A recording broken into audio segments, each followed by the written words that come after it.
Yi Qianqian opened her eyes and found herself transported to a fantastical realm where the mastery of beasts reigned supreme. Unfortunately, she had become a despised failure, unable to awaken even the most rudimentary summoning talent, subjected to scorn and derision. Yet, it seemed that fate had not entirely forsaken her. A mysterious system descended upon her. A failure? Yi Qianqian scoffed internally. With the system's assistance, the pinnacle of summoning talent was within her grasp, even intertwining her destiny with that of the Academy's most renowned and striking genius. Thus began her journey of reclamation. Chapter 1. Subjected to torment upon arrival. In the Yi family's annex, within a storage room, a tattered young girl lay battered, blood trickling from the corners of her mouth. "Yiling, please, don't let them hurt me." But the surrounding girls, numbering 7 or 8, seemed deaf to her pleas, continuing their assault with fists and kicks. At that moment, a tall girl lifted a nearby fire extinguisher and struck the girl's head with a heavy thud. With a dull thump, the girl fell silent, a pool of blood quickly forming beneath her. "Miss, Yi Qianqian has passed out," a servant reported to ha ha ha. Yiling's eyes sparkled with triumph upon hearing this. "Yi Qianqian, you're like a dog now. What do you have to fight me with?" Looking at the unconscious Yi Qianqian, Yiling scoffed, devoid of any compassion. Just then, a servant hurried in with news. "Miss, the Academy's Beast Awakening ceremony is about to begin. We should leave her." "Indeed. Once you awaken your high-level beast mastery talent, no one will care if this wretched girl is secretly eliminated." Yiling cast a disdainful glance at the sprawled figure, her expression arrogant and self-satisfied. "You're right.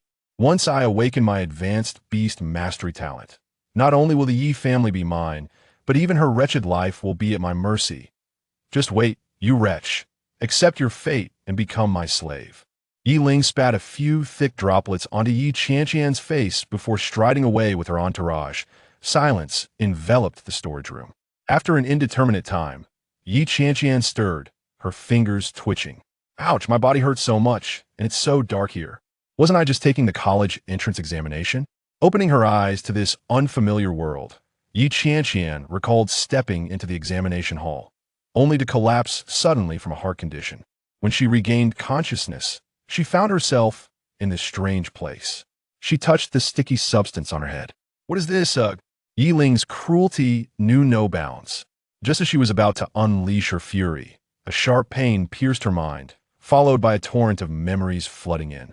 This was a world of summoning beasts, where the ranks of summoned creatures ranged from D to A and S. Beasts could engage in battle or protect their masters. However, summoning beasts required mental strength. Those with powerful mental abilities could summon higher-level beasts, and vice versa. The original owner of this body, also named Yi Qianqian, was the illegitimate daughter of a Yi family, cursed with abysmal talent and predicted to never summon a beast. Conversely, Yiling, the legitimate daughter, was blessed with extraordinary talent, destined to summon beasts of at least B rank. In the age of beast mastery, talent dictated everything. Yiling openly received her parents' adoration, while the original owner's status plummeted.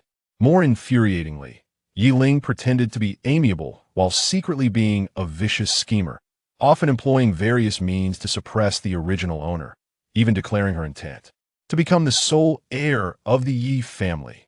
When the original owner confided these grievances to her parents, rather than garnering their concern, she was met with reproach, accused of jealousy towards Yiling's talent, and forced to relinquish her room to Yiling, relegating her to this dark and cramped storage space as punishment. Thus, it was that the original owner faced a brutal beating at Yiling's hands today. Little did she know, Yiling's heart was as cold as ice, ordering the original owner to be beaten to death in this very storage room, allowing Yi Qianqian to seize the opportunity to traverse into this realm. After recollecting these memories, Yi Qianqian's psyche began to unravel. Not only had she crossed over, but her circumstances were utterly catastrophic. With a father who showed no affection, a mother who cared little, and a talent for summoning beasts that couldn't even awaken, how could she possibly contend with Yiling? Did she truly have to resign herself to being her slave? Death seemed a preferable alternative. Beep. Detection of the divine summoning system has been activated. System binding in progress. Please wait. Suddenly, A mechanical voice echoed in Qianqian's mind. System? Qianqian nearly wept with gratitude. I knew the heavens wouldn't abandon me. Whoa. Having read numerous novels involving traversals, she understood that a system was typically a staple for those who crossed realms. With the system on her side, dealing with a petty wretch like Yiling would be a cinch. System binding complete. Wow, a divine summoning system? Surely it would summon an extraordinary beast. With this thought, Qianqian hurried to the Songlong Beast Master Academy to participate in the talent awakening ceremony. As one of the 4 prestigious beast mastery academies of the Dian dynasty, it was home to many exceptional youths with formidable skills that ate tea that moment. The arena for the new students' beast awakening was teeming with people. I just summoned a D-rank beast, the sky mantis sigh. Ha ha ha. I summoned a B-rank beast, the thunderbolt horse. Today marked the day of awakening summoning talents, and the students were filled with excitement, some jubilant, others anxious. Boom! A sudden tremor erupted from the awakening platform that a colossal golden-armored rhinoceros descended from the sky, shaking the entire platform. Holy moly! An A-rank beast, the golden-armored rhinoceros. Who is so formidable? It's Yiling, the genius of the Yi family. On the awakening platform, even Yiling appeared somewhat astonished, not anticipating that she would awaken an A-rank beast mastery talent. The instructor overseeing the awakening ritual nodded in satisfaction, a look of pride gracing his face. Very well, Yiling, I am pleased with your performance. Ha ha ha. Overwhelmed with joy, Yiling could not contain her laughter. Ling Jie, you're incredible. An A-rank beast. Only about 5 individuals in the entire academy have awakened an A-rank beast mastery talent. Upon stepping down from the platform, Yiling was surrounded by her sycophants, all wearing obsequious expressions. With a smug chuckle, Yiling said, let's keep it low-key. Haha, let's see how Qianqian, that waste, competes with our Ling Jie for inheritance. Compete for inheritance? That waste has probably been beaten to death. Ha ha ha. Good riddance. How could such a failure even think to be our Ling Jie's sister? It's a disgrace. As her sycophants extolled her virtues, Yiling was elated. Having awakened an A-rank beast mastery talent brought her closer to becoming the Yi family's heir and made her the center of attention at the academy. A delightful sensation. Indeed, a bunch of ignorant frogs in a well. What's so impressive about awakening a mere A-rank beast? Just as Yiling reveled in her triumph, an unexpected voice interrupted. A figure slowly entered the arena, causing everyone to freeze in astonishment. It's Qianqian. Chapter 2. Can beasts mutate? Not only had Qianqian bathed, but she had also donned a fresh, elegant dress, appearing strikingly beautiful.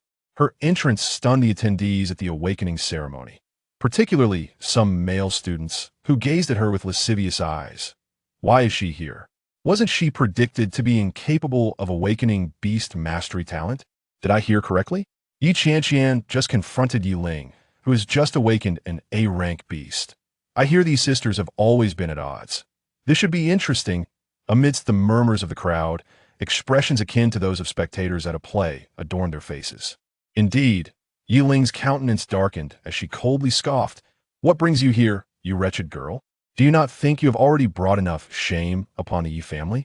Qianqian flashed a beguiling smile, declaring, I have come here, of course, to awaken my beast-taming talent. After a brief moment of shock, Yiling erupted into laughter, her amusement shaking her like a flower caught in a tempest. Ha ha ha. Did I hear correctly? She claims she wishes to awaken her beast-taming talent. Qianqian, with your kind of trash, you probably won't even manage to awaken the most inferior D-level beast-taming talent. Exactly. As Yiling said, a waste like Qianqian participating in the awakening ceremony is utterly pointless. It's simply an act of self-humiliation. If I were you, I would have long hidden away in my room, not daring to step outside. If you can awaken any beast-taming talent at all, I'll eat 10 pounds of dung, ha ha ha. Yiling's sycophants laughed uproariously. Why Qianqian paid no heed to their taunts and resolutely approached the awakening platform. The teacher overseeing the awakening ceremony frowned slightly upon seeing Qianqian ascend the stage, saying, Qianqian, if you're ready, let's get started quickly and not waste anyone's time. With measured steps, Qianqian positioned herself at the center of the array on the awakening platform, causing it to illuminate instantly. From below, Yi Ling's mocking voice floated up. Qianqian, I advise you not to waste everyone's time, and if you can't even awaken the most pathetic talent, you'll be in for punishment when you return home. A glint of malice flickered in Yi Ling's eyes. How dare Qianqian defy her in public today? A proper discussion would be in order when they return home tonight. Yi Ling, open your eyes wide and see what level of beast-taming talent I will awaken. With that, Qianqian confidently placed her hands into the array. Simultaneously, she began a covert dialogue with the system.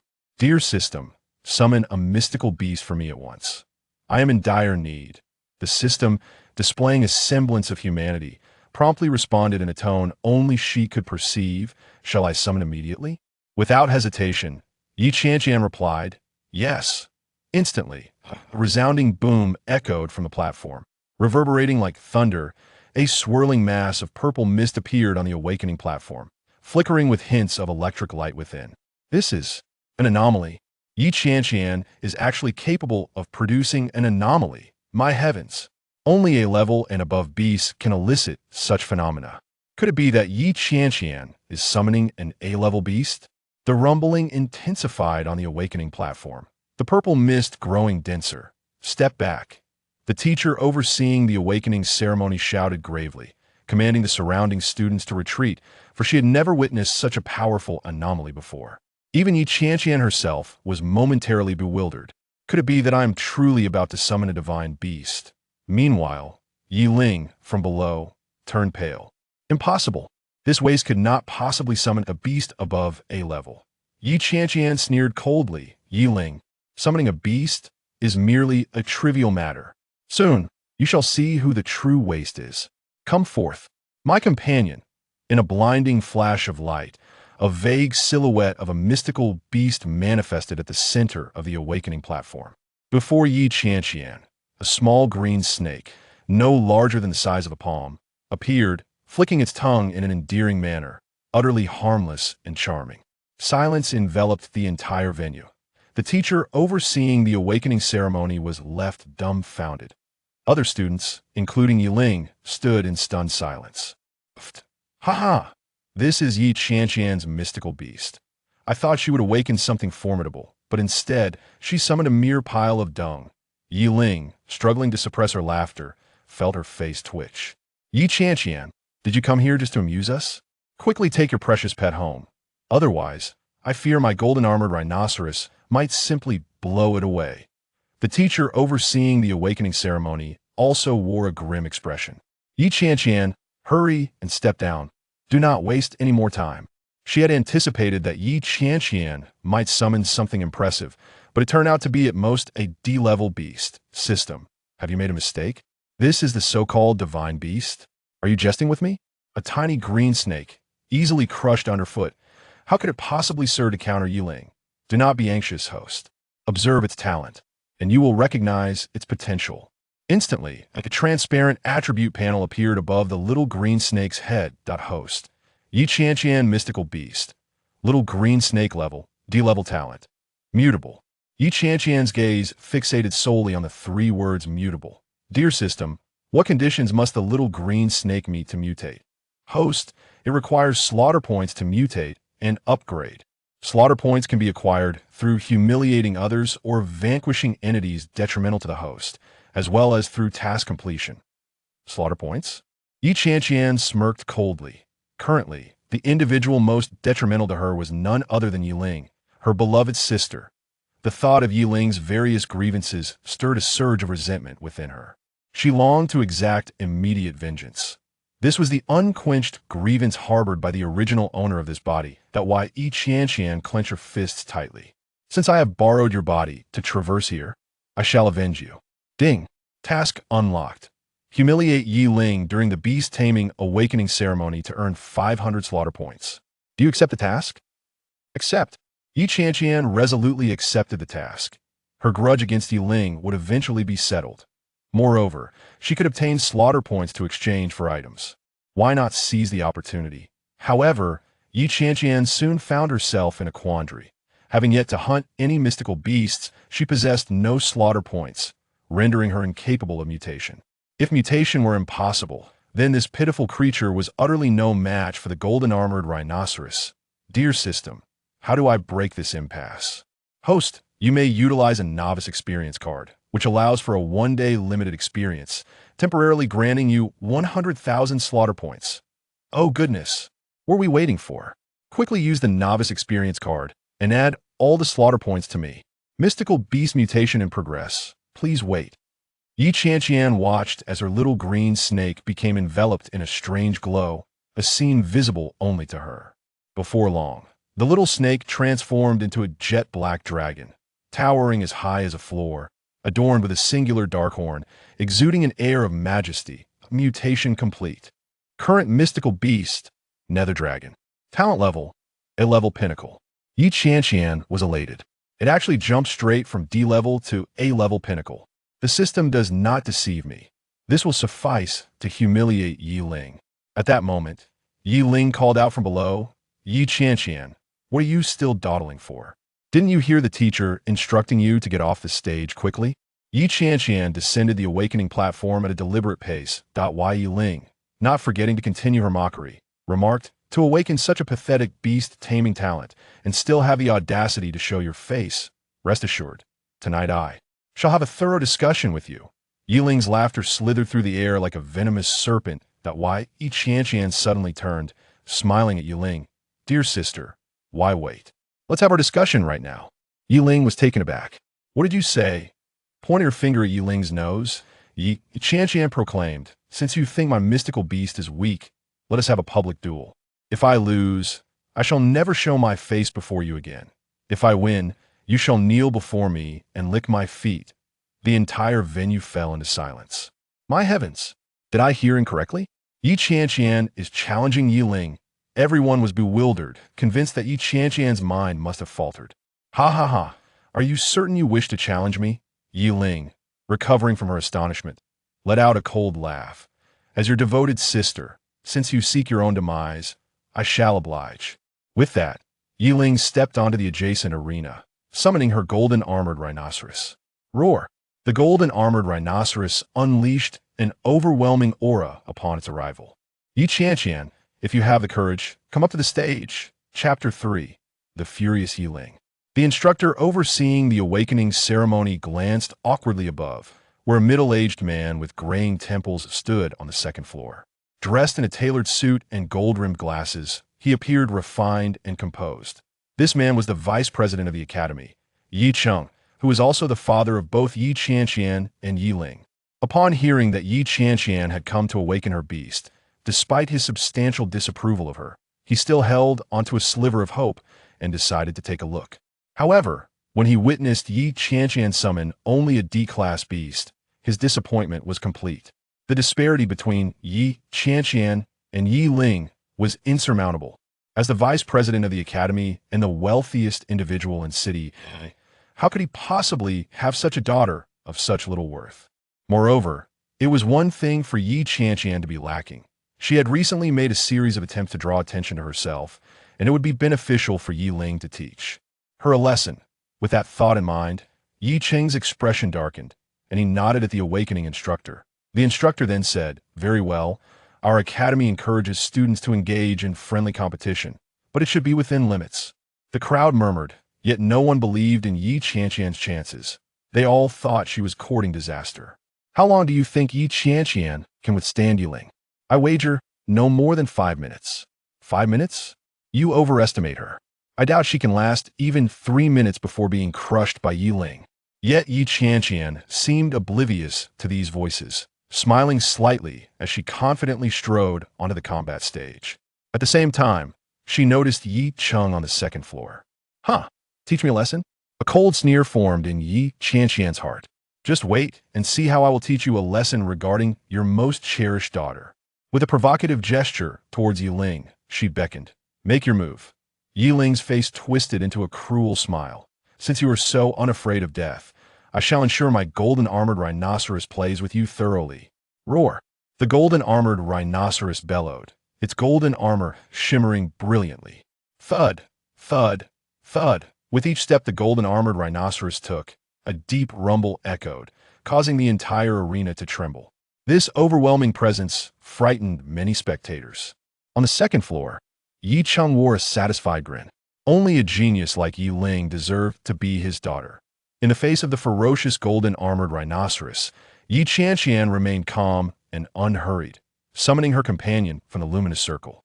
At that moment, it transformed from a tiny snake, no larger than a fingernail, into a colossal black dragon towering as high as a floor, its mouth filled with menacing fangs. Suddenly, the crowd erupted in astonishment. How is this possible? Wasn't she just summoning a D-class snake? How did it transform into such a behemoth? I must be seeing things. It looks terrifying. Yi Ling can't possibly lose, can she? Even Yi Ling was taken aback by this turn of events. She could not fathom how Yi Qianqian had altered the summoned beast. Yes, altered. This was the only possibility she could conceive. In an instant, the spectral dragon swung its massive tail, akin to a tree trunk, forcefully striking the golden-armored rhinoceros. Boom! The gust from the dragon's tail sent vibrations through the arena. Roar! The golden-armored rhinoceros displayed a remarkably human-like expression, shifting from disdainful arrogance to shock, and finally to sheer terror. IT then emitted a pained wail, being flung over 10 meters away, crashing down off the arena. The venue fell into a deathly silence. Yi Ling stared in disbelief at this scene, her smile frozen in place. The awakening instructor stumbled, nearly dropping his glasses. Despite its excruciating pain, the golden-armored rhinoceros quickly rose, preparing to attack once more. Yet strangely, no matter how it charged, the outcome remained the same. It was ultimately sent flying to the ground. After several attempts, the golden-armored rhinoceros was covered in wounds, utterly exhausted. Most bizarrely, the once fierce spectral dragon reverted back to its seemingly harmless form as a small green snake. The onlookers finally regained their composure. Oh my heavens, I must still be dreaming in broad daylight. Yi Qianqian's D-class beast truly defeated the golden-armored rhinoceros. Impossible, this cannot be. Yi Ling screamed in fury. Golden-armored rhinoceros, what is wrong with you? Attack now. But to everyone's astonishment, the golden-armored rhinoceros suddenly knelt before the small snake, emitting whimpering sounds, clearly in a state of submission. Seeing this, Yi Qianqian chuckled. Yi Ling, it seems your golden-armored rhinoceros recognizes my beast as its ancestor. Damn it! Damn it! Yi Ling gritted her teeth, consumed by rage. No, I refuse to accept this. With a vengeful glint in her eyes, Yi Ling bit her finger, letting a drop of blood fall upon the golden-armored rhinoceros. Roar! In an instant, the previously submissive golden-armored rhinoceros's eyes turned blood red, as if it had lost its sanity. Not good. Yi Ling, stop this at once. The awakening instructor's expression changed dramatically.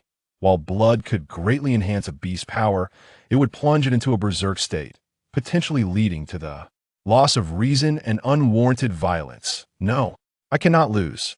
Golden-armored rhinoceros, attack. I want her dead. At Yi Ling's command, the berserk golden-armored rhinoceros charged furiously toward Yi Qianqian. Faced with the oncoming threat of the golden-armored rhinoceros, Yi Qianqian showed no fear, instead revealing a wicked smile. Oh Yi Ling, I was uncertain how to eliminate you, but now I finally have a reason to do so. Chapter 4. The intervention of Xiao Yun. The Academy stipulates that sparring must be conducted with restraint, prohibiting any intentional harm. However, Yi Ling, commanding a beast through her blood essence, has thrust the creature into a frenzied state, wantonly slaughtering, thus violating the regulations and providing Yi Qianqian with a justified reason to retaliate. Attack! With a decisive command from Yi Qianqian, the small green serpent immediately leapt high, transforming once again into a demonic dragon, exuding a terrifying black aura. Its massive dragon tail, several meters long, swiftly coiled around the golden-armored rhinoceros. Himepe Yidianyan. Do you truly believe such an assault will still affect the golden-armored rhinoceros? Yilins Munyanjal Laugter Ikoid. After harnessing her blood essence, the rhinoceros's power and defense had surged to over 3 times their normal capacity. Yi Qianqian, before me, you shall forever kneel like a dog, wagging its tail in supplication. I, Yi Ling, am the sole genius of the Yi family. Ha ha ha! Golden-armored rhinoceros, crush her beast mercilessly. With a piercing roar, the golden-armored rhinoceros raised its hooves and stomped down fiercely upon the small serpent before it. A savage smile crept across Yi Ling's face. The golden-armored rhinoceros, empowered by blood essence, had surpassed the strength of an S-rank beast. It seemed certain that Qianqian would face inevitable defeat. The onlookers shook their heads in dismay. Wait, look, the golden-armored rhinoceros seems unable to move. Suddenly, a voice rang out from the crowd. Everyone turned to witness a shocking scene. The golden-armored rhinoceros was suspended in midair, ensnared tightly by the dragon tail, unable to break free despite its desperate struggles. Soon, anguished roars erupted from the rhinoceros as its golden armor began to crack and splinter. Golden blood sprayed forth, creating a gruesome tableau. Yi Ling stood frozen in disbelief, sensing the life force of the rhinoceros rapidly waning. I concede. Ye Qianqian. Cease this at once. I cannot continue. Ye Ling exclaimed anxiously. If this continued, her A-rank beast would be lost. Yi Qianqian lazily raised an eyebrow. You think you can simply declare a withdrawal? Meanwhile, she covertly commanded the dragon to tighten its grip. With a soft thud, the golden-armored rhinoceros collapsed, as if its bones had shattered, rendering it motionless. My golden-armored rhinoceros. Yi Ling knelt in disbelief, staring blankly at the unfolding events. What had happened was beyond her comprehension. Perhaps she would ponder it in her next life. With an icy demeanor, Yi Qianqian directed the dragon to swing its tail, violently hurling the golden-armored rhinoceros towards Yi Ling. Boom. Just as the rhinoceros was about to crash into Yi Ling, a figure descended abruptly from the second floor. Yi Cheng raised his hand, unleashing an unusual force that halted the massive beast, then guided it to a nearby clearing. Upon inspection, Yi Cheng found the golden-armored rhinoceros still alive but severely injured, requiring considerable time to recover and having plummeted in rank from A to the initial level of B. Enraged, Yi Cheng stood up, his fury palpable. Ye Qianqian, how dare you inflict such harm upon your sister? What is your true intent? Ye Qianqian hat anticipated Ye Cheng's intervention. Yet upon hearing his public rebuke, she felt a chill in her heart. I inflicted harm? When she sought to kill me, did you not accuse her of the same? When she brought people to humiliate and bully me at home, were you to rescue me? Yi Cheng coldly interjected, be silent. Although Linger may act capriciously at times, her nature is inherently good. She would never truly harm you. It is clear that you are merely envious of her and have fabricated these slanders. Father, Yi Qianqian nearly killed my golden-armored rhinoceros and intended to slay me. She must be punished. Yi Ling rose, her face twisted with resentment. Observing the spectacle of this father-daughter duo, Yi Qianqian could not help but let out a cold laugh. What a fair and just father he was. While she had endured daily beatings from Yi Ling without a word from him, now, after merely teaching her a lesson, he was suddenly so concerned. A selfish and inept man such as he was unworthy of the title of father. In that moment, Yi Qianqian felt a profound despair regarding this familial bond. Her words ignited a stir among the audience below. Indeed, though Yi Qianqian may have been inept in the past, she has never lied. I also believe the vice dean has overstepped. Silence. Ye Cheng's composure shattered. How dare Yi Qianqian publicly challenge him, disregarding him as her father? Come with me to face punishment. Yi Cheng shouted angrily, reaching out to seize Yi Qianqian. With a sorrowful smile, Yi Qianqian felt the last vestige of hope for familial affection dissipate. Since fate had been so unjust to her, she would seize her destiny herself. Partners, let us advance. Yi Cheng's eyes widened in alarm. This Yi Qianqian was utterly audacious. Even if he had been somewhat neglectful, she should not have openly defied him. You ungrateful daughter, do you dare to lay hands on me? Just as Yi Qianqian prepared to command the dragon for a desperate battle, a gentle force materialized between Yi Cheng and Yi Qianqian. Vice Dean, your actions are rather unjust, were they not? Then, a slender figure appeared on the duel stage. Is it him? The Academy's foremost genius, Xiaoyan. Yi Qianqian gazed upon a dapper young man clad in white, his striking features accentuated by eyes that sparkled with an enchanting allure, compelling her to gaze longer. Rumor had it that Qianqian was exceedingly mysterious, akin to a dragon that seldom revealed itself. Moreover, his background was formidable, rumored to be the second prince of the Dian dynasty. Upon seeing the newcomer, Yi Cheng's fury dissipated instantaneously. "What brings you here?" Qianqian glanced at Yi Qianqian. "If I had not come, such a promising talent as Yi Qianqian would have been killed by you." Yi Cheng retorted, "You are unaware. This rebellious girl openly harmed another and defied her elder, deserving punishment." "Punishment?" Qianqian glared. "I witnessed it all. It was clearly Yi Ling's malice that led to this outcome. She brought it upon herself." Yi Qianqian was momentarily taken aback, astonished that Qianqian would suddenly appear to save her and even defend her. She felt a burgeoning fondness for this handsome young man. With Qianqian's intervention, Yi Cheng, despite his grievances, dared not act rashly.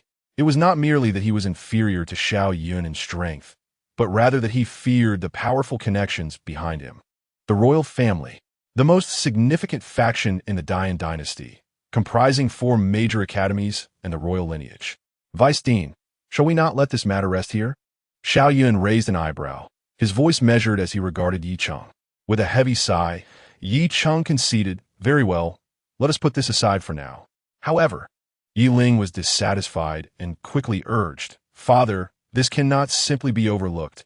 I must eliminate Yi Qianqian to feel at ease. Furthermore, as Vice Dean, why should you heed Qianqian? Who does he think he is?" At that moment, Qianqian turned his gaze upon Yi Ling, his eyes icy as if they could freeze her in place, causing her to shudder involuntarily. "Silence. Do not speak recklessly." Yi Cheng quickly silenced Yi Ling, fearful that his precious daughter might escalate matters further. Speaking, he retrieved the golden-armored rhinoceros and, pulling his daughter along, turned to leave. Yi Qianqian rigitit a mantra, recalling the small green serpent, and gracefully approached Qianqian. "Thank you for your assistance." Qianqian offered a slight smile, complimenting her. "You are quite remarkable." Before turning to depart, left standing in a daze, Yi Qianqian pondered the encounter. He was handsome, powerful, and his smile was healing. Perhaps he wasn't so bad after all. That night, in the Beast Mountain range behind Songlong Academy, a figure traversed the woods. It was none other than Yi Qianqian. The turmoil of the day had revealed the coldness of the Yi family. Rather than placing her hopes on the elusive bonds of kinship, she resolved to take control of her own destiny. She yearned for strength, a more formidable power, and the Yisho Shanmai was the wellspring of her might. Chapter 5. The Shock of the Final Examination. The Yisho Shanmai, under the cover of night. Yi Qianqian stood upon a rock, gazing at the mountains before her.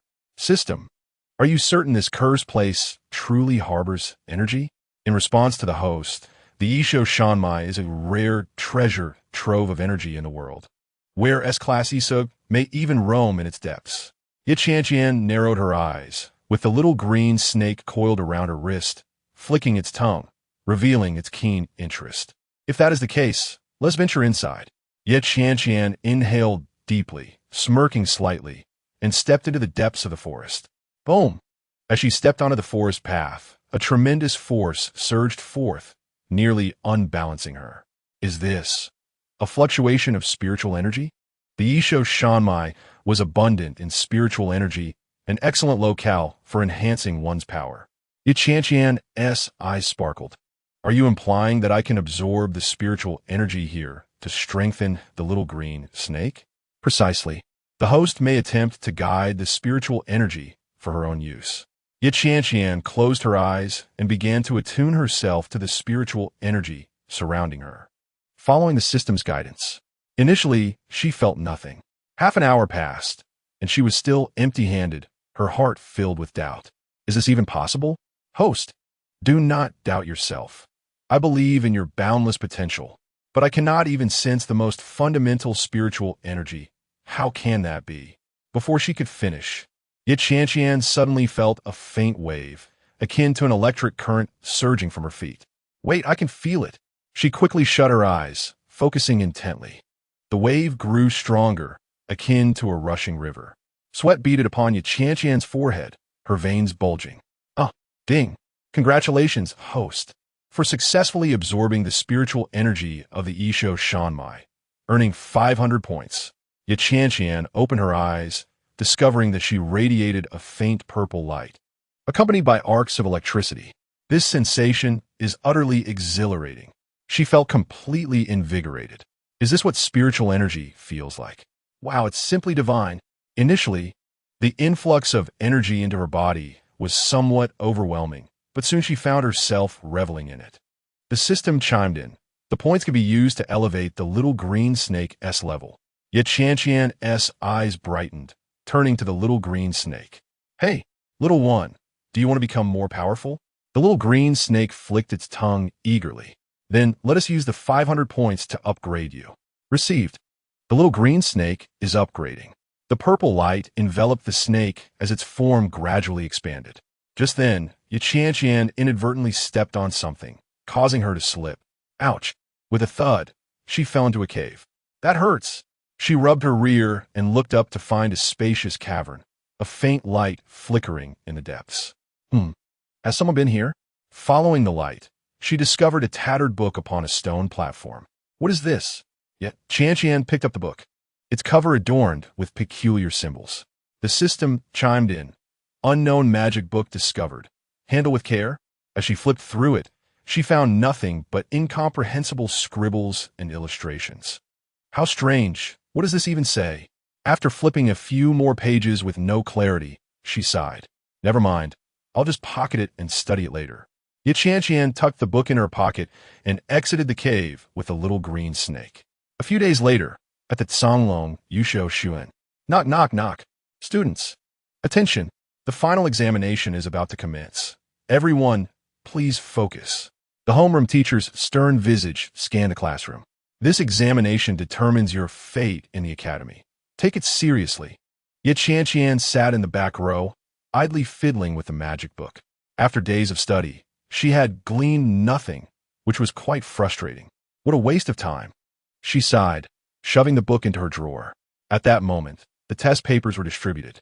The questions were densely packed, and the expressions of her classmates reflected their unease. In the front row, Yelling turned back and smirked at Qianqian, her gaze laced with mockery. Yet Qianqian could not be bothered to respond, focusing instead on the test paper. Oh, is it really this simple? Ever since absorbing the energy of the mountains, not only had her physical strength increased, but her intellect seemed to have been unlocked as well. The topics on the paper, beast combat techniques, evolution paths of Ishog, methods of spiritual energy control, seemed utterly trivial to her. She grasped her pen and began to write furiously. Within half an hour, she had completed it all. Done. Stretching her arms, she glanced around at her classmates who were still deep in thought, boredom washing over her. How about a quick nap? She laid her head down and closed her eyes. Yet Qianqian, what do you think you're doing? A sudden shout startled her awake. She sat up with a jolt, confronted by her homeroom teacher, whose face was as dark as a pot's bottom. Not only are you taking the exam lightly, but you dare to sleep? Do you think yourself exceptional? Her classmates turned to look, some stifling laughs, while others wore expressions of amusement, particularly Yelling, whose gaze brimmed with scorn. But, teacher, I've already finished. Yet Qianqian blinked innocently. Finished? Let me see. The homeroom teacher demanded as Qianqian handed over her paper. The teacher flipped through a few pages, his expression shifting to one of disbelief. Did you truly complete it all? Of course, the questions were far too easy. I finished and then took a nap. Yet Qianqian replied nonchalantly. At her words, the classroom erupted with laughter. What? She said the questions were easy? Is she still half asleep? Insane. I couldn't even finish reading the questions. She must have just scribbled random answers. Yelling's accomplice chimed in. The homeroom teacher frowned. Silence. He then raised Qianqian's paper for the class to see. Look for yourselves. Every question has a detailed solution. Could this be random scribbling? The class fell silent, all eyes wide, fixated on Qianqian's paper. Impossible. Yelling shrieked, disbelief etched across her face. She must have cheated. Teacher, check her pockets for cheat sheets. The homeroom teacher turned to Qianqian with a serious expression. Is there any truth to this? Feel free to check, Qianqian replied, standing up and spreading her arms. The teacher searched her pockets, her desk, even calling for a female teacher to escort her to the restroom for a body search, yet nothing was found. It appears she truly accomplished this by her own merit, the homeroom teacher declared. Even more astonishing, upon quickly checking several difficult questions, the teacher found all were answered correctly. The classroom erupted into chaos. Impossible. Yelling screamed, "She is just a waste.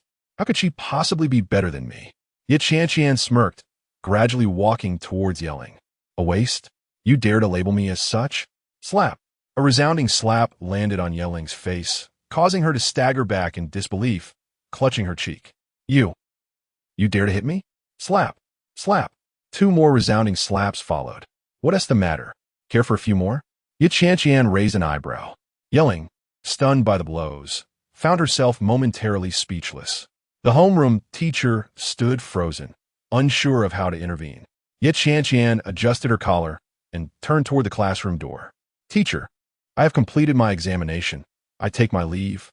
After speaking, she elegantly pushed open the door and stepped outside, leaving her classmates in the room utterly astonished. Chapter 6. The Warmth of Grandmother. Qianqian's remarkable performance in the exam quickly spread throughout the entire Songlong Beast Academy. On this day, upon returning home, she opened the door to find a familiar figure seated in the living room. Grandmother? She was momentarily taken aback. The elderly woman looked up, her face adorned with wrinkles that formed a smile, her eyes brightening upon seeing Qianqian. "Qianqian, is it truly you who has returned?" The old lady struggled to stand, inching toward her with small steps. A fleeting memory of the original owner reminded her that this elderly woman was her grandmother, the only person from the Yi family who still regarded her as a human being. "Grandmother, what brings you here?" "I've heard that our Qianqian performed exceptionally well at school, achieving first place. I couldn't stay in the countryside any longer. I had to come and see for myself." Grandmother grasped her hand tightly, her eyes filled with affection. Qianqian felt a warm sensation enveloping her heart. In her memories, every time Yi Ling bullied the original owner, it was this grandmother who had come to her defense. "Grandmother, please sit down and rest. Do not stand." However, grandmother clung to her hand, as if fearing that letting go would cause her to vanish. "I heard you not only secured first place, but also gave Yi Ling a bruised face?" There was a hint of laughter in grandmother's tone. Qianqian couldn't help but chuckle. Yes, she was looking for trouble, so I decided to teach her a lesson. Grandmother nodded in satisfaction. "Splendid. That wretched girl has needed a good scolding for a long time." Before she could finish, footsteps were heard from outside. Grandmother, with a high-pitched tone, Yi Ling swayed her hips as she entered the room. "Oh, isn't this our family as genius? Why are you back so soon?" She wore a phony smile as she looked at Qianqian. Grandmother huffed and turned her head away, ignoring her. "Yidin simile faltered it." She forced herself to approach grandmother, squeezing out a sickly sweet grin. "Grandmother, look at what I brought you." She pulled out an exquisite box containing the latest health supplements. They are particularly beneficial for the body.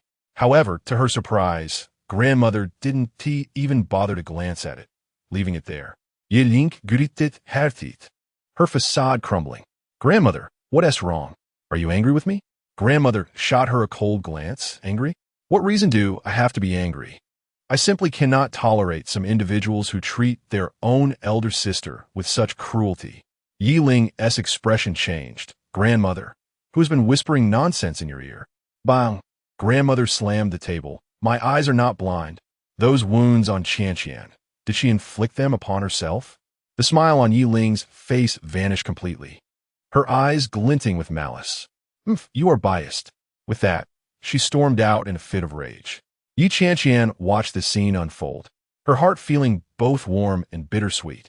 In the original world, her grandmother had cared for her in the same way. "Qianqian, do not pay any mind to that wretched girl. Now, let me show you what I brought." Grandmother retrieved a small cloth pouch from her pocket, revealing an ancient jade pendant. "This is our family heirloom. I intended to give it to you upon your coming of age, but seeing you've grown up, I decided to present it to you early."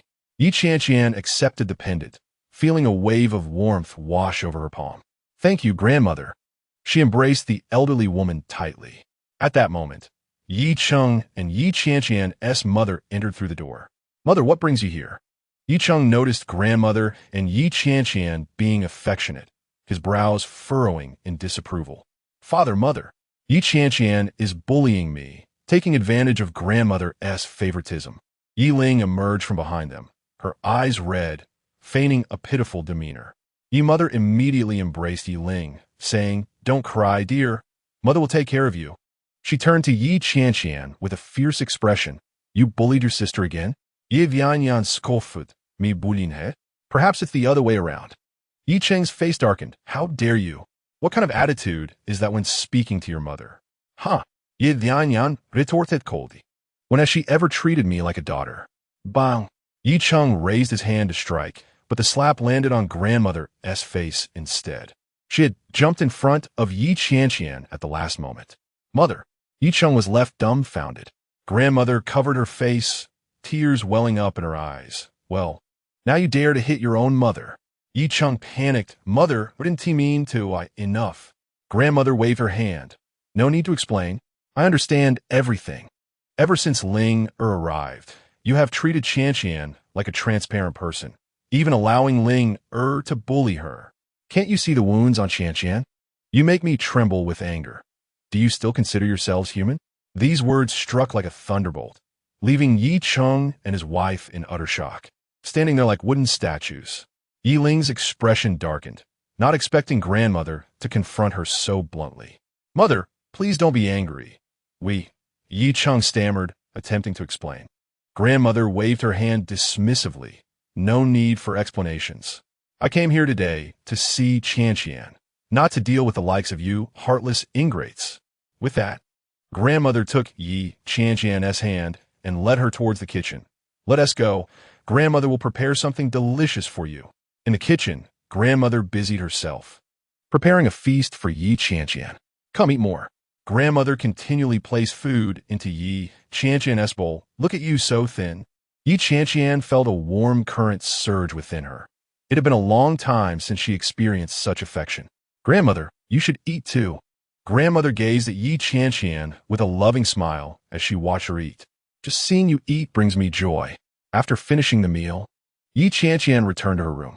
Grandmother had already gone to rest, while Yi Cheng and the others had seemingly vanished, leaving the entire courtyard eerily quiet. Yi Qianqian retrieved the magic book she had discovered in the cave that day and continued her studies. "Sigh, why can't I comprehend the runes in this book?" Yi Qianqian flipped through the pages repeatedly, yet found no clarity. "Host, would you like to consume kill points to unlock language abilities? How many points are required?" 100 points. After contemplating, Yi Qianqian decided, "Very well, let us proceed. Points successfully used, language ability unlocked." Yi Qianqian looked at the magic book again and was astonished to find that the runes, which had previously been incomprehensible, were now clear and discernible. "Oh, this is a guide to the evolution of extraordinary beasts?" Yi Qianqian was amazed to discover that this magic book detailed various paths and methods for the evolution of extraordinary beasts. No wonder it had been hidden in the cave. It was truly a priceless treasure. Flipping to the page about serpentine extraordinary beasts, she found a detailed account of the evolution path of the little green snake. It turns out that the little green snake could not only transform into a phantom dragon, but could further evolve into a 9-nether celestial serpent. Yi Qianqian suddenly recalled the events at school today, where the little green snake had transformed into a phantom dragon, astonishing everyone. "Little one, come out and chat with me." The little green snake slithered out from Yi Qianqian's sleeve, wrapping around her wrist and affectionately nuzzling her. Yi Qianqian smiled. "Do you remember what happened today at school? You scared everyone." The little green snake seemed to understand her words, proudly flicking its tongue. Yi Qianqian gently stroked the little green snake's head, saying, "If I were to transform you into a 9-nether celestial serpent and bring you to school, do you think it would scare those people into wetting their pants?" The little green snake excitedly wrapped around Yi Qianqian's wrist a few times. "Do you wish to evolve into a more powerful, extraordinary beast?" The little green snake nodded, and then its body began to emit light.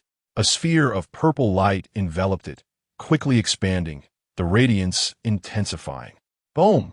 The entire room was filled with purple light.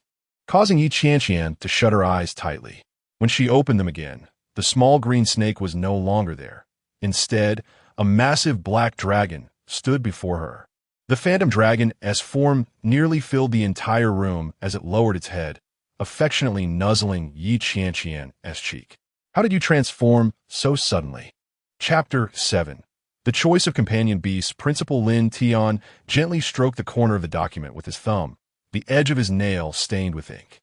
Yi Qianqian sat across from him, noticing the dust dancing in the sunlight, momentarily recalling the scent of the quilts her grandmother used to air out. Ye Dianyan. Lin Tian paused, his gaze sweeping over the pen holder on the desk. Due to your outstanding performance, the Academy has decided to sponsor you with 200,000 yuan for the purchase of a companion beast. Her eyes sparkled slightly, her fingers silently curling into the hem of her skirt, her heart racing even more than the time she sneaked out of school in the dead of night. However, there is but one condition. The principal's voice suddenly turned cold, like the willow catkins drifting outside the window, sharp yet resilient. The rain tapped against the window pane, the dampness from the previous night still lingering. Footsteps echoed down the corridor, breaking the silence. Yi Qianqian smiled faintly, yet the warmth in her eyes faded. Let us speak of the outcome, not the conditions. You must not transfer out of Sanlong Beast Academy. The tea leaves in her cup sank and floated, as if being stirred by an invisible force. Deal. She rose, the corner of her skirt brushing against the edge of the table, causing a pen to roll to the ground, yet no one bent down to retrieve it. The iron gate at the entrance of the companion beast base was rusted, reflecting the blurred shadows of the two individuals. Yi Qianqian pushed the door open, the sound of wind chimes shattering into a flurry of silver droplets, reminiscent of the distant chimes she had once dreamt of. The clock on the wall seemed to have paused at a little past 3, but no one paid any mind. Principal Lin, what a rare visitor. Qianqian's voice was hoarse, as if someone had squeezed his throat. Yet his eyes sparkled with intensity, making Yi Qianqian's neck prickle with discomfort. Lin Tian nodded silently, his polished shoes lightly tapping the floor as he circumnavigated a crack in the ground like avoiding a snake. The little princess of the Yi family graces us with her presence. Chun Tianhe rubbed his hands together, the creases between his knuckles seemingly capable of trapping the dust in the air. Let's go straight to the goods. Yi Qianqian coldly interrupted the pleasantries, her knuckles turning white as she clenched her hands in her pockets. Chun Tianhe grinned, revealing a jagged array of teeth. 200,000 is not too much, especially with Principal Lin's backing. I can offer you a 20% discount. In the cages lining the corridor, unknown companion beasts dozed lethargically. A speckled owl shook its feathers, its fallen down floating in midair, unable to settle. Suddenly, the magic book in her pocket grew hot, searing her palm with a sharp pain. Biting her lip, she did not falter in her steps as she followed Lin Tian down the stone stairs leading to the depths of the base. Turning through layers of corridors, the light suddenly brightened. 3 enormous cultivation pods stood in parallel, the blue light permeating the glass walls like rare exhibits in an aquarium. Look, this is a windfire lion. B-grade qualification. Chun Tianhe tapped on the glass, the orange-red figure inside lazily stretching, its mane flowing like flames. Market price is 180,000. You only need to pay 144,000. Yi Qianqian discreetly caressed the magic book in her pocket, and a line of text appeared before her eyes. This lion is only B-grade, worth 120,000. She glanced sideways, her lips curling downward. It does look quite appealing, she murmured, her voice dissolving into the humming background of the cultivation pod. This is a kapok grass. Chun Tianhe turned to the middle cultivation pod. Healing type, B-grade qualification. Market price 175,000. You can take it for only 140,000. Every girl loves this. Yi Qianqian's gaze fell upon a soft, cotton-like plant, and a leaf actually trembled as it bent toward her. The magic book heated up again, stating, mature stage has passed, limited potential, worth 140,000. She lightly tapped the glass, a fleeting memory of the ever-blooming baby's breath on her grandmother's windowsill flashing in her mind. Lin Tian cleared his throat, his eyes signaling. Both are excellent choices. Qianqian shrugged, his gaze serpentine. Actually, my tone just lowered. I might have a special one here. Not sure if the young lady is interested. The principal's brow furrowed, the bottom of his teacup striking the tray with a heavy thud, sending ripples across the water surface. Qianqian lifted a black curtain from the corner, revealing a smaller cultivation pod. In the dark blue liquid, a small beast with black and gray fur curled into a ball, resembling a cheetah but adorned with fur and horns. Like a mythical creature that had wandered into the mortal realm. An unloved, C-grade qualification, rare breed, 150,000. His tone was flat, yet his pupils gleamed with greed. Qianqian gasped, the magic book searing her with pain. An unloved, rare, dark type, immense potential for evolution. She instinctively stepped forward, her palm pressing against the cold glass. The small beast seemed to sense her presence, slowly lifting its head, its violet eyes locking onto Qianqian's, as if an electric current coursed through her entire being. No. Principal Lin Tian's voice suddenly tightened like a drawn bowstring, decisively severing that delicate connection. Dark-type companion beasts are notoriously difficult to tame and can easily succumb to madness. He grasped Qianqian's wrist, his grip gentle yet resolute, a thin sheen of sweat forming in his palm. Qianqian lowered her gaze, the shadows cast by her lashes concealing the tumult within her. I understand. The kapok grass is a splendid choice. Healing-type companion beasts are gentle and reliable. However, the principal's words began to blur into a haze, as if separated by a veil. The conditions for evolution, points, resources, time, and overwhelming cost loomed large before her. Outside, the birds chirped erratically, their noise disruptively loud, clouding her thoughts. The magic book trembled once more, and she quietly lowered her head, noticing more text emerging on the pages. An unloved can evolve into a shadow hunter upon maturity, and if its qualification rises above B grade, it has a small chance of awakening dimensional travel abilities. Through the glass, then an unloved gazed at her, its small paw resting where her palm met the glass, its eyes reflecting an unprecedented plea and anticipation. Or was it merely her imagination? Qianqian's heart raced, her thoughts swirling like waves. The kapok grass was easy to care for and a perfect entry-level choice. Then in Yun, Ta held immense potential, yet it demanded a hefty investment. The wind chimes hanging by the door suddenly jingled, though there was no breeze. Ripples danced across the surface of the water in the glass. How are you considering? Lin Tan reined in his lengthy discourse, his peripheral vision darting toward the Yin Ta, worry etched between his brows. Qianqian's fingers glided along the edge of the cultivation pod, the cold sensation intertwining with the Yin Ta's body temperature, evoking a strange familiarity as if they were long-lost companions. The light inside the store suddenly dimmed, as clouds obscured the sun. The Yin Ta slowly unfurled in the blue liquid, each muscle line seemingly narrating the potential of some untapped power. Her gaze oscillated between the kapok grass and the Yin Ta, like a flickering candle flame in the wind. The kapok grass spread its soft leaves, as if beckoning her. Yet the Yin Ta's penetrating gaze seemed to see through her hesitation. An inexplicable sense of closeness surged within her, only to be swept away by the tide of reason. Qianqian discreetly glanced at the clock, while a wooden cushion by the doorframe suddenly slipped to the ground.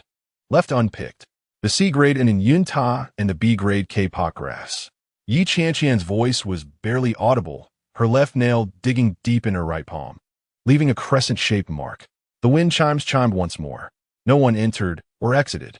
The principal sighed heavily, his sleeve brushing against the teacup, causing ripples to spread across the surface of the water. The power of choice lies in your hands, but remember to think thrice. Suddenly, the Yin Ta flipped in the cultivation liquid, its back pattern astonishingly resembling a design she had seen in a dream. She blinked rapidly, the illusion dissipating like a flash of lightning. Give me some time. Qianqian finally spoke, her voice coarse like sandpaper. The glow from the cultivation pod illuminated her face, outlining an expression of confusion yet determination. In that moment, the divergent paths of her future appeared like cracks on glass. Whichever she chose would lead to profoundly different fates. Chapter 8. The evening glow brushed against the window frame, elongating the stooped figure of her grandmother in the kitchen. Qianqian gently pushed open the creaky wooden door, brushing off the dust from the latch with her sleeve. In the corner of the yard, the calico cat lifted its eyes, yawned, and fell back asleep. "Grandma," she called out, the contents of the paper bag in her hand making a soft thud. Her grandmother turned around, the wrinkles at the corners of her eyes curving upward, forming a smile that outpaced the one at her lips. "You're back. Did you get it?" Qianqian raised her hand, a little green snake peeking out from her sleeve, its tongue flicking in and out, eyes fixed intently on the paper bag.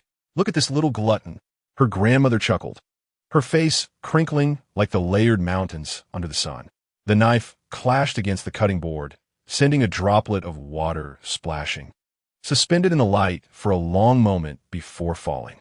Qianqian set down her paper bag, and the little green snake eagerly rushed over, its head and neck probing into the bag's opening, its tail swaying like willow branches in autumn winds. The price of dried red fish has risen. 2 tails now cost 48. Qianqian opened her wallet, revealing a few crumpled bills lying inside, reminiscent of withered leaves. Moo milk has also become expensive.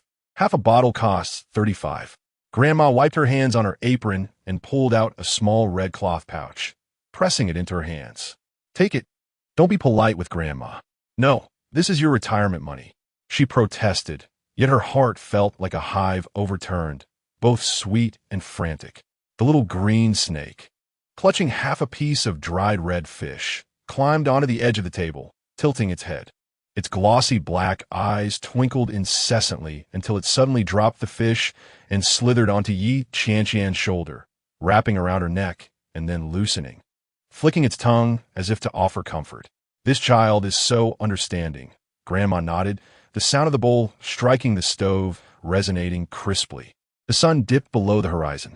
Every household exuded curling smoke from their kitchens, weaving a rare tapestry of warmth. Qianqian's grip on her wallet tightened and loosened, her worries weighing heavily as she pondered how many meals the remaining money could buy for the little green snake.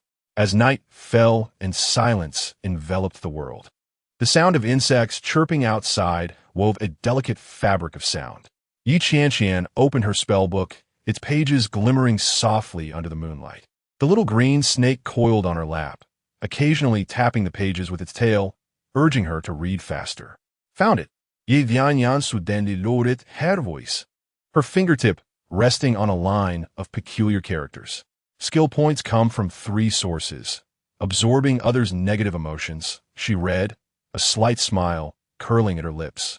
Participating in battles and increasing fame. Increasing fame? Qianqian frowned. The popular posts in the Q circle, could they truly be transformed into strength? She shook her head with a light laugh, dismissing the odd notion.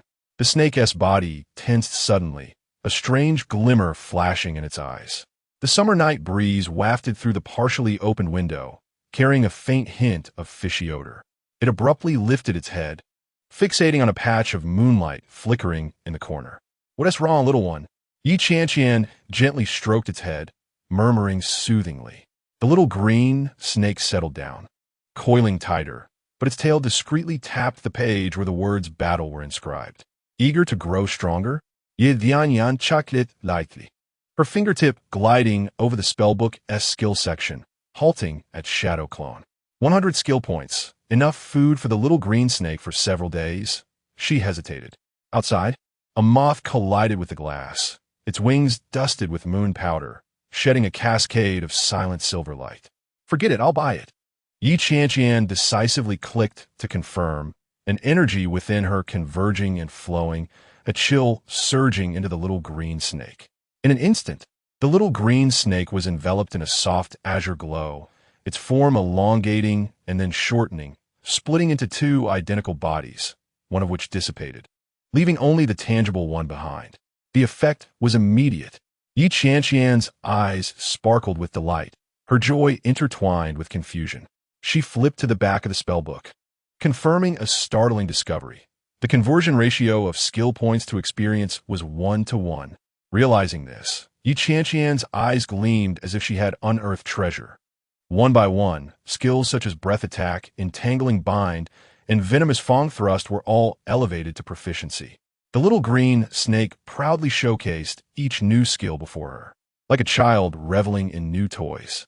Dew from the eaves dripped onto the windowsill, moistening a long-neglected flower pot. The soil had cracked, yet in the corner, an unknown little grass stubbornly sprouted tender shoots. How can I acquire more skill points? Qianqian mused, resting her chin on her hand. The blue glow of her phone illuminating half her face, creating a blurred reflection like that on water. The system notification chimed, and the Q circle was flooded with boastful updates of newly acquired A-grade extraordinary beasts, the comment section overflowing with praise. Qianqian's eyes sparkled with inspiration. A selection of photos featuring the little green snake was carefully curated. It either coiled on her wrist in slumber or stuck out its tongue at the camera, or curled beside the dried red fish in joyous consumption. Accompanied by a caption about a pet with D-grade qualifications, Qianqian clicked to send, her finger hovering over the screen for a moment before summoning the courage to proceed. 3 seconds. The system indicated it had been posted to her friend's circle. 5 seconds. The first comment appeared, such an ugly pet. How dare you flaunt it? 10 seconds. Negative comments surged like a tide. Could it be a fake? Garbage D-grade has the audacity to show off? Just looking at it is nauseating. Qianqian chuckled softly, unfazed, finding a strange sense of satisfaction in her heart. The system notification chimed repeatedly, each wave of negative emotions transforming into skill points flowing into her body. It was indeed effective. She was overjoyed, her fingertips gliding over the little green snake scales, each touch gentle as if caressing a treasure. The wind chimes clinked, and Qianqian's eyelids grew heavy, finally succumbing to the encroaching drowsiness. Her phone slipped from the bedside, the faint blue light flickering, casting a beam that landed precisely on the little green snake's eyes. The moonlight flowed like water, casting a silvery glow across the courtyard.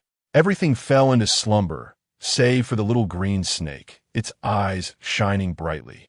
It glanced at the sleeping Qianqian, gently brushing its tail against the furrowed lines on her brow, hesitating for a moment before flipping itself and slipping out the window.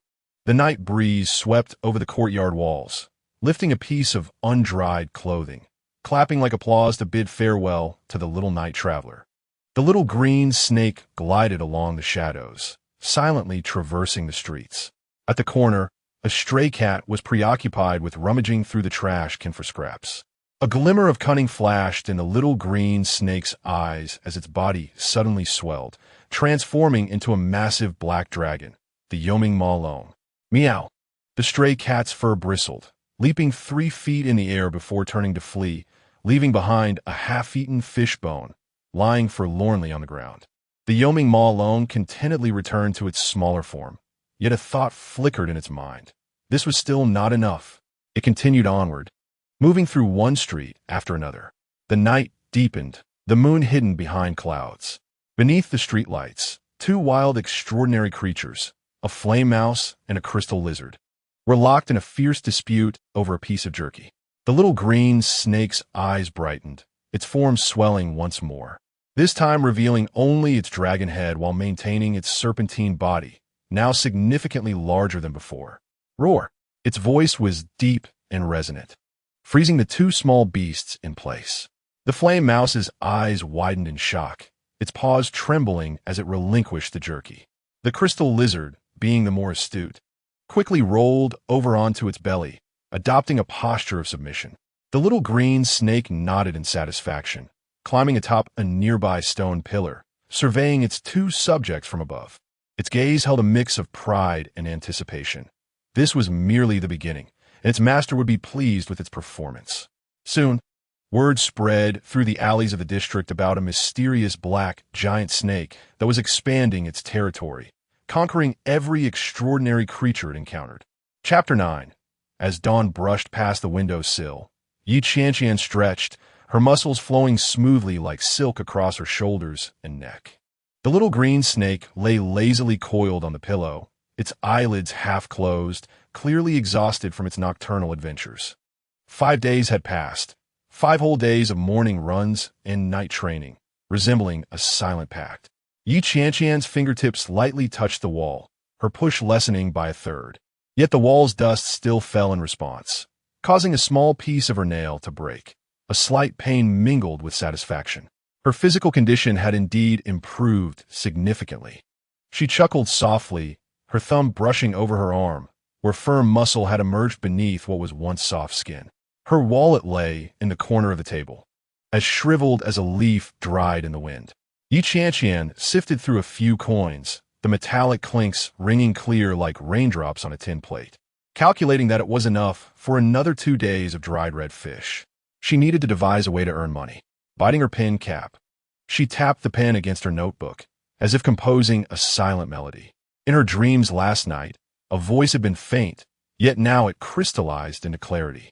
A bird perched on the power line outside, its feathers ruffled by the wind. Qianqian's eyes lit up as her pen pierced the paper. The battle square. The sun scorched the stone slabs of the combat square, heat waves distorting the distant air as if they were tangible entities. Qianqian unfurled a deep blue parasol, its canopy fluttering in the breeze like a butterfly yearning to take flight. Orders are open. Defeat the Beastmaster from Lufeng University. Each match is 200 yuan, she proclaimed loudly, her voice slicing through the cacophony of the square.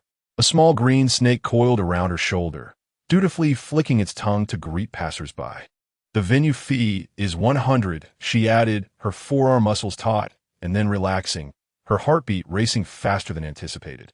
A stylishly dressed young man paused, his skin pale to the point of translucence, adorned with gold-rimmed glasses that enhanced his ethereal demeanor. From Lufeng University? He inquired, the corners of his mouth curling slightly, curiosity and pride glimmering in his gaze. Qianqian nodded, her eyes sparkling beneath the brim of her hat. Care to give it a try? Yunche, this was his name, casually remarked as he handed her 300 yuan. The jade bracelet on his wrist chimed softly with his movements, reminiscent of wind chimes being gently caressed. The combat arena was blistering under the sun, the gravel searing beneath her bare feet. She winced slightly at the heat, but quickly relaxed, showcasing the fruits of her 5 days of training. What was this minor discomfort? Ladies first, Yunche said, bowing extravagantly, though a bead of sweat formed in his palm, seeping into his sleeve.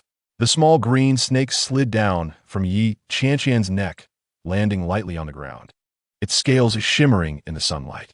It raised its head and flicked its tongue, exuding an air of pride that belied its size. Is that all? Yunche raised an eyebrow, his fingertips delicately manipulating the summoning card, a glimmer of silver flashing across its surface. Come fort, windfire lion. A massive orange-red lion materialized from thin air, its mane billowing like flames, yet it remained stationary, its gaze vacant as though its spirit had been extracted from its body.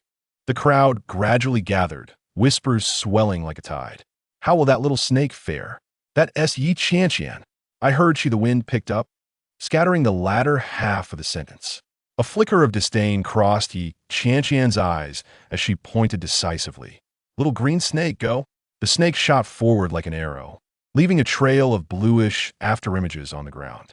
The windfire lion remained oblivious until the snake leaped gracefully, crashing into its skull. A dull thud echoed as the windfire lion staggered back a few steps, its expression still blank. Laughter erupted from the sidelines. Some shook their heads, while others regarded Yunche with confusion. Something's amiss. Qianqian squinted, and the little green snake instinctively distanced itself, coiling like a spring.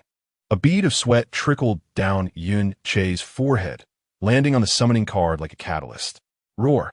The windfire lion suddenly lifted its head in a fierce howl, its orange-red mane transforming into tangible flames, roaring to life. Its vacant stare morphed into a menacing glare, its form swelling, claws carving deep trenches into the ground. Ignition state. Yunche barked, the light reflecting off his glasses obscuring the excitement in his eyes. Flame charge. The windfire lion shot forward like a cannonball, scorching the earth in its wake. Qianqian's pupils constricted, but a smile crept onto her lips. Dodge and entangle. The little green snake moved like water, deftly evading the charge, slithering close to the ground. With each pounce from the windfire lion, it narrowly avoided capture, as if it had already foreseen its opponent's intentions. The lion belched a plume of fire, yet the little green snake glided through the flames, its form blurring into a dark blue shadow, wrapping around the lion's limbs. Tightening its grip, a crack echoed as the windfire lion struggled, its joints protesting under the strain. What kind of tactic is this? Yunche's forehead was lined with tension, his glasses sliding down to the tip of his nose forgotten. Gasps of astonishment rippled through the onlookers. Many raised their phones to capture this astounding duel. 15 minutes passed. The windfire lion wheezed like a bellows, its fiery mane dimming, the ferocity in its eyes dissipating, replaced by weariness and confusion. The little green snake remained agile, its cool scales still glistening as if adorned with morning dew. Do you concede? Qianqian's voice was soft yet felt like a knife piercing Yunche's heart. He took a deep breath, sweat trickling down his cheek and dampening his collar. I concede. Thunderous applause erupted throughout the square. Qianqian bowed slightly, while the little green snake proudly lifted its head, circling the windfire lion before gracefully returning to her shoulder. Your windfire lion is quite impressive. Qianqian approached Yunche, her gaze unflinching. However, it awakened a special state but lacks control. A flicker of surprise crossed Yunche's eyes. How did you know? Qianqian gently stroked the little green snake's head, the creature flicking its tongue, mischief glimmering in its eyes. You see, every extraordinary beast harbors its secrets. The key lies in how to uncover them.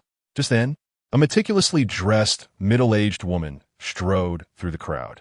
Her hurried footsteps exuded an air of urgency without panic, her stiletto heels clicking rhythmically against the stone, her vividly painted nails glinting in the sunlight like tiny flames. Monsieur, may I interrupt? She smiled, extending a gold-embossed business card. Dan Z, manager of DM Company. I apologize for the intrusion. Our company is about to host the DM Awakening Cup Beast Battle Competition and would like to invite you to participate. Qianqian accepted the card, its surface smooth as silk, the gold lettering reflecting the sunlight, causing her to squint slightly. A competition? Danzi nodded, a shrewd light sparkling in her eyes. The prize is substantial, 500,000 yuan for the champion, along with a rare beast egg. 500,000? Qianqian's trot bolbit, het heartbeat agileratin abruptly. The little green snake stood upright, its eyes twinkling with excitement, as if envisioning the heap of golden rewards. All the details are outlined here. Dan Z presented a beautifully crafted brochure. We look forward to your splendid performance. As she turned to leave, her heels left a series of crisp sounds on the stones, the echoes lingering in the air. Qianqian opened the brochure, her eyes scanning the small print, her pulse quickening. 500,000 would easily cover her living expenses and allow her to provide the best food for the little green snake, as well as acquire training equipment. Monsieur, I have a proposition. Yunche suddenly spoke, his tone softened. How about being my sparring partner? 2,000 yuan per hour. And you can use my private training facility for free. Qianqian looked up, meeting Yunche's earnest gaze. You have a private training facility? Her eyebrows arched slightly, revealing a hint of surprise. A gust of wind swept across the square, stirring up a cloud of dust. The little green snake turned its head away, yet a flicker of cunning glimmered in its eyes. It's not just a training facility. Yunche's words trailed off as the wind carried away his final statement. Qianqian bit her lip in contemplation, her fingers unconsciously caressing the little green snake scales. 2,000 per hour, training facility, DM Awakening Cup. The sun began to slant, casting elongated shadows on the ground. A smile graced Qianqian's face, her eyes sparkling with a blend of calculation and anticipation. When do we start? Chapter 10. The morning light penetrated the gaps in the curtains, casting a sharp beam across Qianqian's face. She frowned, pressing her nails into her palm to resist the drowsiness. The sound of typing echoed like rain on banana leaves, rapid yet rhythmic as the search box displayed the words DM Company, the screen's cool blue light straining her eyes. The largest beast product company in the Xia Kingdom. She murmured, her voice softer than the cawing of the crow outside. The little green snake slithered along her wrist, its scales cold like the lingering chill of the previous night. Is the prize really that substantial? Qianqian clicked on the third link, her eyes sparkling like stars. The bedside clock ticked steadily, its second hand crossing the 7:30 mark, as if urging her to act. 500,000. And a beast egg. She snapped her notebook shut, her fingertips trembling as if jolted by electricity. The little green snake suddenly reared up, its eyes flashing with a glimmer of greed reminiscent of Qianqian. The decision to accept Yun Che's invitation proved to be easier than she had anticipated. On the screen of her mobile phone, the message of agreement, asking when to commence, shimmered subtly in the morning sunlight. The Yun family training hall loomed like a mountain, with the bamboo swaying outside the floor-to-ceiling windows, casting mottled shadows on the floor. Qianqian pressed her hands against her knees, sweat trickling silently from her hair ends. This carpet must be worth thousands, she thought, squeezing her palms, feeling a slight prick. Time was up. Yun Che handed her a towel, his eyes behind the lenses sparkling with an inscrutable light. Your strategy is truly unexpected. The lights in the training hall flickered, and a moth, having found its way in, flitted around the source of light, fluttering with such vigor as if life consisted solely of this moment. The Fenghua lion is progressing rapidly, Qianqian remarked, accepting the towel, her fingertips inadvertently brushing against Yun Che's hand, sensing a momentary rigidity. The little green snake coiled around her neck, yawning out of boredom, its tail tips swaying. It had been 15 days. A full 15 days of companionship had quietly brought about remarkable changes. Yun Che's Fenghua, which had initially bared its teeth at the little green snake, was now inseparable from it, earning the endearing nickname Shuelauda, origin unknown, yet surprisingly apartment. Whenever the little green snake lazily flipped over, the Fenghua lion would eagerly approach, its mane subdued, almost obedient. This fellow, Yun Che thought, furrowing his brow and gazing at his Fenghua lion, which squatted beside the little green snake, eyes filled with infatuation, resembling a lovesick fool. Ye Qianqian chocolate softly, a glimmer of cunning flashing in her eyes. Each time someone cast a look of surprise, disdain, or contempt at the little green snake, her skill points would quietly increase. The little green snake's growth was far more rapid and incredible than she had imagined. Sweat soaked her collar as Qianqian inhaled deeply. The air mingled with a faint scent of sandalwood, likely a deliberate ambience of the training hall. Can I earn 2,500 today? She had added an extra half hour. Picking up her backpack, she carelessly hung the towel on the rack, slightly askew, squinting at it without adjusting it. Yun Che paused for a moment, the corners of his lips curving upwards. Of course, as dusk descended, the family chauffeur awaited outside. Qianqian politely declined the offer of a ride, preferring to walk home, each step treading upon her skill points, ethereal yet tangible. In the stillness of the night, moonlight flowed like water along the edge of Qianqian's bed. She suddenly woke, reaching out for the empty space beside her pillow. Little one? She sat up, the room astonishingly quiet, the only sound being the wind rustling through the treetops outside. The system notification chimed unexpectedly, causing Qianqian to furrow her brow. Were her skill points skyrocketing? She rubbed her eyes, bewildered by the incessantly fluctuating number. A segment of a long-buried memory flashed back. It was the night after the third day of training when she had stumbled upon the system panel and discovered her skill points had inexplicably increased by over 100. At the time, she had thought it was a delay in the system update. Now it seemed. A small patch of moonlight on the floor by the window appeared fragmented, as if something had slashed through, not the work of the wind. Qianqian quietly got out of bed, tiptoeing along the faint traces to slip out of the house. The night breeze brushed against her cheeks, chilling to the bone. The streetlights resembled a string of dim stars, sketching the vague outlines of the depths of the alley. Qianqian pressed against the wall, breathing softly as if any sound might disturb a magical event unfolding. An unusual noise came from around the corner, a hissing. She held her breath, slowly peering around the corner, and the sight nearly made her laugh aloud. The little green snake in its Yoming Malong form, commanded the center of the alley, while a group of various wild, extraordinary creatures lay prostrated before it. There were fire rats, crystal lizards, and even a small grass-type sprite. Each one bowed its head, evidently having just suffered a crushing defeat. Yet, astonishingly, the little green snake produced several pieces of dried fish from somewhere, distributing them to its defeated subordinates. Each creature gazed at the little green snake with adoration as it accepted the food, their tails wagging joyfully. This little one, Qianqian, leaned against the wall, her lips curling upwards, almost her eyes. No wonder the skill points increased so rapidly. It had been secretly working every night. The wind swayed the flickering light at the alley's entrance, casting a quivering shadow. The little green snake and its subordinates painted a bizarre picture in that dim light. A blend of wildness and tenderness, strength and kindness intertwined. Ye Qianqian kuitretretet, had keys Qianqian softly in her pocket. She decided to grant the little one some personal space. After all, who doesn't have their own little secrets? Starlight filtered through the clouds, scattering along the path home. A smile graced Qianqian's lips as she contemplated the DM awakening cup, the 50,000 prize, and the beast egg, while simultaneously her skill points continued to rise. One notification after another, like the stars twinkling in the night sky. Upon returning to her room, Qianqian leaned against the headboard, her fingertips lightly tapping on the system panel.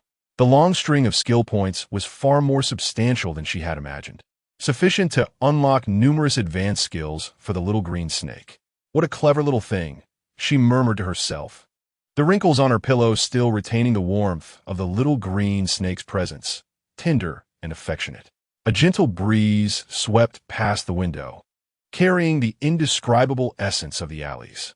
Qianqian closed her eyes, her lips still holding a smile, envisioning in her dreams the little green snake adorned with a crown, standing on the podium of the DM awakening cup, with 50,000 shimmering behind it, and that mysterious beast egg. Everything was progressing in a favorable direction, was it not? The wind chimes under the eaves tinkled, like the whispers of fate, heralding the impending storm and opportunities. In the corner, the plaster statue drooped its eyelids, forever withholding its secrets, perhaps even unaware of what it had witnessed. Certain cracks had long been covered with the dust of time. A faint crawling sound echoed from outside. The little green snake had returned, bringing with it the moonlight and secrets. It silently glided up to the bed's edge, reverting to its original palm-sized form, obediently curling up beside Qianqian's pillow, as if it had never left. Qianqian's eyelashes fluttered, feigning sleep. The little green snake's tail gently brushed against her wrist, conveying an unspoken intimacy and loyalty. Its master remained oblivious to the fact that in the dark corners of the city, the legend of the Snake King had quietly begun to spread. Chapter 11. Half a moon hangs like a hook in the corner of the window. Qianqian's fingertips danced over the system panel, the numbers leaping like the restless cricket outside. 3,500 skill points. Each one accumulated, gleaming softly as if touched by moonlight. It's intermediate now. She gently stroked the little green snake's back. Its scales were cool and slick, reminiscent of the jade bracelet her mother once wore. The little green snake wriggled, its tail tip-tapping her palm, leaving a cool tickle.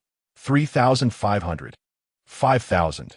The numbers on the experience bar were starkly reassuring, yet carried an underlying sense of unfulfilled urgency. Yin Che's Fenghua lion lay in the corner of the training ground, its gaze fixed intently on the little green snake, occasionally emitting a low rumble from its throat. No longer as foolish as when they first met, its eyes now sparkled with a touch of liveliness and pride, perhaps due to the accumulation of battle experience or having been tempered by the little green snake's pranks. Tomorrow marked the deadline for registration for the DM Awakening Cup. Qianqian lightly tapped the panel, her gaze flickering. It was time to seize this opportunity. 1,500 skill points were swiftly allocated, distributed among the various skills of the little green snake. The sound of numbers flowing away seemed audible, akin to fine sand slipping through glass in an hourglass, subtle yet undeniable. The sound of them landing signified a transfer of power. The wind chimes stirred without a breeze. Qianqian felt an inexplicable palpitation. Faster. Yunshe stood at the edge of the training ground, beads of sweat cascading down his nose and silently splattering against the ground. The Fenghua sure roared as it charged towards the Pao Pao Yu, its fiery mane blazing intensely, casting an orange-red glow across the entire arena. It no longer exhibited the reckless abandon of its past. Each step was precise, its gaze focused, channeling every ounce of strength into its strikes. The Pao Pao Yu released a flurry of bubbles in a futile attempt to obstruct its advance, but the Fenghua sure deftly evaded them. Its fiery claws sliced through the air, piercing the bubble barrier and landing a decisive blow to the Pao Pao Yu's abdomen, determining the victor.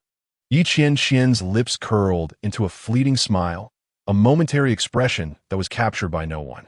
The small Qing she coiled around her shoulder, its tail swaying gently, eyes glimmering with a barely perceptible pride. Skill points accumulated quietly, akin to the spring breeze caressing the budding grass, silent yet palpable. The Fenghua had made remarkable progress. Qianqian spoke in a calm tone, her eyes fixed intently on the Fenghua's movements, analyzing and assessing them with fluidity. Unkind, sweat still clinging stubbornly to his brow. Thanks to your guidance. After defeating its opponent, the Fenghua shook its mane. Yet its gaze inevitably drifted towards the small Qing Shi, admiration evident in its eyes. As it approached, it softened its footsteps, lowering its head slightly, akin to a devotee encountering a deity. The Qing Shi lazily lifted its eyelids, flicking its tail, causing the Fenghua to obediently squat beside it. Afraid to show any trace of the bullying it had once endured, now transformed into reverence, its tail wagging in an instinctual plea for affection. It was amusing to think it had been tamed. Yunshe furrowed his brow, his expression a complex tapestry of emotions hidden behind his glasses. Ye ween chakit lightly, wetting her lips with her tongue. Across from her, Yunshe's face was etched with confusion, negative emotions swirling within him like heavy ink, silently seeping into her being as her skill points increased yet again. Outside, the leaves danced in the wind, sunlight dappling the ground like the steps of Sprite. However, the training ground was eerily quiet, save for the gentle sound of the Fenghua's breathing, reminiscent of an old clock's second hand, steady and reassuring. Let us grab a meal, as a gesture of gratitude. Yunshe waved down a taxi, his voice steady yet imbued with an undeniable firmness. Qianqian raised an eyebrow, her lips pursed then released, her thoughts twisting and turning. All right.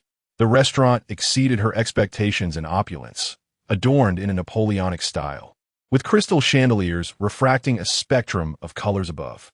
The servers wore shoes that gleamed like mirrors, reflecting Qianqian's slightly self-conscious figure as her fingertips lightly brushed the edge of the tablecloth, its smooth texture akin to silk, yet imbued with an inexplicable barrier. The small Qing she rested quietly on her wrist, its eyes roving around like an ordinary person entering a fantastical realm. Thank you for your guidance during this time. Yunshe lifted his wine glass, his voice rich and robust like the red wine within. The Fenghua's progress has far exceeded my expectations. Qianqian clinked her glass against his, the sound ringing clear like a promise sealed. Likewise, the candlelight flickered, casting shadows that danced upon the walls. The steak served by the waiter sizzled, juices seeping out and pooling into a shallow red lake on the plate. Do you have confidence in the DM awakening cup? Yunshe cut a small piece of beef, the knife and fork producing a delicate sound, merging with the rhythm of the background music. Qianqian raised an eyebrow, her gaze falling upon the small Qing Shi, which was greedily sniffing the aromas in the air, its tongue darting in and out. A little. I have faith in you. Yunshe raised his glass again, his expression softened under the candlelight. If you require any assistance. The restaurant's air conditioning was overly chill, and as the wind brushed by, Qianqian's fingertips trembled slightly. She chuckled softly, her eyes sweeping over the small Qing Shi's slightly distended belly. This little fellow has eaten too much. Outside, the neon lights flickered, illuminating the city's restless heartbeat. Distant bells tolled, 1, 2, 3 times, as if counting down someone's remaining days. After a hearty meal, the night deepened. Qianqian declined Yunche's offer to escort her home, setting off on her own. The small Qing she quietly coiled around her shoulder, occasionally flicking its tongue to taste the complex scents in the air. "Little one, you got a bit of belly now," Qianqian teased softly, tapping the small Qing she's slightly swollen abdomen. The Qing she clearly bristled at her words, twisting its body as if to bite her finger. Suddenly, it became rigid as if struck by lightning. Its scales stood erect, and even its back seemed to swell oddly. It slid down from Qianqian's shoulder, swift as lightning, positioning itself in front of her, staring intently at the dark alley ahead. It was a narrow passage, the streetlight long broken, shrouded in darkness as if stained with ink. Only the edge of the alley was outlined in moonlight, forming an indistinct silhouette that seemed to swallow everything, a bottomless void. The small Qing, she was on high alert, its tail raised slightly, poised to strike at any moment. The frequency of its emitted signals was unusual, as if something in the air made it profoundly uneasy. Qianqian's heart raced, beads of sweat forming on her palms, and as the wind swept through her hair, a chill enveloped her. Within the encroaching darkness ahead, it felt as if something was stirring. The violets in the flower bed at the street corner emitted a faint fragrance. Unnoticed by anyone, the wind rustled through the treetops, the leaves whispering like a warning. In the depths of the alley, a pair of eerie green eyes slowly opened in the darkness, akin to the moment the gates of hell were swung wide open. Chapter 12. In the shadows. A pair of violet pupils gradually emerged, like two distant stars in the night sky. Qianqian felt a tightening in her throat, her fingers unconsciously twisting the fabric of her clothing, the sound of her nails scraping against the material barely audible. The small Qing, she arched its body, all its scales erect, glinting coldly in the moonlight. The air seemed to freeze for a moment before it appeared as though the darkness of the alley was being forcefully peeled away, revealing the pulsating heart within. A woman clad in a purple gown stepped forth, her skirt trailing on the ground, producing a soft, rustling sound. Her skin was as white as snow, lips like crimson dots, yet her eyes were hauntingly enchanting, a shade of purple unearthly. An A-grade qualification, is it? Her voice flowed as gently as water, though her gaze was fixated on the small Qing she, akin to a hunter spotting a rare prize. A chilling breeze swept through, causing the streetlight to cast eerie shadows. From deep within the alley, an ominous sound emerged, reminiscent of countless tiny scales scraping against the ground. Qianqian took a half-step back, her boot crunching a fallen leaf, the sound echoing like thunder. A masterclass beast tamer? Her pupils constricted, her heart pounding like a drum. The oppressive aura emanating from the woman before her was more formidable than that of the principal, as if an invisible mountain pressed down upon her chest. A massive scorpion emerged from behind the woman, its deep purple body glistening, its 8 legs sharp as blades, and its stinger gleaming ominously. It raised its pincers slightly, and the surrounding air seemed to solidify. Even the wind dared not stir. An imperial-grade Tian dew scorpion. Qianqian's mind was ablaze with alarm bells, her fingers slipping into her pocket, reaching for her phone screen. "Don't bother." The woman with violet eyes suddenly chuckled softly, her voice colder than the moonlight. "Within the territory of the Tian dew scorpion, everything is under my control." In the distance, the lights flickered, the silhouette beneath the swaying street lamp elongated. Qianqian's breath faltered, as if invisible threads were constricting her lungs, making it hard to breathe. The small Qing, she suddenly sprang into action, darting towards the purple-clad woman like an arrow. However, it was effortlessly caught by the Tian dew scorpion, suspended in midair, unable to move. "Don't rush, little one." The violet-eyed woman stepped forward, her gown sweeping the ground and stirring up fine dust. She raised her hand to gently stroke the Tian dew scorpion's hard exterior, her fingertips gleaming as though crafted from exquisite jade. "Your master is quite interesting." Qianqian felt cold sweat bead at her temples, like the first snow of winter falling upon her neck, sending shivers down her spine. The magic book in her pocket suddenly grew hot, the burning sensation threatening to pierce through the fabric. Who exactly are you? Her voice was dry, scraping like sandpaper. The woman in purple extended her slender finger. Lightly tapping ye Qianqian's forehead.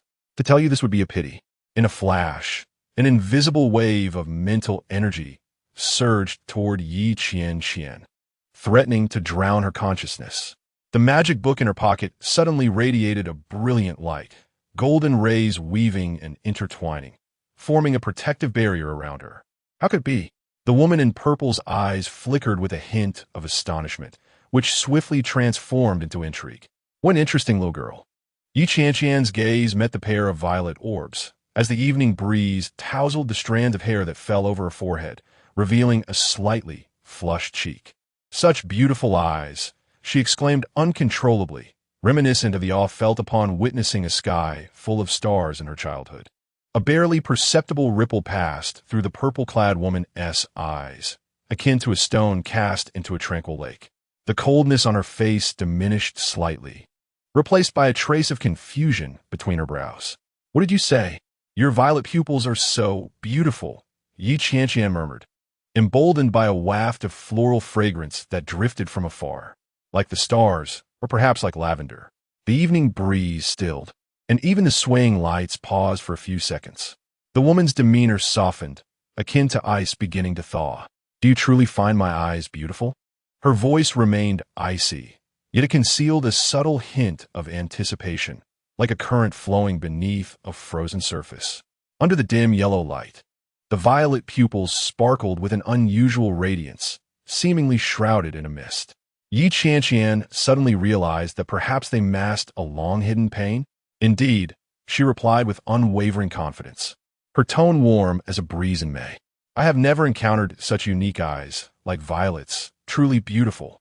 The woman in purple stood silently for a moment, the corners of her lips subtly lifting, sketching a barely perceptible smile. Let's go.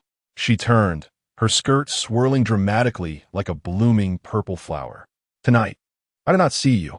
The Qianqian scorpion released the little green snake, its pincers snapping open and shut, producing a peculiar cracking sound.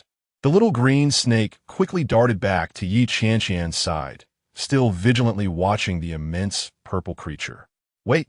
Qianqian suddenly called out, her heart racing like a drum. The woman in purple halted, glancing sideways, her eyes touched by the moonlight. I am Qianqian. She summoned her courage, her lips trembling slightly. Could you tell me your name? I cannot. The woman in purple replied succinctly, her figure gradually melding into the night. Forget that you encountered me tonight. Qianqian scooped up the little green snake and hurried back the way she came, each step weighed down by a mix of fear and relief. She did not notice the complex expression that flashed in the woman's eyes as she turned away. The traffic lights at the intersection changed 3 times before Qianqian dared to stop. Cold sweat soaked through her clothing, clinging to her skin.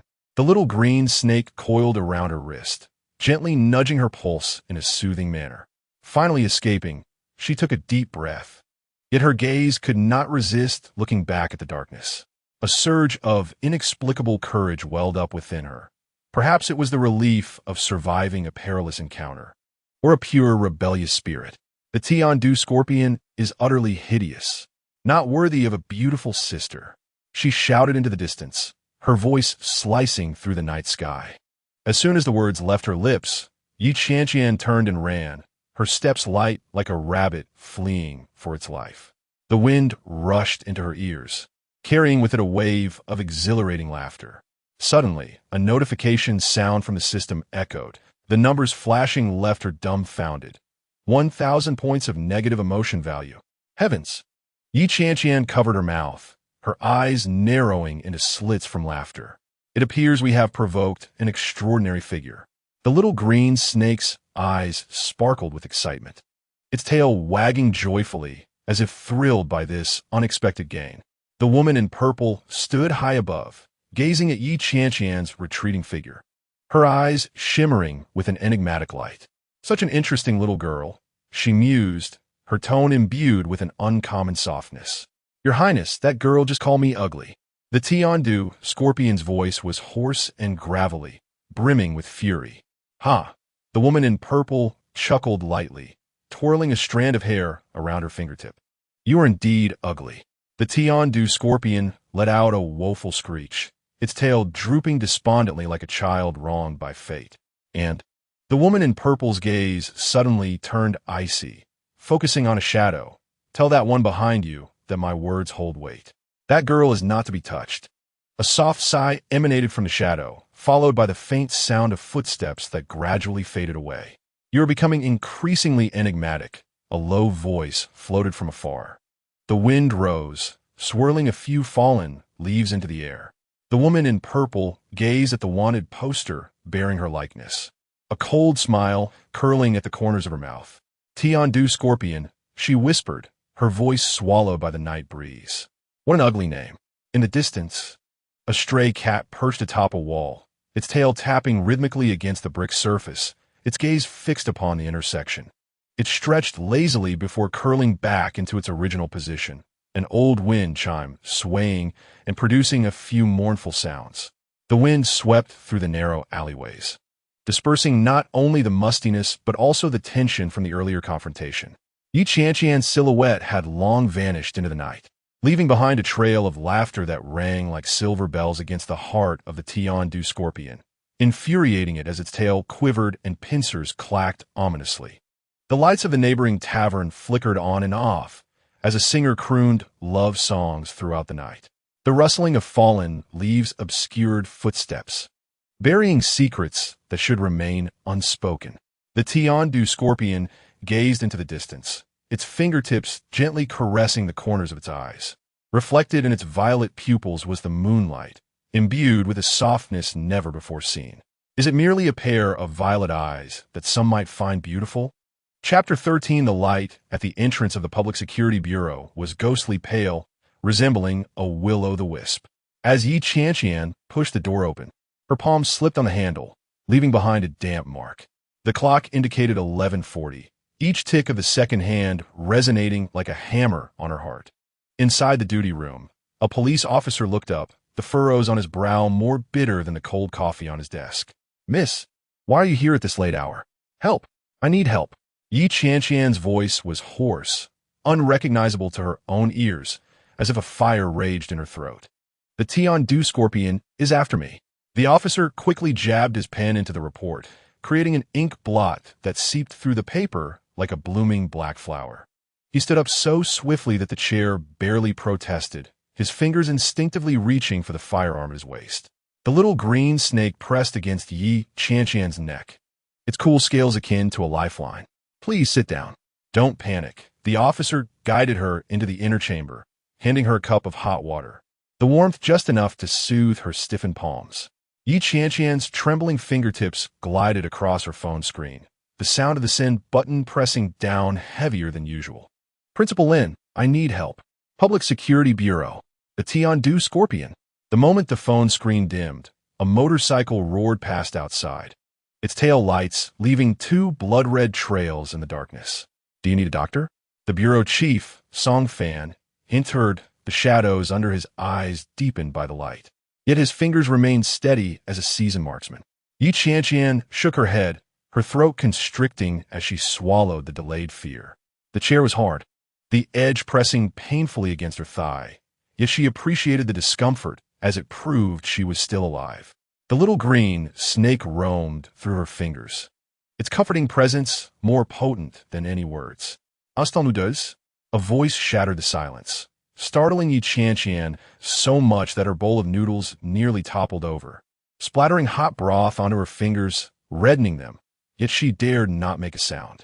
Principal Lin stood at the doorway, cold sweat staining the back of his shirt, evidently having sprinted here.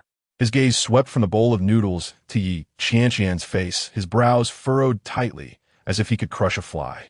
You're on the verge of death, and you're eating instant noodles? Embarrassed, Qianqian bit down on the tip of her chopsticks, leaving bite marks on the plastic surface. I was hungry, she replied, her single syllable drowned in Lin Tian's sigh. He strode forward, his fingertips brushing against her forehead before retracting them quickly, as if shocked. No injuries? Qianqian shook her head, her hair catching the cold light of the police station. creating a hazy halo around her. Tell me what happened. Song Fan dragged over a chair, the metallic legs screeching against the floor, startling a cockroach in the corner, prompting it to scurry back into the shadows. Once she began to speak, Qianqian recounted her evening's ordeal, only glossing over the part about the magic book. The little green snake occasionally raised its head, its gaze alert like a sentinel. The little green snake has A-level qualifications? Lin Tian's voice suddenly rose, causing the documents on the table to tremble slightly. The little green snake seemed to comprehend something, proudly lifting its head and raising its tail high, casting a slender shadow under the light. Song Fan's Adam's apple bobbed as his gaze intensified. The female scorpion, a wanted criminal by the Federation, had poisoned 836 individuals, with her backing forces shrouded in mystery. His knuckles turned white. It was miraculous that she could escape unscathed. A bird flitted past the window, its wings creating a gentle breeze that softly collided with the glass, producing a faint lament. Yinzhang. Song Fan suddenly stood up and rushed towards the communication room, leaving Qianqian and Lin Tian exchanging bewildered glances. The little green snake drew a circle on the table with its tail, as if posing a silent question. Upon Song Fan's return, he was accompanied by two elderly men, their hair silvered. One was robust, moving with the grace of a tiger. The other was slender as bamboo, yet his eyes were as sharp as an eagle's. They approached side by side, their presence more striking than the office's overhead lights. Young lady, repeat once more, what is the qualification of your beast?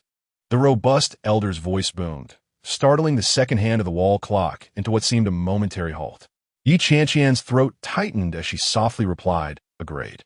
The two elders exchanged glances, a spark of surprise flickering in their eyes. The slender elder's long fingers tapped rhythmically on the table, mimicking the sound of raindrops.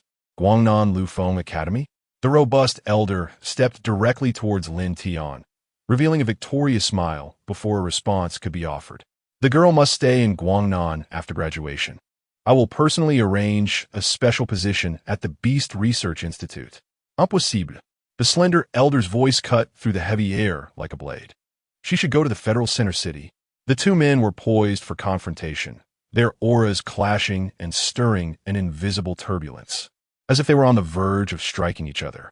The little green snake stood alert, a glint of murderous intent flashing in its eyes. Stop it! Song Fan shouted angrily, slamming his palm onto the table, causing folders to leap up by 3 inches. The immediate priority is to ensure Miss Ye's safety. The two elders, as if awakening from a dream, displayed a hint of embarrassment on their faces. The robust elder cleared his throat lightly, rubbing his chin while his gaze occasionally flicked towards the little green snake. In the distance, car lights flashed by, casting shadows that illuminated Qianqian's pale profile.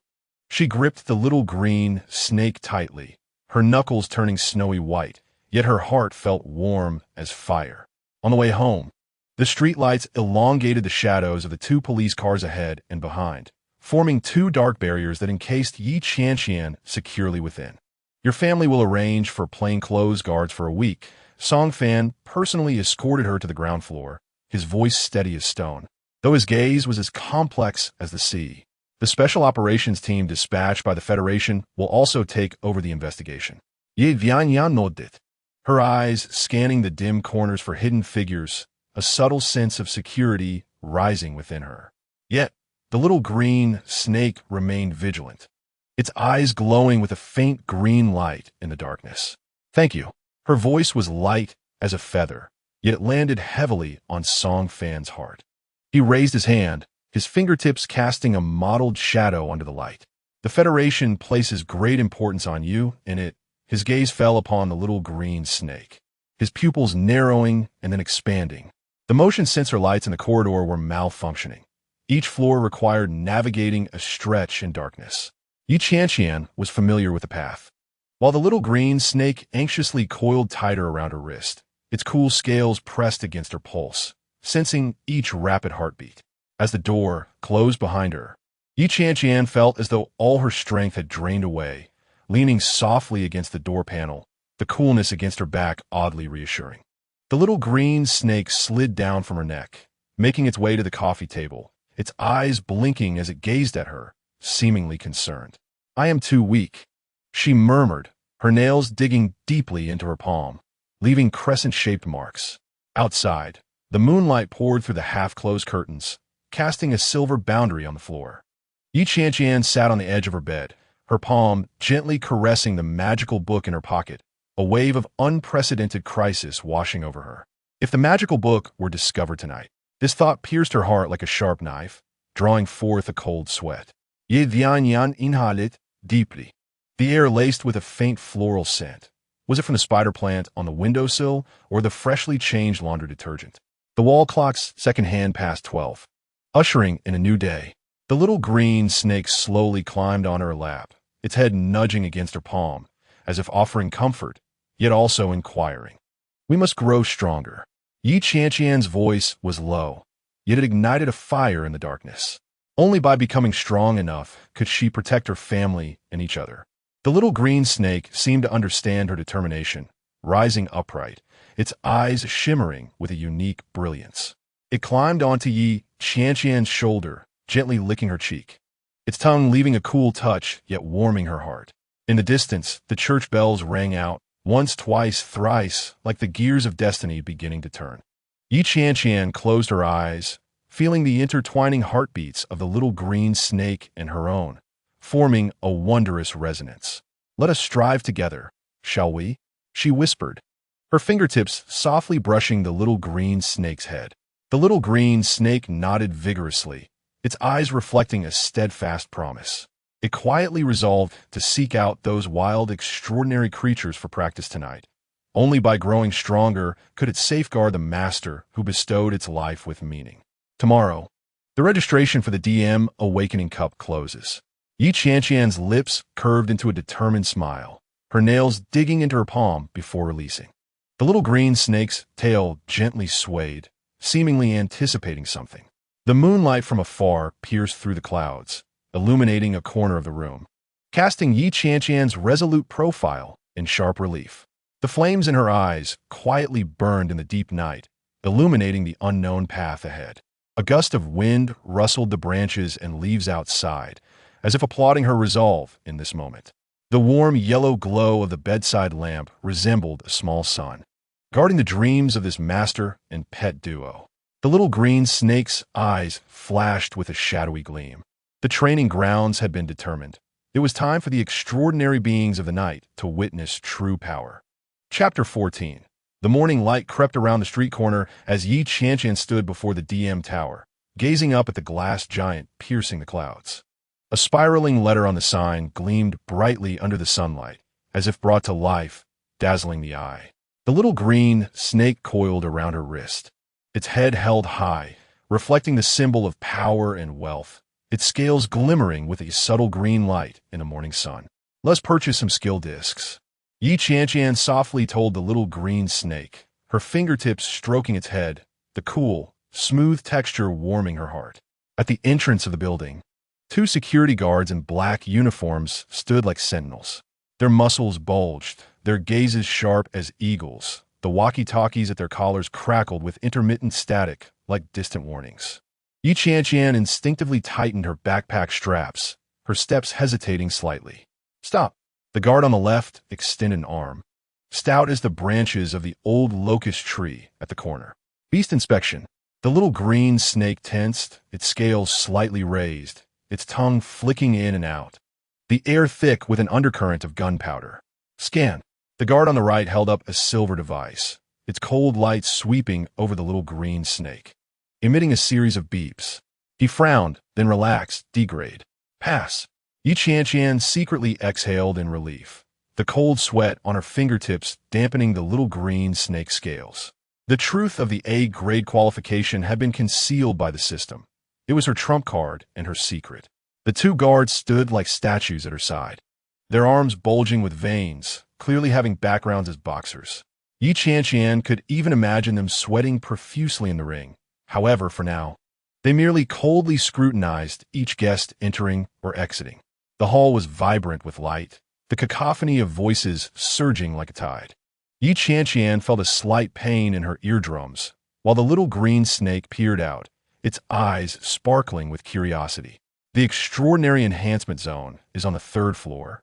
She quietly informed the little green snake, lightly tapping its head.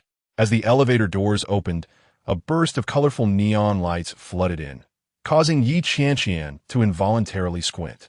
The bustling shopping mall was alive with chatter and the fragrance of fine garments, resembling an entirely different realm. At the corner, an exquisite white mouse, an extraordinary creature, gracefully strolled across a display stand. Adorned with an extravagant pink bow, it sported a delicate flower tied around its neck, which trembled gently with its movements, reminiscent of a true butterfly dancing in the air. The small green snake froze, its gaze fixed on the white mouse, and without a backward glance, slithered down from Qianqian's wrist, making a beeline for the display stand. "Hey, what you doing?"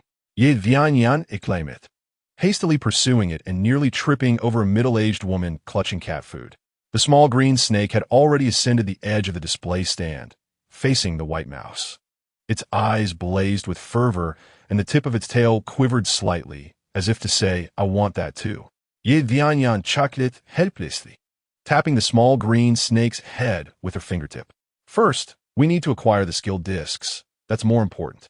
The little green snake reluctantly cast a glance back at the white mouse, which was proudly waving its tail, seemingly showing off. A flicker of discontent crossed the small green snake's eyes, yet it obediently returned to Qianqian's shoulder, glancing back from time to time. The skill disc area was teeming with customers, shelves brimming with vibrant boxes, each labeled with different abilities and prices.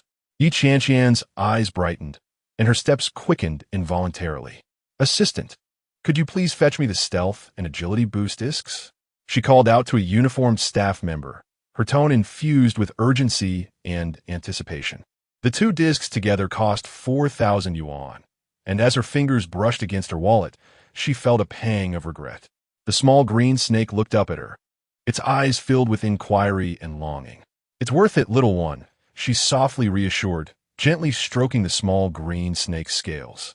As she approached the checkout, the small green snake suddenly darted out, heading straight for the display stand where the white mouse had been. Qianqian followed, seeing the small green snake circling a display rack filled with various pet accessories. "What did you see?" Qianqian inquired, following the small green snake's gaze.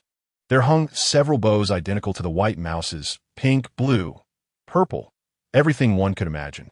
The small green snake fixated on a purple one, its eyes unblinking. Qianqian picked up the price tag, her eyes widening in shock. 18,000, she gasped, her voice loud enough to attract the attention of surrounding customers. This price could buy 9 more skill discs. Qianqian smiled wryly, while the small green snake looked up at her, its eyes brimming with hope and pleading. This little creature. Qianqian bit her lip, her nails digging in her palm before releasing. Those serpent-like eyes were clear as day, seemingly able to peer into her soul, pure as when they first met on campus. All right, she finally relented, cautiously removing the purple bow from its display. The nearby staff member bestowed upon her an approving glance, cheerfully accepting her bank card. The sound of the card being swiped felt like a dagger to her heart. 18,000 was nearly all the practice fees she had earned recently. Yet the small green snake joyfully leaped onto her shoulder, its tail wagging with excitement, its scales glimmering in the light. "Are you happy now?" Qianqian smiled helplessly as she tied the bow around the small green snake's neck. The purple and green hues harmonizing beautifully, resembling a living piece of art. The seating area in the shopping mall was as soft as clouds, and Qianqian sank into it, exhausted, her mouth filled with a hamburger. This was the cheapest meal at a fast food restaurant, costing 30 yuan each, just enough to satiate her hunger. The small green snake coiled on her lap, proudly flaunting its new accessory, occasionally flicking its tongue as if savoring the envy in the air. "Annie, what kind of snake is that?" A youthful voice interrupted the brief tranquility. Qianqian looked up to see a curious boy, around 7 or 8 years old, approaching with wide-eyed wonder. He was dressed in an expensive little suit, his shoes polished to a shine, and held a seemingly newly purchased beast toy. "It's a Qing Shan Shi, little one," Yi Qianqian replied gently, stroking the small green snake's head. Can I touch it? The boy's eyes sparkled, as if he had just spotted a candy store. Just as Yi Qianqian was about to politely decline, the small green snake had already reared up, its scales standing on end, clearly resisting the stranger's touch. She softly reassured him, I'm sorry, it doesn't like being touched by strangers. Kevin, come back. A sharp female voice cut through the air like a bolt of lightning. A heavily made-up woman strode over, roughly yanking the boy back, her eyes flashing with disdain. Stay away from that filthy snake. Ye Qianqian fronet. Her fingers unconsciously tightening around the hem of her skirt. The small green snake curled tighter in her lap, its gaze turning fierce. Mom, I want to touch that snake. The boy said, his eyes lingering on the small green snake, his voice tinged with disappointment. Shut your mouth. The woman scolded, then turned her fierce gaze on Yi Qianqian. What gives you the right to bring a pet into DM building? Just look at your pitiful appearance. Yi Qianqian nearly crushed her hamburger in her grip, taking a deep breath to suppress the rising anger within her. Onlookers began to stop and stare, whispers buzzing around her like annoying insects. You can only afford 30 yuan hamburgers, yet you buy such expensive accessories for your pet. The woman continued with a sneer, pointing at the bow around the small green snake's neck. I know that thing. It costs 18,000. I bet that pet is stolen. The air in the resting area seemed to freeze, and Yi Qianqian felt dozens of eyes upon her, prickling and uncomfortable. Someone pulled out a phone, aiming it at her while whispering. Indeed, that girl's clothes looked cheap. An 18,000 accessory, I remember in Yunta, is only worth 15 million. Is it stolen? The woman raised her chin triumphantly, as if her judgment was already confirmed. My son wants an Yunta, but can't afford it. Yet you can buy such expensive accessories? Speak up. Is that pet stolen? Yi Qianqian felt a wave of dizziness wash over her, her face burning as if she had been publicly slapped. The small green snake sensed her emotions, its body tensing, eyes flashing with a dangerous gleam. My money is mine to spend as I wish. Please keep your child away from us. Yi Qianqian maintained a steady voice, despite the turmoil within her. How dare you speak to me like that? The woman's voice rose, her face reddening like an enraged turkey. I am a VIP customer of DM Company. Believe me, I can have security throw you out. The crowd around them grew larger. Some began to take photos, others sighed and shook their heads, while many were eager to witness the unfolding drama. Yi Qianqian felt a sense of helplessness rising from her feet, like a tide overwhelming her. Just then, an elderly lady with silver hair approached slowly, holding a gray mouse. The woman was simply yet appropriately dressed, her gaze gentle yet imbued with undeniable authority. Little one, would you like to pet my treasure mouse? She softly offered to the boy, smiling as she half squatted down. I can find treasures. The boy's eyes lit up, and just as he was about to reach out, he suddenly pouted. I don't want that. He abruptly shoved the treasure mouse away, causing the little creature to squeak in surprise and tumble to the ground, rolling several times before regaining its balance. I want to touch that snake. The smile on the elderly lady's face faltered, a flicker of barely concealed anger flashing in her eyes. She glanced at her startled treasure mouse, then at the stubborn boy and his defiantly proud mother, her lips slightly turning downwards. Rising to her full height, the elderly lady's fingers, slightly bent with age, gently picked up the trembling treasure mouse, cradling it in her palm. Her voice, though steady as the clouds drifting outside, bore the weight of wisdom. Children, even the most well-mannered pets remember who has harmed them. Her gaze locked onto the boy, penetrating through time, as if she saw a rude youth lost in decorum. I will report this incident to the security department. The crowd around them ebbed and flowed like waves, their breaths melding with the soft music of them all, creating a peculiar symphony. Yi Qianqian felt a tightness in her throat as her fingers unconsciously caressed the scales of the small green snake. A report? Preposterous.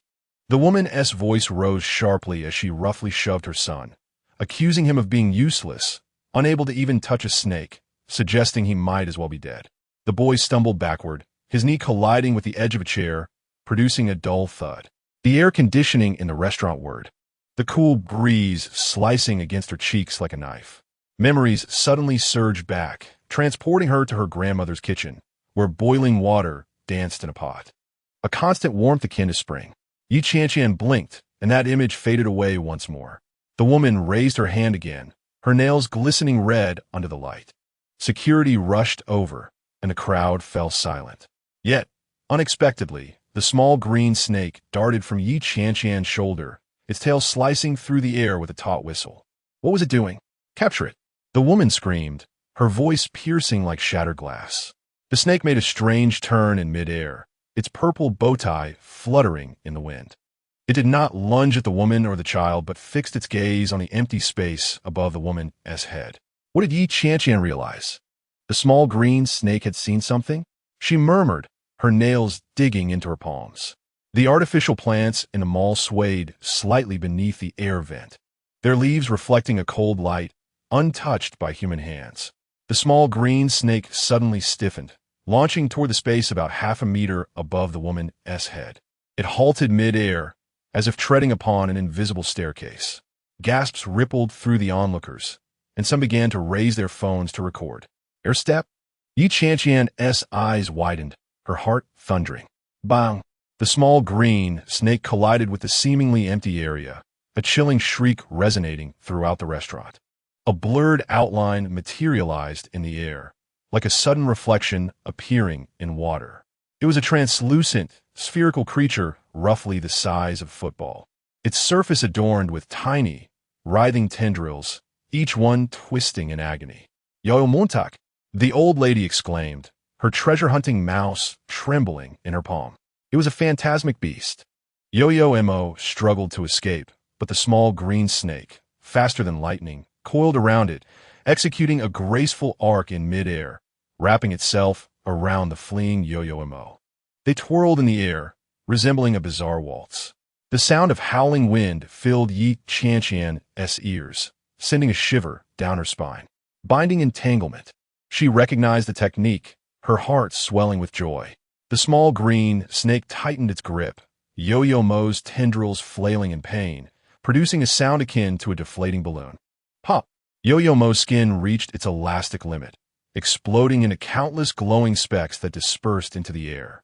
The small green snake landed steadily on the woman's shoulder. Holding its head high, the purple bow tie quivering slightly around its neck.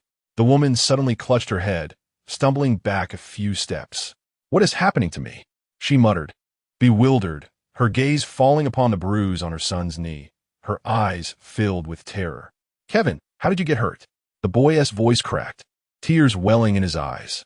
The old lady stepped forward, her fingers trembling with anger.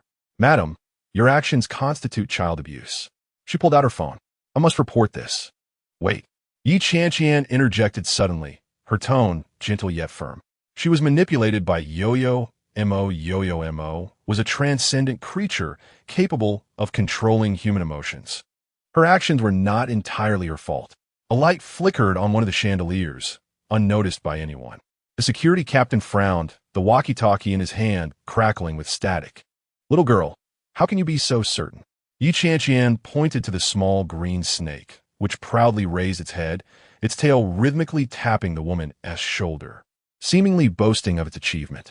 A murmur of admiration erupted among the bystanders, many stepping forward to capture the small green snake in photographs. The purple bow tie sparkled under the flash, illuminating the snake's scales. It appeared to revel in the attention, holding its head high and striking various poses. Your snake can fly? A bespectacled youth stammered, his eyes wide behind the lenses. Qianqian smiled softly, yet her heart surged with turbulence. When had the small green snake learned air step and binding entanglement? Had it been secretly honing its skills? She glanced down at her system panel, where new skills were indeed displayed. Air step, binding entanglement, along with a note, can be combined with shadow escape. What an impressive little snake. The woman had regained her composure and knelt down, softly thanking her. Thank you for saving me. I don't know why I treated Kevin that way. She turned to her son. Sorry, sweetheart. I didn't mean it. Kevin buried himself in his mother's embrace, quietly sobbing.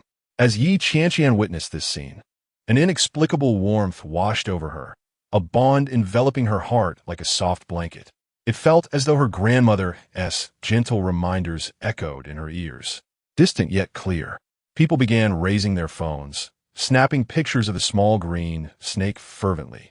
Some even knelt on the ground, exclaiming how adorable it was, declaring they were dying from cuteness. The small green snake flicked its tail and returned to Qianqian's shoulder, affectionately nuzzling her cheek, eliciting another round of squeals. What a familiar voice rang out from the edge of the crowd. "Miss Yi, you never fail to surprise." Danzi weaved through the throng, her high heels clicking rhythmically against the marble floor. Dressed in a deep blue professional ensemble, every gesture exuded elegance and authority. Manager Dan, Qianqian slightly bowed her head, feeling a wave of nervousness. The small green snake, however, stood tall, seemingly proud to showcase its new skills in front of an old acquaintance. "You have resolved a situation that could have escalated into a serious dispute," Dan Z smiled, lightly tapping her chin. "According to our safety regulations, such a contribution merits a reward." She turned to her assistant behind her. "Prepare a year's worth of customized beast food and a voucher for 20 items from our fashion store for Miss Yi." Qianqian's eyes brightened at the mention of customized food for a year.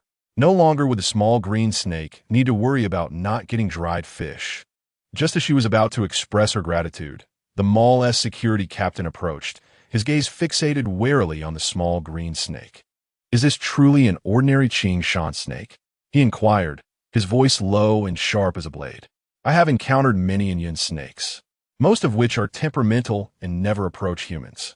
Yet the small green snake seemed to comprehend his words, instantly dropping its proud demeanor, adopting an air of aloofness, casting a disdainful glance at him before lazily coiling back onto Qianqian's shoulder, resembling an ordinary pet snake.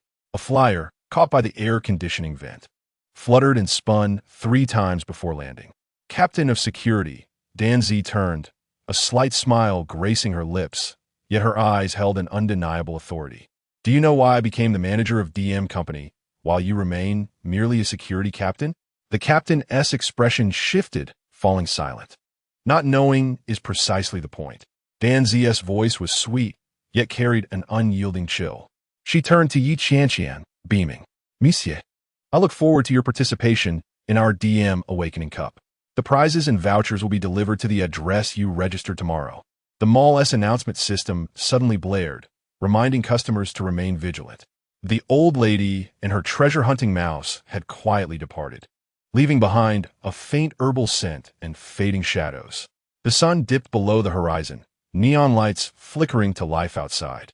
Qianqian returned home, her heart brimming with joy and a trove of spoils, her mind swirling with thoughts of a year's worth of food customization and the voucher for 20 items.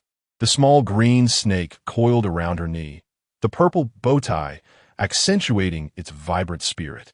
"You little rascal," she gently teased, scratching the small green snake's nose. "When did you learn so many skills? Why did you keep it from me?" The small green snake blinked innocently. Qianqian sighed, her heart swelling with pride. "Tomorrow, we shall register for the DM Awakening Cup. We are bound to win." The small green snake perked up, its eyes sparkling with determination. It gently nudged Qianqian's wrist and then obediently coiled itself on the pillow, closing its eyes. The moonlight flowed like water through the gaps in the curtains, casting a silvery glow upon the floor. Qianqian was sound asleep, her even breaths filling the quiet room. The little green snake slowly opened its eyes, cautiously surveying its surroundings to confirm its master was fast asleep.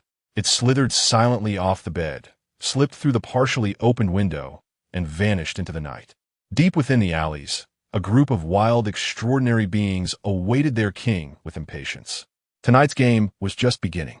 Chapter 16. The alarm clock rang like a drum beating against her heart, startling Qianqian awake. She opened her eyes abruptly, her fingers grasping at the creases in her pillow. The room was flooded with sunlight, blinding in its intensity. Her phone vibrated violently on the bedside table. The name Yun Che flashing repeatedly, resembling a silent reprimand. She squinted at the wall clock, 10:07. The competition had already commenced. "Hello." Her throat felt as dry as sandpaper. Qianqian, DM Awakening Cup. Where are you? Yin She's voice crackled through the receiver, tinged with static and unmistakable urgency. A chill coursed down her spine as the realization hit her. She had completely forgotten about the competition. Her coat on the hanger hung askew, revealing a corner of an unhemmed seam that had never been mended. 15 minutes late. She hung up, her thumb nervously rubbing her forehead. 3 street lamps, 2 traffic lights, 1 crosswalk. The taxi sped like an arrow, its tires screeching against the puddles, emitting sharp, piercing sounds. The little green snake coiled tightly around her neck, its purple bow tie as vibrant as a blossoming flower. No matter how rushed she was, it insisted on wearing this adornment. I'm late. Qianqian's fingers trembled as she fumbled for money, coins clattering to the floor, creating a frantic melody within the taxi. The competition venue loomed like a colossal beast, its glass walls reflecting the blinding sunlight. Qianqian squeezed through the barriers, where the staff at the registration desk were tidying up. Wait, she shouted, waving her registration form, the paper trembling in the wind like her voice. I'm Qianqian, participating in Group D, Match 7. The staff frowned, the pen tapping heavily against the form, marking her 17 minutes late. Fortunately, your match is scheduled later. He glanced at the little green snake perched on her shoulder, his brow furrowing, then relaxing. Please proceed to the contestant waiting area. The corridor stretched like an elongated rubber band, and Qianqian hurried down the hall, the sound of her heels echoing against the floor, tap, tap, like the rhythm of her heartbeat. The air was thick with tension and excitement, mingled with a faint scent of disinfectant that tingled her nerves. Qianqian. Yin She stood at the entrance of the waiting area, the reflection in his glasses obscuring his gaze, yet failing to mask the reprimand in his voice. You finally made it. She opened her mouth to explain, but was interrupted by a chorus of gasps nearby. The purple bow tie is so adorable. What kind of pet is this? Wearing an accessory is just too cute. I want to take a picture for my Q zone. The flash of cameras erupted like fireflies on a summer night. The little green snake raised its head proudly, its tail quivering slightly, clearly relishing the attention. It twirled around on Qianqian's shoulder, striking various poses, resembling a season model. Contestants for Group D, Match 7, prepare. The cold, electronic voice of the announcer interrupted the impromptu photo session. The competition arena was as vast as a small football field, with a circular combat zone marked in the center. Qianqian took a deep breath, her fingertips brushing against the cool, smooth scales of the little green snake, the familiar temperature bringing her comfort. Go, little one, she whispered, her eyes gleaming with anticipation. The little green snake elegantly slid off her shoulder, gliding towards the center of the arena. Opposite it stood a massive hound, its fur fluffy like flames, sharp teeth glinting, sparks of fire flickering in its mouth.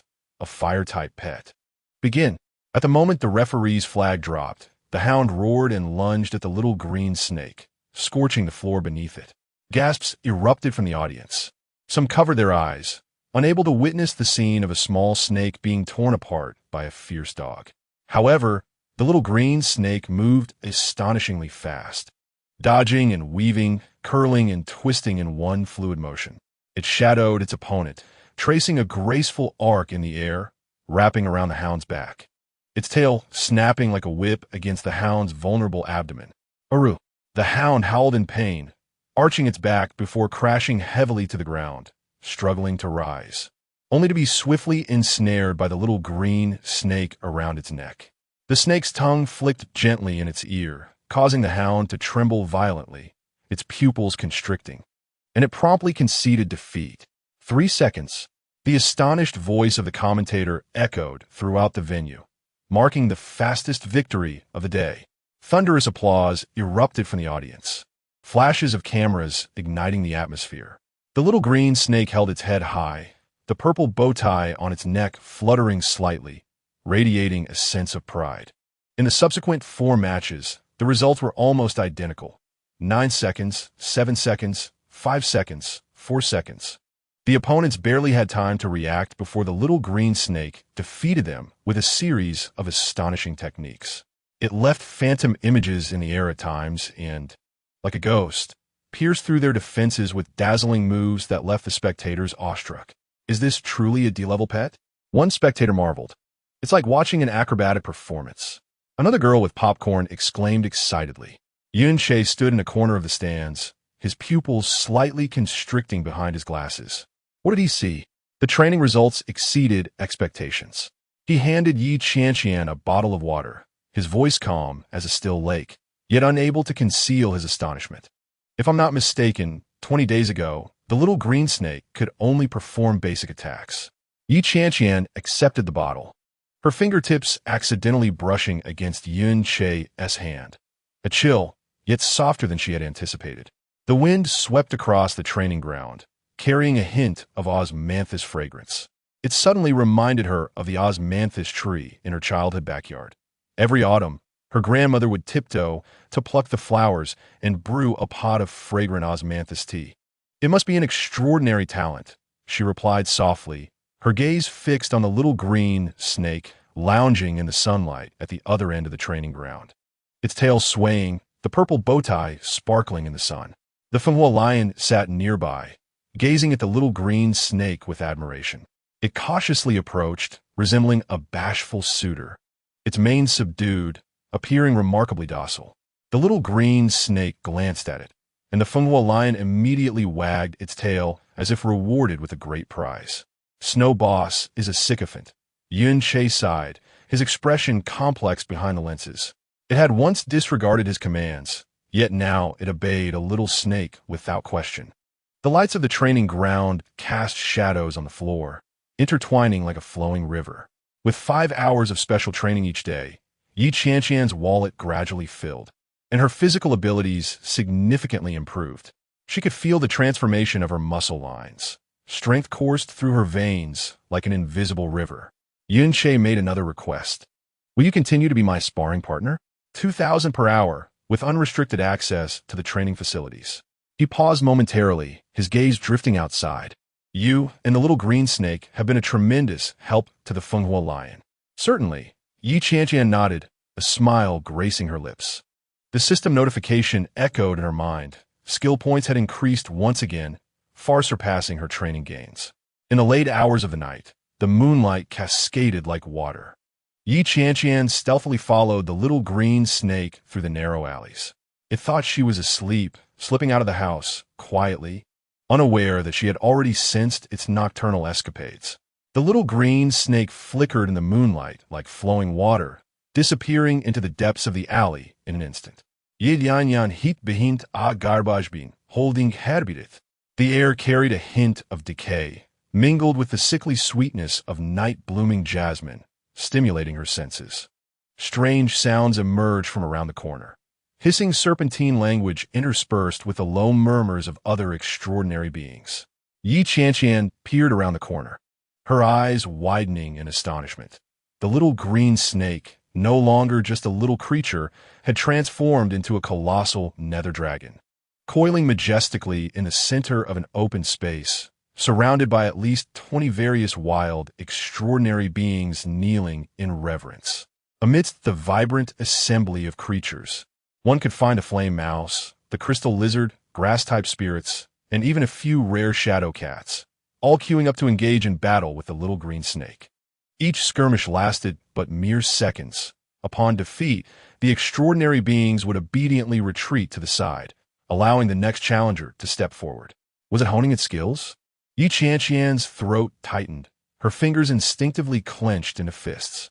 Suddenly, her phone screen illuminated and the system notifications scrolled rapidly. Skill points 10, 15, 20. With each defeat of an extraordinary creature, the little green snake accrued a significant amount of skill points. This elucidated everything. It had stealthily ventured out at night, not for play, but to harvest skill points. No wonder its growth was so rapid and its techniques so adept. It had already refined its true prowess through countless battles under the cover of night. The moonlight was obscured by clouds, plunging everything back into darkness. Leaning against the wall, Qianqian felt a surge of conflicting emotions. Were those wild, extraordinary creatures willing participants? Why did they heed the commands of the little green snake? Could such behavior invite peril? A gust of wind swept by, carrying a leaf that landed at her feet. The stray cat in the corner opened its eyes briefly before closing them again, as if indifferent to the unfolding scene. Just as she pondered these questions, the little green snake seemed to sense something, abruptly turning to gaze in her direction. Qianqian held her breath, her heart pounding like thunder. Had it discovered her? The little green snake gradually transformed back to its original form, gesturing towards the group of extraordinary creatures. To her astonishment, upon receiving the command, those beings began to back away in terror, their eyes filled with dread. "Don't come any closer," cried a grass-type spirit in an unusual tone, its green hands raised defensively as if confronting a fearsome monster. "Please don't hit me, I beg you," whimpered another crystal lizard, trembling as it knelt in supplication. "Spare us, Snow Boss." The flame mice huddled together, shivering and whimpering. "We will pledge our loyalty." Qianqian was utterly dumbfounded. This was not training, but rather tyranny. The little green snake had established its own extraordinary kingdom under the cover of night, becoming an object of fear for these wild beings. Chapter 17. Qianqian wiped the sweat from her brow, her calloused fingertips grazing her brow bone, causing a slight sting that was nonetheless invigorating. The little green snake deftly flipped in the simulated arena, its scales glinting with a cold sheen, resembling a layer of mercury. The air in the training room was stifling and stagnant, mingled with the damp scent of pine wood and a metallic tang. Once more, shadow escape combined with air steps. She rasped, her throat feeling as if it had been sanded down. The little green snake let out a shriek, its form suddenly vanishing, leaving only a green afterimage. In the next moment, it appeared 3 meters away in mid-air, as if stepping upon invisible stairs. Qianqian's eyes sparkled with delight, her nails instinctively digging into her palm. Perfection! Yunche leaned against the doorframe, his thermos tilting, steam rising to fog his lenses, obscuring his gaze. "This combination is impressive," he remarked calmly, his voice smooth as a still lake, yet unable to conceal a hint of astonishment beneath. Dust accumulated in the crevices of the training room floor, perhaps never having been thoroughly cleaned. Qianqian reached out to take the thermos, warmth radiating from her fingertips to her heart. Memories flickered like shadows, the purple eyes of the Scorpion Queen, the pincers of the heavenly scorpion, death a mere step away. "I must grow stronger," she murmured, her voice resonant like steel. The little green snake silently descended onto her shoulder, its tail gently brushing her cheek as if to offer comfort. Sunshine streamed through the window, dappling the floor with dancing light like playful sprites. The faucet in the washroom dripped rhythmically, 3 drops for drops like some ancient code. The little green snake curled in her palm, its cool scales pressed against her skin, reminiscent of the glass marble she had secretly stowed in her sleeve as a child. Equally cool, yet imbued with a peculiar sense of safety. "Let's call it a day." Yunche adjusted his glasses, the reflected light concealing his expression. "See you tomorrow." The ringtone of her phone shattered the afternoon tranquility, causing Qianqian to lift her gaze from the pile of notes. Instantly, the little green snake raised its body, alertly watching the source of the sound. On the screen, the words Principal Lin flickered in the sunlight, akin to a blinking signal light. "Yan, how is the progress of the DM Awakening Cup?" Lin Tian's voice emerged from the receiver, faint bird calls echoing in the background. "Was he on the playground?" "Not bad," she replied nonchalantly, her fingertips unconsciously tracing the little green snake's tail. "Our team secured victory in all group matches." A brief silence lingered on the other end, the sound of cup meeting table resonating clearly. "Have you seen the comments online?" Qianqian furrowed her brow, her thumb swiping open another device's screen. "What comments?" A post from Huangshan of Sanzhong. Lin Tian's voice was as cold as the shadow cast by the old locust tree outside. "It's been shared widely." Her heart raced suddenly, the sound of blood rushing in her ears akin to a tidal wave. The little green snake sensed her tension, coiling tighter around her wrist. Its scales pressed firmly against her skin, almost syncing with her pulse. When the Q-Circle page finally loaded, the post was already pinned at the top. featuring a blurry photo of her and the little green snake. The title glaringly bold. Songlong Beast Taming Academy Joke. C-Class Dark Cloud, Treading Disturbance, DM Awakening Cup. Qianqian's throat tightened, her nails digging into her palm as if to draw blood. The content of the post was even more venomous.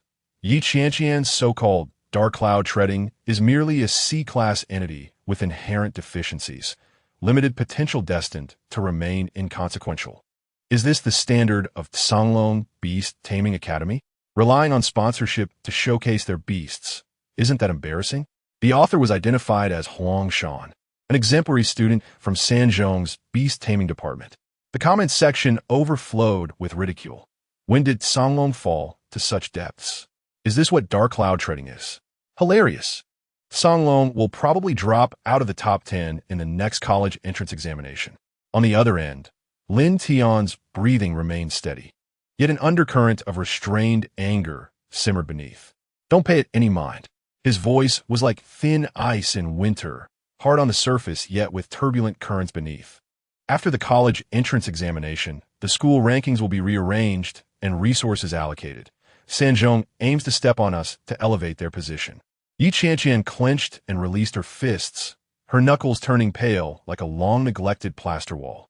She recalled the complex emotions that flitted across the principal's eyes whenever Sanzhong was mentioned, suddenly comprehending much more. I understand, she spoke calmly, her heart ablaze like a raging fire. I will show them what true strength is. Lin Tian chuckled lightly, his voice akin to a blade gliding across silk. I look forward to your performance. The wind rustled through the locust tree outside, the leaves whispering like tiny applause. One must hold the butterfly to soar. The butterfly itself has already perished. Qianqian recalled her grandmother's words. Now she understood that strength was the true foundation, not to be trampled by anyone. The little green snake swayed its tail gently, the purple bow tie shimmering in the sunlight like flames. It seemed to sense its master's determination, its eyes glinting with a dangerous light. At the outskirts of the Lei family training base, towering walls isolated it from the world like an island.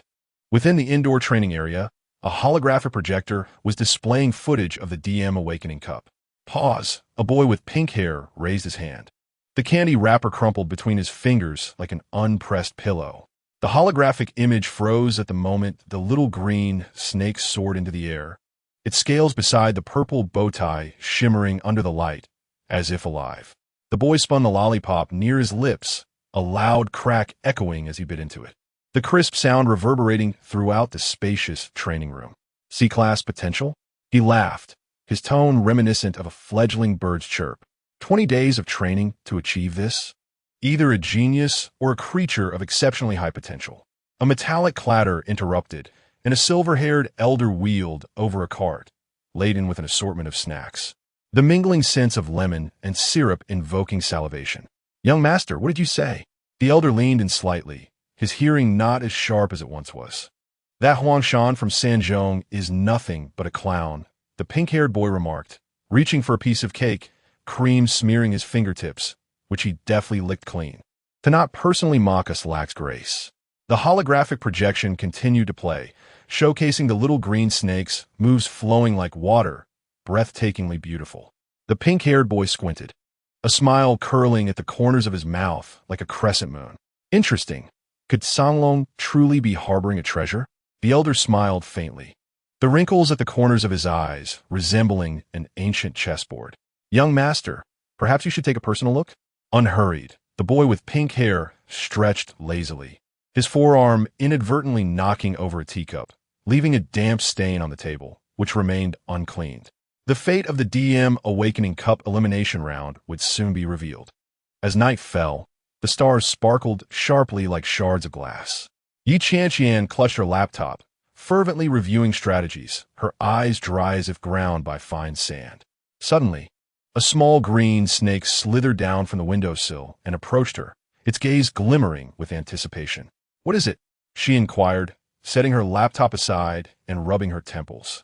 The small green snake pointed its tail towards the window, its eyes bright and sparkling, flicking its tongue in and out as if sniffing something. Now, Qianqian glanced at the clock on the wall, slightly frowning. It was already 9:30. The small green snake curled up pitifully, its tail gently brushing against her hand. The sensation as cool as the dew on an old windowsill. A flash of cunning crossed its eyes, quickly replaced by an expression of grievance. As if to say, I am hungry. Qianqian couldn't help but chuckle, reaching out to tap its head. Hadn't we just eaten dried red fish for dinner? The small green snake lowered its head, its tail coiling into an innocent circle. The purple bow tie shimmered under the light, resembling a particularly brilliant star in the night sky.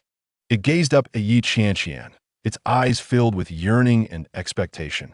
The shouts of street vendors reached her ears, and the aroma of grilled skewers wafted through the half-open window, suddenly igniting a pang of hunger within her. Qianqian's stomach grumbled in protest, and the small green snake immediately perked up, a victorious gleam in its eyes. All right, she conceded, standing up and lightly scratching the small green snake's chin with her fingertip.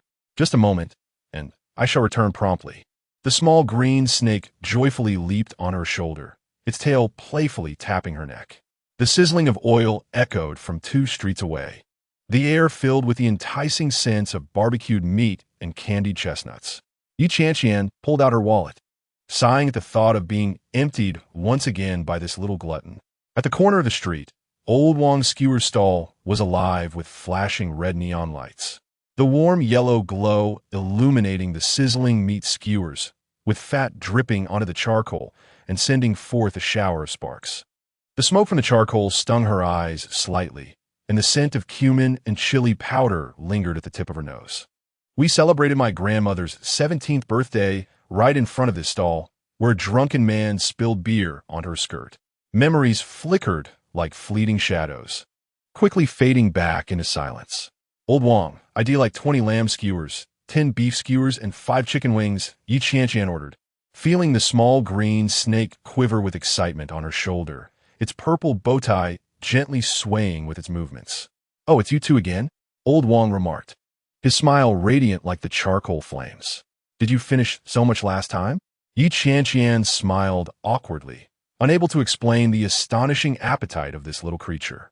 The small green snake stared hungrily at the sizzling skewers, its tail quivering lightly, as if already imagining the taste of the delicious food. Also, 2 portions of grilled eggplants and 1 portion of grilled potatoes, she added, silently calculating how much she would spend tonight. Old Wong swiftly packed the order, his fingers moving so quickly they became a blur. The small green snake eagerly poked its head out, its tongue lightly licking the air, as if it could already taste the enticing aroma. This little fellow, Old Wong chuckled, shaking his head as he handed her 2 large bags filled to the brim. Is this enough? If not, just let me know. Qianqian accepted the bags, warmth seeping through the plastic into her palms, carrying the essence of life and the aroma of cooking. The small green snake nuzzled against her cheek, its cool touch contrasting sharply with the warmth of the food. That should be sufficient, she replied, paying before turning toward the candied hawthorn stall, the small green snake's favorite. Under the streetlight, Qianqian cradled the food. The small green snake coiled around her shoulder, its purple bow tie resembling a solitary, proud flower in the night.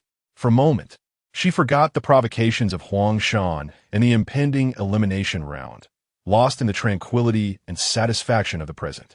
The night breeze carried the faint hum of the elderly vendor selling roasted chestnuts, dispersing the aroma of cooking but not the warmth shared between the girl and her companion. The small green snake gently tapped her shoulder with its tail, as if suggesting, how about getting a bowl of duck and vermicelli soup? Chapter 18. The DM Awakening Cup elimination venue loomed like a colossal beast, swallowing the crowd whole, its glass dome refracting sunlight, scattering it like tiny diamonds. Qianqian squeezed through the bustling throng, her fingertips unconsciously pinching her palm, leaving crescent-shaped red marks. The roaring air conditioning in the hall failed to dispel the tense heat, the cool air provoking a slight shiver on her skin. Qianqian, go for it. A piercing cheer shattered the air. A group of girls with ponytails waved hand-painted support signs, the words in Yun Ta obscured by grime, yet their enthusiasm remained unbridled. The edges of the signs were crumpled, as if once discarded and later reclaimed, yet they appeared particularly sincere. In the waiting area, over 10 competitors prepared for battle, heads bowed as they checked their beast-taming equipment. The small green snake coiled on Qianqian's shoulder, its purple bow tie quivering around her neck like an enchanting ephemeris. "Oh, isn't that the C-class in unloved? A sharp voice pierced the tranquility, laced with disdain and mockery. Qianqian looked up, meeting the gaze of Huangshan, a fair but sinister-faced student from Sanzhong's beast-taming program, the author of the defamatory post about her. He was flanked by 3 other students, all dressed in Sanzhong uniforms, their lips curling in contempt. "Waste is waste. Do not struggle." Huangshan's voice was as grating as porcelain clashing, his gaze sweeping over Qianqian, lingering where it should not. "Just concede. It will spare you the humiliation. If I win, I might consider offering you some compensation." The clock in the lounge ticked away, indicating that there were 30 minutes left until the match commenced. A bottle of mineral water in the corner lay askew, never having been touched. Qianqian shot him a cold glance, while the small green snake raised its body, its scales standing on end, a dangerous glimmer in its eyes. "Qianqian, ignore him." Yunche suddenly appeared beside her, his tall figure shielding her from Huangshan. The reflection of his glasses concealed his gaze, but could not mask the resolve in his voice. Huangshan scoffed, waving his hand dismissively. "It seems Songlong has produced 2 wastes. Enjoy your failure." As he turned, a gust of wind followed, knocking over a promotional flyer against the wall. The paper fluttered to the ground like withered leaves, unnoticed by anyone. Qianqian took a deep breath, the air filled with a nauseating mix of nervous sweat and cheap perfume. She gently caressed the small green snake's head, the cool scales leaving a familiar sensation on her fingertips, reminiscent of the lotus leaves in a summer pond, cool yet vibrant with life. "Do not worry," she whispered to the small green snake. "We will show them our true strength." The small green snake blinked, its tongue flicking gently in the air, as if to say, "Leave it to me." Suddenly, invigorating music blared through the speakers, making her eardrums throb.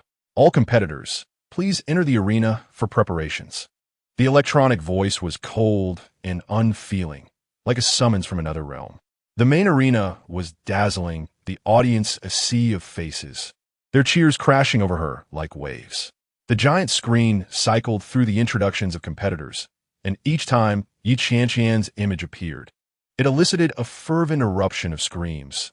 The very post that had attempted to tarnish her reputation had instead cast her into the spotlight. "Dear audience," a sweet voice rang out, silencing the crowd in an instant. Qianqian looked up to see a girl in a pink puffy dress floating in midair, beneath her a silvery flying beast. The girl's long hair danced in the air, and the microphone in her hand glimmered, resembling a fairy in the sky. "Welcome to the DM Awakening Cup elimination round." Her voice flowed like a clear stream over smooth pebbles, crisp and melodious. "I am your host, Xiaofun." The audience erupted into enthusiastic applause, flashes of cameras going off like falling stars. Xiaofun gracefully landed on the central stage, her silvery beast elegantly retreating. In the inaugural match of the day, her voice suddenly soared, igniting the atmosphere of the entire venue. In the SF-23C group, Qianqian from Songlong Yusho Academy faced off against Huangshan from the 3rd Middle School. Qianqian's heart raced like a drum, under the scorching lights that felt as if they were roasting her cheeks. A small green snake quietly coiled around her shoulder, its purple bow tie shimmering under the lights like a flower blooming from another world. Meanwhile, the commentary booth buzzed with the analysis of 2 professional commentators. They noted that Huangshan's dodo had formidable aerial capabilities, with speed and agility at the pinnacle level. One commentator with a scruffy beard excitedly tapped on the table. In contrast, they remarked that while Qianqian's and Yunta had performed admirably in the group stage, she would likely suffer greatly against a flying opponent.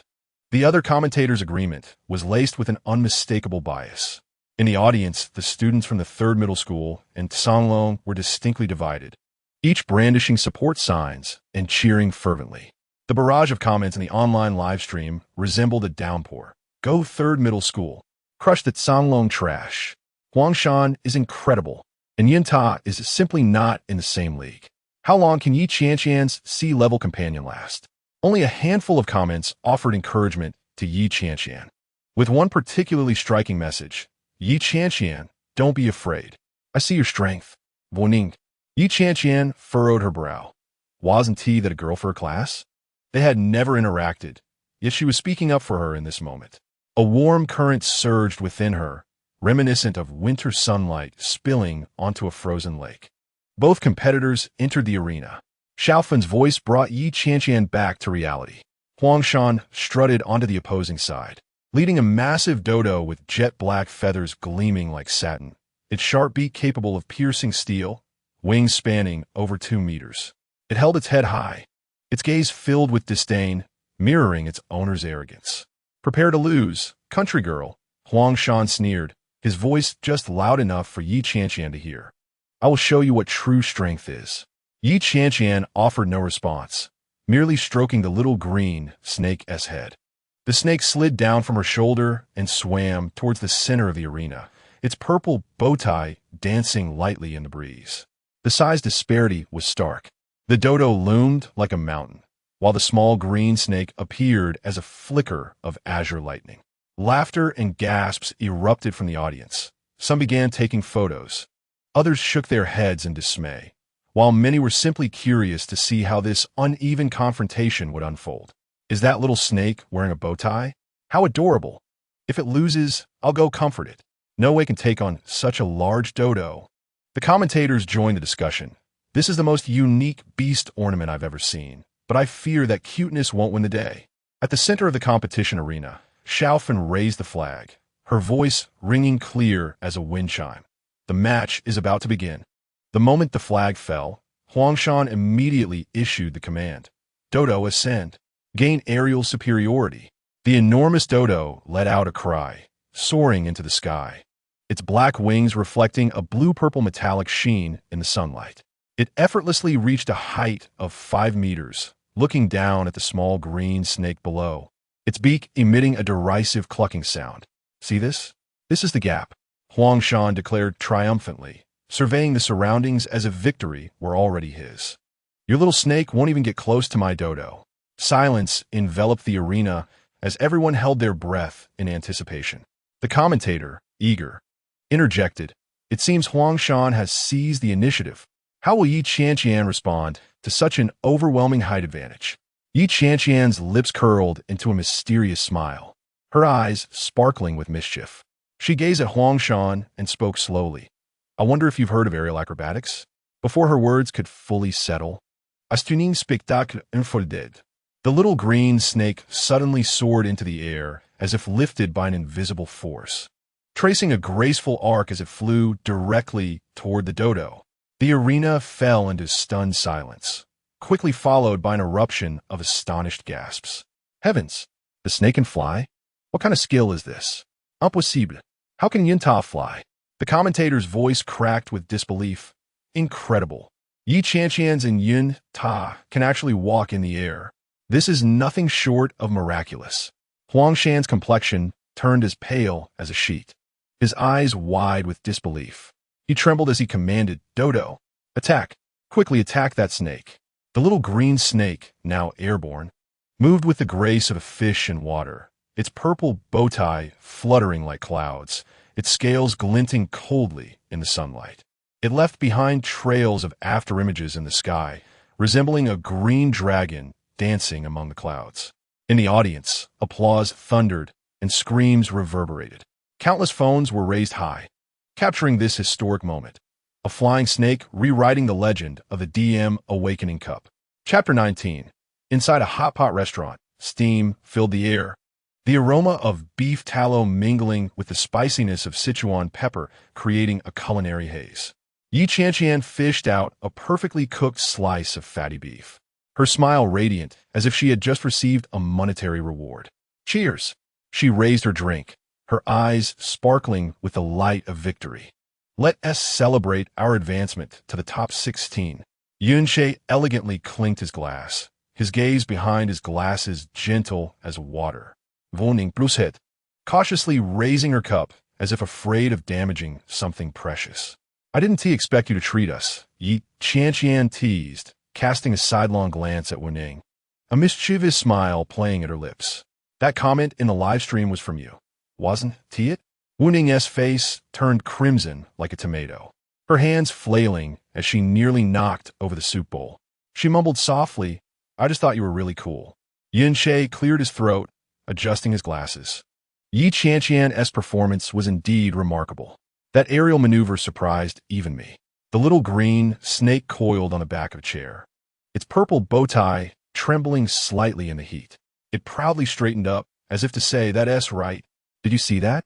Yi Qianqian smiled as she fed it a fishball, her fingertips brushing over its cool scales. Thanks to this little guy, Huangshan's dodo didn't even have time to react before being knocked out. 3 minutes and 12 seconds, Yun Che added, setting the fastest record in this year's knockout stage. Wu Ning looked at the little green snake with admiration. It looks so cute with the bow tie. The internet is going wild about the flying purple bow snake. Just then, a commotion erupted from the kitchen. Catch the thief. Grab him. My beef. That rascal stole my beef. Yi Qianqian sprang to her feet, the chair scraping sharply against the floor. A yellow shadow darted from the kitchen, moving as quickly as lightning. Whoosh!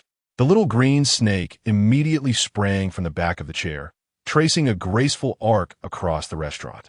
Simultaneously, a burst of colorful light shot from a nearby private room, dazzling like a rainbow. The two figures crossed in midair, accurately cornering the yellow thief. Bang! The thief crashed heavily to the ground, revealing itself to be a yellow dingo, its mouth clamped around a large piece of beef. It was firmly subdued by the little green snake and a small dragon-like creature shimmering with multicolored light, unable to move. The dingo whimpered pathetically, its eyes darting furtively. Yi Qianqian approached swiftly, narrowing her eyes. Little green snake, let it go. The little green snake hesitated, glancing at her before slowly unwinding its grip. Strangely, it did not display any hostility, instead behaving as if it recognized a familiar face. Ye Dianyan Furuit Herbruth, suddenly reminded of a similar dingo she had encountered in the underground kingdom of the little green snake on that fateful night. Gimp Butragon, Vitrit. A clear voice rang out as two young individuals emerged from the side room, one with pink hair and the other with black hair. The pink-haired youth dressed in finery exuded an air of nobility, while the black-haired youth, clad in simple black attire, stood tall like a pine, his gaze sharp as lightning. The resplendent little dragon returned obediently to the side of the pink-haired youth, coiling around his shoulder as its crystalline scales shimmered beneath the light, radiating a spectrum of colors. This thief appears remarkably familiar. The pink-haired youth grinned broadly, revealing a row of immaculate white teeth.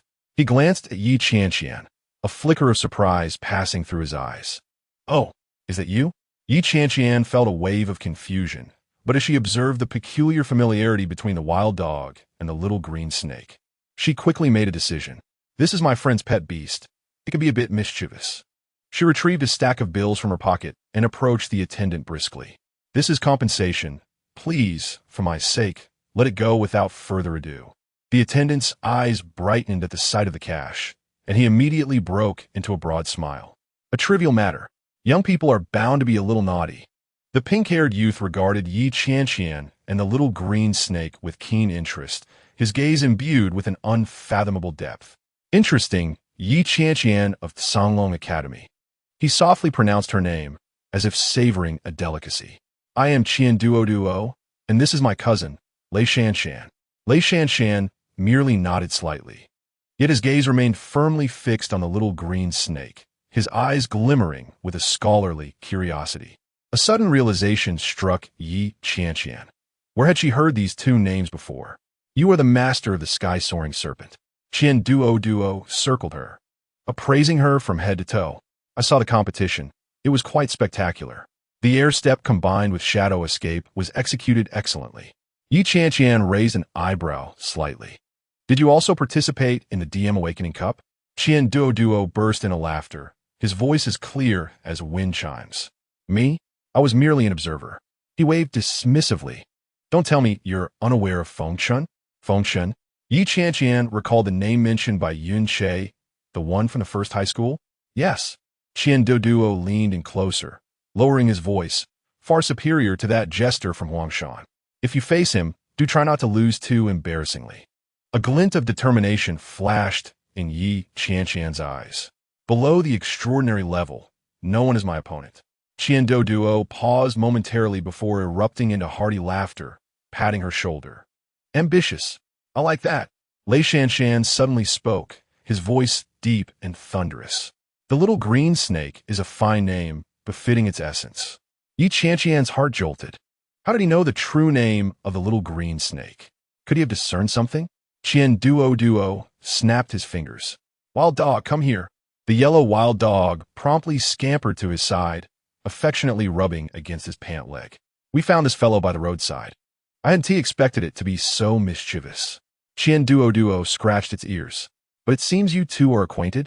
Yi Qianqian exchanged a knowing glance with the little green snake, mutually opting for silence. Never mind, it's not important. Qian Duo waved his hand, beckoning Lei Shanshan. Let us go. We're going to be late for the gathering. As he turned, he left behind a meaningful remark. I look forward to your performance in the finals. Yi Dianyan. The two departed with their respective beasts, leaving Yi Qianqian standing in contemplation. Upon returning to her seat, Yun Che's expression grew solemn. Those are the leading disciples from the Qian and Lei families, he said, his voice low and complex. The finest talents from each generation, heirs to their respective legacies. Wu Ning swallowed hard. I heard that Qian Duo cultivated an A-class beast at the tender age of 12. And Lei Shanshan is an exceptionally rare dual practitioner of a lightning element. A dual practitioner? Ye Dianyan Furuit Herbroth. One who is both a beastmaster and a supernormal. Yunke Lucidentated.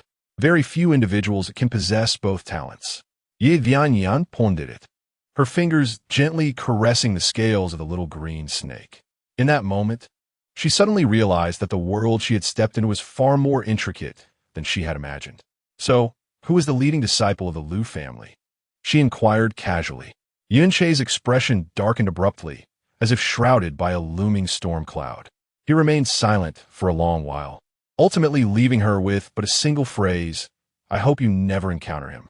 As night fell, Yi Qianqian returned home, cradling the dirty wild dog, while the little green snake coiled around her shoulder, its tail flicking in apparent contentment. Stay still. Yi Qianqian gently patted the wild dog's head. It had been attempting to escape since leaving the restaurant. The little green snake knows you. I won't harm you. The wild dog's gaze wavered. Its ears perked in alertness, as if ready to flee at any moment. The little green snake hissed softly a few times, and the wild dog finally quieted down, though it remained tense. Yi Qianqian took out her spellbook, flipping through the yellowed pages, her fingertip gliding over the ancient runes. Suddenly, the pages emitted a faint glow, revealing the wild dog's information. Wild dog, C-class supernormal creature, speed type, adept at tracking. Status, unclaimed, previously tamed, but abandoned. Warning, high wildness, difficult to tame. Abandoned? Yi Qianqian frowned, her fingertip brushing the wild dog's furry ears. No wonder it steals food. A stray always finds itself more susceptible to hunger. The little green snake suddenly slid down from her shoulder, approaching the wild dog. The two beasts exchanged glances for a moment, then engaged in a peculiar dialogue. The little green snake hissed and flicked its tail, while the wild dog emitted low whines, occasionally scratching the ground as if drawing something. Are you two communicating? Yi Qianqian squinted, observing the marks on the ground. The little green snake nodded, its tail pointing towards the window before mimicking a hunting motion, then feigning to be trapped. It crawled to the ground, sketching simple human figures with its tail, and then assumed a fierce expression. Yi Qianqian's eyes lit up. Are people capturing wild supernormals? The wild dog immediately nodded, its eyes flashing with anger. It growled a few times, its expression pained, as if lamenting the loss of its companions. So, you steal food because you're seeking to nourish your injuries, preparing to rescue your little brethren? Yi Dianyan pondered aloud.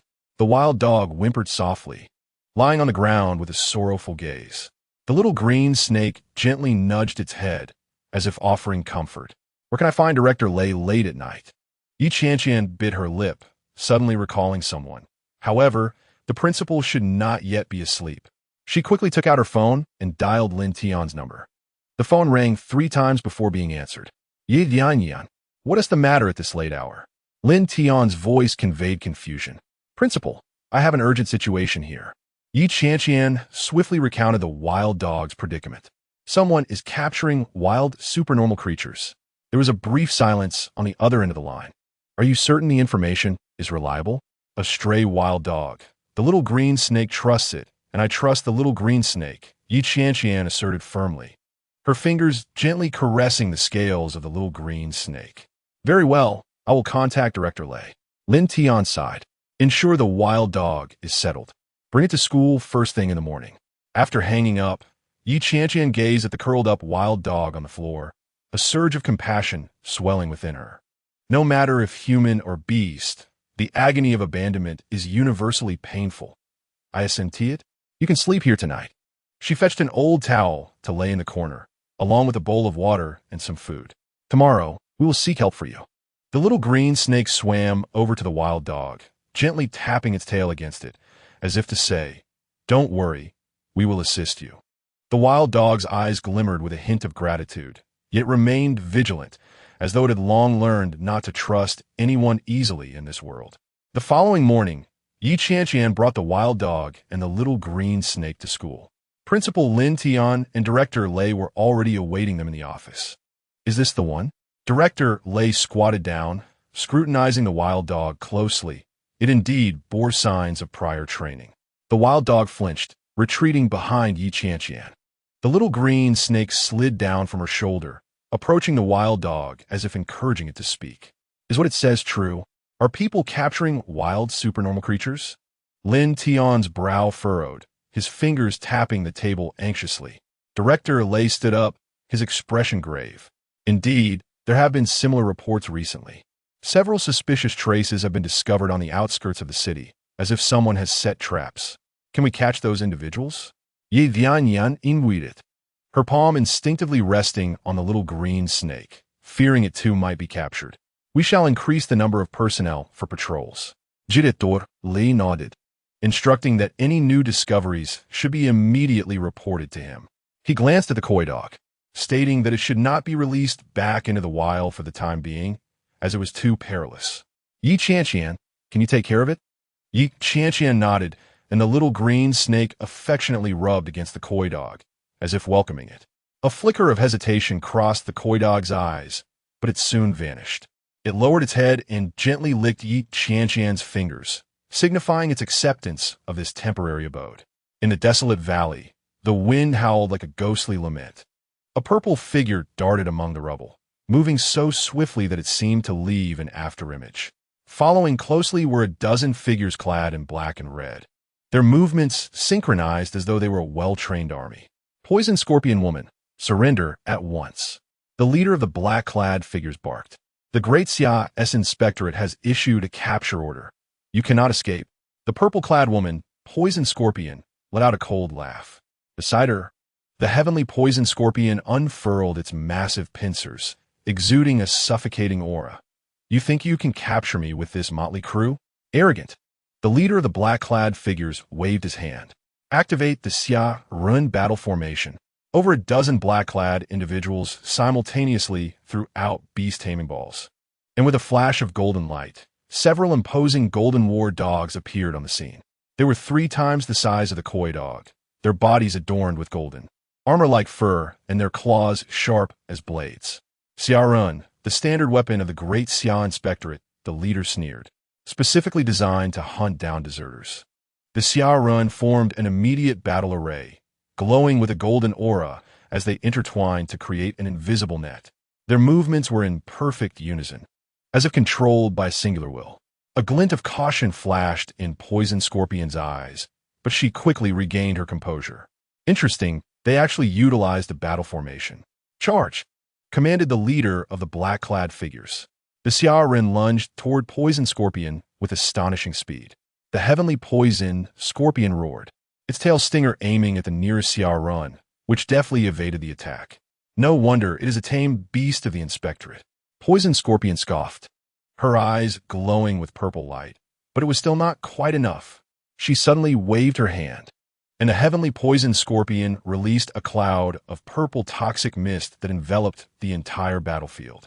The Xiaoren were instantly covered in the mist, whimpering and scattering, disrupting the formation. Damn it!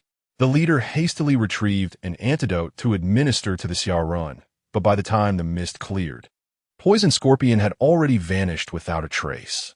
Pursue! We must find her! He shouted angrily, his face ashen. Inspector, a subordinate cautiously spoke. Intelligence suggests that Poison Scorpion has recently been active in the Guangnan district. A high school girl reportedly had close contact with her. A cold light flickered in the leader's eyes. Deploy a professional grade team to guard the Guangnan district.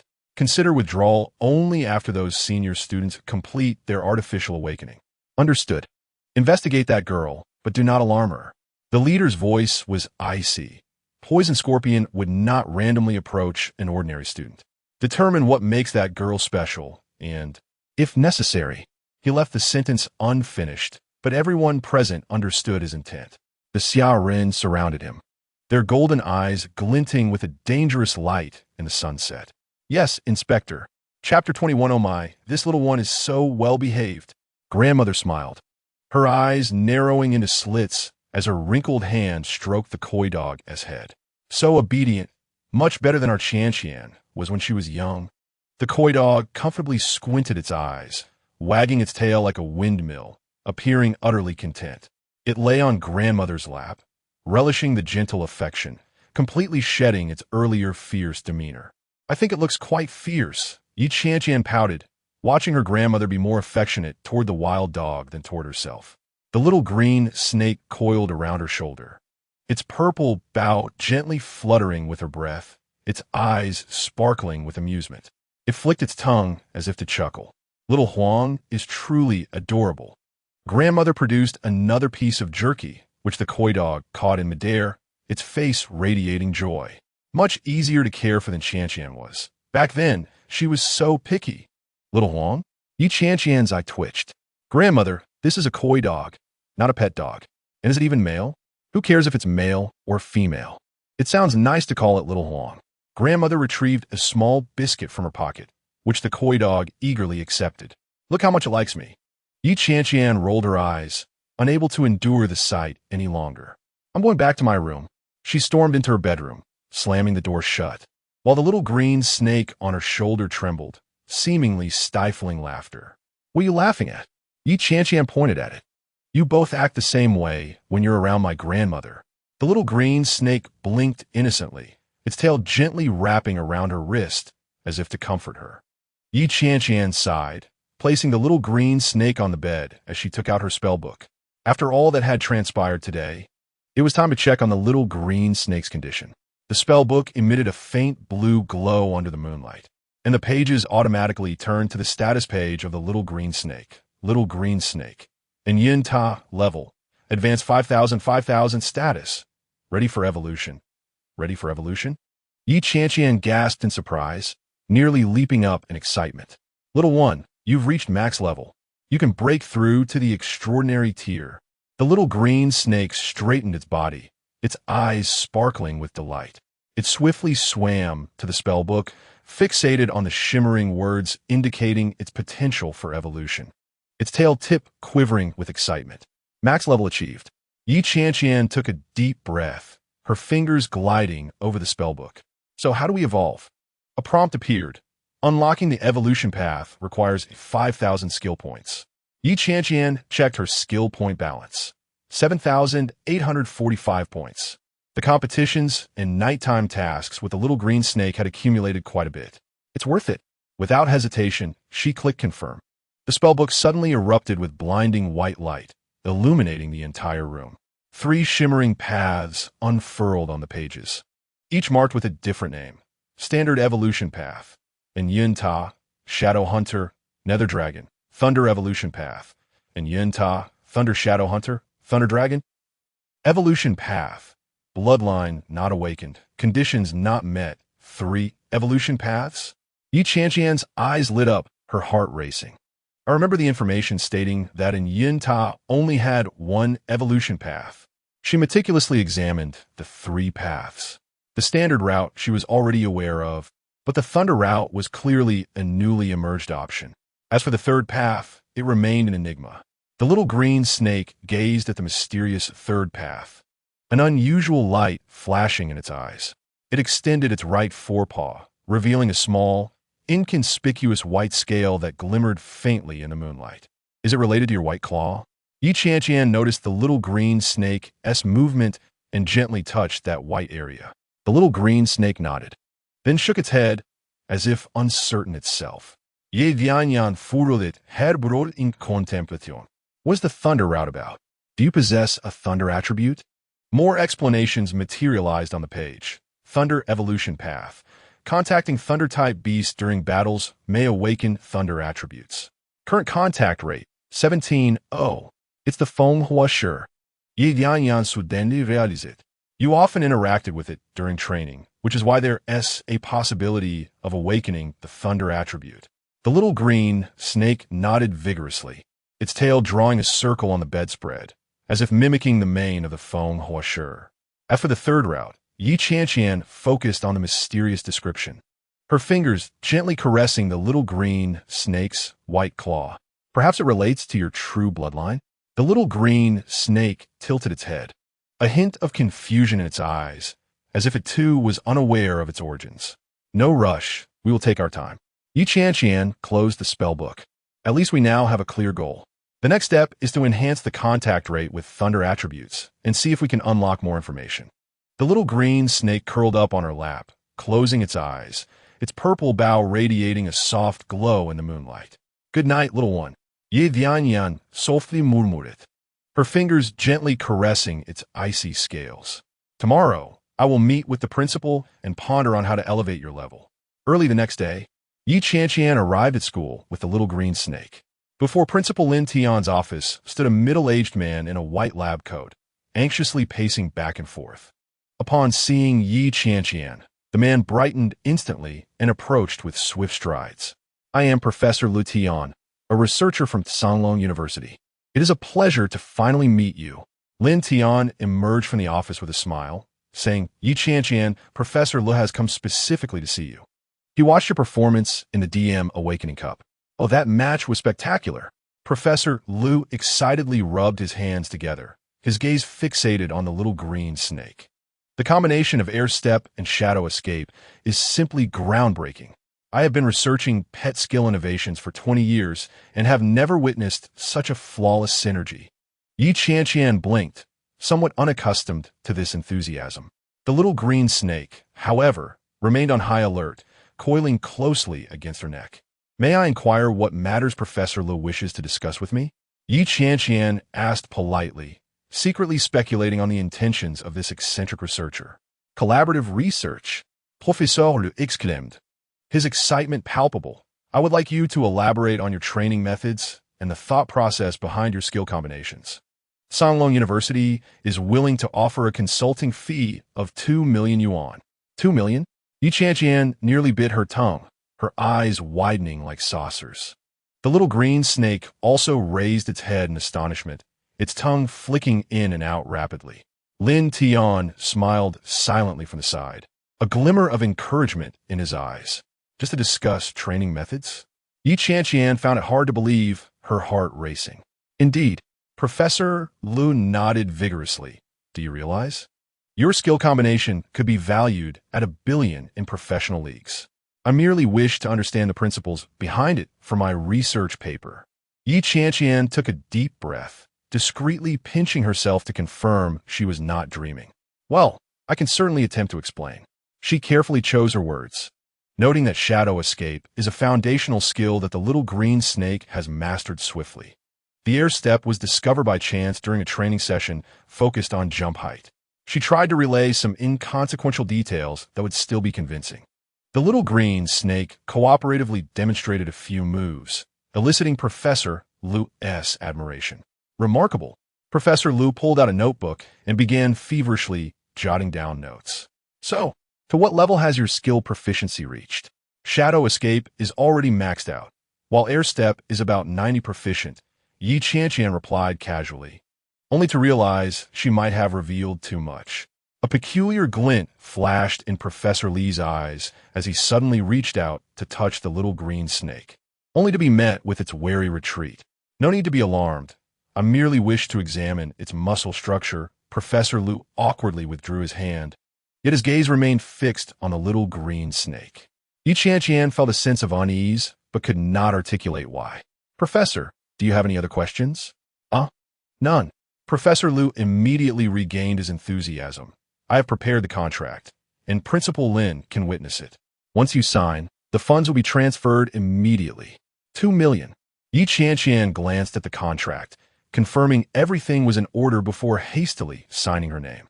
The notification of the funds being transferred chimed, and she could hardly suppress a scream of joy. She no longer had to worry about financial matters. There would be enough for the little green snake's food, training equipment, and even a new house for her grandmother. However, when she looked up at Professor Lu, she found his gaze oddly fixated on the little green snake's white claws. His expression complex and unsettling. Thank you, Professor Lu. She feigned ignorance, politely bidding farewell. Should you have further inquiries, feel free to contact me. Professeur unloved. Watching her depart with an inscrutable glint in his eyes. Chapter 22. The second stage of the elimination round. A total of 19 contestants advance. AI Mijang's voice echoed throughout the venue via the loudspeaker. Due to an odd number of participants, one contestant will receive a bye into the next round. Qianqian stood in the waiting area, nervously rubbing her hands. The little green snake coiled around her shoulder, the purple bow fluttering gently with its breath. Do not be anxious. Yunche adjusted his glasses. We are well prepared. The electronic screen began to randomly generate the battle list, and the venue erupted in excited cheers. 18 beams of white light flashed before finally settling on. By contestant, Yunche. I Mijang announced. Yunche paused momentarily before breaking into a relieved smile. Quite fortunate. Qianqian rolled her eyes. What a stroke of luck. The electronic draw continued, and the first match was soon revealed. Black Blade Mantis versus Bubble Fish. Let us go take a look. Qianqian urged Yunche towards the audience seats to analyze the strengths of the other contestants. They found an excellent vantage point to sit down. In the center of the arena, a freckled red-haired boy stood opposite a girl with twin ponytails. Come forth, Blackblade. The red-haired boy tossed out his beast ball. A flash of black light revealed a massive mantis in the arena. Its body was entirely black, with forelimbs as sharp as blades, glinting coldly under the lights. Bubble Fish, go. The girl released her pet, a blue, round fish that leapt out, tracing a graceful arc in the air. Its body was covered in blue scales, and it opened and closed its mouth, releasing a stream of sparkling bubbles. Intriguing. Qianqian squinted, observing the small scratches on the black blade mantis. Yunche followed her gaze. What is it? That mark on its right forelimb. Such injuries are typically left from high-speed attack training. Qianqian pointed to the mantis. It must have mastered a powerful skill. The referee's flag fell. Begin. Bubble Fish. Bubble Shield. The girl immediately commanded. Bubble Fish took a deep breath, releasing dozens of large bubbles that quickly formed a transparent barrier in front of it.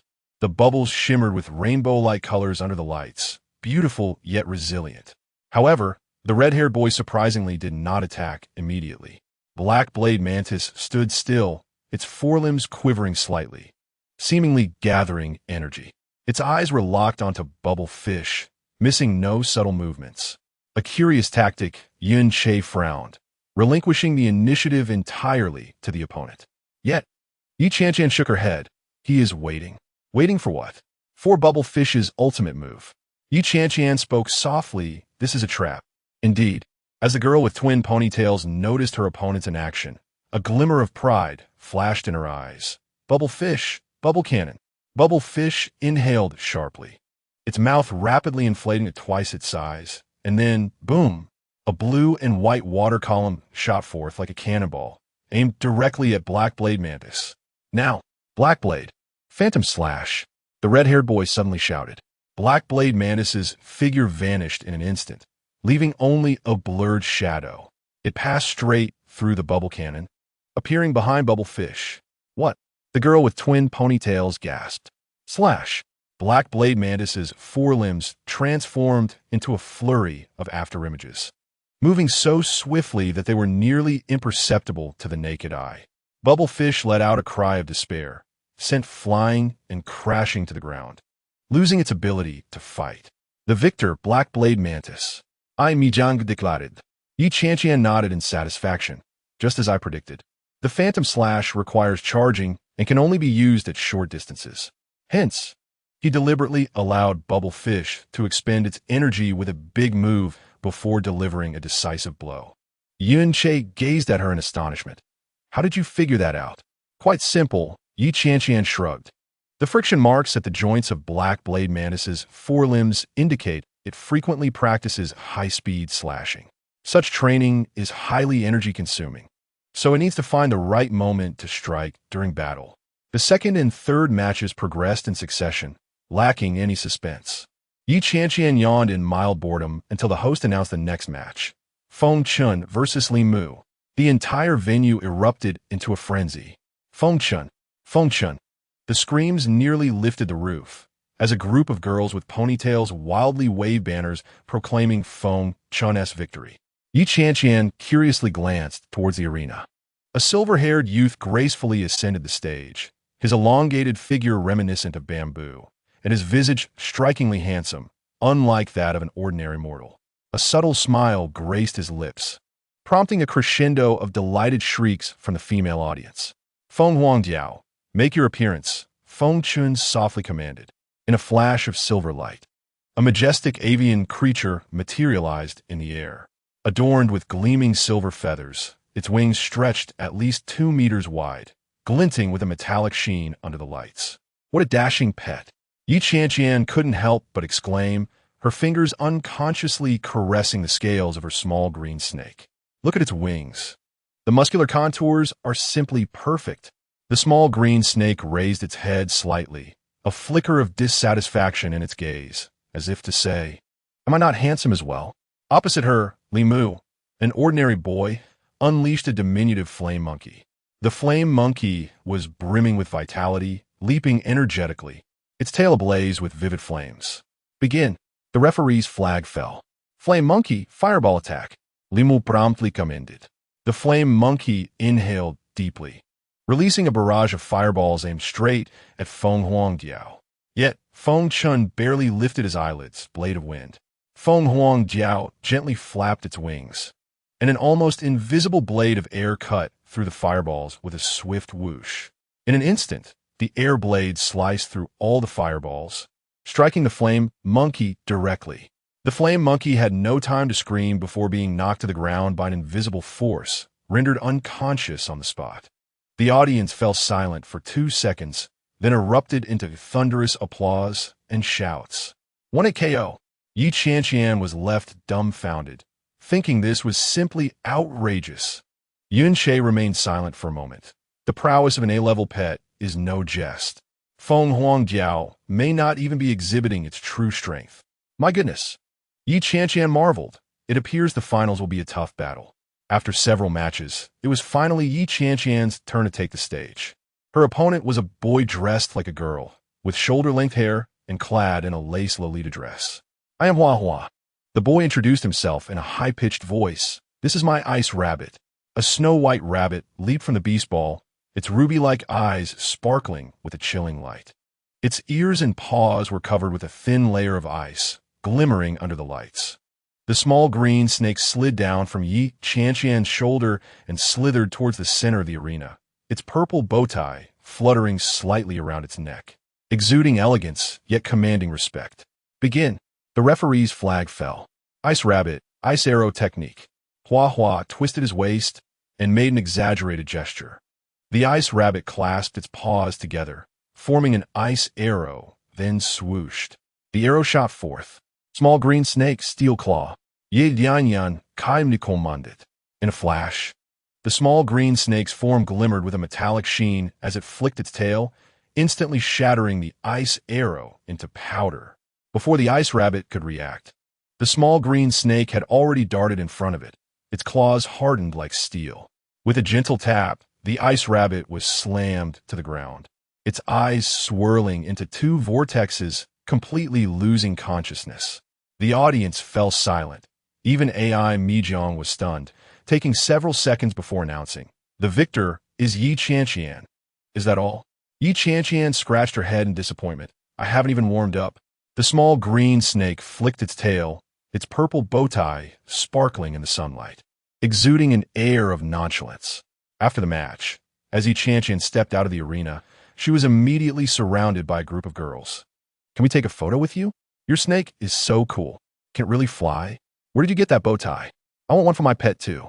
Qianqian was somewhat taken aback by the attention, about to agree when suddenly a more fervent scream erupted from the other side of the venue. "It's Fengchun. Fengchun has come out." The girls surrounding Qianqian instantly dispersed, rushing towards Fengchun. The silver-haired youth smiled as he signed autographs and posed for photos, exuding the charisma of a star. Qianqian and the small green snake exchanged awkward glances, their expressions laden with embarrassment. "Humans are so superficial." Qianqian shook her head. "Is being handsome truly that important?" The small green snake flicked its tail and raised its head slightly, as if to assert, "Indeed, strength is paramount." Qianqian affectionately ruffled its head. "Let's head back. True power doesn't require popularity." As she exited the venue, she couldn't resist glancing back at Fengchun, now engulfed by fans, silently giving him the finger. "The future is long, Fengchun," she muttered softly. "Just wait and see." The small green snake flicked its tongue, a glimmer of battle intent in its eyes. The purple bow tie glimmered gently under the sunset, seemingly anticipating the arrival of that day. Chapter 23. The more pink the attire. The fiercer the fights, the dining department of DM building was brightly lit, the air suffused with the enticing aroma of various beast foods. Qianqian stood at the counter, clutching the consultation fee card given by Professor Liu, her eyes sparkling with excitement. "Finally, I can customize the best food for you." She stroked her small green snake, which emitted a satisfied hiss. The purple bow tie on its neck swayed gently with her movements, looking particularly spirited. "Welcome to the DM dining department." A familiar voice called from behind the counter. "How can I assist you?" The voice abruptly halted. Qianqian looked up, meeting a face of astonishment.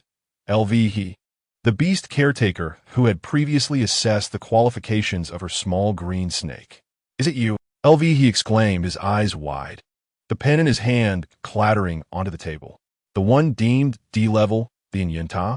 Qianqian's lips curled into a subtle smile, a hint of pride in her gaze. "Indeed, that's us." LVE scrutinized the small green snake, his gaze ultimately lingering on the extravagant purple bow tie. "You are the flying purple butterfly snake." His voice suddenly rose an octave. "My heavens! I watched your match. That aerial duel was astonishing." The small green snake stood tall, its tail swaying gently, exuding an air of pride, as if to say, "Of course, praise me. I want to customize the highest quality food plan for it." Qianqian replied with a smile, "The budget is ample." "Certainly." LVE immediately adopted a professional demeanor, retrieving a form from the drawer. "We first need to assess its physique and energy requirements." The assessment process was swiftly completed. LVE typed on the computer, then handed Qianqian a detailed food list. This plan is tailored to its current condition, primarily consisting of high-energy fish jerky, spirit beast essence, and energy jelly. 3 meals a day, plus 2 energy supplements. Qianqian glanced at the price, nearly biting her tongue. 29,800 a day? This is a transcendent level preparation plan. LVE explained earnestly. Your small green snake appears to be on the verge of a breakthrough, requiring copious amounts of high-quality energy. Qianqian took a deep breath, glancing at the card provided by Professor Liu. 2,003,000 a day, enough for about 2 months. Not too shabby. Let us go with this plan. She agreed readily, contemplating how to earn more money soon. By the way, LVE leaned closer, lowering his voice. What is the actual qualification of your small green snake? When I assessed it, it was clearly D-level. Qianqian smiled mysteriously. That's a secret. The small green snake blinked in agreement, flicking its tail as if to say, guess if you can, but I won't tell you. Inside the pet fashion store, A plethora of pet accessories dazzled the eyes. The small green snake coiled on the display counter, its eyes sparkling as it gazed at the exquisite decorations. "I heard there are new bow tie designs here." Qianqian inquired of the shop assistant. The assistant's eyes brightened. "You are the owner of the purple butterfly snake?" She clapped her hands excitedly. "What a coincidence! Look over there." Qianqian followed her pointing finger, nearly dropping her jaw.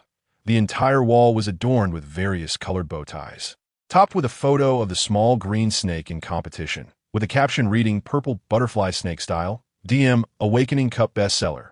Your small green snake's bow tie has become a sensation." The assistant explained animatedly. "Since that aerial duel, our bow ties have been in high demand. Many people want to adorn their pets with the same style." Upon hearing this, the small green snake's tail perked up proudly, its eyes filled with a sense of accomplishment. "Our esteemed employer wishes to discuss a collaboration with you," the attendant continued. "Should you be willing to adorn our new accessories on the little green snake during future competitions, we would gladly offer a lifetime supply of these exquisite adornments at no cost." Qianqian blinked in surprise. "Is it truly that simple?" "Indeed. All we require is for you to wear our accessories during the competitions and occasionally share a few photographs in the Q circle. This is akin to a windfall." Without hesitation, Qianqian agreed. An hour later, the little green snake's appearance had been utterly transformed, sporting a pink bow around its neck, a string of white bells, pink ribbons entwined around its tail, and a delicate crown atop its head. It joyfully twirled in front of the mirror, the bells ringing with a clear chime. "Our fiercest warrior," Qianqian could not help but chuckle, "has now metamorphosed into a pink princess." The little green snake shot her a disgruntled glare, but was soon captivated by its own adorable reflection, forgetting its protest. "Here are your bags." The attendant presented several large packages filled with an array of accessories, all complimentary. Qianqian returned home laden with treasures, her spirits soaring. Rain pattered against the windows, yet she felt an unprecedented warmth and contentment. On her way home, the spring rain drizzled gently, the streets glistening with moisture. While the little green snake nestled in the crook of her neck to evade the rain, the pink bow and white bells dampened by the droplets, appearing even more resplendent. "Next competition, you shall don this attire. I assure you that the viewers will be utterly enchanted," she said with a smile. Suddenly, a shadow darted from the alley, lunging toward Qianqian's bag. "Leave the wallet, you scoundrel!" a masked man shouted ferociously. In a flash, the little green snake sprang from Qianqian's shoulder. Its once adorable facade transformed into a fierce visage, the sound of bells intermingled with a chilling hiss. Whoosh! It shot forth like an arrow, directly striking the robber's chest.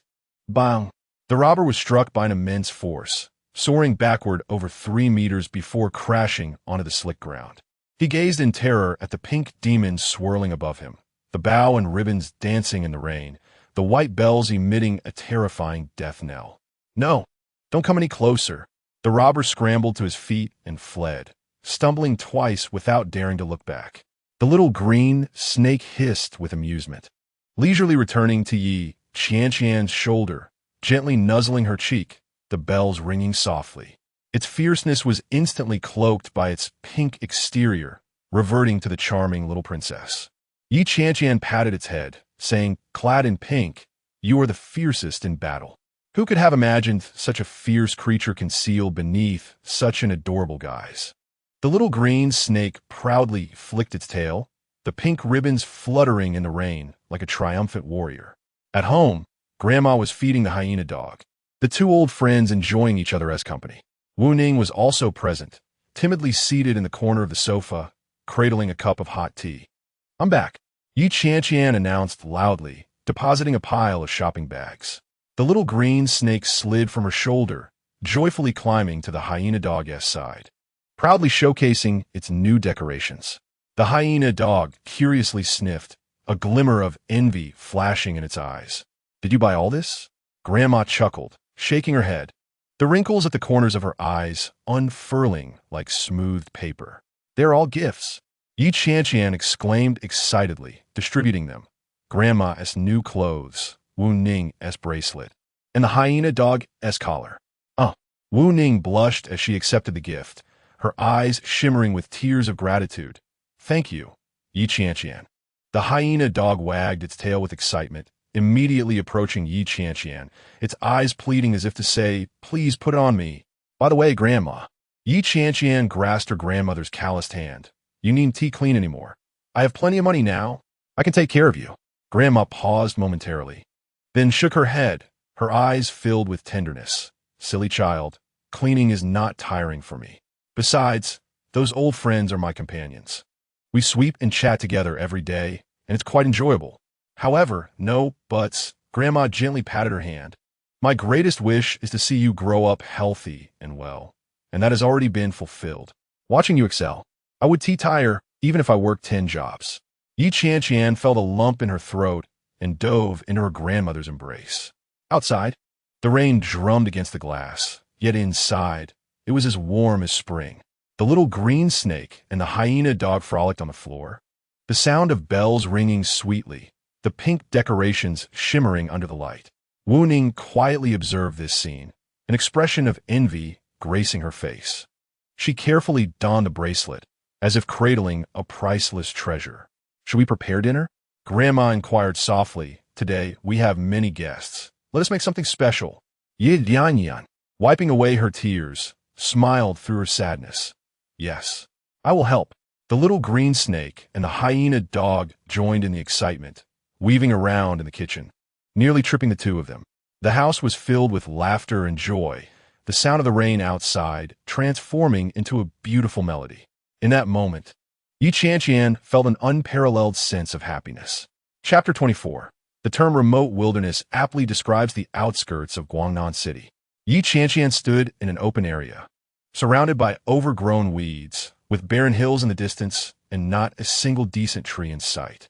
She could hardly believe that this desolate place was merely a half-hour drive from the bustling city.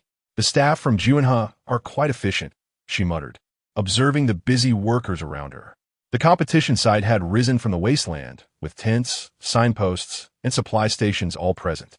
Workers and various engineering beasts were bustling about.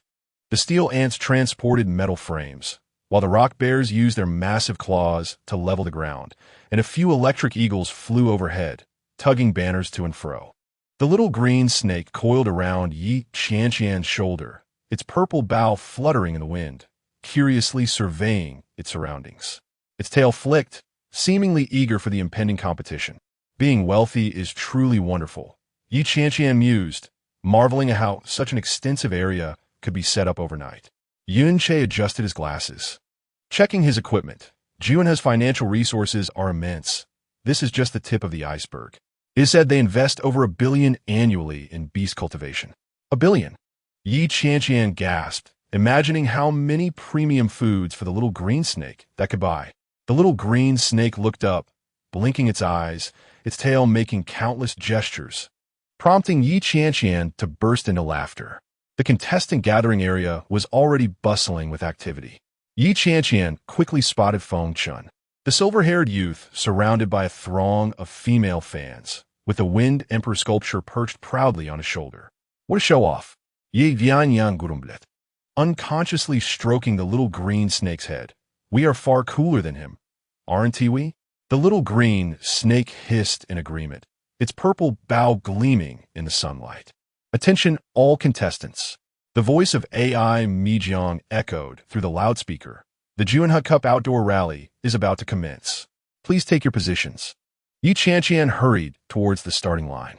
The rules for this competition were straightforward. Contestants and their beasts must navigate a 15-kilometer obstacle course, fraught with various traps and challenges. The first to reach the finish line would be declared the winner.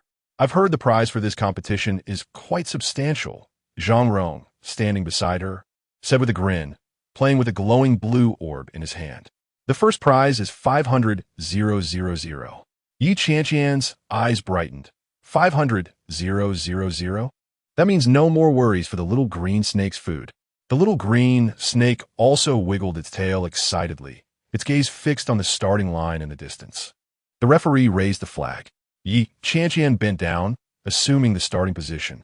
The little green snake slid off her shoulder, coiling on the ground. its body taut as a bow. Bang! The starting gun fired, and over 20 contestants surged forward like arrows released from a bowstring. Qianqian si printed cv. The little green snake gliding close to the ground, while a purple bow danced in the wind.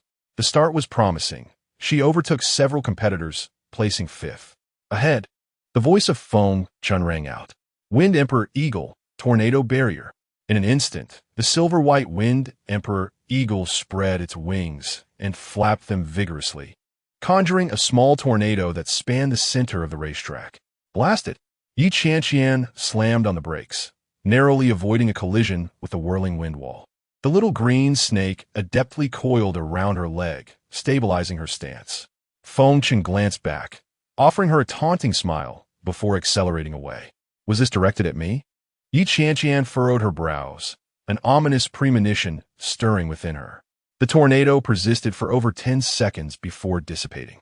Qianqian pressed forward, but she had already fallen behind several competitors. Little green snake, accelerate. The little green snake hissed and surged forward.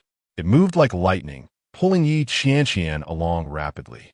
200 meters, 300 meters, she regained ground on two more competitors. Bubble bomb launch. Suddenly, Zhang Rong's voice echoed from behind. Before Qianqian could turn, she felt her legs constrict as a massive blue bubble enveloped her and the little green snake entirely. What on earth is this? She pushed against the bubble's wall with all her might, but the membrane was both resilient and elastic, refusing to yield. Zhang Rong dashed past her, waving triumphantly. Enjoy your time. This is my bubble fish's special bubble bomb. It'll trap you for at least a minute. Qianqian gritet hertit, despicable. 1 minute later, the bubble burst automatically. Qianqian dashed forward, with the little green snake leading the way. Yet after barely 500 meters, another bubble bomb flew in from the side, ensnaring her once more. What is happening? Qianqian seethed. Were these bubble bombs specifically prepared for me? The next 10 minutes felt like a nightmare. She was halted twice by tornadoes, trapped thrice by bubble bombs, and even encountered a sudden pitfall. Each time she began to gain momentum, various tactics pulled her back. I finally understand Yi Mimi's warning. Qianqian panted as she stopped, turning to the little green snake. They are determined to eliminate me. The little green snake flicked its tail in anger, the purple bow glinting under the sun. In the distance, a supply station stood solitary beside the racetrack. An idea sparked in Qianqian's mind. Little green snake, head to that supply station. Use your steel claws. The little green snake hissed in agreement and swiftly darted toward the supply station. Its claws gleamed like metal as it quickly tore off a rectangular piece of iron. Qianqian's eyes lit up. Perfect. She laid the iron piece flat on the ground and positioned herself atop it, instructing the little green snake, wrap around and pull me. The little green snake immediately coiled around the front end of the iron piece and tugged forcefully. Surprisingly, this makeshift device proved remarkably effective. The iron piece glided swiftly along the ground, and the little green snake's pulling strength exceeded Qianqian's running speed by at least threefold. Ha ha! Witness my improvisation. Qianqian laughed triumphantly, lying on the iron piece like a surfing champion. The little green snake pulled faster, its body almost straightened, the purple bow fluttering in the wind. The iron piece carved a dust-filled trajectory on the ground, emitting a sharp friction sound. Whoosh! They sped past one competitor after another, and with each overtaking, Qianqian couldn't help but wave. See you later. The overtaken competitors stared in shock, some even tripping due to distraction. Wait, what lies ahead? Qianqian suddenly noticed strange, flickering lights on the ground in the distance. The little green snake raised its head alertly, hissing. A minefield? Qianqian gasped. These people were resolutely intent on stopping me. The ground ahead was littered with softly glowing discs, densely packed with at least dozens of them. As she knew, touching these mines could trigger various effects, ranging from simple slowdowns to outright elimination. What to do? Qianqian bit her lip, staring at the hazardous zone.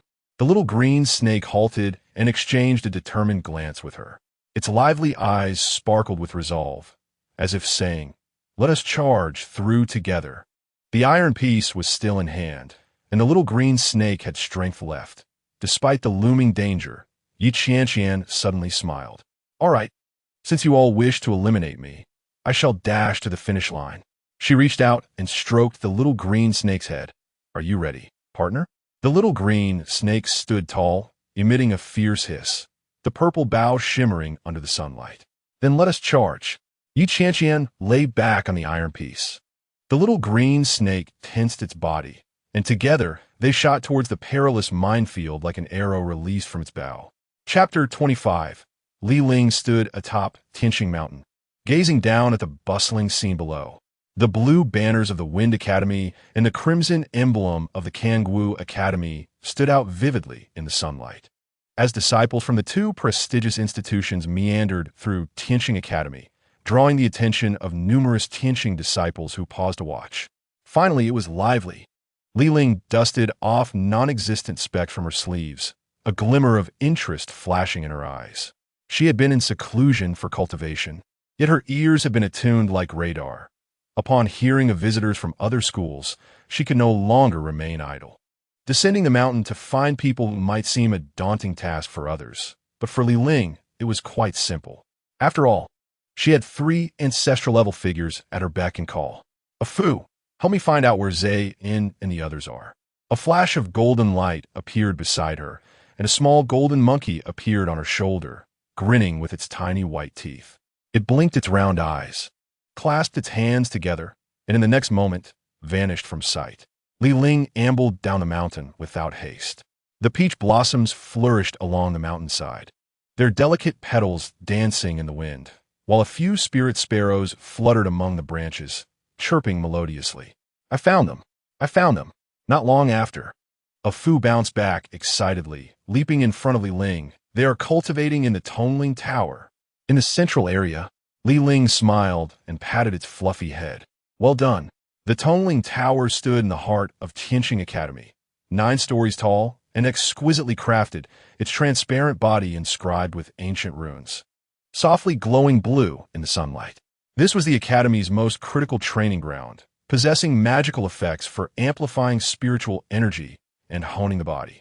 Li Ling skillfully passed through the guards and headed straight to the central area of the tower. Unlike the noise in other parts of the tower, the central area was remarkably quiet, filled only with heavy breathing and occasional muffled groans. Zai, In, Hifeng, and Wu Peng sat cross-legged, drenched in sweat, their breathing labored. A faint aura of spiritual energy surrounded them, yet they seemed to be under the influence of some invisible force, moving sluggishly. The gravity field of the Tongling Tower. Li Ling discerned at a glance that the 3 were enduring pressures unimaginable to ordinary individuals. You've made remarkable progress. Li Ling's voice broke the stillness. Who? Hifeng struggled to lift his head, sweat rolling down his forehead and soaking his collar. Zai and Wu Peng also slowly raised their heads, their eyes lighting up with surprise upon recognizing her. Li Ling. Zai's voice trembled with excitement, and he struggled to stand. But the gravitational pressure was too great. After a brief struggle, he finally gave up, grinning and waving. A rare guest. I knew you 3 were slacking off here. Li Ling approached with a smile, effortlessly navigating the gravity field.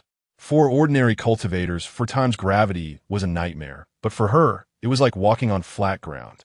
5th level of the Spirit Master, able to withstand 4 times gravity? Li Ling raised her eyebrows, her tone laced with genuine praise, faster than I imagined. Zai grinned proudly. Rapid progress, right? Of course. Hifeng wiped the sweat from his face. We are all geniuses. Wu Peng has always been taciturn, merely offering a faint smile. His imposing figure reveals the strain he is under, with veins prominently displayed on his forehead. What about Lu Qi? Zai suddenly inquired, a glimmer of anticipation in his eyes. Did he come with you? Li Ling shook her head in response. He is cultivating in a concealed location, preparing to enter the Huanlingjie. Huanlingjie. Hifeng exclaimed, his eyes widening in shock, and his breathing became noticeably easier. Isn't that a place accessible only to those in the Yuanying stage? Special circumstances warrant special treatment. Li Ling shrugged casually. As long as my grandfather is guarding him, nothing will go amiss. The Grand Elder is personally safeguarding him? This time, even Wu Peng could not help but speak, his voice thick with envy. Lu Qi must be receiving extraordinary treatment. A complex glimmer flickered in Zayan's eyes, a mixture of admiration and envy. Indeed, Lu Qi is truly remarkable. Speaking of which, your cultivation speed is quite astonishing as well. Li Ling surveyed the three of them with keen interest. To break through to the 5th layer of the Spirit Master stage in less than half a month is no small feat. Even most geniuses require at least 3 months to begin. Upon hearing this, Zayan straightened his posture, beaming with pride. Of course, it's all thanks to Lu Qi. He lowered his voice conspiratorially. Before he left, he gave each of us 2 top-grading Huadan, which can even be used by those in the foundation establishment stage. Top-grading Huadan? Li Ling raised an eyebrow, feigning surprise, though she had anticipated this. That Lu Qi, he truly is generous. Exactly, He Feng chimed in, excitement evident in his voice. How much do you think those are worth? At least several 100,000 spirit stones each, right? Lu Qi didn't hesitate to give us 2 each and said he would bring us even better ones upon his return. We shall never forget Lu Qi's kindness. Wu Peng said, managing to utter a complete sentence for once, his tone deep yet resolute. As long as he commands us, we would brave fire and water without hesitation. Indeed, Zayan nodded vigorously, his chest thumping loudly. Following Lu Qi is undoubtedly the right choice. I swear to pursue him for life, traversing every corner of the world. Li Ling couldn't help but chuckle. Aren't you all the prodigies of your respective families? What about family matters? Upon mentioning family, the trio's expressions grew slightly solemn. Zayan scratched his head, chuckling sheepishly. Of course, we won't abandon our families. They've invested so much in our training. We must give something back. Once we become strong enough, He Feng interjected, a spark of ambition igniting in his eyes, we can naturally venture into the world alongside Lu Qi. At that point, our families will be unable to stop us. Suddenly, the spiritual light within the Tongling Tower flickered several times, casting a glow on the trio's sweaty faces, reflecting an almost fervent expression. That Lu Qi truly possesses exceptional talent, Li Ling mused, considering how he had won over the prodigies from 3 top families. By the way, when will Lu Qi return? Wu Peng asked suddenly. Although our cultivation has progressed rapidly, we feel something is missing without his guidance. Li Ling smiled enigmatically and shook her head. It should be soon. In the meantime, focus on your cultivation and don't slack off. She paused for effect. Oh, I heard you are currently residing in the Echo Pavilion? That SAVIP area, with daily rental fees exceeding 1,000 spirit stones. This is all thanks to Lu Qi, Zayan exclaimed excitedly. He mentioned that during his absence, the Academy would provide us with the best treatment, and upon his return, he would take us to even more formidable places for cultivation. Liling Nuda, Sakreli Musa. Lu Qi certainly knew how to win people's hearts. However, observing the pure admiration and gratitude in the eyes of the 3, she felt that Lu Qi was indeed fortunate to have encountered such sincere friends and followers. All right, I shall not disturb your cultivation any longer. Li Ling turned to leave, but suddenly recalled something and looked back. By the way, do you know why the people from Sui Feng Academy and Songwu Academy are here? The 3 exchanged glances and shook their heads in unison. We're not sure. He Feng frowned. But we heard they came for some joint trial. A trial? Li Ling's eyes lit up with interest. I shall inquire further. She waved farewell to the trio and gracefully traversed the gravity field. After taking a few steps, she halted abruptly and called back without turning. By the way, Lu Qi mentioned that when he returns, he will show you what true cultivation is. It seems he has recently developed a new explosive spiritual technique. Explosive? Zayan's eyes instantly brightened. Is that true? Li Ling turned, revealing a mysterious smile. Lu Qi stated that explosions are an art form. When he returns, he will let you experience it.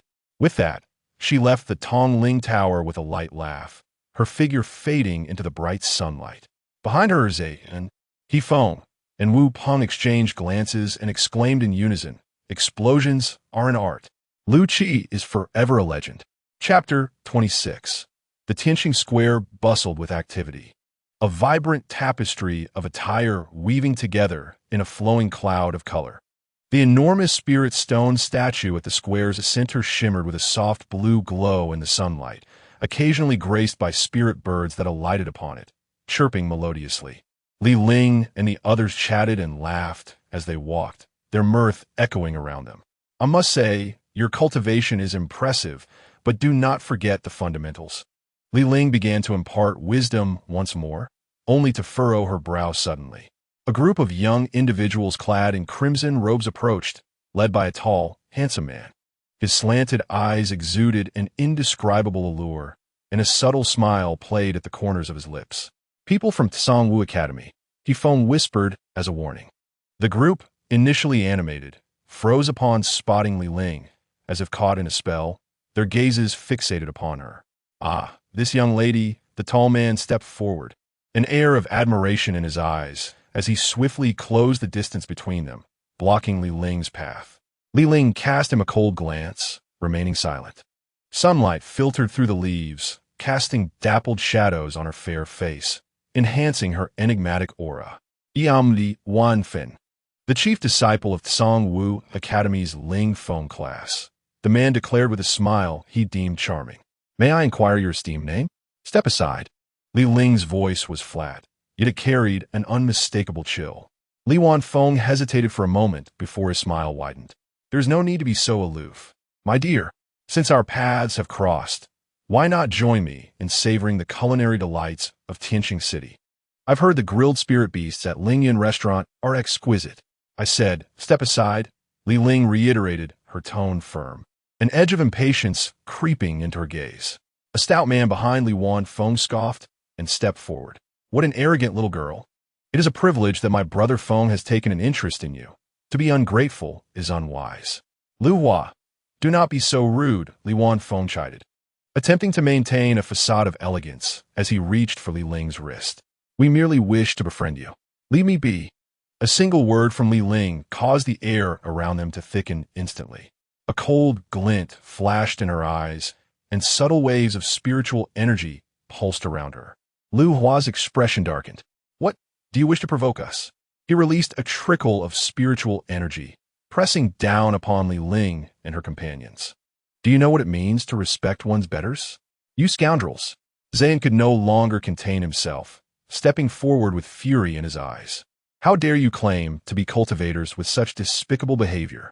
Indeed, I would relish the chance to crush you with a single punch. Tian Yuan clenched his fists, spiritual energy roiling within him. Fang Yu quickly intervened, grasping the arms of her companions. Do not act impulsively. They are all high-level spirit masters, some even spirit generals. She whispered urgently. Let us remember their faces and leave this to our elder brother when he returns.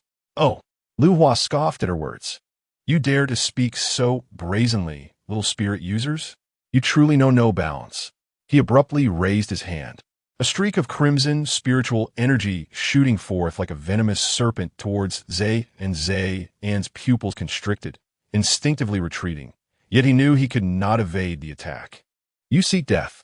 Li Ling coldly uttered 2 words, her delicate fingers lightly slicing through the air, a flash of silver gleaming momentarily. However, in that critical moment, an immense roar erupted as the ground of the square suddenly shattered. A vague silhouette descended from the heavens, delivering a powerful punch directly towards Lu Hua. Lu Hua had no time to react, and his body was sent flying like a kite with its string cut, crashing heavily against a stone pillar 20 meters away, immediately spitting out blood. Who? Li Wanfeng's expression changed drastically as he raised his hands defensively. As the dust settled, a young man clad in a black robe stood with his hands clasped behind his back, a subtle smile playing on his lips. Big brother. Zay In and the others were filled with joy, nearly leaping in excitement. Fang Yu and Tian Yuan also widened their eyes in exhilaration. Lu Qi nodded slightly, a glimmer of amusement flickering in his eyes. What? Has Qianqian Academy been so lively in my absence? The pedestrians in the square swiftly dispersed, forming a vast open circle. An atmosphere of tension and oppression lingered in the air, mingled with a faint metallic scent of blood. Lu Hua was half embedded in the stone pillar, blood trickling down the surface of the blue stone. "Who are you?" Li Wanfeng's face was as dark as water, his murderous intent evident. "The one who injured my brother." Lu Qi spoke with a calm demeanor, yet his tone carried an undeniable authority. Li Ling smirked slightly, stepping back with her arms crossed, appearing as though she were a spectator to the unfolding drama. "Arrogant!" A tall, thin man beside Li Wanfeng shouted fiercely, crimson spiritual energy coalescing in his palm. Lu Qi barely regarded him, simply raising his right hand. Bang! The tall man was struck as if by a colossal hammer, screaming as he flew backwards, rolling on the ground several times before spitting out a mouthful of blood, his eyes rolling back as he fainted. "How is this possible?" Li Wanfeng's pupils constricted as he muttered in disbelief. Lu Qi then turned to him, coldly regarding him. "Is there anyone else?" The remaining three exchanged glances, simultaneously launching their attacks. Spiritual energy fluctuations intertwined into a vast net, enveloping Lu Qi. A trivial trick. Lu Qi clenched his right fist and waved it lightly. Boom! The spiritual net shattered instantly. The three of them were struck as if by lightning, simultaneously being thrown backwards, crashing heavily to the ground, blood spilling from their mouths. Their faces ashen. Who exactly are you?" Li Wanfeng struggled to rise, his face etched with fear. Lu Qi casually walked up to him, hands in his pockets, looking down at the man who had just been so arrogant. "I said, the one who injured my brother.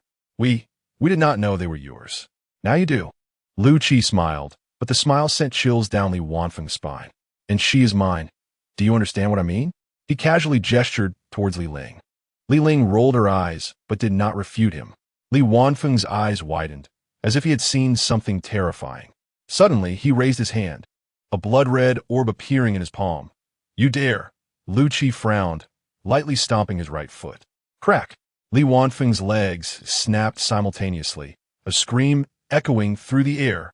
The blood orb rolled from his hand, spinning a few times on the ground before finally resting at Lu Qi's feet. "TSK, so fragile." Lu Qi shook his head, as if lamenting a game that had not been thoroughly enjoyable. Zayan and the others were already dumbfounded, standing in place with wide eyes. Big Brother is magnificent. Qianqian was the first to snap back to reality, excitedly waving his fists. "Lu Qi is a deity," Yi Feng shouted in exhilaration. Lu Qi smiled at them, the coldness in his eyes dissipating instantly, replaced with warmth and kindness. "How have you all been during my absence?" Just as they were about to respond, a terrifying pressure suddenly descended from above. Boom! The ground in the center of the square collapsed abruptly, forming a 10-meter-wide pit. A middle-aged man clad in a deep red robe, his countenance imposing, appeared out of thin air, a pair of crimson wings of spiritual energy unfurling behind him. His eyes ablaze with fury. "Who dares to harm a disciple of the Li family?" His voice thundered like a storm, causing everyone present to wince in pain. The air was saturated with suffocating spiritual energy fluctuations. Even the clouds in the sky were distorted by this overwhelming force. "Third uncle." A glimmer of joy finally crossed Li Wanfeng's pale face. It was him. He was the one who injured us. The middle-aged man's gaze was like lightning, locking onto Lu Qi. "Junior, state your name." Lu Qi remained unfazed, even stifling a yawn. "Who do you think you are?" Silence enveloped the arena. Zayan nearly bit his own tongue, while Feng Yu and Tianyuan were left speechless in shock. Li Ling squinted at the middle-aged man, suddenly laughing. "Li Minshui." Li Ling softly uttered this name, a master of the Spirit King level, indeed a lavish investment. Upon hearing this name, Lu Qi raised an eyebrow slightly. Spirit King? He regarded Li Minghui with interest, thinking it might be an opportunity to stretch his limbs.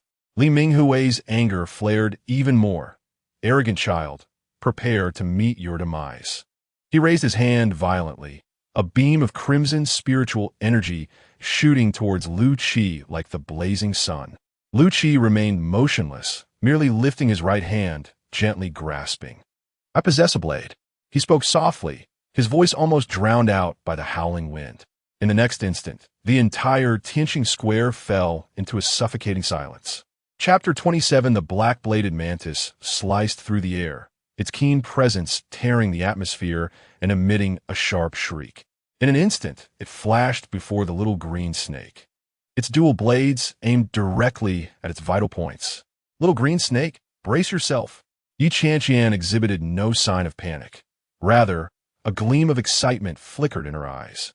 The little green snake twisted its body, the purple bow tie fluttering in the wind, proudly facing its opponent. Its small purple eyes brimmed with the spirit of battle. Its tail held high, ready for combat. Be careful, that is the Black Blade Master. Someone called out from the sidelines. Qianqian curled her lips into a smile. At that moment, she had made up her mind. This was the opportunity she had long awaited, the moment to showcase the true strength of the little green snake. She swiftly retrieved her spellbook from her pocket, the pages flipping open automatically upon contact with the air, emitting a faint blue glow. Little green snake's shadow, cloud step, skill list, steel claw, advanced 89100, available skill points, 7845. Now is the time.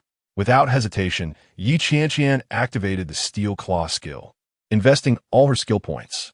Do you confirm the enhancement of Steel Claw to the mastery level? This requires the consumption of 3,600 skill points. Confirm.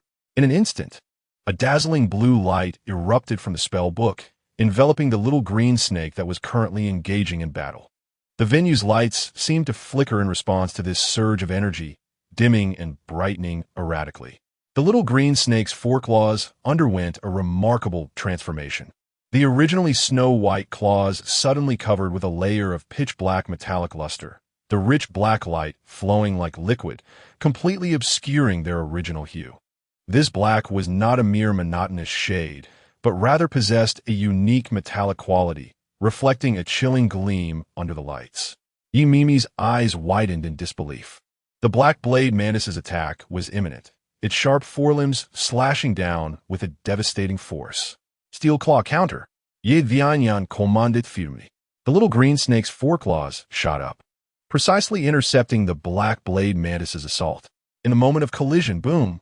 A visible shockwave erupted from the point of contact, spreading outward. The shockwave stirred up a cloud of dust, even ruffling the referee's collar, forcing him to raise his hand to shield his face. The audience gasped in unison, instinctively leaning back to avoid the sudden surge of energy. However, Qianqian and Mimi stood firm like two mountains, unaffected by the turbulence. Their long hair and garments swirling in the wind, as if they had anticipated this moment all along.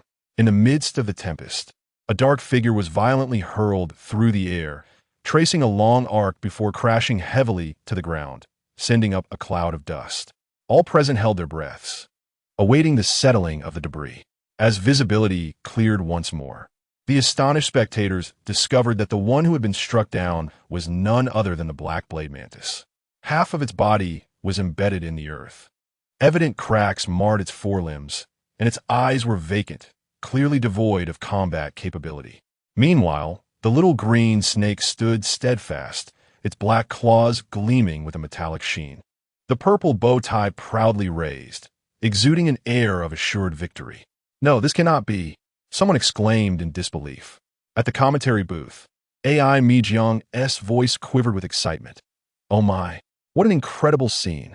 Qianqian's Yunta has mastered the advanced Steel Claw skill. This skill is typically reserved for commanding level beasts. This was an absolute display of power. The referee, regaining his composure, swiftly approached the Black Blade Mantis to inspect it, then raised his flag. The Black Blade Mantis is unable to continue, and Yunta is victorious. Qianqian advance. The arena erupted in thunderous applause and cheers. Qianqian gently whistled, and the little green snake joyfully slithered back to her side, its steel claw's dark luster gradually fading, returning to its original pristine white. It held its head high, the purple bow tie fluttering gently with each breath, its tail tip raised proudly, clearly satisfied with its performance. Well done, little one, Qianqian praised, affectionately ruffling its head, her eyes brimming with approval and pride. In Guangnan City, at Lin Tian's home, he lounged on the sofa clad in pink pajamas adorned with rabbit patterns, lazily sprawled out with a handful of sunflower seeds, his gaze fixated on the television screen. Marvelous. Upon witnessing the moment, the little green snake dispatched the black blade mantis with a single strike. He leapt from the sofa in excitement, scattering seeds everywhere without a second thought. I told you, this girl possesses boundless potential. He cheered while swiftly dialing a number on his phone. Hello, Lei Tian. What are you up to? Lin Tian asked boastfully, his tone brimming with barely concealed pride. Reviewing documents. What's up? Came the weary voice on the other end. Let me tell you, my student Qianqian just sent the black blade mantis flying with a single paw. Lin Tian exclaimed, pacing the living room in exhilaration. Guess what? Her little green snake has mastered the advanced steel claw. Advanced? Do you understand? A moment of silence followed from Lei Tian. Impossible. That skill's proficiency can only be attained by commanding-level practitioners. Ha ha ha, it's live on TV. I'm not exaggerating. Lin Tian declared, lifting his chin in triumph. I told you this girl is exceptional, and you didn't believe me back then. Lei Tian remained silent, the sound of papers rustling on the other end audible. What's wrong? Lost for words?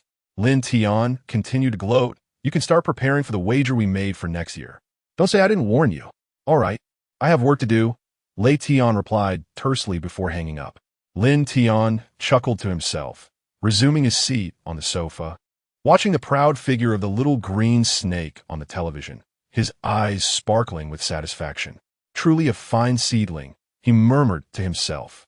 After the competition, in the contestants' waiting area, Qianqian was feeding the little green snake special energy jelly. Although the battle had been swift, the initial use of the advanced steel claw had drained a considerable amount of energy. The little green snake eagerly slurped the pink jelly, its tail wagging joyfully. Qianqian, a cold voice called from behind. Turning around, she saw Yi Mimi standing there, still clad in her white battle attire, her black hair neatly tied back, her expression serious and complex. Oh, what brings you here? Qianqian raised an eyebrow. After a brief silence, Yi Mimi stepped forward and extended her right hand. Congratulations on your victory. I admit, this time I concede with full respect. Qianqian was taken aback for a moment, but then smiled. Oh, the young lady can admit defeat too? But I want to concede that easily. A glimmer of determination crossed Yi Mimi's eyes. I will continue to strive and one day surpass you. Qianqian regarded the outstretched hand, hesitating for a moment before grasping it. Then I shall await that day with anticipation. The two girls' hands clasped tightly, their gazes igniting a spark of competition while simultaneously expressing mutual respect. Sunlight streamed through the window, casting a dappled glow upon them, painting a vivid portrait of youth and vigor. Click! A journalist captured this fleeting moment, pressing the shutter. The photograph later graced the cover of You Beast Weekly, titled The Yi Sisters, Competition and Growth, becoming one of the most iconic moments of that DM Awakening Cup. However, upon releasing her grip, Qianqian wore a sly smile. Your black blade mantis is quite formidable, but its master is lacking. Yi Mimi furrowed her brow. What do you mean? Literally, Qianqian shrugged, and the little green snake mimicked her gesture, drawing chuckles from the nearby staff. Yi Mimi inhaled deeply, seemingly about to react, but abruptly smiled. You know, I finally understand why many say you can be quite annoying. The two shared a moment of eye contact before bursting into laughter in unison. A staff member approached to inform them. The arrangements for the next round of matches have been made. Please prepare yourselves. Yi Mimi nodded and turned to leave, her figure upright and dignified as a pine tree. Qianqian gazed at her retreating silhouette, lost in thought. The little green snake nudged her ankle, emitting a curious hiss. It's nothing. Qianqian shook her head, crouching down to stroke the little green snake's head. I just suddenly realized that formidable opponents can be quite interesting. The little green snake blinked its eyes, its tail wagging energetically, as if in agreement. All right, Qianqian stood up, brushing off her clothes for the next round. Let's continue to conquer. The little green snake held its head high, the purple bow tie proudly jutting out, as if to say, of course. From this day forth, the name of the Yi sisters began to circulate widely in Guangnan City, becoming a cherished tale of the DM Awakening Cup. Chapter 28. Li Minghui's expression was as grim as iron as he stood in the infirmary of Qianqian Academy, the air almost palpable with tension. The room was thick with the pungent scent of medicinal herbs, mingled with a faint hint of blood, prompting involuntary frowns. Li Wanfeng and 4 other disciples lay on the hospital beds, their legs immobilized by wooden planks, their faces pale as parchment. Remember, starting today, do not provoke trouble. Li Minghui's voice was deep, each word seeming to weigh heavily as it struck the ground. Those who disobey will find their legs broken by my own hand. Li Wanfeng struggled to swallow, cold sweat trickling down his face. Third uncle, we truly had no idea he was so strong. Silence. Li Minghui slammed the table, causing the entire room to tremble, several vials nearly toppling from their shelves. A spirit master of the 11th layer can simultaneously defeat all 5 of you. It is not a testament to his strength, but rather to your lack of cultivation. The room fell into a heavy silence, the disciples daring not to breathe. The waning light of the sunset streamed through the slatted blinds, casting mottled shadows on the floor. Li Minghui produced 5 jade vials, each emitting a soft verdant glow. He placed the vials at the heads of the 5 beds. By Ling Dan, take one every 3 days and simultaneously use your spiritual essence to control bone growth. How long until we recover? Lu Hua asked cautiously. 2 months, Li Minghui replied coldly. If you wish to walk again, do not be lazy. He turned to leave, but paused. Remember this lesson. That boy is strong, but there are many stronger than him in this world. In the path of cultivation. If you do not advance, you will regress. A flicker of resentment crossed Li Wanfeng's eyes. Third uncle, we will surely take revenge. Do not even think about it. Li Minghui interjected sharply. This matter ends here. Lu Qi's background is far from simple. I have already investigated and found that he shares a profound connection with the Grand Elder of Qianqian Academy. You insignificant individuals should refrain from courting disaster. He strode out of the medical room, leaving behind 5 disciples exchanging puzzled glances.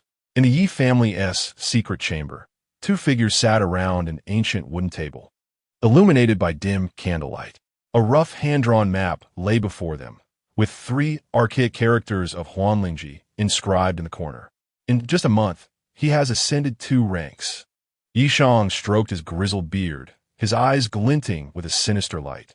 This young man will undoubtedly retreat into Huanlingji for seclusion. Yi Feng toyed with a blood-red token, his voice low. Huanlingji is isolated from the outside world, presenting an exceptional opportunity. Indeed, Yi Shang revealed a hint of a chilling smile, lightly tapping the map with his fingertips. Eliminate him, and no one will know it was us. Yi Feng narrowed his eyes. I will take action myself. The flickering candlelight cast a menacing visage on his face. Simultaneously, at the Lu family estate, Lu Xiaoyang swirled the wine in his glass, the blood-red liquid rippling with an intoxicating aroma. Beside him sat Qianqian and Lu Xiaoyu, their expressions grave. Lu Qi must be dealt with.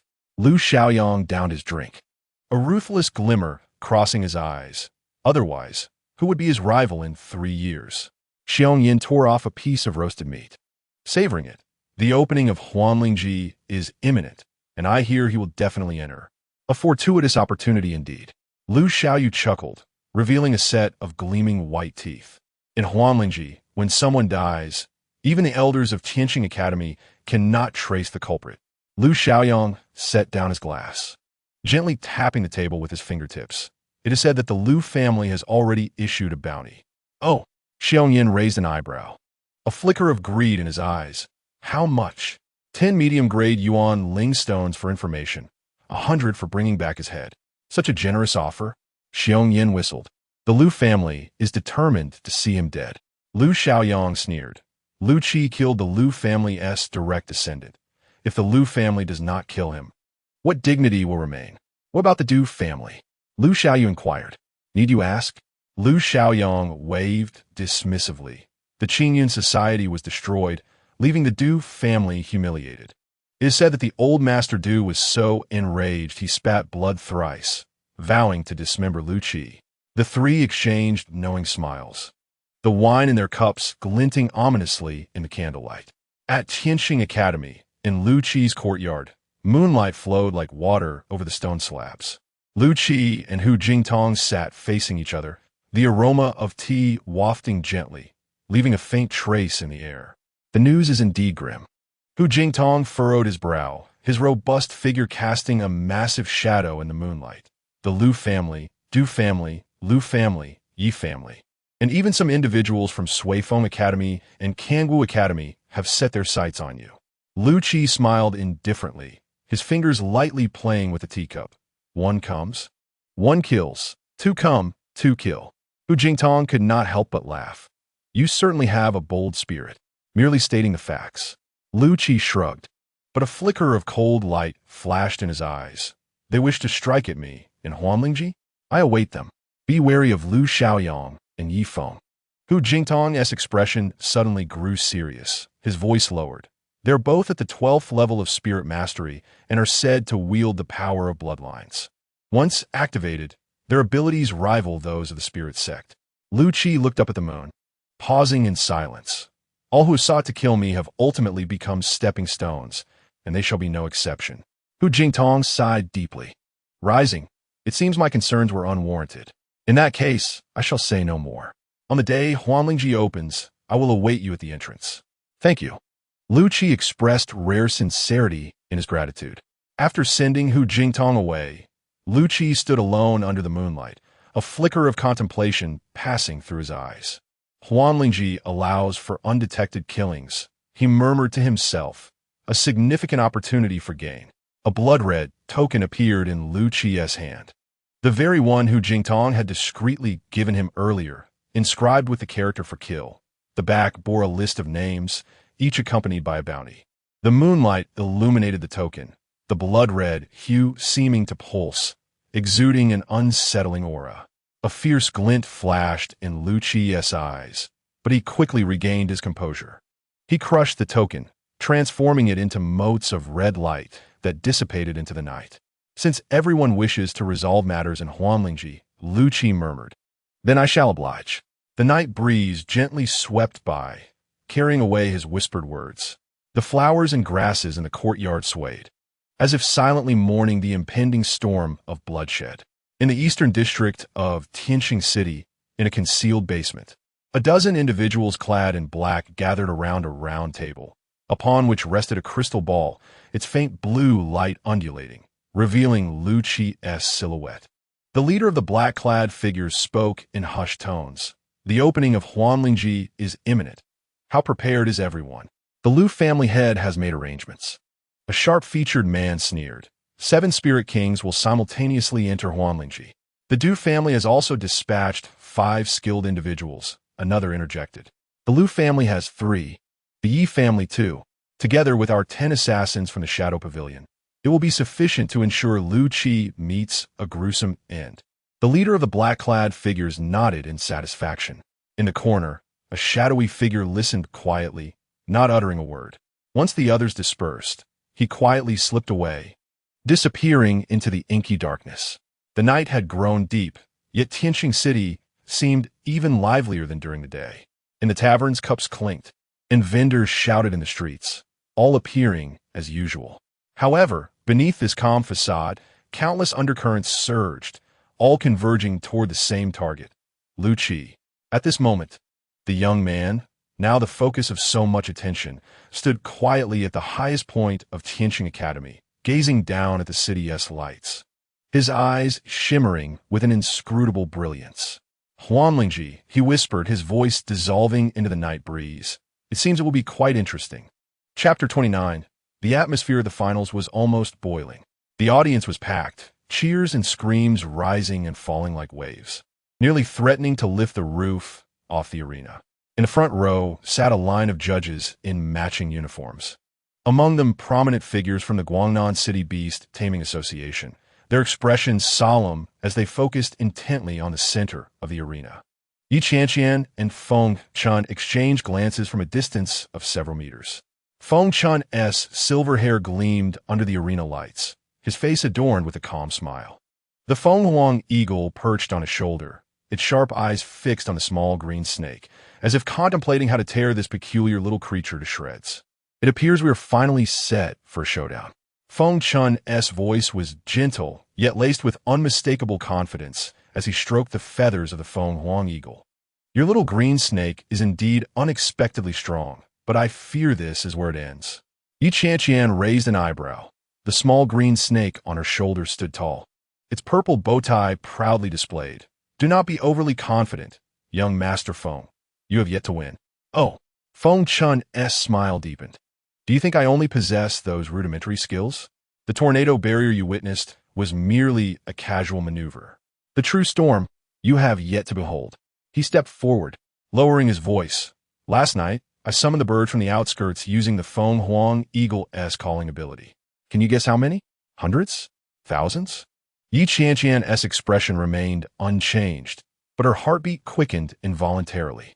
She had long heard of the Feng Huang eagle's summoning ability to control nearby, flying creatures, but she had not anticipated Feng Chun's foresight in his preparations. Noticing her lack of reaction, Feng Chun continued, I advise you to concede. Your little green snake may have decent steel claw skills, but its other abilities are surely underdeveloped, especially the advanced skill of shadow escape. Mastery of it is impossible without at least a year or two of practice. Had it not been for my desire to conceal the fact that my Ing Dun has reached absolute mastery, I would have resolved this matter long ago. Qianqian mused silently in her heart, while maintaining an impassive facade. The competition has yet to commence, and you wish for me to concede? Dream on. With that, Feng Chun let out a soft sigh and turned to Feng Huang Diao, instructing, let us conclude this match. Contestants, take your positions. The referee raised the flag, declaring the finals officially underway. Feng Huang Diao ascended from Feng Chen's shoulder, its wings unfurling abruptly, instantly generating a powerful gust of wind. The air spiraled upwards, swiftly coalescing into a diminutive tornado. Concurrently, the transparent dome above the arena became shrouded in a dense swarm of black shadows. Hundreds of birds had gathered there unbeknownst to anyone, diving down in unison with Feng Huang Diao's call. Qianqian's pupils constricted. The tornado expanded, with the surrounding birds joining in, forming a wall of wind composed of avian creatures. The entire venue was abruptly divided in two, with Feng Chun standing outside the tornado, while Qianqian and her little green snake found themselves ensnared within the confines of the wind wall. Gasps erupted from the audience. Such a spectacle was exceedingly rare in preliminary events, prompting many to whip out their phones to record the moment. What do you think, Qianqian? Feng Chen's voice reached her across the wind wall, tinged with a hint of arrogance. Your little green snake is trapped in my wind prison. Breaking free will not be easy. Inside the tornado, the air was tumultuous and violent. Any object attempting to penetrate its grasp would be instantly torn asunder. Meanwhile, the hundreds of birds circled the periphery of the wind wall, poised to attack any who dared to escape. Amidst the storm's center, Qianqian remained remarkably composed. The little green snake nestled against her leg, its purple bow fluttering in the fierce wind, yet it displayed no panic, rather seeming to await an opportune moment. Little green snake, Qianqian whispered softly in its ear, her voice just audible above the roar of the gale. Let us proceed as planned. The little green snake blinked, flicking its tail gently as if to say, leave it to me. Feng Chun stood outside the wind wall, wearing a confident smile. Feng Huang Diao circled above, its gaze scanning the interior of the tornado, seemingly searching for the little green snake's whereabouts. Suddenly, with a whoosh, a purple figure shot forth from the base of the tornado with astonishing speed. It was none other than the little green snake. Somehow, it had maneuvered to the tornado's bottom, seizing the moment when Feng Huang Diao's attention waned to leap forth. What? Feng Chen's complexion shifted dramatically. Feng Huang Diao, be cautious. But it was too late. The little green snake surged towards Feng Huang Diao like a streak of purple lightning, its tail sweeping across. Crack. The sharp sound resonated throughout the arena. The little green snake's tail landed squarely on Feng Huang Diao's face, akin to a resounding slap. The unexpected assault left Feng Huang Diao disoriented, causing the tornado to lose its control and gradually dissipate. Yet the little green snake did not halt. It executed a graceful turn mid-air, its body arching like a bow, then crack. A second tail strike landed squarely on the back of Feng Huangjiao's head. The force was such that even the audience could hear the crisp impact. Feng Huangjiao's gaze instantly dulled, plummeting from the sky like a kite severed from its string. Feng Huangjiao! Feng Chun exclaimed, rushing forward to catch his beloved beast. Yet Feng Huangjiao's eyes were filled with swirling stars. Clearly unable to continue fighting for the time being, silence enveloped the arena, only to be shattered by an uproarious cheer. Feng Huangjiao is unable to continue. The referee raised the flag high, declaring the little green snake the victor. This year's DM Awakening Cup champion is Qianqian. The little green snake gracefully landed on the ground, coiling back to Qianqian's side, its tail held high. The purple bow shimmering under the lights as if showcasing its triumph to the audience.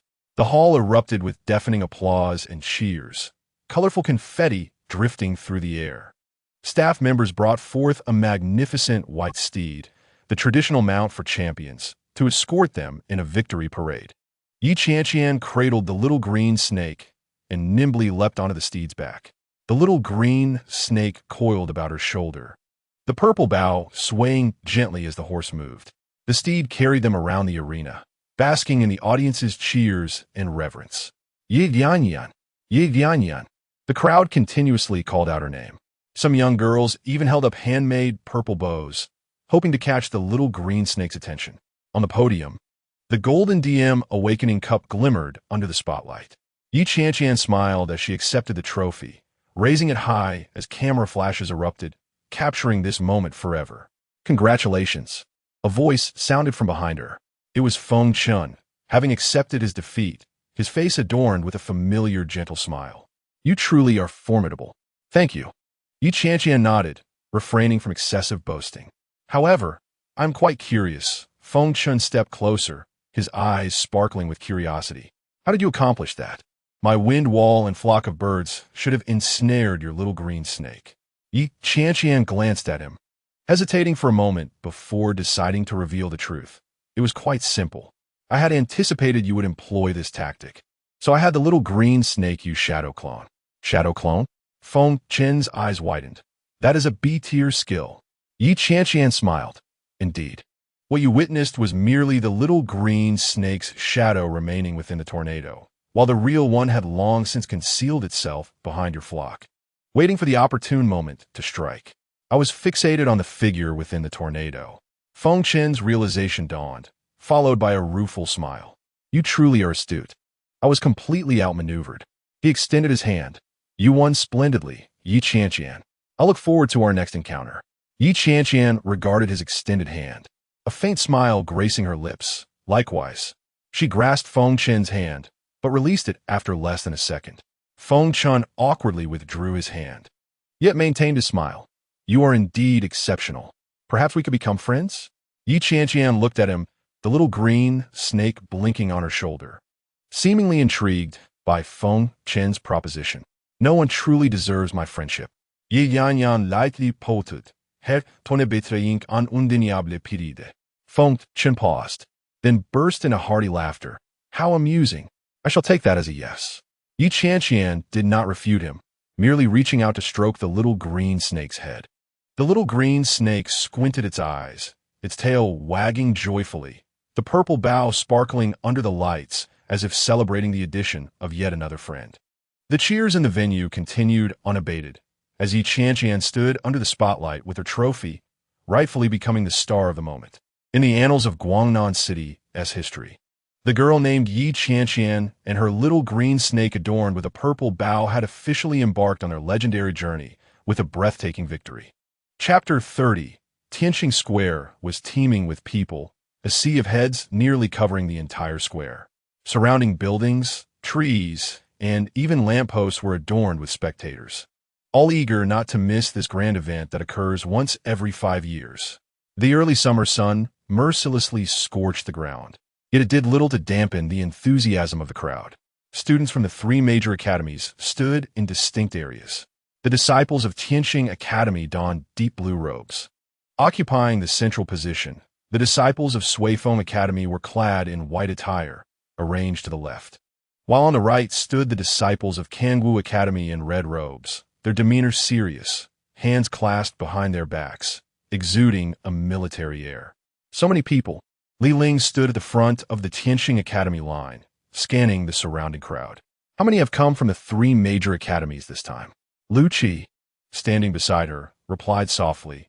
It is said that over 20 elite disciples from Suifeng Academy have arrived, all clad in spirit armor, evidently well prepared.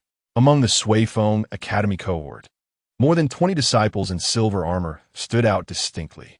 The armor shimmered with a faint spiritual glow under the sunlight, clearly not ordinary equipment. They stood tall, their eyes sharp, unmistakably an elite force. The team from Qianqian is led by Li Mingwei, a renowned Lingwang master in Tianqing City, who stands calmly at the front of the group, arms crossed, occasionally glancing at Lu Qi's position before nonchalantly diverting his gaze. He appears serene. Li Ling perceives Li Minghui's attention and softly advises Lu Qi that it does not seem like he has come seeking revenge. Lu Qi chuckles lightly, suggesting that this tranquility is merely temporary. Once they enter the Huanling Jia, circumstances may change. At that moment, peculiar ripples suddenly emerge on the ground at the center of the square, akin to a stone being cast into a tranquil lake. The ripples expand, causing the ground to undulate like water. The crowd gasps and retreats, clearing a space for this unexpected phenomenon. It begins, announces a teacher from Tianqing Shuiyuan with a loud voice. At the center of the ripples, a circular platform gradually rises, its surface smooth like a mirror, reflecting the surrounding scenery. Upon the platform stand 9 elderly figures exuding profound auras. Some are white-haired, while others appear middle-aged, yet each radiates an overwhelming pressure.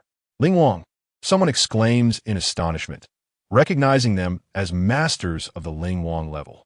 Lu Qi squints, scrutinizing the 9 elders. Among them, he recognizes Zhang Qingsong and Mei Qingchuan from Tianqing Shuan, while the remaining 7 are unfamiliar to him. Mei Qingchuan steps forward, his voice resonating throughout the square. Welcome to the 5-year Huanling Jia opening ceremony. I am Mei Qingchuan from Tianqing Shuiyuan, and I will preside over today's event. He surveys the crowd, continuing, those who are present here today are the creme de la creme from the 3 major academies. More importantly, we are honored to have invited elders from the 6 great Tianzong to witness this ceremony. They will observe your performances in the Huanling Jia and select outstanding talents to join the Tianzong. A wave of commotion sweeps through the square. The 6 great Tianzong hold an unparalleled status in the cultivation world, and being chosen by them signifies immense prospects. Ambitious glimmers instantly spark in the eyes of many students. Silence. Mei Qingchuan raises his hand, signaling. Before the Huanling Jia opens, I must remind everyone, although it is a sacred place for cultivation, it is fraught with danger. There are 4th-tier spirit beasts roaming, and one may even encounter more perilous beings. Each opening has resulted in fatalities. If anyone wishes to withdraw, please step forward now. The square falls into a profound silence. Not a single person stirs. The opportunity to enter the Huanling Jia comes once every 5 years, and no one is willing to forfeit it, even at the risk of their lives. Very well. Mei Qingchuan nods in satisfaction. The Huanling Jia will open in 3/4 of an hour. Please prepare yourselves. Excited discussions erupt among the crowd. Lu Qi turns to Li Ling. Let's regroup once inside. You know my aura. You should be able to find me. Li Ling nods. No problem. But please be cautious. I sense something amiss. What seems off? Lu Qi raises an eyebrow. Too many eyes are on you. Li Ling whispers, her voice barely audible. Not only from the 3 major academies, but even the elders from the 6 great Tianzong are covertly observing you. Lu Qi chuckles lightly, unperturbed. Let them watch. I won't lose a piece of flesh. Today, he has donned silver battle armor, inscribed with intricate runes, a long sword hanging at his waist, presenting himself as a young general of striking presence, attracting many envious glances and standing out amidst the crowd. Elder brother, Zayan squeezes through the throng, excitement radiating from him. Can we go in together? Lu Qi shakes his head. Your cultivation is insufficient. Wait for the next opportunity. He Feng and Wu Peng also push their way over, their eyes brimming with anticipation and reluctance. Work hard on your cultivation. Lu Qi pats Zhe and shoulder. When I return, I will teach you even more formidable techniques. Absolutely. Zayn vows earnestly, his eyes gleaming with admiration. We will intensify our training and never disappoint elder brother. Amidst the crowd, multiple pairs of eyes secretly observe Lu Qi. Lu Xiaoyu stands within the ranks of Sui Feng Xun, a cold glint flashing in his eyes. What a show. Just wait until you enter the Huanling Jia. Yishang hides at the rear of Kangwu Xin, fingers incessantly rubbing a blood-red token, a strange smile curling at the corners of his mouth. This time, you won't escape.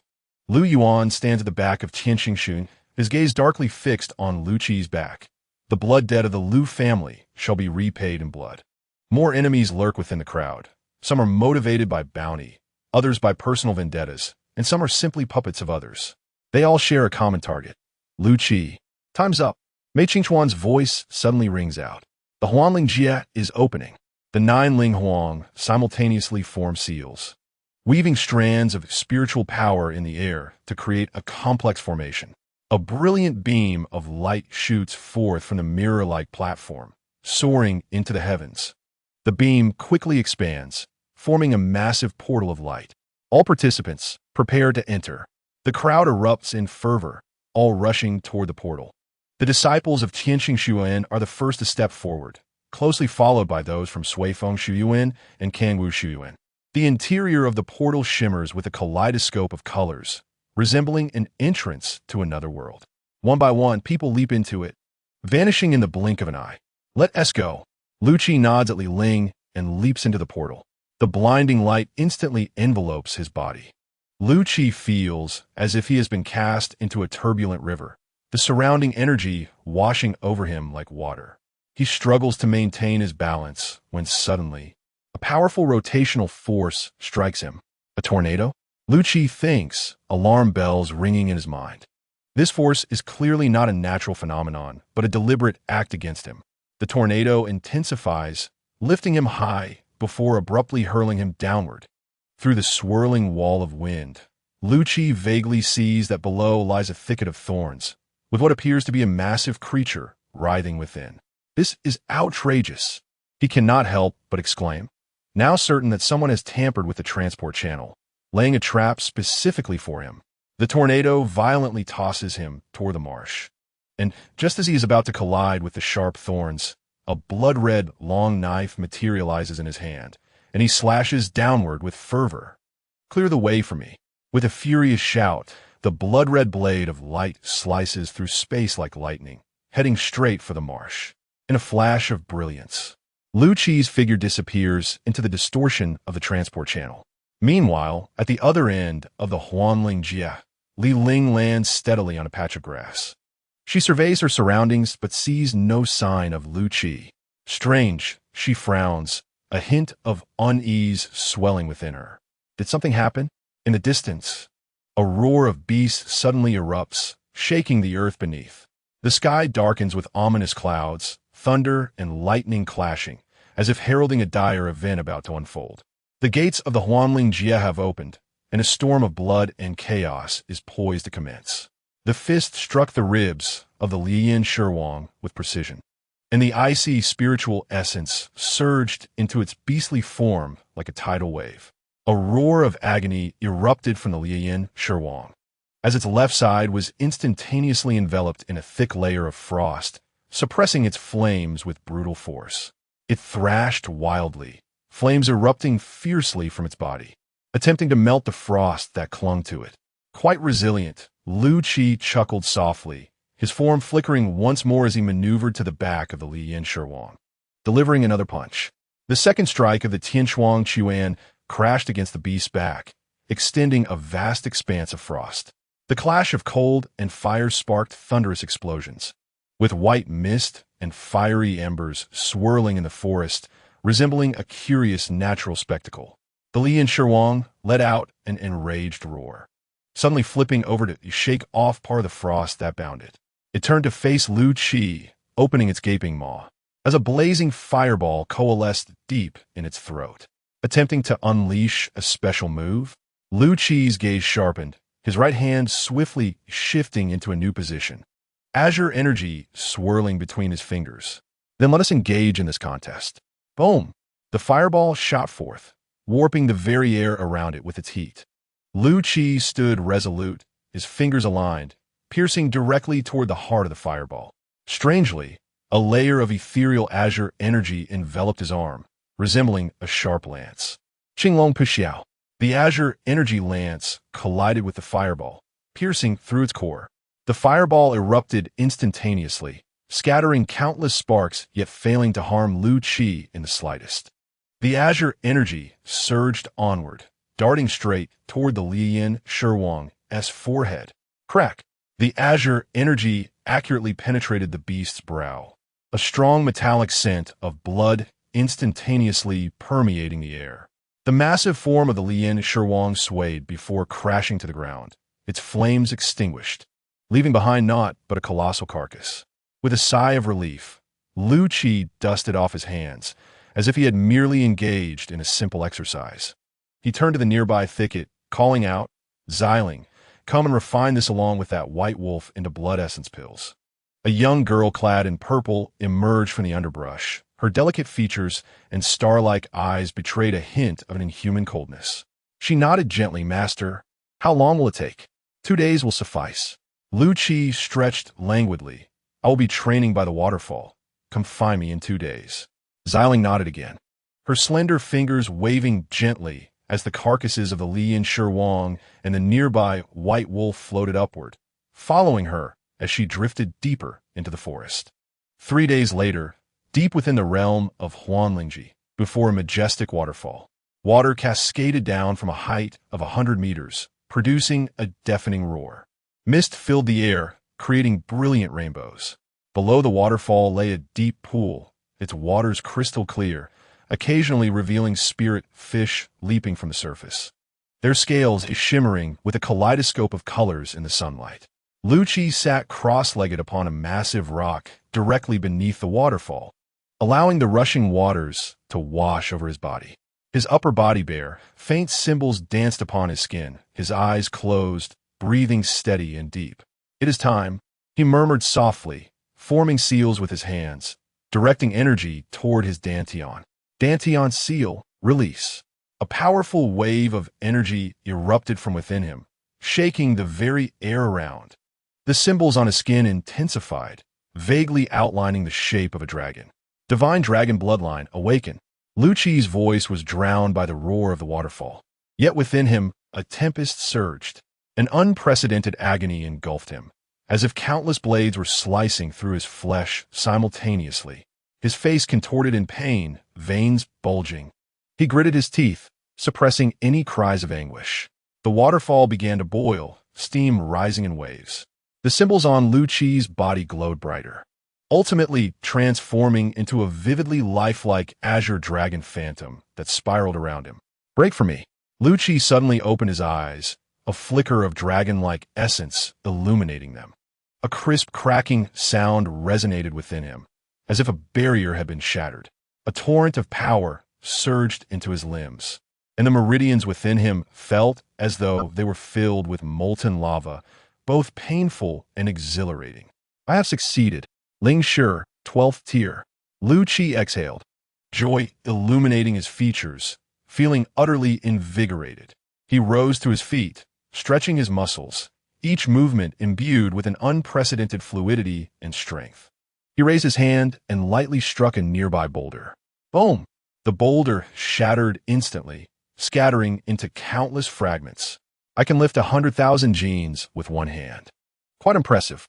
Lu Qi nodded in satisfaction, attempting to channel the bloodline power, feeling his strength surge once more, capable of exerting 150,000 genes with his bloodline energy.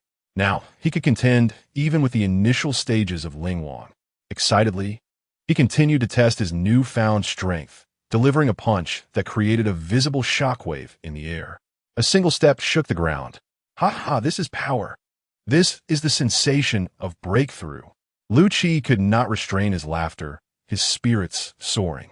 Just then, a chilling sensation flashed past him. Years of battle experience urged him to instinctively sidestep. Whoosh! A stone the size of a basin grazed his shoulder, crashing heavily to the ground and leaving a small crater. Who? Lu Qi instantly entered a combat stance, his gaze sharp as he scanned his surroundings. In the treetops, two large golden monkeys bared their teeth at him, each clutching a stone, poised to attack at any moment. Their bodies were covered in shimmering golden fur, their tails thick and powerful, their eyes glinting with intelligence. Fourth-tier spirit beasts? Jinjing Huang? Lu Qi's eyes brightened, intrigued. Had he intruded upon their territory? The two Jinjing Huang seemed to comprehend Lu Qi's thoughts, simultaneously emitting a series of screeches as they grasped more stones and hurled them at him. Oh, you wish to engage in a stone battle? Lu Qi did not flinch or evade, his right hand sweeping to conjure a barrier of azure energy that effortlessly intercepted both stones. He casually picked up a fragment of rock from the ground, gauging its weight. Then let us play.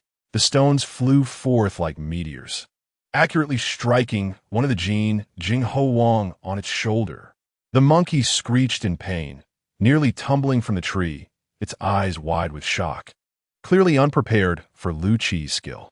Lu Qi burst into laughter, launching 3 more stones in rapid succession, their speed rendering them nearly invisible, like streaks of light racing through the air. Bang!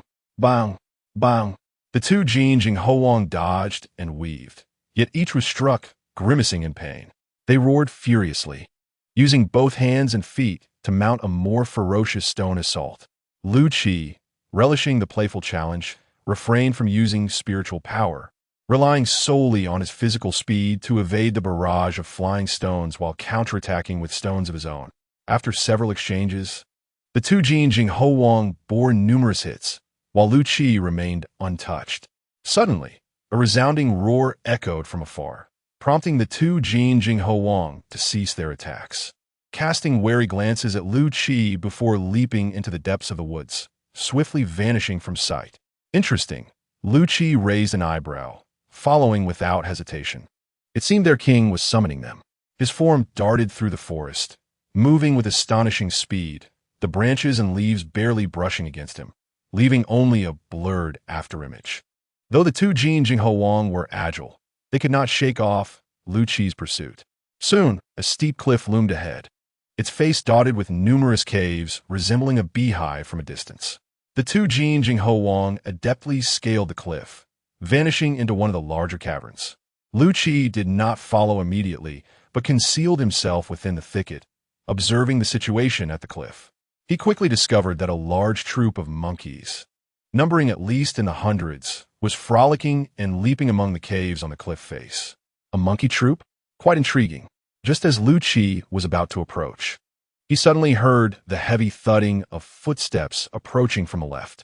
A thunderous roar reverberated through the valley as a colossal black bear emerged from the forest.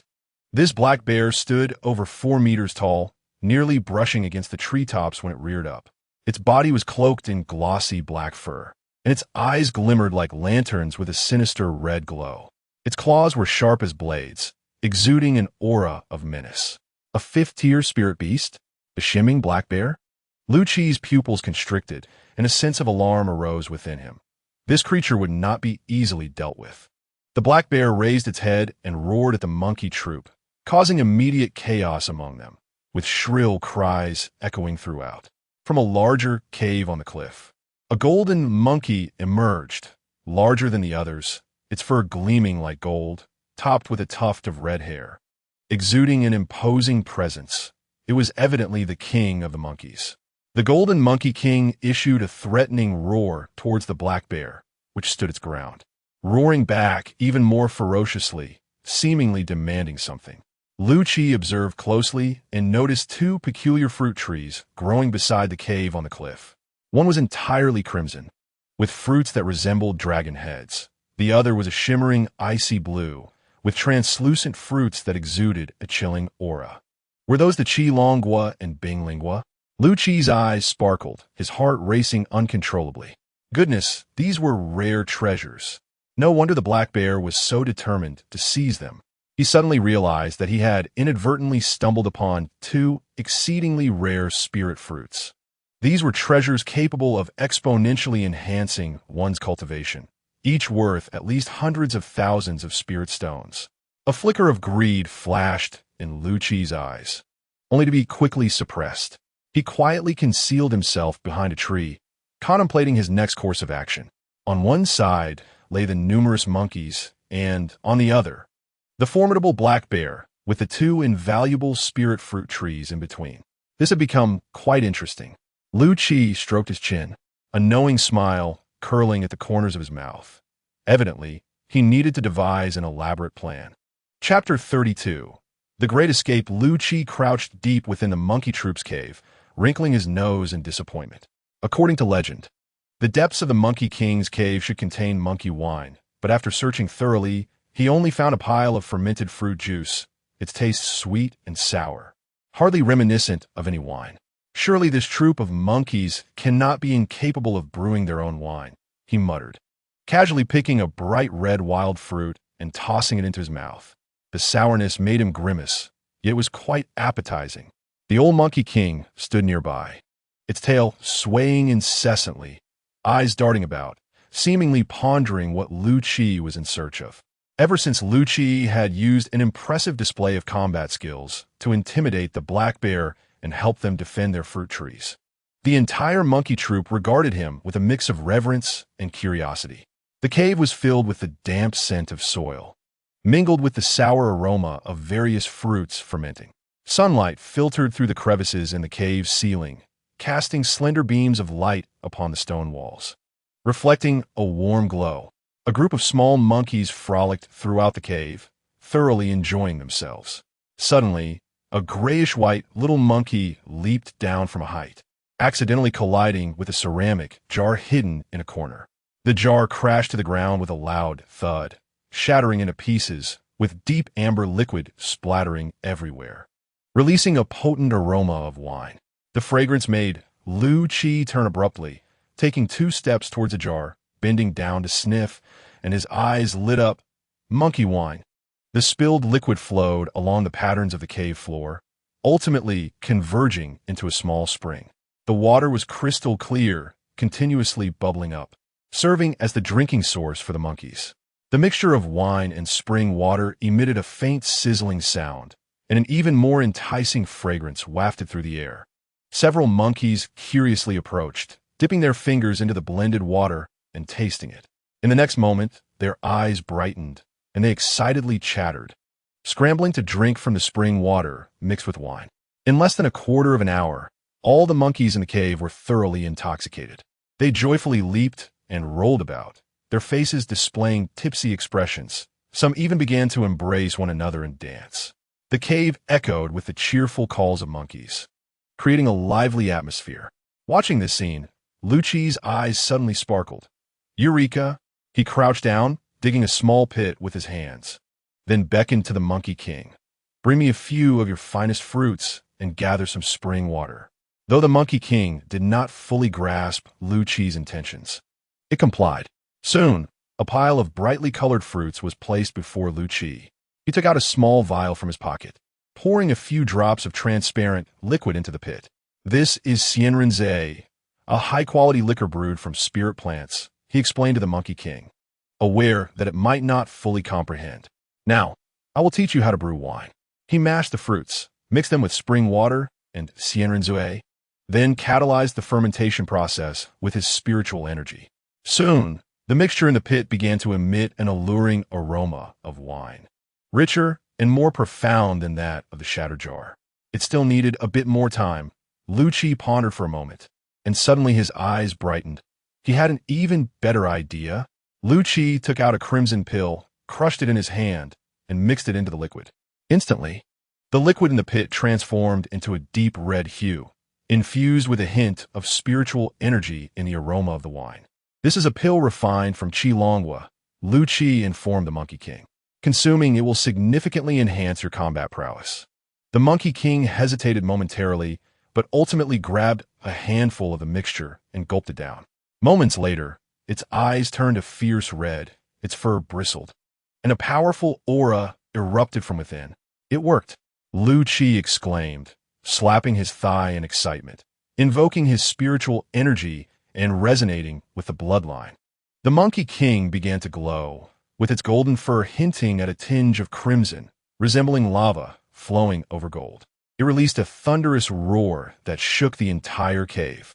The other monkeys trembled in fear, prostrating themselves on the ground, submitting to its authority. It had broken through.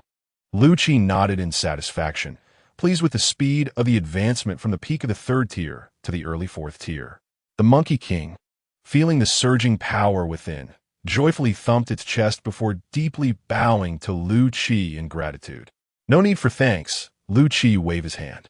Now help me dig a large pit. We need to brew more wine.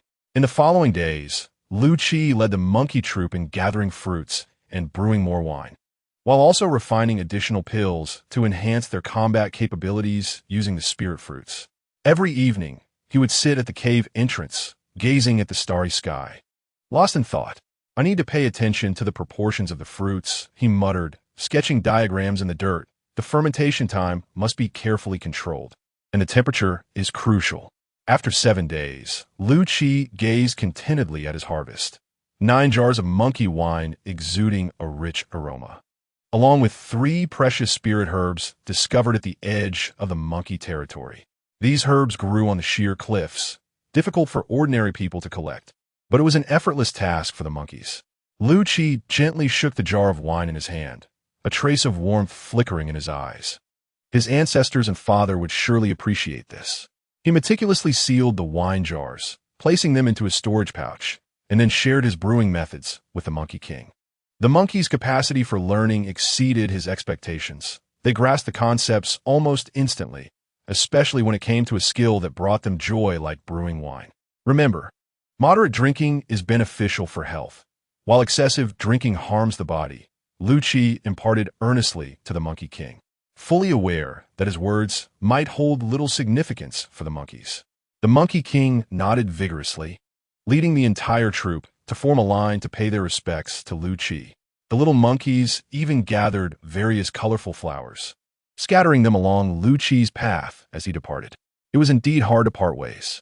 A sense of warmth swelled within Lu Qi as he waved goodbye to the monkeys and turned to leave. After departing from the monkey territory, Lu Qi continued his journey deeper into the realm of Huanling. In the past 3 days, he had slain 4 spirit beasts, a 2-horned rhinoceros, a green-scaled python, a thunder-striped tiger, and a wind-winged falcon.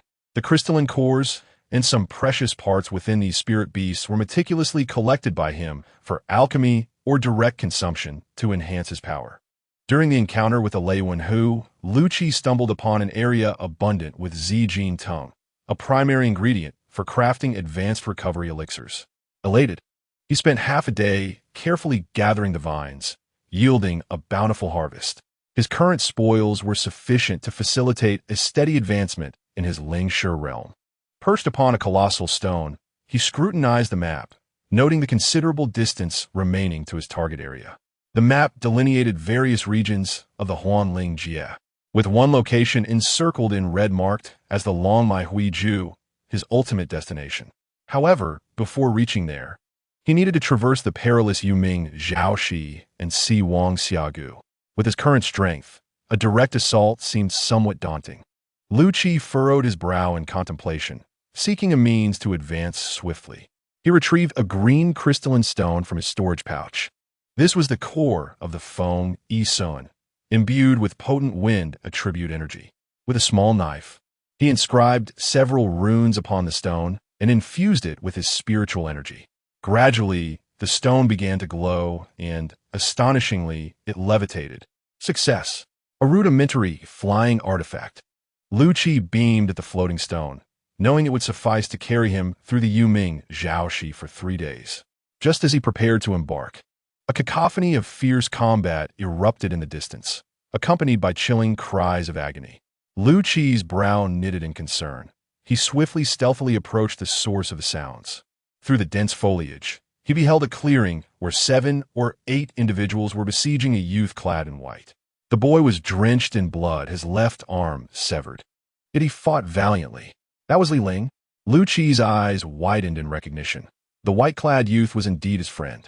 Among the attackers, he recognized several familiar faces: Lu Xiaoyu, Yi Shang, and the assassin who had once ambushed him in Qianqian. It seemed that the Huanling Jie had devolved into a brutal survival game. A glint of cold light flickered in Lu Qi's eyes. If that were the case, he would not hold back. He quietly retreated into the thicket and swiftly devised a plan. Just as he was about to act, he felt a sharp pain piercing the back of his neck. What? Lu Qi whirled around to find a cloaked figure standing behind him, brandishing a poisoned dagger. The very assailant who had ambushed him.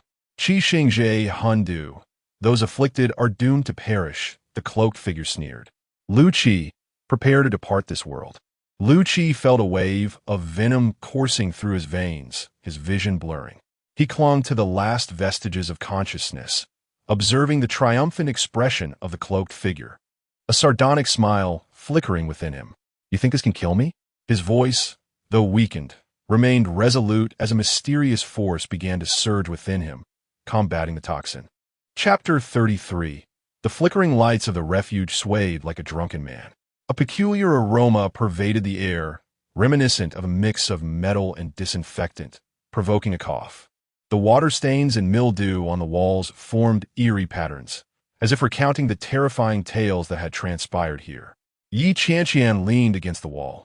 A small green snake coiled upon her shoulder, its purple bow gently swaying.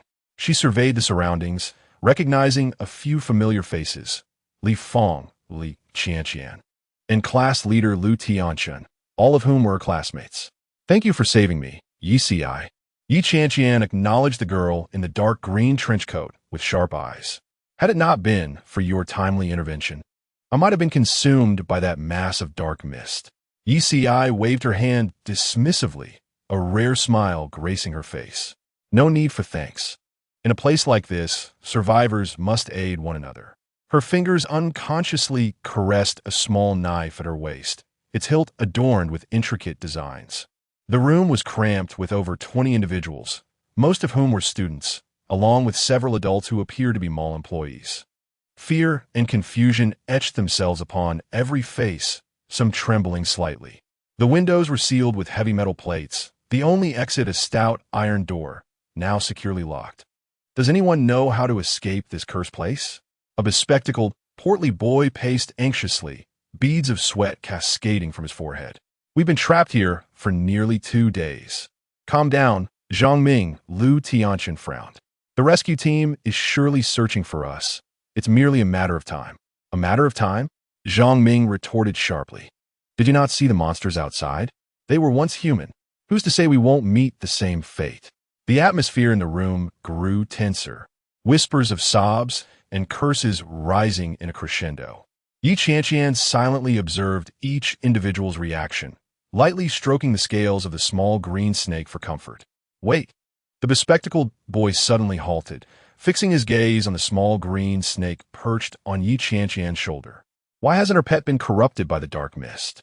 The room fell silent, all eyes shifting towards Yi Qianqian and the small green snake. The snake seemed to sense the hostility, its body tensing slightly. Yet it soon relaxed under Yi Qianqian's soothing touch. Yes, right. A tall, lanky boy stood up. Pets can only endure a maximum of 5 minutes in the dark mist, or else they will lose control and turn into monsters. Our pets are locked in their containment balls, too afraid to be released. Why is hers unaffected? A murmur of speculation spread among the crowd. Ye Dian Fronet. About to explain, when a woman in a red coat suddenly burst forth from the throng, pointing an accusatory finger at Yi Qianqian. Is it you? Are you the one behind this? The woman's voice was sharp as a knife, her makeup smudged by tears. My cousin was killed by a snake-like monster. Instinctively, Yi Qianqian took a step back, the small green snake alertly lifting its head, emitting a low hiss. The room's temperature seemed to drop several degrees. Silence. Unexpectedly, Li Feng stepped forward, pushing the woman aside and standing protectively in front of Yi Qianqian. She can control her pet because she is a genius. Haven't you all seen the news? She just won the DM Awakening Cup Championship. With Li Feng's declaration, the murmurs around them grew louder. Yi Qianqian was taken aback. surprised that the usually indifferent school belle would come to her defense. Li Fong is correct, Lu Tianqian asserted, standing tall like a pine tree. Yi Qianqian's abilities are well recognized in our class. It is no surprise she can control her pet. I can guarantee she is not the mastermind behind this. Yi Ci coldly surveyed the crowd, her fingers lightly tapping the knife's hilt. We were acquainted before we entered. If she intended to harm anyone, she had ample opportunity. Li Qianqian timidly raised her hand. I believe Yi Qianqian too. She is not a bad person. Faced with this unexpected support, Yi Qianqian felt a warmth within, though her expression remained composed. Clearing her throat, she said, like you, I'm also a victim. I came to attend a pet exhibition at the mall, but got separated and cannot find my grandmother. As thoughts of her grandmother's potential plight flickered in her mind, a hint of worry crossed Yi Qianqian's eyes, which quickly transformed into resolve. The small green snake can resist the effects of the dark mist, possibly due to its unique constitution. However, I do not know why this is the case. The woman in red opened her mouth to retort, but was silenced by Li Fong's glare. The crowd gradually quieted, the tense atmosphere easing slightly. Since your pet can operate outside, why not stay and protect us? The portly boy Zhang Ming suddenly interjected. You can help us scout for a way out. Yes, yes. You should assist everyone. Several others chimed in. I need to find my grandmother as well. Ye Dian Yan Fronit. Visibly displeased. Uffed. Li Fong couldn't help but laugh. You truly have no shame. Just a minute ago, you were suspecting her of being the mastermind, and now you beg for her protection? Zhang Ming's face flushed crimson. We are considering the collective's best interests. Unity is essential for survival. Indeed, no one can face this situation alone.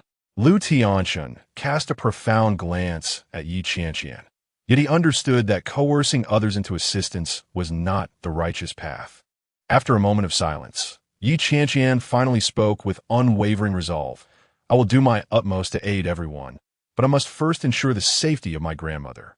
Her tone was firm, and her gaze fixed ahead, inspiring those in the room with her determination, rendering them speechless. The little green snake coiled around her neck, its purple bow tie vibrant even in the dim light. Suddenly, a loud knock echoed on the door, startling everyone. Who is it? Lu Tianqian approached the door with caution, prepared for any unforeseen circumstances. The knocking ceased, but immediately after, the mall's public address system crackled to life, emitting a peculiar nursery rhyme from all directions.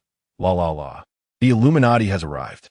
The voice seemed to originate from afar, yet it felt as though it was whispering in their ears, imbued with an eerily ethereal quality. Mom, I'm so scared, Li Qianqian whimpered softly, hugging her knees. Don't be afraid. I am here. Yi Qianqian comforted her gently, although her hands instinctively clenched into fists. The song abruptly halted, followed by a chilling laughter resonating through the speakers.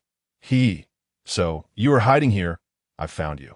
The voice was hoarse and deep, akin to the sound of steel scraping against glass, sending chills down their spines. The little green snake tightened around Yi Qianqian's arm, its bow tie fluttering with its rapid breaths. A wave of suffocating terror surged within Yi Qianqian. She instinctively took a step back, only to find the wall behind her visibly darkening and softening, as if it were coming to life. The black substance writhed, exuding a putrid odor, slowly extending countless tendrils towards her. Watch out behind you. Ye Vian Yan screaming, pulling Li Fong towards the center of the room. Almost simultaneously, the walls began to squirm and distort, black mist seeping through the crevices, swiftly filling the entire room. Panic erupted among the crowd, their screams, curses, and prayers intertwining into a cacophony. Suddenly, with a tremendous force, the iron door burst open, revealing a colossal black figure at the entrance, a monstrous creature adorned with countless tentacles, resembling a gigantic cockroach, towering to the height of an adult. Its back covered in a myriad of eyes, each one swiveling and observing every individual in the room. Nowhere to escape, little bugs. It rasped from a fissure in its abdomen. Your fear is truly delectable. The crowd shrieked and recoiled, but the walls behind them had already been corroded by the black mist, leaving them with no avenue of escape. Ye Vianyan Guritit Hertit. a glimmer of resolve flashing in her eyes. "Little green snake, prepare for battle." The little green snake leapt from her shoulder, its body unfurling in midair, its silver-clawed paws glinting, and the purple bowtie fluttering around its neck, radiating a fierce battle intent from its diminutive form. "So you're the special girl." The monster chuckled with a nauseating laugh. How intriguing, truly intriguing. Its tentacles suddenly expanded, shooting towards Qianqian like arrows. The little green snake hissed and charged forward. The lights in the room extinguished completely, and in the darkness, only the sounds of flesh being torn and the monster's howls could be heard. Chapter 34. The setting sun bled into the horizon, painting the sky of the fantasy realm of vivid crimson. The distant mountains loomed clearly, resembling a colossal beast prostrate upon the earth. Lu Qi stood quietly atop a tree, gazing into the distance. The restoration of his dragon bloodline rendered the 7 stars pursuing soul poison utterly ineffective against him. The black-clad assassin now lay lifeless, discarded in a corner. "Walking is too slow," Lu Qi frowned, lightly tapping the tree trunk with his fingertips as he pondered a more expedient means of travel. Suddenly, a bird soared overhead, casting a fleeting shadow. Of course, his eyes lit up, and he snapped his fingers. "If I cannot fly, then I shall have those who can carry me." The mountain wind rustled through the treetops, as if in agreement with his notion. Lu Qi retrieved a piece of roasted venison from his storage bag, a remnant of a spirit deer he had hunted 2 days prior, its flesh delectable and imbued with spiritual energy. He then poured a vial of immortal's elixir generously over the meat, and an intoxicating aroma wafted through the forest. This should attract a good number of spirit birds. Lu Qi nodded with satisfaction, placing the meat on a branch while he concealed himself behind the dense foliage, patiently awaiting his quarry. His plan was to regroup with Li Ling. Although her exact location was unknown, she was undoubtedly capable of survival given her strength. Moreover, he could sense her aura. As long as the distance was not too great, he could ascertain her general direction. Half an hour passed, the sun sinking below the horizon, darkness steadily enveloping the surroundings. The forest was filled with the fragrant scent of grass and moist earth, mingling with the enticing aroma of the roasted meat. Suddenly, a slight rustling interrupted the tranquility of the underbrush. Lu Qi's gaze sharpened, and he held his breath, remaining utterly still. The grass beneath the tree trembled violently before a massive creature leaped forth, a saber-toothed tiger. This was clearly not the target he sought. The saber-toothed tiger, as large as a calf, bore 2 sharp fangs protruding from its upper jaw, glinting with a chilling sheen. It raised its head to sniff the air, having detected the roasted meat, its greedy gaze immediately locking onto the source. "What bad luck, I've attracted a big cat." Lu Qi grimaced, swiftly leaping from the tree to land behind the saber-toothed tiger. "Apologies, but this meal is not for you." The saber-toothed tiger spun around, emitting a low growl from its throat, poised to pounce. "No time to play."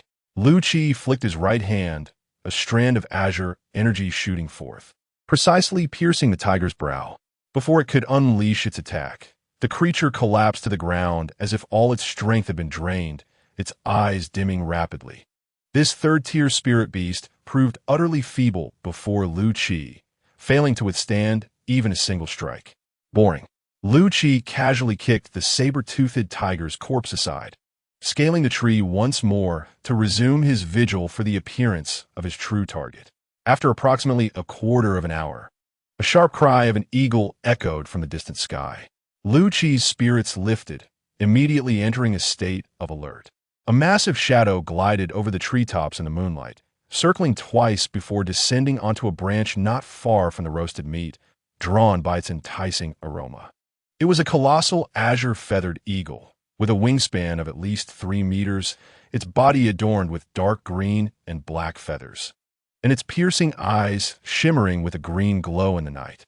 Cautiously, it scanned its surroundings, seemingly confirming there was no danger, before cautiously approaching the meat.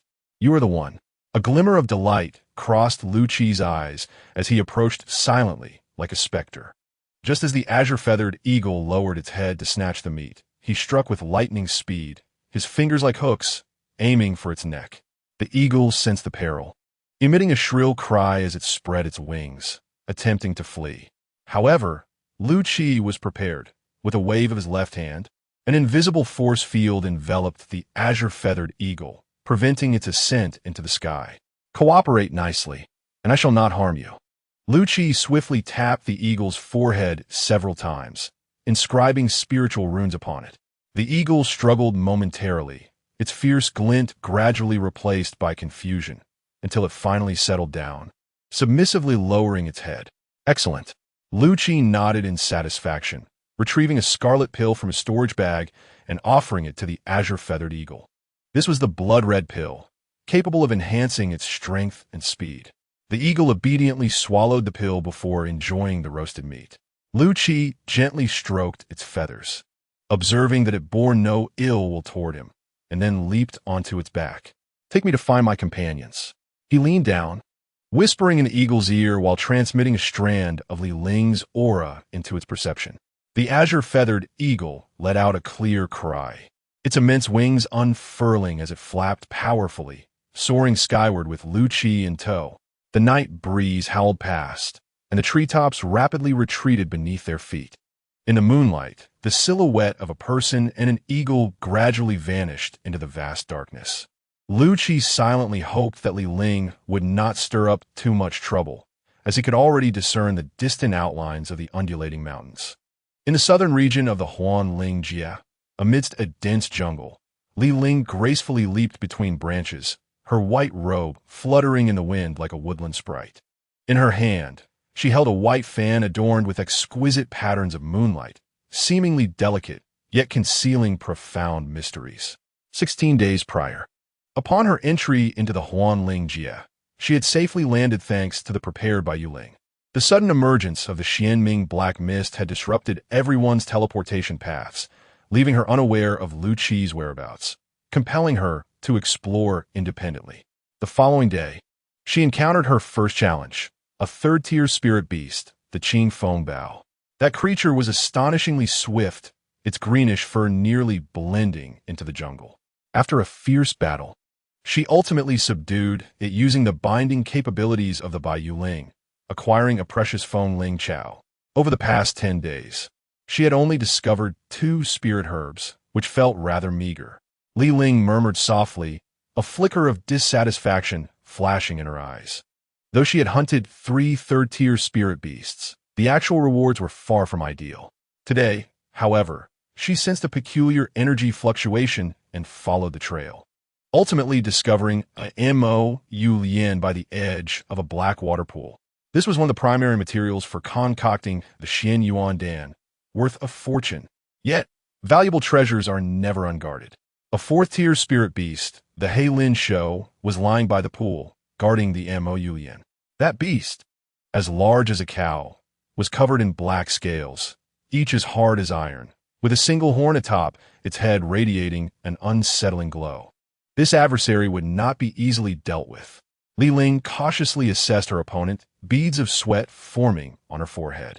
Given her current strength, she had a chance against a 4th-tier spirit beast, but it would be no easy feat. The ground by the black water pool was slick and viscous, exuding a putrid scent. The water was as dark as ink, occasionally bubbling and gurgling. In the center of the pool, a small mound of earth harbored the Mo Yulian, its petals translucent and jade-like, while the center was a pitch-black lotus pod, mysterious and alluring. Taking a deep breath, Li Ling resolved to end this swiftly. She retrieved a piece of green jade talisman from her bosom, crushed it, and felt it merge into her body. Her aura suddenly became as elusive as the wind, her form blurring. The Jifeng Fu would be effective for 12 breaths. Enough, she murmured confidently, as the Bai Yuling unfurled in her hands, forming a massive bow. Go! A beam of white light shot forth, hurtling towards the He Lin Shou. The arrow was astonishingly swift, slicing through the air with a piercing shriek. Yet the He Lin Shou seemed to anticipate it, its massive body swiftly darting aside with an agility that defied its size. Roar! The He Lin Shou let out a deafening roar, the glow from its horn surging violently as a black beam shot towards Li Ling like a bolt of lightning. Are you done? Li Ling showed urgently, and the Bailing quickly expanded into a shield before her. The black beam collided with the shield, producing a thunderous crash, and several cracks appeared on the surface of the Bayou Dun. How formidable! Li Ling felt a shock in her heart, but did not falter. Seizing the opportunity while the He Lin show was gathering strength to slip around to its flank, she concentrated a ball of ghostly blue light in her palm. Qianqian, a massive blue handprint shot forth, striking toward the back of the He Lin show's head. The He Lin show growled, turning quickly, its horn unleashing another black beam. The two forces collided midair, unleashing a tempest of energy. Surrounding trees were snapped in half. The pool water churned violently, and even the air seemed to tear apart, emitting a sharp wailing sound. Li Ling was propelled back several meters by the recoil, feeling her energy surge. However, the He Lin show was not unscathed. Its massive body swayed, and the glow from its horn dimmed significantly. One more time, Li Ling gritted her teeth. The Jifeng Fu's effects were still active, and her figure transformed into three illusions, all charging towards the He Lin show. The He Lin show angrily whipped its body, its tail striking at Li Ling's illusions, but only hitting one empty shadow. Li Ling's true form had already circled to its front, her palms thrusting forward simultaneously, sending 2 rounds of ghostly blue moon wheels crashing into the He Lin show's eyes. Bang! The He Lin show let out a pain howl, black blood oozing from its eyes. It wildly shook its head, the glow of its horn flickering erratically, disoriented. Now's my chance. Li Ling brought her hands together, conjuring a small blue orb of light between her palms. As she extended her arms, the orb rapidly expanded. Qianqian, full moon break. The blue orb shot forth like a cannonball, striking the He Lin show's head. With a thunderous explosion, the beast's head burst apart like a watermelon, black blood and brain matter splattering everywhere. The massive, headless body swayed a few times before crashing to the ground, creating a splash of water and mud. Finally resolved. Li Ling, gasped weakly, her completion pod.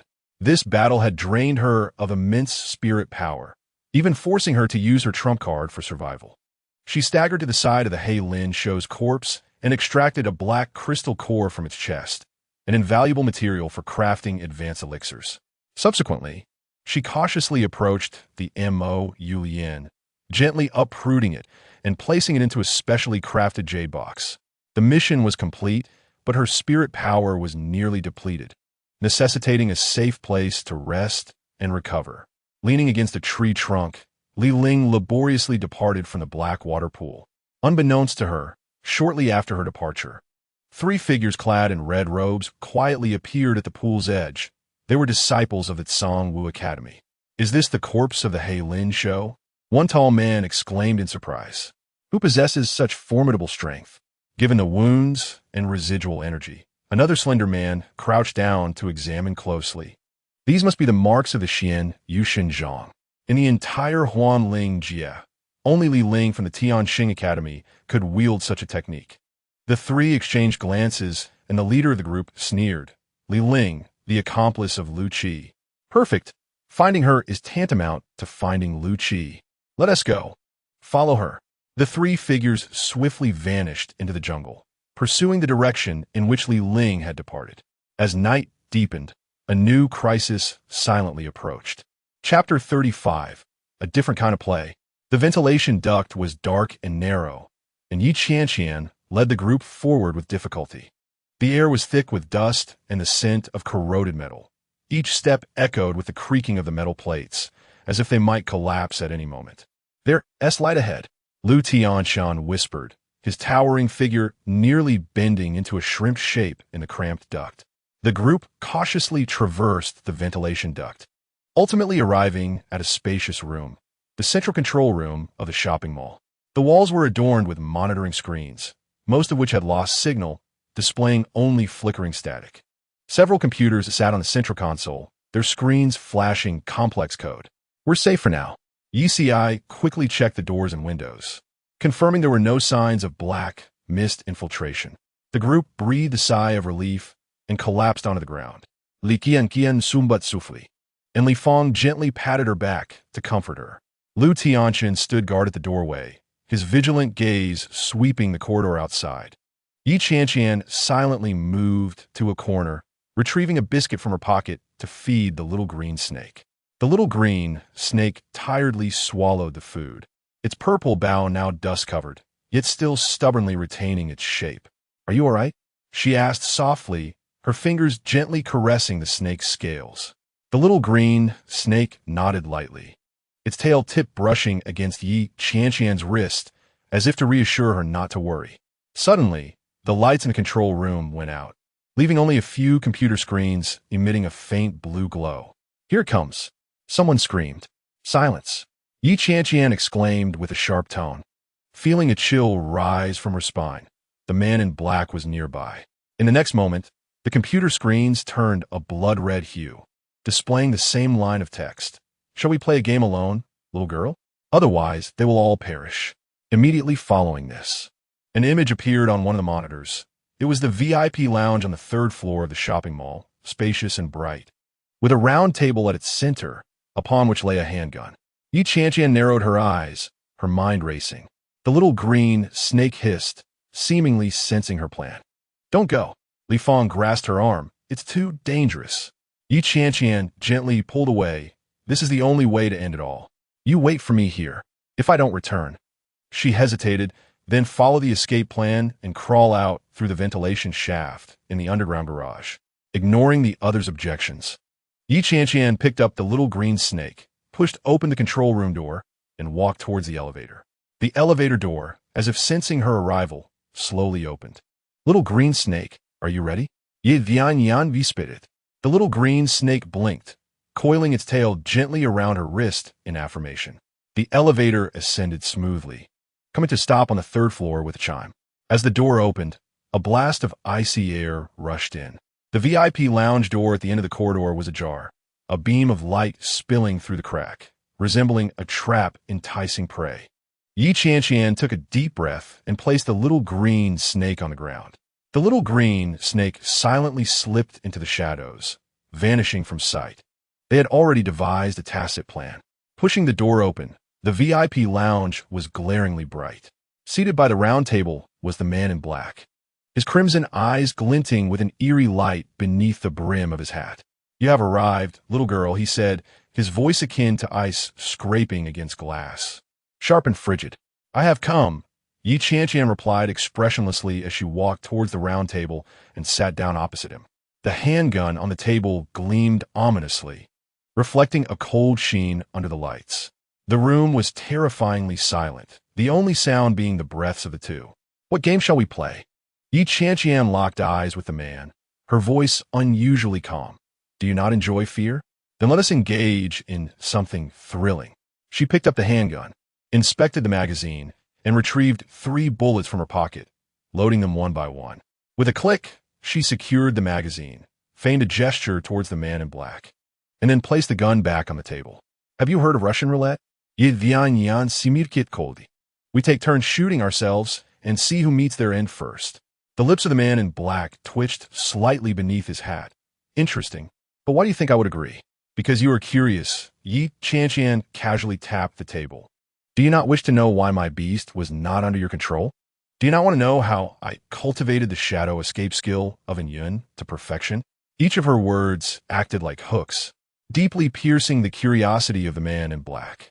Indeed, his breathing grew heavier, and his crimson eyes flickered with dangerous light. "Very well, I accept the challenge." The man in black reached for the gun, raising it to his temple. "But if I win, you must reveal your secrets and willingly become my collection." "Agreed." Yi Qianqian nodded, a calculating glimmer flashing in her eyes. Bang!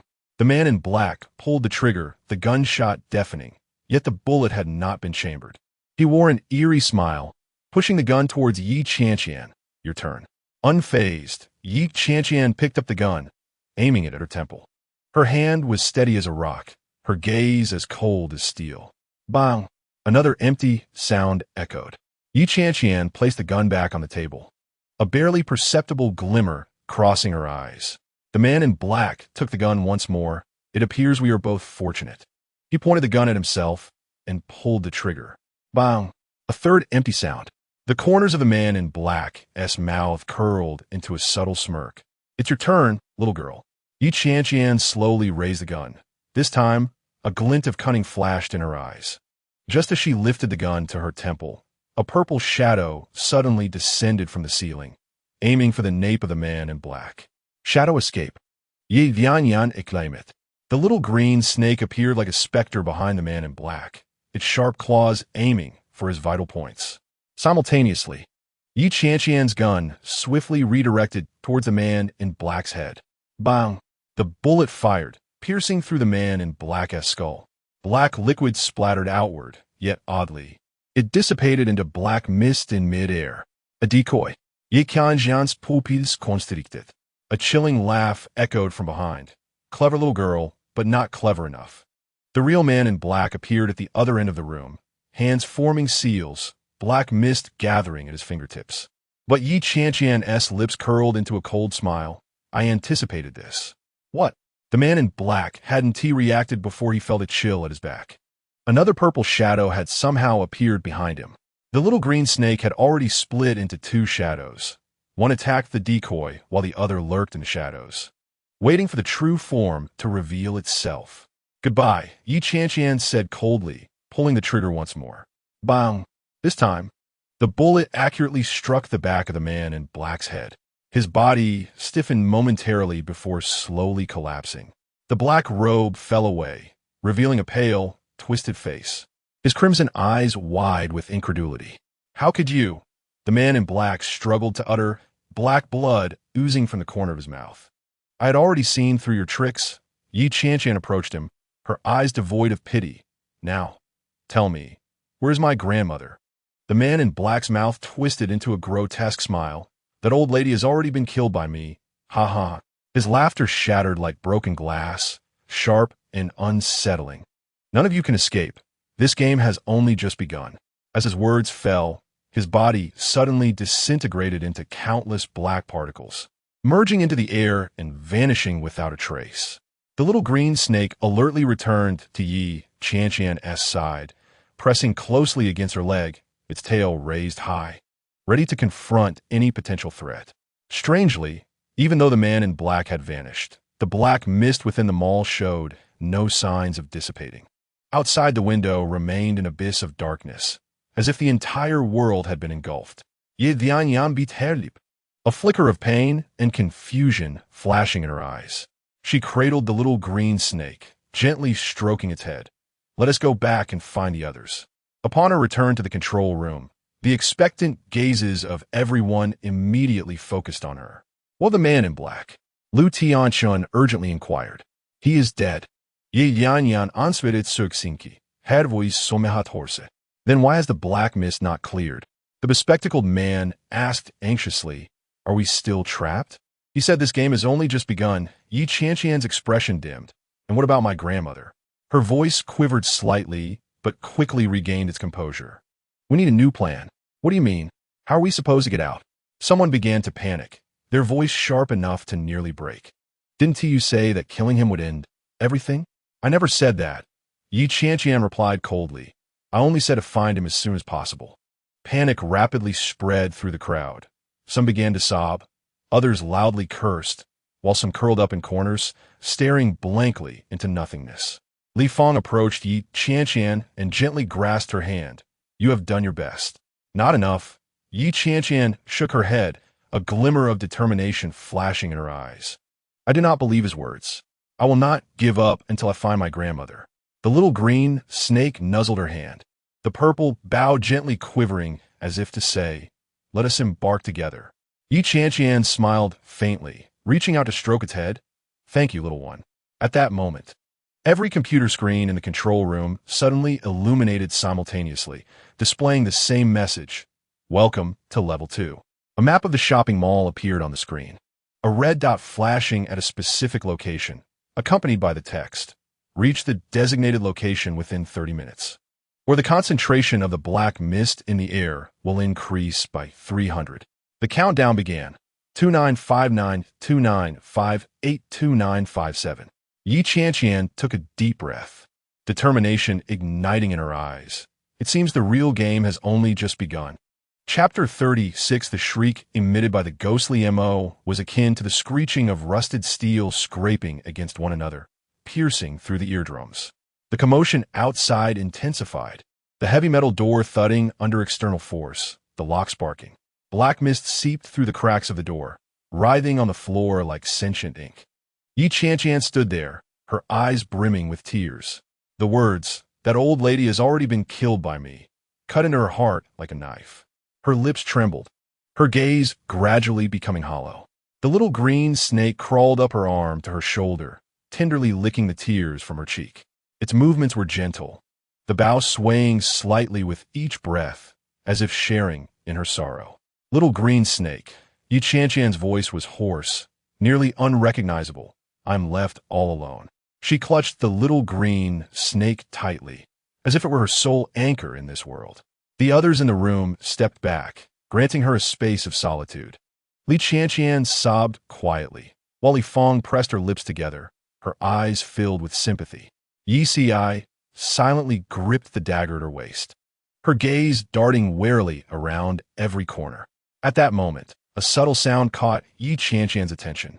She abruptly looked up, spotting Lu Tianqian stealthily moving toward the door, his footsteps as light as a cat's. When their eyes met, Lu Tianqian's gaze flickered, an expression of awkwardness washing over him, as if caught in the act. "Where are you going, class monitor?" Qianqian's voice was eerily calm. Lu Tianqian froze, a nervous chuckle escaping him. I want to see what was happening outside." Qianqian slowly rose, her tears now dry. Her expression turned icy, like a venomous blade. "Is that so?" The air in the room thickened, palpable tension enveloping everyone. Even their breaths turned cautious. Qianqian approached Lu Tianqian, the little green snake coiling around her shoulder, its gaze equally frigid. "Just now," she whispered, "when we used the shadow escape skill to breach the black mist, what did you see?" Cold sweat beaded on Lu Tianqian's forehead, and he instinctively took a step back. "And nothing at all. Is that so?"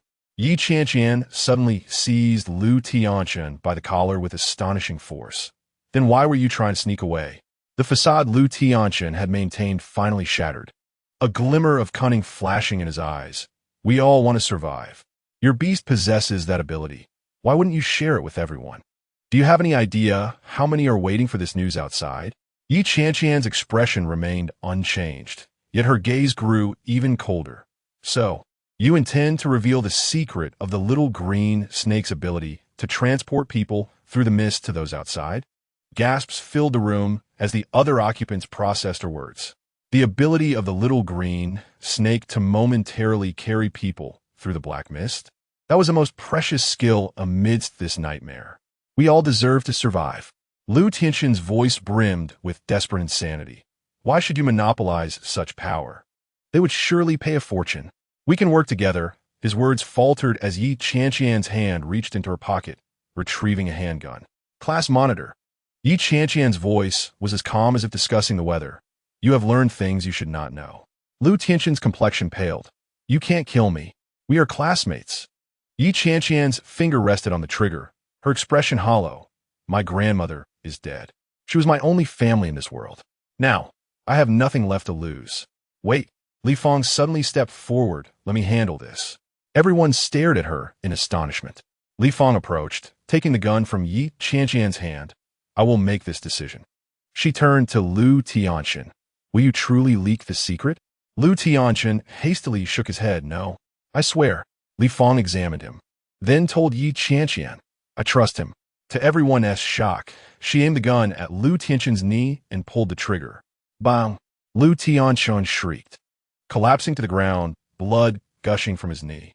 "Now he can't escape." Li Fong's voice was cold, "but there's no need to kill him." Unexpectedly, Qianqian trembled as she approached, taking the gun from Li Fong. "I also want to make my stance clear." She raised the gun and shot Lu Tianqian in the other leg. Bang! Lu Tianqian howled again, both legs now perforated, writhing in agony on the floor. Yi Si strolled over leisurely, taking the handgun, directing it at the suffering Lu Tianqian. "I hold no personal vendetta, but I do not favor traitors." She aimed at Lu Tianqian's right shoulder and fired again. Bang! The three girls took turns firing at Lu Tianqian, deliberately avoiding lethal areas.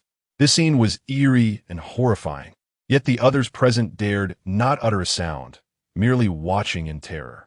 We will not divulge your secret. Yi Ci returned the gun to Yi Qianqian, her gaze resolute. The little green snake's ability is our only hope. Yi Qianqian accepted the gun, nodding silently. She crouched down, gazing at the moaning Lu Tianqian. Class monitor, do you realize? The little green snake's shadow escape skill has reached an unparalleled level, capable of briefly transporting people through the darkness. This ability is too extraordinary. It must remain a secret.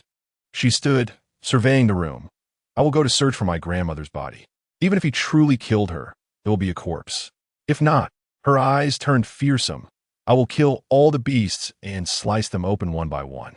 The words, casually spoken, caused the temperature in the room to plummet. No one doubted her resolve, for the indifference in her gaze was genuine. I will accompany you, Yi Ci stated, her fingers caressing the dagger. The more allies, the stronger we become.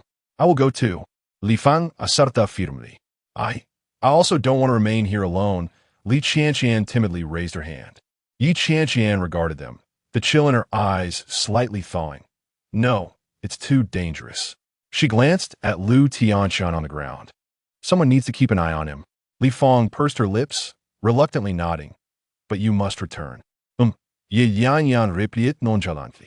She walked to the corner of the room, retrieving a bottle of water and some food from her backpack, softly asking the little green snake, "Are you ready, partner?" The little green snake hissed in response, its tail gently brushing her cheek, as if to say it was prepared to set off at any moment.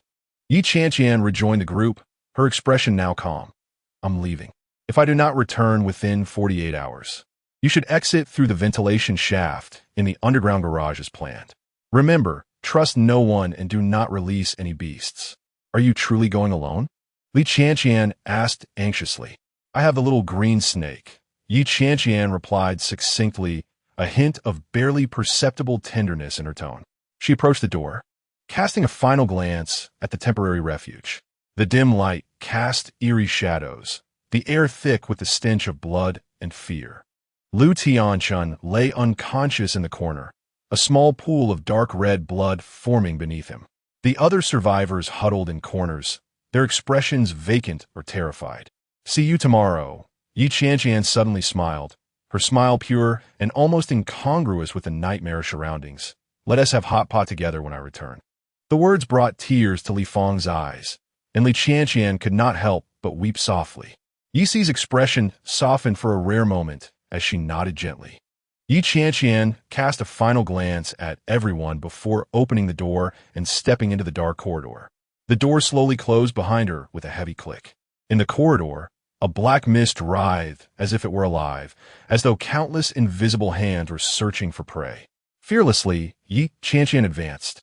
A small green snake coiled alertly on her shoulder, its purple bow tie resembling a faint light in the darkness. Nai, Qianqian witspa. Her voice echoing through the empty corridor. I have come to find you.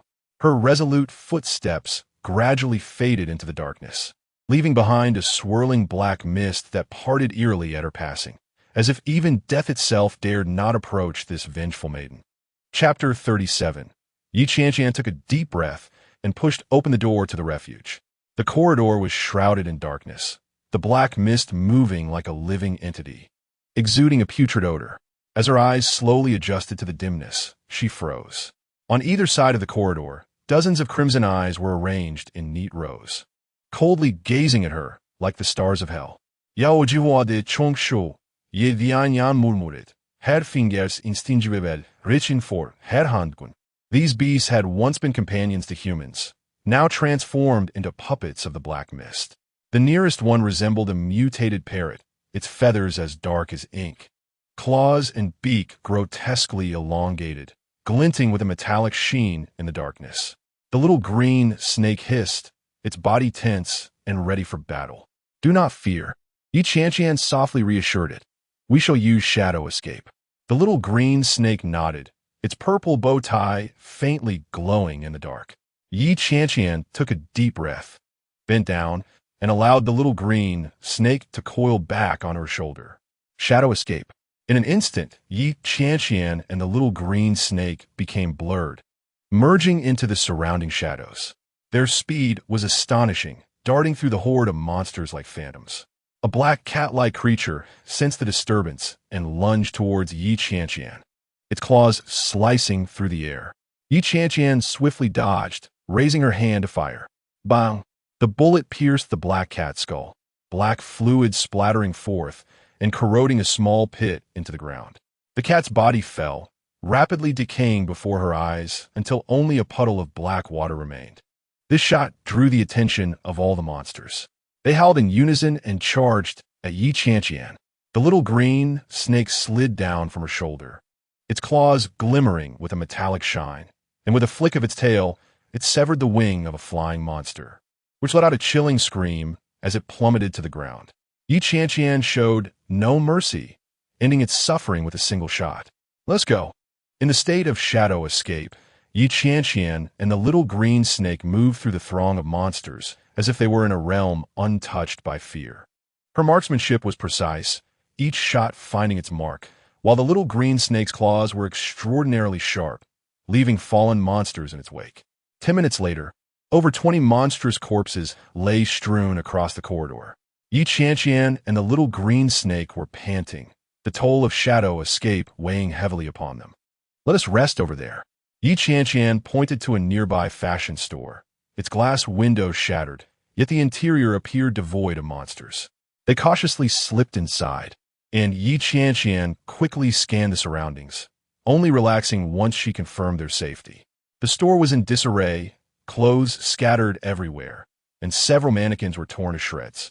A faint metallic scent lingered in the air, yet it was far more tolerable than the stench in the corridor. Are you all right? Qianqian asked with concern, noticing the little green snake looked somewhat fatigued, though its spirit remained intact. The little green snake nodded, gently tapping Qianqian's arm with its tail as if to comfort her. Qianqian smiled. This little creature always managed to bolster her strength. She noticed several bows scattered on the counter, one pure white standing out prominently. Qianqian picked it up, gently caressing the soft fabric. Shall we get you a new one? She lifted the white bow and said to the little green snake, Your purple one has become dirty. The little green snake tilted its head, seemingly pondering, then nodded. Qianqian carefully removed the purple bow from its neck and replaced it with the white one. The little green snake seemed pleased, gliding around on the floor to showcase its new adornment. It suits you perfectly, Qianqian remarked with a smile, feeling a bit of the gloom in her heart dissipate. Just then, a cold light sliced through the air.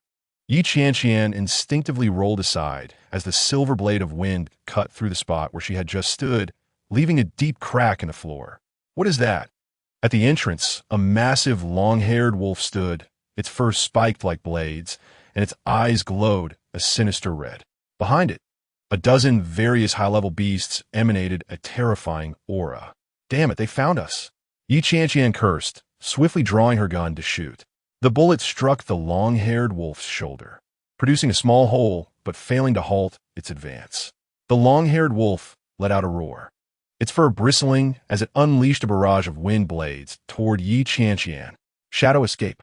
Qianqian scooped up the little green snake and instantly vanished within the storm of wind blades. The blade shredded the clothing racks and walls behind her with a piercing metallic sound. How do they find us? Qianqian wondered, hiding behind a pile of collapsed cabinets. Confused, in the state of shadow escape, they should have remained undetected. The little green snake gently nudged her back.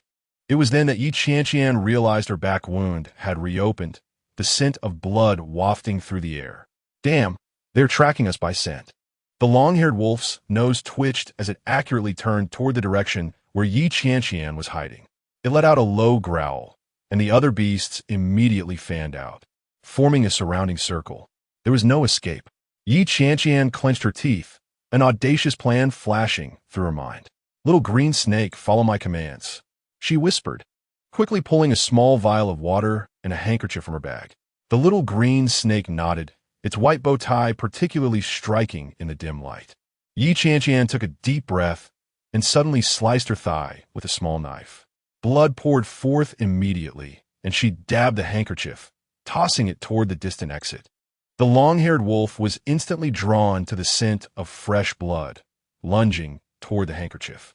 Seizing the opportunity, Yi Qianqian aimed for its eyes and fired. Bang! Bang! 2 shots blinded the long-haired wolf. It howled in agony, thrashing its head wildly, blood splattering everywhere. Little green snake now. The little green snake shot forth like an arrow, its sharp claws aimed directly at the long-haired wolf's nose.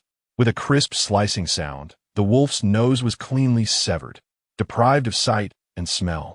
The long-haired wolf descended into a frenzy of rage and chaos.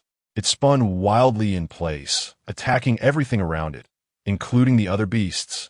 In an instant, the monster horde was engulfed in turmoil, tearing and battling one another. Let us go. Yi Qianqian activated Shadow Escape once more, clutching the little green snake as they dashed out of the fashion store, racing toward the glass bridge on the 3rd floor. The glass bridge spanned across the atrium of the mall, providing the best vantage point to observe the entire space. Yi Qianqian leaned against the railing, breathless, inspecting her leg wound. The cut wasn't too deep, but blood continued to flow. She tore a piece of fabric from her clothing and made a simple bandage. You must be exhausted, she softly inquired of the little green snake, gently stroking its scales. The little green snake shook its head, its eyes shining, gently wrapping its tail around Yi Qianqian's wrist, as if to say it was more worried about her. Yi Qianqian smiled and patted its head. Do not worry. I'm fine. Through the glass floor, her pupils dilated as she caught sight of an unusual beast carefully traversing the ground floor atrium. It resembled a hybrid of a cat and a fox, its body covered in silvery scales, bearing a glowing oval object on its back. It was a beast egg. Strangely, this beast bears an injury, its hind leg severely wounded, causing it to stagger as it traverses the ground. Yet, it appears to be searching for something, continually lowering its head to sniff the ground, following a certain scent. Is it tracking us? Qianqian furulit herbrot in confusion. This beast did not seem to be under the control of the black mist.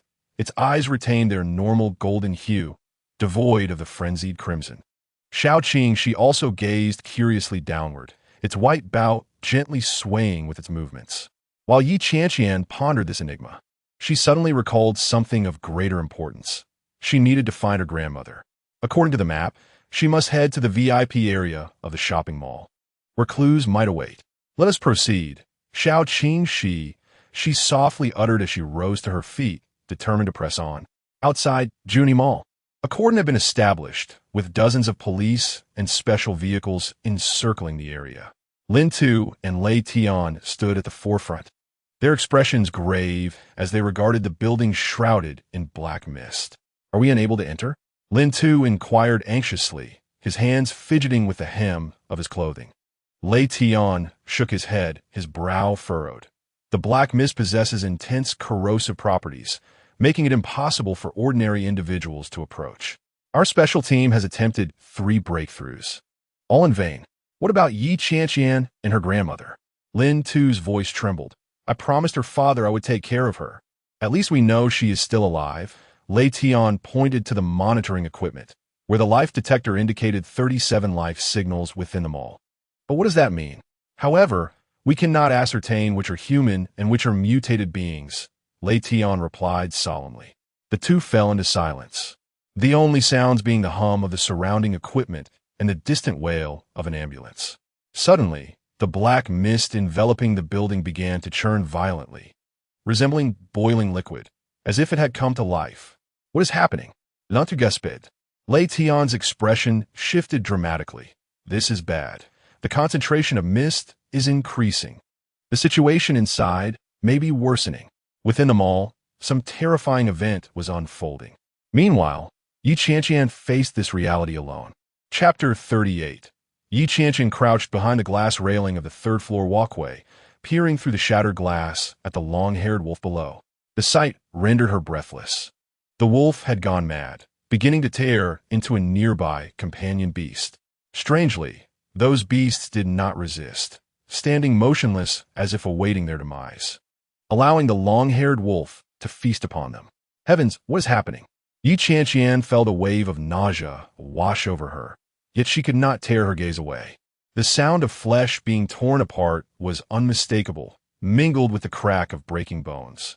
The wolf devoured its prey at an alarming rate, having consumed 3 sizable beasts in mere minutes. With each beast swallowed, its form grew larger, its fur becoming denser and glistening with an eerie metallic sheen. Qianqian she pressed tightly against Qianqian's neck, its white bow quivering, clearly sensing the profound unease. It gently tapped Qianqian's cheek, seemingly urging her to leave. "You are right. We must hurry," Qianqian whispered, preparing to turn away. Suddenly, a deafening howl erupted from below. Qianqian whirled around to see the long-haired wolf had finished devouring the last beast, its body convulsing as muscles beneath its fur writhed and twisted, as if something were striving to burst forth. It was transforming. The long-haired wolf's body began to swell, massive lumps forming beneath its fur, then elongating and distorting at a visible pace. Its hind legs straightened abruptly, allowing it to stand upright like a human. Its forepaws extended to nearly 2 meters, claws sprouting, sharp and curved, glinting with a metallic sheen. Most terrifying of all, the skin on its back suddenly split open, ejecting a dark red liquid, from which 2 fleshy wings emerged, quickly unfurling, covered in a translucent membrane laced with twisted veins. Qianqian inhaled sharply, instinctively retrieving her superbook, which began to emit a faint glow in response to something. Warning: monarch-level mutated being detected. Immediate evacuation advised. Monarch level? Qianqian felt darkness encroach upon her vision, nearly fainting. She had only encountered this classification in her beast-taming textbooks. It transcended the commander level, possessing combat capabilities akin to a small army. At that moment, the creature abruptly raised its head, its newly formed eyes fixated intently on Qianqian on the 3rd floor, its mouth curving into an unbelievable grin, revealing a mouthful of sharp teeth. Although its nose had been severed previously, it had now regrown, even larger than before, its nostrils flaring as it exhaled white steam. "It has spotted us." Before she could finish her thought, the creature leaped off the ground, propelling its massive form skyward like a cannonball. The glass walkway trembled violently. Before Qianqian could react, the monster was before her, its enormous claws slicing through the air, aimed directly at her head. "Xiaoqing shi! Xiaoqing!" she screeched, swiftly coiling its tail around Qianqian's waist, executing a shadow evasion just in time to avoid the lethal strike. The monster's claw grazed the tips of Qianqian's hair, shattering the glass railing behind her with a thunderous crash. Qianqian and Xiaoqing, she reappeared at the other end of the walkway. She quickly drew her gun and unleashed a barrage of shots at the monster. Bang, bang, bang. Every bullet struck true, yet only left trivial holes in the creature's fur, barely drawing blood. The monster emitted a disdainful snicker and lunged again, moving with astonishing speed. "Run!" Qianqian exclaimed, clutching Xiaoqing shi and sprinting towards the emergency exit. She could feel the suffocating pressure behind her, the creature's ragged breaths nearing, as though it could pierce her back with its claws at any moment. Shadow evasion. Xiaoqing shi activated its ability once more, whisking Qianqian away just as the monster's claws swiped through empty air, crashing heavily onto the floor and creating a massive dent. Qianqian reappeared several meters away and seized the opportunity to dash into the emergency stairwell, racing downward. Although Xiaoqing shi's shadow evasion was powerful, frequent use drained its energy. Qianqian sensed its body growing heavier, its breath becoming labored. At this rate, it could not endure for long. A plan must be devised. Qianqian gritted her teeth and pressed down the stairs, her mind racing with strategies. The monster's roars echoed in the stairwell, causing dust to rain down from the walls. It had closed in, its massive form nearly filling the stairwell, claws raking against the walls, leaving deep gouges. Just as they were on the brink of despair, the mall's intercom system crackled to life, followed by Yi Si's urgent voice. "Qianqian, if you can hear this, head to the basement. There's a power system that can't. The voice abruptly cut off, leaving only the harsh sound of electrical static. Yet this was enough. Qianqian's eyes brightened, an idea forming in her mind. Xiao Shi. Hold on a little longer. We must get to the basement. Xiao Shi wearily nodded, its tail coiling around Qianqian's arm. The white bow trembling with each hurried breath. The duo continued their frantic descent, the relentless monster in hot pursuit. Whenever it drew too close, Xiao Shi would forcefully activate shadow evasion to dodge the fatal attacks. But each time it became increasingly weaker. At last, Qianqian reached the door to the basement. This was the mechanical equipment area of the mall, typically off-limits to customers. A high-voltage danger sign hung on the door, yet at this moment, it was precisely what she needed. With a powerful kick, Qianqian burst through the door. Inside lay a spacious machine room, dominated by several massive generators, surrounded by a web of wires and control panels. The air was thick with the scents of machine oil and metal, mingled with a hint of burnt electricity. Qianqian quickly surveyed her surroundings, a perilous thought flashing through her mind. She unsheathed a small knife and without hesitation made an incision on her arm, then smeared the flowing blood onto the largest generator, leaving a striking crimson mark. Xiao Shi hide. The little green snake seemed to comprehend her intent and quickly darted behind a row of equipment. Qianqian also swiftly concealed herself behind a thick cable, holding her breath in anticipation. As expected, mere seconds later, the monster crashed through the door, its scarlet eyes scanning for prey. It sniffed the air laden with the scent of blood and immediately fixated on the blood-stained generator. A sinister grin spread across its face as it slowly approached the machine, believing its quarry lay hidden behind it. Just as it extended its claws, ready to make contact with the machine, bang! Qianqian emerged from her hiding place and fired a shot at the generator. The bullet struck a critical component of the generator with precision, sending sparks flying. In an instant, electricity surged from the damaged area, directly hitting the monster's body. It emitted a piercing scream, convulsing as smoke billowed from its scorched fur. Yet, the generator did not cease its operation. More electricity surged forth, triggering a chain reaction. Boom! A thunderous explosion reverberated, blinding white light engulfed the entire machine room. Qianqian felt a powerful shockwave hurl her away, her ears ringing as the world spun around her. The force of the explosion exceeded her imagination. The entire basement trembled, and lights and pipes from the ceiling began to fall. Even more terrifying, the explosion caused structural damage to the mall. Cracks began to appear in the concrete above her head, and debris rained down. Xiao Shi. Qianqian struggled to rise, her vision clouded with smoke. Where are you? A sharp pain coursed through her arm, and she finally noticed a deep gash on her right arm, likely inflicted by metal shards from the explosion. Blood flowed profusely, but she disregarded her own wounds, only wishing to find Xiao Shi. Through the acrid smoke, a small white dot caught her attention. It was Xiao Shi's bow. The little green snake had been thrown against the wall by the blast, appearing somewhat dazed, yet seemingly unharmed. Wonderful! Qianqian stumbled over and scooped up Xiao Shi. At that moment, a low growl emanated from the depths of the smoke. Qianqian's blood ran cold. The monster was still alive. Through the haze, she could see the outline of the creature struggling to rise. Most of its fur was singed, revealing charred flesh beneath, but its crimson eyes remained filled with murderous intent, firmly locked onto Qianqian. Damn it, it's still not dead? Just then, a horrifying cracking sound echoed from above. A large fissure began to expand at a visible rate, and the entire ceiling seemed on the verge of collapse. Qianqian had no time to ponder. Clutching Xiao Shi, she dashed toward the exit. The monster behind her sensed the impending danger and lunged towards her with a roar. With a thunderous crash, the upper floors began to collapse. Massive concrete blocks and steel reinforcements plummeted, burying the creature beneath the rubble. Qianqian tumbled on the ground, barely evading the initial wave of collapse, but more floors continued to crumble. The entire mall quaked, akin to a mountain on the brink of toppling. Clinging tightly to Xiao Shi, Qianqian crawled through the incessantly collapsing debris, desperately seeking a way to safety. Amidst the swirling dust, she spotted a narrow gap not far ahead, seemingly leading to the outside.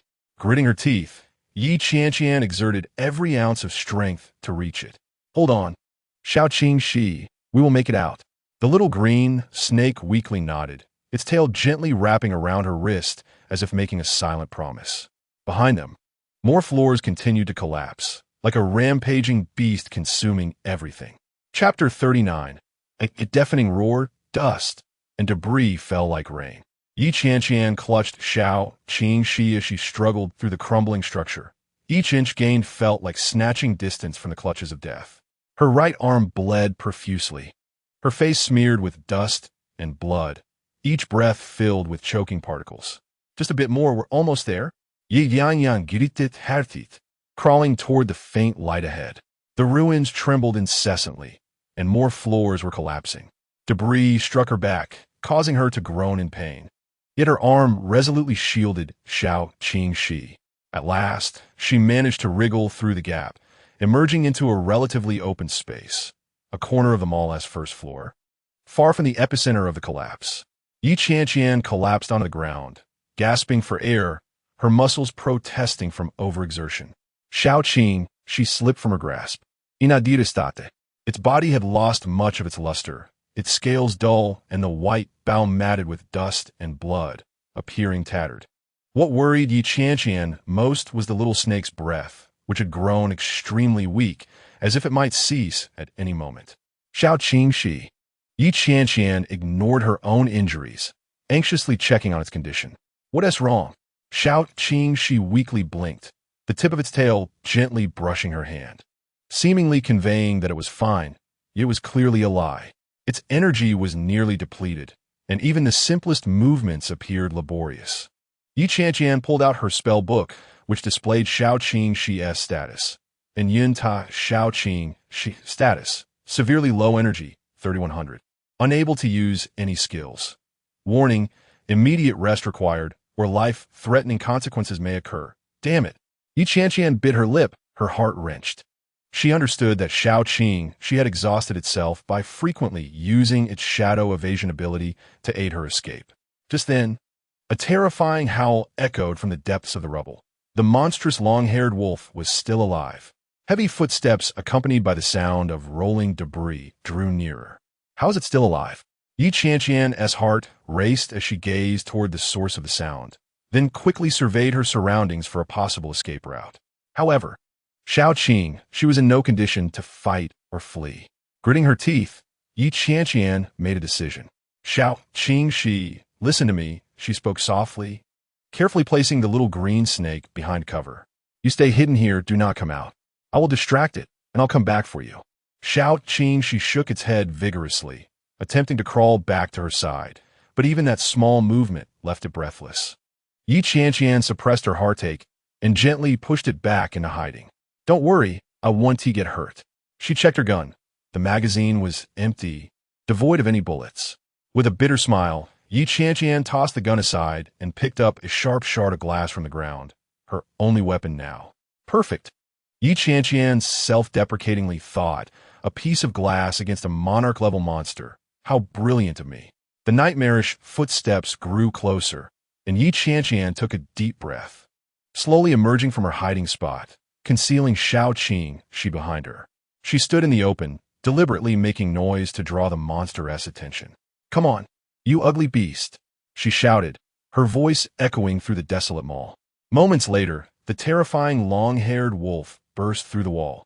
It appeared even more monstrous than before, with most of its fur singed, exposing twisted muscle and bone beneath. Yet its wounds healed at a visible rate. Its crimson eyes locked onto Qianqian, emitting a triumphant howl. This is really the end, Qianqian thought, gripping the glass shard tightly.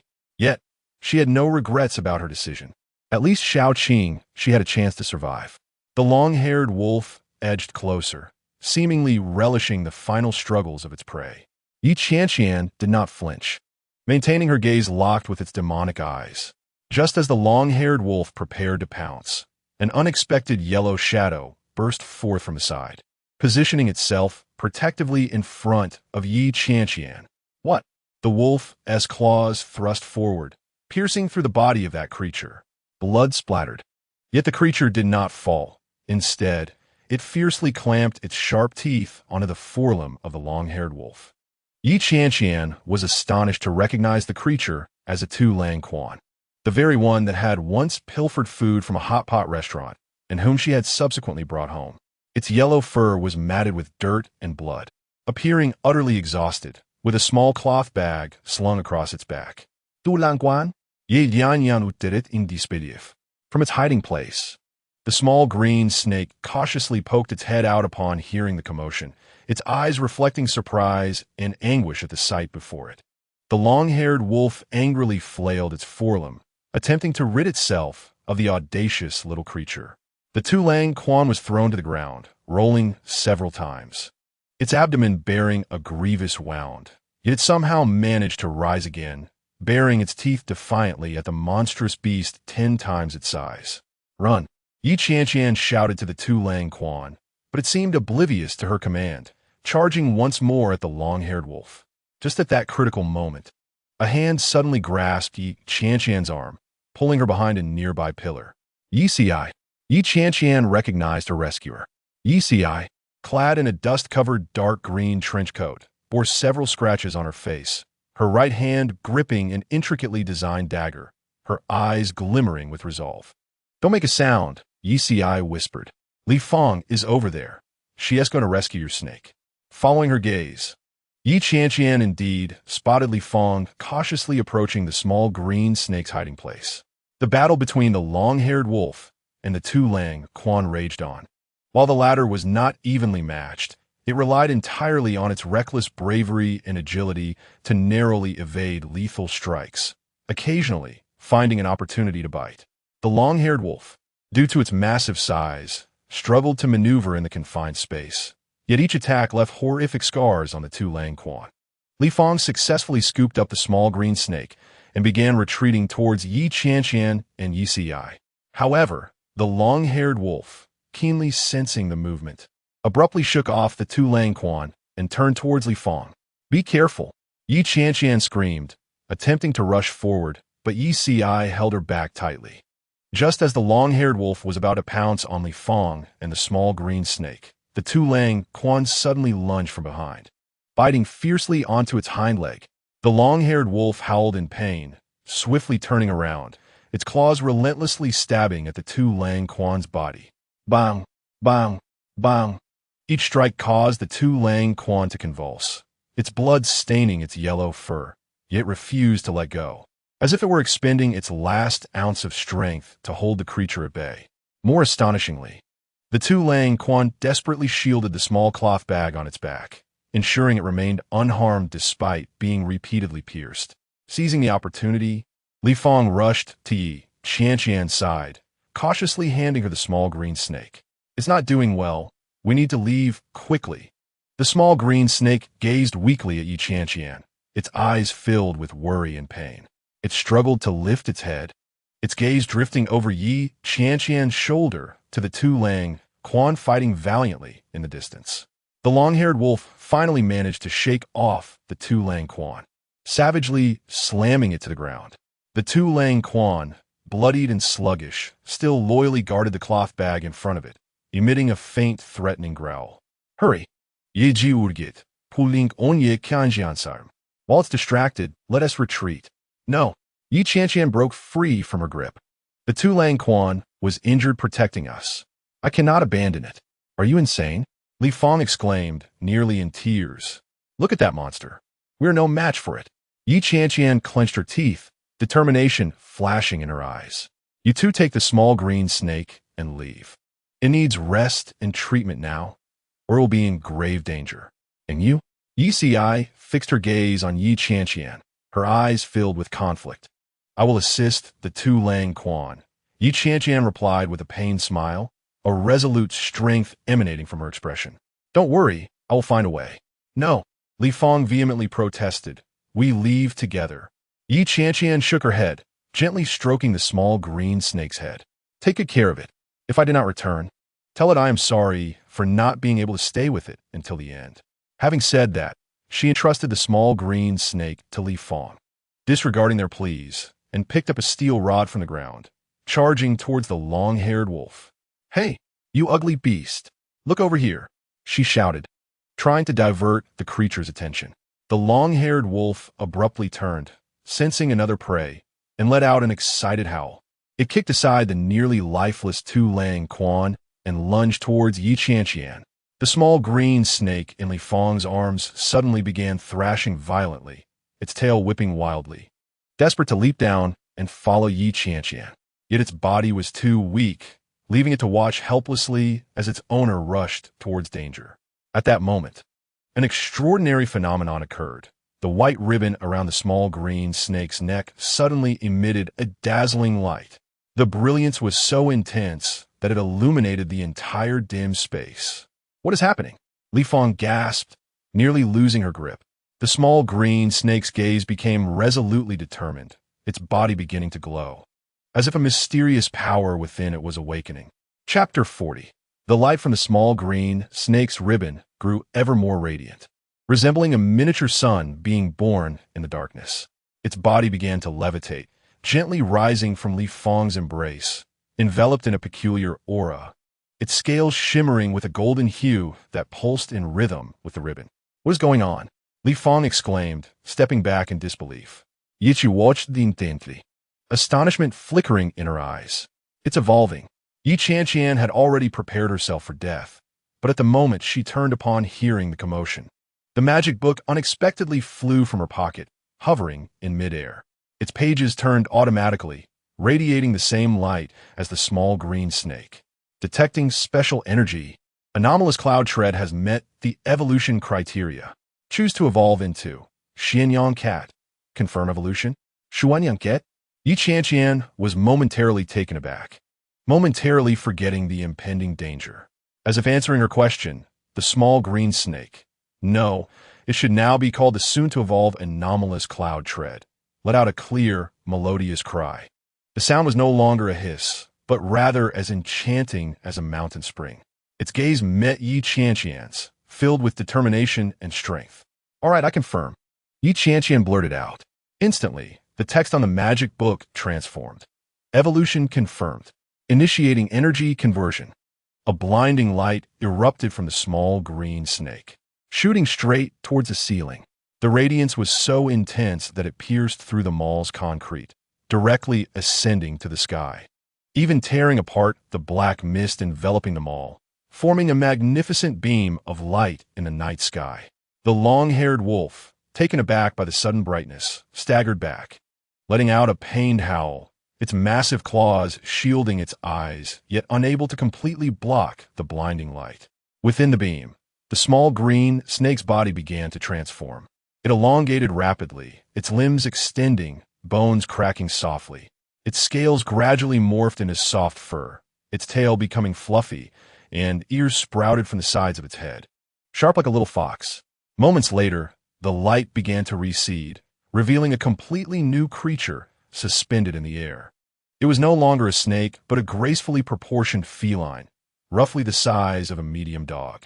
Its fur shone like obsidian, reflecting a faint blue-purple sheen under the light, as though formed from the very essence of the starry sky. Each of its four paws bore exquisite white patterns, resembling little socks. The pointed ears were adorned with a ring of white fluff, enhancing the clarity and beauty of its head as contours. Most striking were its eyes. The left eye appeared to house a twinkling star, while the right resembled a miniature sun, radiating golden light. The convergence of yin and yang, mysterious yet powerful. "Qianqian cat," Qianqian whispered, her heart swelling with an indescribable sense of awe and pride. The Qianqian Mao gracefully spun in the air, acclimating to its new form.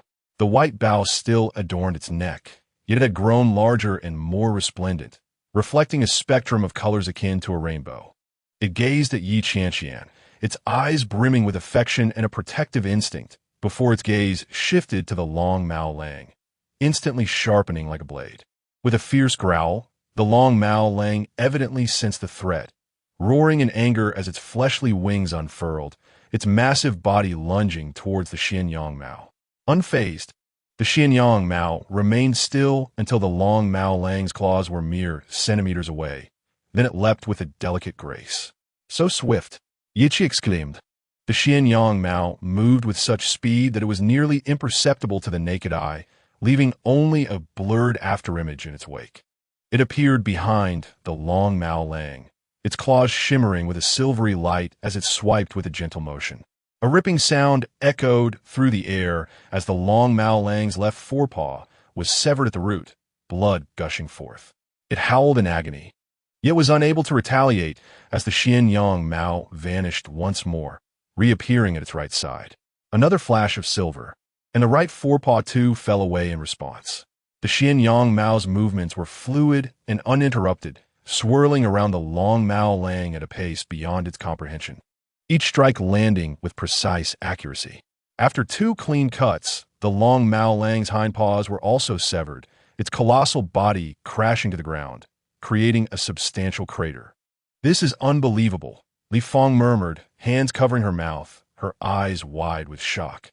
Qianqian had feasts, her gaze unwavering from the battlefield. It has become so powerful. Qianqian watched in rapt fascination, a swell of indescribable pride and joy swelling within her. The once derated little green snake now displayed such astonishing strength. Despite losing its limbs, the long Mao Lang refused to concede, writhing in its broken state, its gaping maw gathering a ball of dark purple energy deep within its throat. "Be careful," Yi Yanyan shouted. The Qianqian Mao tilted its head slightly, a flicker of disdain crossing its starry and solar eyes. It landed 3 meters in front of the long Mao Lang, gently raising its forepaw as it emitted a soft chant. A pure white sphere of light coalesced before it, expanding rapidly from the size of a ping-pong ball to that of a watermelon.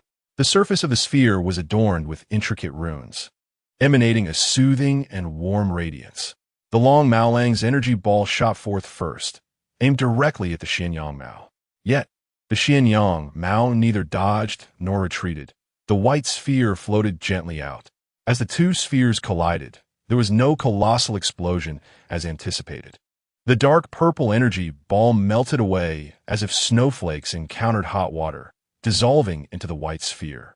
The white sphere remained undiminished, continuing forward until it struck the long Mao Lang's head.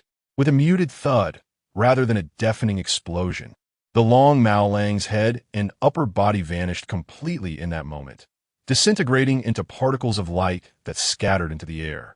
The remaining portions of its body rapidly decayed, leaving behind only a pool of black liquid that seeped into the ground, disappearing without a trace. The battle was over. Li Feng suddenly broke into tears, collapsing to the ground. My cousin was killed by such a monster," she sobbed. Yiqi exhaled deeply, her taut nerves finally relaxing. "It is truly miraculous." Yi Qianqian, disregarding the reactions of the 2, staggered towards the 2 Lang Quan. The Qianqian Mao had already landed gracefully beside the 2 Lang Quan, its tail drooping, its demeanor somber, as if in mourning. The 2 Lang Quan was drenched in blood, its body already cold.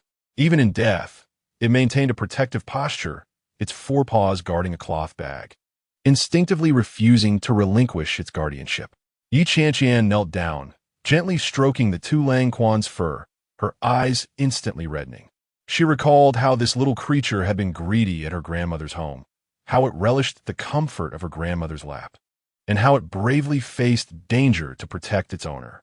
"I'm so sorry," she choked, a tear falling onto the 2 Lang Quan's cold body.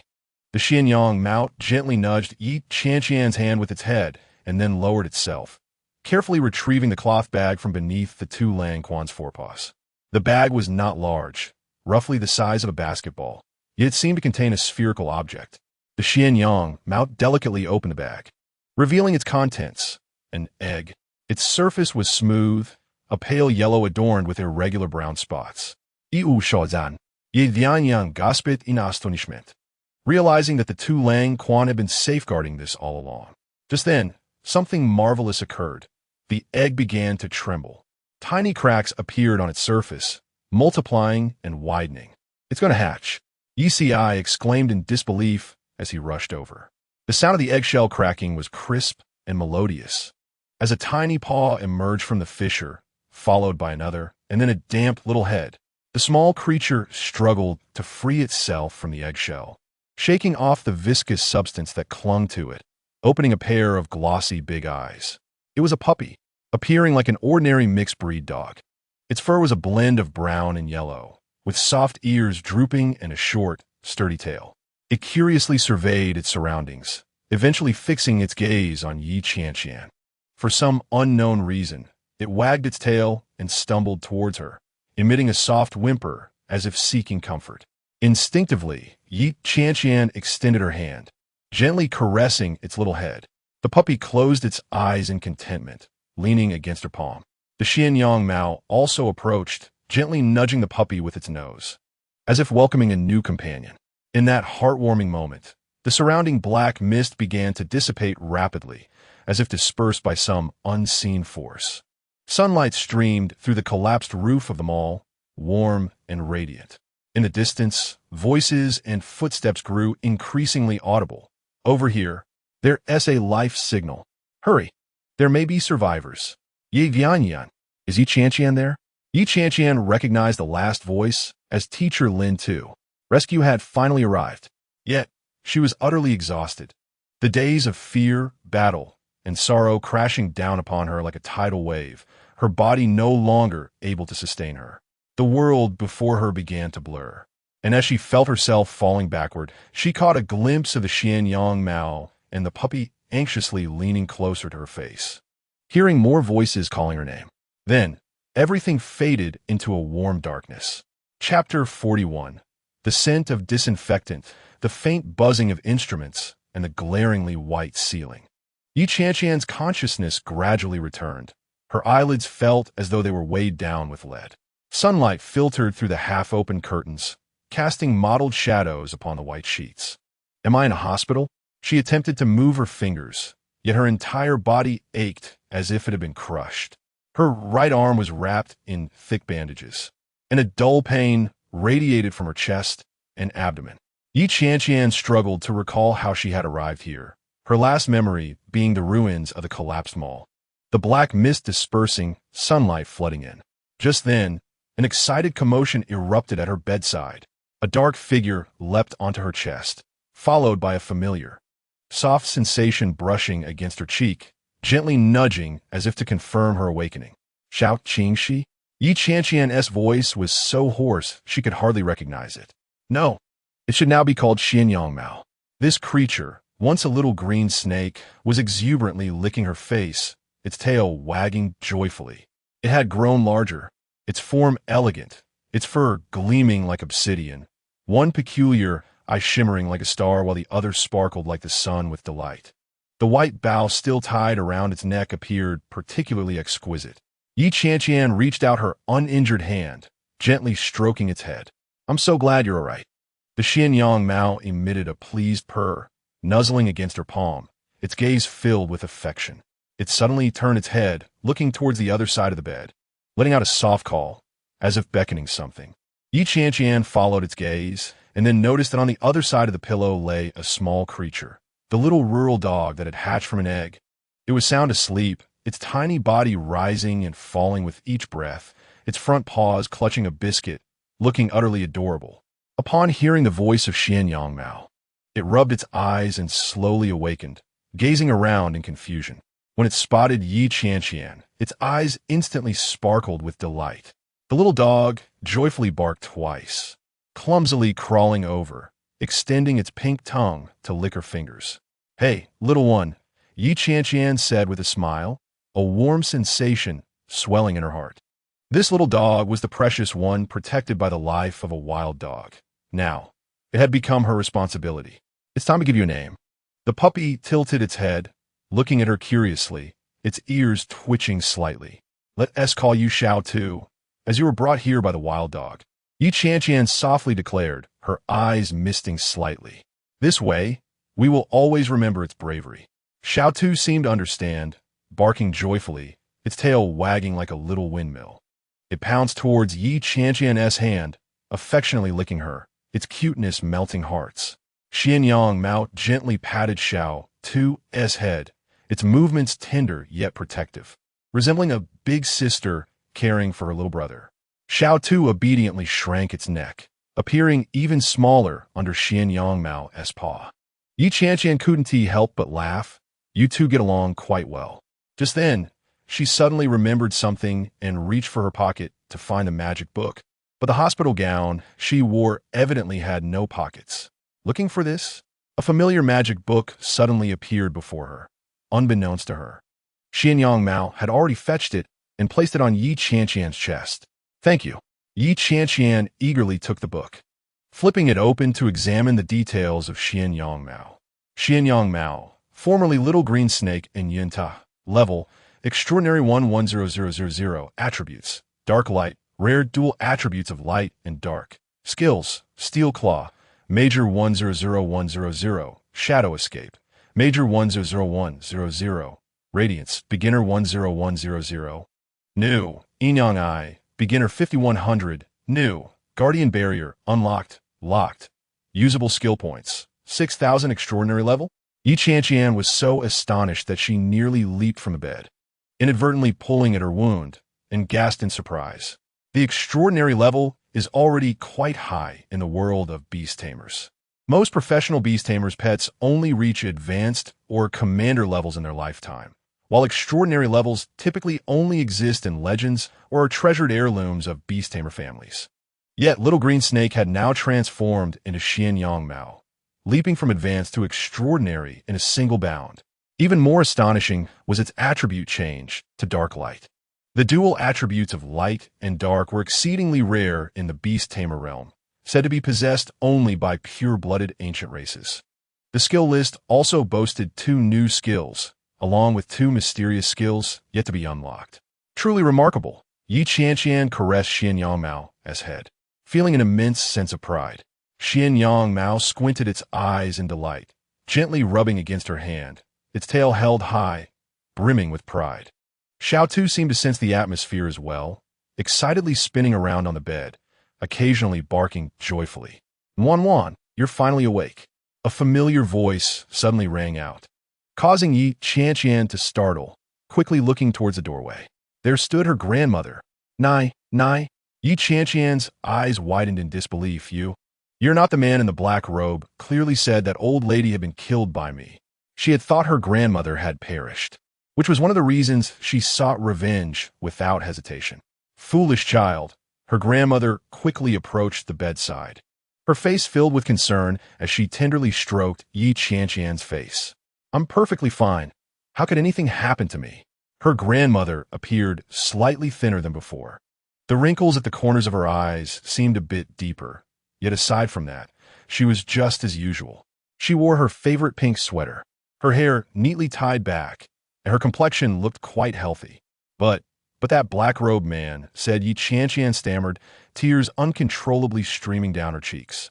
Her grandmother sighed gently, using her rough yet warm hand to wipe away Qianqian's tears. That day, black mist suddenly appeared in the shopping mall. I was looking for you when a beautiful girl with purple eyes grabbed me and ran, saying there was danger. She helped me escape through the staff passage, and I waited outside for you. But the mall was surrounded by black mist, and no one could enter. Her grandmother's voice choked with emotion. I was so worried, staying outside all day without leaving. Even the police couldn't persuade me. It wasn't until the day before yesterday that the black mist in the mall dissipated, and the rescue team found you. The doctor said you were gravely injured and might need several days to recover. Qianqian could no longer hold back, throwing her arms around her grandmother and sobbing uncontrollably. All the accumulated fear, despair, and sorrow over these days erupted in that moment as she confirmed her grandmother's safety. It's all right, Wan, everything's all right. Her grandmother gently patted her back, her voice as tender as spring breeze. We're both fine. Qianqian Mao and Xiao Tu quietly nestled beside them, silently observing this heartwarming scene. Xiao Tu seemed to be affected by the emotion as well, whimpering a few times and nudging Qianqian's hand with its moist little nose. After a while, Qianqian finally calmed down, dried her tears, and softly asked, Who was that girl with purple eyes? Her grandmother shook her head. I don't know. After she saved me, she vanished. She was incredibly beautiful, with purple hair, purple eyes, and wore strange clothing, as if she had stepped out of some animation. Ye Qianqian ponderitov. A mysterious girl with purple eyes? Who could she be? At that moment, Xiao Tu and Qianqian Mao on the bed suddenly began to compete over something. Yi Qianqian turned her head to see that it was the snacks her grandmother had brought, scattered across the bed, and the two little creatures were vying for a biscuit. Though Qianqian Mao had grown considerably, it still graciously gave way to Xiao Tu, occasionally using its paw to gently nudge, amusing Xiao Tu to no end. Noticing Yi Qianqian watching them, the two little ones immediately stopped their antics, turning towards her with innocent expressions. Qianqian Mao cleverly picked up a biscuit and carefully presented it to Yi Qianqian, its tail wagging in a friendly manner. Not wanting to be outdone, Xiao Tu also picked up a small biscuit, mimicking Qianqian Mao's actions, albeit clumsily, almost tumbling off the bed. You too. Yi Qianqian chucked it. Her heart's gloom dissipating. Yi Qianqian. A familiar voice echoed at the door as Yi Si and Li Fong entered. Yi Si still wore that dark green trench coat. Though it appeared much cleaner now, Li Fong donned a simple t-shirt and jeans, holding a large bouquet of flowers. You're finally awake. Li Fong hurried to the bedside, excitedly exclaiming, We thought you would sleep for several days. Yi Si maintained his calm demeanor, yet a hint of relief flickered in his eyes. You've recovered much faster than the doctors expected. Thanks to Little Green, no, Qianqian Mao. Yi Qianqian gently stroked Qianqian Mao's fur. It saved us all. Qianqian Mao proudly lifted its head, as if to say, of course, eliciting laughter from everyone. Her grandmother stood up. I'll go make you some porridge. You youngsters chat. With that, she affectionately patted Li Fong and Yi Si's shoulders and exited the ward. The room fell silent, the atmosphere suddenly growing somewhat solemn. How is Li Qianqian? Yi Qianqian cautiously inquired, vaguely recalling seeing Li Qianqian in the mall. Tears welled instantly in Li Fong's eyes, her voice choking. She sacrificed herself to save me during the final collapse. Yi Si took over the conversation. She saved Li Fong, but was trapped in the collapsed area. By the time the rescue team arrived, it was already Yi Qianqian shut her eyes, a sharp pain piercing her heart. That timid Li Qianqian had displayed such courage in the direst of moments. However, Yi Si continued, her tone laced with an air of mystery. Li Fong awakened at that moment of crisis. Awakened? Yi Qianqian looked at Li Fong in astonishment. Li Fong opened her palm, and a faint azure glow suddenly emanated from her palm. The doctor said it might be due to extreme emotional stimulation combined with Li Qianqian's sacrifice, which triggered the awakening of my spiritual power within, she explained. This is the ability of a Yuling Shi, Yi Si elaborated, her gaze complex, a rare talent indeed. A Yuling Shi is an even more uncommon profession than a Yu Beast Master. They can manipulate spiritual energy directly without the need for a companion beast. It is said that in the entire Guangnan city, fewer than 10 individuals possess this talent. Ye Vianyan, Ye Jisudendi Said Ernesti. We are here to discuss a matter with you. What matter? We wish to form an organization, Li Fong interjected, her eyes resolute, specifically to combat the black mist and those monsters. Although the incident at the mall has concluded, according to a secret government investigation, similar occurrences have been reported across the nation, albeit on a smaller scale and suppressed. Yi Si added, I have some special connections and have obtained confidential information. This incident was not coincidental. Someone is orchestrating it from behind the scenes. We need to prepare for a potentially greater crisis. Yi Qianqian fell silent for a moment and softly replied, Let me think about it. I've just been through so much and need some time to organize my thoughts. Li Fong nodded, understanding, and gently patted her hand. It's all right, we are not in a hurry. You rest well, and we can talk when you have recovered. Yi Si stood up, preparing to leave. By the way, the corpse of the long-haired wolf was taken away by a special department for research. They claim it is an unprecedented mutant that may be related to the Black Mist. After the two departed, Yi Qianqian leaned against the headboard, lost in contemplation. The Qianqian cat jumped beside her, gently snuggling up to her, while Xiao Tu lay on her lap, breathing evenly, already asleep. Outside the window, the sun shone brightly, and the streets bustled with people.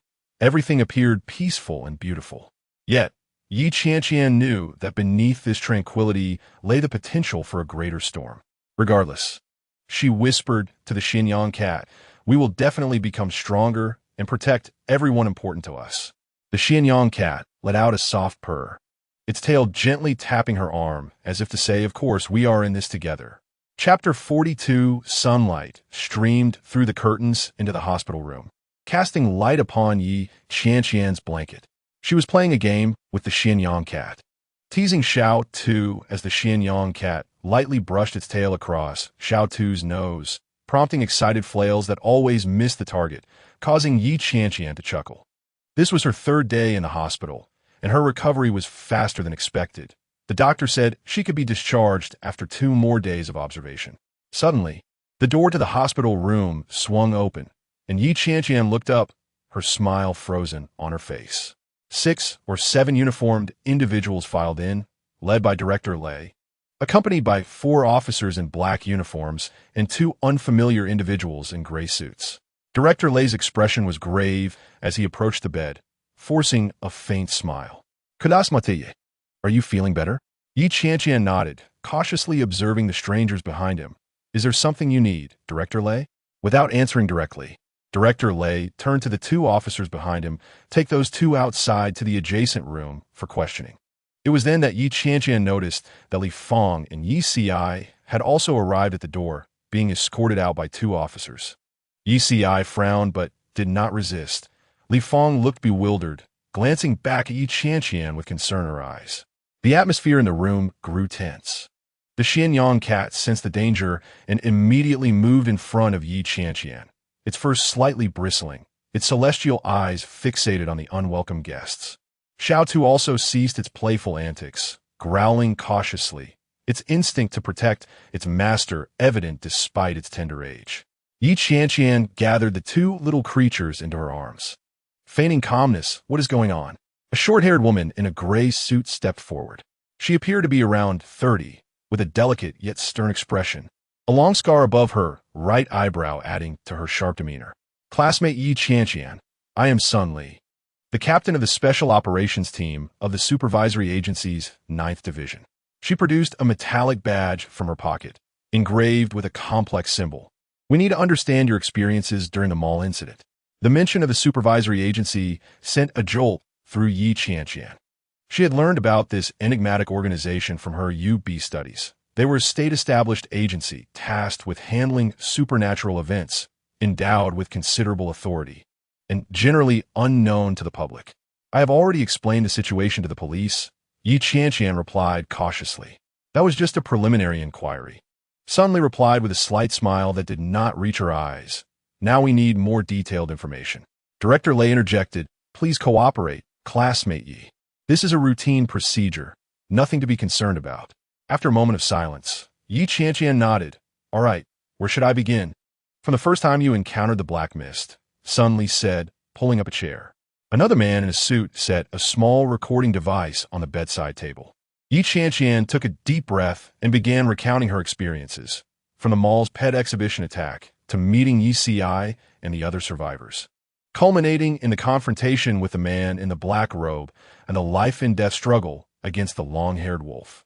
She selectively omitted details, such as the little green snake's ability to traverse the black mist and other potentially suspicious elements. The entire narrative lasted nearly an hour. Throughout, the Qianqian cat and Xiao Tu remained vigilant, although Xiao Tu, due to its tender age, gradually dozed off in Qianqian's embrace. The Qianqian cat maintained its poised and dangerous demeanor, like a silent guardian. "So," Sun Li summarized after Qianqian finished, "your pet evolved at a critical moment and defeated that mutated long-haired wolf." Qianqian nodded, "Yes." Sun Li's gaze fell upon the Qianqian cat, a glimmer of scrutiny in her eyes. "Interesting.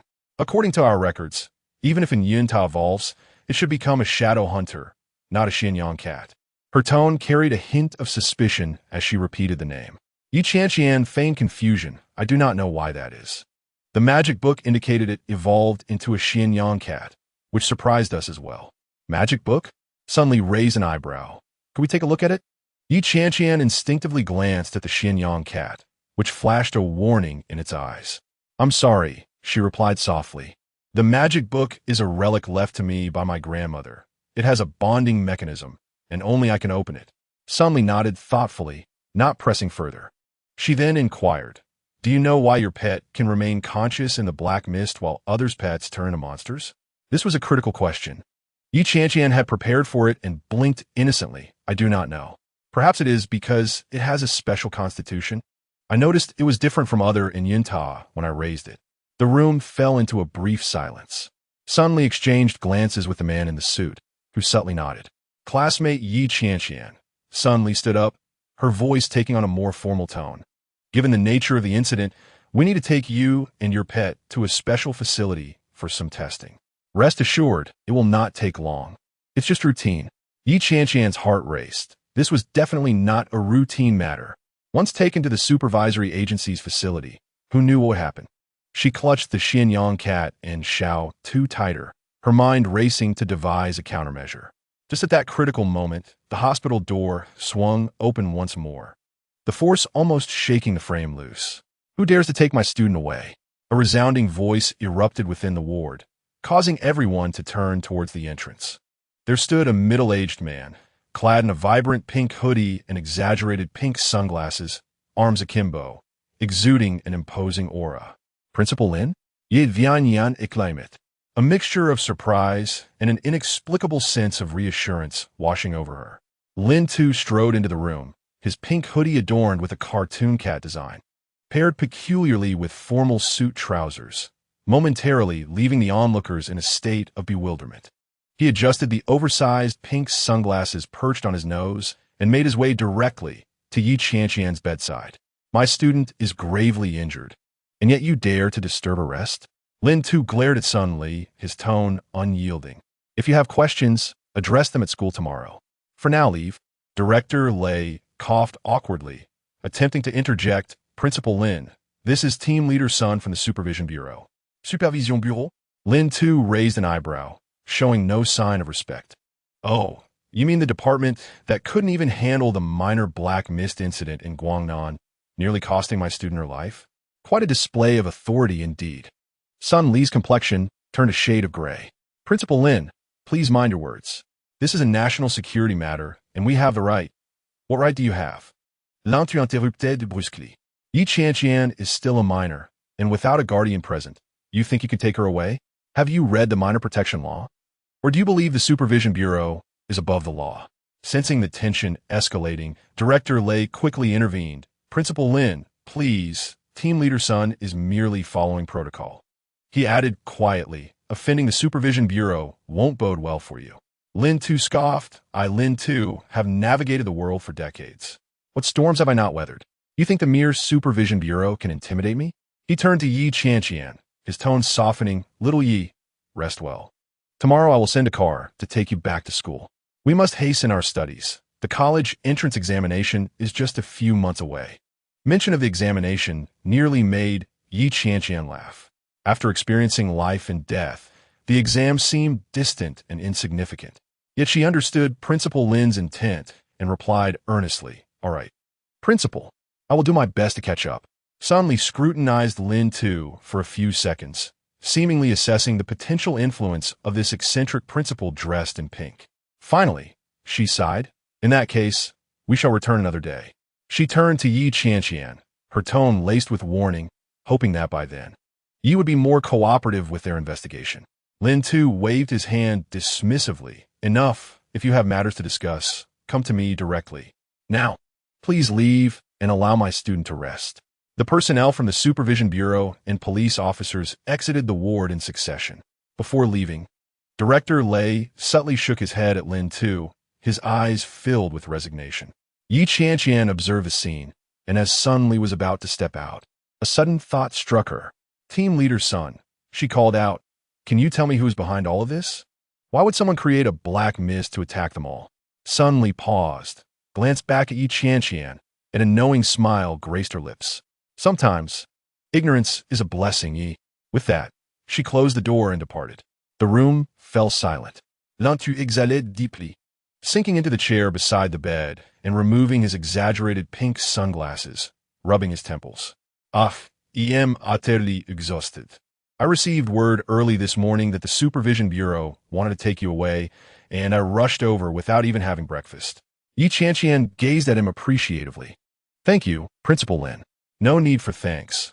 Lin, too, waved his hand dismissively, a glint of mischief in his eyes. I made a promise to your father to look after you. Besides, I can't let my star pupil be taken away by others. I'm counting on you to win the championship in this year's city-level competition. The Qianqian cat seemed to comprehend Lin Tu's words, proudly lifting its head, prompting a hearty laugh from him. Look how spirited.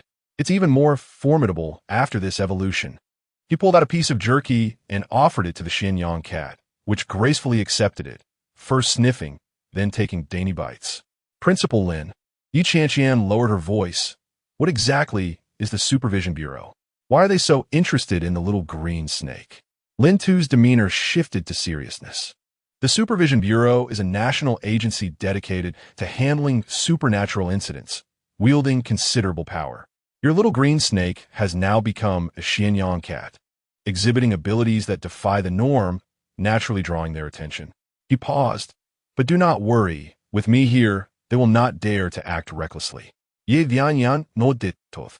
Gently stroking the fur of the Qianqian cat, Xiao Tu had awakened, curiously observing Lin Tu, seemingly intrigued by his colorful attire. By the way, Lin Tu pointed at Xiao Tu. Is this little fellow a newly acquired pet? Yes, Qianqian briefly explained Xiao Tu's origins. I named him Xiao Tu to honor that brave earth dog. A fine name, Lin Tu nodded, reaching out to pat Xiao Tu's head. The little creature closed its eyes in enjoyment. Courage and loyalty are the most precious qualities. Outside, the sun began to set, casting a warm, gentle glow. Qianqian leaned against the headboard, watching Lin Tu play with Xiao Tu, while the Qianqian cat lounged lazily on her lap, enveloped in a long-lost sense of tranquility. Yet, Sun Li's parting words about ignorance being a blessing echoed in her mind, like a dark cloud overshadowing this fleeting moment of peace. Chapter 43. Return to campus. Golden morning light streamed through the classroom window, cascading onto the desks like flowing honey, warm and viscous. The air was thick with the scent of chalk dust, mingling with the fresh aroma of grass and the fragrance of student shampoos. The ringing of the class bell reverberated through the corridor, followed by the hurried footsteps approaching, culminating in the abrupt opening of the classroom door. As Qianqian stepped into the classroom, an immediate hush fell over her classmates. She cradled the Qianqian cat, disguised as an ordinary feline, in her arms, accompanied by the exuberant Xiao Tuesday. Following a small welcome ceremony the previous day, she had finally memorized most of her classmates' names. Yet the adoring gazes directed at her still made her feel slightly uncomfortable. Good morning, Lord Nianshun. A girl with a ponytail broke the silence, eliciting a wave of laughter. Qianqian shook her head helplessly. Please, don't call me that. It's rather cringe-worthy. She hurried to her seat, the Qianqian cat lazily yawning in her embrace, its golden right eye intentionally closed, leaving its starry left eye half open, seemingly indifferent to everything around it. In stark contrast, Xiao Tu bounced around the classroom, eagerly inviting classmates to stroke its head at every turn. The little dog appeared to revel in the attention, wagging its tail joyfully and occasionally rolling over to display its belly for adoration. Xiao Tu, come here, Qianqian called softly. Xiao Tu perked up its ears and scampered back to her side, obediently lying at her feet, its tail still wagging incessantly like a tireless little fan. Your puppy is adorable, Yinshe remarked, turning around and adjusting his glasses. It seems quite intelligent. Qianqian nodded, yes, although it's still young. It can already understand simple commands. She refrained from revealing to her classmates that Xiao Tu had only recently hatched from an egg, nor did she mention that it was the cherished companion that the Earth Dog had sacrificed its life to protect. I believe Xiao Tu is far smarter than some humans. Lu Xiangyang squeezed his way over from the front row, exchanging knowing glances with Yinshe. At least it won't be proud after scoring only 80 on an exam. Yinshe's face flushed. That was just an off day for me. Besides, at least I The lighthearted banter abruptly ceased as the back door of the classroom swung open, allowing a faint fragrance of orchids to waft into the room. A girl clad in a pale blue dress stood at the doorway, her long hair cascading like a waterfall, skin as smooth as jade, and a pair of clear eyes that sparkled with the light of countless stars. Perched upon her shoulder was a snow-white fox, its entire body a pristine white, save for the faint golden tip of its tail and its eyes as blue as a winter lake. Xueling who? Someone exclaimed. The Xueling, who is a B-grade rare pet beast, capable of wielding the power of ice and snow, and it is said to be encountered only in the farthest northern reaches. Its status among pet collectors even surpasses that of some A-grade beasts, for it possesses not only formidable combat abilities, but also extraordinary beauty and an aristocratic demeanor. The classroom buzzed with whispers, the girls marveling at the newcomer's beauty while the boys widened their eyes, alternating their gaze between the Xueling Hu and its owner, unsure of whom to admire more. I am Xiaoyu Ro, a transfer student from the south, the newcomer said with a gentle smile, her voice like a clear stream flowing over smooth pebbles, melodious and pleasant. I look forward to your guidance. Teacher Lu Wei hurried in from the office, smiling as he introduced her. This is our new classmate, Xiaoyu Ro. She has excelled at the Southern Academy, and I believe she will bring fresh vitality to our class. Xiaoyu Ro elegantly nodded to the entire class, her gaze sweeping across the room before finally settling on Qianqian. Her eyes sparkled with curiosity and scrutiny, as if assessing something. Xia, you may sit in the vacant seat at the back. Lu Wei indicated the seat behind Qianqian, as Xiaoyu Ro gracefully walked over, her Xueling who suddenly bristled slightly, emitting a nearly inaudible low growl. The Qianqian cat immediately became alert, opening its previously closed golden right eye. But just before it could react, Qianqian gently stroked its head, soothing its nerves. You must be Qianqian, Xiaoyu Ro paused, her eyes shimmering with interest. The Nian Shun, I have heard much about you. The way she uttered the term Yin Shun carried an almost imperceptible hint of mockery, as if the title were utterly ludicrous. It is merely a nickname, Qianqian replied calmly, though a sense of vigilance arose within her. This transfer student appeared to be more complex than she seemed. Xiaoyu Ro chuckled softly. Is that so? I am quite eager to witness the prowess of the Nianshan. With that, she elegantly settled into her seat behind Qianqian, her Xueling who sitting poised on her desk, occasionally regarding the Qianqian cat with its lake-like eyes. Qianqian could feel an intangible pressure emanating from behind her, akin to an invisible blade poised at her nape. The Qianqian cat shifted uneasily in her arms, while Xiao Tu ceased wagging its tail, alertly watching the back row. All right, class, Lu Wei clapped his hands. Today we will conduct a small-scale beast-controlling competition to assess everyone's progress over this period. The classroom erupted into excitement, several boys animatedly discussing strategies, while the girls quickly exchanged information about their beasts. You may form teams freely, Lu Wei added, but for fairness. We will group according to the grade of the beasts, ensuring that each group has roughly equal strength. Xiaoyu Ro raised her hand. Teacher, may I challenge Qianqian? The classroom instantly fell silent, all eyes fixated on the unexpected challenge. Lu Wei looked somewhat troubled, glancing between Xiaoyu Ro and Qianqian, finally sighing, Xia, according to the rules, your Xueling, who is a B-grade beast. While yes, I have no objections, Qianqian interjected, turning to face Xiaoyu Ro.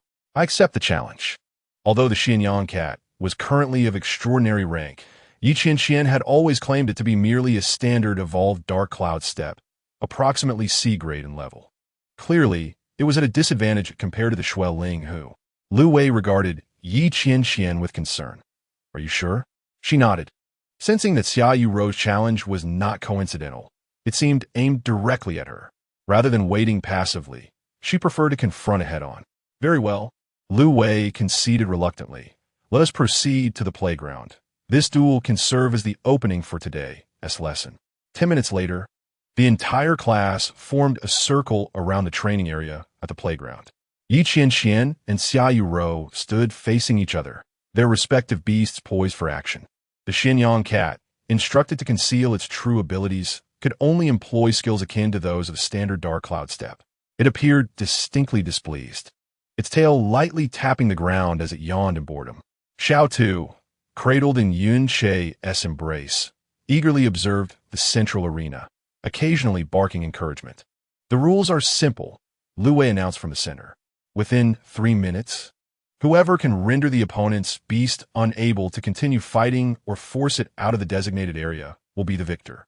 The use of skills that may cause severe injury is prohibited. Ready, begin. Xiaoyu Rou snapped her fingers lightly, and the Shuai Ling who moved gracefully forward, a flash of blue light flickering in its eyes. Dance of Frost, she commanded softly. The image of the snow-white fox suddenly became blurred, its speed astonishing as it spun rapidly around the Qianqian cat, a circle of crystalline frost forming on the ground that expanded with its movements. The Qianqian cat remained motionless, its eyes tracking the movements of the Shuai Ling who, seemingly waiting for the opportune moment. Indeed, a B-grade beast. A classmate gasped. What a beautiful dance of frost. Yisnt Qianqian's cat moving. Has it been stunned? Xiaoyu Rou smirked slightly. It seems the Nianxin's prowess is rather limited after all. Shuai Ling, ice crystal spike. The Shuai Ling who leaped from its spin, its front paw striking the ground as dozens of ice spikes shot forth like arrows toward the Qianqian cat. Be careful, someone cried out. Yet Yi Qianqian remained composed, merely whispering shadow evasion. The Qianqian cat's form instantly blurred, as if merging into the shadows. All the ice spikes passed through where it had stood, crashing into the ground with a crisp shattering sound. Where did it go? Disappeared? Xiaoyu Rou furrowed her brow, her Shuai Ling who scanning the surroundings warily. Suddenly, Steel Claw, Yi Qianqian's voice was nearly inaudible. The Qianqian cat appeared above the Shuai Ling who seemingly from thin air, its silver claws lunging for its neck. The Shuai Ling who barely evaded, but a scratch marred its shoulder, leaving a red mark on its snowy fur. A flicker of surprise crossed Xiaoyu Rou's eyes, quickly replaced by composure, impressive speed. Shuai Ling, absolute zero. The eyes of the Shuai Ling who turned a deep blue, the temperature plummeting as a thick layer of frost spread rapidly across the ground towards the Qianqian cat. An elite skill? Lu Wei exclaimed. Xiaoyu Rou, this exceeds the scope of our classroom practice. But it was too late. The frost had reached the feet of the Qianqian cat, swiftly encasing its limbs, threatening to freeze it in place. Yi Qianqian furrowed her brow tightly, not wishing to reveal too much of her capabilities in class. Yet just at that critical moment, an unexpected change occurred. Xiao Tu, having somehow freed itself from Yun Che's embrace, charged into the arena, colliding headlong with the Shuai Ling who, despite the size difference, the sudden impact interrupted the Shuai Ling, whose absolute zero skill. Stranger still, a golden light suddenly flickered across Xiao Tu's fur, as if some energy surged within it. What is this? Xiaoyu Rou stared in astonishment at Xiao Tu's day. Yi Qianqian was equally astonished. She had never seen Xiao Tu react in such a manner. She hurriedly pulled out her magic book, eager to check Xiao Tu's condition. Anomalous fluctuation detected. Pet, Xiao Tu, status, data, anomaly.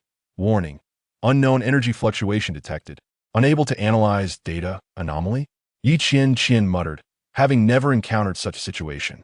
The battlefield descended into chaos.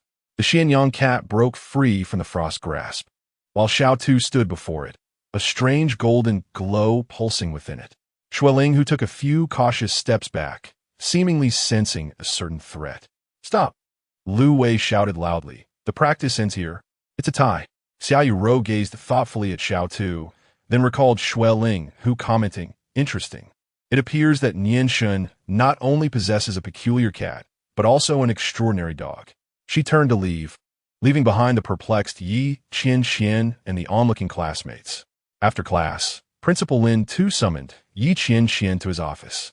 He unusually closed the doors and windows, checking every corner of the room, then lowered his voice to say, "What has happened? I heard a transfer student used a commanding level skill during class." Yevin Wei nodded, briefly describing the events, particularly mentioning the unusual energy fluctuations within Xiao Tuesday. Lin too furrowed his brow, This is not a good omen. That Xiaoyu Ro has an unknown background, and on her first day, she challenges you.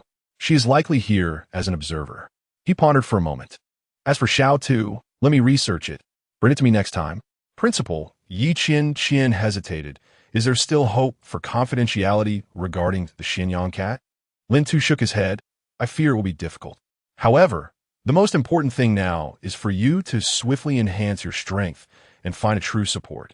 He glanced around, lowering his voice further. Listen, 3 months from now, MUTATE Academy will send people to our school for admissions. And there are only 5 spots available. MUTATE Academy. Qianqian exclaimed, her eyes widening in surprise. Indeed, Lin Tu said solemnly. Only under the protection of MUTATE Academy can you and your pet truly be safe. But the competition will be fierce. The city's top students will vie for these 5 spots. Qianqian clenched her fists, a glimmer of determination flashing in her eyes. I will definitely pass. Prepare well. Lin Tu patted her shoulder. Time is of the essence. As Qianqian exited the office, sunlight illuminated her face, highlighting her resolute expression. The Qianqian cat and Xiao Tu walked alongside her, a cat and a dog. Yet their presence was formidable. 3 months, 5 spots, an uncertain future. The challenge had begun, and she was ready.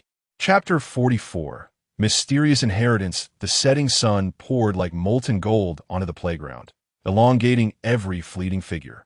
At the edge of the training ground, Qianqian wiped the sweat from her forehead and issued her 13th command to Xiao Tu. Xiao Tu, Shadow Strike. Xiao Tu tilted its head, barking in confusion, turned in place, and then dashed towards the training dummy pointed out by Qianqian. It clamped its jaws onto the dummy's leg, shaking its head vigorously, yet showed no sign of using any skills. Still no success. Ye Ween Ween Seekit. Retrieving a snack from her pocket to offer Xiao Tu, don't lose heart, we shall try again. The Qianqian cat lounged lazily beneath a tree's shade, its tail lightly tapping the ground, seemingly mocking the futile efforts of the girl and her pet. Since the abnormal energy fluctuations within Xiao Tu surfaced during the previous class confrontation, Qianqian resolved to help Xiao Tu unlock its potential. Unfortunately, after a week of conventional training methods, there had been no results. I don't understand. Qianqian ran her fingers through her hair, complaining to the Qianqian cat. It clearly possesses that power. Why can't it be summoned? The Qianqian cat flipped over. Its eyes, one starry and the other sunny, conveyed a hint of disdain. As if to say this was self-evident. The lights at the training ground flickered on, replacing the fading sunlight. The bell rang in the distance, signaling the end of the school day. Qianqian gathered her training equipment, cradled Xiao Tu in her arms, while the Qianqian cat silently trailed behind her like a shadow. As night descended, streetlights dotted the dark streets like fireflies. The air was filled with the fragrant scent of damp grass, mingled with the greasy aromas wafting from food stalls. Qianqian walked toward home, stepping into the patches of light cast by the lamps, her mind clouded with thoughts. Young lady, your pet is quite special, a raspy voice suddenly called from the roadside. Start think, ye wing wing. She turned alertly towards the source of the voice, an elderly man with white hair sitting in the shadows cast by the street lamp. In front of him, a humble stall displayed a few peculiar small bottles and dull stones. The old man wore a drab robe, his face etched with deep wrinkles that resembled a map carved by time. Yet his eyes were strikingly bright, fixed intently on Xiao Tu in Qianqian's arms, his gaze sharp enough to pierce through the clouds. The Qianqian cat immediately positioned itself in front of Qianqian, its fur bristling slightly, a low growl emanating from deep within. Do not be alarmed, I mean no harm. The old man smiled, revealing a set of crooked yellow teeth. I merely noticed something unusual about your little dog, and couldn't help but speak. Qianqian did not relax her vigilance. Who are you? Just an unnamed individual. The old man rose, surprisingly tall, or rather, the last descendant of Wu Minggu. Wu Minggu. Qianqian frowned. This name was unfamiliar to her. The old man seemed to ignore her question, approaching closer, his gaze never leaving Xiao Tu. Ancient bloodline, a rarity to behold. He extended his calloused hand. hovering a few centimeters above Xiao Tu's head. Do you know what it harbors within? Xiao Tu did not flinch. Instead, it curiously sniffed the old man's hand, its tail wagging gently. This reaction surprised Qianqian, as Xiao Tu usually kept its distance from strangers. Are you referring to that golden energy fluctuation? Ye yin yin venturet koshusli. The old man's eyes suddenly sparkled like a bonfire ignited in the desert. Indeed, you can see it. Ordinary people cannot. Unless, he scrutinized Yi Qianqian closely, unless you possess special talent. Yi Qianqian remained non-committal, though her wariness eased slightly. Do you know what that energy is? I do, of course, the old man replied with a mysterious smile. It is the sign of the awakening of the ancient bloodline, the echo of ancestral inheritance. Ancient bloodline? Exactly. The old man nodded. Your little dog is not an ordinary pet. It carries the bloodline of an ancient divine beast. However, it is currently too weak, and that power cannot yet be truly awakened. Yi Qianqian's heart stirred as memories of Xiao Tu's peculiar origins and the fierce protection from the Tu Lang Quan flooded her mind. Perhaps this old man truly possessed some knowledge. What must be done to help it awaken this power? She could not help but ask. The old man gazed deeply at her. Conventional training methods will not suffice. Only through a resonance of the mind can the potential of the ancient bloodline be truly ignited. He produced a small jade slip from his sleeve, its surface marked by the passage of time, yet emanating a faint glow. This is the secret resonance formula of our Wu Ming Gu, which can aid beastmasters in establishing a mental connection with their pets. Resonance formula? Yizin, Wien Hisitatit. Eyeing the jade slip, the old man placed it in her palm. Remember, true power does not lie in the splendor of techniques or the height of levels, but in the spiritual bond between beastmaster and pet. Only when your heart beats as one and your breaths are intertwined can the deepest potential within you both be unleashed. His voice took on a solemn and mysterious tone, akin to the recitation of ancient scriptures. The heart follows the beast's movement. The spirit shifts with intent. All things possess spirit. Sincerity reveals the spirit. Yi Qianqian felt a strange wave emanating from the jade slip, reaching deep in her heart. Even the typically aloof Qianqian cat perked up its ears, seemingly intrigued by this ancient method. Why should I believe you? Yi Qianqian still harbored some skepticism. The old man replied calmly, You need not believe me. Simply try this method. After 7 days, if it proves ineffective, you may discard it. However, if effective, he cast a profound glance at Xiao Tu. Perhaps you would discover that there are numerous miracles in this world that you have yet to comprehend. Upon finishing his words, the old man turned and walked into the night, his figure swiftly vanishing into the shadows at the street corner. Yet Qianqian remained rooted in place, cradling the ancient jade tablet in her hands, feeling a tinge of unreality. Xuanyang Mao gently nudged her leg with its head, as if reminding her that it was time to return home. It was only then that Qianqian snapped back to reality, carefully stowing the jade tablet into her pocket and picking up Xiao Tu to continue her journey homeward. The following day in class, Qianqian was distracted, her thoughts entirely revolving around the mysterious jade tablet and the so-called resonance technique. She stole a glance at Xiao Tu, who was peacefully napping by her feet, showing no signs of anything remarkable. Qianqian, Lu Wei's voice jolted her back to the present.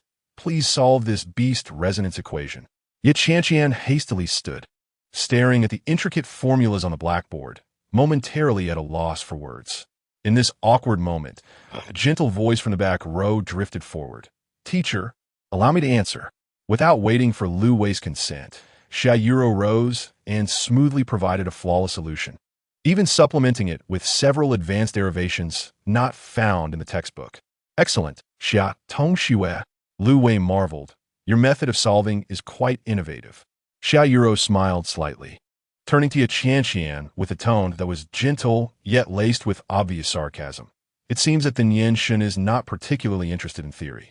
Qianqian remained silent, merely sitting down, but the displeasure within her rippled outward. As the class bell rang, Xiaoyuro seemingly made an effort to display a complex set of beast command operations before the entire class. Her Xueling, who executed a series of high-difficulty maneuvers gracefully on the playground, each turn executed with precision, eliciting waves of admiration. Do you see? This is the true art of beast mastery. Xiaoyuro turned to Ye Qianqian. It is not a matter of luck or brute force. Yinsha whispered beside Ye Qianqian. Ignore her. She is just looking for trouble. Lu Xiangyang indignantly remarked. What is so impressive? It's just flashy. Ye Qianqian smiled. It's all right. There are indeed things to learn from her. She appeared calm on the surface, yet within, she resolved to swiftly attempt the resonance technique. That night upon returning home, Ye Qianqian locked her door and took out the jade tablet to study it closely. To her surprise, the tablet opened automatically in her hands, projecting a series of images and shadows that displayed ancient handprints and incantations. Heart follows the beast's movement. Spirit follows the intent. Ye Qianqian softly recited, sitting cross-legged as instructed, cradling Xiao Tu in her arms, and began attempting the first step of the technique, synchronizing heartbeats. However, this seemingly simple first step proved exceedingly challenging. Ye Qianqian endeavored to focus her mind on sensing Xiao Tu's heartbeat, yet she was continually interrupted by various distractions. An hour elapsed, and apart from numb legs and back pain, she gained nothing. In the following days, Ye Qianqian diligently practiced the resonance technique each night, while during the day, she had to confront Xiaoyuro's increasingly apparent provocations. Xiaoyuro seized every opportunity to showcase herself, whether in class discussions or practical exercises, consistently completing tasks flawlessly. Before casting challenging glances at Ye Qianqian, what exactly is her background? Ye Qianqian couldn't help but discuss with Yinsha and Lu Xiangyang in a corner of the training ground. I've heard she is the daughter of a prominent family from the south. Yinsha adjusted his glasses, a lineage focused on beast mastery for generations. Lu Xiangyang added, moreover, her Xuelinghu is evidently meticulously bred, not one captured from the wild. TSK, the daughters of wealthy families are simply different. Ye Qianqian remained silent, acutely aware of her current predicament. Xuanyang Mao must conceal its true powers, while Xiao Tu's potential remained untapped, placing her at a distinct disadvantage. On the sixth night, Ye Qianqian began to doubt whether the old man was merely toying with her. The resonance technique appeared mysterious and profound, yet it might simply be a useless trick. She lay wearily on her bed, Xuanyang Mao lazily sprawled beside her, while Xiao Tu curled up in her arms. Never mind. Perhaps I won't practice today, Ye Qianqian murmured, gently stroking Xiao Tu's head. At that moment of relaxation, something extraordinary occurred. She suddenly sensed a faint emotional wave, not originating from herself, but emanating from Xiao Tu. It was a pure joy and contentment, warm and comforting like a sunlit meadow. Xiao Tu? Yet Qianqian gazed astonished at the little dog in her embrace. Xiao Tu lifted its head, a glimmer of golden light flashing in its eyes, its tail wagging joyfully as if responding to her surprise. Ye Qianqian immediately adjusted her posture and resumed practicing the resonance technique. This time, she discovered she could vaguely sense Xiao Tu's heartbeat, like distant drumbeats, creating a marvelous resonance with her own heartbeat. On the seventh night, Ye Qianqian achieved an unprecedented state of focus. Her heartbeat gradually synchronized with Xiao Tu's, their breaths harmonizing as well. In a daze, it seemed as if a golden thread extended from her heart to connect with Xiao Tu. At that very moment, Xiao Tu's body began to emanate a faint golden light, reminiscent of the glow that appeared during the previous classroom confrontation, yet softer and more enduring. How marvelous! Ye Qianqian whispered in awe, feeling an unprecedented connection establishing between her and Xiao Tu. However, just as this delicate bond formed, a sharp gaze from outside pierced through the night, locking directly onto Ye Qianqian's room.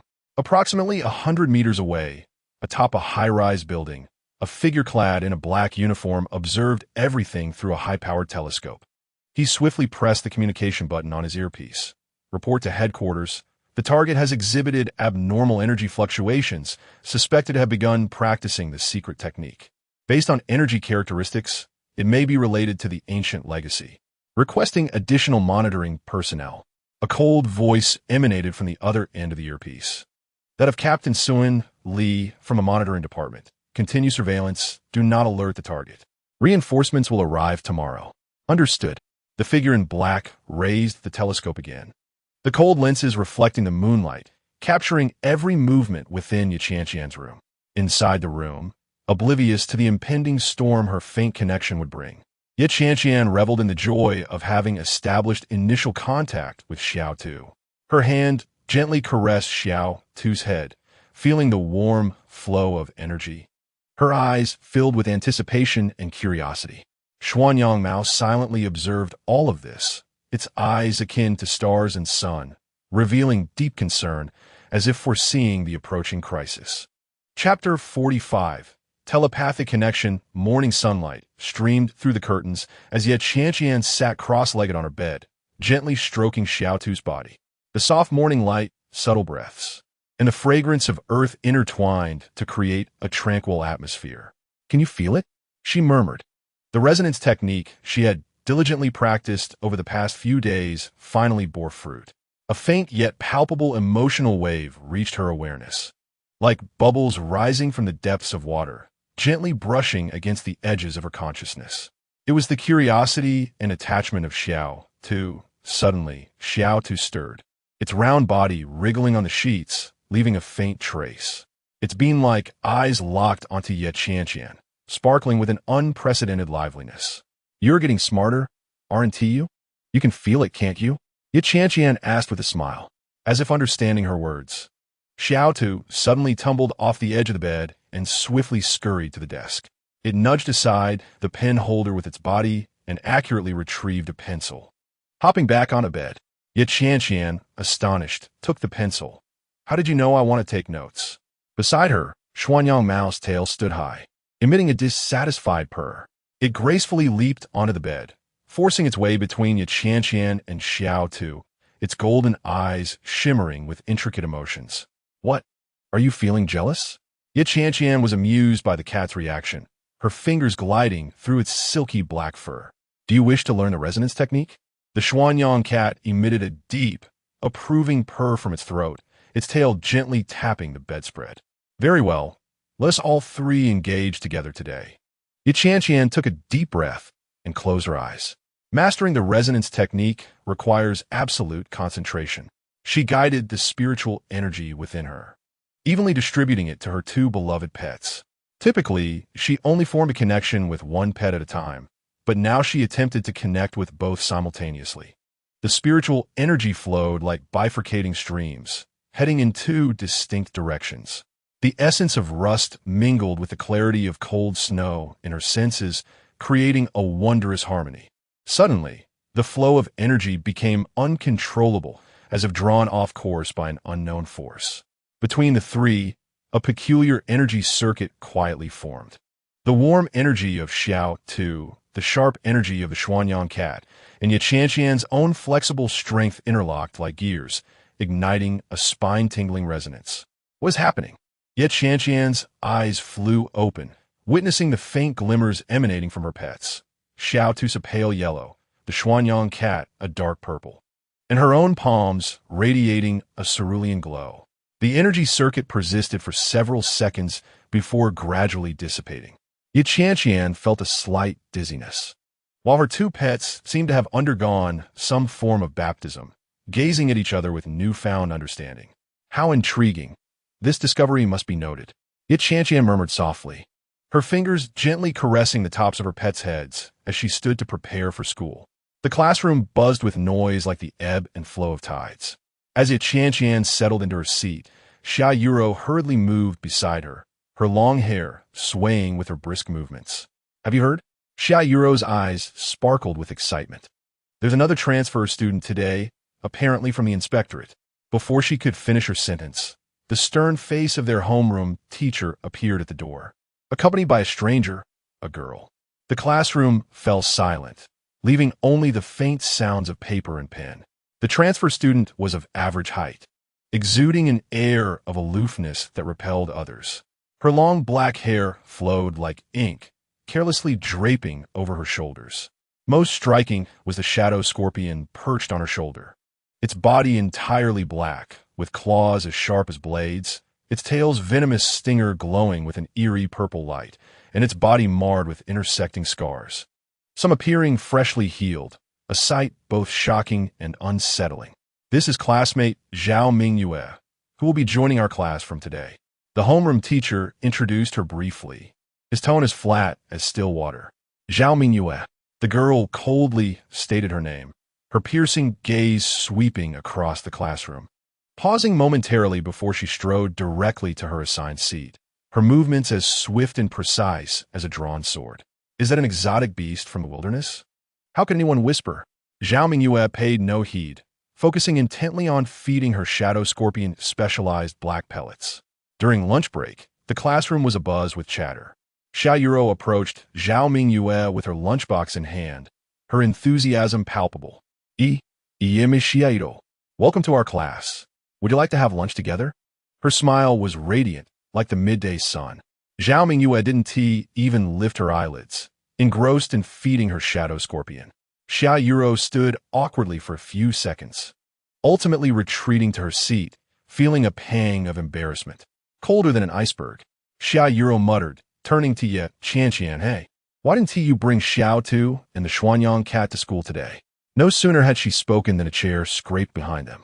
Zhao Mingyue had somehow appeared at Qianqian's desk, her gaze fixed intently on her storage bag. I heard you have 2 pets. She spoke, her voice unexpectedly crisp, contrasting sharply with her icy demeanor. May I see them? Qianqian gently grasped her storage bag, frowning slightly. She had deliberately left her pets in the dormitory today, allowing them to rest and digest the unusual experience of the morning. They are not here, perhaps another day. A flicker of disappointment crossed Zhao Mingyue's eyes. Yet the shadow scorpion on her shoulder suddenly became agitated, its tail raised high, its 6 claws gripping her clothing tightly. A sharp, dangerous aura permeated the air, like a string taut to its limit. Silence. Zhao Mingyue lightly patted her pet, and the tension gradually dissipated. Without saying a word, she turned and left, her silhouette resembling a drawn black blade, slicing through the surrounding clamor. Yet Qianqian regarded her retreating figure thoughtfully. The mysterious transfer student's evident interest in her pets was certainly unusual. As night fell, the dormitory was enveloped in tranquility.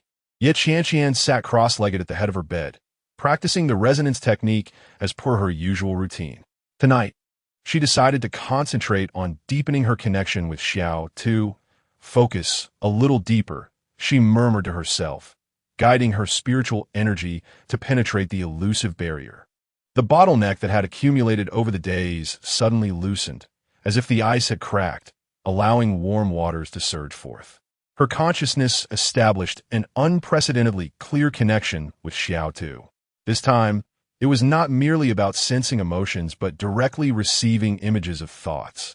An endless expanse of white unfolded in her mind, resembling a snow-covered wasteland, yet it also appeared to be a mysterious space composed of some unknown substance. There was no sun, yet the entire world glowed faintly. In the distance, vague colossal silhouettes flickered, exuding an ancient and powerful aura. The vision flashed and vanished, and Qianqian abruptly returned to her senses, cold sweat soaking her back. Xiao Tu curled in her palm, trembling slightly, its dark eyes glimmering with complex emotions. Is it your homeland? Yet Qianqian asked softly, her fingers brushing over Xiao Tu's body. Xiao Tu looked up at her, its eyes revealing a strange expression that Qianqian had never seen before. The image of the white world lingered in her mind, undeniably not a memory befitting an ordinary pet. Xiao Tu, from whence do you truly hail? Chapter 46. Campus turmoil. Morning light sliced through the night like a sharp blade, piercing the glass windows of the auditorium. Students sat rigidly in their cold seats, their gazes fixed on the upright figure of the principal on stage.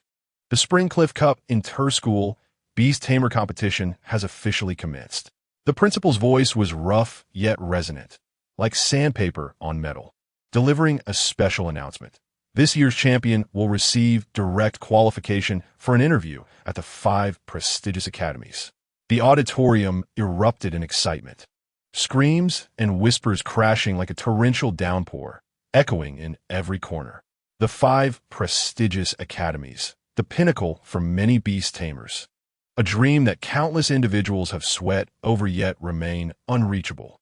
Yet Qianqian sat quietly, her fingers grazing the edge of her storage bag, sensing Xiao Tu within vibrating slightly. Seemingly stirred by the news, she scanned her surroundings, catching sight of numerous fervent gazes, each one ablaze with intense ambition. As the meeting concluded, students streamed out. The corridor buzzed with chatter, the sound like a hive of bees, the air thick with a unique chemical reaction of tension and excitement, mingling like gunpowder and honey. Wait a moment, Qianqian. A clear voice cut through the noisy crowd. Xiaoyuro stood in the middle of the corridor, her sapphire-like eyes fixed on Qianqian, a subtle smile gracing her lips. Her snow spirit fox sat elegantly at her feet, its 6 tails fanning out gracefully, akin to white silk dancing in the gentle breeze. Surrounding students paused, the air solidifying into a transparent amber, freezing everyone in that moment.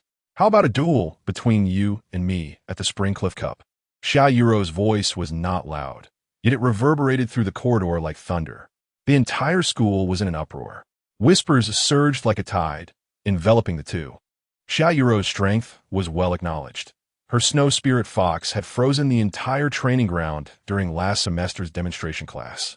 In contrast, the strength of Qianqian's 2 pets had rarely been publicly displayed, shrouded in a veil of mystery. Qianqian remained expressionless, merely raising her gaze slightly. In that moment, she seemed to catch a glimpse of a different glimmer in Xiaoyuro's eyes, not merely a desire for challenge, but something more complex. The Qianqian cat shifted restlessly within the storage bag, its latent battle intent palpable. The outcome would be revealed in the competition. Ye Danyan, replied Suxinki.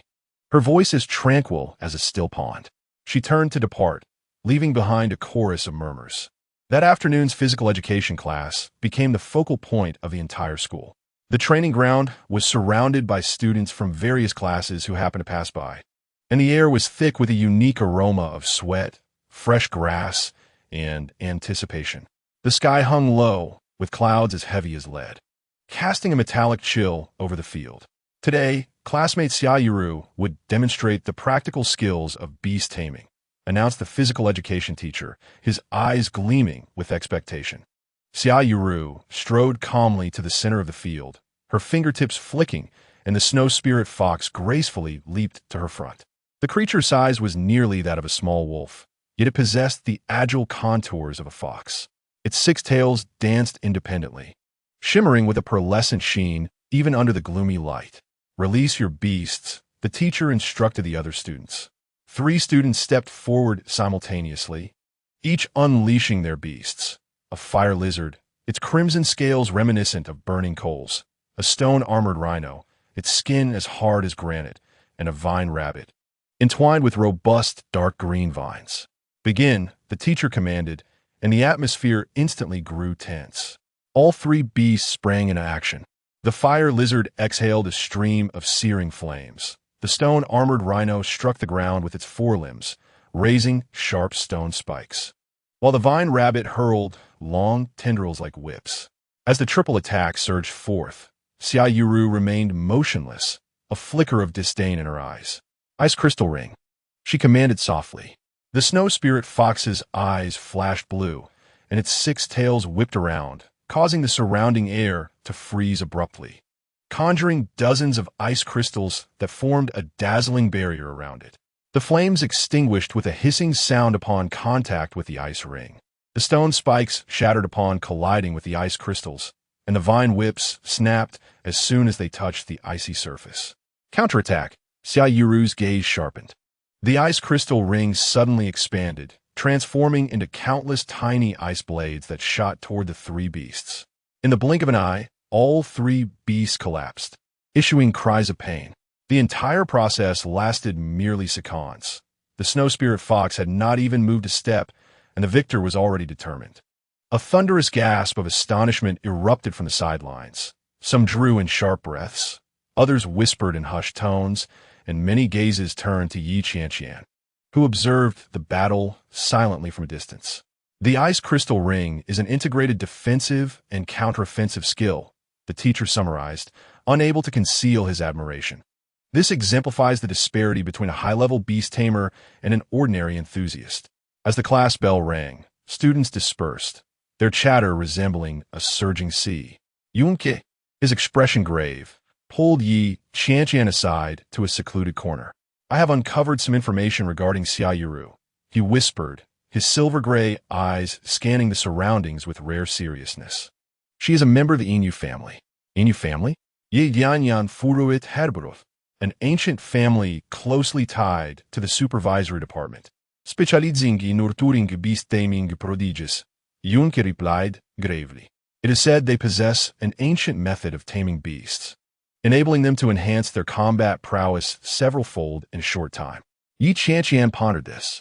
Though both the Supervisory Department and the Special Management Bureau are official entities, they have engaged in covert rivalry for years due to overlapping functions. If Xiaoyu is connected to the Supervisory Department, her public challenge may harbor ulterior motives.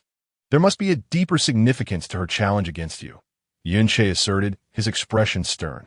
Be cautious. Do not underestimate her. After school, Qianqian walked alone along the path back to her dormitory, her thoughts tangled like a ball of yarn. The Supervisory Department, the Inu family, and the Snow Spirit Fox. These fragments swirled in her mind, yet she could not piece together a complete picture. Turning a corner into an unfamiliar alley, she suddenly halted. In the depths of the alley, an odd little stall caught her attention. The vendor was a hunchbacked old man, his face resembling the withered bark of a tree. Yet his eyes shone with an otherworldly brightness. The stall was adorned with a variety of colorful stones, glimmering faintly in the dim alley light. Come take a look. Little girl, the old man croaked, his voice akin to dry wood scraping against wood. Here lies what you seek. Qianqian initially intended to leave, but her peripheral vision caught a glimmering light on a pale blue stone. The stone appeared unremarkable, yet possessed flowing internal patterns, subtly visible in the dim light. What is that? She found herself drawn closer.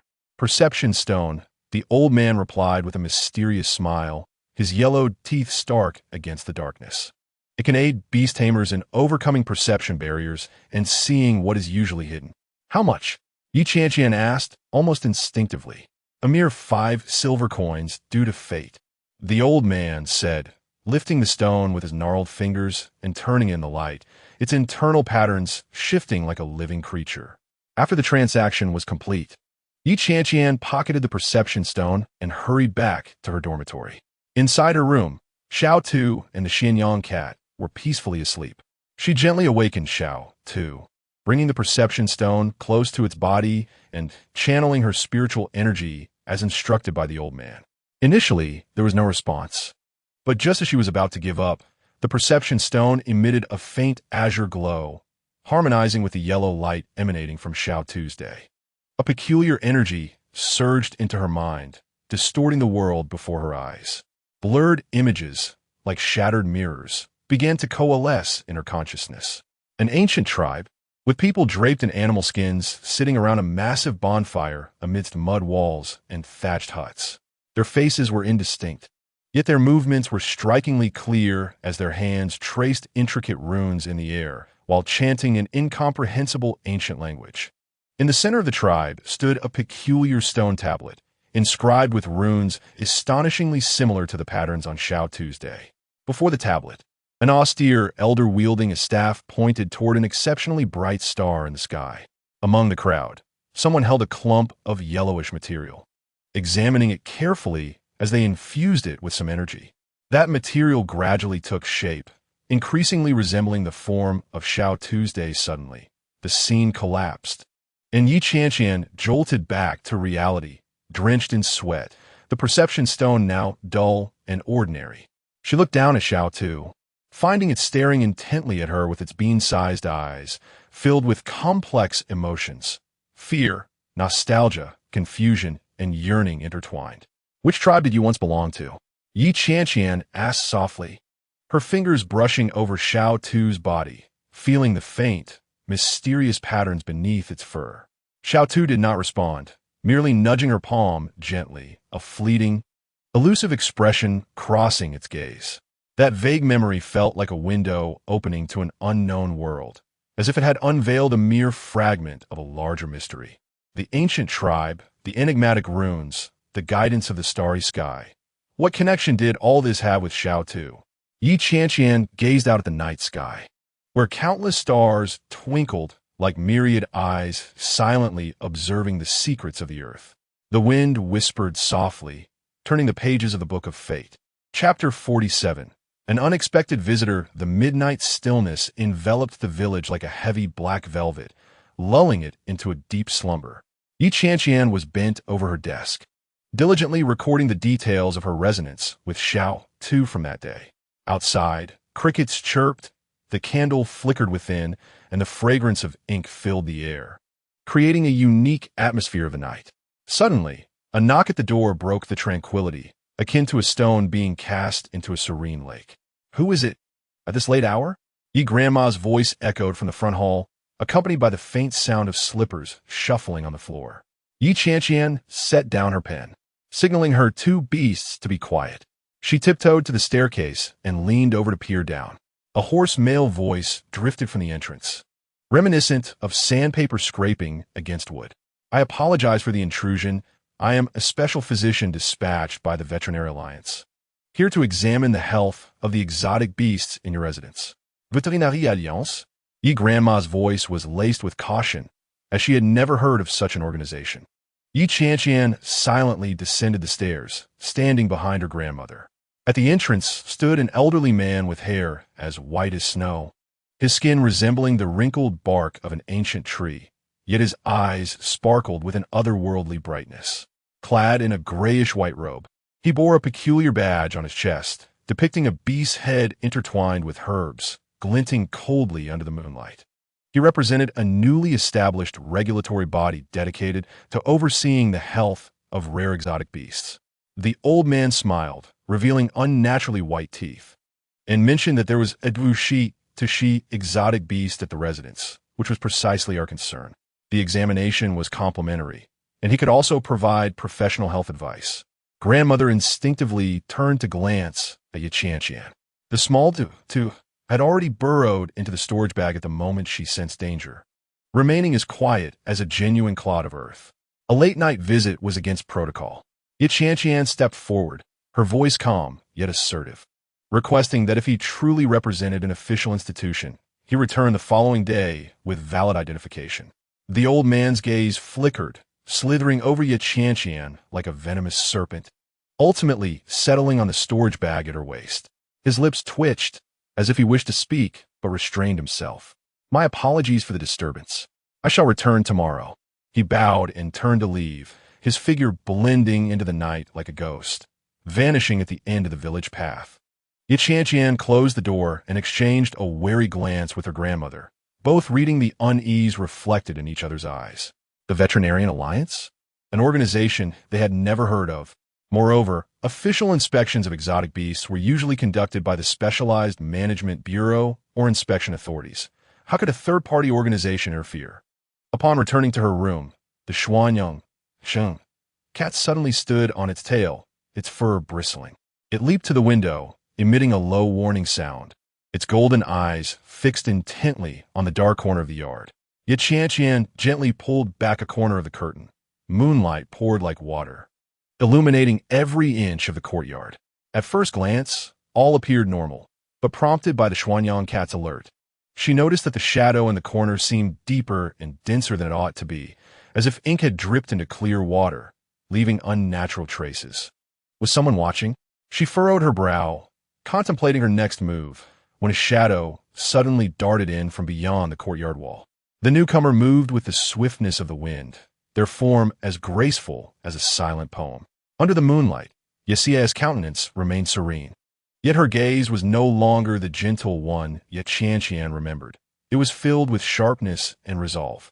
She raised her hand and lightly tapped the corner of the courtyard, a flicker of blue light dancing from her fingertips. The abnormal shadow twisted and writhed, emitting a piercing scream akin to tearing fabric. A mass of black mist rose from the shadow, swiftly dissipating in the moonlight, revealing a humanoid silhouette fleeing in haste. Yetzi gracefully leaped onto the eaves, returning to the courtyard moments later, a faint smile gracing her lips. They have left and will not return for now. Aunt! Yet Qianqian exclaimed with delight, rushing downstairs to pull open the door. Yetzi gestured for her to be quiet, and together they returned to the room. Inside, the small two had emerged from the storage bag, curiously observing the long-absent Yetzi. The Qianqian cat squinted its eyes, displaying rare respect as it gently rubbed against Yetzi's palm. What happened? Yet Qianqian began, but Yetzi interrupted, her voice soft yet imbued with undeniable urgency. I sense an intrusion into the barrier.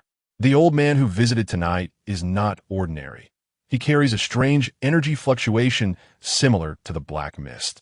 Moonlight cast a silvery glow upon Yesaiah's face as she slightly rolled up her sleeve, revealing a dim tattoo of an open eye encircled by vines on her wrist. I have joined the Night Watchers, dedicated to combating the forces behind the black mist. Her expression grew grave. Recently, incidents involving exotic beasts have surged, particularly Gushi, to she-beasts, which have almost all come under scrutiny. Yet Qianqian gazed at her aunt in astonishment, recalling the gentle woman who had loved gardening. She had now become a member of a mysterious organization, battling against unknown dark forces. Is Xiao Tu in danger? She asked with concern. For the time being, it is safe, but we must exercise double caution. Yetzi gently stroked Xiao Tu, a fleeting, inscrutable expression crossing her eyes. No matter what happens, do not easily trust strangers, especially those inquiring about Xiao. She produced a small jade pendant, delicately fastening it to Qianqian's wrist. If you encounter danger, crush it, and I will sense it immediately. Yetzi did not linger, departing as quietly as she had arrived. Left alone, Qianqian pondered the sudden turn of events. The clock in the courtyard chimed 12, deepening the night. The following day, the campus was adorned with detailed notices regarding the Qianqian Cup. Each bulletin board surrounded by eager students.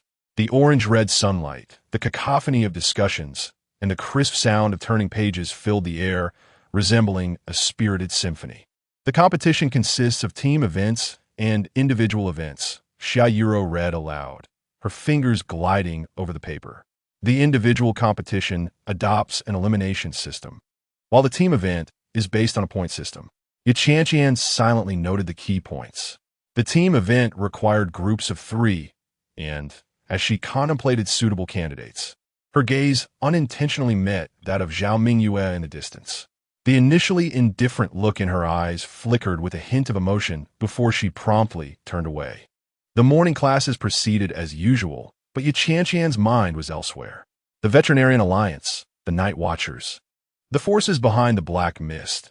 These pieces of information whirled in her mind like fragments of a puzzle, yet they failed to form a complete picture. As dusk approached, the training ground lay desolate, most students having returned to their dormitories. Yet Qianqian remained behind, needing to test Xiao Tu's 2 newfound abilities. Focus. Feel the pulse of the earth, she softly guided, her palm resting against Xiao's 2 gentle form. Xiao Tu lay quietly on the ground, its body slightly trembling, akin to a drop of water merging with soil. Suddenly, the ground of the training field trembled slightly, a small patch of sand beginning to swirl upward, resembling a miniature sandstorm, forming various shapes in the air. First a simple sphere, then a cube, and finally transforming into a delicate sandflower. Marvelous! Qianqian clapped her hands in delight as Xiao Tu happily rolled over, causing the sandflower to scatter. What a remarkable talent! A sudden voice startled Qianqian. Zhao Mingyue stood at the edge of the field, cradling her scarred Ingji Xia, Ying Rong She. Rarely did her typically aloof expression betray a hint of interest. Do you often train this late? Yet Qianqian inquired, surprised by Zhao Mingyue's initiative to engage in conversation. Yes, it's quiet, Zhao Mingyue replied succinctly, her gaze lingering on Xiao Tu. Your exotic beast is quite special. Yours is as well, Qianqian remarked, glancing at the Ingji Xia, Ying Rong She. Its scars prominently visible in the setting sun, resembling a brutal map chronicling an unspoken tale of suffering. A flicker of melancholy crossed Zhao Mingyue's eyes as she gently caressed the exoskeleton of the Yingji Xie, Ying Reng Shade. We have both endured much. This was the first time Qianqian heard her speak such a lengthy sentence, astonished at the transformation of this typically indifferent girl. Shall we train together? Qianqian proposed, extending a friendly olive branch. Zhao Mingyue hesitated briefly before nodding in agreement.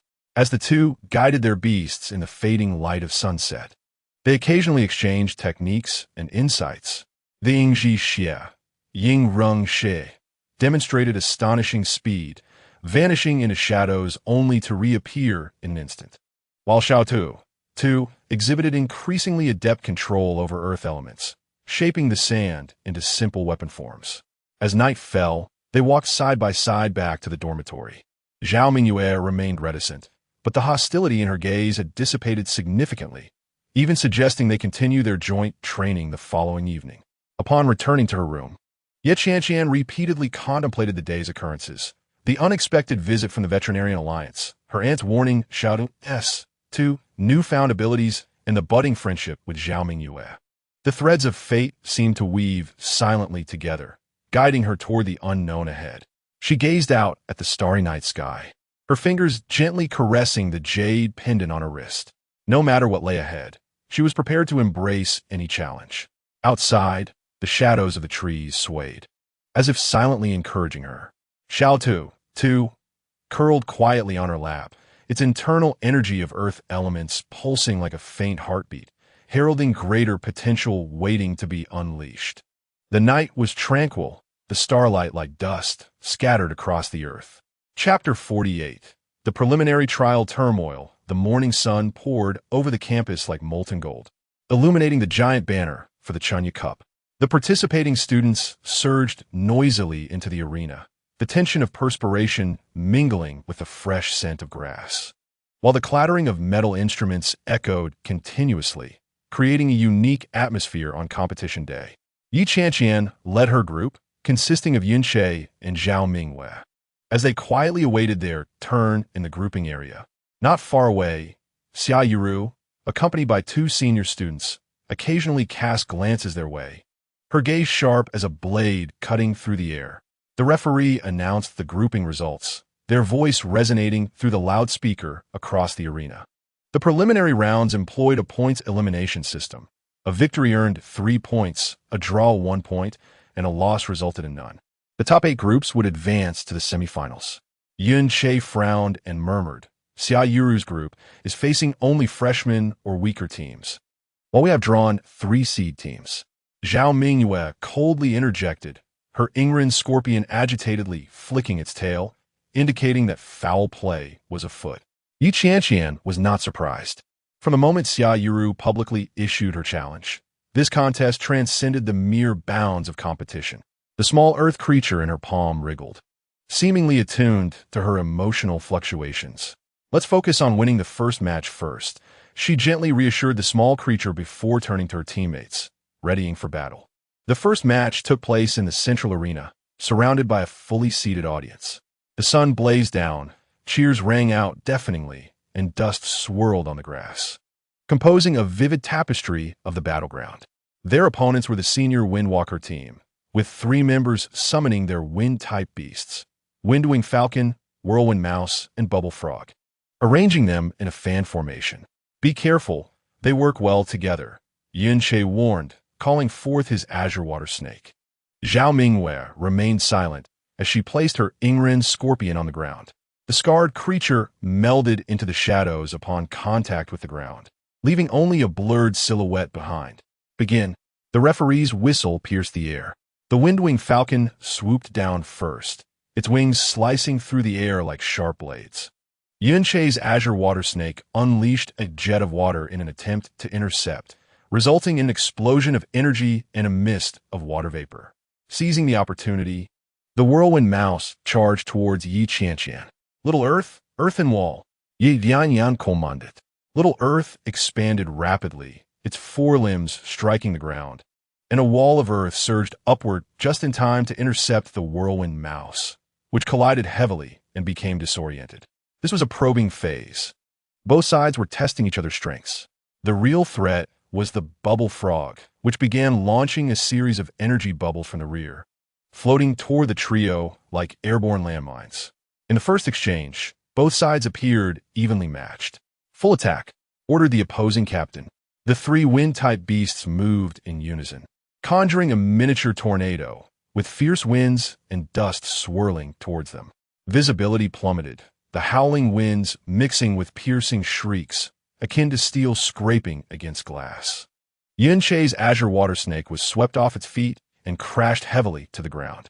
Qianqian and Little Earth struggled to maintain their footing, gradually being pushed back. The situation was dire.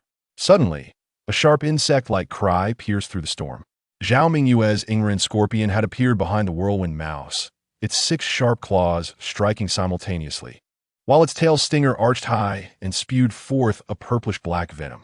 The whirlwind mouse let out a cry and collapsed. As the winds subsided, the Ingren scorpion darted across the arena like a wraith, each reappearance accompanied by a scream.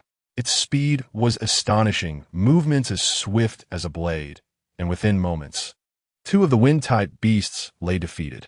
"Coordinate with me," Qianqian shouted to Yunke. The azure water snake released a stream of water, while Little Earth solidified the soil into a sand spear.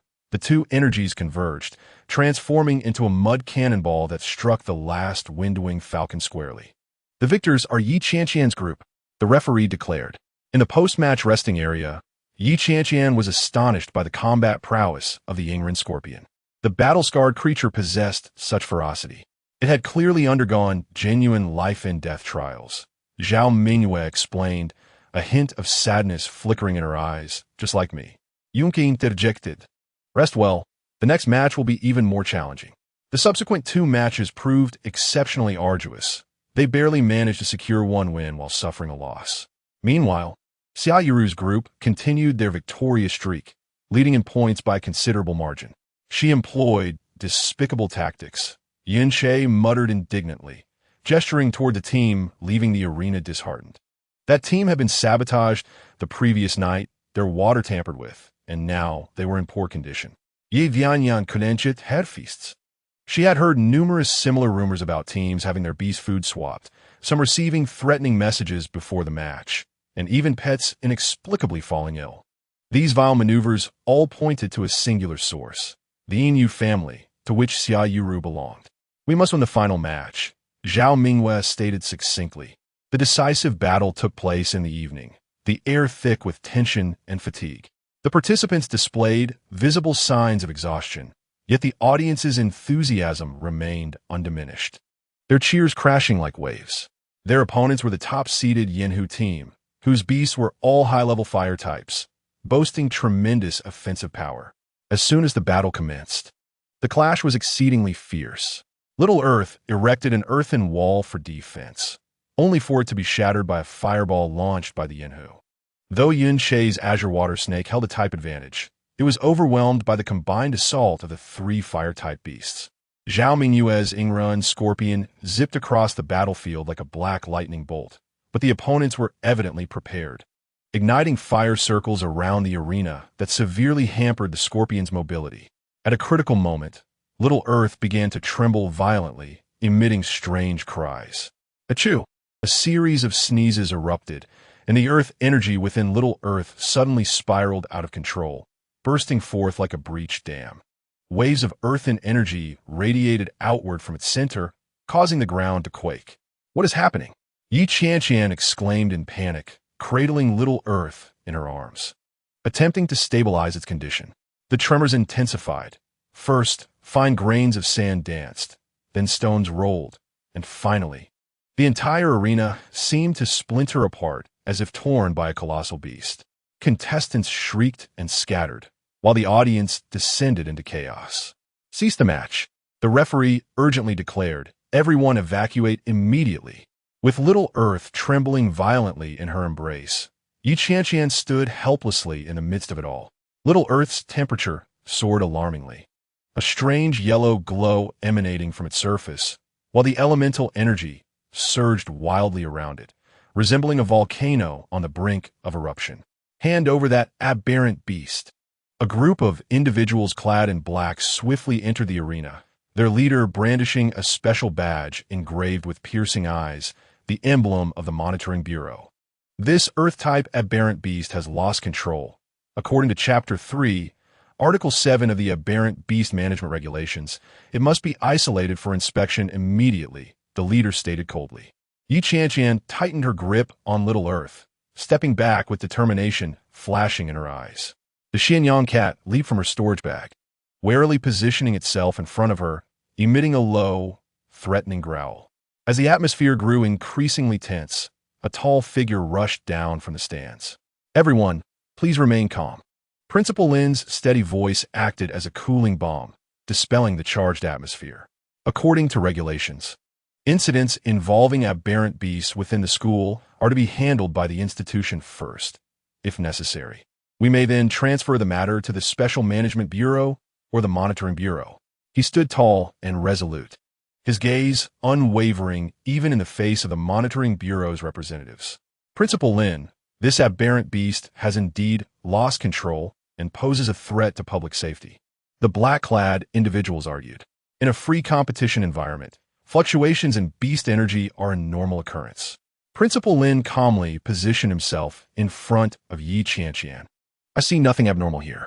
Furthermore, do you possess any documentation to substantiate your claims?"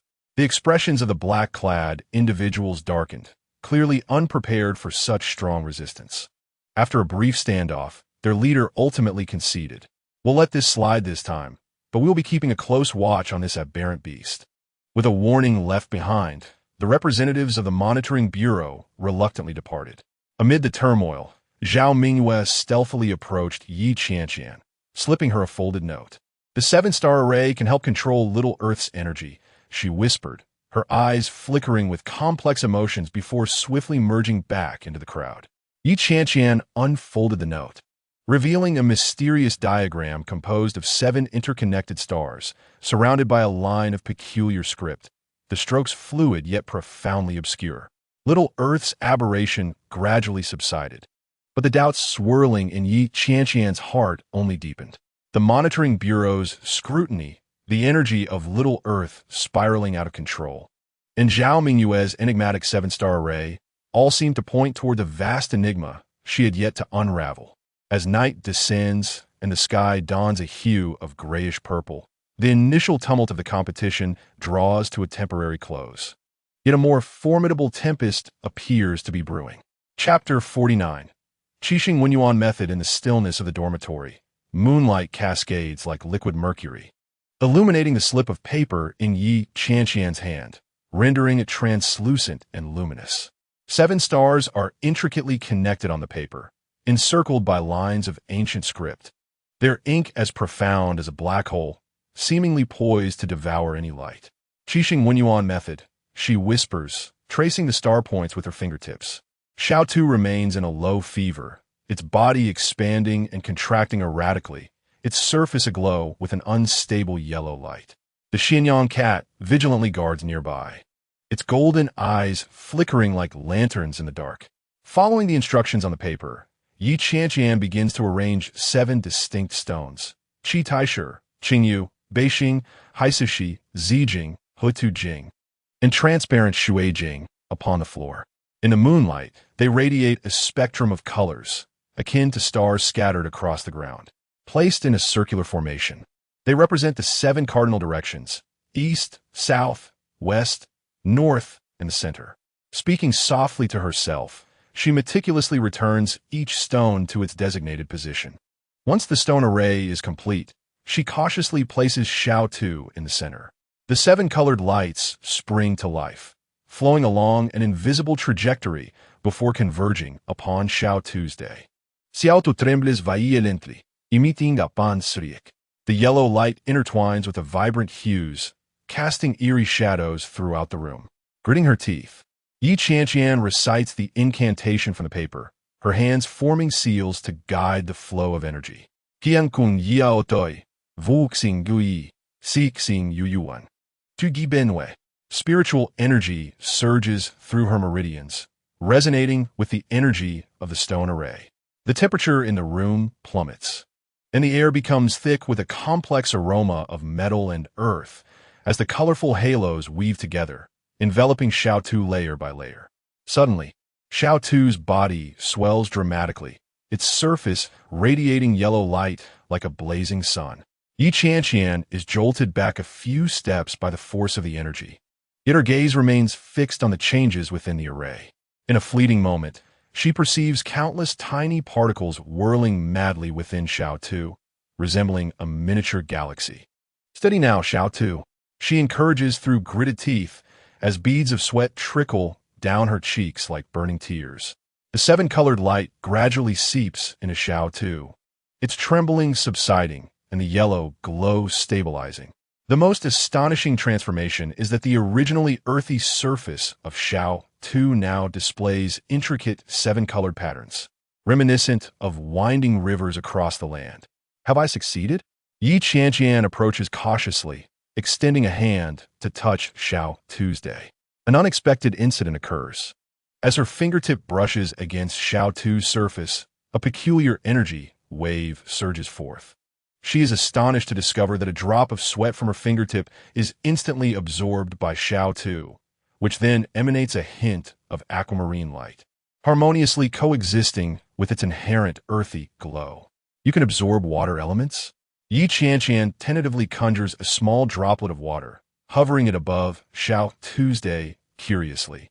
Xiao Tu extends a tendril to touch the droplet. Instantly, the water droplet is absorbed and the blue luminescence on Xiao Tu becomes more pronounced, with wave-like patterns appearing on its surface. More remarkably, these water elements do not conflict with the earth elements. Instead, they act as a catalyst, further stabilizing Xiao Tu's energy. Incredible. Qianqian murmurs in age. Not only can you control earth elements, but you can also absorb and transform other elements. She hastily retrieves a small notebook to document her discovery, the pen scratching against the paper like distant whispers. Outside, a full moon hangs high, silently bearing witness to this extraordinary scene. The following morning, the campus buzzes with excitement. The results of the preliminary round have been announced. Although Qianqian's team faced interruptions during the competition, they garnered enough points to barely advance. More intriguingly, strange rumors have begun circulating throughout the campus. Have you heard? Wudao Academy isn't just enrolling students this time. They're also searching for something called the elemental source, whispers a student mysteriously during a break. The elemental source? What is that? It's said to be an ancient and powerful artifact capable of controlling the elements of heaven and earth with boundless might. Legend has it that it shattered into 5 pieces a century ago, scattered across various locations. Qianqian listens intently to these tales, ripples of curiosity stirring within her. Could there be a connection between the elemental source and Xiao Tu's ability to absorb and transform elements? As she ponders, Xiaoyuru approaches with 2 followers. The elegant Shuel Linghu resting gracefully on her shoulder, its 6 tails billowing like white silk. Congratulations on barely advancing. She smiles sweetly, yet with an edge. However, you won't be able to keep the secret of your pet for long. Qianqian's heart tightens, and she feigns calmness. I'm not sure what you're talking about. A glint of cunning flashes in Xiaoyuru's eyes. Still playing coy? Are you familiar with the incantation Tu Gue Ben Wei? Qianqian's pupils constrict. That is indeed one of the core mantras of the Qixing array. How could Xiaoyuru know it? Has she been monitoring her? Mind your own business, she replies coldly, turning to leave. Don't be in such a hurry. Xiaoyuru's voice calls out behind her, like icy droplets cascading down her neck. The competition isn't over yet. The real drama is yet to unfold. Qianqian does not look back, but she feels a chilling sensation creeping down her spine. Xiaoyuru likely knows more than she imagines. On the final day of the preliminary round, teams make their last push. Qianqian's team faces a relatively weak opponent and secures an easy victory, ensuring their advancement. Xiao Tu performs exceptionally well during the competition, the effects of the Qixing array becoming evident. Your pet seems much better, Zhao Mingyue, unusually proactive, comments with a hint of admiration in her tone. After the competition, the setting sun bathes the campus in golden hues, akin to a canvas soaked in honey. The playground is sparsely populated, Most students have joyfully departed, leaving only a few to tidy up the equipment. Suddenly, Zaha Mingyu grasps ye Qianqian sidist, leading her to a secluded path shaded by trees. In the twilight, shadows dance, cicadas chirp, and the air is infused with the fragrance of grass and earth. I owe you an explanation. Zhao Mingyue begins, her voice low yet clear, about the Qixing array, about myself, and about your Xiao Tuesday. She produces an ancient jade pendant from her bosom, intricately carved with a pattern similar to that of the Qixing array, but more complex and refined. I am a descendant of the Yingyue family, an ancient lineage in search of the elemental source.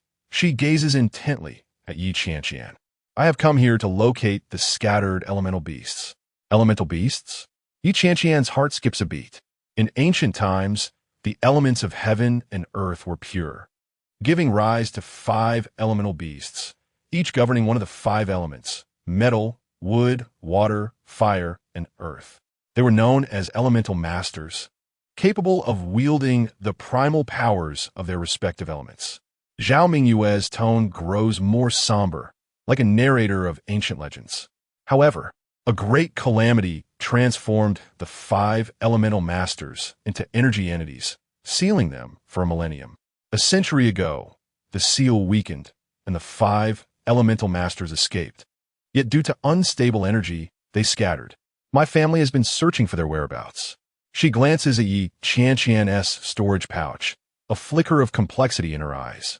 I suspect that your Xiao Tu is the fabled Earth Elemental Master, possessing the potential to manipulate the ley lines. Yi Qianqian stares at Zhao Mingyue in shock, her heart racing. Xiao Tu is an ancient elemental master? This explains its ability to absorb and transform elements, and why it has drawn the attention of the monitoring officials. But I am uncertain, Zhao Mingyue continues, which is why I provided you with the Qixing array, to observe its reactions. It seems my suspicions are likely correct. Does Xia Yiru know all of this as well? Ye Lianyan asks, head voice trembling. Zhao Mingyue's expression darkens. The Yinyu family is our sworn enemy. They do not seek the elemental masters to aid them, but rather to enslave them, exploiting their powers for personal gain. Xia Yiru's motives here are likely related to your Xiao Tuesday. As night deepens, distant calls of returning birds echo like ominous warnings. Ye Vianyan Cadentius head feasts. Finally, understanding why Xiao Tu has attracted so many covetous gazes, and why Xia Yiru is so fixated on her. I need to learn more about Xiao Tu's origins and the dangers it may face, she states resolutely. Zhao Mingyue nods, a glimmer of approval in her eyes. I will share more with you, but you must proceed with caution. Supervision and inspection, the Yinyu family, and numerous other forces that remain unknown to us are all secretly coveting the power of the elementalists. The two walked slowly back to the dormitory area along a narrow path, the night breeze gently caressing, stirring a few fallen leaves. Xiao Tu lay quietly curled up in the storage bag, seemingly oblivious to the extraordinary lineage that may lie within. Yi Qianqian gazed at the starry sky, where 7 bright stars formed the Big Dipper, astonishingly reminiscent of the 7-star array. The wheels of destiny had already begun to turn, pulling her and Xiao Tu into a vortex concerning ancient secrets. Chapter 50. Qualification test 4 days before the semifinals. The campus bulletin board posted a new notice regarding the PET qualification assessment, mandating that all participants must take part. The news spread like pebbles thrown into a calm lake, creating ripples of discussion among groups of students, the air thick with a complex aroma of tension and anticipation. Qualification assessment. Ye Vianyan furuit herbroth, her fingers gently brushing the storage bag. The Qianqian cat within stirred restlessly, as if sensing something amiss. Yunqi approached, lowering his voice. The results will be publicly displayed, and the Special Management Bureau and personnel from the 5 institutes will be watching closely. It is prudent to keep your full strength concealed. Ye Vianyan nodded. Ever since Xiao Tu's identity risked exposure, she had remained on high alert, like a traveler walking on thin ice. On the day of the assessment, the sunlight was pale as if diluted paint, shining on the metallic exterior of the testing center, reflecting a blinding glare. Students queued in anticipation, their faces a canvas of mixed emotions, excitement, nervousness, and trepidation painted a vivid picture. Inside the testing room, 3 technicians in white coats busied themselves around a complex apparatus. The machine resembled an octopus, its metallic tentacles stretching outward, with a central crystal sphere glowing like a tiny galaxy imprisoned within. Qianqian cat, prepare, Qianqian whispered, signaling with her gaze. The Qianqian cat lazily sauntered to the testing table, feigning a yawn, yet its upright tail betrayed its anxiety. Its golden pupils narrowed slightly, appearing nonchalant but inherently vigilant. The assessment began. The technician pressed a button. The machine hummed to life, 8 metallic arms illuminating in blue, as the energy within the crystal sphere spiraled faster, forming a miniature vortex.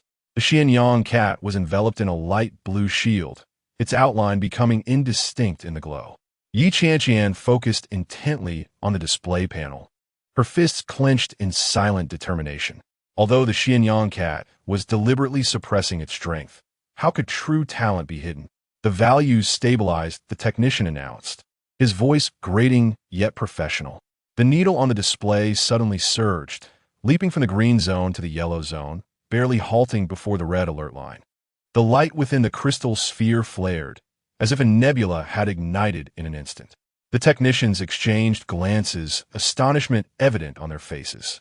Extraordinary qualification. The lead technician exclaimed, this Qianqian cat's potential is nearing the legendary threshold.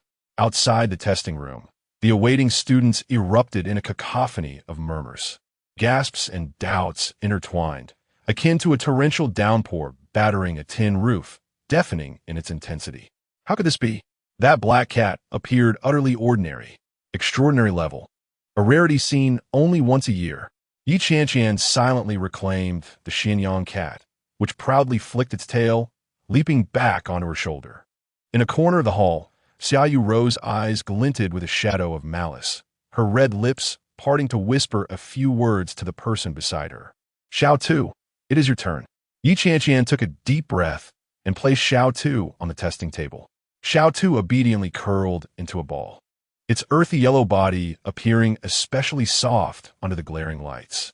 Its bean-like eyes curiously surveyed the surroundings, body trembling slightly, the surface's 7 colored patterns flickering subtly. Strange. The technician scrutinized Xiao Tu with suspicion, adjusting the parameters and commencing the assessment. The machine roared to life once more, the shield enveloping Xiao Tu's day.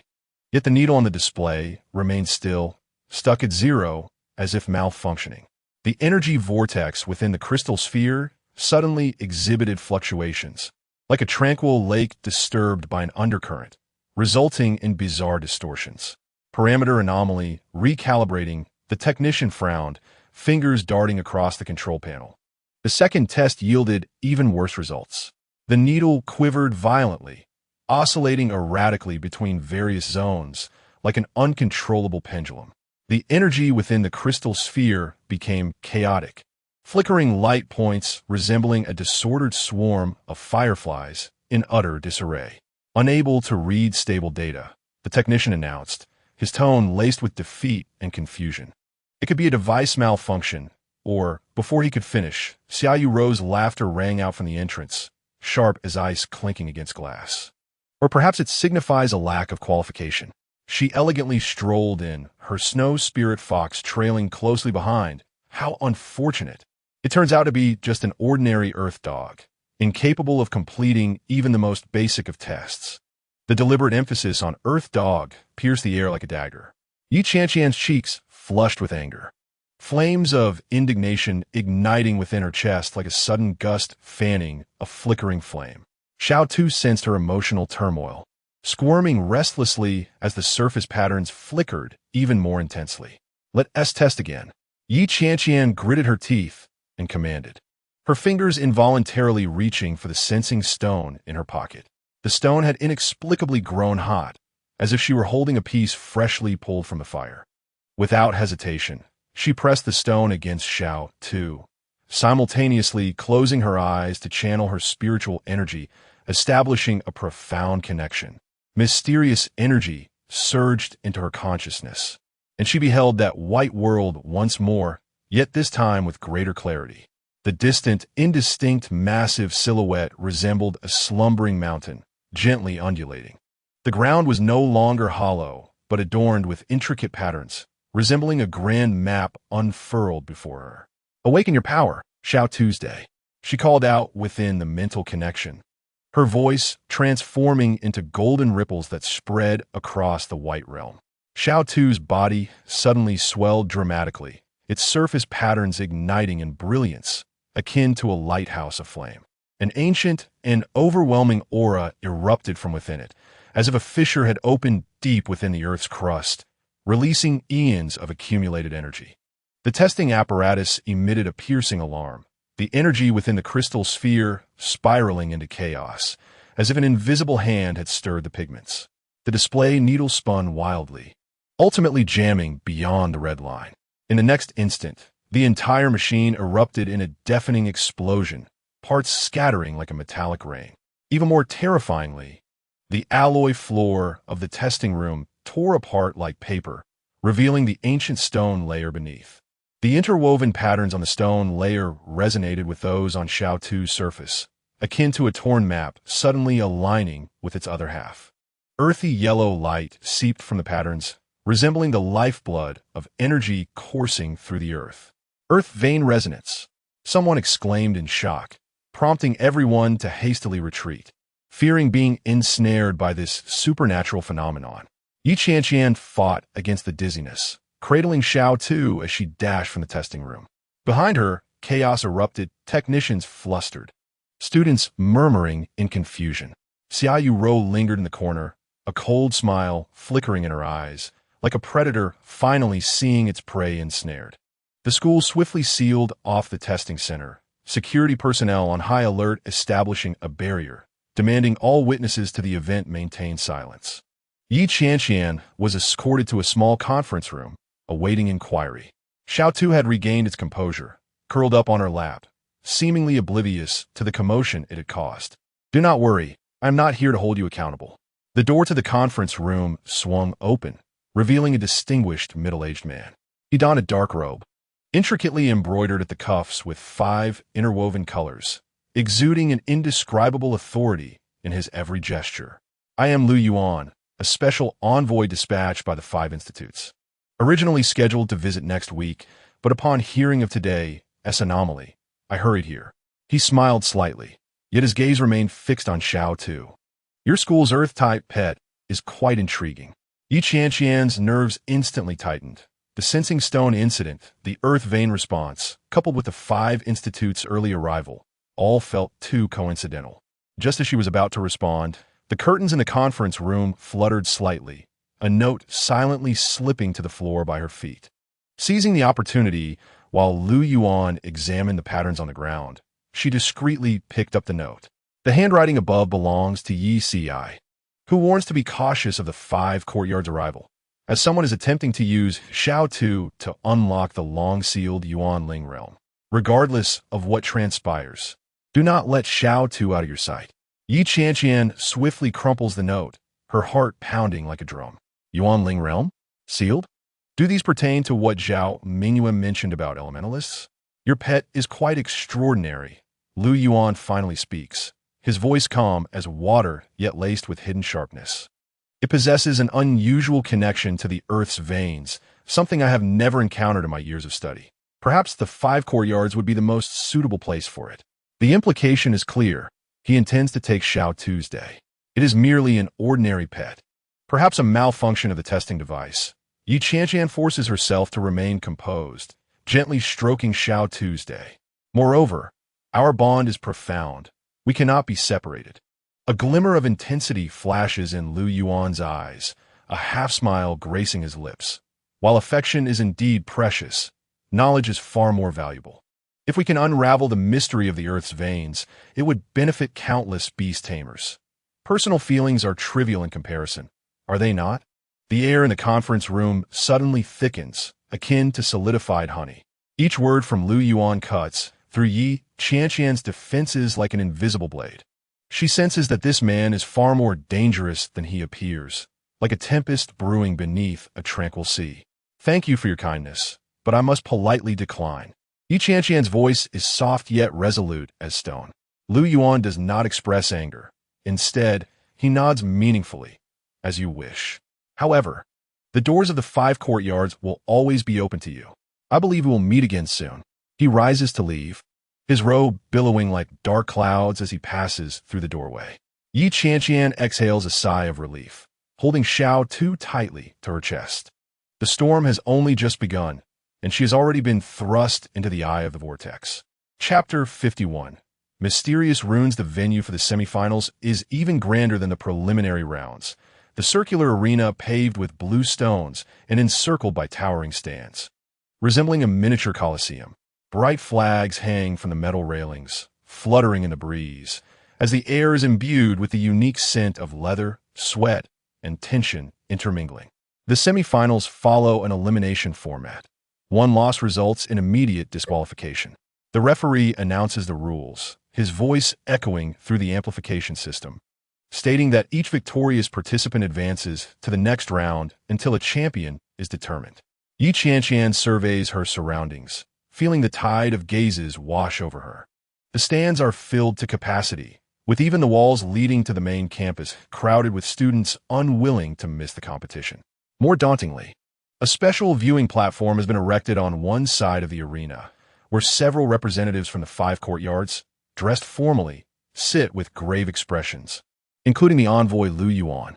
In the first match, Qianqian's group faces Lin Feng's team.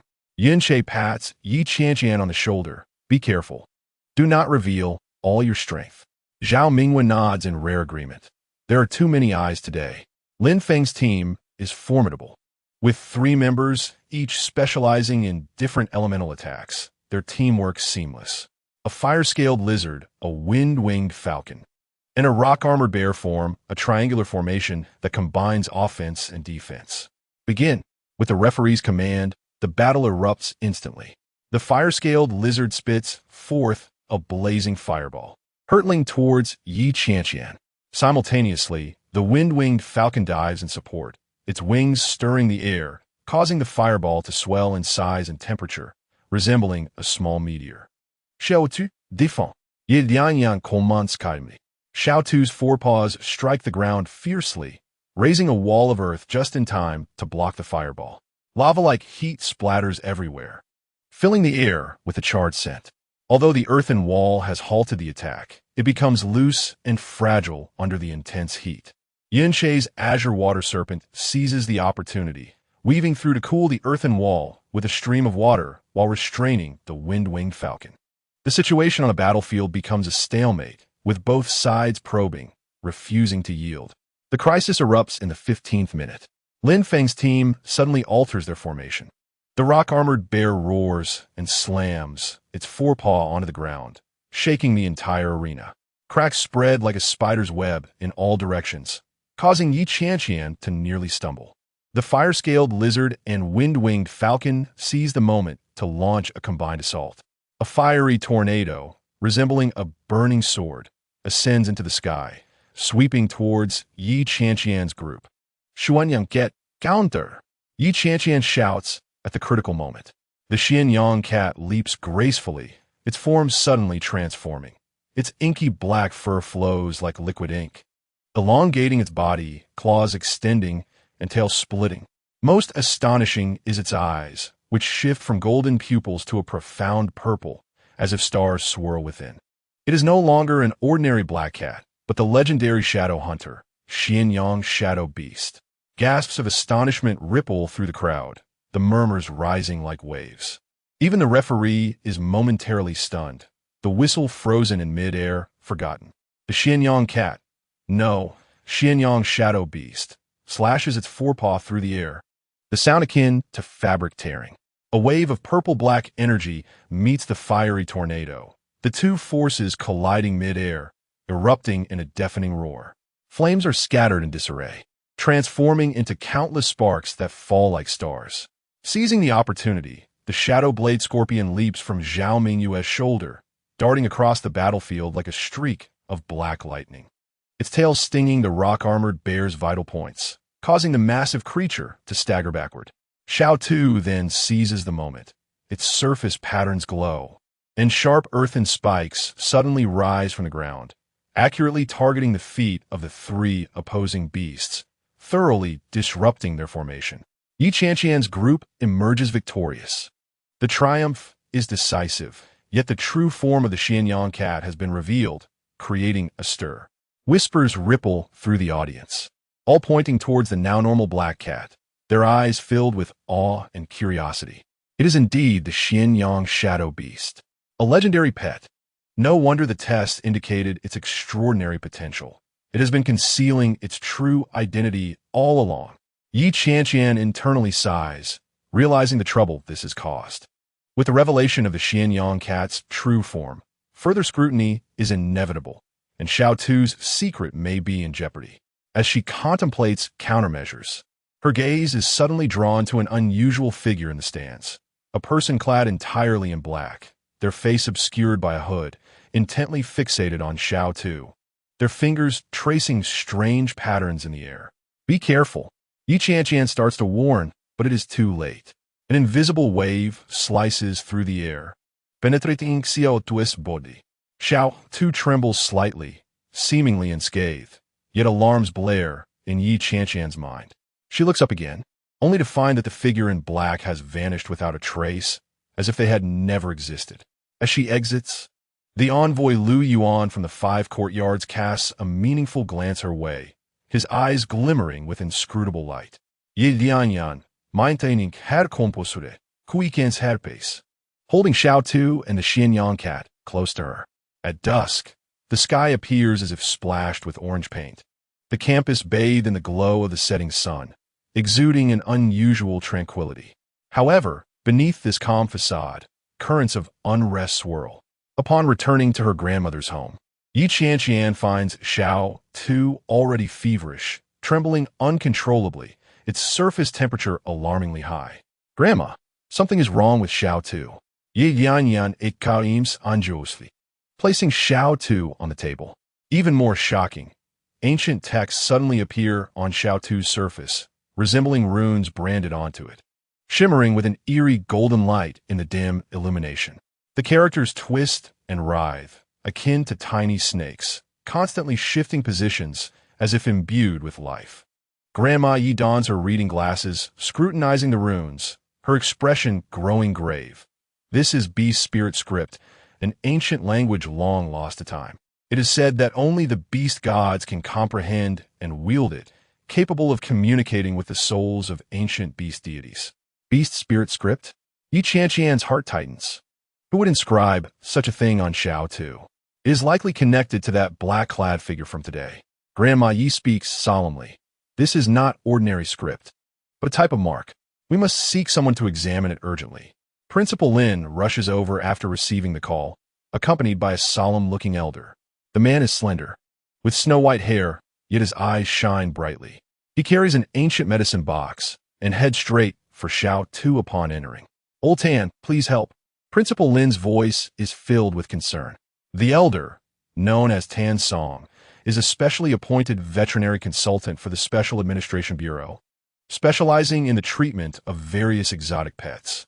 He retrieved an ancient mirror from his medicine box and aimed it at the runes on Xiao Tuesday instantly.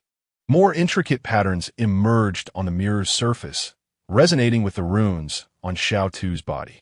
A sense of foreboding washed over Tan Song as he furrowed his brow. This was a tracking mark, a very ancient form of tracing magic. Someone was using it to locate something. What are they looking for? Ye Dianyan Inwidet. A sense of ominous premonition welling within her, based on the direction of the runes. It is highly likely to be the location of the seal of the De Yuan beast god. Tan Song paused momentarily, his voice dropping as if recounting a taboo that ought not to be mentioned. The room fell into a profound silence. Even the sound of breathing became distinctly audible. The flames in the fireplace flickered erratically, casting dancing shadows upon the walls, as if heralding some dire omen. The De Yuan beast god? Principal Lin said, his expression grave. Isn't that a long-lost legend? According to legend, each of the 5 elements had its own guardian beast god. After the ancient war, the power of the beast gods waned, and they were sealed away in energy forms scattered across various locations. Tan Song explained that the De Yuan beast, God, governed the earth element, and if awakened, its power could alter the flow of ley lines, leading to catastrophe. Qianqian recalled what Zhao Mingyue had mentioned about elemental wielders, and a vague understanding began to dawn on her. Xiao Tu was connected to the De Yuan wielder, and someone sought to find the seal of the beast god through Xiao Tu's day. Can this mark be lifted? She asked urgently. Tan Song shook his head. Conventional methods are ineffective. Once activated, such ancient runes must be traced back to their source to be dispelled. Otherwise, they will continuously siphon the host's energy until...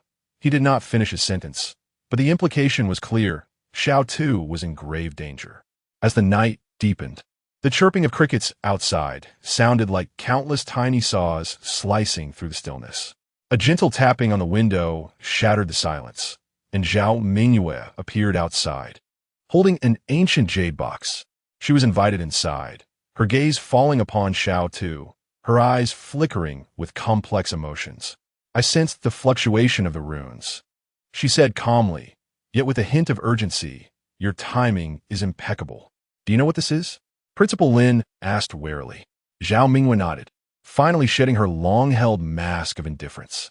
"My family has guarded the secrets of the elements for generations, specifically to combat those dark forces attempting to awaken the beast gods. I'm all too familiar with the aura of this rune." She took out a translucent stone from the jade box, inscribed with runes similar yet distinct from those on Xiao Tu's surface. "This is a sealing stone. It can temporarily suppress the rune's activity, buying us some time." She gently placed the stone beside Xiao Tu, and indeed, the glow of the runes dimmed slightly, alleviating Xiao Tu's trembling. "But this is merely a temporary measure." Zhao Mingyue's voice turned stern. "To completely lift the mark, we must venture to its source, Wu Xingshan." Wu Xingshan? Qianqian's heart jolted. Outside the city lies an ancient ruin, the confluence of the 5 elements, and the very altar where the beast gods were sealed. Zhao Mingyue explained that the mark originated from there, and only the elemental power of that place could dispel it. She looked at Xiao Tu, a glimmer of compassion and resolve in her eyes. "I am willing to assist in the journey, but we must act swiftly. The rune is siphoning Xiao Tu's energy every moment. Once it is depleted, before she could finish, Xiao Tu suddenly convulsed violently, the runes on its body igniting once more. Resembling a miniature sun, cracks appeared on the surface of the sealing stone, clearly unable to withstand the rune's power. "There is no time left," Zhao Mingyue declared, her gaze intense. "We must set off for Wu Xingshan tonight." Qianqian glanced at Principal Lin and her grandmother, receiving their silent approval, and nodded resolutely. "For Xiao Tu, I am willing to take the risk." The night was as dark as ink, concealing the travelers on their path toward an unknown fate. Outside the city, Wu Xingshan loomed under the moonlight, appearing as a slumbering giant, patiently awaiting the destined ones to unveil its secrets. Chapter 52. The secret of Wu Xingshan. The moon hung like a hook in the inky sky. 3 figures traversed the rugged mountain path, their footsteps swallowed by the night wind. Qianqian cradled Xiao Tu, with Qianyang Mao warily following at her side. Zhao Mingyue led the way, her Ingrin scorpion perched on her shoulder, its 6 claws gripping her garment tightly. Behind them, Li Fang held a dim oil lantern, the warm orange glow resembling delicate bubbles dancing in the darkness. "Can you sense its pain?" Li Fang whispered, gesturing towards Xiao Tu. Ye Vianyan nodded. Xiao Tu's body temperature was abnormally high, and the runes on its surface flickered erratically, akin to fireflies in their death throes. It emitted faint cries of agony, each sound piercing Qianqian's heart like a needle. "The sealing stone's efficacy is waning," Zhao Mingyue stated without turning her head, her voice calm as a mountain stream. "We must reach the core of Wu Xingshan before dawn." Thickets bordered the mountain path, and the occasional low growl of wild beasts echoed, resembling warnings from ancient guardians. The air was thick with the scent of moss, soil, and an indescribable metallic essence, composing the unique aromatic formula of Wu Xingshan. "Someone is following us."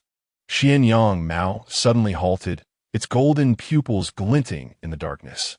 The three immediately became alert, forming a defensive circle back-to-back. In the night breeze, the bushes rustled slightly, and a series of faint sounds quickly receded. Xiaoyu Ro's presence, Qianqian murmured. How did she find us here? It seems someone tipped her off, Zhao Mingwei replied. A glimmer of coldness in her eyes as she quickened her pace to shake them off. The trio hastened forward, almost jogging, as Li Feng's oil lantern swayed violently, the shadows dancing along the mountain path like drunken sprites. Turning a corner, the main peak of Wuxingshan finally came into view. The massive mountain, bathed in moonlight, displayed an extraordinary five-colored sheen, as if an unseen hand had painted it in vibrant hues. We've arrived, Zhao Mingwei halted. Not far ahead, a semi-transparent energy barrier hung like a curtain of water, enveloping the entire peak. The surface of the barrier shimmered with five-colored radiance, resembling the wondrous patterns formed when oil is poured into water. Ordinary individuals cannot pass through this energy field, Zhao Mingwei explained. It will assess the qualifications of entrance, allowing only those with a special connection to the elements to pass. She retrieved an ancient jade pendant from her bosom, inscribed with runes akin to those on Shao Tu's surface. The pendant began to glow before the energy field, though its light was faint, clearly insufficient in power. Try your Xianyang Mao. Zhao Mingwei turned to Qianqian. The shadow beast has the ability to penetrate energy barriers. Ye Vian Yan no dit. Softly isuing Zhouman Stu Shuan Yang Mao. The creature closed its eyes, its fur instantly transforming into flowing ink. Its form elongated swiftly, claws sharpening like blades. Its tail splitting like a serpent's tongue, and in the blink of an eye, it reappeared in the shadow beast form it had displayed on the battlefield. Hold on to me. Qianqian lifted Shao Tu, her other hand gripping Zhao Mingwei's wrist, who in turn grasped Li Feng. The Xianyang Mao let out a low growl, its voice resonating with deep energy as violet-black energy radiated from it, enveloping the three like a delicate veil. It took a step forward, heading directly towards the energy barrier. Upon contact, the barrier scorched like burning paper, revealing a pitch-black opening. Quick, get inside, Zhao Mingwei urged. The three swiftly crossed through the energy barrier, and the scene before them transformed dramatically. The previously desolate hillside now erupted with countless ancient architectural ruins. Stone pillars, broken walls, and collapsed arches lay scattered, resembling a forgotten ancient city in ruins. Under the moonlight, these relics flickered with faint five-colored glimmers, akin to myriad fireflies resting upon them. These ruins, Li Feng murmured in astonishment. They must be at least 1,000 years old? 5,000 years, Zhao Mingwei corrected, her gaze sweeping the surroundings. Wuxingshan was once a sacred site for elemental cultivation in ancient times, built by the 5 elemental sections. Later, during the outbreak of war, it became the final battleground for sealing the beast gods. Suddenly, Shao Tu trembled violently, emitting a cry of anguish. The brightness of the runes on its body surged, resembling a candle on the verge of extinguishing, its radiance blinding yet teetering on despair. The situation has worsened, Qianqian exclaimed anxiously. Where should we go? Zhao Mingwei ceased her chatter, guiding the two companions through the labyrinthine ruins towards a concealed stone door nestled in the hillside. Along their path, they encountered a myriad of peculiar sights. Stone tablets inscribed with cryptic runes, crumbling walls adorned with lifelike depictions of fantastical beasts, and the ground laid out in a complex celestial map, all exuding an aura of ancient mystery. Recalling the words of the elder Tan Song, who had mentioned that the source of the runes lay within the stone chamber, Li Feng inquired, "Are you certain of the direction?" Zhao Mingwei replied with a hint of pride in her voice, "I could find it with my eyes closed." The air grew increasingly frigid, as if an invisible chill seeped from the mountain's depths. Upon reaching the stone door, Zhao Mingwei halted, letting a drop of the venom from the shadow blade scorpion fall upon the lock. The poison seeped into the crevices like a living entity, and with a series of mechanical clicks, the millennia-old door began to creak open, revealing a dark passageway. "Is this it?" Qianqian asked hesitantly. Zhao Mingwei nodded. The elemental sealing chamber, the source of all runes. The trio cautiously entered the passage, illuminated by Li Fang's oil lamp, which revealed exquisite reliefs on the stone walls. 5 distinct divine beasts encircling a colossal rune, so lifelike they seemed poised to leap from the walls. At the passage's end lay an octagonal stone chamber, its walls, floor, and ceiling inscribed with the same beast spirit runes as those on Shao Tuesday. The runes glimmered faintly under the lamp's light, akin to stars in the dark, shrouded in mystery and antiquity. "We have arrived," Zhao Mingyue declared, her voice barely concealing her excitement, urging Shao Tu to touch the stone wall. Yi Qianqian gently placed the suffering Shao Tu upon the central stone platform. It appeared to sense something, laboriously crawling towards the nearest wall. The moment Shao Tu's appendages made contact with the stone, the entire chamber erupted in blinding light. All the runes on the walls illuminated simultaneously, their brilliance flowing like water along the surface, ultimately converging at the ceiling to project a vast three-dimensional map. "The location of the elemental temple," Zhao Mingyue exclaimed, her eyes sparkling with uncontainable excitement, as the age-old secret was finally unveiled before her. "Look, what does that signify?" Li Fang pointed to the brightest spot on the map, precisely located at the Five Elements Mountain. Yi Qianqian leaned closer to examine it and discovered that it was not merely a dot, but a miniature rune identical to the principal rune on Shao Tuesday. The other 4 points were marked with different runes, seemingly representing various elemental attributes. "This is the distribution map of the 5 elemental temples," Zhao Mingyue elucidated.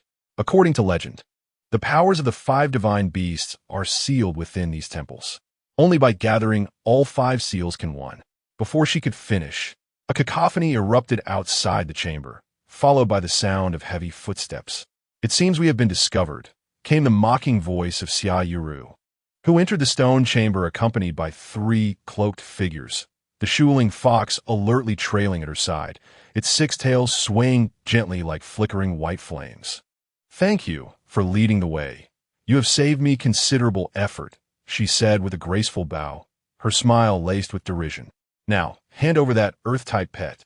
Zhao Mingyue swiftly stepped forward, positioning herself protectively in front of Yi Qianqian, the tail spike of the shadow-blade scorpion raised threateningly, its venom glinting ominously. "The Inu family. So it is you pulling the strings from behind," she gritted her teeth. "You wish to use Shao Tu to locate the seals of the elemental beasts? Dream on. Stop pretending," Xia Yuru sneered. "Aren't you pursuing the same goal? The difference is that we seek to control the power, while you aim to destroy it." While they conversed, Li Fang had quietly circled to the opposite side of the stone chamber, her oil lamp raised high, ready to be thrown as a weapon. Yi Qianqian kept Shao Tu shielded behind her, the fur of her Qianqian cat fluffed up entirely, resembling a black brush. "Attack!" Zhao Mingyue commanded. The shadow-blade scorpion lunged like an arrow, darting straight for the Shuling fox. In an instant, the 2 beasts were entangled in a fierce struggle, their movements too swift to discern. The cloaked figures summoned their own beasts, 2 fire-type and 1 water-type, charging towards the trio. "Shuanyang get, Shiru stealth," Yi Qianqian ordered. The Qianyang cat vanished into the shadows of the chamber, reappearing behind one of the cloaked figures, its claws ruthlessly slashing, sending his beast crashing to the ground. Li Fang hurled her oil lamp at another cloaked figure, shattering it and splattering oil, creating a temporary wall of flame that bought them precious time. Amidst the chaos, Shao Tu suddenly emitted an unprecedented screech, akin to an ancient creature long buried, awakening from its slumber. The runes on its surface flared with intensity, resonating with those in the stone chamber, producing a deafening hum. The ground trembled, the subtle vibrations rapidly escalating, as if a colossal beast was struggling within the mountain's depths. The chamber's runes ignited like a lit fuse, one after another, tracing a luminous path toward the deepest wall of the chamber. "Stop! You will endanger us all," Xia Yuru screamed, her face revealing genuine fear for the first time. It is too late. Shao Tu appeared to have succumbed to a fervent state, its surface adorned with 7 colored patterns, an outpouring of earth-toned energy flooding into the chamber's floor. The entire 5 Elements mountain quaked violently, as if a slumbering giant had finally awakened. A fissure suddenly tore open in the wall of the chamber, rapidly expanding to reveal a hidden passage leading downward, emanating an ancient and enigmatic energy, as if calling from another realm. The entrance to the elemental temple. Zhao Mingwei gasped, her voice a blend of fear and exhilaration. In that moment, a golden beam of light descended from above, piercing through the chamber's ceiling and landing in the center of the group. From within the beam emerged an elder clad in a robe adorned with celestial patterns, his silver hair flowing like a waterfall, his eyes shimmering with the essence of the stars. With each step, golden runes appeared beneath his feet, as though he walked upon starlight. Everyone, including Xia Yuru, gazed in astonishment at this unexpected visitor. The celestial envoy, Zhao Mingwei exclaimed, her voice filled with disbelief. The elder surveyed the surroundings, his gaze ultimately settling on Xiao Tu, a faint smile gracing his lips. The time has come. The elemental trials are about to commence. His voice resonated through the chamber like an ancient bell, carrying an undeniable authority. The elemental selection, held once every 500 years, shall commence with this very essence. Young ones, are you prepared to face the true challenge? The chamber fell into an eerie silence. Even the sound of breathing became distinctly audible. Both Xia Yuru and Yi Qianqian turned their gazes towards the dark passage, which seemed to harbor the potential for fate-altering revelations. Xiao Tu's runes gradually stabilized, ceasing their flickering and instead radiating a soft glow, as if finally having found its rightful place. Deep within the hidden passage, unknown secrets awaited revelation. Chapter 53. The elemental trials. The air in the stone chamber had solidified, as if encased in a millennium of frost, each breath taken with utmost caution. The celestial envoy stood within the golden beam of light, his silver hair billowing gently in an unseen energy breeze, his eyes sparkling with stellar brilliance, as if the night sky had been shattered and scattered within his gaze. The star patterns on his robe mirrored a miniature universe, subtly undulating with each breath, exuding an overwhelming majesty. The 5 great academies have jointly decided to establish the elemental secret realm trials, he proclaimed, his voice resonating like an ancient bell, echoing within the chamber. In search of truly worthy heirs, Xia Yuru was the first to regain her composure, a smirk playing at the corners of her lips. May I ask, envoy, what are the qualifications for participation? The celestial envoy's penetrating gaze swept over each individual present before finally resting upon Xiao Tuesday. The creature trembled slightly in Yi Qianqian's arms, resembling a captured beast, yet its runes resonated with the stars on the envoy's robe, flickering in harmonious frequency. There are 2 conditions, the elder stated, raising a frail finger. Elemental affinity must exceed 80%, or one must possess a special pet. All present here are qualified. Zhao Mingwei furrowed her brow. With Ingren Scorpion quietly lying on her shoulder, its tail stinger raised high, embodying its master's unspoken vigilance. Li Fong stood in the shadows, clutching a spare oil lamp, her gaze anxiously flitting among the crowd. Yi Qianqian, the celestial envoy, called her name, his voice unexpectedly softened, akin to the thaw of hardened ice under the gentle caress of spring winds. Your Xianyang shadow beast and Xiao Tu both meet the criteria. A pang of unease gripped Yi Qianqian's heart. How could this enigmatic envoy know her name? Even more troubling was his apparent familiarity with Xiao Tu's uniqueness. Xiao Tu squirmed in her hands, its black bean-like eyes fixed on the celestial envoy, a flash of inscrutable complexity flickering within, as though ancient memories were abruptly summoned. Suddenly, the ground in the center of the stone chamber cracked open, the earth upheaving as if excavated by a colossal beast. The metallic clangor, the rustling of scattered soil, and the buzzing of flowing energy interwove into a peculiar symphony, saturating the air with rich metallic scents, earthy fragrances, and a unique essence of celestial energy. A vast 5-color teleportation array gradually rose from the earth, runes swirling across the stone slabs like living beings, both eerie and beautiful. This was the portal to the elemental secret realm. The celestial envoy gestured, announcing the first trial, the elemental affinity test. The secret realm consisted of 5 elemental zones, and participants were required to survive for 24 hours in randomly assigned areas. Xiaoyuro's eyes sparkled with excitement as her six-tailed snow spirit fox swayed its tails in unison, reminiscent of white silk dancing in a gentle breeze. This test was perfectly suited for her snow spirit fox to showcase its talents. Zhao Mingyue maintained her indifferent facade, yet her tightly clenched fists betrayed an inner tension. What if we refuse to participate? Li Fang suddenly inquired, her voice as delicate as a small bell ringing in the wind. The celestial envoy's smile remained unchanged. Participation is voluntary, and departure is free. However, should you miss this opportunity, you may not encounter the secrets of the elements again for 500 years. Qianqian cast her gaze down at Xiao Tu, then at the Qianqian cat. Both of her pets looked back at her, their eyes brimming with resolve. She inhaled deeply, her determination solidified. I will participate. Her voice was soft yet clear, like a stone cast into a tranquil lake, creating ripples. Xiaoyuro let out a light huff, flipping her long hair. Naturally, I count as 1 too. Zhao Mingyue nodded, while Li Fang hesitated for a moment before opting to withdraw. The radiance of the teleportation array surged like a tidal wave, enveloping those who chose to participate. Qianqian felt a wave of dizziness, as if her soul were gently drawn out and then thrust back into her body. As her vision distorted and the scenery swirled, she found herself in a completely unfamiliar space. Dazzling light flooded this realm, akin to being trapped within the sun itself. There was no discernible light source. The radiance seemed to seep from the very air, with golden, white, and silver specks swirling, forming an indescribably beautiful river of light.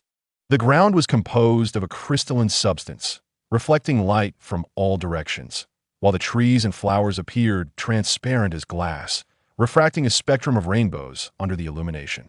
A sweet, incense-like aroma wafted through the air, accompanied by a delicate tinkling sound as each speck of light collided, producing a melodious chime. This is the light element zone.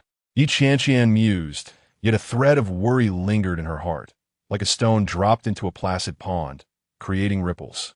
The Qianqian cat seemed unusually exhilarated, its golden pupils shimmering with even greater brilliance in the radiant environment. It rolled on the crystalline ground, as if returned to its natural habitat, every hair unfurling as it greedily absorbed the surrounding light elements. However, Xiao Tu was faring poorly. The intense light element appeared to cause it great discomfort, its body continuously contracting, the 7-colored patterns dimming, and fissures appearing on its surface, resembling a parched riverbed. It curled up in agony, its black bean eyes tightly shut, emitting faint whimpers. Xiao Tu, Qianqian exclaimed, hastily cradling it in her palms and employing the resonance technique, attempting to alleviate its suffering. In that critical moment, the celestial envoy's voice suddenly echoed in her mind, reminiscent of an ancient wind chime stirred by the breeze. Do not worry, this is a necessary trial. Qianqian looked up in surprise, discovering the envoy's figure hovering amidst a cluster of light spots not far away, like a deity bathed in a golden river. What Xiao Tu needs is precisely this ordeal. The envoy continued. To truly awaken, it must absorb elements from various sources. Earth counters light, presenting the greatest obstacle. However, once it breaks through, the rewards will be unparalleled. Qianqian bit her lip, her heart a tumultuous struggle, akin to 2 venomous serpents entwined. Should she allow Xiao Tu to endure this pain? Yet, if what the envoy said was true, this was an unavoidable path. Evasion would only prevent Xiao Tu from ever genuinely awakening. What exactly is it? She finally voiced her greatest concern, her tone laced with anxiety, curiosity, and a hint of fear. The celestial envoy smiled faintly, gesturing toward Xiao Tu. It is the day Yuan Shi, a manifestation of the will of the ancient elemental beast god. Each of the 5 elemental envoys possesses unique abilities. But what sets the Yuan Shi apart is its capacity to absorb and transform all elemental essences, evolving into the mightiest existence in the world. This revelation detonated in Qianqian's mind like a thunderclap. A manifestation of the will of the ancient elemental beast god? This far exceeded her imagination, akin to an ordinary person being told that their pet cat was an ancient deity. What must I do? She asked hoarsely, striving to digest this astonishing information. Protect it and guide it, the envoy replied calmly. The elemental trial is an excellent opportunity, with an abundance of pure elemental energies, perfect for Xiao Tu to absorb. After 24 hours, if it can endure, it will undergo a qualitative transformation. Yi Qianqian looked down at the suffering Xiao Tu, and when she raised her gaze again, the envoy had vanished into the sea of light. Taking a deep breath, her eyes resolute as steel, she declared, "Hold on, Xiao Tu, we will overcome this together." She surveyed her surroundings. This radiant world was both beautiful and perilous, fraught with unknown challenges. 24 hours may seem brief, yet it could very well be the longest time she and Xiao Tu had ever experienced. The Qianqian cat quietly nudged her ankle, seemingly expressing its support. Under the radiant glow, the first step of the trial had commenced. Xiao Tu trembled gently in Yi Qianqian's hands, patterns subtly emerging, as if it were swallowing the elemental essence around it, nurturing its potential amid the pain. Little did they know what elemental zones the other two participants had fallen into, or what trials awaited them. Deeper within the elemental secret realm, more secrets and trials awaited revelation. Chapter 54. The light maze sunlight penetrated the crystalline walls, refracting countless beams. Resembling a flowing river of gold, Yi Qianqian squinted, stepping cautiously into the vast labyrinth. The blinding radiance pierced her eyes like countless fine needles, rendering her vision blurred and her head pounding. Xiao Tu, it seems we must rely on you. Yi Qianqian glanced down at the Qianqian cat in her arms. Xiao Tu shook its ears, its black fur shimmering faintly. Its mismatched eyes, one golden and one black, appeared particularly mysterious at the labyrinth's entrance. It leaped gracefully from Yi Qianqian's embrace, landing soundlessly on the ground. Inside the maze, the light reflected from the crystals formed a convoluted array of paths. A faint golden powder wafted through the air, accompanied by a subtle hum, while light and shadow danced upon the walls. Everything here was deceptive. What seemed like a path ahead would reveal itself as mere projections of light upon closer inspection, while seemingly dead ends morphed into passages. The illusions created by light refraction flickered in and out like silent predators. It is said that the core of the light element lies hidden at the center of the maze. Yi Qianqian recalled information from the Special Administration Bureau. Contact with it would grant her special abilities. Xiao Tu blinked as if it understood, leading the way ahead.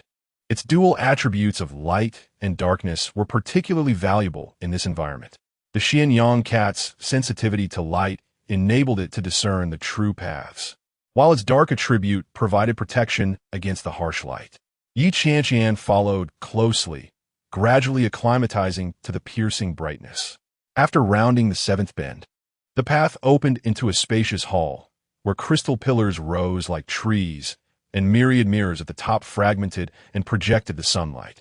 They were not the first to arrive at this location. Yi Qianqian, what a coincidence! A male voice called from above. The voice resonated deeply, laced with contempt. Raising her head, Yi Qianqian beheld a young man clad in a white robe, suspended in midair, his figure surrounded by minute particles of light.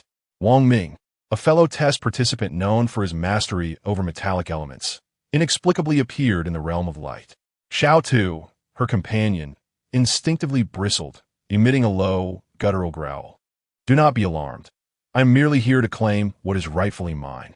With his hands casually tucked into his pockets, Wang Ming descended gracefully. The supervisor had previously hinted that upon the completion of this task, he would ascend to the status of a chosen member. Is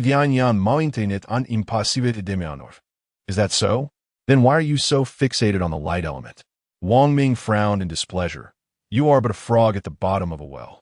A true powerhouse should encompass multiple elements. I've already mastered both metal and water. He surveyed his surroundings, a sneer forming on his lips. The core of the light element was meant for me. I suggest you leave while you can.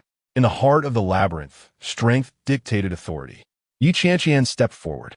Wang Ming scoffed, gathering white light in his palm. Xiao Tu leaped into the air as Qianqian evaded to the side. The sphere of light whizzed past, striking the crystal wall and exploding into a flurry of scintillating fragments. Wang Ming, disinterested in combat, vanished deeper into the maze, his laughter echoing ominously. The labyrinth at night is not kind. I look forward to seeing your corpse. Xiao Tu perched on Qianqian's shoulder, the edges of its black fur subtly glimmering with a golden aura. To Qianqian's astonishment, the Qianqian cat was absorbing the surrounding light elements, merging them with its own dark attributes. Xiao Tu, you grow more extraordinary by the day, she murmured, gently stroking its head as they pressed onward into the depths of the maze. As the sun dipped below the horizon, the illumination within the labyrinth began to wane.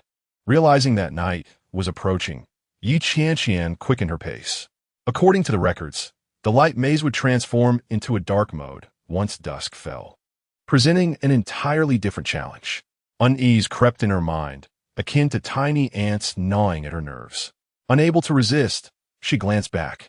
The corridor behind her had morphed into something unfamiliar, a stark contrast to the route she had taken. The maze was shifting, reconstructing its very structure. They had to locate a safe haven before darkness enveloped them. Clenching her teeth, Qianqian hurried after Xiao Tuesday ahead. In a clearing, several competitors rushed by, their expressions fraught with urgency.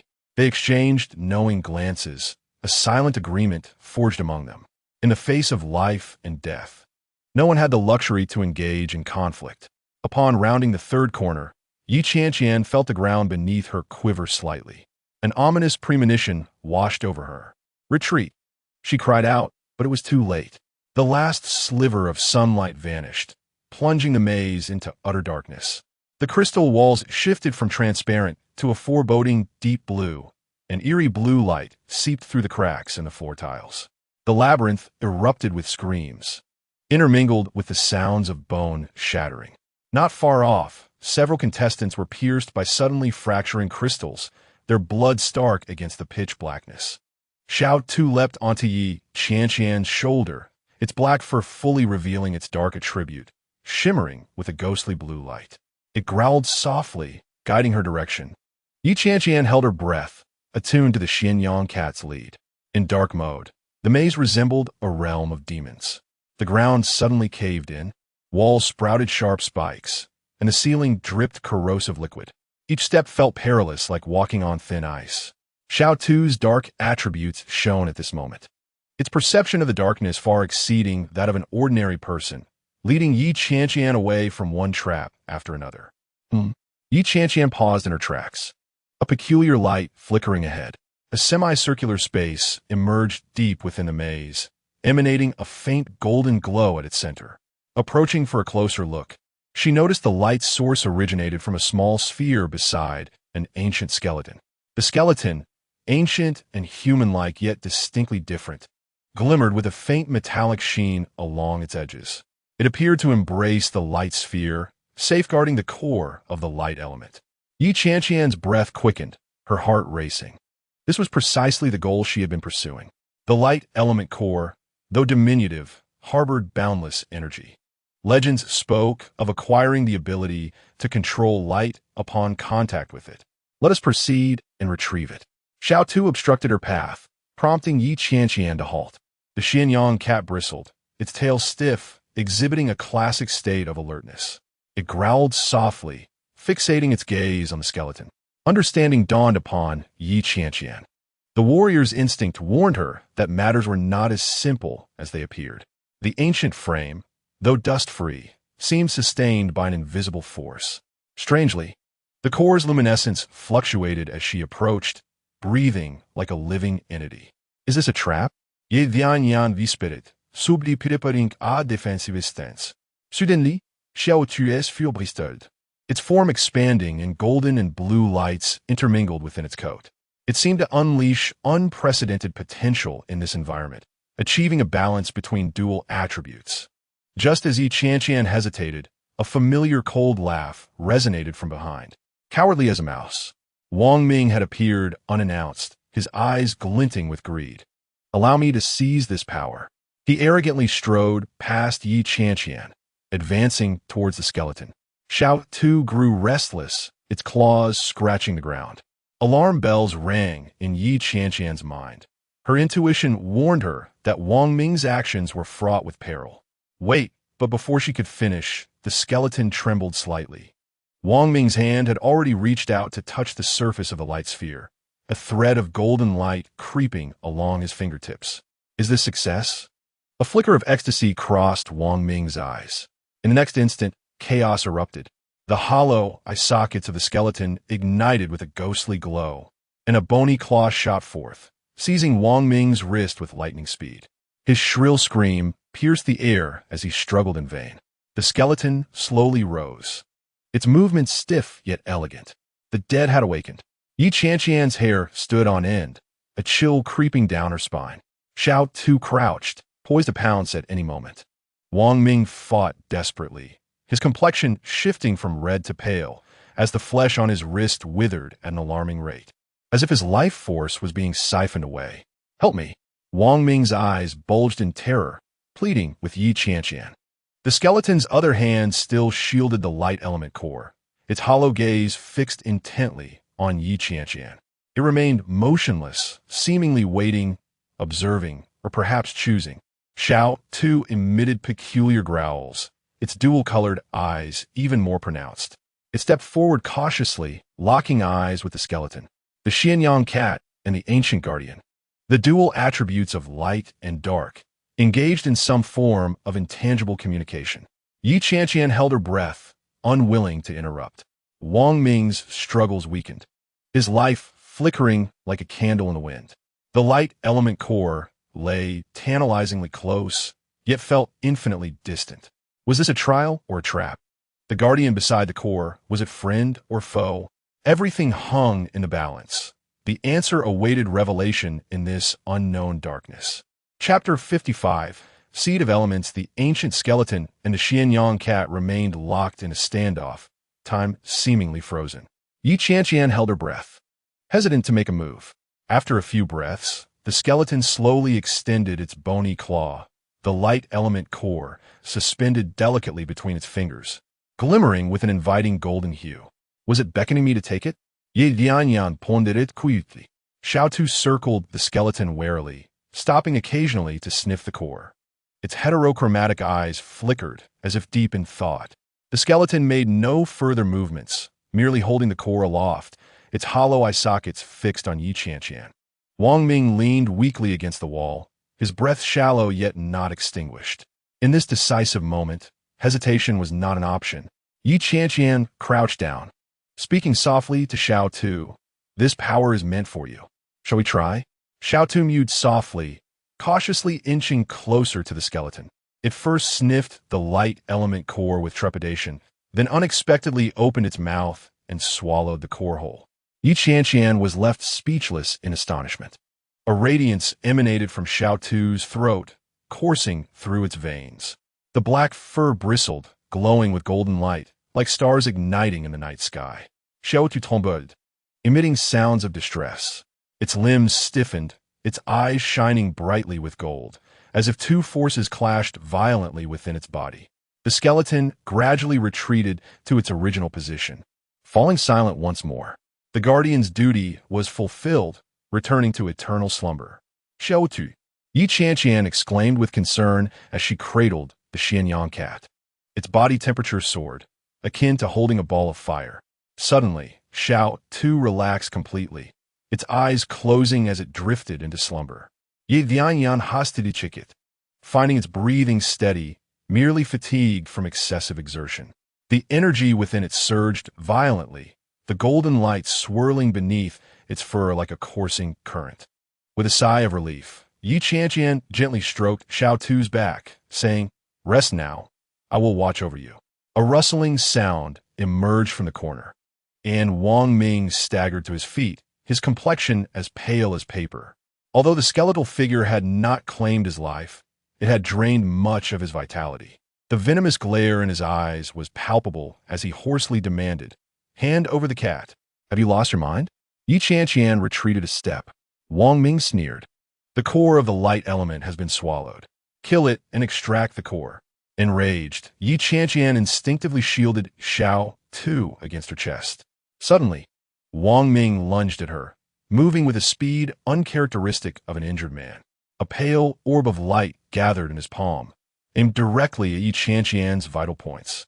In a moment of peril, she managed to evade, the beam grazing her shoulder and inflicting searing pain. Despicable. Yi Dianyan gritted hertit, forming a defensive seal with one hand. Wang Ming continued his relentless assault, beams of light raining down upon her. The third beam struck directly at her face, leaving her with no escape. In that life-or-death instant, Xiao Tu suddenly opened its eyes. The golden-black pupils shone brightly, and Yi Qianqian instinctively exclaimed, Guangyao. In an instant, Xiao Tu unleashed a blinding golden light, exploding in the dark labyrinth like a blazing sun. The radiance sliced through the air, surging towards Wang Ming. He screamed as the intense light hurled him backward, crashing against the crystal wall, leaving him bloodied and mangled. As the shockwave subsided, Yi Qianqian protected Xiao Tu, barely managing to maintain her footing amidst the brilliance. The maze trembled violently under the impact of the light, and the crystal walls began to crack, threatening to collapse at any moment. Do you dare to make another move? Wang Ming lay sprawled on the ground, his expression twisted and eyes bloodied from the light. Yet he remained undeterred. Xiao Tu lay weakly in Yi Qianqian's arms, golden light gathering once more in its throat. A second wave of attack was imminent. Suddenly, the space warped. Golden runes cascaded from the heavens, encircling everyone. The maze began to disintegrate, dissolving into shimmering particles. Yi Qianqian understood that the first phase of the trial had concluded and the system would automatically transport them. You've been fortunate. She coldly cast a glance at Wang Ming as the force of the transport enveloped her. After the dizzying sensation faded, Yi Qianqian found herself standing in the center of a vast plaza. Other participants began to materialize around her. Some wore expressions of joy, others bore frowns, and some were forever absent, having perished in the trial. Colorful banners fluttered in the breeze, and the envoys of the 5 great academies stood upon a high platform. The silver-haired envoy waved, and a colossal leaderboard manifested in the air, the rankings shifting before finally settling. Xia Yuo, Lu Zhen, Yi Qianqian. Third, Yi Dianyan murmured in astonishment. She scanned her surroundings and met the gaze of the first-ranked Xia Yuo. The woman was exquisitely beautiful, yet her eyes were as cold as ice, sharp enough to deter direct contact. Yi Qianqian also spotted Zhao Mingyue in 7th place, who nodded slightly at her, eyes filled with appreciation and encouragement. The golden-haired envoy announced loudly, Yi Qianqian has discovered and obtained the core of the light element, earning an additional 50 points. Murmurs of astonishment and envy rippled through the crowd. Yi Qianqian looked down at Xiao Tu in her arms, who was still asleep but breathing much more steadily than before.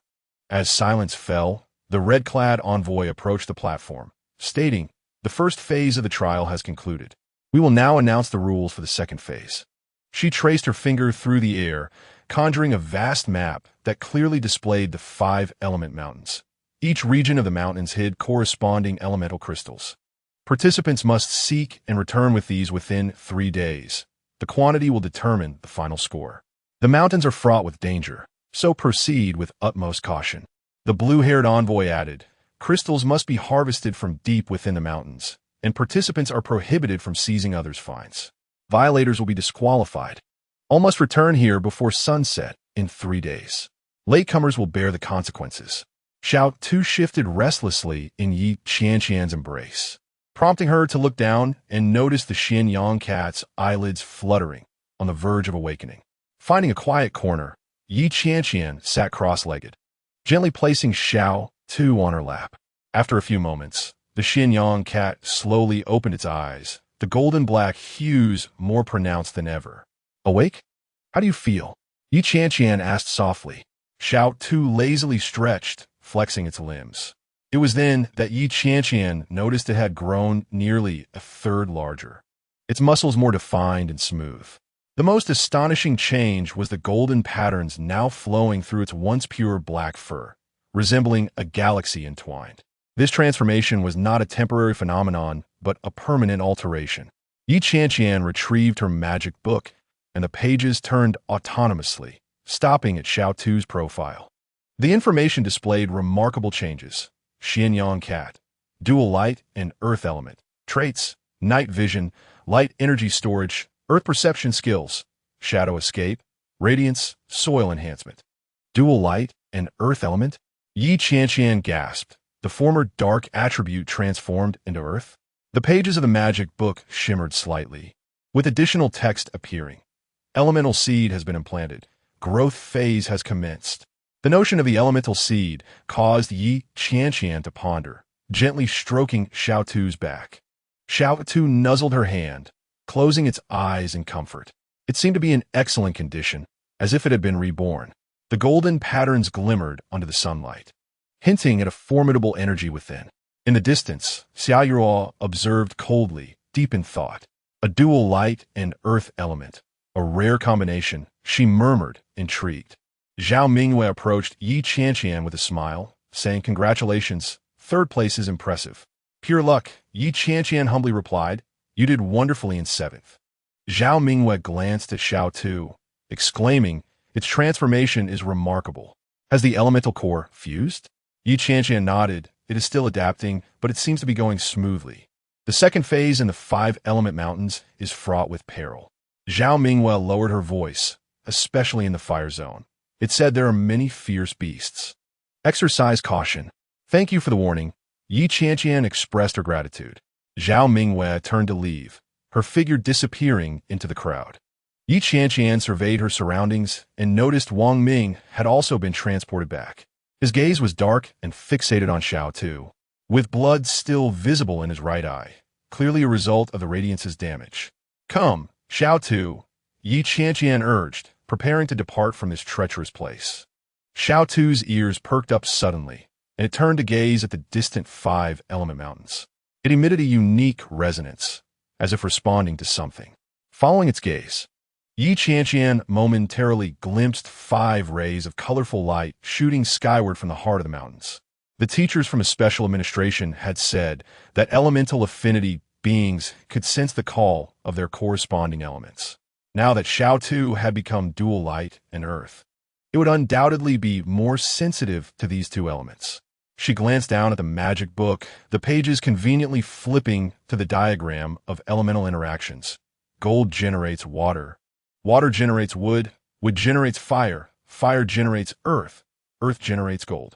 Earth generates gold. Qianqian contemplated. Since Xiao Tu is now dual light and earth, the metal zone may be most advantageous for us. With this thought, she began to devise a route. Students departed in small groups, preparing for their entry into the 5-element mountains the following day. Qianqian cradled Xiao Tu as she made her way home. Along the way, she sensed several pairs of eyes watching her from the shadows, prompting her to quicken her pace. As night fell, within Qianqian's room, Xiao Tu showcased its newfound abilities, effortlessly leaping and hovering in midair, surrounded by a flow of golden light. Qianqian marveled, realizing that the light element had evidently granted it the potential for flight.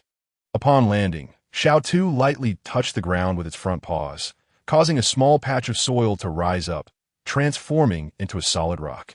The union of light and earth, seemingly contradictory forces, merged perfectly within Xiao Tu's day. "Tomorrow we will enter the 5-element mountains." Qianqian caressed Xiao Tu, asking, "Are you ready?" Xiao Tu nuzzled her hand, its golden black eyes glimmering with determination. Qianqian smiled. "That's good." Outside the window, the moonlight flowed like water, and the stars sparkled brilliantly. The silhouette of the 5-element mountains loomed in the distance, mysterious and alluring. There, danger and opportunity coexisted, waiting for the destined to explore. Qianqian closed her eyes and drifted into slumber. In her arms, Xiao Tu vigilantly stood guard, the golden patterns faintly glowing in the night, serving as a guiding light in the darkness. The elemental seed had been sown. The journey of growth was just beginning. Chapter 56. Exploration of the earth veins. In the early morning, the fog swirled, the five-element mountains appearing hazily. Qianqian stood at the foot of the mountains, her gaze sweeping over the five distinct paths of various colors: metal with spirit, flame, water, and earth, each representing one of the elemental forces. Xiao Tu twirled at her feet, the golden patterns in its fur flowing like shifting sands under the sun. It repeatedly gazed towards the earth elemental zone, its ears twitching slightly. It seems you wish to venture into the earth zone as well. Qianqian remarked with a smile. Xiao Tu chirped in response. The earth element was its newly awakened attribute, and it felt a strong natural affinity towards the ley lines. Qianqian took out a map to examine the annotations. The earth zone was characterized by intricate caves, a labyrinth of underground passages with a moderate level of danger. In contrast, the flame zone was fraught with peril, while the water zone was notoriously deep and treacherous. Then we shall proceed to the earth zone, she decided, respecting Xiao Tu's choice. The rocky terrain of the mountains rolled beneath her feet, soft soil mingling with the scent of moss. Qianqian stepped onto the brown mountain path leading to the earth zone, where the vegetation gradually thinned, replaced by jagged rocks and exposed cliffs. Xiao Tu moved swiftly, seemingly quite familiar with the environment. There are others. Ye Lian halted, had senses haften it. Around the corner ahead, a familiar silhouette approached. Zhao Mingwei, clad in a streamlined outfit, with twin blades glinting behind her, brightened upon seeing Qianqian. You chose the earth zone too. Ye Vianyan nodded, iplining. Xiao Tu has awakened its earth attribute and wishes to explore. What a coincidence! Zhao Mingwei grinned. The earth is my forte. My shadow blade scorpion excels in underground combat. Given the complexity of this environment, shall we form an alliance? I cannot ask for more. Qianqian readily agreed. Zhao Mingwei, known for her impressive battle record and straightforward personality, made for an ideal companion. The two set off together and soon arrived at a massive cave entrance halfway up the mountain. The cave's mouth gaped like the maw of a colossal beast. A chilling wind mixed with the earthy scent wafting from its depths, sending shivers down their spines. Stalactites hung sharply like fangs, while moss clung like a tongue, and the sound of the wind resembled a breath. Zhao Mingwei produced a luminescent crystal, its blue light illuminating the cave just enough to discern what lay 10 meters ahead. Many have come this way. Zhao Mingwei pointed to the ground, where clear footprints and drag marks were evident, suggesting a significant number of participants had searched this area. Qianqian felt a twinge of disappointment. What about deeper within? It's worth a shot, Zhao Mingwei asserted resolutely. The more dangerous the place, the greater the likelihood of finding elemental crystals. As they ventured deeper along the winding passage, the temperature dropped, and the air grew thick with the scent of minerals. Suddenly, Xiao Tu perked its ears, alertly gazing to the left ahead. Qianqian understood immediately and halted. Zhao Mingwei mirrored her actions, instinctively stepping back to stand behind her. From around the corner, faint voices could be heard.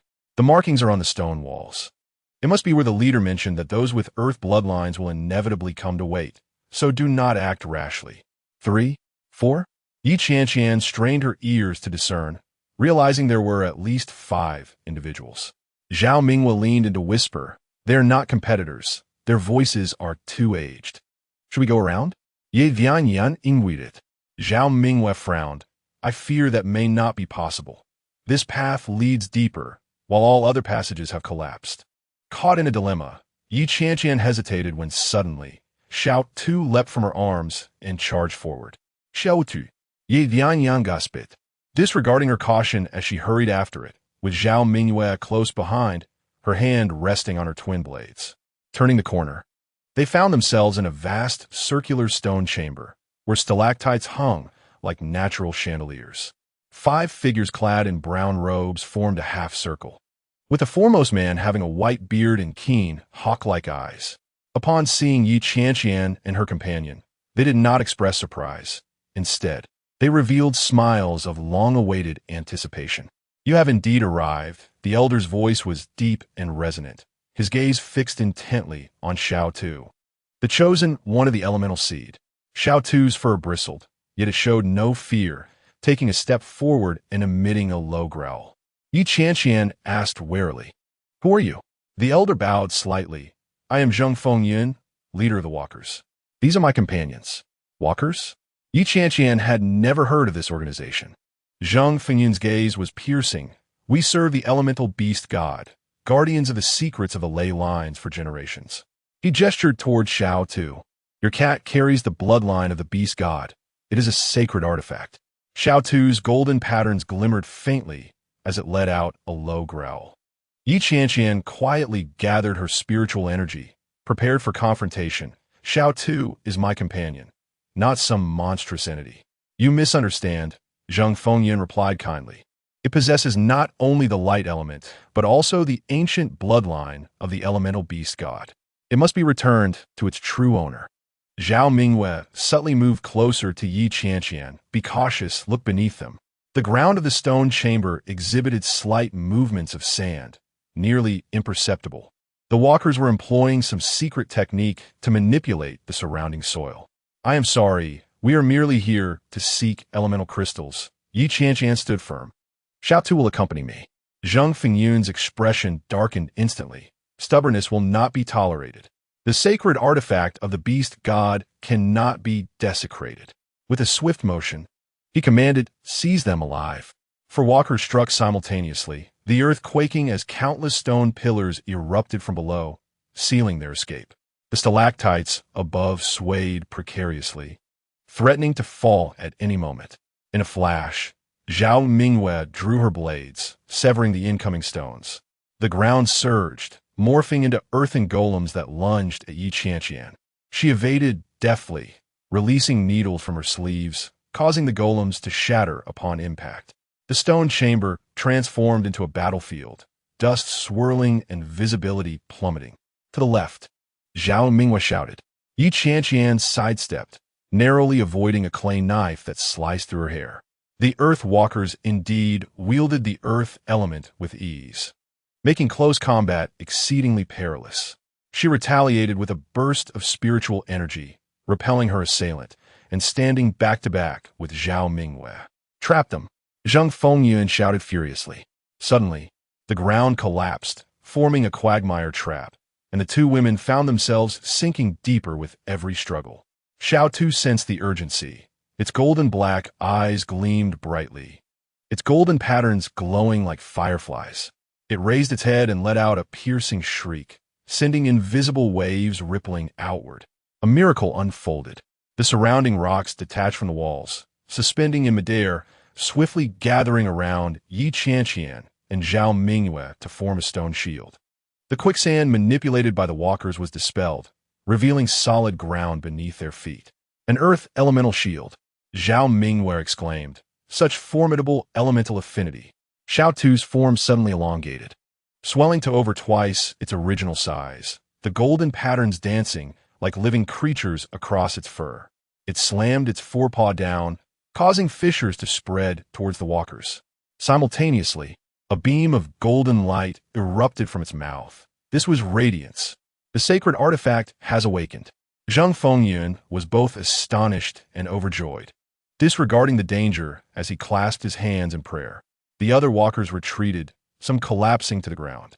Seizing the opportunity, Zhao Mingwei produced a small black orb. Tossing it lightly, the orb detonated, transforming into a fist-sized blue-black scorpion, the Shadow Blade Scorpion. It swiftly burrowed underground, launching a surprise attack beneath the walker's feet. Qianqian, not to be outdone, concentrated her spiritual energy in her palm, striking 3 enemies in rapid succession. "Retreat!" Zheng Fengyun, sensing the dire situation, waved his hand, and the walkers melded into the stone walls, vanishing from sight. The battle abruptly ceased, the aftershocks still lingering. Xiao Tu remained in an unusual state, its golden patterns flowing like streams, its eyes shimmering with light. It faced the depths of the cave, emitting an odd resonance, as if responding to something.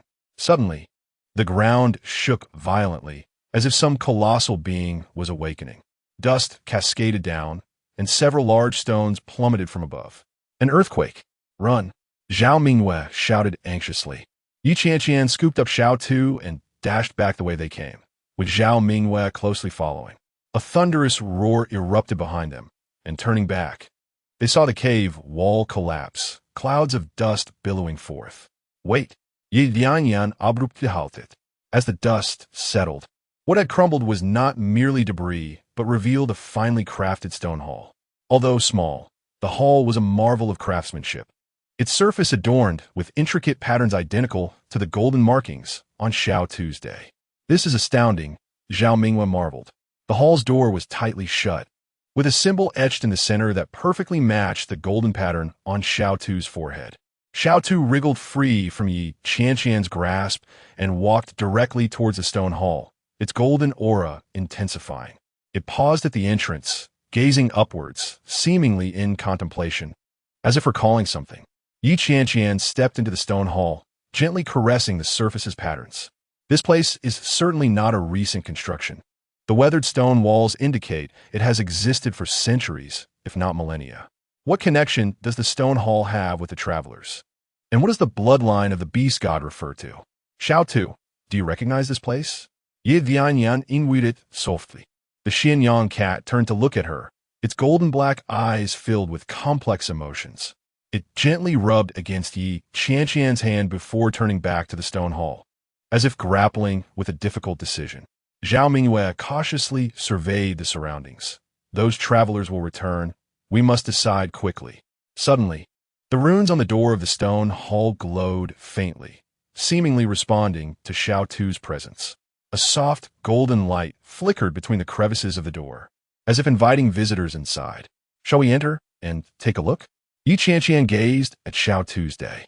After a moment of hesitation, Xiao Tu finally nodded gently. Its front paw touched the stone door, and the patterns instantly glowed as bright as daylight. The stone door silently slid open, revealing an unknown world before them. Danger and opportunity coexisted, with undisclosed secrets awaiting revelation. Yi Qianqian took a deep breath, grasped Xiao Tu's paw, and stepped forward decisively. Chapter 57. The Earth Origin Temple. The stone hall had been silent for a millennium, its contours resembling a slumbering giant in the dim light. Yi Qianqian and Zhao Mingyue stood before the hall, their gazes meeting in a shared smile. The runes on the door hung like a cascade of stars, yet remained indecipherable. Let us give it a try, Yi Qianqian whispered. She reached out to touch the stone door, but it felt as unyielding as a stubborn rock, yielding no reaction. Zhao Mingyue also attempted to push it, but it remained immovable. Xiao Tu stood quietly to the side, its golden black eyes sparkling with wisdom. Suddenly, it stepped forward and lightly touched the runes on the door with its paw. A miracle occurred. The runes instantly illuminated with golden light, akin to the first rays of dawn breaking over a desert. The stone door let out a long sigh and slowly opened inward. The air, sealed for 1,000 years, rushed forth, carrying the scent of earth and the sharpness of minerals. Only recognizes Xiao Tu? Zhao Mingyue exclaimed in astonishment. Yi Qianqian nodded in silence and followed Xiao Tu into the hall. The floor tiles were intricately patterned, interconnected as a network of earth veins. At the heart of the formation, a yellowish crystal sphere hovered in midair, radiating a soft halo. The surface of the crystal appeared to shift like flowing sand, with what seemed like mountains undulating within. Yi Qianqian found herself irresistibly drawn forward, eager to explore. Just 3 steps away, an invisible force pushed her back. Zhao Mingyue reached out to steady her swaying friend. It seems there's a barrier. She pointed to the surrounding walls, suggesting that these formations were likely protective mechanisms. Xiao Tu curiously circled the crystal sphere, its golden patterns flickering slightly, as if resonating with the sphere. It looked up at Yi Qianqian, eyes filled with inquiry. Shall we give it a try? Zhao Mingyue suggested. Since the door only opens for it, perhaps the barrier will too. Before she could finish her sentence, Xiao Tu had already stepped forward. It effortlessly passed through the invisible barrier, as if gliding into clear water. As it approached the crystal sphere, the light surged dramatically. Xiao Tu hesitated for a moment, then extended its paw to touch the surface of the sphere. In an instant, the heavens shook and the earth trembled. A brilliant golden light erupted between the crystal sphere and Xiao Tu, like two suns colliding. A deafening hum reverberated throughout the stone hall, with a rumble echoing from deep within the earth. Qianqian had to cover her ears, while Zhao Mingyue squinted against the blinding light. Gradually, the brilliance stabilized, enveloping Xiao Tu in a gentle glow. The floor S formations lit up sequentially, mirroring a galaxy reflected in water. Suddenly, ancient murals emerged on the walls, their colors vibrant as if freshly painted. The murals narrated a long-lost tale. In ancient times, the 5 great elements took form as beast gods, guardians of the world's balance. Among them, the Earth origin beast god resembled a colossal cat, adorned with golden patterns, commanding the pulse of the earth. It was wise and powerful, teaching humanity to harness the blessings bestowed by the earth. However, ambition always lurked. A group of humans, calling themselves the Chosen Ones, sought to steal the power of the beast gods. They devised a scheme to lure the 5 beast gods into a specially crafted formation, forcibly sealing their powers. In their struggle, the Earth origin beast god was disassembled into 5 elemental pets scattered across the land. As the Chosen Ones reveled in their triumph, retribution struck. Without the guardianship of the beast gods, the elements spiraled out of control. The earth roared in fury, mountains crumbled, and the 5 elements fell into chaos. The Chosen Ones, in a panic, hastily constructed a temple to stabilize the elemental order, but it was too late. The final mural depicted the residual will of the beast gods prophesying. The bloodline shall ultimately return, 5 shall become one. Qianqian gazed in astonishment at the Qianqian cat before the crystal sphere. Xiao Tu remained connected to the sphere, enveloped in a yellowish light. It began to change. Its size slightly increased, its once rounded claws sharpened, resembling 5 small daggers. The most noticeable transformation was the gradual emergence of a diamond-shaped yellow mark on its forehead, perfectly merging with the golden patterns. The light of the crystal sphere began to dim, as if its energy had been nearly exhausted. Xiao Tu gracefully landed, striding back to Qianqian's side. It appeared revitalized, with an unprecedented vibrancy sparkling in its golden black eyes. "How do you feel?" Qianqian knelt down, gently stroking Xiao Tu's back. Xiao Tu nudged her hand, emitting a satisfied purr from its throat. It stood on its hind legs, lightly touching the ground with its front paw. A wondrous phenomenon occurred. A ripple of subtle waves spread across the ground, causing the sand and stones to tremble slightly, as if awakening from slumber. "The earth veins are vibrating," Zhao Mingyue exclaimed. "The legendary abilities of the Earth origin beast god." Qianqian was overjoyed. Is this what the travelers referred to as the awakening of the bloodline? As the tremor subsided, Xiao Tu returned to its normal state, though the diamond-shaped mark on its forehead remained prominent. The light within the stone hall gradually dimmed, as if its mission had been accomplished. Qianqian looked at Zhao Mingyue. "We must quickly collect the elemental crystals and complete our task." The two turned to exit, with Xiao Tu closely following. As they stepped out of the stone hall, uninvited guests awaited them outside. "Indeed, the bloodline has awakened," Zhang Fengyan declared, accompanied by 4 travelers, blocking their path. Just as foretold, Qianqian warily shielded Xiao Tu behind her. "What more do you want?" Zhang Fengyan pressed his palms together, yet his tone was unyieldingly firm. "The sacred relic must be returned to its rightful place. The remnants of the beast god should not be profaned by outsiders. Xiao Tu is not an object. It has the right to choose." Qianqian stood her ground. Zhang Fengyan sneered, "Naive. What flows within it is the ancient bloodline, crucial for the stability of the earth veins." Suddenly, he formed a seal with his hands and softly recited an ancient incantation, with the earth veins as the guide, and the bloodline as the tether. "Return, child of the beast god." A heavy scent of earth filled the air as a yellowish magical array rose from the ground behind Zhang Fengyan. Xiao Tu suddenly froze, its eyes dimming slightly, as if being drawn forward by some unseen force. "Xiao Tu!" Qianqian cried out anxiously, but to no avail. Zhao Mingyue swiftly drew her shadow blade scorpion, attempting to intervene. Zheng Fengyun waved his hand, causing several earth spikes to erupt from the ground, forcing her to retreat repeatedly. The travelers seized the opportunity to strengthen the magical array, and Xiao Tu's struggles grew weaker. Yi Qianqian's heart ached, yet she was powerless to intervene. The traveler's secret arts specifically targeted Xiao Tu's bloodline, rendering conventional methods ineffective. In a critical moment, the diamond-shaped mark on Xiao Tu's forehead suddenly glowed. It halted its steps, trembling violently, seemingly resisting the external force. Its golden-black eyes gradually regained their brilliance, and the light of the diamond-shaped mark intensified. Impossible! Zheng Fengyun exclaimed in disbelief. How could the bloodline summoning fail? Xiao Tu suddenly let out a howl, its sound waves expanding as if tangible. The diamond-shaped mark on its forehead emitted a beam of yellow light, striking the ground. The entire cavern shook violently, with debris cascading down. The earth veins vibrated. This time, the force was even stronger, akin to thousands of horses galloping beneath the surface. The vibrations were precisely controlled, affecting only the positions where the travelers stood. Their formation fell into disarray, and the magical array crumbled. Zheng Fengyun, caught off guard, stumbled to the ground, his spell abruptly ceasing. Xiao Tu leaped back to Yi Qianqian's side. It glimmered with golden light, harmonizing with the yellow mark, exuding an imposing aura.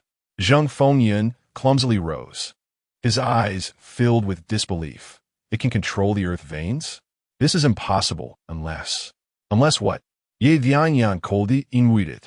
Zheng Fengyun did not respond, merely casting a deep glance at Xiao Tu before hastily retreating with his companions, vanishing into the depths of the cavern. Should we pursue? Zhao Mingwe asked. Yi Qianqian shook her head. The task takes precedence. She knelt down, caressing the Small Tu's forehead mark. Are you all right? Small Tu nuzzled her hand, indicating it was unharmed. Its innovative abilities were astonishing, exhibiting precise and formidable control over the Earth's veins. The diamond-shaped mark flickered subtly, reminiscent of the first star appearing at dusk. The crystal ball in the stone hall had already been depleted, necessitating a search for elemental crystals elsewhere. Zhao Mingwe surveyed the surroundings. Ye Dianyan nodded, suggesting, let us venture deeper. The two continued forward with Small Tu, the cave growing more profound. Small Tu led the way, its forehead mark glowing faintly as if sensing something. Suddenly, it halted, gently scraping the ground with its forepaw. Yi Qianqian understood immediately and crouched down to assist. After a few moments of digging, a crystal the size of a thumb emerged, an Earth-type elemental crystal. The earthy yellow crystal appeared to contain undulating mountains within, brimming with pure elemental energy. We found it! Yi Qianqian exclaimed joyfully as she picked up the crystal. Small Tu continued to guide them, utilizing its ability to sense the Earth's veins to unearth hidden crystals. Its affinity for the Earth's veins seemed to have significantly increased after absorbing the crystal ball, making it extraordinarily sensitive to Earth-type elements. By the end of the day, they had collected over 10 crystals, yielding gratifying results. On their return journey, Yi Qianqian pondered the content of the murals. What lineage flowed through Small Tu? What connection did it have with the ancient beast gods? Why did the stone hall recognize it, but not humans? What secrets lay hidden in Zheng Fengyun's unfinished words? There were too many questions and too few answers. The only certainty was that Small Tu was far more mysterious than she had imagined. Their expedition to the Earth Yuan Temple not only yielded elemental crystals, but also unraveled a riddle, yet it brought forth countless new inquiries. Watching Small Tu lead the way with joy, Yi Qianqian resolved silently. No matter the challenges ahead, she would protect this special companion. The diamond mark on Small Tu glimmered softly in the darkness, like a lighthouse guiding their direction. The journey of elemental discovery was just beginning, with more unknowns awaiting their exploration. Chapter 58.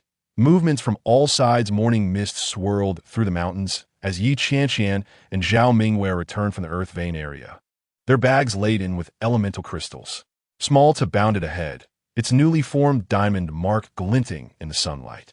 After 2 days of hunting, they had amassed a bountiful harvest of 23 elemental crystals, 3 of which were of exceptional quality, radiating a soft, earthy glow. It seems many have returned.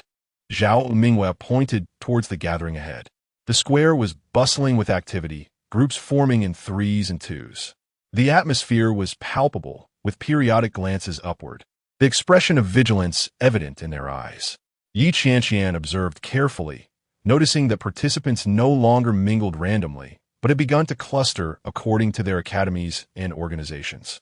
The students from Muling Academy gathered beneath the large tree on the east side, while the Huayuan sect occupied the southern steps. Zhao Minghua whispered, "It appears everyone is starting to form alliances." Qianqian nodded discreetly, aware that the final phase would undoubtedly include a segment of group competition. The two blended into the crowd, making their way towards the score registration area. Along the way, discussions flowed incessantly, and Qianqian keenly caught her name mentioned frequently. At the registration desk, a blonde messenger received the crystals, weighing them momentarily before nodding in satisfaction. 23 crystals of excellent quality. Points have been recorded in the system. A light flickered above, refreshing the leaderboard. Qianqian's gaze fixated on her name, which stood prominently in second place. Xia Yuruo still held the first position, while Zhao Minghua had risen to fifth. The magnitude of the shifts was astonishing. The discovery at the Earth Yuan Temple played a significant role. The blonde messenger explained that the system deemed it an important clue, granting additional points.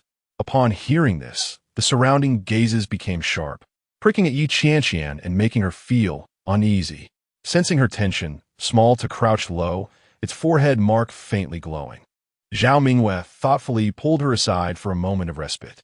"I didn't expect this would draw such attention," Qianqian murmured. Zhao Minghua chuckled wryly. "It's lonely at the top. Being second means you're now the greatest threat after Xia Yuruo." Before she could finish, a commotion erupted from the crowd as people parted to make way for a graceful figure approaching. Xia Yuruo, donned in icy blue attire, her expression as cold as frost, approached with an air of haughtiness. "Qianqian, it seems you have garnered quite a bit of unexpected fortune," she remarked with a light laugh, her tone devoid of warmth. Qianqian remained unfazed, responding it was merely luck. Xia Yuruo's gaze fell upon small two, particularly the newly formed mark. She appeared contemplative. "Your cat is quite special." Before Qianqian could reply, she abruptly shifted her tone. "Are you interested in a collaboration?" Collaboration? The notion of joining forces to share resources was casually implied by Xia Yuruo. In the next phase, there will undoubtedly be a team battle. Competing solo will be arduous.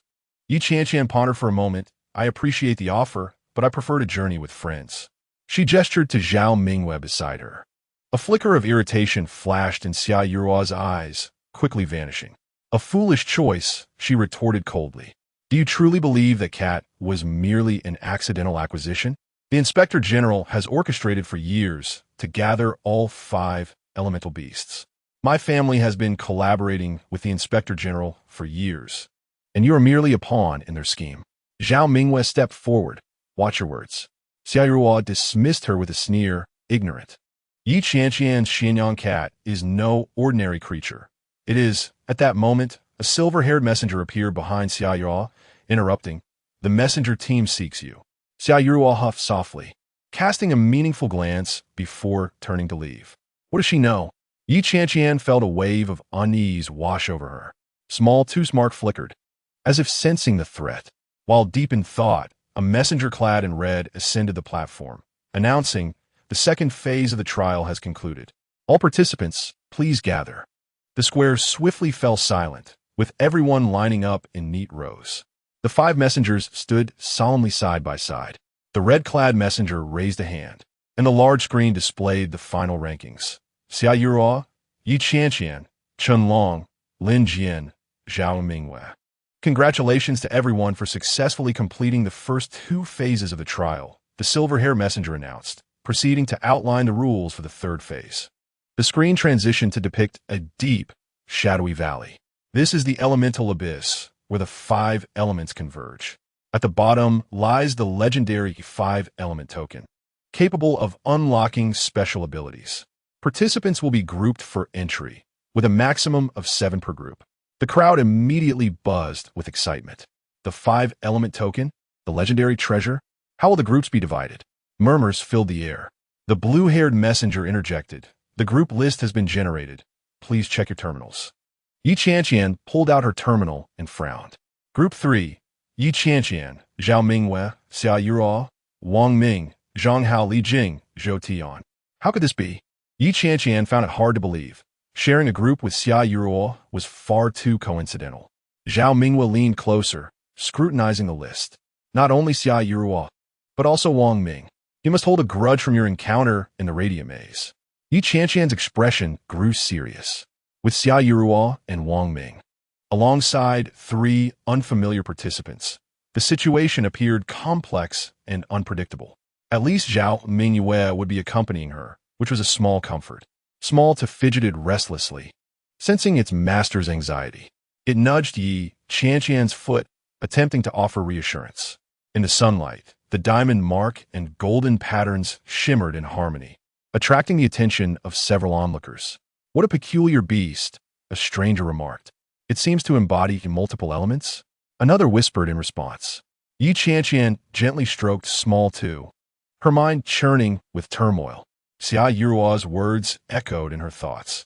The Inspector General has orchestrated for years to gather all 5 elemental beasts. Was small to truly a mere coincidence? After the groups were announced, participants began to disperse in pairs to prepare for the next day's expedition. Just as Qianqian was about to leave, a cool female voice called out to her. Miss Yi, may I have a word? Turning around, she saw a young woman of striking beauty, her eyes sparkling like autumn waters, exuding an ethereal grace in her sky-blue dress. Although Qianqian had never seen her before, she felt an inexplicable sense of familiarity. Is there something you need? Qianqian asked cautiously. The woman smiled gently. I am Su Qin, a messenger from the Qianqian Academy. May we speak privately? Qianqian Academy, the foremost of the 5 great academies, masters of celestial secret arts. Qianqian was astonished, but soon regained her composure. All right. The two walked to a secluded corner, with Xiao Tu closely following behind, occasionally glancing up at Su Qin. Strangely, it did not exhibit any signs of wariness. Instead, it affectionately nuzzled against the hem of her skirt. Your Xiao Tu is quite unique, Su Qin remarked, crouching down to gently stroke the little creature's head. The fusion of elements is remarkably harmonious, a rare occurrence indeed. Qianqian got straight to the point. What brings you? Messenger Su? Su Qin rose, her expression turning serious. I am aware of Xiao Tu's origin. Qianqian's heart jolted. What origin?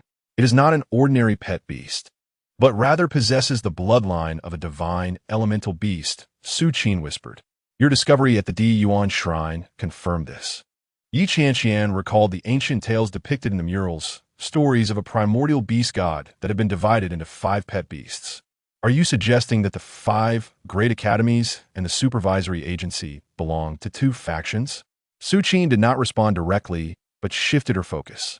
The supervisory agency has been relentlessly seeking the bloodlines of divine beasts, harboring ulterior motives. In contrast, the 5 great academies are dedicated to protecting these bloodlines and maintaining elemental balance. A gentle breeze stirred in the forest, lifting a few strands of Su Qin's hair. Her gaze, as tranquil as water, fixed on Qianqian. Xia Yuruo is backed by the supervisory agency. Her objectives likely involve Xiao Tu's day. Your pairing is no mere coincidence. Qianqian calmly analyzed the information. The opposing factions, the uniqueness of Xiao Tu, and the clues regarding Xia Yuruo's true intentions began to intertwine. What do you want? Qianqian inquired, her tone tinged with caution. Suin simile genti, het demanor, fine. The academy can protect you and Xiao Tu from the interference of the supervisory agency, provided you are willing. Before she could finish her sentence, someone called out to Su Qin from a distance. She frowned slightly and apologized. We shall discuss this another time. Remember, you are not alone in this fight. Su Qin turned and departed, her steps light as a cloud. Qianqian watched a retreating figure, turmoil brewing within her. Xiao Tu let out a soft meow, the diamond-shaped mark glimmering faintly in the twilight. Various factions were in covert motion, their information weaving a complex web. Yi Qianqian understood that as her strength grew, she had already found herself at the center of a vortex. This trial transcended personal success or failure. It was entwined with far greater secrets. As night deepened and the moon rose, Yi Qianqian cradled Xiao Tu while returning to her dwelling, her heart heavy with worries.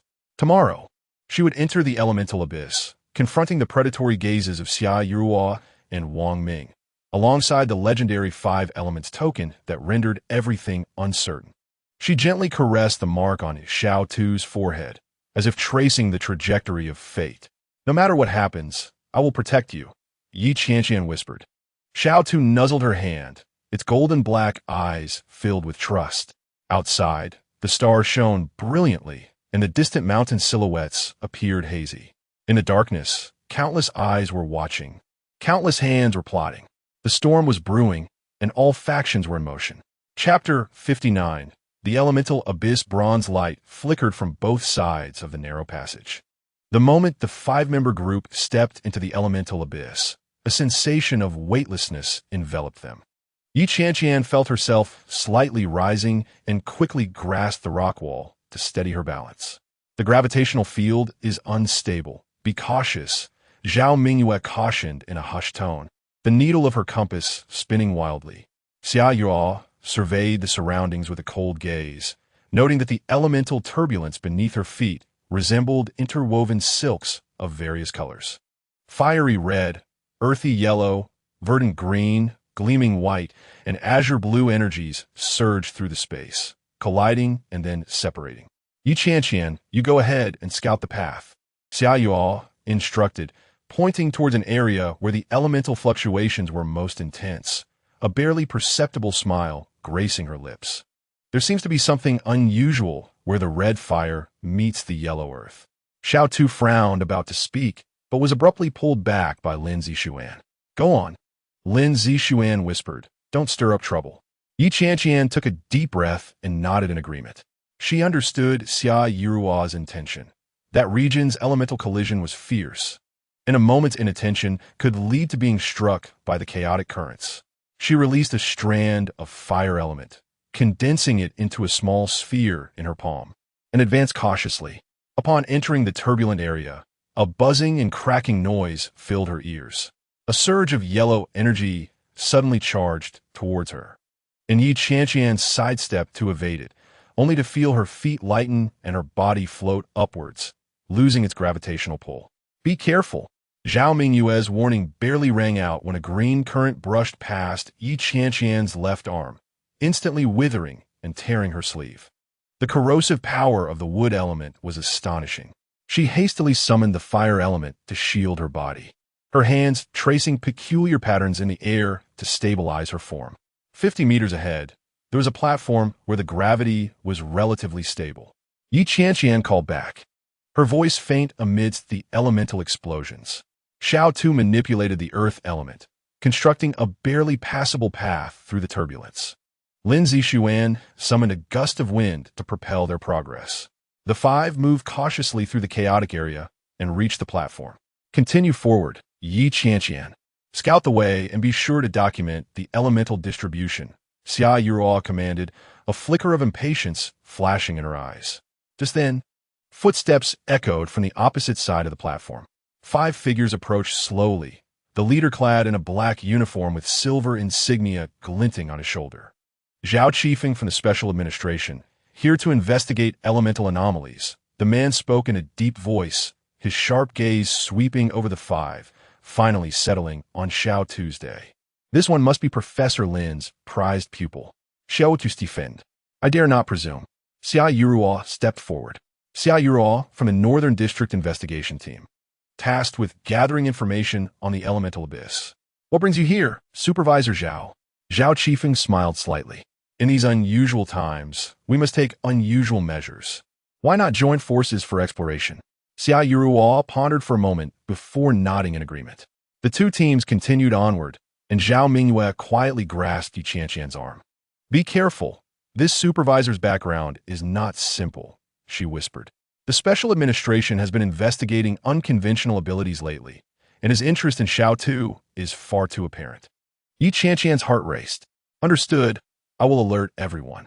The elemental turbulence intensified, and the space ahead warped like rippling water. The earthen passageway created by Xiao Tu collapsed and rebuilt several times, while Lin Zixuan's wind barrier became increasingly unstable. Wait! Zhao Qifeng suddenly raised his hand, signaling them to halt. There is an abnormal elemental fluctuation ahead. The group held their breath. Through the dense mist, a massive silhouette gradually emerged. As they approached, it became clear that it was a giant stone platform, astonishingly suspended in midair, unaffected by gravity. The five elements gathering platform, Zhao Mingwei exclaimed, flipping open her notebook in astonishment. The legendary five elements token platform. The stone platform was pentagonal, with five tall stone pillars standing at its edges, each inscribed with runes that shimmered with different hues of light. In the center of the platform was a circular indentation, seemingly awaiting the insertion of some object. The group cautiously stepped onto the stone platform, feeling an ancient and powerful energy pulse. Zhao Qifeng's brow furrowed. According to ancient texts, this platform requires the simultaneous activation of all five elemental energies to reveal its true form. Xia Yurua surveyed her team. Let us give it a try. We have fire, earth, and wind elements. Zhao Qifeng nodded. My team has a metal element user. That makes 4 elements. Qianqian approached the fire elemental pillar, placing her palm gently against its surface. Warm energy surged into her body as she channeled her inner strength to guide the fire element in response. The stone pillar gradually illuminated, the flame runes igniting one after another, casting a red glow upon her face. Xiao Tu and Lin Zixuan also moved towards the earth and wood pillars, activating their powers. Among the special administration team, a metal element user lit up the metal elemental pillar. For pillars radiated brilliance, and the energy flowed towards the central platform, yet it halted midair, forming an unstable vortex. We lack the water element. Zhao Mingwei frowned. Our team does not have a water element user. Suddenly, Zhao Qifeng produced a small blue vial from his pocket. I brought a special elemental catalyst that can temporarily simulate a water element reaction. The liquid inside the vial glimmered faintly, moving as if it were alive. He approached the water elemental pillar, ready to pour out the potion. Wait! Qianqian suddenly called out. Something is amiss. Zhao Qifeng paused mid-action. What seems to be the issue? Qianqian stared at the vial. A wisp of black mist slithered at its opening, twisting like a small serpent. The true activation of elements necessitates the guidance of a capable individual. Forcing such activation through potions can lead to elemental chaos and even backlash. A flicker of surprise crossed Zhao Qifeng's eyes. Monsieur possesses keen insight. What is that? Xia Yuro inquired, her senses heightened. Elemental devouring agent. Qianqian replied solemnly. Once employed, it briefly activates the elemental pillar, but subsequently destroys the elemental core of those nearby. Zhao Mingwei gasped in shock. Is the inspector trying to harm us? The atmosphere grew tense. Zhao Qifeng wiped the smile from his face, his gaze sharpening. A clever individual. However, since you have seen through it, there is no need for further pretense. He turned to Xiao Tu, stating that the Special Administration Bureau had recently taken an interest in unconventional abilities, particularly those with an innate affinity for the earth element, such as himself. For members of the Bureau quickly formed a perimeter, encircling the team. Zhao Qifeng. What do you mean? Xia Yuro questioned coldly, energy within her coiling and poised for action. It is as it sounds, Zhao Qifeng replied, his eyes like lightning. Xiao Tu's earth element purity is extraordinary, and the Bureau requires further study. Qianqian positioned herself in front of Xiao Tu's day. We are an official investigative team.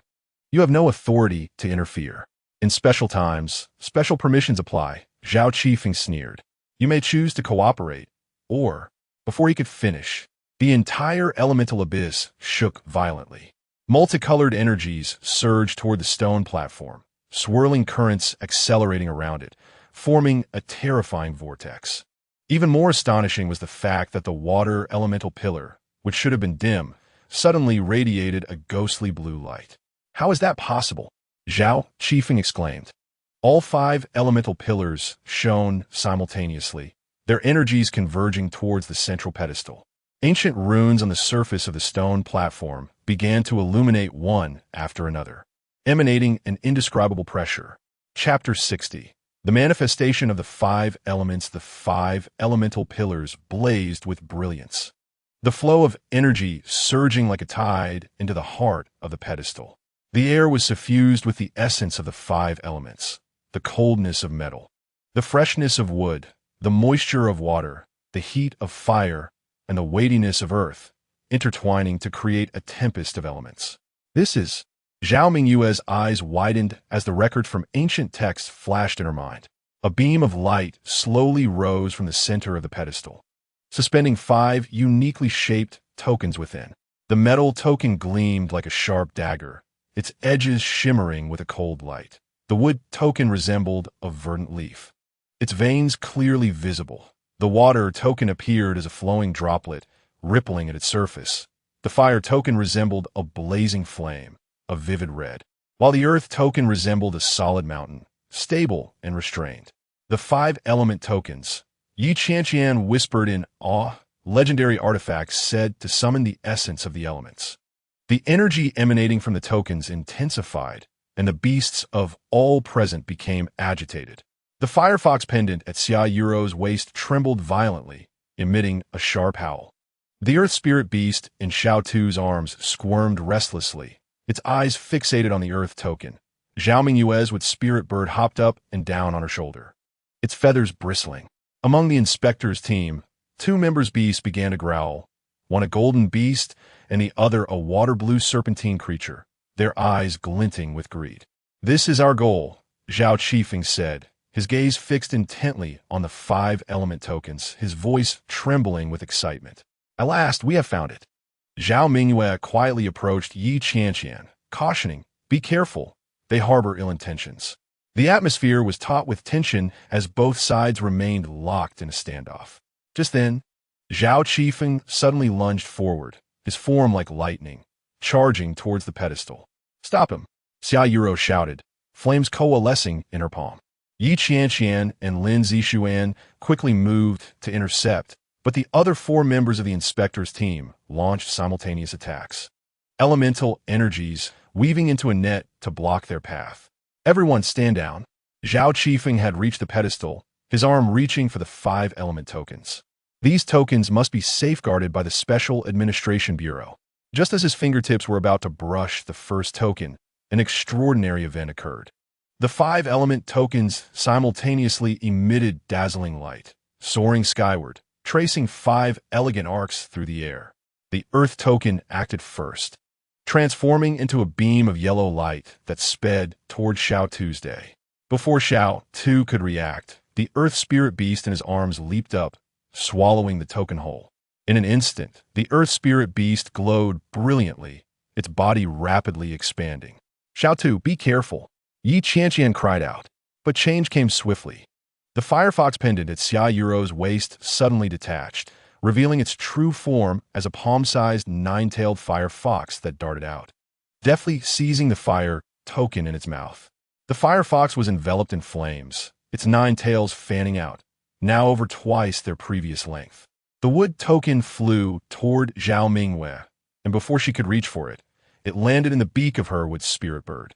The wood spirit bird was instantly enveloped in green light, its feathers unfurling as its size increased, tiny vines sprouting from its back. Within the inspector's team, the golden beast and the blue serpentine creature each acquired the metal and water tokens, emitting satisfied cries as their bodies began to transform. "No!" Zhao Qifeng roared. "They are recognizing their masters." The changes in Xiao Tu's earth spirit beast were the most pronounced. Its size had already grown from that of a palm to that of a small dog, and now it expanded further, reaching the size of an adult Tibetan Mastiff. Its limbs became more robust and powerful, its tail like a small python, able to move freely. Most striking were the small, earth-colored horns that sprouted from either side of its head, their patterns identical to those of the earth token. "So Zendaris," Xiao Tu murmured, reaching out to touch the earth spirit beast's head. Surprisingly, the beast's skin felt increasingly tough, as solid as rock. The The spellbook is reacting. Xiao Tu hurriedly retrieved the spellbook he always carried, flipping it open to find a new page detailing. Earth Spirit Beast acquires special skill. Earth Elemental Shield. Description: summons the power of the earth to form a shield around the body, capable of resisting most physical and elemental attacks. Xia Yuro's fire fox emanated an impressive aura, its 9 tails like fiery whips, swinging through the air and leaving a trail of sparks with each movement. Zhao Mingyue's wood spirit birdsword, the vines on its back continuing to grow and forming a green barrier. The golden beast within the inspector's team shimmered with scales like gold, gleaming with metallic luster. The blue serpentine creature became translucent like crystal, creating ripples in the water with each movement. What on earth is happening? Lin Zixuan stared incredulously at the unfolding scene. The only one not to have acquired token. Yi Qianqian shared his confusion, though her feelings were more laced with vigilance. She glanced at Zhao Qifeng, whose expression had darkened like water. Just as both sides faced off, 5 beams of light suddenly pierced the sky above the elemental abyss. Within the light appeared 5 figures, each clad in the uniforms of the 5 great academies. The first phase of the elemental abyss trial is complete, a messenger in a white robe announced, his voice echoing throughout the space. The 5 element tokens have now selected their bearers, and the trial enters its final phase. Everyone looked up in astonishment at this sudden proclamation. What final phase? Xia Yuro furrowed her brows. All participants who have obtained the 5 element tokens must proceed to the elemental ruins to undergo the final trial, the white-robed messenger continued. There, the true ownership of the 5 element tokens will be determined. Zhao Qifeng's expression lightened slightly as he realized. So that is it. This is merely the first phase. He turned to his team. It seems we still have a chance. What is the elemental ruins? Xiao Tu, clutching his now larger earth spirit beast, asked in confusion. Zhao Mingyue opened her notes, her voice trembling slightly. The elemental ruins, said to be the ultimate resting place of the 5 elemental energies, is also a realm of chaotic elemental power. Ancient texts record that it conceals the ultimate secrets capable of controlling all elements. All participants, please prepare to head to the elemental ruins, another messenger clad in fiery red robes announced. The journey will be fraught with peril. Whether you can reach it depends entirely on your abilities. What do you mean? Are we to find our own way? Xia Yuro's brow furrowed. The path to the elemental ruins lies beneath your feet. The messenger in the earth-colored robes pointed to the center of the pedestal, where a swirling portal had appeared, though only those bearing the 5 element tokens could pass through. This signifies that Lin Zixuan and Yi Qianqian will be left behind. No, Xiao Tu exclaimed std. We are a team. The envoy's voice was frigid, leaving no room for doubt. Zhao Qifeng scoffed. Evidently fate has its own plans. He glanced at his 2 teammates holding the tokens, and declared, we shall depart. Xiao Tu hesitated, casting a look at Yi Qianqian and Lin Zixuan. Xia Yuru also appeared troubled, yet a glimmer of resolve flickered in her eyes. Go ahead. Yi Qianqian nodded to Xiao Tu. Complete the trial. We will await your return outside. The figures of the envoys began to grow translucent. The holders of the 5 elements tokens must reach the elemental ruins before the moon sets, or else the tokens will be reassigned. Upon finishing, 5 beams of light dissipated without a trace. The teleportation portal at the center of the pedestal began to swirl and accelerate, emitting a humming sound. It seems we have no choice. Xia Yuru ultimately made a decision, leading the fire fox towards the portal. What awaits us in the elemental ruins? Zhao Mingyue followed closely, with a wood spirit bird perched on her shoulder. Xiao Tu cast a final glance at his companions, clutching the earth spirit beast as he stepped towards the portal.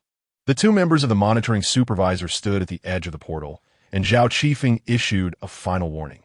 Do not think this is the end. The Special Management Bureau will not abandon their investigation into unconventional abilities. The 5, accompanied by their respective spirit beasts, sequentially stepped into the swirling portal, vanishing amidst a dazzling brilliance. Yi Qianqian and Lin Zixuan remained behind, watching as the portal slowly closed. Elemental ruins, Yi Qianqian murmured, hoping for their safe return. Chapter 61. Under currents as the light of the teleportation faded, Yi Qianqian staggered a few steps, opening her eyes to survey her surroundings. The grayish-blue mountains undulated in the distance, and the air was thick with the scent of sulfur. Far away, the sky exhibited an eerie purple hue, with elemental turbulence streaking across like meteors. "Xiaotu?" she called, her voice echoing in the valley. "I'm here." A familiar voice emerged from behind a nearby rock. Xiao Tu peeked out, cradling the now larger earth spirit beast. "Qianqian, where are we?" "Shouldn't we have teleported with the others?" The earth spirit beast emitted a low growl, its horns faintly glowing as if sensing something. "Ye Qianqian furuit herbroth." It appears that the holders of the 5 elements tokens were dispersed during the teleportation. She retrieved the Qianqian cat she always carried, softly saying, "Xiao Xian. Help us take a look." The black and white cat leaped onto her shoulder, its mismatched eyes shimmering. Suddenly, the Qianqian cat's fur bristled, letting out a low growl as it fixed its gaze on the left cliff. "Is someone there?" Yi Qianqian turned alertly, instantly condensing the fire element in her hand. "No need to be tense." A hoarse male voice drifted down from the cliff. "I mean no harm." A figure gracefully descended, a middle-aged man dressed in a gray robe. His face gaunt, but his gaze sharp as a blade. He bowed slightly. "I am Mo Feng, a member of the Night Watchers." Night Watchers? Yi Qianqian remained wary. Having never heard of this organization, Xiao Tu had quietly approached, with the earth spirit beast shielding him, ready to strike at any moment. Mo Feng smiled faintly, producing a jade pendant. "This is a token from Elder Yi Ci. The young lady should recognize it."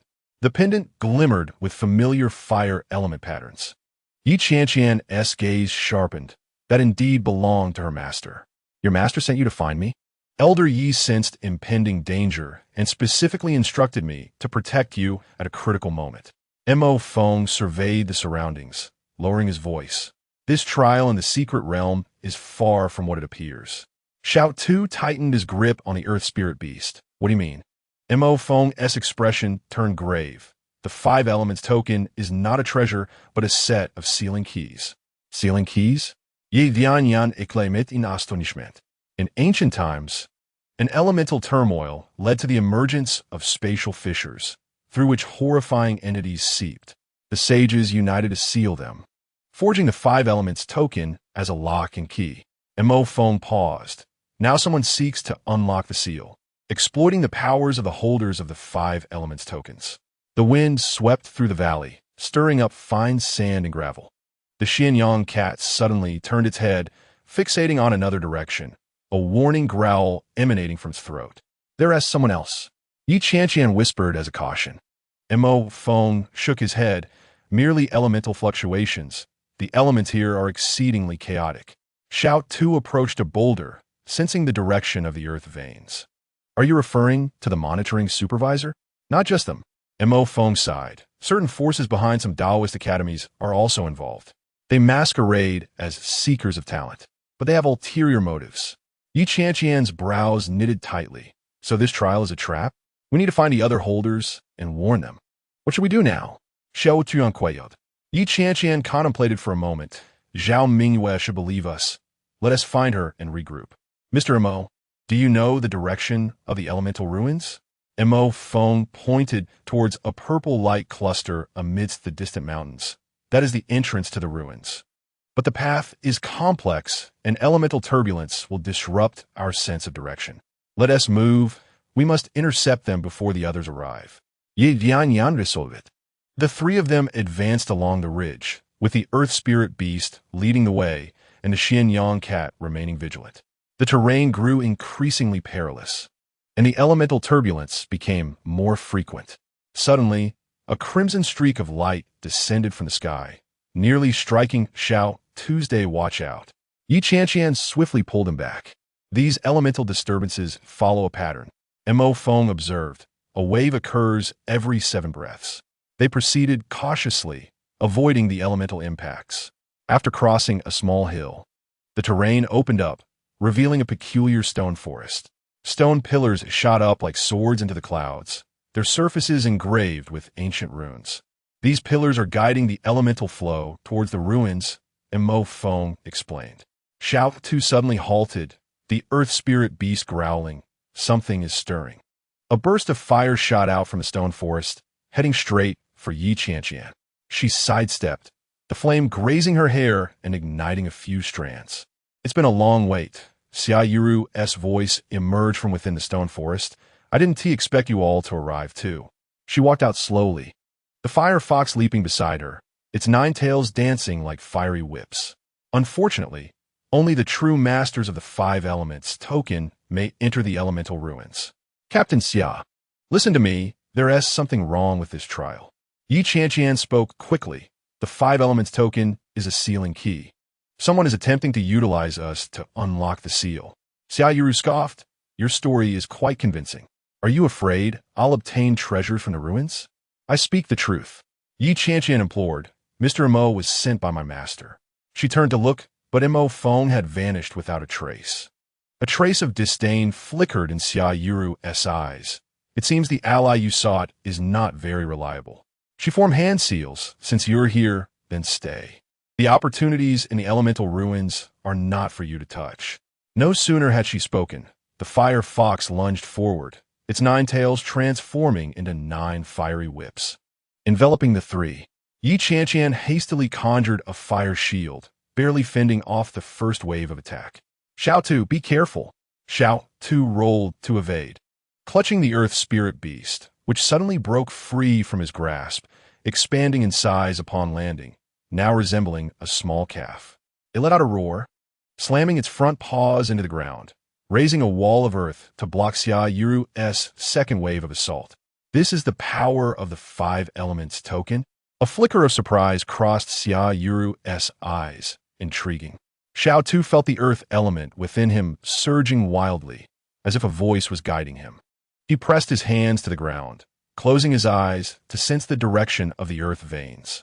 Where his fingertips touched, the soil flowed like liquid, gradually coalescing into a yellowish spear. This is Xiao Tu stared in astonishment at the weapon materializing in his hands. Xiaoyuru snorted dismissively, just a facade.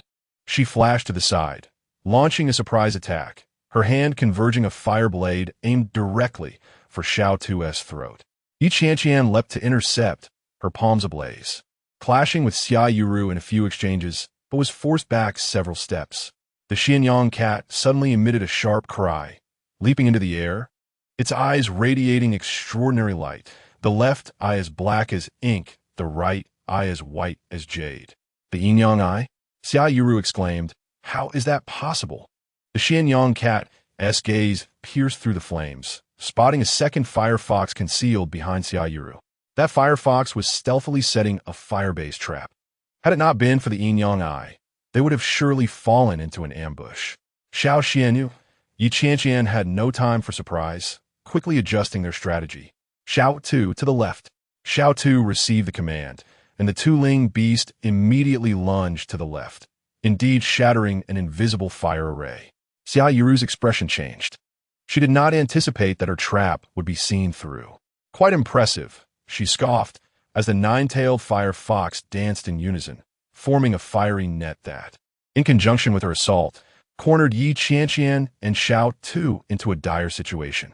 In this critical moment, Xiao Tu suddenly had an epiphany and hurled a soil spear to the ground.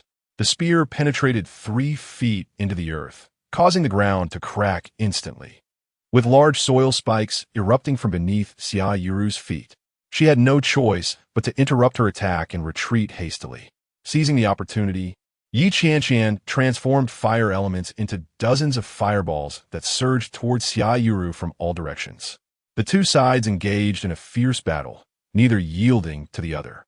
At that moment, a blinding light suddenly erupted from the direction of the elemental Guishu, a purple beam soaring into the sky like a colossal sword piercing the heavens.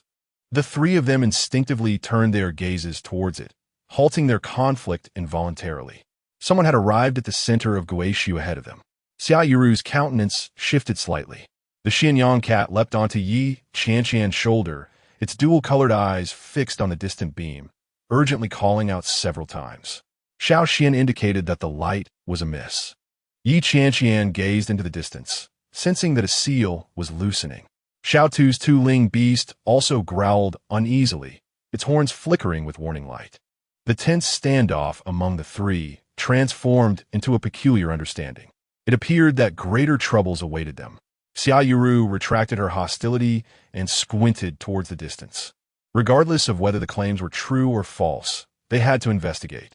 The beam grew increasingly bright, illuminating half the sky, while the mountain began to tremble slightly, and the elemental turbulence in the air became agitated. "Let us go." The three of them instinctively dashed towards the direction of the beam. The secret of Guishu would soon be unveiled. Chapter 62. Elemental Guishu. The purple beam illuminated the path ahead as Yi Qianqian quickened her pace, ascending the final ridge. The view opened up before her, and the elemental Guishu finally came into sight. It was a vast circular depression, approximately 100 zhang in diameter, where 5 elemental forces intertwined and spiraled in the air, creating a strange vortex. At the center of the depression stood a complex array, with 5 enormous stone pillars towering at the edges, each shimmering in the colors of gold, wood, water, fire, and earth. "This was the elemental Guishu," Yi Qianqian murmured, while the Qianqian cat perched alertly on her shoulder, its dual-colored eyes flickering uncertainly. Xiao Tu followed closely behind, his 2-ling beast trotting beside him, its horns faintly glowing. "This place is peculiar. The earth element is restless." The center of the array was devoid of anything tangible. Yet it exuded a strong sense of oppression, as if some intangible entity were bound within. Yi Qianqian surveyed her surroundings and discovered Zhao Mingyue already positioned to the east of the array, with the wood spirit bird resting on her shoulder, its vines unfurling. Upon seeing them, Zhao Mingyue's eyes flickered with surprise, quickly followed by a gesture for silence. "Be cautious. This place is strange," Zhao Mingyue whispered. "I have read similar accounts in ancient texts. It resembles a sealing grand array." Mo Feng was not mistaken. Yi Qianqian swiftly conveyed the information she had gathered to Zhao Mingyue, explaining that the 5 elements order was the key to the seal, and someone intended to use them to unlock it.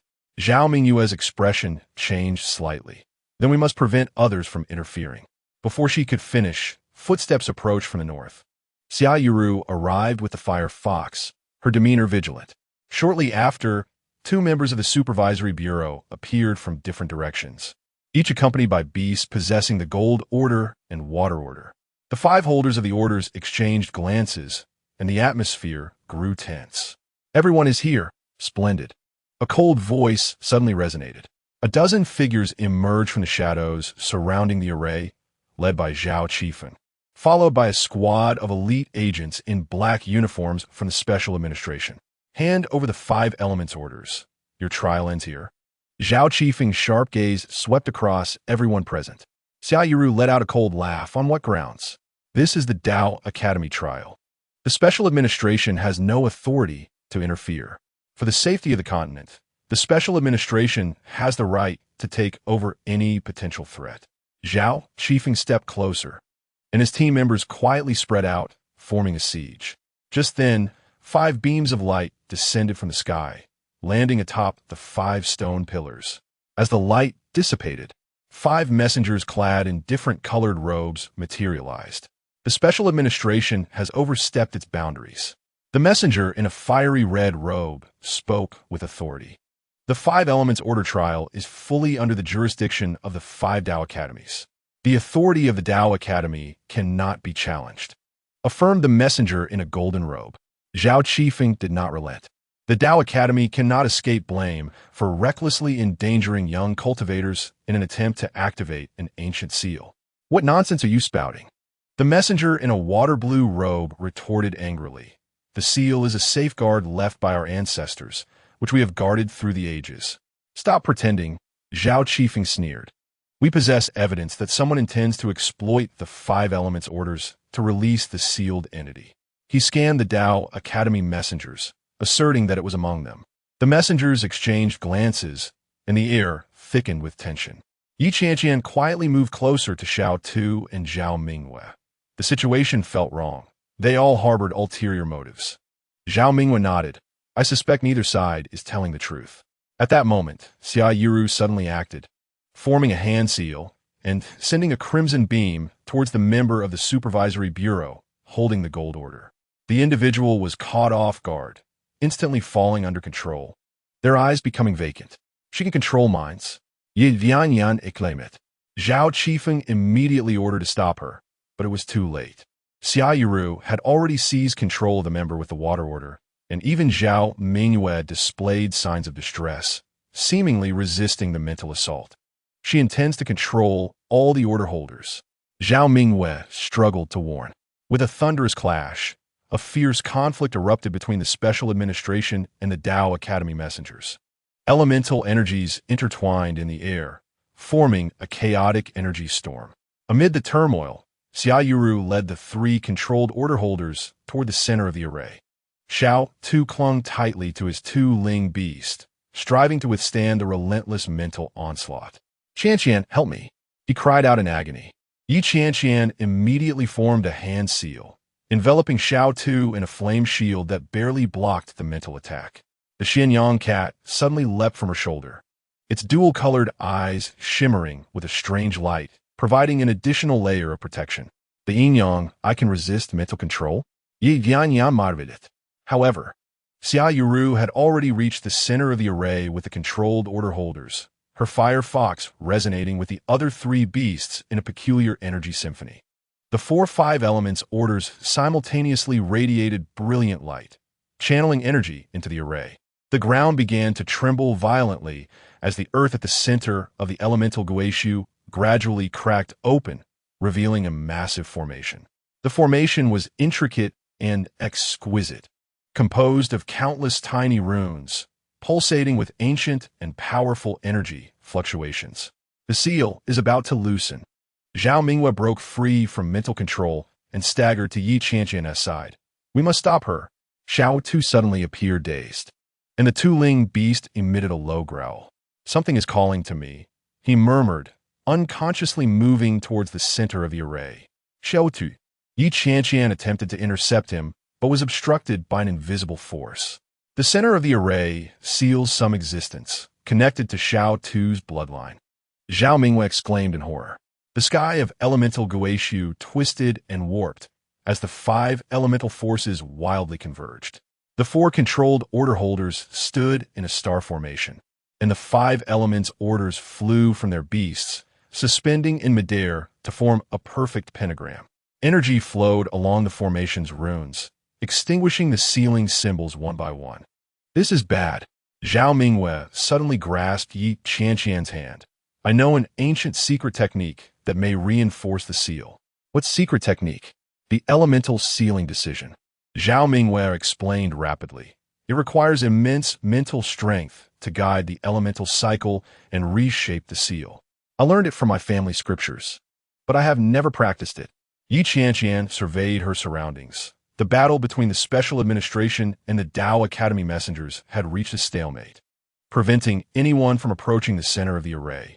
Xia Yiru had completely seized control of the energy flow of the 4-5 elements orders, and the loosening of the seal became increasingly evident. Teach me, Yi Qianqian decisively declared. Zhao Mingyue swiftly imparted the incantation and gestures, emphasizing the significance of mental fortitude.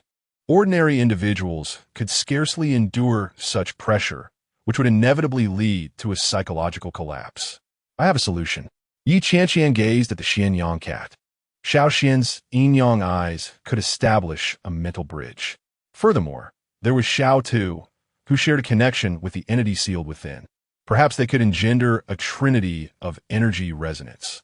As she spoke, the fissure at the center of the formation had widened, and a wisp of black mist began to seep forth. Xia Yiru stood at the edge of the vortex, a peculiar smile gracing her face. There is no time left. We must act now. Yi Qianqian scooped up the Qianqian cat and dashed toward the heart of the formation. Zhao Mingyue hesitated for a moment, but gritted her teeth and followed. The two of them navigated through the chaotic battlefield, reaching the periphery of the formation. Xiao Tu, Yi Qianqian called out. In a daze, Xiao Tu heard the familiar voice and turned his head with great difficulty. Catch it! Yi Qianqian hurled the Qianqian cat toward Xiao Tu's day instinctively. He reached out, and the Qianqian cat landed in his embrace. The dual-colored pupils, and the horns of the earth spirit beast simultaneously radiated a brilliant light, creating a unique energy resonance. Seizing the opportunity, Qianqian swiftly formed seals with her hands, channeling the fire element within her with utmost vigor. Immortal sealing technique activate. A red halo emanated from her body, intertwining with Xiao Tu's yellow halo and the Qianqian cat's dual-colored halo. The three colors of energy coalesced into a perfect triangle, enveloping the sealing formation above. Xia Yuru sensed the anomaly. The nine-tailed fire fox danced in unison, obstructing Qianqian. Under the fierce energy impact, Qianqian was forced to retreat, the sealing technique teetering on the brink of disruption. Hold on. Zhao Mingwei, using the wood spirit bird as a medium, joined the energy resonance. The four colors of light intertwined, forming an even more stable energy network. Qianqian felt an unprecedented pressure, her mental state nearly crumbling. The Qianqian cat suddenly let out a clear cry, its dual-colored pupils shining brilliantly. Qianqian instantly felt a warm force surge into her mind, greatly enhancing her mental strength. Xiao Tu and the earth spirit beast also joined the resonance, and 5 elements formed a perfect cycle above the sealing formation. The 4 5-element tokens controlled by Xia Yuru suddenly veered off course, drawn toward the newly formed elemental cycle. No, Xia Yuru shouted in anger. But she could not prevent the 5-element tokens from flying toward the energy field created by Qianqian, Xiao Tu, and the Qianqian cat. The 5 tokens arranged themselves in the air in a specific formation, corresponding to the sealing formation on the ground.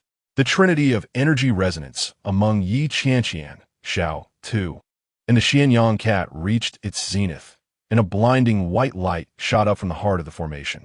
Everyone was forced to close their eyes, and all that could be heard was a deafening explosion, the ground shaking violently as if the entire elemental abyss were on the verge of collapse. Chapter 63. The battle of sealing. The blinding white light enveloped the entire elemental abyss. Qianqian formed seals with her hands, channeling the elemental sealing technique throughout her body. The fire element surged within her, her meridians ablaze like molten lava. The Qianqian cat perched on her shoulder, its dual-colored pupils radiating an unusual glow. The left eye as dark as ink, the right eye as silvery as the moon, forming a peculiar energy field of yin and yang. Hold on. Qianqian gritted her teeth, her mental energy reaching out to Xiao Tu, cradling the earth spirit beast, had its horns glowing with earthy yellow light. Responding to Qianqian's call, between the three, an invisible energy bond gradually formed, intertwining fire red, earthy yellow, and dual-colored energies, creating a perfect energy circuit. Now is the time. Zhao Mingwei directed from the side, guiding energy into the sealing center. Qianqian took a deep breath, her mental energy resonating completely with Xiao Tu and the Qianqian cat. In that instant, the three seemed to share a profound connection, sensing each other's existence. The energy circuit shone brightly, illuminating the entire formation. You shall not succeed, Xia Yuru shouted fiercely, as the 9-tailed fire fox soared into the air, its 9 tails transforming into fiery whips striking toward Qianqian. Simultaneously, the 3 token bearers under her control launched their attacks, unleashing elemental turbulence. Inspector Zhao Chiefing observed coldly, suddenly issuing an order. Unleash all efforts to unseal. Do not allow them to prevail. The elite members of the Special Administration Bureau immediately gestured and cast spells, unleashing torrents of black energy upon the sealing formation. The energies from both sides clashed violently in the air.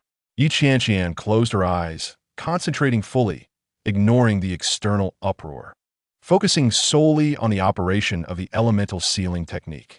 Beneath the sealing formation, an ancient and terrifying aura began to awaken, its oppressive force crashing down like a tide, leaving everyone present gasping for breath. What is that? Someone shouted in terror. Within the fissure of the seal, a blurred, enormous eye slowly opened, emanating a faint purple light. As if it were an ancient gaze, the stone pillars trembled, and the elemental turbulence intensified. This is bad, Zhao Mingwei exclaimed. The seal has weakened too much. Whatever lies within is about to awaken. At that critical moment, a beam of golden light descended from the heavens, striking the ceiling center. The celestial envoy has arrived. A white-robed elder stood suspended in mid-air, holding a golden staff, declaring, "The seal cannot be broken. Retreat immediately." Following closely, another beam of crimson light descended.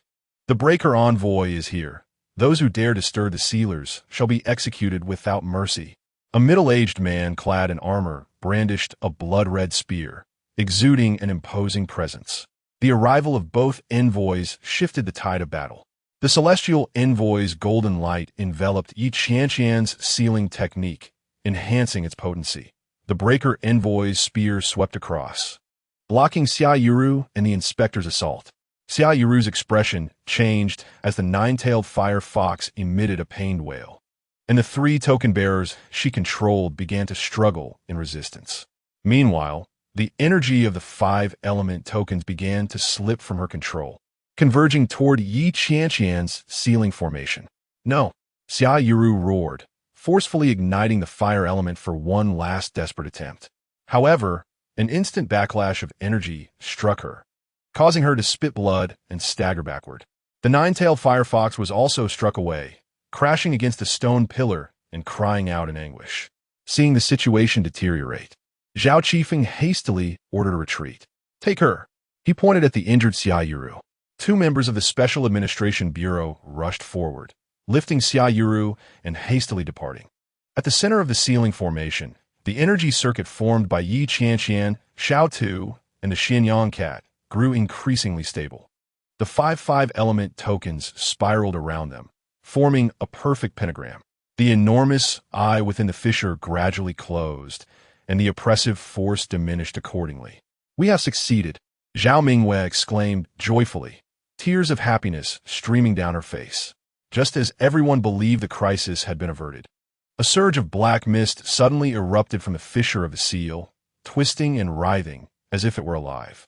"This is the black mist from the marketplace incident," Qianqian exclaimed in shock, immediately recognizing that peculiar energy. The black mist spread rapidly, and wherever it went, the elemental turbulence became chaotic.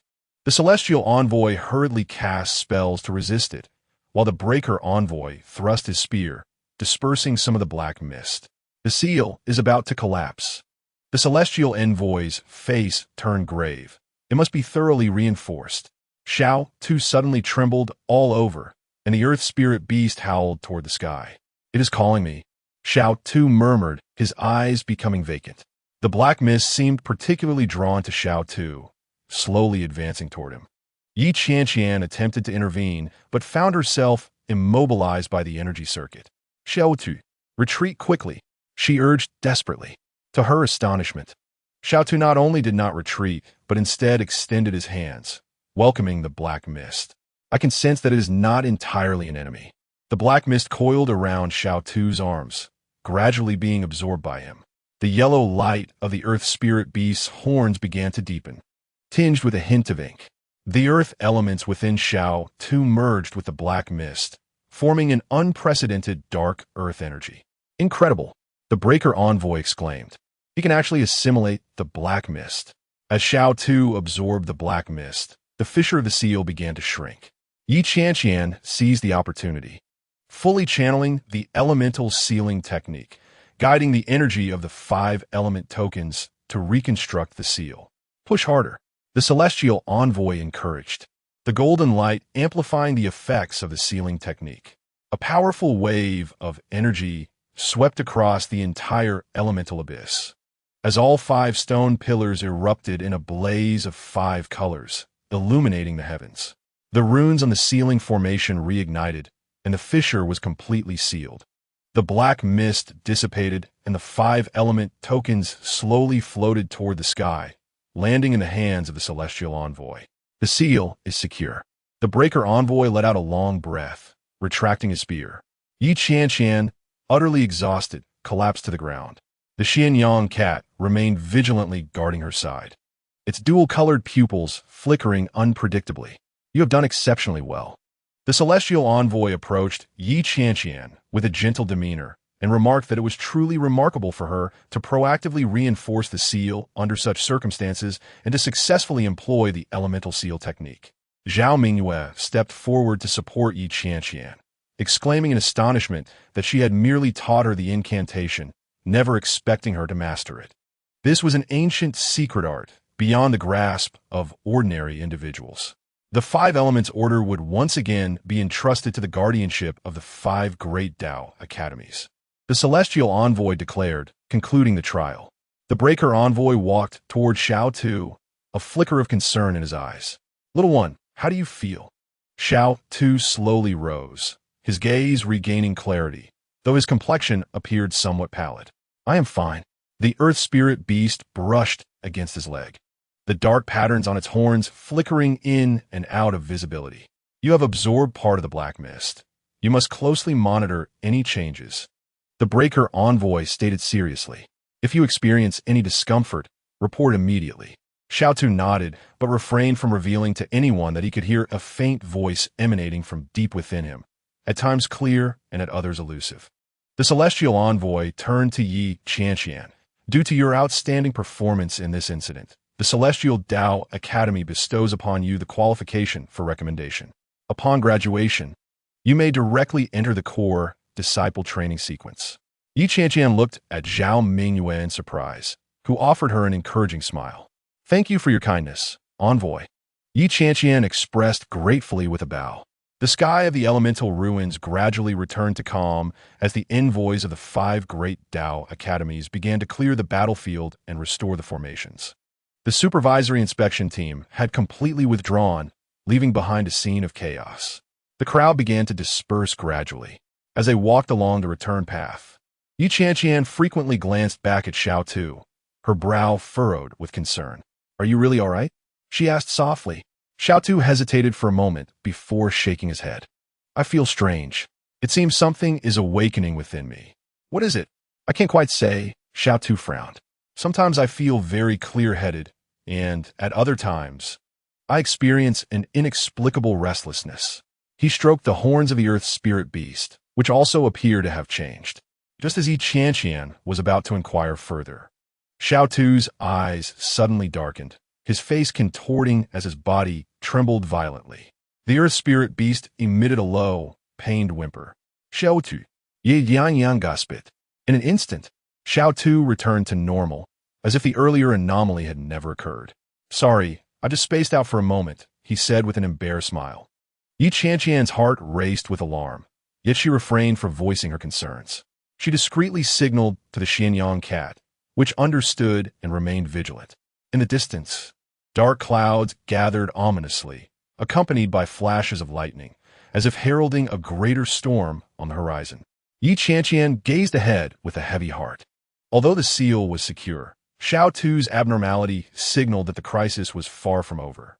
The Black Mist incident, the actions of the supervisory inspection team, the secrets of the 5 Elements Order, all clues seemed to point towards a more significant conspiracy, and this might just be the beginning.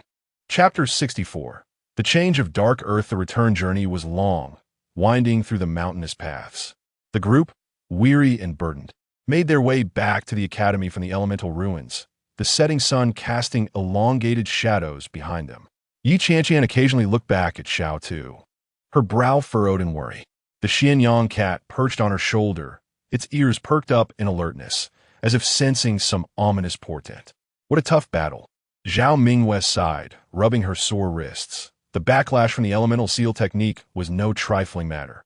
Yi Qianqian nodded. Thankfully, the Celestial Envoy was there to assist. She instinctively touched the fire elemental talisman hanging at her chest, which contained a strand of protective flame bestowed by the Academy. "Do you think the supervisory inspection team will let this go?" "Impossible," Zhao Mingyue replied with a bitter smile. "Those people looked like they were ready to pounce. They wouldn't easily give up." The last of the group, Xiao Tu, lagged a few steps behind, silently holding the earthy-colored spirit beast. The dark patterns on the spirit beast's horns flickered ominously, occasionally flashing a strange black light. Cold sweat poured down Xiao Tu's forehead, as though he were enduring some form of torment. "Xiao Tu, what's wrong?" Yi Qianqian slowed her pace to wait for him. "Nothing." Xiao Tu forced a smile. just a bit tired. At the entrance, Lin Zixuan had been waiting for quite some time. You're finally back, he exclaimed, hurrying over, his eyes darting up and down as he scrutinized the three of them. I heard something significant happened at the elemental ruins? No harm done, Zhao Mingwei replied evasively. Not wishing to elaborate, she glanced at Xiao Tu, signaling Yi Qianqian to refrain from discussing it further. The academy's main entrance bustled with activity. Students from various colleges passing by in groups, whispering about the gains from this secret realm trial.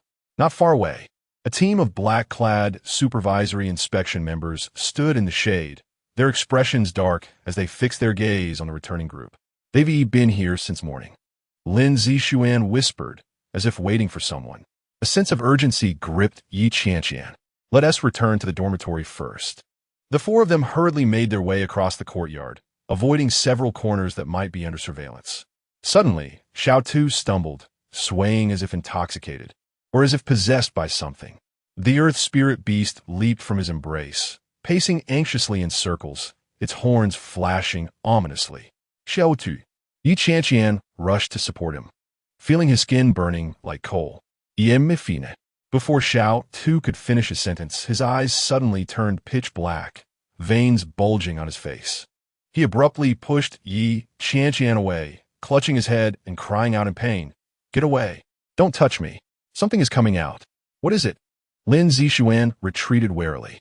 Xiao Tu curled up in agony, tears streaming down his face. The earth spirit beast in his arms also emitted a pained cry, its size fluctuating wildly, the dark patterns on its horns writhing like living things. Quick, back to the dormitory. Yi Qianqian swiftly conjured a fireball and hurled it into the distance to divert attention, seizing the opportunity to help Xiao Tu toward the dormitory building. Zhao Mingwei and Lin Zixuan flanked them, evading the curious gazes of the supervisory inspection members. Once the dormitory door closed, Xiao Tu collapsed onto the bed, his body convulsing uncontrollably. In his golden black eyes, the black portions expanded continuously, the diamond-shaped mark obscured by a layer of black mist, flickering in and out of view. The ground began to tremble slightly, the floorboards beneath the bed cracking with small fissures as the earth pulsed, causing the jars and bottles in the room to rattle. What is happening? Lin Zixuan retreated to the corner, shocked. What has he absorbed? Zhao Mingwei flipped through her notes, her fingers trembling as she searched for clues. I remember reading in ancient texts that elemental turbulence can sometimes lead to mutations in spirit beasts, but I have never encountered a situation like this. Yi Dianyan, disregarding the need for explanations, grabbed a towel, soaked it, and gently wiped Xiao Tu's forehead. Hang in there, Xiao Tu, she whispered, her eyes filled with concern. The Qianqian cat leaped to the edge of the bed, its mismatched eyes fixed on Xiao Tu, its tail suddenly bristling, as if sensing some form of threat. I can hear a voice, Xiao Tu managed to say, his voice hoarse. It says it is a part of the Yuan beast god, sealed away for too long. He suddenly arched his back, then fell heavily. It wants to merge with me. Yuan beast god? Zhao Mingwei gasped. Could it be the one from a mural? The air in the room felt as though it had solidified. Xiao Tu abruptly ceased his struggles, his eyes slowly closing. In the profound silence, only the Qianqian cat's anxious growl shattered the stillness. We need to find someone to help. Yi Dianyan biterip. Lin Shixiang, could you please find a pharmacist? Zhao Mingwei, can you contact the celestial envoy? Both nodded and quickly set about their tasks. Just as the door closed, Xiao Tu suddenly opened his eyes, his pupils entirely black, interspersed with earthy yellow patterns, resembling a cracked obsidian stone. Xiao Tu? Yi Qianqian tentatively called. I am not Xiao Tu's day. A hoarse, deep voice emerged from Xiao Tu's lips. I am the voice of the Yuan. The words abruptly ceased as Xiao Tu writhed in pain once more, as though two consciousnesses within him were battling for dominance. Qianqian, help me. The familiar voice of Xiao Tu returned. I can't control it. In a moment of desperation, Yi Qianqian removed the fire elemental talisman from around her neck and gently placed it on Xiao Tu's forehead. The fiery crimson light collided with the black mist, emitting a sizzling sound. Xiao Tu let out a pained cry, and the diamond-shaped mark on his forehead suddenly radiated a dazzling light, temporarily driving back the ominous black mist. Thank you. Xiao Tu's breath was faint, and I had not anticipated such a turn of events. Within the black mist of the elemental abyss, it seemed there truly existed some ancient entity. Do not worry. Help will arrive shortly, Yi Qianqian assured, grasping Xiao Tu's hand, her heart aching for him. The unfortunate earthy-hued spirit beast lay in a corner of the floor, equally tormented, the black patterns on its horns becoming increasingly prominent. Before long, Zhao Mingwe hurried in, leading a white-robed elder. He was indeed the celestial envoy who had come to assist from the elemental abyss. This is dire, the elder remarked gravely after examining Xiao Tu's condition. The black mist released upon the unsealing contained fragments of the consciousness of an ancient beast god. Xiao Tu possessed a special constitution, allowing him to resonate with it, which was why he had been chosen. The consciousness of the beast god, Ye Qianqian Guspit, recalling the mural depicting the Yuan beast god. The elder nodded, explaining that the 5 elemental spirit beasts were indeed the products of the disintegration of the ancient beast god. Xiao Tu's veins flowed with pure earth Yuan blood, and having gained recognition from the Earth Command, he naturally became the vessel selected by the black mist. How can we save him? Yi Qianqian asked urgently.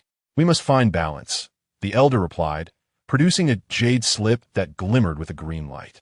This was the elemental harmonization technique, which could help him temporarily suppress that force.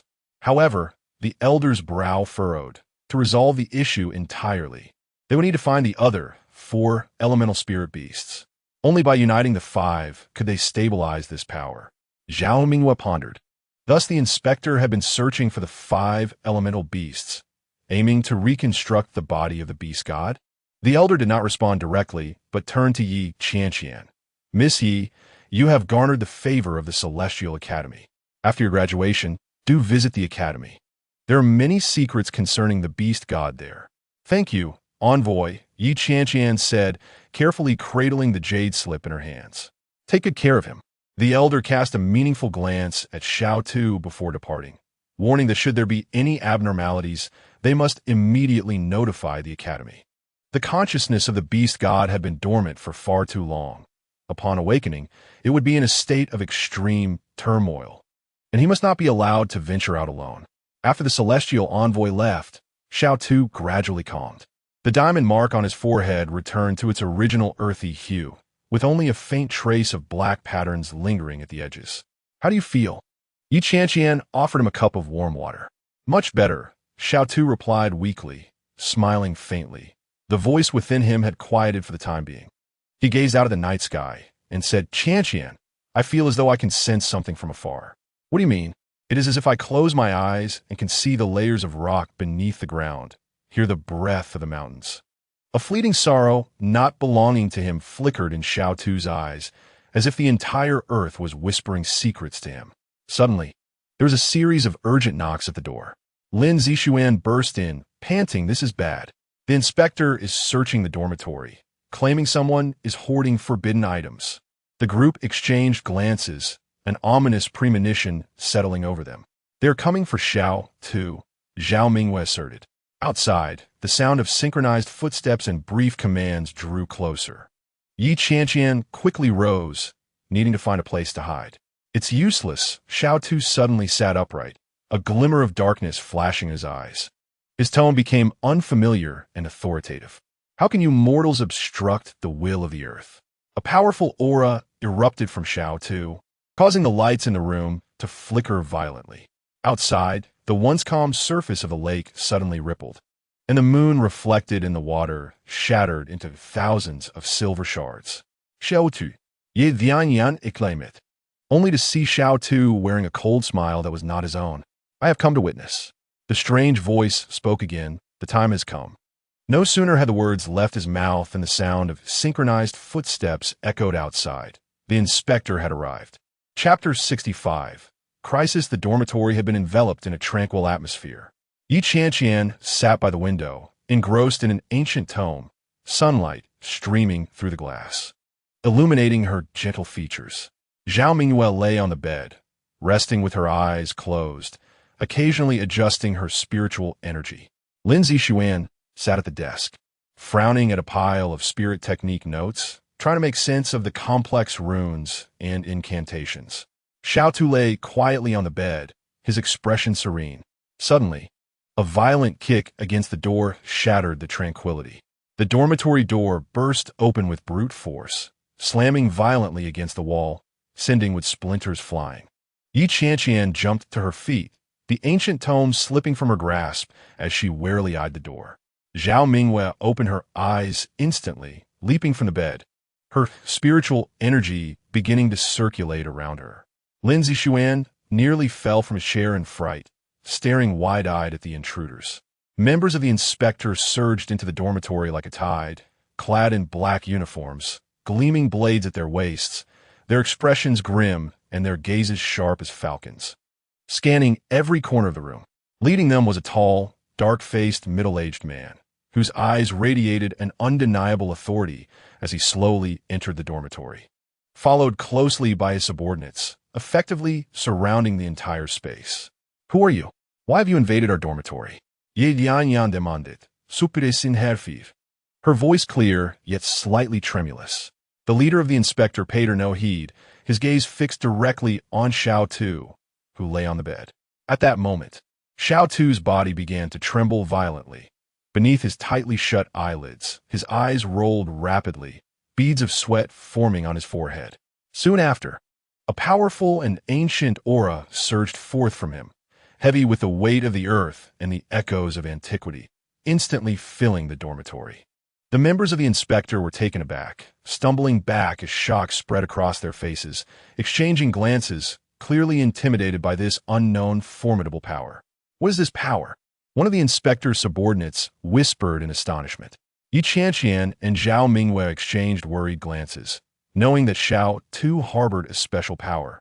Yet they had not anticipated its eruption at that moment. Qianqian quickly positioned herself in front of Xiao Tu, with Zhao Mingyue swiftly joining her side, both standing together in a protective stance. The leader of the inspector sneered, "Humph, just as we suspected, this boy is a source of danger. Should this power within him go out of control, the entire academy and even the surrounding towns will plunge into irreversible catastrophe. Today we must take him away." "You are talking nonsense. Xiao Tu has always been our good friend. How could he be a source of danger? You claim he has issues. Where is your evidence?" Qianqian retorted angrily, her gaze unwavering as she looked at the inspector's leader. "Indeed," Zhao Mingyue chimed in, "you wish to take him away without evidence? We absolutely will not agree." The leader of the inspector's expression darkened, a flicker of irritation crossing his face. "Evidence? The strange aura he is emitting at this very moment is evidence. This power does not belong to him.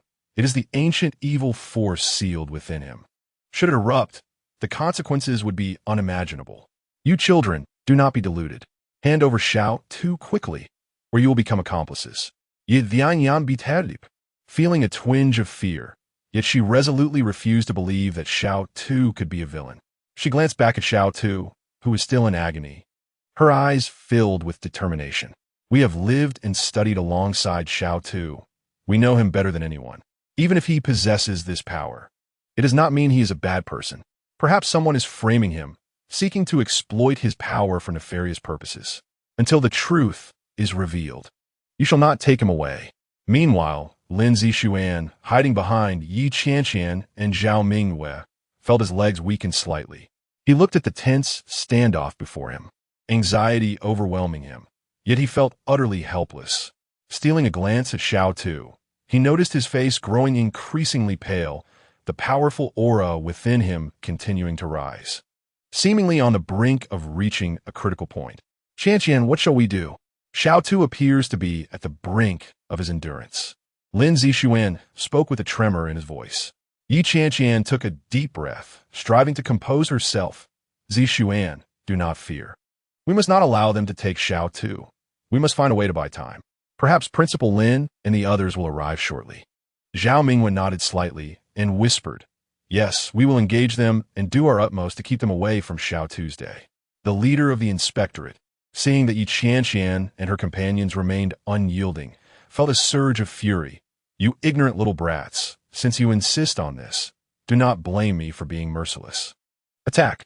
With his command, the inspectorate's subordinates drew their weapons, glinting ominously as they advanced step by step toward Qianqian and her companions. The atmosphere in the dormitory instantly thick with tension, like a taut string ready to snap at any moment. Qianqian sivifli summonit head eteral vipon, a long sword radiating blue light, its blade shimmering with a chilling aura. With a fierce cry, she pointed her sword at the inspectorate. If you wish to take Xiao Tu, you must first step over my dead body. Zhao Mingyue quickly formed a series of hand seals, gathering spiritual energy into a protective shield, safeguarding herself, Lin Zixuan, and Xiao Tuesday. The inspectorate's men, upon witnessing this, revealed sinister grins. With a wave of their leader's hand, they charged at Qianqian and her companions. An intense conflict on the verge of eruption as the mysterious power within Xiao Tu surged ominously, seemingly on the brink of total eruption. Qianqian gripped the blue-glowing sword tightly, its body slightly trembling, not from fear, but from her effort to suppress the anger and tension within, channeling all her strength into this ethereal weapon. Her gaze remained fixed on the inspectorate, her eyes radiating determination, akin to a mother beast fiercely protecting her young, refusing to allow anyone to approach Xiao Tu even a step closer. I have warned you, do not think to take Xiao Tu. Today, even if it costs me my life, I will not allow you to succeed. Qianqian's voice resonated firmly and powerfully within the confined yet charged dormitory. The Qianqian cat hunched low, its fur bristling like a small divine beast. Its once lively eyes now gleamed with ferocity, emitting a low, continuous growl that seemed to declare to the inspectorate, "This is its territory, a sanctuary it vows to protect, and anyone who dares intrude shall pay a heavy price." Its claws had extended, etching shallow marks into the wooden floor, poised to strike, at Qianqian's command, or should the enemy make any rash movements. It would pounce like a released arrow, delivering a lethal blow with its sharp claws in agile form. The leader of the inspectorate's countenance darkened further. He had not anticipated these seemingly frail students to be so tenacious, audaciously defying the inspectorate's command. He scoffed, a glint of malice flickering in his eyes. "Humph! You little children truly overestimate yourselves. Today, we shall take Xiao Tu by force. Should you continue to obstruct us, do not blame me for my ruthlessness." With that, he raised his hand slightly, and his subordinates understood immediately, gripping their weapons tighter as they slowly advanced, forming a semicircle that encircled Qianqian, Zhao Mingyue, Lin Zixuan, and Xiao Tu, gradually compressing their space. Zhao Mingyue stood beside Qianqian, her hands rapidly changing hand seals, maintaining the stability of the protective shield. Beads of sweat dotted her forehead, and each breath came with a hint of urgency, indicating the considerable depletion of her spiritual energy. Yet her gaze remained resolute, fixed on the enemy, determined to prevent them from drawing near to Xiao Tu as long as the shield stood. Lin Zixuan, hiding behind the shield, trembled slightly. Witnessing the scene before him filled him with dread and helplessness. He knew he might not play a significant role in this conflict. Lacking the formidable spiritual powers of Qianqian and Zhao Mingyue, as well as the bravery of the Qianqian cat. Still, a glimmer of unwillingness shone in his eyes. He did not wish to stand idly by as his friends faced danger, silently praying for a miracle or for Principal Lin and the others to arrive in time.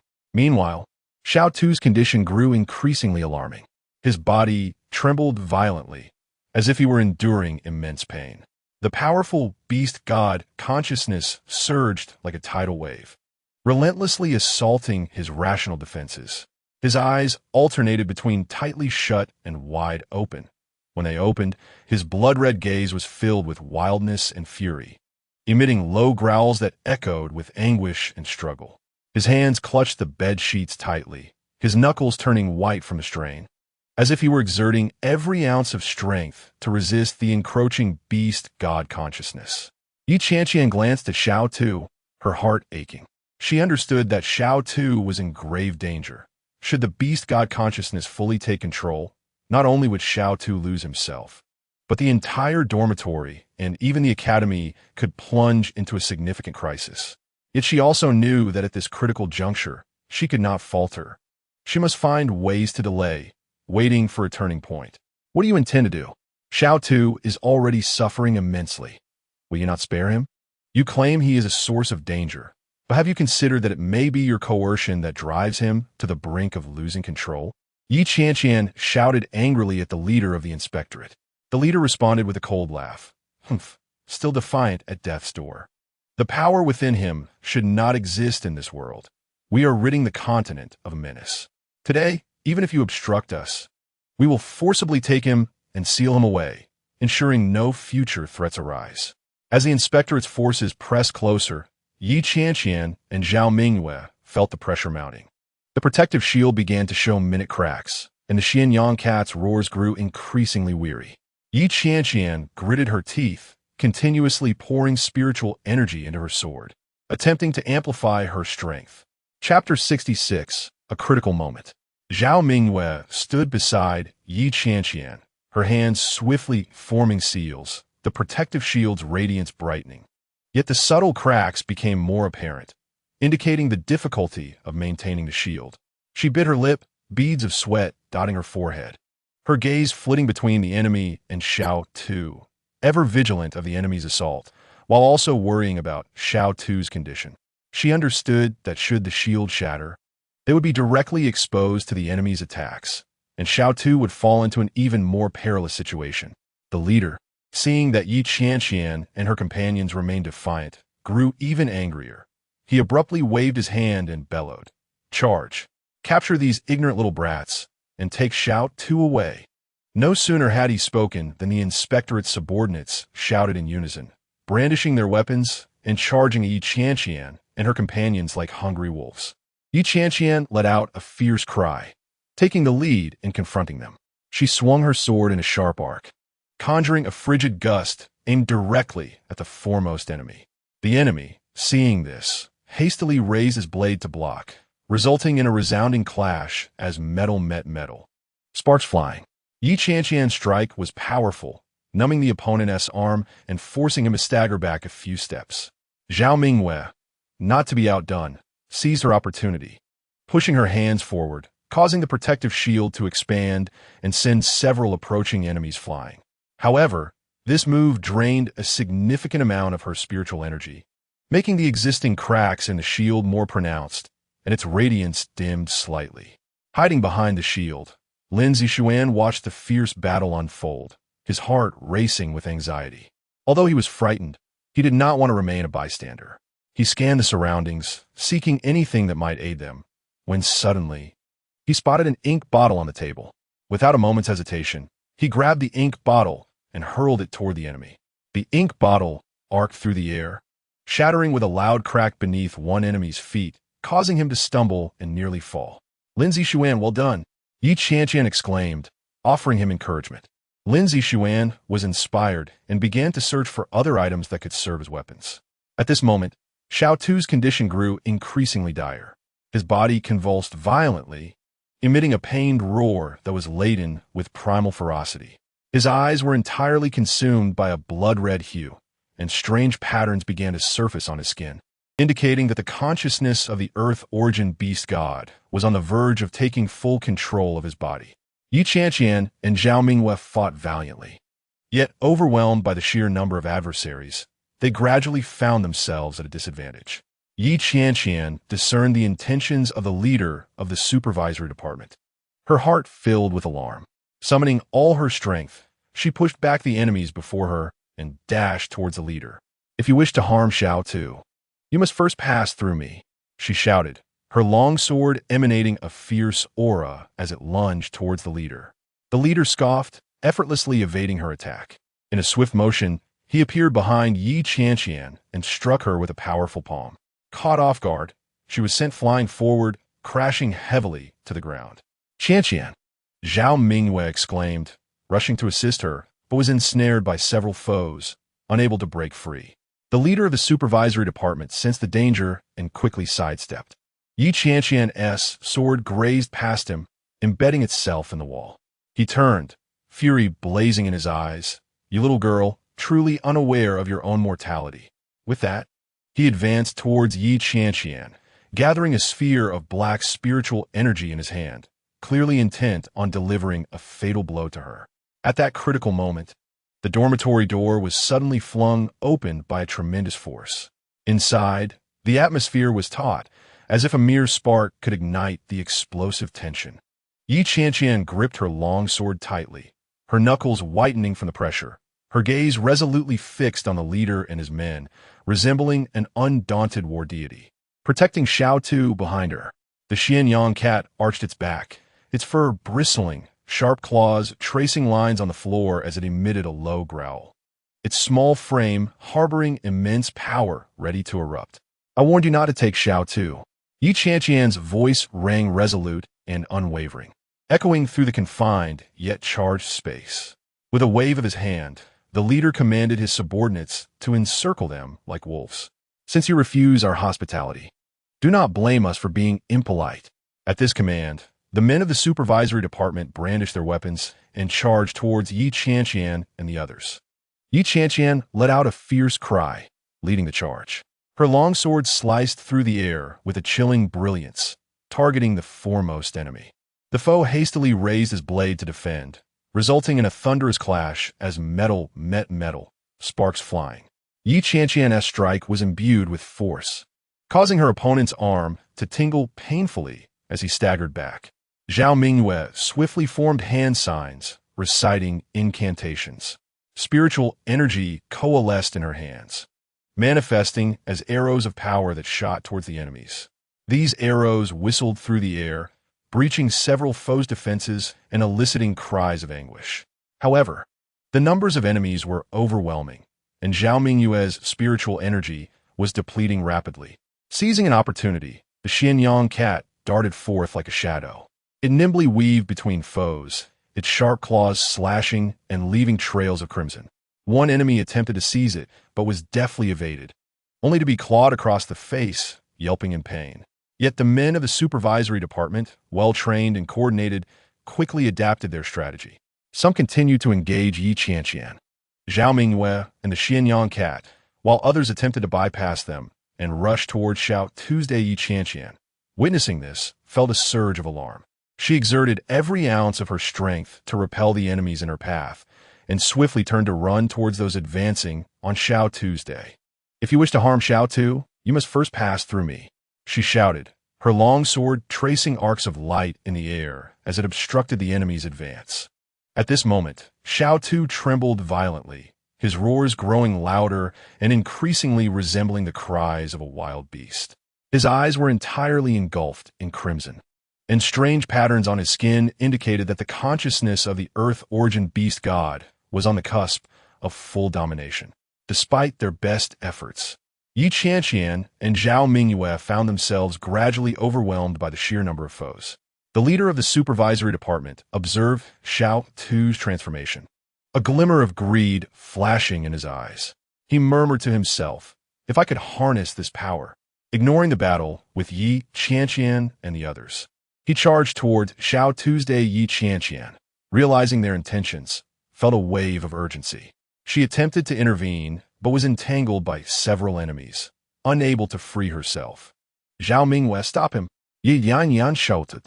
Upon hearing this, Zhao Mingyue immediately abandoned her assault on other foes, channeling all her spiritual energy to form a sturdy barrier in front of the leader of the supervisory department. The leader snorted, gathering a sphere of black spiritual energy in his hand and smashing it against the barrier. With a resounding crash, the barrier shook violently, fissures appearing across its surface. Lin Zixuan, hidden in a corner, watched the fierce battle unfold, his heart heavy with fear and helplessness. Yet, upon witnessing Qianqian and Zhao Mingyue fighting so fiercely to protect Xiao Tu, a surge of courage welled within him. He scanned the room and spotted a chair. Gritting his teeth, he seized the chair and hurled it at an enemy. Caught off guard by the sudden attack, the enemy stumbled and fell to the ground. "Lin Zixuan, well done," Qianqian shouted, offering him encouragement. Inspired, Lin Zixuan began to search for other objects to use as weapons, joining the fray. However, the situation grew increasingly dire for Qianqian and her allies. Zhao Mingyue's barrier finally succumbed to the pressure, shattering with a thunderous roar. The leader seized the opportunity and rushed forward, poised to capture Xiao Tu's day. In that critical moment, Qianqian summoned an unknown strength, breaking free from her adversary's grasp and lunging towards the leader of the supervisory department. With her long sword, she fiercely thrust it towards his back. Chapter 67. Seeking the truth, though the members of the supervisory department were reluctant. They ultimately withdrew from the academy in the face of Principal Lin's unwavering stance and the united front of the faculty and students. As they departed, the leader cast a malevolent glance back at the academy, muttering curses under his breath. "Humph, this matter will not be left unresolved. We will uncover the secrets surrounding Xiao Tu sooner or later, and at that time, no one will be able to stop us." Principal Lin gazed at the retreating figures of the supervisory department, his brow furrowed, anxiety weighing heavily on his heart. He fully understood that this situation was far from simple. The relentless pursuit by the supervisory department hinted that the secrets hidden within Xiao Tu could pose a grave threat to the academy and perhaps the entire world. He immediately turned and arranged for several experienced and powerful instructors to attend to Xiao Tu, ensuring his safety and closely monitoring his condition as well as the movements of the beast god's consciousness within him. Subsequently, Principal Lin summoned Yi Qianqian, Zhao Mingyue, and Lin Zixuan to his office. The atmosphere in the office was heavy and oppressive, as if the very air had thickened.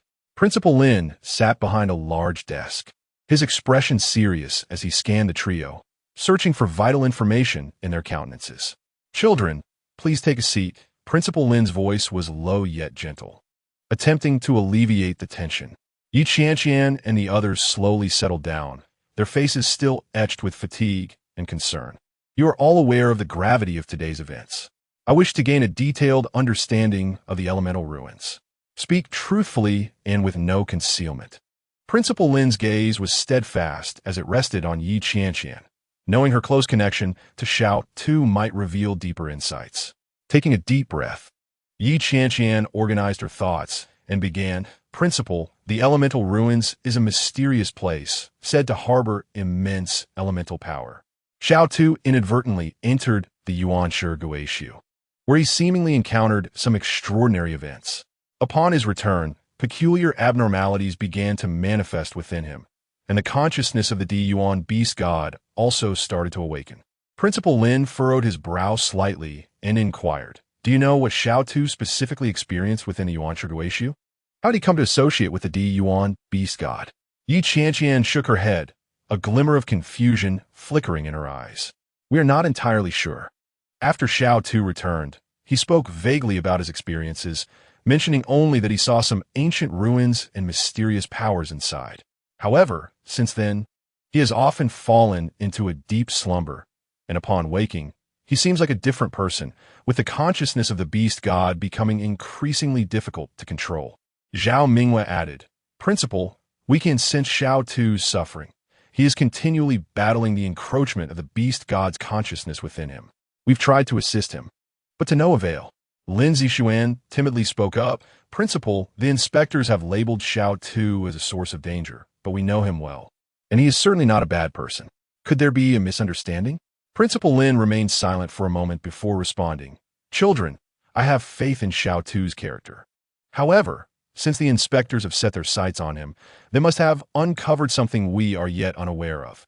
The connection between Xiao Tu and the Yuan beast god is indeed a grave matter. The Yuan beast god is a formidable existence from ancient times, and should its power fully awaken without control, the consequences would be dire." As he spoke, Principal Lin rose and approached the window, gazing out at the campus with evident concern in his eyes. "We cannot remain idle.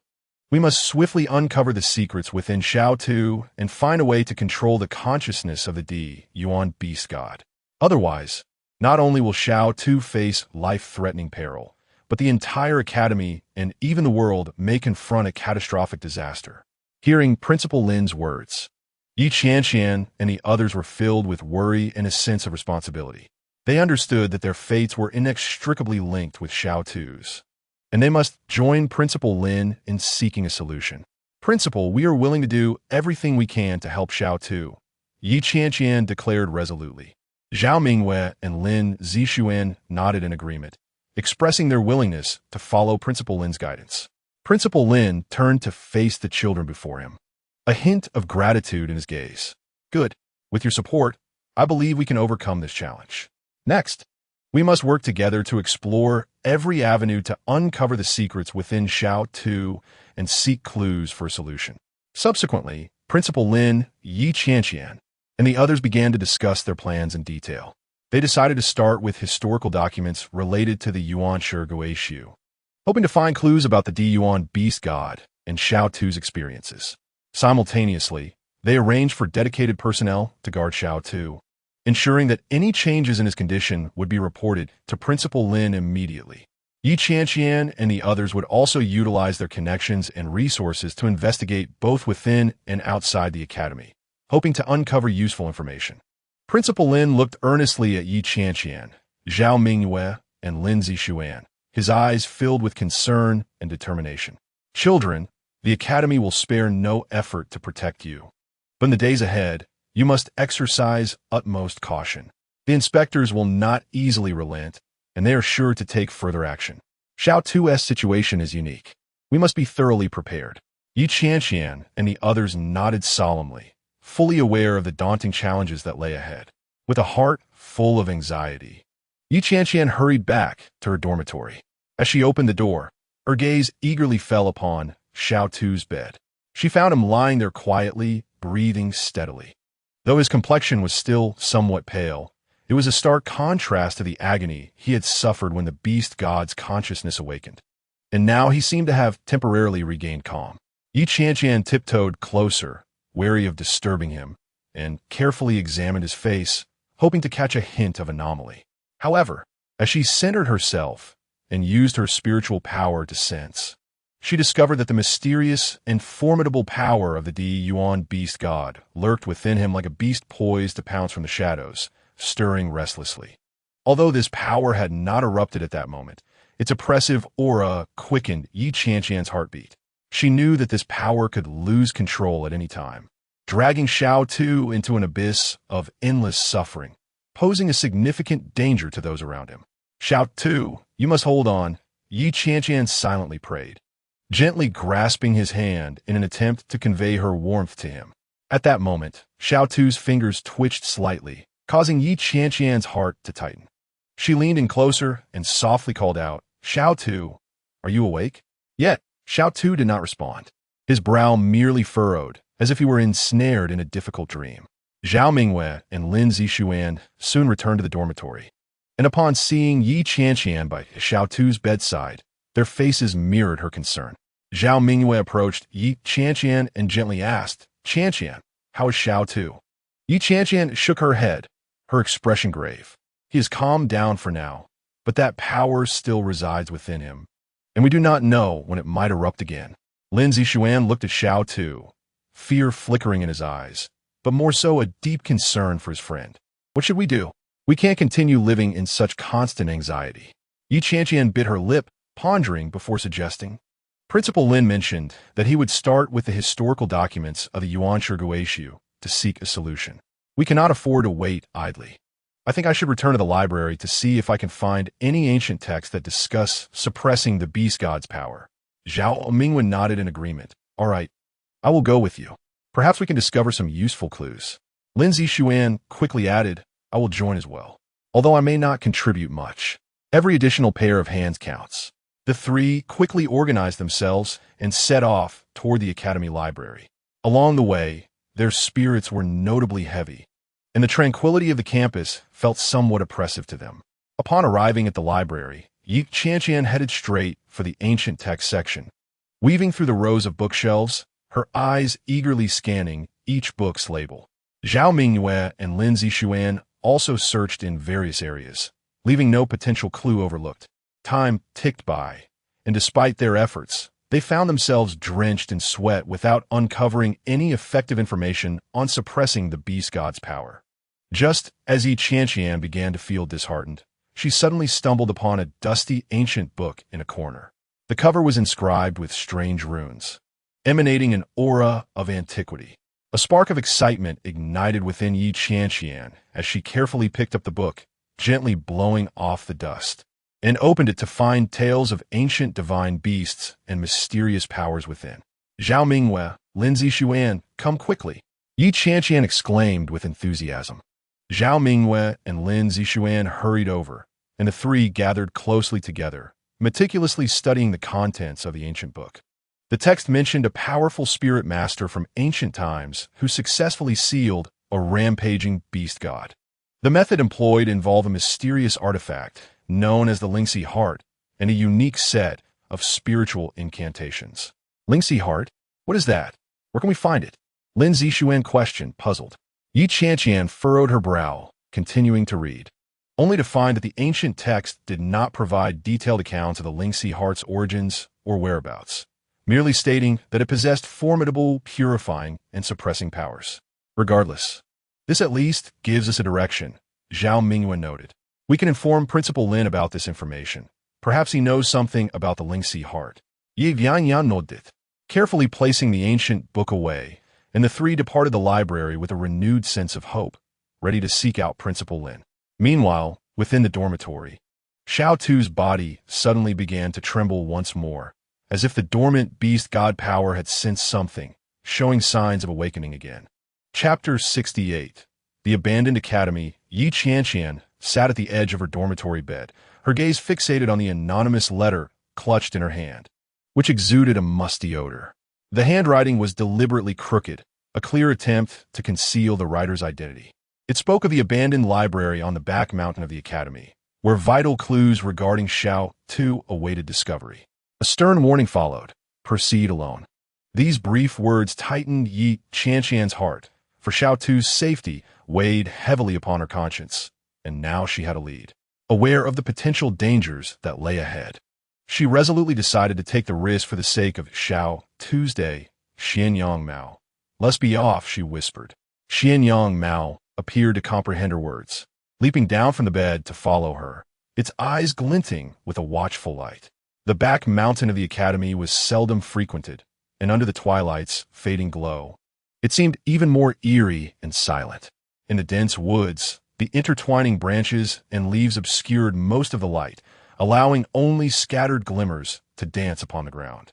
Yi Qianqian and Qianyang Mao traversed a winding path, the ominous stillness surrounding them punctuated solely by the sound of their soft footsteps and Qianyang Mao's occasional low growls.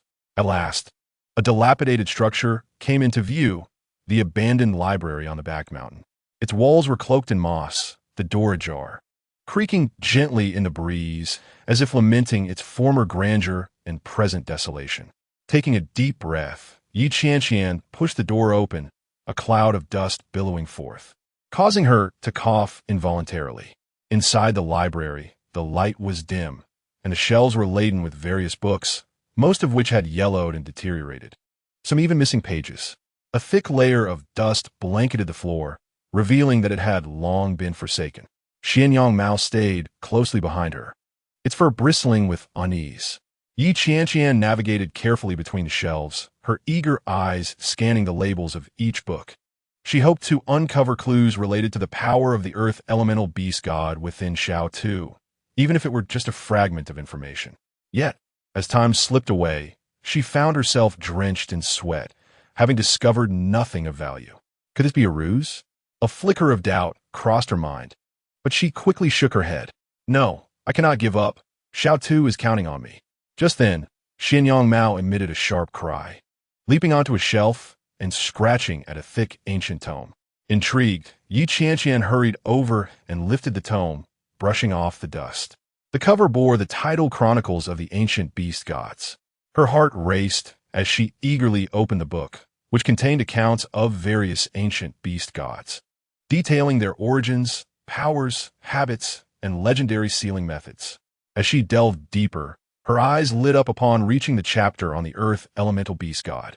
It mentioned that the Earth Elemental Beast God had once been sealed away by a powerful spirit master in a mysterious location, with the key to the seal lying in the discovery of the Earth Heart. The Earth Heart was the core of the Beast God's power, possessing formidable, purifying, and suppressing abilities. If she could obtain the Earth Heart, perhaps she could control the beast god consciousness within Shao Tuesday. However, the tome did not disclose the specific location of the Earth Heart, only offering vague clues seemingly tied to an ancient history of the Academy. While Qianqian pondered this, she suddenly heard strange noises emanating from outside the library, akin to footsteps. Qianqian immediately became alert, leaping on her shoulder and growling lowly. Qianqian's heart raced. She realized she might have fallen into a trap. She swiftly tucked the tome away, preparing to leave. Yet, as she reached the doorway, she discovered that the main entrance had been shut and locked from the outside. "Who is it? Show yourself," Qianqian shouted, but only silence answered her. At that moment, the lights within the library flickered ominously, and ethereal figures began to materialize before her. These apparitions resembled ancient spirit masters, encircling Qianqian and murmuring incantations. Qianqian anxiously swiped at the phantoms, but to no avail. Despite the overwhelming fear, Qianqian fought to remain composed. She scrutinized the apparitions, sensing they were trying to convey some message. Suddenly, one of the figures extended a finger, pointing towards the library's basement. After a moment's hesitation, she resolved to explore the basement further. The entrance to the basement lay concealed behind a bookshelf, and Qianqian strained to push it aside. A wave of dampness washing over her. She cautiously descended the stairs, Qianqian closely following. The basement was shrouded in darkness, and Qianqian relied on her faint spiritual energy to navigate. Deep within the basement, she discovered a massive stone tablet, etched with peculiar runes. Drawing closer, she meticulously examined the symbols, realizing they seemed connected to the Earth Heart. Just as she endeavored to decipher their meanings, a violent tremor shook the basement. Standing at the entrance of the secret chamber, her heart pounding, Qianqian focused intently on the slowly opening hidden door. Behind it, the darkness was thick and heavy, imbued with an ancient and mysterious aura, as if whispering tales of long-forgotten history. Qianqian nestled close to her feet, its fur bristling, emitting a low growl, clearly sensing the pressure of the unknown. Taking a deep breath, Qianqian stepped into the chamber. It was small, the walls constructed of rough-hewn stone, adorned with a few crystals that emitted a faint glow, barely illuminating the confined space. In the center of the chamber rested an ancient stone pedestal, upon which lay an old tome. The cover of the book was made from an unusual material, radiating a soft, ethereal light, with strange symbols etched upon it that twisted and spiraled, seemingly imbued with some profound power that ensnared the senses. With trepidation, Qianqian approached the pedestal, extending her trembling hand to grasp the ancient tome. The moment her fingertips brushed the cover, a chill coursed through her, sending shivers down her spine. She cautiously opened the book, the pages rustling softly, echoing loudly in the stillness of the chamber. The first page depicted a curious illustration. A colossal earth elemental beast god towering over a desolate landscape, radiating a rich earthy glow, with the ground undulating with each breath it took. Above the beast's head floated several gems, each shimmering with different hues, representing the 5 elements of gold, wood, water, fire, and earth. Beneath the illustration, ancient texts densely filled the page, and as Qianqian leaned in to read closely, she discovered secrets pertaining to elemental beasts and beast gods, the contents of which seemed intrinsically linked to Shao Tu's predicament. The book recounted how, in the primordial era, as the heavens and earth were birthed, the elemental forces surged freely. To balance the powers of the world, elemental beasts emerged, each mastering a distinct elemental force, safeguarding the peace of the land. The beast gods, in turn, were formidable beings born from the countless years of cultivation and amalgamation of the elemental beasts. They possessed the power to obliterate the world, and if awakened without proper guidance, could unleash catastrophic calamities upon the realm. Qianqian continued to read, her heart racing ever faster. The ancient tome elucidates that when the power of the beast god merges with humanity, 2 distinct outcomes may transpire. 1. Wherein a human, endowed with formidable willpower and unique talents, tames the power of the beast god, becoming the master of the strongest force in the world. The other, in which the consciousness of the beast god dominates, transforming the human into a mindless, ferocious beast. Xiao Tu, it seems, teeters precariously on the brink of the latter scenario. The book further recounts a potential method to rescue Xiao Tu, to seek out the 5 elemental hearts scattered across the globe, merging them to form a complete manifestation of the elemental heart. Subsequently, harnessing the pure power of the elemental heart would purify Xiao Tu's being from the beast god as consciousness, restoring equilibrium with his soul. Yet, the quest for the elemental hearts is fraught with challenges, as each heart is ensconced within formidable guardians, concealed in enigmatic and perilous locales. Yet Qianqian, engrossed in the tome as contents, was suddenly enveloped by a brilliant light that flickered within the chamber, followed by an overwhelming force emanating from the book, engulfing her entirely. In an instant, she found herself immersed in an illusory realm. Within this surreal vision, she beheld Xiao Tu's anguished struggle. His form was shrouded in a dense, earthy glow, his eyes blood-red, emitting primal roars. Within him, the consciousness of the earth element beast god was relentlessly assaulting his rationality, striving to seize complete control of his body. Anxiously, yet Qianqian yearned to rush to Xiao Tu's aid, only to discover her own body rendered immobile. At that moment, an ethereal voice resonated in her ear. To save Xiao Tu, one must swiftly locate the elemental hearts. Yet, you must remember, the path is riddled with peril. Each step could be a trial of life and death. Are you prepared? Gritting her teeth, yet Qianqian resolutely declared, I am ready, whatever the cost. I will save Xiao Tu's day. No sooner had she spoken than the illusory scene dissipated, and yet Qianqian found herself back in the chamber. She noticed that the ancient tome in her hands now radiated an even more dazzling light, and the peculiar symbols etched on its cover seemed to have transformed, as if guiding her towards a certain direction. Carefully, she stowed the tome away, preparing to leave the chamber. However, upon turning towards the dark door, she discovered that it had mysteriously closed, and no amount of force could pry it open. Simultaneously, the temperature within the chamber plummeted, and the crystalline light along the walls diminished to a faint glimmer. Alarm coursed through yet Qianqian, as she realized she might have triggered another mechanism within the chamber, one that could potentially seal her fate there forever. Chapter 69. Pursuit. Yet Qianqian hastily found the exit and, wary of lingering, hurried back to her dormitory. Clutching the ancient book she had retrieved from the chamber, night had fallen, and the golden light flickered in the gentle breeze, casting an air of mystery over the entire dormitory. Zhao Mingyue had been waiting there, and upon Ye Qianqian's return, she rushed forward. Qianqian, how did it go? Ye Qianqian cautiously placed the ancient book on the table and began to unveil its pages, which seemed to sigh with the weight of time. This tome harbors profound secrets. It mentions a mysterious relic hidden deep within the Academy's underground, which may contain the key to mastering the power of the beast god and perhaps saving Xiao Tu's day. Zhao Mingyue leaned in closer, her gaze drawn to the enigmatic symbols and text within the tome, a glimmer of excitement in her eyes. Is that true? We must swiftly devise a way to access the underground relic. The two immediately delved into the study of the ancient book, meticulously interpreting each word and not overlooking any detail. The text revealed that the entrance to the underground relic was safeguarded by an ancient seal, only unlockable with a specific key. This key was intrinsically linked to the Academy's history and likely concealed within its hallowed halls. We must search the library for information. Perhaps we can unearth clues regarding the key and the underground relic. Yet Qianqian firmly concluded, to which Zhao Mingyue nodded in agreement. The following dawn, the two ventured to the Academy library. Inside, an air of tranquility enveloped them, filled with the scent of aged paper.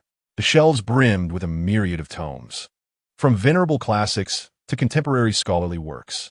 Yet Qianqian and Zhao Mingyue made their way to the ancient text section, weaving through the shelves, their eyes scanning each book's label with urgency. Time slipped away, and as they searched, frustration mounted, for they had yet to uncover any useful information. Just as Ye Qianqian began to feel despondent, Zhao Mingyue suddenly exclaimed, Qianqian, come quickly. Ye Qianqian dashed over to see Zhao Mingyue holding a hefty tome. its cover inscribed with the words Academy Secret History. Eagerly, they opened the tome and began to study its contents. Within, they discovered the narrative of the Academy's founding and lesser-known historical events. In one chapter, they finally stumbled upon clues regarding the underground relic. It revealed that the underground relic was a clandestine site established by the Academy's founder, preserved to safeguard immense power for the Academy's protection during crises. The key to accessing this relic was a jade pendant inscribed with special runes, crafted personally by the founder and believed to have been passed down through the hands of successive heads of the Academy. So, you mean the key could be with the current principal Lin? Qianqian pondered aloud. Zhao Mingyue frowned. It's possible, but we cannot approach the principal directly. This matter is too sensitive. Should the overseers catch wind of it, Xiao Tu would be in even greater peril. As they conversed in hushed tones, a figure stealthily approached. It was Xia Yuro, who had been curiously observing Qianqian and her companions, particularly intrigued by Qianqian's frequent visits to the library. Xia Yuro discreetly hid nearby, eavesdropping on their conversation. We must devise a strategy to locate the jade pendant without attracting attention. Qianqian whispered. Zhao Mingyue nodded. Yes. We could first investigate the Academy's archives. Perhaps we might find detailed records about the pendant. Hearing this, Xia Yuro felt a surge of ambition. She resolved to act first to acquire the pendant, hoping to secure recognition within the Academy. With that thought, she quietly exited the library, heading towards the Academy's archives. Unaware of Xia Yuro's clandestine listening, Qianqian and Zhao Mingyue continued their research in the library, hoping to uncover more clues regarding the underground relic and the pendant. Little did they know, Xia Yuro's involvement would bring unforeseen complications to their plans. When Qianqian and Zhao Mingyue arrived at the archives, they found the door ajar, with faint sounds of rummaging emanating from within.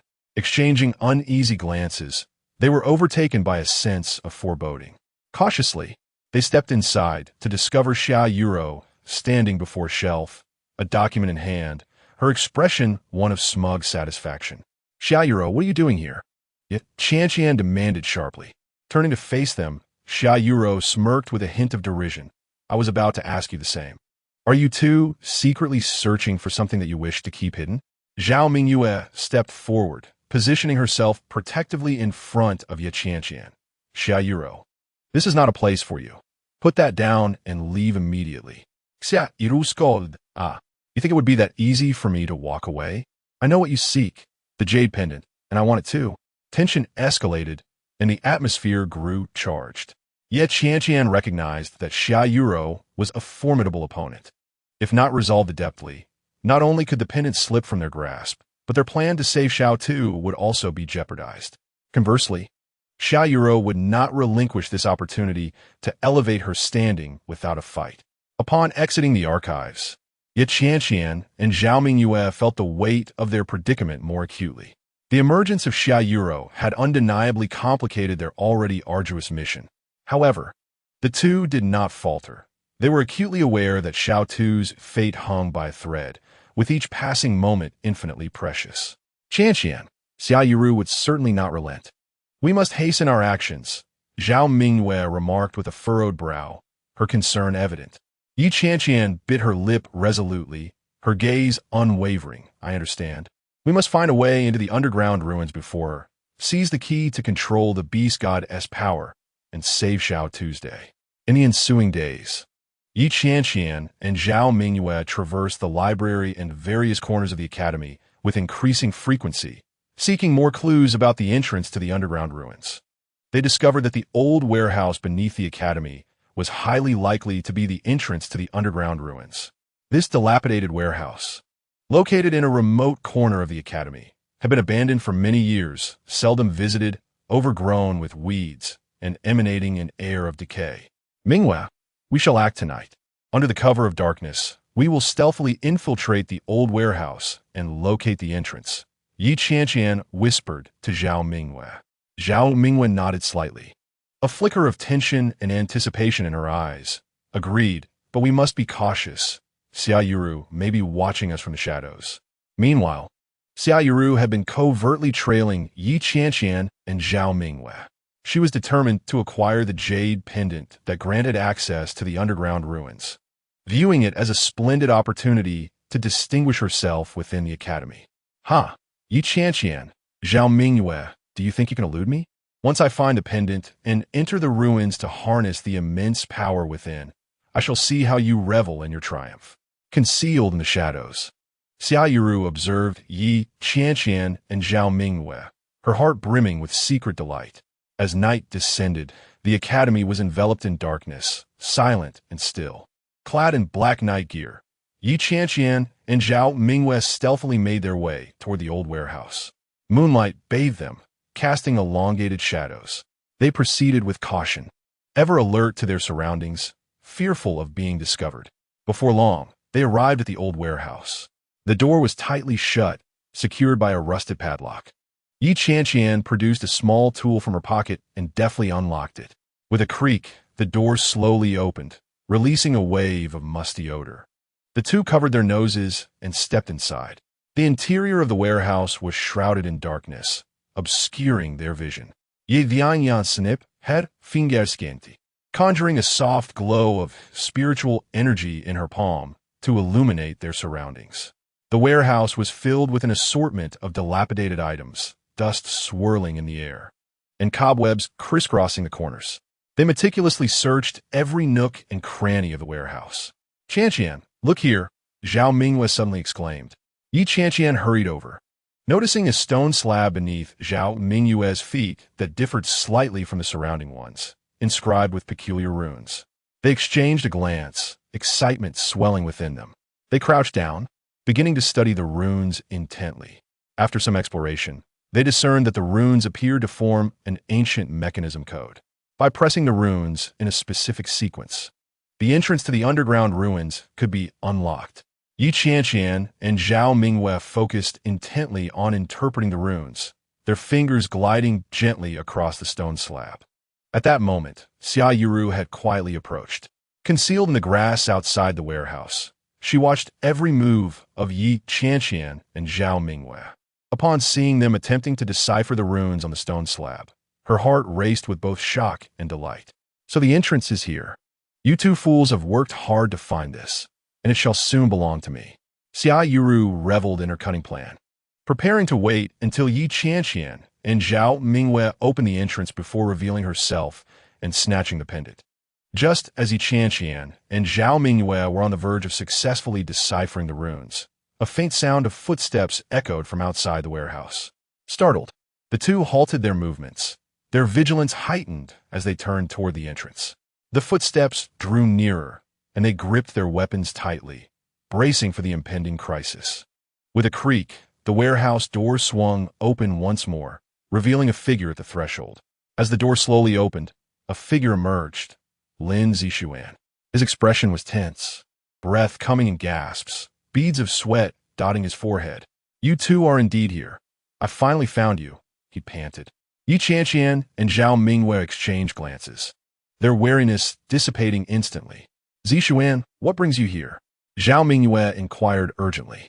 Lin Zixuan steadied his breath and replied, I knew you were seeking the entrance to the underground ruins, and I couldn't bear to remain uninvolved, so I followed you. Yi Qianqian felt warmth in her heart. Though his presence might add some risk, it also brought strength and companionship. Since you are here, let us proceed together. But you must be careful, Yi Qianqian cautioned. The three turned and resumed their quest to locate the entrance. They cautiously cleared away the mountains of debris, which, due to their age, sent clouds of dust into the air, causing them to cough incessantly. Yet they showed no signs of retreat, pressing onward through the dimly lit warehouse. Finally, in the deepest recesses of the warehouse, they found the stone slab etched with runes. This is it. Let us swiftly decode the mechanism and unveil the entrance. Yi Qianqian crouched down once more, meticulously studying the runes. Lin Zixuan and Zhao Mingyue remain alert, scanning their surroundings for any unforeseen occurrences. After considerable effort, Yi Qianqian finally established the sequence of the runes. She took a deep breath and pressed the runes in order. A thunderous rumble resonated as the ground began to tremble slightly. The stone slab slowly sank, revealing a dark opening before them. A mysterious aura enveloped the entrance, as if beckoning them forth. However, above the entrance, a shimmering magical barrier flickered, obstructing their path. This magical barrier is somewhat troublesome. Let me attempt to break it using the power of the Qianqian cat, Qianqian stated, cradling the creature in her arms. The Qianqian cat seemed to sense the daunting task ahead, its fur bristling, eyes gleaming with determination. Qianqian focused her energy, channeling the power of the Qianqian cat to confront the magical barrier. For a moment, the warehouse pulsed with spiritual energy, light flickering. The magical barrier exhibited formidable resistance. Despite several attempts, Qianqian could not breach it. Sweat beaded on her forehead, her complexion growing pale. Zhao Mingyue and Lin Zixuan watched anxiously, feeling helpless. Qianqian, do not despair. Let us think of a solution together, Zhao Mingyue encouraged. Qianqian gritted her teeth, intensifying her output of spiritual energy. The Qianqian cat let out a deep growl, its fur glowing brilliantly.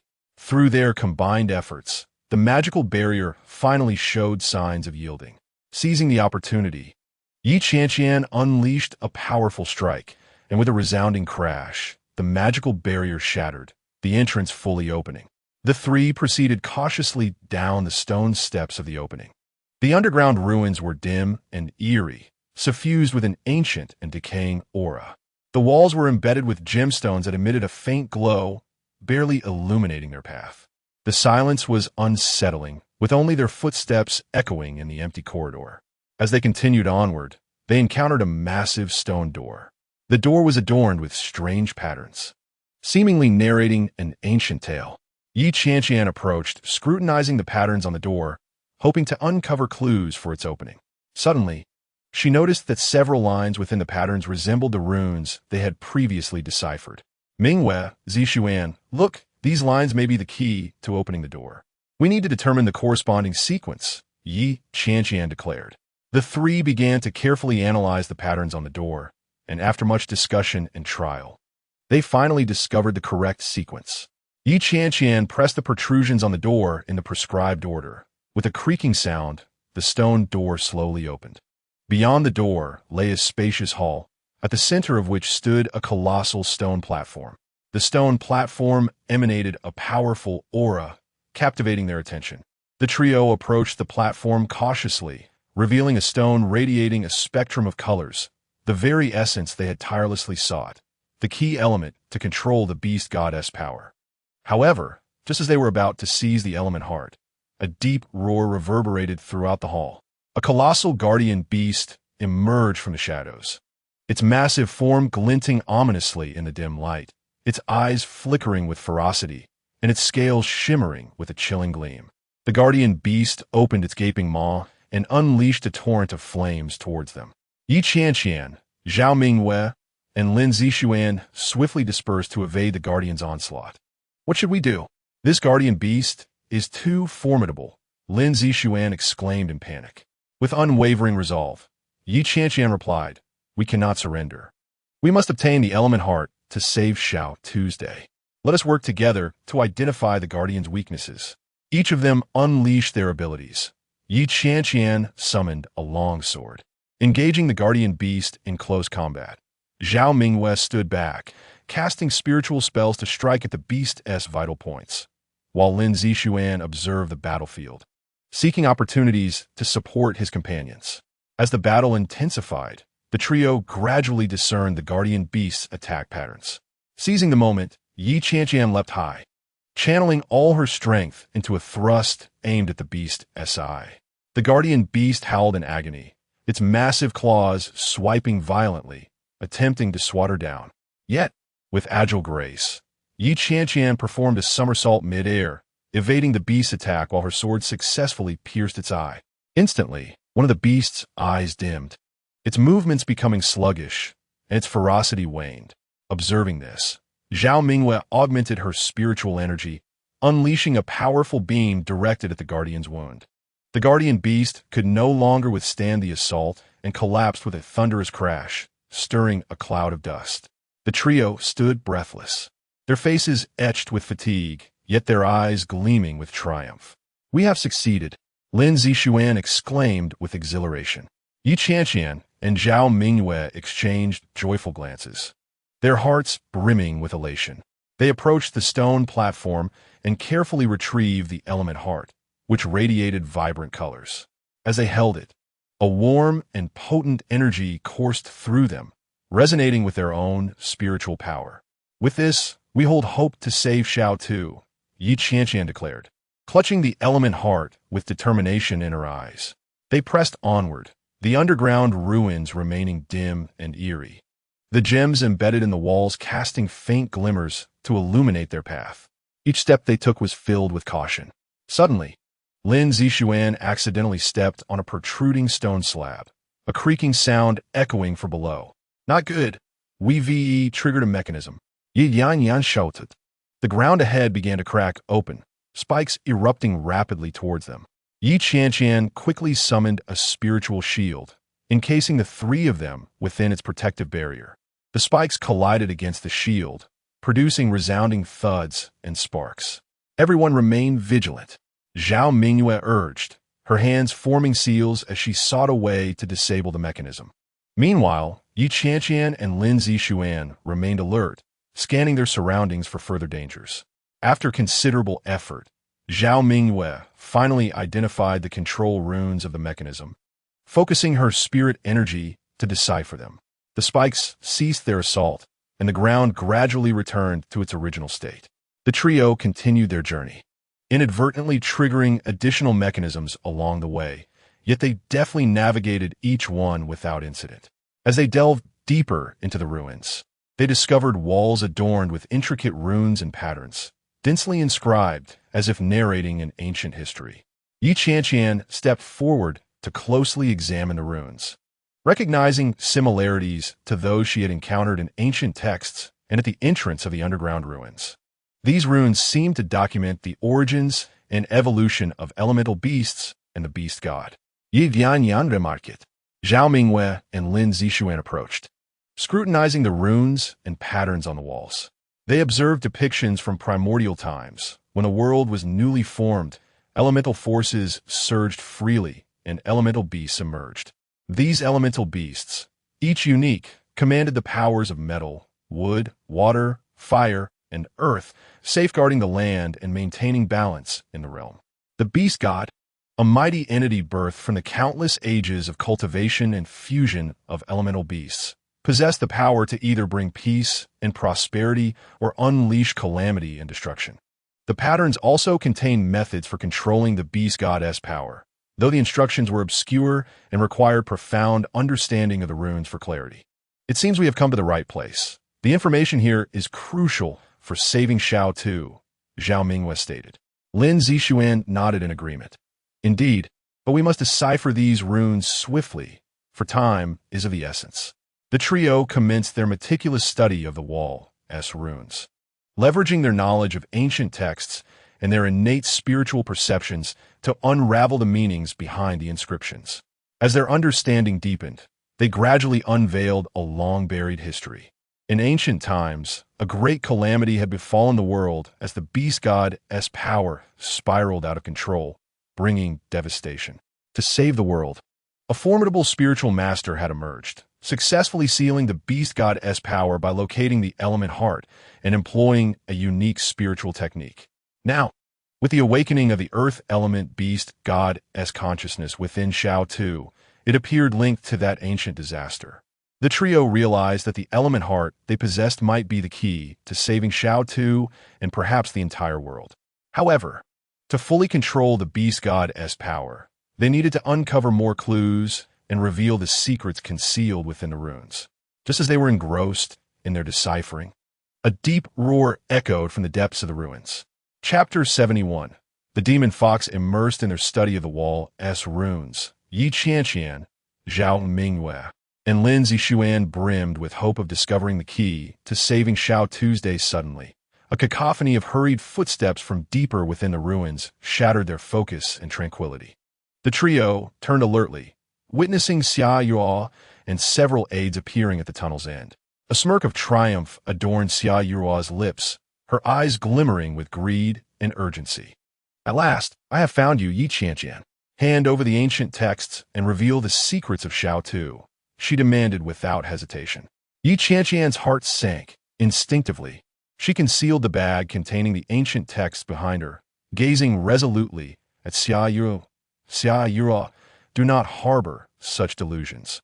The ancient texts and Xiao Tu's matters are of no concern to you. We will not divulge anything. Xia Yu snorted dismissively and took a step forward, her aides spreading out behind her to encircle Yi Qianqian and her companions. Of no concern to me? You sneaked into this underground ruin, undoubtedly hiding a monumental secret. Today, you will speak whether you want or not. Zhao Mingwei stepped beside Yi Qianqian, fists clenched, spiritual energy gathering in her palms. Xia Yuruo, do not push your luck. We will not let you succeed. Lin Zixuan, though feeling fear, drew courage from his companion's determination, standing ready for battle at her side. Then do not blame me for being ruthless, Xia Yuruo commanded with a wave of her hand, and her aides unleashed their respective spiritual energies, charging towards Yi Qianqian and the others. Yi Qianqian swiftly summoned her long sword, its blade shimmering with a cerulean glow. With a delicate shout, she charged towards the foremost enemy. Zhao Mingwei, with her hands weaving intricate seals, gathered streams of spiritual energy that coalesced into a protective shield, safeguarding herself and her companions. Lin Zixuan on the sidelines sought an opportunity, employing simple spells to disrupt the adversaries. Within the confined space of the ruins, the battle escalated rapidly. Yi Qianqian, agile and nimble, danced between foes, her sword sweeping forth, leaving trails of icy brilliance. Yet, the reinforcements led by Xia Yuro were no mere trifles. They coordinated seamlessly, launching a fierce assault. Observing her subordinates struggling to gain the upper hand, Xia Yuro's eyes flashed with irritation. Chanting softly, she summoned her cherished beast. A fox, radiating with a violet glow, materialized beside her, its eyes glimmering with an eerie light, its 9 tails swaying gently, exuding a formidable aura. Teach them a lesson, Xia Yuro commanded, pointing at Yi Qianqian and her companions. The fox emitted a piercing cry and lunged towards Yi Qianqian. Sensing the overwhelming power emanating from the fox, Yi Qianqian felt a jolt of fear but did not falter. She raised her sword, bracing for the impending attack. The fox moved with astonishing speed, arriving before Yi Qianqian in an instant, its claws glowing with violet light as it struck. Yi Qianqian quickly raised her sword to parry, the clash of metal resonating throughout the ruins. The impact left her arm numb, forcing her to stagger back several paces. Noticing this, Zhao Mingwei immediately unleashed a powerful beam of spiritual energy towards the fox. The creature deftly evaded the attack, pivoting to pounce on Zhao Mingwei. In response, Zhao Mingwei rapidly altered the form of her shield, enveloping herself within it. The fox's claws scraped against the shield with a shrill sound, fracturing it further. Lin Zixuan, witnessing his companions in distress, felt an overwhelming sense of urgency. He scanned his surroundings for a means to assist them. Suddenly, his gaze fell upon a massive stone on the ground. Without a moment's hesitation, he concentrated his energy and hurled the stone at the fox. The stone arced through the air, aiming straight for the creature. The fox sensed the impending danger, leaping away to avoid the projectile. Xia Yuro, observing the fray with a smug grin, taunted Yi Qianqian, "There is no escape for you today. Hand over your possessions, and perhaps I will spare your lives." Clenching her teeth, Yi Qianqian was filled with rage and defiance. She understood the formidable prowess of Xia Yuro's fox, and they were ensnared in a dire predicament. Yet she resolved not to surrender easily, vowing silently to find a way to defeat Xia Yuro and safeguard the ancient tome and the secret of Xiao Tuesday. The battle within the narrow passage of the ruins grew increasingly intense. Yi Qianqian and her companions bore visible wounds, yet they continued to resist tenaciously. The Qianqian cat, arching its back with fur bristling from anger and tension, resembled a diminutive divine beast, skillfully maneuvering within the constricted passage against Xia Yuro's fox. Its eyes blazed with fervent light, each leap and strike imbued with resolute energy, striving to alleviate the burden on Yi Qianqian and her allies. Although the fox was larger and stronger, the Qianqian cat, with its agility and indomitable spirit, held its ground. Its sharp claws left shallow gashes on the fox, provoking its furious howls. Meanwhile, Xiao Tu, asleep in the dormitory, furrowed his brow tightly, beads of sweat trickling down his forehead. His body trembled involuntarily, as if caught in a fierce internal struggle. The power of the Earth-origin beast god within him seemed to sense the crisis faced by Qianqian and the others, its fluctuations intensifying.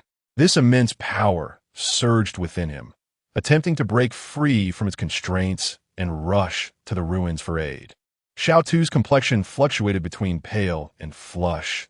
His lips parted as he murmured, though none could discern his words. Within the ruins, Qianqian, Zhao Mingwei, and Lin Zixuan, besieged by Xia Yuro and her minions, found themselves at the brink of exhaustion. The radiance of Qianqian's sword waned, her arm weary from prolonged combat, each swing becoming increasingly feeble.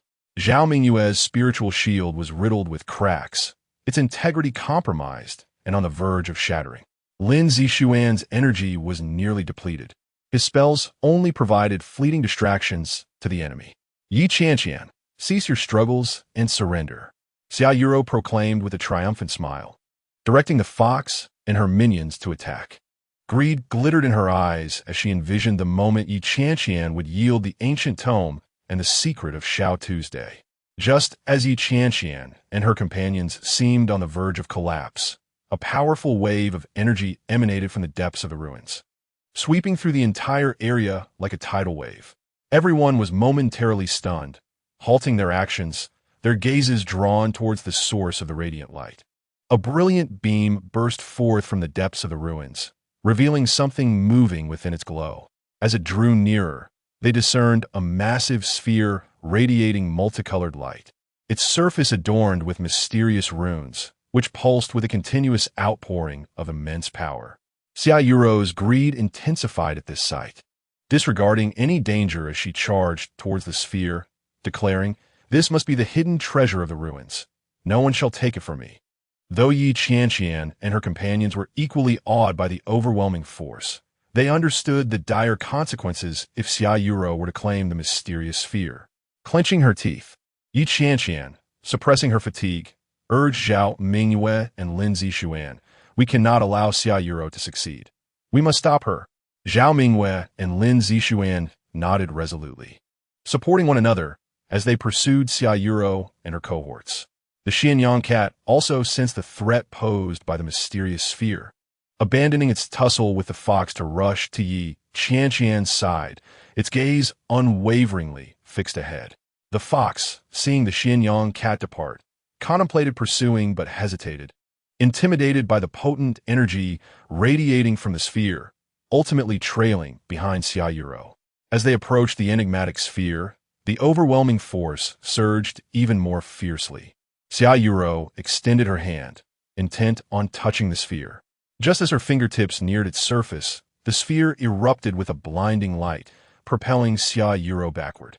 She let out a pained cry, crashing to the ground, blood trickling from her lips, her face betraying sheer terror. Qianqian and the others arrived, gazing at the fallen Xia Yuro, their hearts a swirl of emotions. They were acutely aware that she had sustained grave injuries. Chapter 72. Core Power. Setting aside their previous conflicts, driven by curiosity and caution, they approached the source of the light together. The narrow passage gradually widened, revealing a vast cavern. A colossal energy core floated in the air.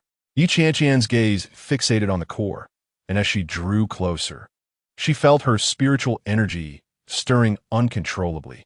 Even more astonishingly, she sensed a powerful resonance between the core and the energy within Xiao Tu's day. This resonance felt like an invisible thread binding them closely together, suggesting a profound connection between the core and the beast god power within Xiao Tu's day, unable to contain herself. Qianqian spoke, her voice trembling with a mix of excitement and trepidation. "This core seems to have an intricate relationship with Xiao Tu's day." Xia Yuro stood nearby, her eyes glinting with greed, completely disregarding Qianqian's words, her mind solely focused on how to claim the energy core for herself. regardless of its connection to Xiao Tu.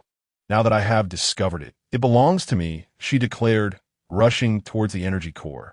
At the moment when Xia Yuru's hand was about to touch the energy core, the strange runes surrounding the core suddenly illuminated, and a powerful force flung her away. Xia Yuru let out a cry of anguish as she fell to the ground, a trickle of blood seeping from the corner of her mouth. Struggling to rise, her eyes were filled with resentment. Zhao Mingyue and Lin Zixuan, witnessing the scene, cautiously approached Yi Qianqian. Qianqian, what should we do now? This energy core appears exceedingly dangerous. Zhao Mingyue whispered, her gaze filled with concern. Lin Zixuan nodded in agreement, gripping his weapon tightly. Despite his fear, he stood resolutely by Yi Qianqian's side. Yi Qianqian took a deep breath, striving to compose herself. She meticulously observed the runes encircling the energy core, attempting to uncover clues to unravel the mystery. She noticed that these runes bore similarities to those she had previously seen on the walls of the ruins and in ancient texts. Yet they were far more complex and profound. Everyone be cautious. The energy core is sealed by formidable runes. We cannot act recklessly, Yi Qianqian warned, concentrating her mind as she endeavored to decipher the runes' meanings. Utilizing her perception of spiritual energy and the knowledge gleaned from ancient tomes, she gradually explored the patterns of the runes. As Yi Qianqian was engrossed in her task, Xia Yuru subtly signaled to her accomplices. The group understood her intent, slowly moving closer to Yi Qianqian and the others, seemingly waiting for the opportune moment to seize the energy core. Suddenly, the energy core's brilliance intensified, and the surrounding runes began to spin rapidly. A powerful sense of oppression enveloped them, prompting everyone to retreat a few steps, their faces betraying fear. This is bad. The energy core seems unstable, Zhao Mingyue shouted. Yi Qianqian's heart tightened as she hastened her efforts to interpret the runes. She understood that if the energy core spiraled out of control, not only would their lives be in peril, but the entire ruin and even the academy could face catastrophic consequences. Just as the energy core was on the verge of eruption, Yi Qianqian finally deciphered the key information from the runes. Following the runes' guidance, she swiftly identified several specific locations on the surrounding stone walls and channeled her spiritual energy. With a deafening roar, the runes around the energy core gradually ceased their rotation, and the light began to stabilize. A collective sigh of relief escaped the group. Yet the crisis was not averted. Seeing Yi Qianqian successfully stabilize the energy core, Xia Yuru's jealousy and greed reached a boiling point. Ignoring the danger, she once again commanded her accomplices to charge towards Yi Qianqian and the others, attempting to seize control of the energy core. Yi Dianyan, hand over the method to control the energy core, or none of you will leave here alive, Xia Yuru hissed venomously. Yi Qianqian fixed her gaze on Xia Yuru, her eyes resolute. Xia Yuru, do not harbor delusions. This energy core is vital for Xiao Tu's safety and the survival of the entire academy. I will not let you succeed. Xia Yuru, having been injured by the rebounding runes, fell to the ground, astonished and unwilling to accept her fate. Her accomplices gathered around her, their faces marked by hesitation, torn between obeying Xia Yuru's command to seize the core or retreating. Struggling to rise, Xia Yuru wiped the blood from her mouth, glaring at Yi Qianqian with intensified jealousy and greed. Yi Qianqian, do not be smug. I will have this energy core. She gritted through clenched teeth, a hint of madness in her voice. Yi Qianqian paid Xia Yuru no heed. Her entire focus centered on the energy core and the surrounding runes. She was acutely aware of the core's significance for Xiao Tu. If she could decipher the runes and harness the core's power, perhaps she could save him. Crouching down, she examined the runes' patterns carefully, seeking clues to unlock their secrets. Zhao Mingyue and Lin Zixuan approached Yi Qianqian's side, vigilantly watching Xia Yuru and her group while shielding Yi Qianqian. Qianqian, focus on deciphering the runes. We will hold them off, Zhao Mingyue assured firmly. Lin Zixuan, though trepidatious, nodded resolutely, tightening his grip on his weapon. Yi Dianyan inhaled deeply, concentrating her mind as she began to touch the runes with her spiritual energy. The moment her fingers brushed against the runes, a surge of powerful energy coursed through her body, causing her head to throb painfully, as if countless needles were piercing her. Yet, she bore the pain and continued her exploration of the rune's mysteries. Seeing Qianqian beginning to decipher the runes, Xia Yuru grew increasingly anxious. Ignoring her injuries, she again commanded her accomplices to charge towards Qianqian and the others. Go! Stop her from deciphering the runes. Xia Yuru bellowed. Zhao Mingwei and Lin Zixuan immediately confronted Xia Yuru's accomplices, engaging in fierce combat. Zhao Mingwei rapidly formed hand seals, gathering radiant spiritual energy to unleash powerful spells upon their foes, while Lin Zixuan sought opportunities to disrupt the enemy with his weapon. Amidst the battle, Qianqian persevered in her arduous task of deciphering the runes. She discovered that these runes seemed to possess their own consciousness. Whenever she attempted to delve deeper, they would vehemently resist. However, Qianqian refused to surrender, continuously adjusting her spiritual energy output in an effort to communicate with the runes.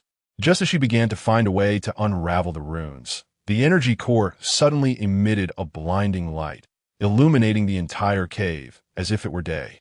Within the brilliance, ethereal images appeared, seemingly recounting an ancient history. Qianqian witnessed that in ancient times, the earth element beast god had a close connection with this energy core, which was crucial for maintaining the balance of elemental forces in the world. Now, as the earth element beast god's consciousness within Shao Tu awakened, it resonated with the energy core. Only by activating the core correctly could the beastly powers within Shao Tu be controlled. A surge of excitement coursed through Qianqian's heart, further fortifying her resolve to decipher the runes. However, taking advantage of the distraction caused by the radiant light, Xia Yuru stealthily circled behind Qianqian, preparing to launch a surprise attack. Qianqian, be careful. Zhao Mingwei, quick-eyed, spotted Xia Yuru's movement and shouted. Qianqian swiftly turned, erecting a spiritual energy shield to block Xia Yuru's assault. Xia Yuru, you have gone too far. Ye Vianyan eklamit in anguf. Xia Yuru sneered, gone too far? In the face of this tremendous power, nothing else matters. Once I obtain this energy core, I shall become the most powerful. With that, Xia Yuru unleashed her strongest spells, targeting Qianqian and the energy core. Qianqian had no choice but to momentarily abandon her efforts to decipher the runes, fully focusing on countering Xia Yuru's onslaught. As the fierce battle raged on, Qianqian began to feel overwhelmed. Xia Yuru's strength was formidable, and her frenzied attacks had left Qianqian with several wounds.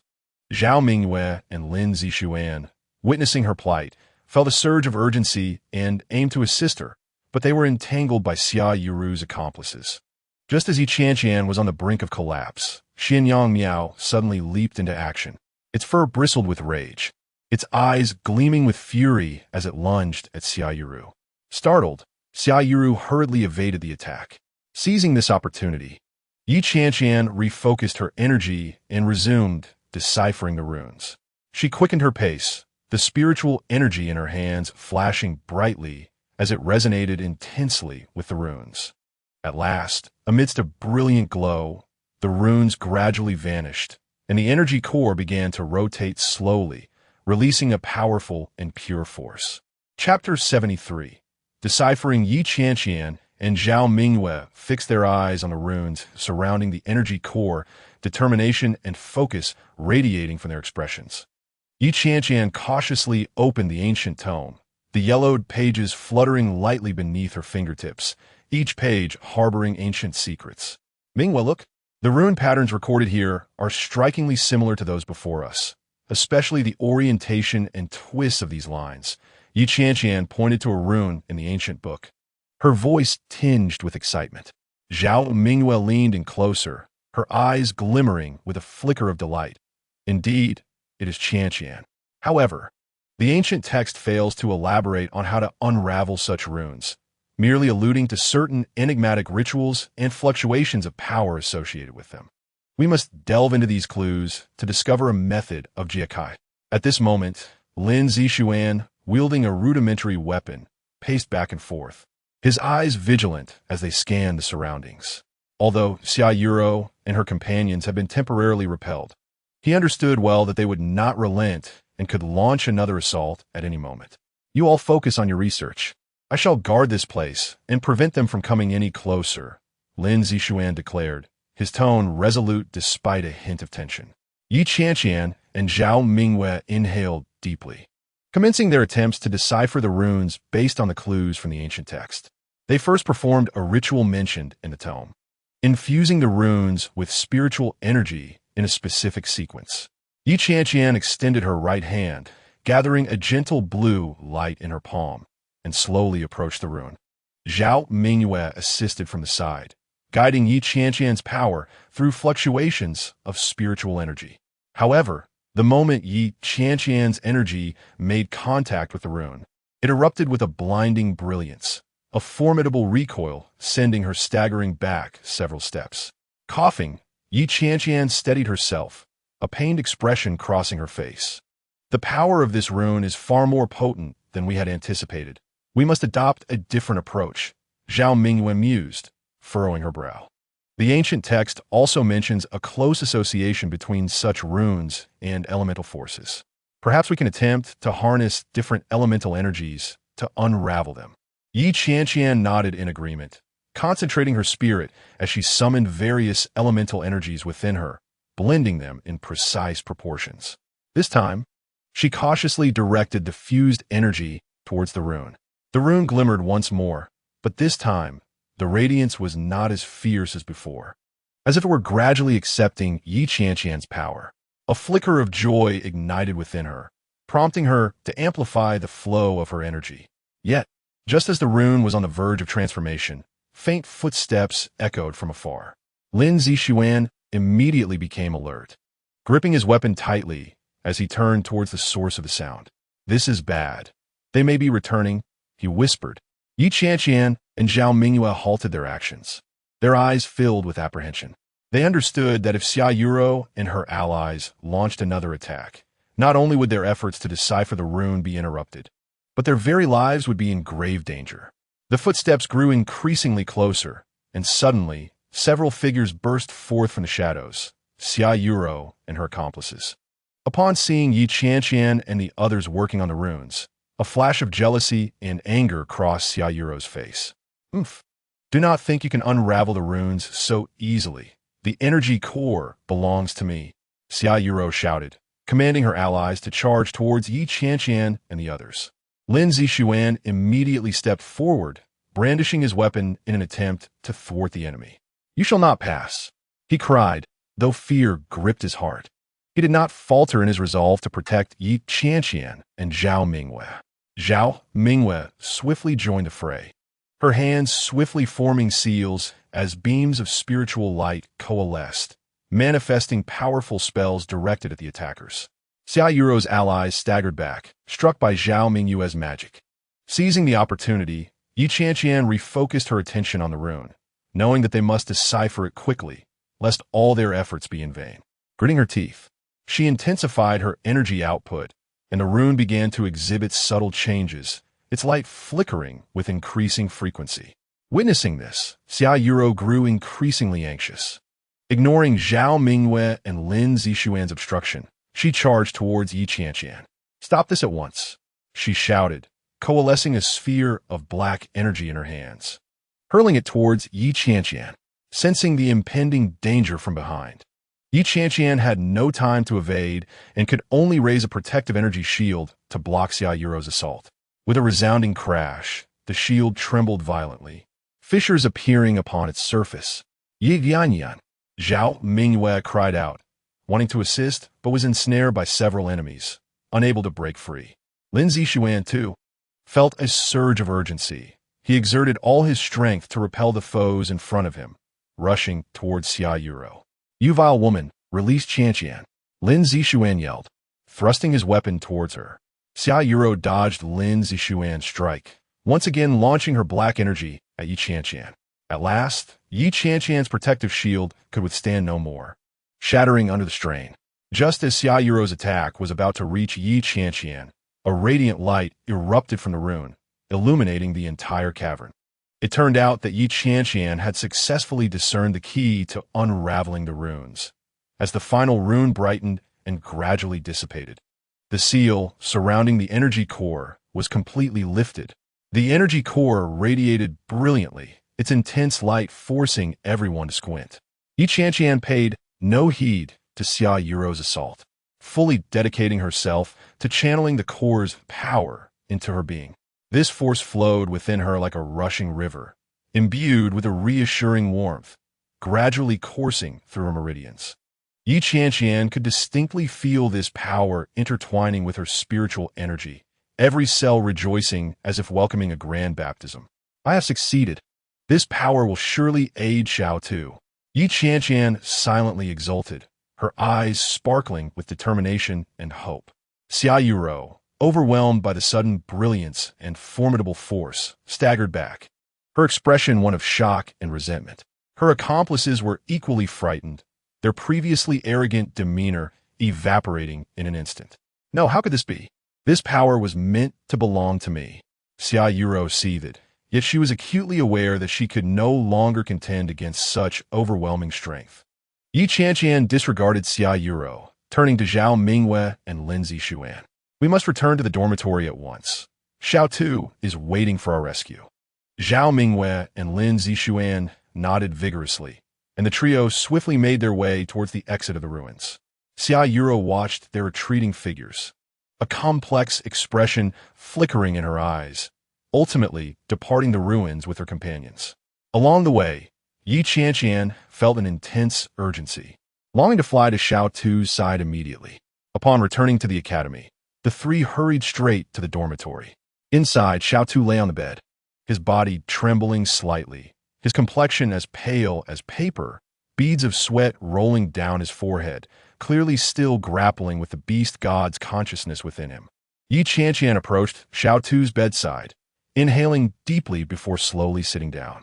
She placed her hands on Xiao Tu's chest, closed her eyes, and concentrated, cautiously channeling the power acquired from the energy core into Xiao Tu's day. This force flowed like a gentle spring, attempting to soothe the restless beast god's consciousness within him. Initially, the beast god's awareness within Xiao Tu sensed the intrusion of this foreign power, responding with frenzied resistance. Xiao Tu's body trembled violently, imitic anguish terrors. Qianqian's heart constricted, yet she did not waver. Instead, she intensified her energy output. Xiao Tu, hold on. We shall prevail against it. Qianqian silently encouraged him. As Qianqian continued to pour her strength into him, the beast god's consciousness within Xiao Tu gradually calmed. His trembling subsided, and his roars diminished. Qianqian could feel that the powerful yet gentle force was engaged in a fierce struggle with the beast god's consciousness, and she had to give her all to ensure this energy gained the upper hand. Zhao Mingwei and Lin Zixuan watched anxiously from the side, holding their breath. They understood that at this moment, Qianqian and Xiao Tu were facing a tremendous challenge, where every second was crucial. Qianqian, stay strong. You can do this. Zhao Mingwei silently cheered for Qianqian. Time passed second by second, beads of sweat dotting Qianqian's forehead, her complexion growing paler. The prolonged exertion of her power left her utterly exhausted, yet she continued to grit her teeth and persevere. At last, through Qianqian's relentless efforts, the beast god consciousness within Xiao Tu was successfully suppressed. Xiao Tu's breathing gradually steadied, and his complexion regained a hint of color. Qianqian slowly opened her eyes, and upon witnessing Xiao Tu's gradual recovery, the immense weight in her heart finally lifted. A faint smile of relief graced her face, but fatigue soon overcame her, causing her to faint. Qianqian, Zhao Mingwei and Lin Zixuan exclaimed in unison, hurriedly rushing to her side. Zhao Mingwei gently lifted Qianqian onto the bed and tucked her in. Lin Zixuan, stay with them. I will summon the teachers, Zhao Mingwei instructed. Lin Zixuan nodded, sitting by the bed, his gaze filled with concern for both Qianqian and Xiao Tu's day. Before long, Zhao Mingwei returned with several teachers to the dormitory. The teachers examined the physical conditions of Qianqian and Xiao Tu, discovering that Xiao Tu was no longer in danger and that Qianqian had merely fainted from exhaustion. With no serious harm, the group let out a collective sigh of relief. In the following days, both Qianqian and Xiao Tu recuperated in the dormitory. Upon waking, Xiao Tu learned of all that Qianqian had done to save him, filling his heart with gratitude. Qianqian, thank you. Without you, I fear. Xiao Tu's voice quivered slightly. Qianqian smiled and shook her head. Do not say such things. We are friends, and this is what I ought to do. Moreover, it is also thanks to the power of that energy core.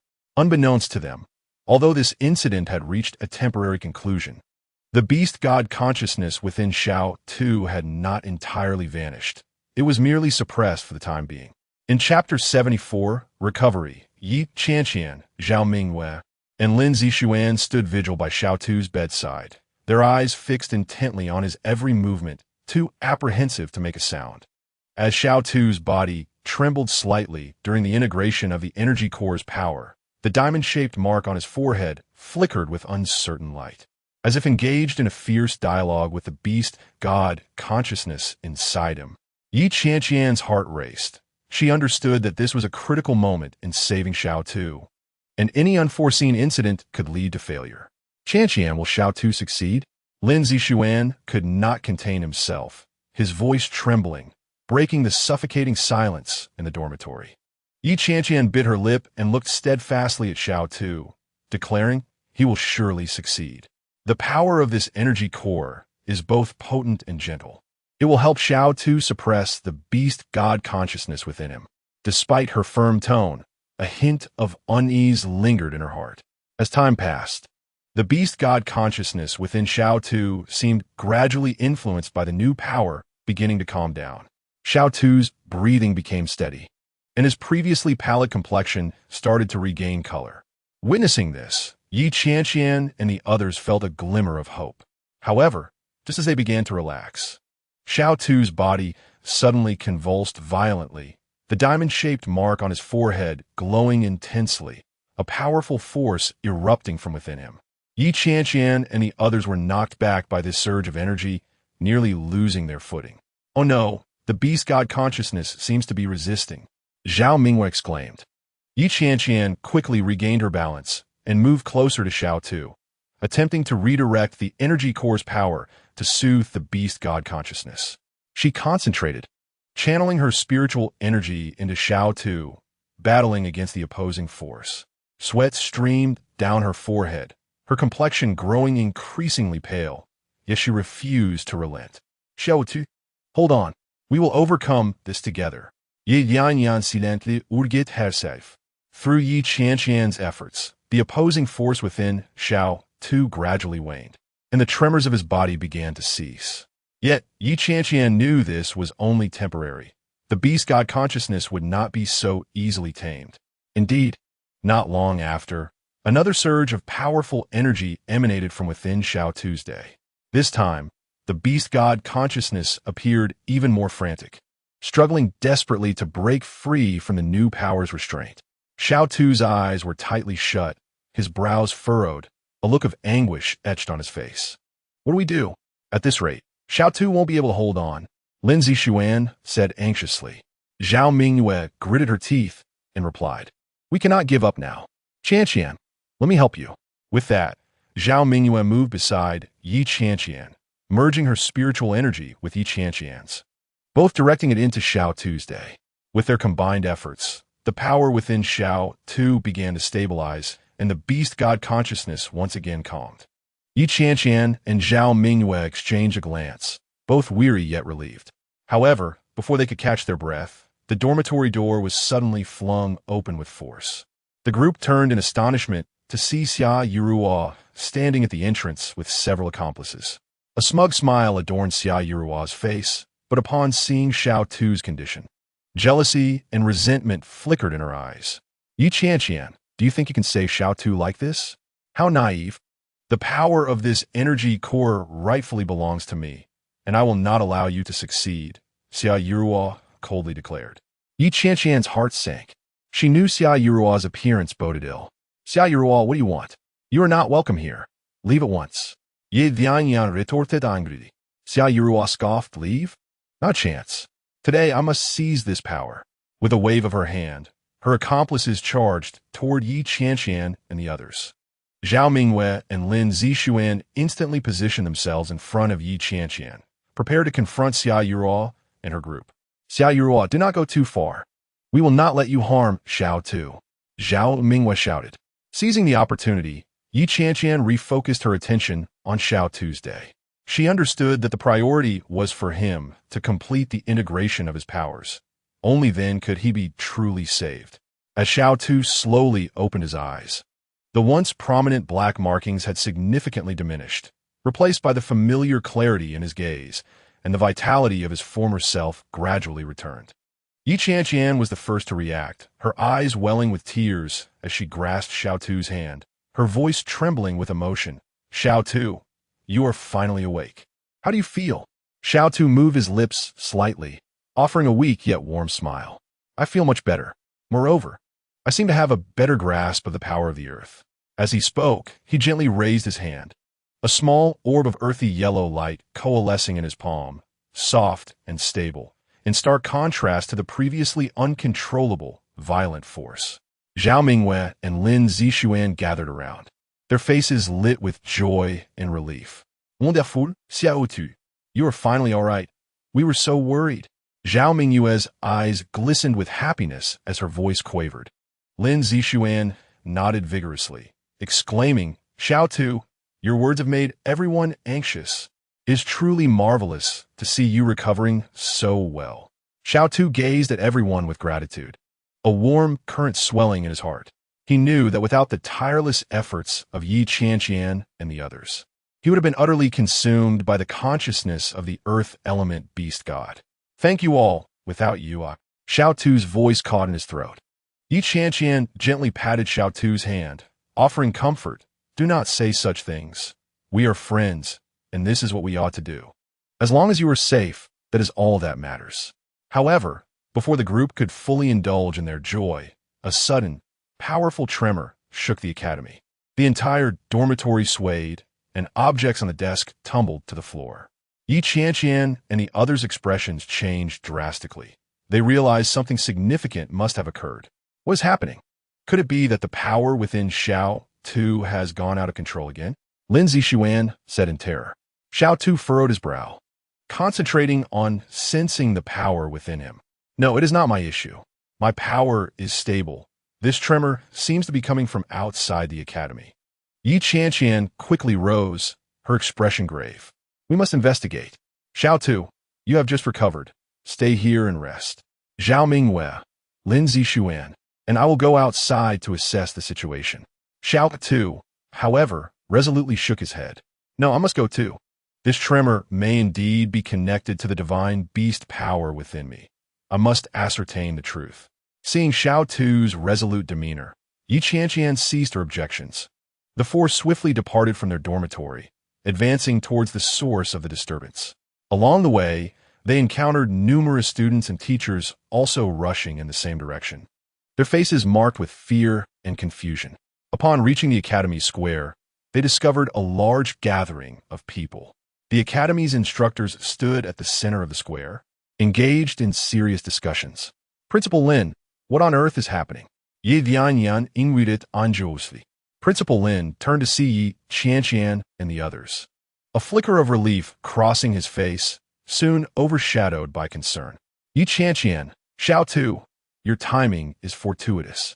We have just received news of an unusually powerful energy fluctuation around the academy, caused by that very energy. We suspect it is related to the divine beast power within Xiao Tu's day. Xiao Tu felt a tightness in his chest and quickly replied, Principal, the power within me has stabilized. I do not understand what is happening. Principal Lin nodded slightly. I understand Xiao Tu's day.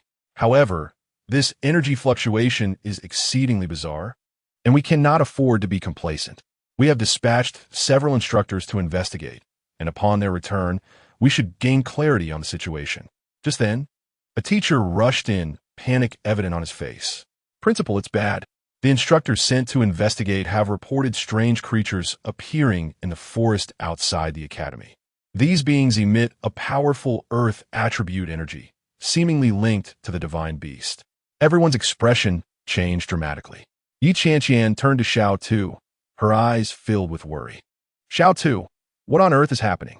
Xiao Tu furrowed his brow, contemplating before speaking. I am uncertain, but I have a premonition that this may be connected to my entry into the elemental ruins and the fusion of the energy core. Perhaps I inadvertently triggered some ancient seal, leading to the emergence of these mysterious creatures. Principal Lin's expression grew grave as he looked at Xiao Tu and Qianqian.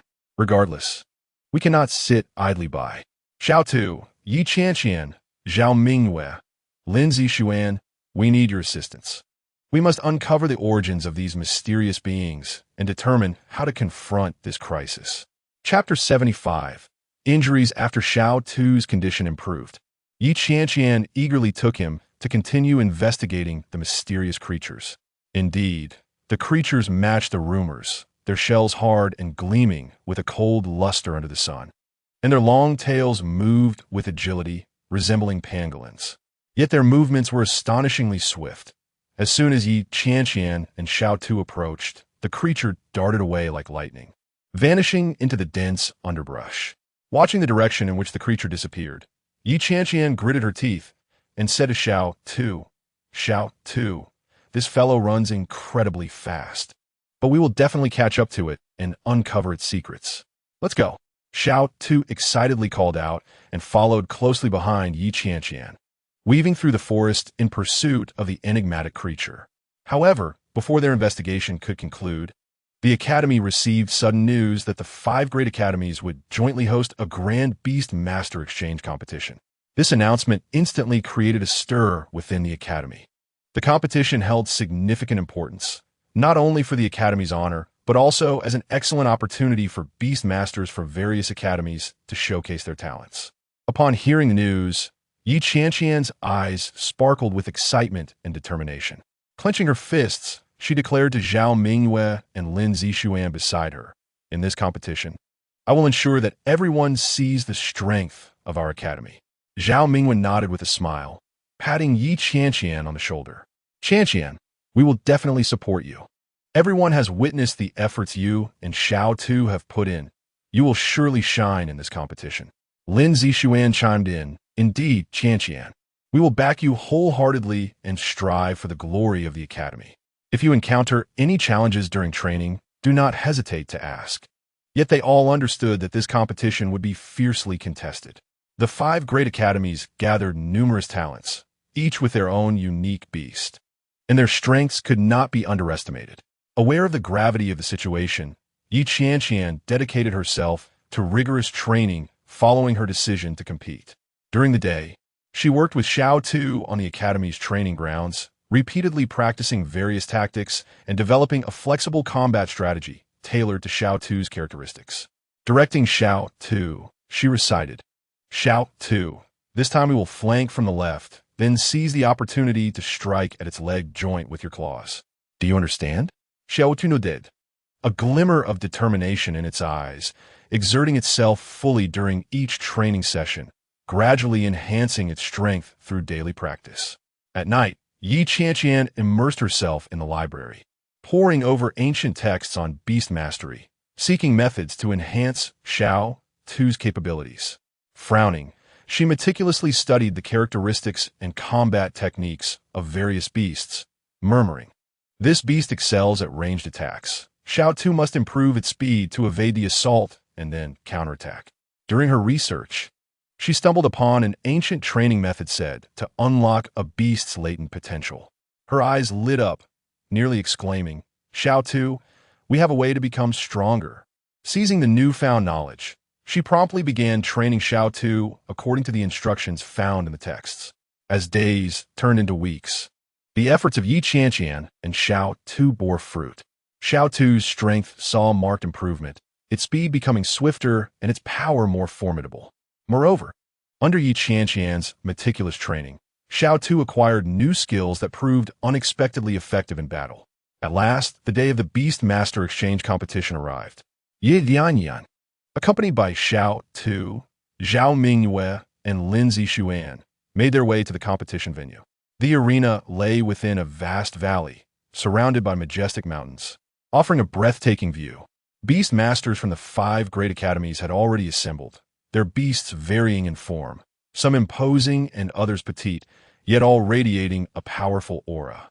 Observing the formidable opponents around her, Zhao Mingyue frowned slightly and remarked to Qianqian, "Qianqian, these adversaries seem quite formidable, but you and Xiao Tu will undoubtedly excel." Qianqian smiled confidently. "Rest assured, Mingyue, we are fully prepared." The competition was divided into 3 phases: preliminary, semi-final, and final rounds. The preliminary round employed an elimination format, with beast masters facing off in pairs, and the victors advancing to the semi-finals. Qianqian performed exceptionally in the preliminaries, effortlessly defeating her opponents with the harmonious cooperation of her and Xiao Tu, advancing smoothly to the semi-finals. The competition intensified in the semi-finals, as opponents showcased significantly greater strength. Qianqian faced a beast master from another academy whose beast was a massive rock rhino, renowned for its rock-like skin and formidable attack power. The beast master sneered derisively at Qianqian and Xiao Tu, saying, "Little girl, do you think you can win against my rock rhino with just you and this little beast? You might as well concede now." Unfazed, Qianqian met his gaze with unwavering determination, responding, "The match has yet to begin. The outcome remains uncertain." As the match commenced, the rock rhino charged first, its head lowered, barreling toward Xiao Tu, leaving deep footprints in its wake. Qianqian remained calm, directing Xiao Tu loudly, "Xiao Tu, evade nimbly, and look for an opportunity to counterattack." With its agile movements, Xiao Tu skillfully dodged the rock rhino's onslaught, waiting for the right moment to strike at its leg with its sharp claws. The rock rhino roared in pain, growing increasingly furious and intensifying its attacks. Qianqian shouted encouragement to Xiao Tu amidst the chaos. "Xiao Tu, stay calm, hold on. We can win." Yet neither Qianqian nor Xiao Tu faltered. They continued to engage the rock rhino, gradually gaining the upper hand. Next, Qianqian is set to confront an exceptionally formidable opponent, whose companion beast is a legendary Feng Yilong. The Feng Yilong possesses immense wings, allowing it to soar freely through the skies, exhibiting remarkable speed and astonishing offensive power. The opponent gazes coldly at Qianqian and states, "Little girl, reaching the finals indeed demonstrates your abilities. Yet against my Feng Yilong, your chances of victory are slim." Gripping the paw of her companion, Xiao Tu, tightly, Qianqian resolutely declares, "Xiao Tu, let's strive together. No matter how powerful the adversary may be, we shall not surrender." Feeling the strength emanating from Qianqian, Xiao Tu excitedly lets out a cry. As a match commences, the Feng Yilong ascends first, spiraling in air before diving toward Xiao Tu, unleashing a formidable blade of wind from its mouth. Qianqian swiftly commands Xiao Tu to evade while shouting, "Xiao Tu, unleash your flame skill." Xiao Tu opens its mouth, expelling a torrent of searing flames that collide with the wind blade, resulting in a thunderous explosion. The Feng Yilong adeptly maneuvers in the air to launch another assault. Meanwhile, Qianqian and Xiao Tu continuously shift on the ground, searching for an opening in the Feng Yilong's defense. As she runs, Qianqian intently observes the movements of the Feng Yilong, saying, "Xiao Tu, keep an eye on its wings and identify the moment to strike." Unfortunately, Xiao Tu miscalculates and gets injured, prompting Qianqian to call for a pause in the match. In Chapter 76, recognizing the master, Xiao Tu suffers another injury, and Qianqian, Zhao Mingyue, and Lin Zixuan gather around it, their faces etched with concern. Gently caressing Xiao Tu's wound, Qianqian's eyes brim with tears as she asks, "Xiao Tu, how are you? Does it hurt?" Xiao Tu musters a weak yet determined smile. "Reply, master, do not worry. This is merely a surface wound. A few days of rest will suffice." Despite Xiao Tu's reassurance, their hearts remain heavy with worry. In the subsequent days, the trio meticulously tends to Xiao Tu, hoping for its swift recovery. After several days, with its condition slightly improving. Xiao Tu eagerly hops around Yi Qianqian, eyes gleaming with desire, exclaiming, "Master, I wish to participate in the competition. I want to bring glory to the academy." Observing the unwavering determination in Xiao Tu's gaze, Yi Qianqian feels a mix of pride and heartache, nodding in agreement. "All right, Xiao Tu, let us give our all for the competition." To ensure Xiao Tu excels in the competition, Yi Qianqian immerses herself in devising a training regimen. She meticulously studies the competition rules and reflects on Xiao Tu's characteristics, ultimately formulating a detailed training plan. Xiao Tu, this competition presents numerous challenging obstacles. We must enhance our abilities comprehensively. Yi Qianqian points to the training plan, speaking earnestly. Each day, we will begin with foundational training in speed and strength, followed by targeted practice for the specific elements of the competition. Training officially commences as Yi Qianqian and Xiao Tu sprint and leap across the academy's training grounds. Xiao Tu diligently follows Yi Qianqian's instructions, repeatedly accelerating, its fur drenched in sweat. Zhao Mingwei observes closely, frequently offering suggestions. "Qianqian, I believe Xiao Tu could adjust its stride during sprints to facilitate quicker directional changes." Yi Qianqian nods thoughtfully and promptly instructs Xiao Tu to try the new approach. Meanwhile, Lin Zixuan busies himself gathering various supplies for training, ensuring nothing is overlooked, from energy potions to training equipment. However, as training progresses, Yi Qianqian identifies an issue. The abilities Xiao Tu exhibits after merging with the energy core fall short of her expectations. During a simulated match, Xiao Tu should have effortlessly overcome obstacles with its newfound power. It struggles significantly, yielding unsatisfactory results. Ye Dianyan furos herbrol in confusion, pondering. What could be the issue? Logically, merging with the energy core should have greatly enhanced Xiao Tu's strength. Zhao Mingwei also senses something amiss. After a moment of contemplation, she suggests, "Qianqian, perhaps Xiao Tu's fusion with the energy core is not yet complete. Have you considered taming a Chong Wei Chuan Shanjia? Its agility is remarkable, and its sturdy shell provides excellent defense. If it can collaborate with Xiao Tu, it might compensate for Xiao Tu's current shortcomings." Yi Qianqian's eyes brighten at the suggestion, but soon hesitates, saying, "Taming a Chong Wei Chuan Shanjia is no simple task, and with time running short, I fear." Zhao Mingwei encourages, "Qianqian, everyone knows the capabilities you and Xiao Tu possess. With effort, you can surely succeed." Determined, Yi Qianqian resolves to attempt taming a Chong Wei Chuan Shanjia.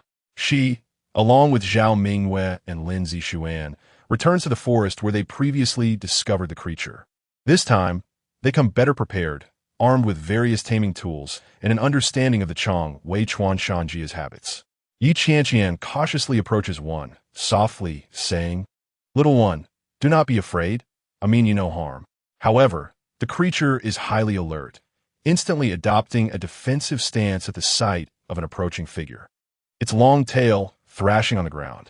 Unfazed, Yi Qianqian follows the pre-established plan, producing food favored by the Chong Wei Chuan Shanjia as she slowly advances. The creature's eyes reveal a flicker of curiosity, taking tentative steps forward while fixating on the food in Yi Qianqian's hand. Seizing the opportunity, Yi Qianqian releases her taming power, attempting to establish a connection with the Chong Wei Chuan Shanjia. Yet, sensing danger, it abruptly turns to flee. Quick on her feet, Yi Qianqian swiftly throws a taming rope, ensnaring the creature. "Xiao Tu, come help," she calls. Xiao Tu rushes forward, using its gentle strength to soothe the Chong Wei Chuan Shan Jia's agitation. As Xiao Tu calms the creature, its struggles gradually subside. Ye Dianyan intensifies her taming efforts. And after much perseverance, the Chong Wei Chuan Shan Jia ceases its resistance and acknowledges Yi Qianqian as its master.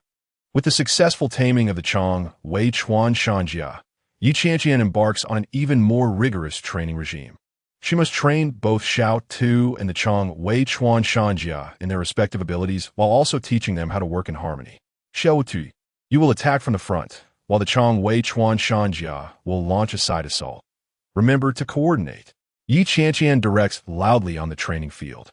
Through repeated drills, Xiao Tu and the Chong Wei Chuan Shan Jia gradually develop a sense of synergy. As the competition date approaches, Qianqian and her companion beasts grow increasingly anxious. In the final sprint phase, they spend each day immersed in training, refining strategies, and enhancing their strengths. Zhao Mingwei and Lin Zixuan remain by their side, offering unwavering support.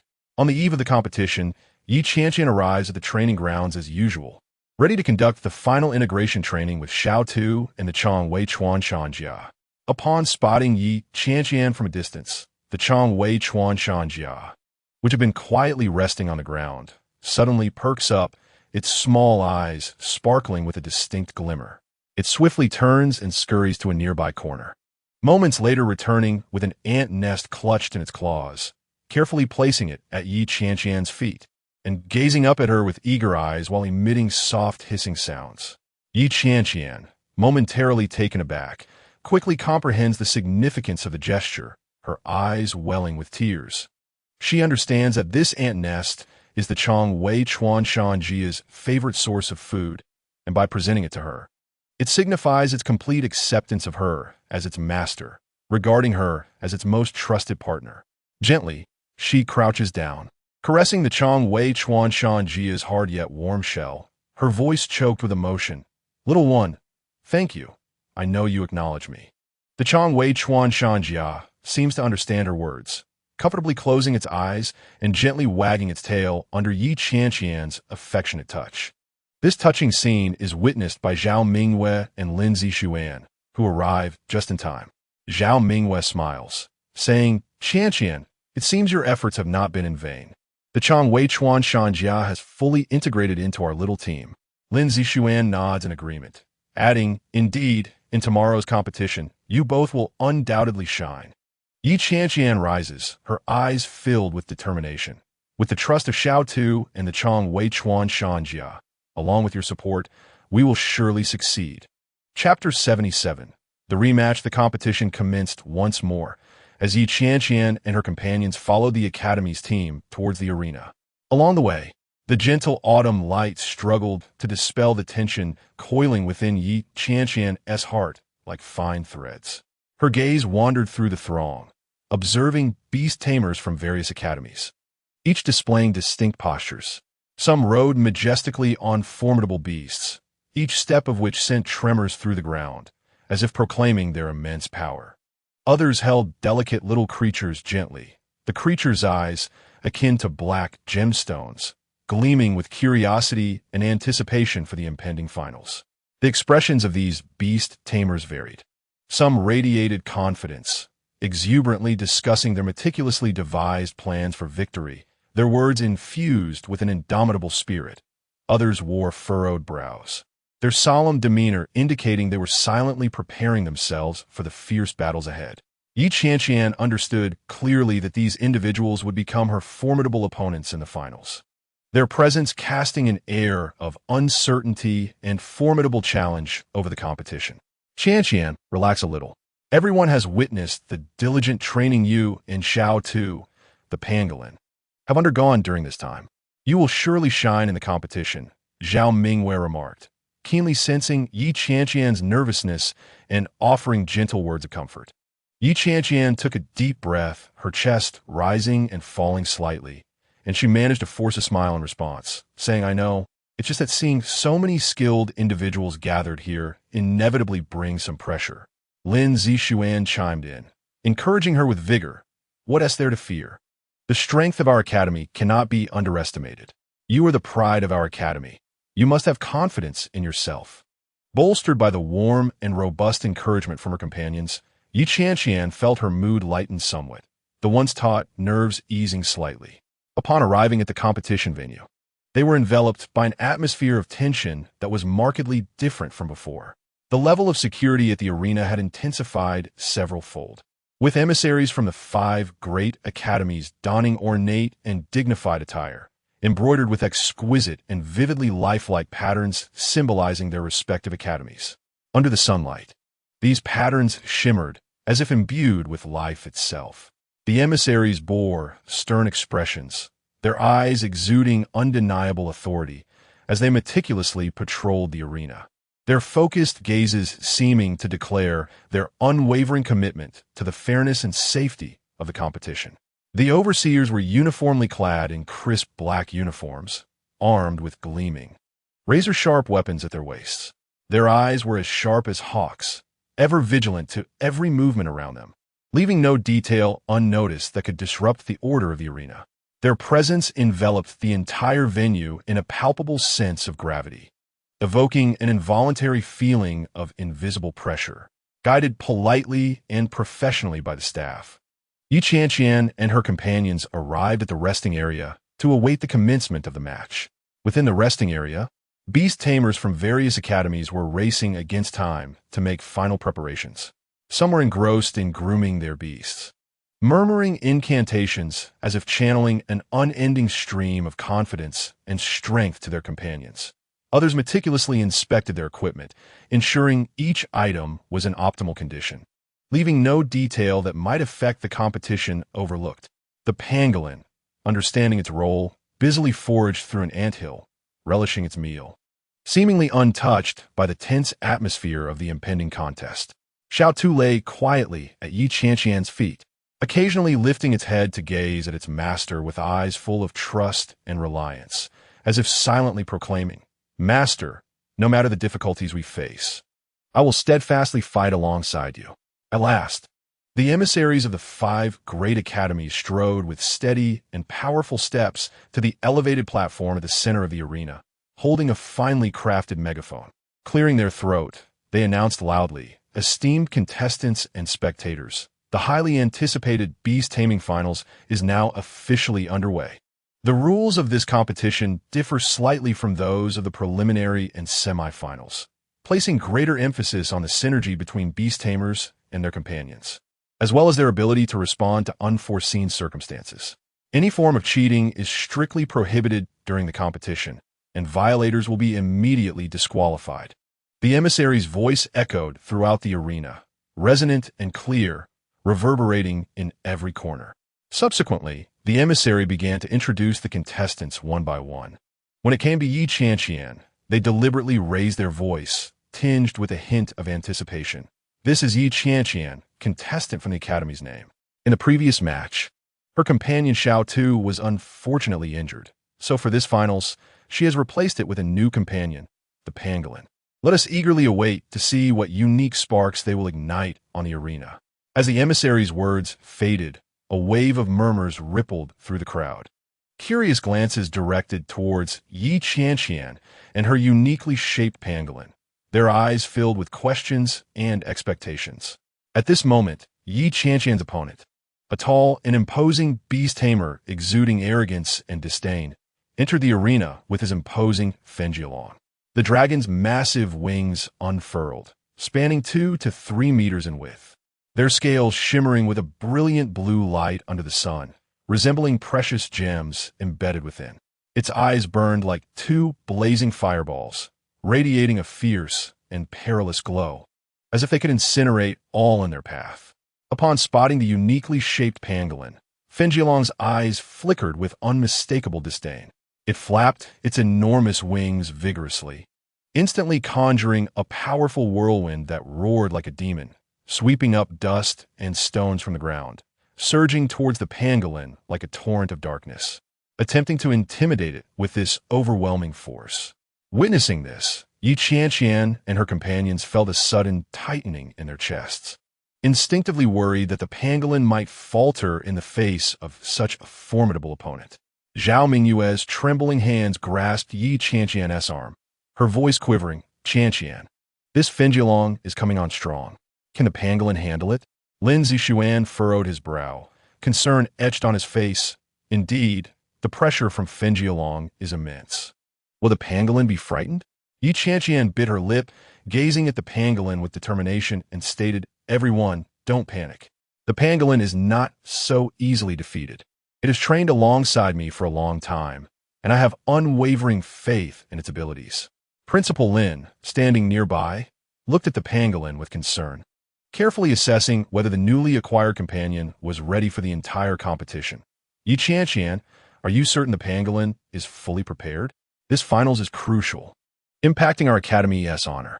Yi Qianqian turned to Principal Lin, respectfully bowing, and earnestly replied, Principal, please rest assured.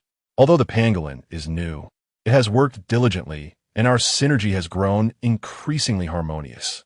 I am confident we can complete the competition and achieve excellent results. Principal Lin nodded slightly, a glimmer of satisfaction and trust in his eyes. Very well. Then let us strive forward. The Academy believes in you. As the competition officially commenced, Yi Qianqian swiftly adjusted her mindset, inhaling deeply before calling out to the pangolin. Pangolin, let us go. Upon hearing her powerful command, the pangolin, which had been focused on foraging for ants, instantly perked up. It raised its head and darted towards Finjilong like an arrow released from a bow. Observing this, Finjilong emitted a sharp, piercing cry that sliced through the air, flapping its wings once more, unleashing a formidable blade of wind. The wind blade, akin to an exquisitely sharp knife, whistled through the air with fierce momentum, hurtling towards the pangolin. Yi Qianqian's heart raced to her throat as she exerted every ounce of her strength to shout, Changwei Chuan Shanjia, quickly evade. The Changwei Chuan Shanjia, agile and nimble, swiftly sidestepped, narrowly avoiding the slicing wind blades that grazed its body, leaving a deep and alarming scar on the ground.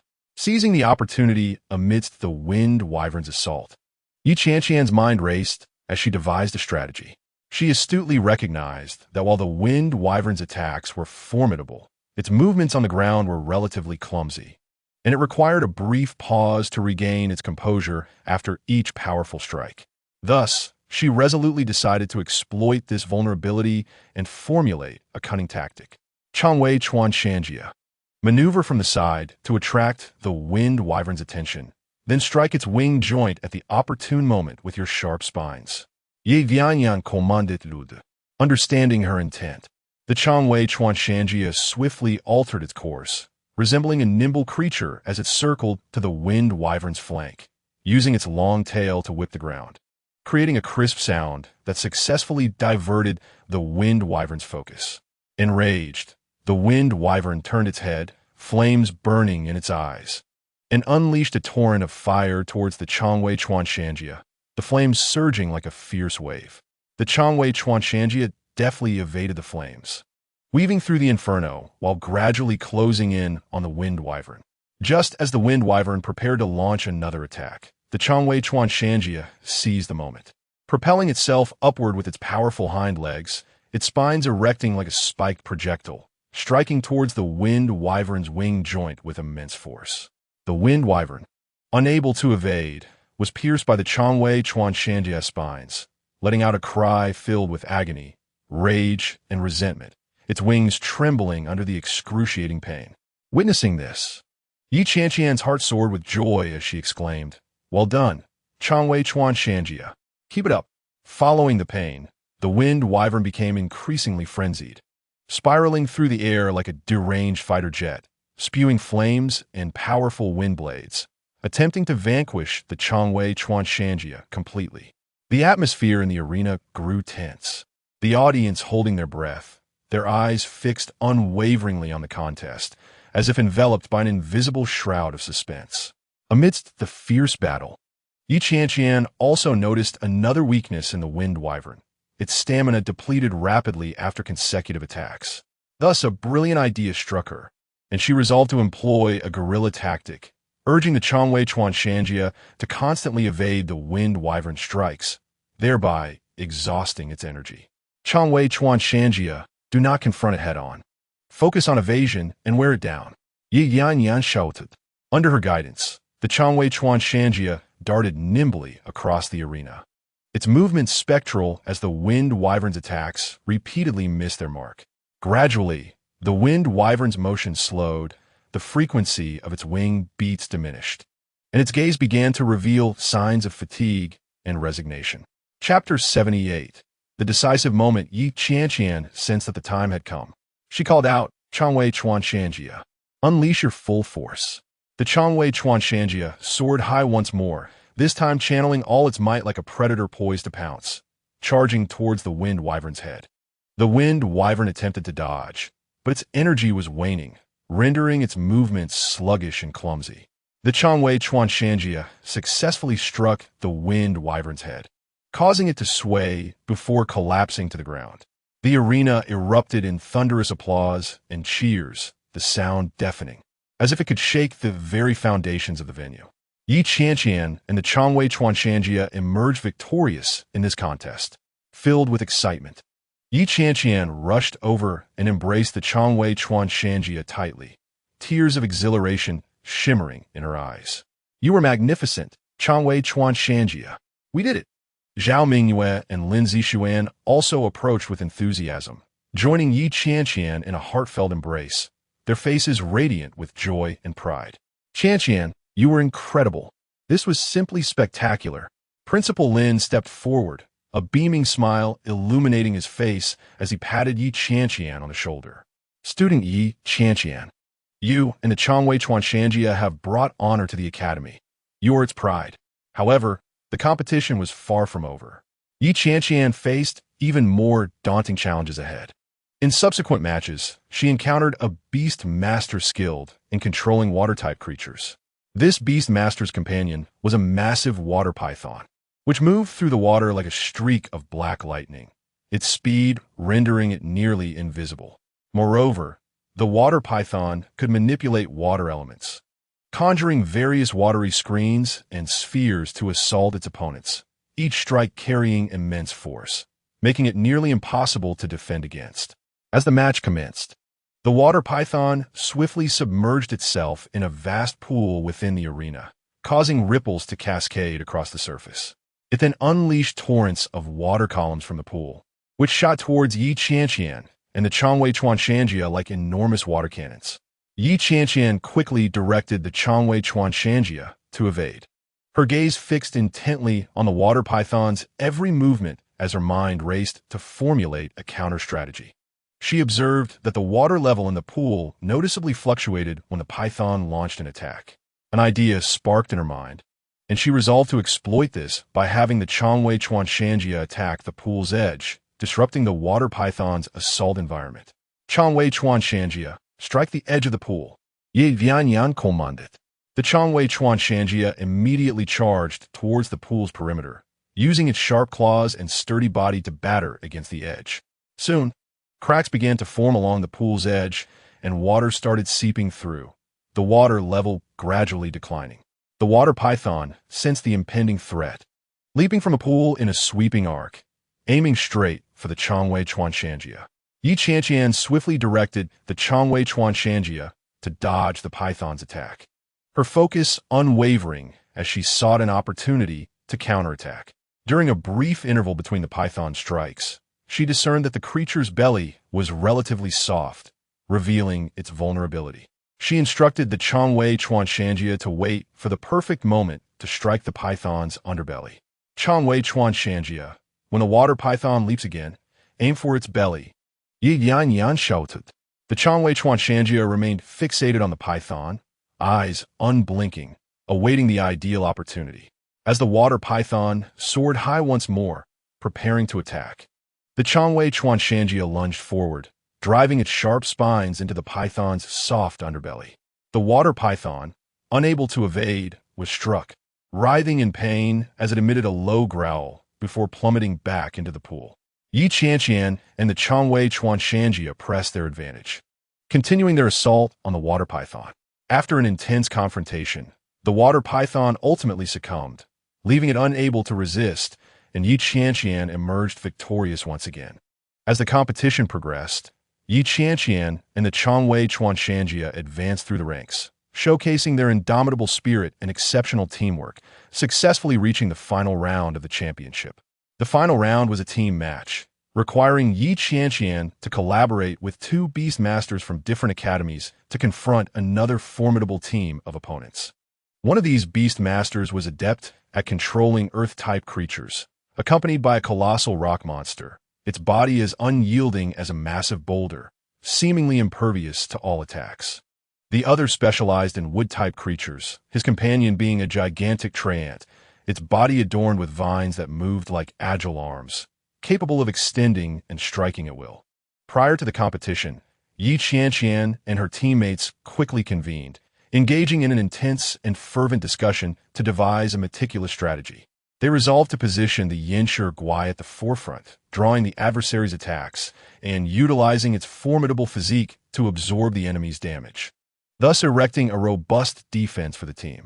The Shuren remained in the rear, employing its vines to control the opponent's movements and restrict their range of attacks. Meanwhile, Qianqian and the Changwei Chuanshanjia were tasked with identifying the adversary's weaknesses and delivering decisive blows. As the match commenced, the Yinshi Guai surged forward with a thunderous roar, its voice echoing like distant thunder as it charged towards the opponent. The adversary, upon noticing this, swiftly dispatched their beasts to retaliate. In an instant, the arena was engulfed by a cacophony of skills and attacks. Flames soared, water veils billowed, vines danced, and rocks splintered, creating a scene of unparalleled intensity that left the spectators breathless. Qianqian's gaze was fixed on the battlefield, her eyes sharp as a hawk's, searching for any sign of weakness in her opponents. She soon discerned a healing beast among the adversary's ranks, capable of swiftly mending her teammates' injuries and thereby sustaining their formidable combat prowess.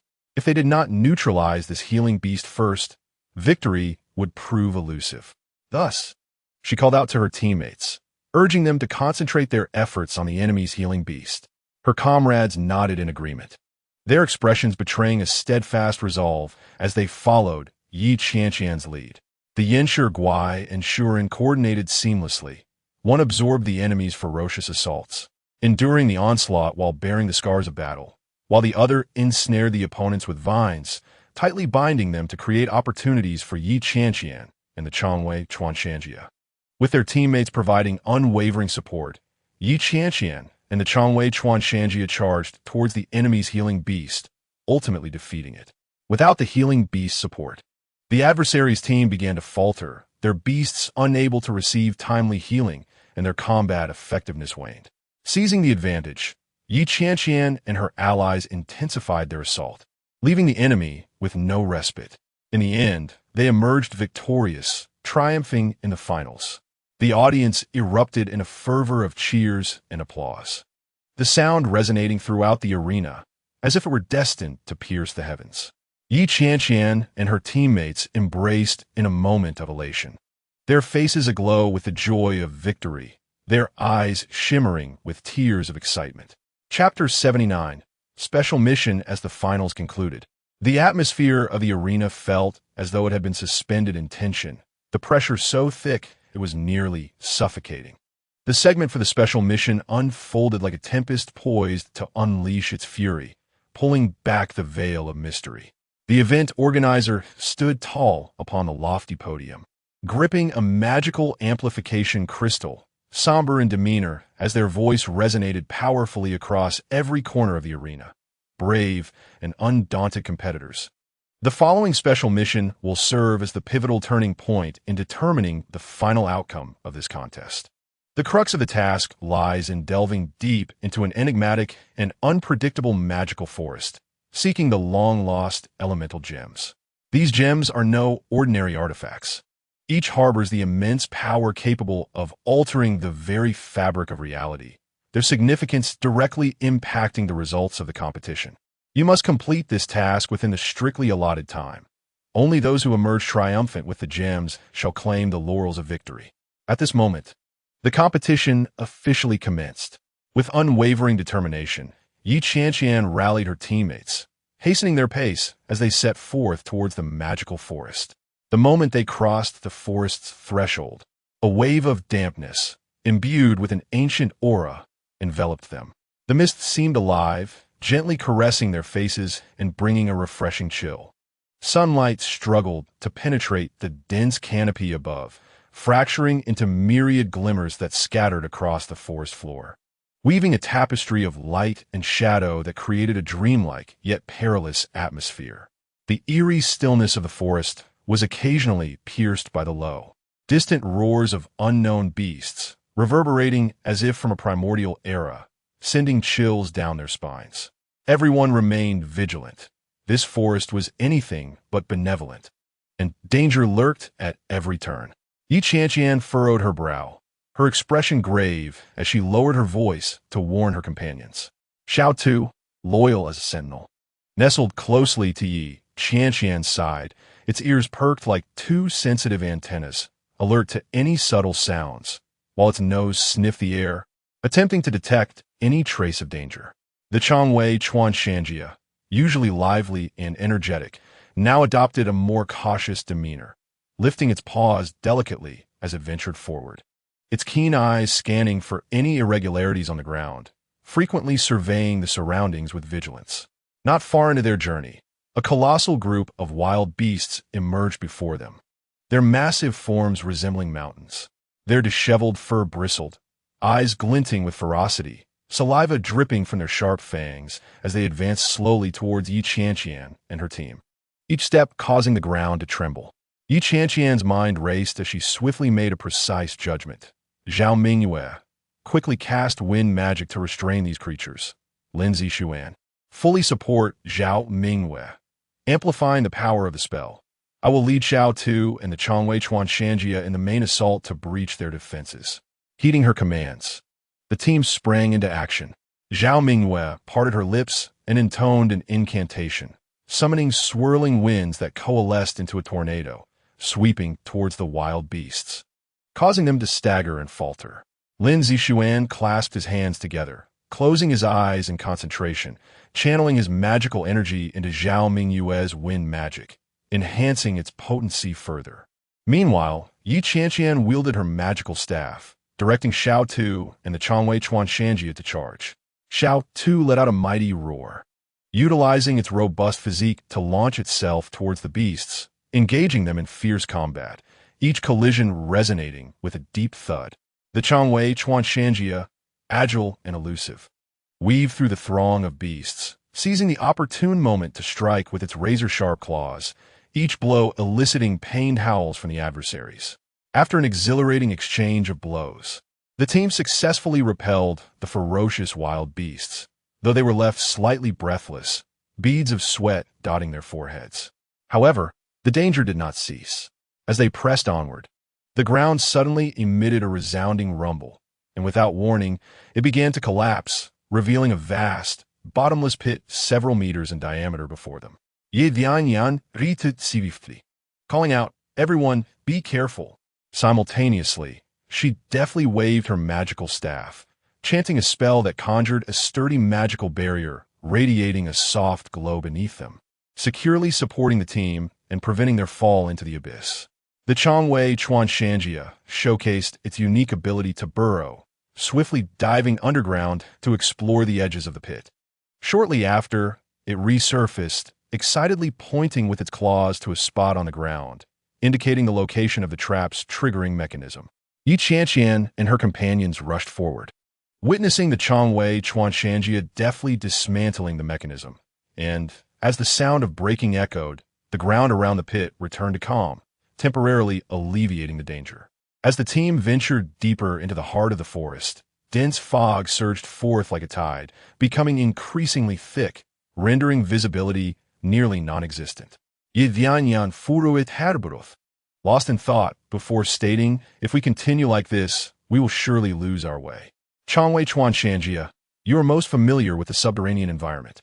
Please seek out a relatively dry and safe underground passage, as traversing below may help us avoid this vexing mist.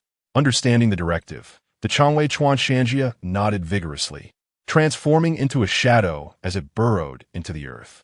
Moments later, it re-emerged, hissing excitedly and gesturing for everyone to follow. The team trailed closely behind, entering a dark and damp underground passage. The corridor was pervaded by the scent of decaying leaves, with water droplets occasionally falling from the walls, producing a rhythmic ticking sound. Fortunately, they had not encountered any other dangers along the way.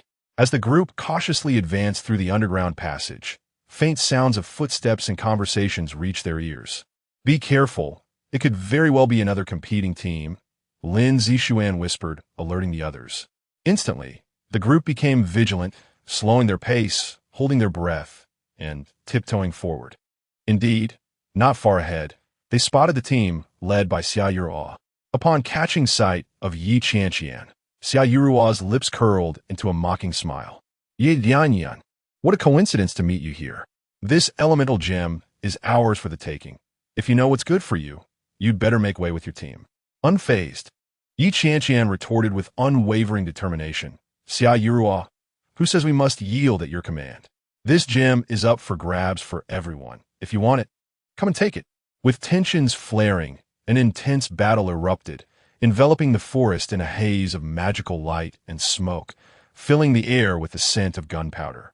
Xia Yurua's team struck first, unleashing a variety of dazzling yet deadly spells, while their magical beasts launched assaults like cannonballs towards Yi Qianqian and her companions. Chapter 80. Completing the mission, Yi Qianqian maintained a calm demeanor, quickly directing her teammates to evade the attacks while keenly searching for an opportunity to counterattack amidst the chaotic battlefield. During the fierce confrontation, she astutely noticed that Xia Yurua seemed to have received covert support from the inspector, significantly enhancing her strength. The magical beasts exhibited greater potency in their skills, and their timing and coordination had become remarkably seamless, showcasing an intelligence far beyond the ordinary. Yet, Yi Qianqian showed no sign of retreat.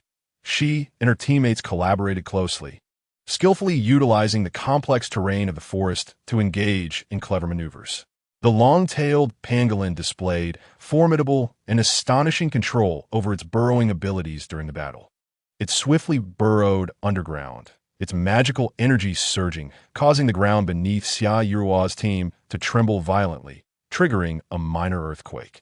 The earth heaved like waves, throwing the opposing team into disarray, destabilizing their formation. Following this, the long-tailed pangolin manipulated the surrounding rocks, causing the boulders that lay motionless on the ground to seemingly come to life, soaring towards Xia Yurua's team with a furious rush. Xiao Tu was equally unyielding, letting out a thunderous roar, his muscles taut, charging towards Xia Yurua's magical beasts with an unstoppable momentum, engaging in close combat. Each strike resonating with immense force that reverberated through the air. Zhao Mingwei and Lin Zixuan remained at the rear, channeling their magical energies to support Yi Qianqian and the beasts. Zhao Mingwei waved her hands, sending sharp blades of wind slicing through the air towards Xia Yurua's team, severing the very grass and trees in their path. Lin Zixuan gathered his magic, launching fiery orbs like shooting stars towards the enemy, leaving scorched marks on the ground. Seeing her team in a passive position, Xia Yurua's anger surged. Taking a deep breath, she concentrated her magical energy, chanting an ancient spell to unleash a powerful dark magic. Instantly, black mist spread like a raging tide, enveloping Yi Qianqian and her companions in an instant. The air became thick with a putrid odor that made breathing difficult and bore the corrosive effects of dark magic. Yi Qianqian sensed the overwhelming pressure of the dark spell and quickly devised a strategy. Everyone, stay calm. Zhao Mingwei immediately cast wind magic to disperse this cursed mist. Lin Zixuan, assist Zhao Mingwei and prepare healing magic in case anyone gets injured. Xiao Tu, the long-tailed pangolin, and I will continue our assault. We must not give them a moment to breathe. Upon hearing her commands, the group sprang into action. Zhao Mingwei and Lin Zixuan pushed their magical powers to the limit. Wind magic clashing fiercely against the dark magic, creating a dazzling display of magical brilliance. With their combined efforts, the black mist gradually dissipated. Seizing the opportunity, Yi Qianqian directed Xiao Tu and the long-tailed pangolin to launch an even more ferocious and lethal offensive during the brief lull in the enemy spellcasting. As the battle escalated, Yi Qianqian keenly observed a critical weakness in Xia Yurua's team. Their excessive reliance on the power granted by the inspector had rendered their internal coordination awkward and unrefined. Inspired, she seized the moment, shouting to her teammates, "Listen up, everyone. Focus your fire on their weak coordination, disrupt their rhythm, and take them down one by one." Instantly, her teammates understood, adjusting their tactics to execute targeted assaults. Xiao Tu and the long-tailed pangolin worked in tandem, one attracting the attention of the opposing team's strongest beasts with its robust physique, while the other exploited the opportunity to strike at the support members, hindering their spell and beast skill coordination. Zhao Mingyue and Lin Zixuan interfered with the enemy's movements, sending wind blades and fireballs accurately towards their spellcasters, disrupting their incantations and thoroughly breaking Xia Yirua's team's rhythm, causing them to gradually fall into disarray. Just as the battle reached a stalemate, Yi Qianqian's nostrils flared as she caught a faint, elusive, yet familiar scent of elemental gem energy. Her heart leaped with joy, but she maintained her composure, continuing to direct the fight while subtly edging closer to the source of the gem's aura.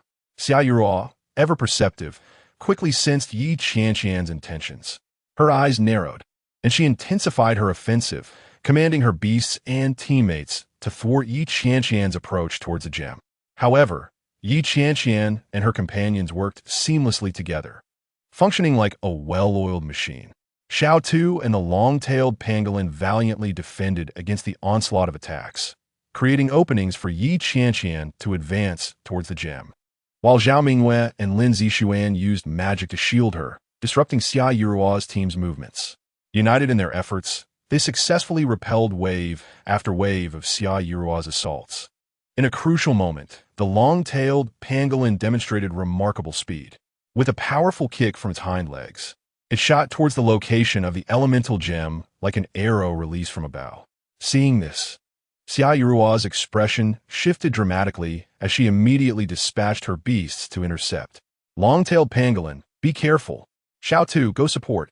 Ye Yanyan Xiaotut Urgently.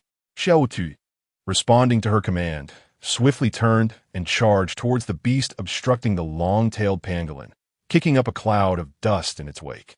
The two beasts clashed instantly, with Xiao Tu using its robust body and sharp claws to entangle the opponent, clearing a path for the long-tailed pangolin. Seizing the moment, the long-tailed pangolin dashed forward, successfully locating the elemental gem. It grasped the radiant gem tightly in its claws and quickly turned back towards Yi Qianqian, receiving the elemental gem. Yi Qianqian felt its warmth and formidable magical energy, her heart swelling with excitement, her eyes glistening with unshed tears. We did it! Everyone, let's retreat. The group swiftly adjusted their course and raced towards the forest's edge. Xia Yirua, watching Yi Qianqian and her companions depart, felt a surge of frustration. Yet her team was too battered to pursue, leaving them helpless as they watched their opponents vanish. With the elemental gem in hand, Yi Qianqian and her team returned triumphantly to the arena. Their arrival instantly captivated the audience, creating a wave of excitement. The event organizers approached with broad smiles, formally announcing, Yi Qianqian's team has completed the special task first, securing victory in this special task competition. As the words left their lips, the crowd erupted into thunderous applause and cheers. Overwhelmed with joy, Yi Qianqian and her teammates embraced tightly, their faces glistening with sweat and tears, their smiles radiant, brimming with the triumph of victory. This special task competition had been a grueling trial that not only tested their abilities, but also honed their teamwork skills and cultivated their wisdom in overcoming numerous challenges. Chapter 81. Moment of glory. Yi Qianqian stood upon the podium, clasping a radiant trophy in her hands as the cheers of the crowd surged around her like a tidal wave. A complex array of emotions swelled within her, a blend of triumphant joy and contemplative thoughts about the future. Congratulations, Ye Yanyan. Principal Lin approached, a look of satisfaction gracing his features. His voice rang clear amidst the cacophony of the jubilant crowd. Thank you, Principal, Yi Qianqian replied with a faint smile, her gaze sweeping across her fellow classmates. The sight of their exhilaration filled her heart with warmth. Zhao Mingyue and Lin Zixuan hurried over, their faces alight with excitement. You are absolutely fantastic, Zhao Mingyue exclaimed, her eyes sparkling with admiration. This was no mere contest. Your efforts have been duly rewarded, Lin Zixuan said, patting her shoulder with a tone brimming with appreciation. Feeling the unwavering support of her friends, Yi Qianqian was deeply moved. She raised her hand, gently caressing the trophy, as if to feel the weight of this honor. This competition has imparted many lessons upon me, she spoke slowly, her voice imbued with determination. Such as? Zhao Mingyue inquired, her curiosity piqued. That hard work and perseverance are eternally the pathways to success. Yi Qianqian's gaze grew resolute as she recalled the hardships and sacrifices endured during her training. At that moment, Xia Yiru stood a short distance away, her countenance darkened. Her eyes, sharp as blades, fixated on Yi Qianqian, seemingly harboring resentment toward her victory. How laughable it is that someone would celebrate such a hollow triumph, Xia Yiru remarked coldly, her tone laced with scorn. Yi Qianqian was momentarily taken aback, her heart tightening. She was acutely aware of Xia Yiru's lingering jealousy. I am merely fulfilling my responsibilities, Yi Qianqian replied nonchalantly, contemplating whether to engage in a debate. Do you believe you have merely won a contest? You have garnered the attention of all. Xia Yiru's voice grew sharper, as if seeking to shatter Yi Qianqian's confidence. I simply wish to be myself. Yi Qianqian's voice held firm, her resolve unyielding. To be yourself? How absurd, Xia Yiru scoffed, turning away and leaving behind the clamor and her indifference. Yi Qianqian took a deep breath, striving to dismiss the negative emotions. She turned to face the exuberant crowd, silently vowing never to be defeated by anyone.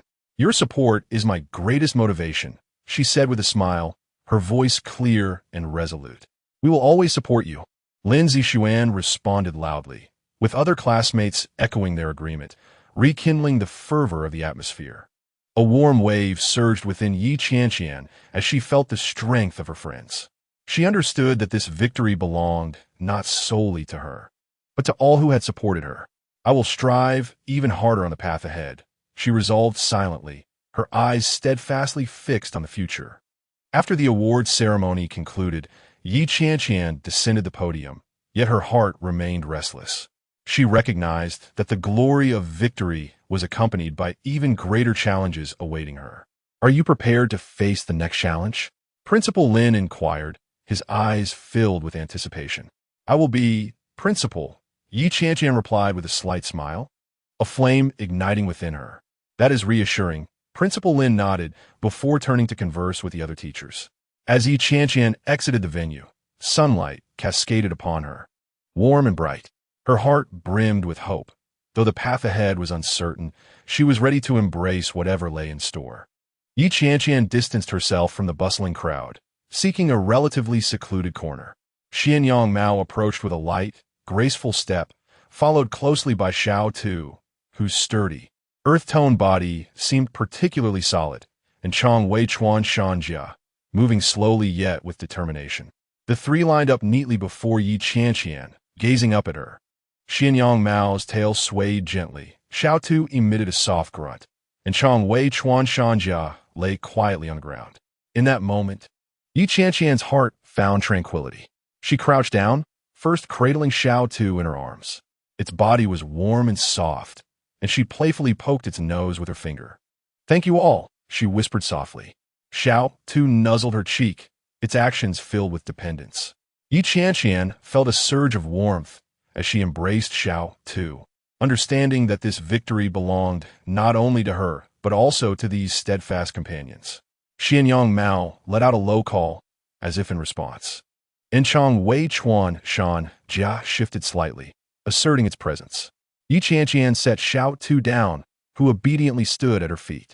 She reached out, gently stroking Xianyang Mao's head, which closed its eyes in contentment.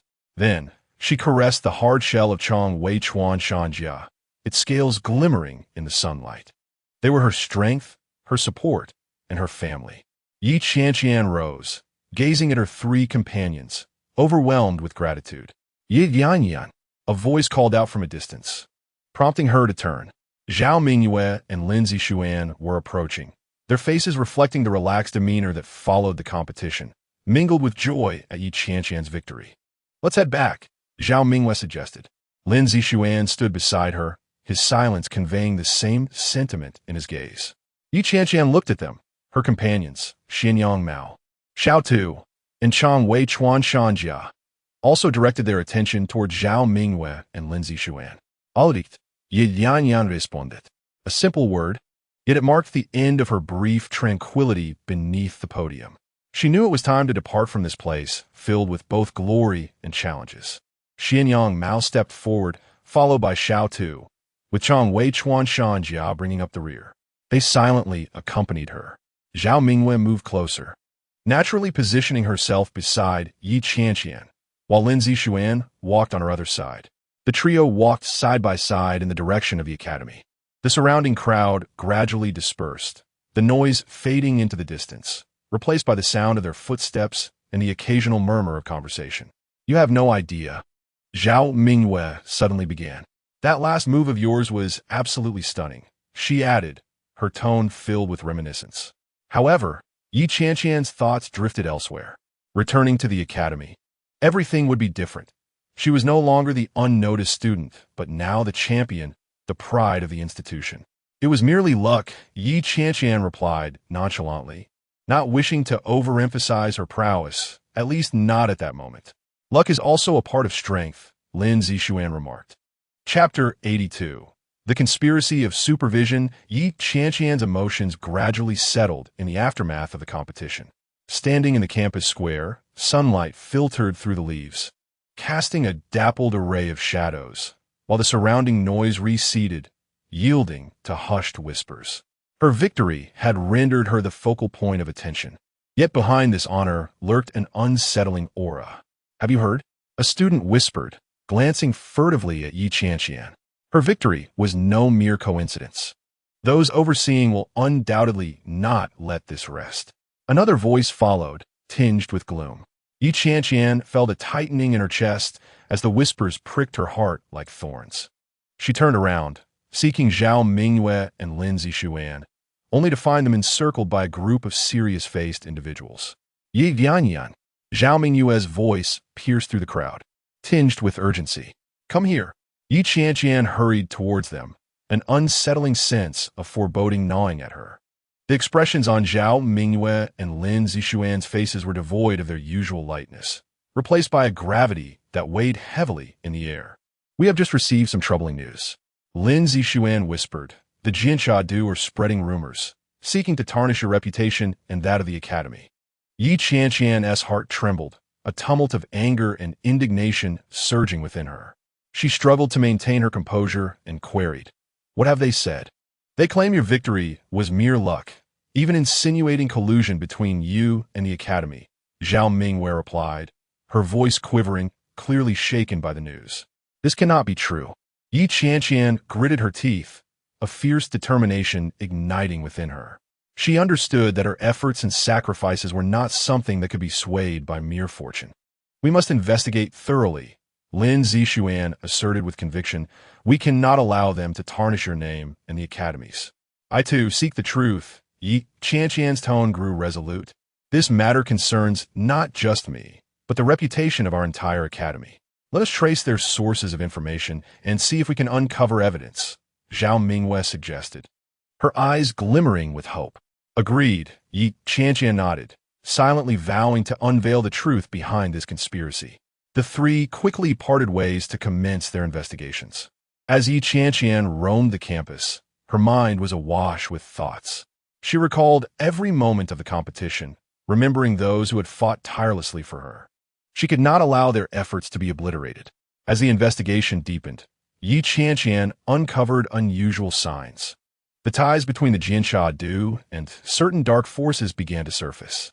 A sense of apprehension gripped her heart as the gravity of the situation dawned upon her. "Yi Qianqian, what have you discovered?"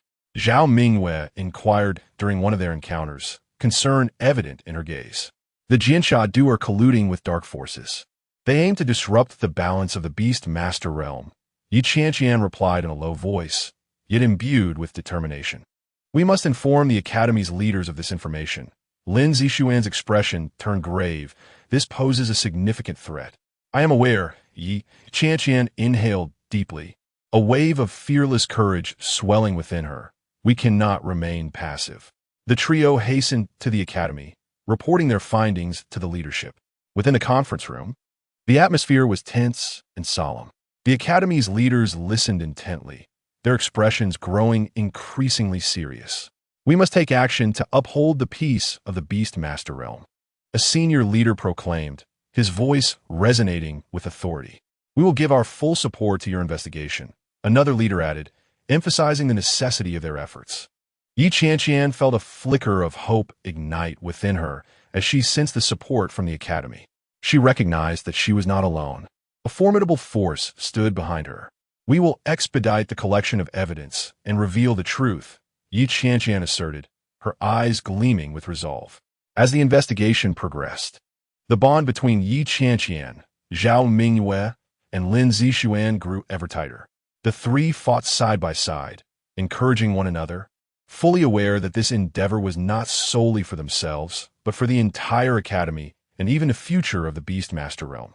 Just as they approached the truth, the Qianqian began to unleash threats and retaliations against them. Repeated harassment and insidious tactics placed unprecedented pressure upon Qianqian.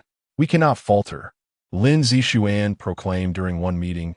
"This is a challenge we must confront." Indeed, Qianqian nodded, a steadfast conviction surging within her. "We must stand up and defend our justice." As they prepared for further action, Qianqian received an anonymous call, a low voice on the line warning. "Your investigation has drawn attention. It would be wise to cease." Her heart raced, realizing she had been drawn into a larger vortex. Yet she had no intention of retreating. Rather, her resolve strengthened. "We shall not cease," Qianqian replied, her voice imbued with fearlessness. After hanging up, she turned to Zhao Mingyue and Lin Zixuan, her eyes shimmering with determination. "We must press on and unveil the truth." "Absolutely," Zhao Mingyue echoed, her gaze reflecting steadfast belief. "We shall face this together. For our future," Lin Zixuan added, his eyes brimming with fighting spirit. At that moment, the door gently swung open. Principal Lin entered, his countenance heavy with an indescribable gravity. He exchanged no pleasantries and promptly seated himself across from them. The air thickened with tension. Regarding the last competition, Principal Lin began, his voice low. "There are matters you need to be apprised of. Qianqian's heartbeat quickened. Zhao Mingyue and Lin Zixuan focused intently on him. There were certain occurrences during the competition. Principal Lin continued, such as the judges' rulings, last-minute adjustments to the venue, and even some unexpected incidents. He paused, his gaze sweeping over the three. These are not mere coincidences. A chill crept up Qianqian's spine. Our investigation has revealed, Principal Lin's voice bore a hint of suppressed anger, that these events are linked to the Qianqian. Due suddenly, the atmosphere fell into a deathly silence. Why? Lin Zixuan's voice cracked slightly. Principal Lin's gaze landed on Qianqian. The reasons are complex, he stated. On the surface, your victory has caused them to lose face at the Beastmaster Conference. However, at a deeper level, his voice dropped even lower. It may relate to some of their illicit activities. Qianqian's heart raced violently. Illicit activities? Her earlier suspicions had been confirmed. We suspect. Principal Lin carefully chose his words, that they are attempting to manipulate the competition results to obscure or advance a certain agenda. A nefarious scheme. Lin Zixuan's eyes widened. So, he stammered. Not only did they defame us after the competition, but they had already laid traps before it? Principal Lin nodded gravely. You could say that, he affirmed. Looking at Qianqian, your victory was achieved through genuine strength, breaking their schemes. Qianqian felt a surge of intense dread, followed by an overwhelming fury. They sought to defame us. She trembled. Because we disrupted their plans? Perhaps out of humiliation, Principal Lin responded. Or perhaps they wished to tarnish our reputation before we could investigate their illicit activities, undermining our credibility. They are aware that we are investigating them. Qianqian recollected the anonymous call. Principal Lin glanced at her, offering no direct response, but his eyes conveyed everything. The situation is now abundantly clear, Principal Lin stated solemnly. The Qianqian are not merely overseers of the Beastmaster realm. They're a perilous criminal organization. They conspire with dark forces to disrupt the balance of the Beastmaster realm. A heavy sense of responsibility surged within Qianqian. This matter transcended a mere contest for the Academy's honor. It concerned the safety of the entire Beastmaster realm. The Academy has resolved. Principal Lin rose and moved to the window, turning his back to them to conduct a thorough investigation into the Qianqian, exposing their crimes. He pivoted, his gaze resolutely fixed on Yi Qianqian. You are the central figures in this incident, the ones who understand the situation best. The Academy requires your assistance. Yi Qianqian hesitated not for a moment. Principal, she stood tall, her voice resonant and firm. We are willing. Zhao Mingyue and Lin Zixuan immediately rose to their feet. We are willing, they declared in unison. A glimmer of appreciation crossed Principal Lin's face, soon replaced by concern. Very well, he said, but you must also prioritize your safety. The Qianqian do employ ruthless methods, and with your investigation now known, they may act against you. Yi Qianqian recalled the threat from the anonymous call. Alarm bells ringing in her mind, yet she did not waver. We will exercise caution, she assured. The Academy will provide you with all necessary resources and protection. Principal Lin promised. Your task is to continue your in-depth investigation and uncover irrefutable evidence of their collusion with dark forces. He approached the table, picked up several documents, and handed them to Yi Qianqian. These are some clues we currently possess, which you may utilize as a starting point. Yi Qianqian accepted the documents, the weight of the paper seemingly pressing down on her heart. These were not mere sheets of paper. They were the keys to the truth and gateways to peril. Where shall we begin? Lin Zixuan inquired, his eyes sparkling with a thirst for knowledge. We will seek breakthroughs within these clues, Principal Lin replied. Any unusual financial transactions, any interactions with suspicious individuals must be meticulously verified. Zhao Mingyue's complexion appeared somewhat pale, yet her gaze remained resolute. We will do our utmost, she affirmed. Remember, Principal Lin reiterated, safety is paramount. Should the need arise, do not hesitate to request support from the Academy. Yi Qianqian clutched the documents tightly in her grasp. She understood that the path ahead would be replete with uncertainties and dangers, yet she was prepared for the truth, for the peace of the Yusho world.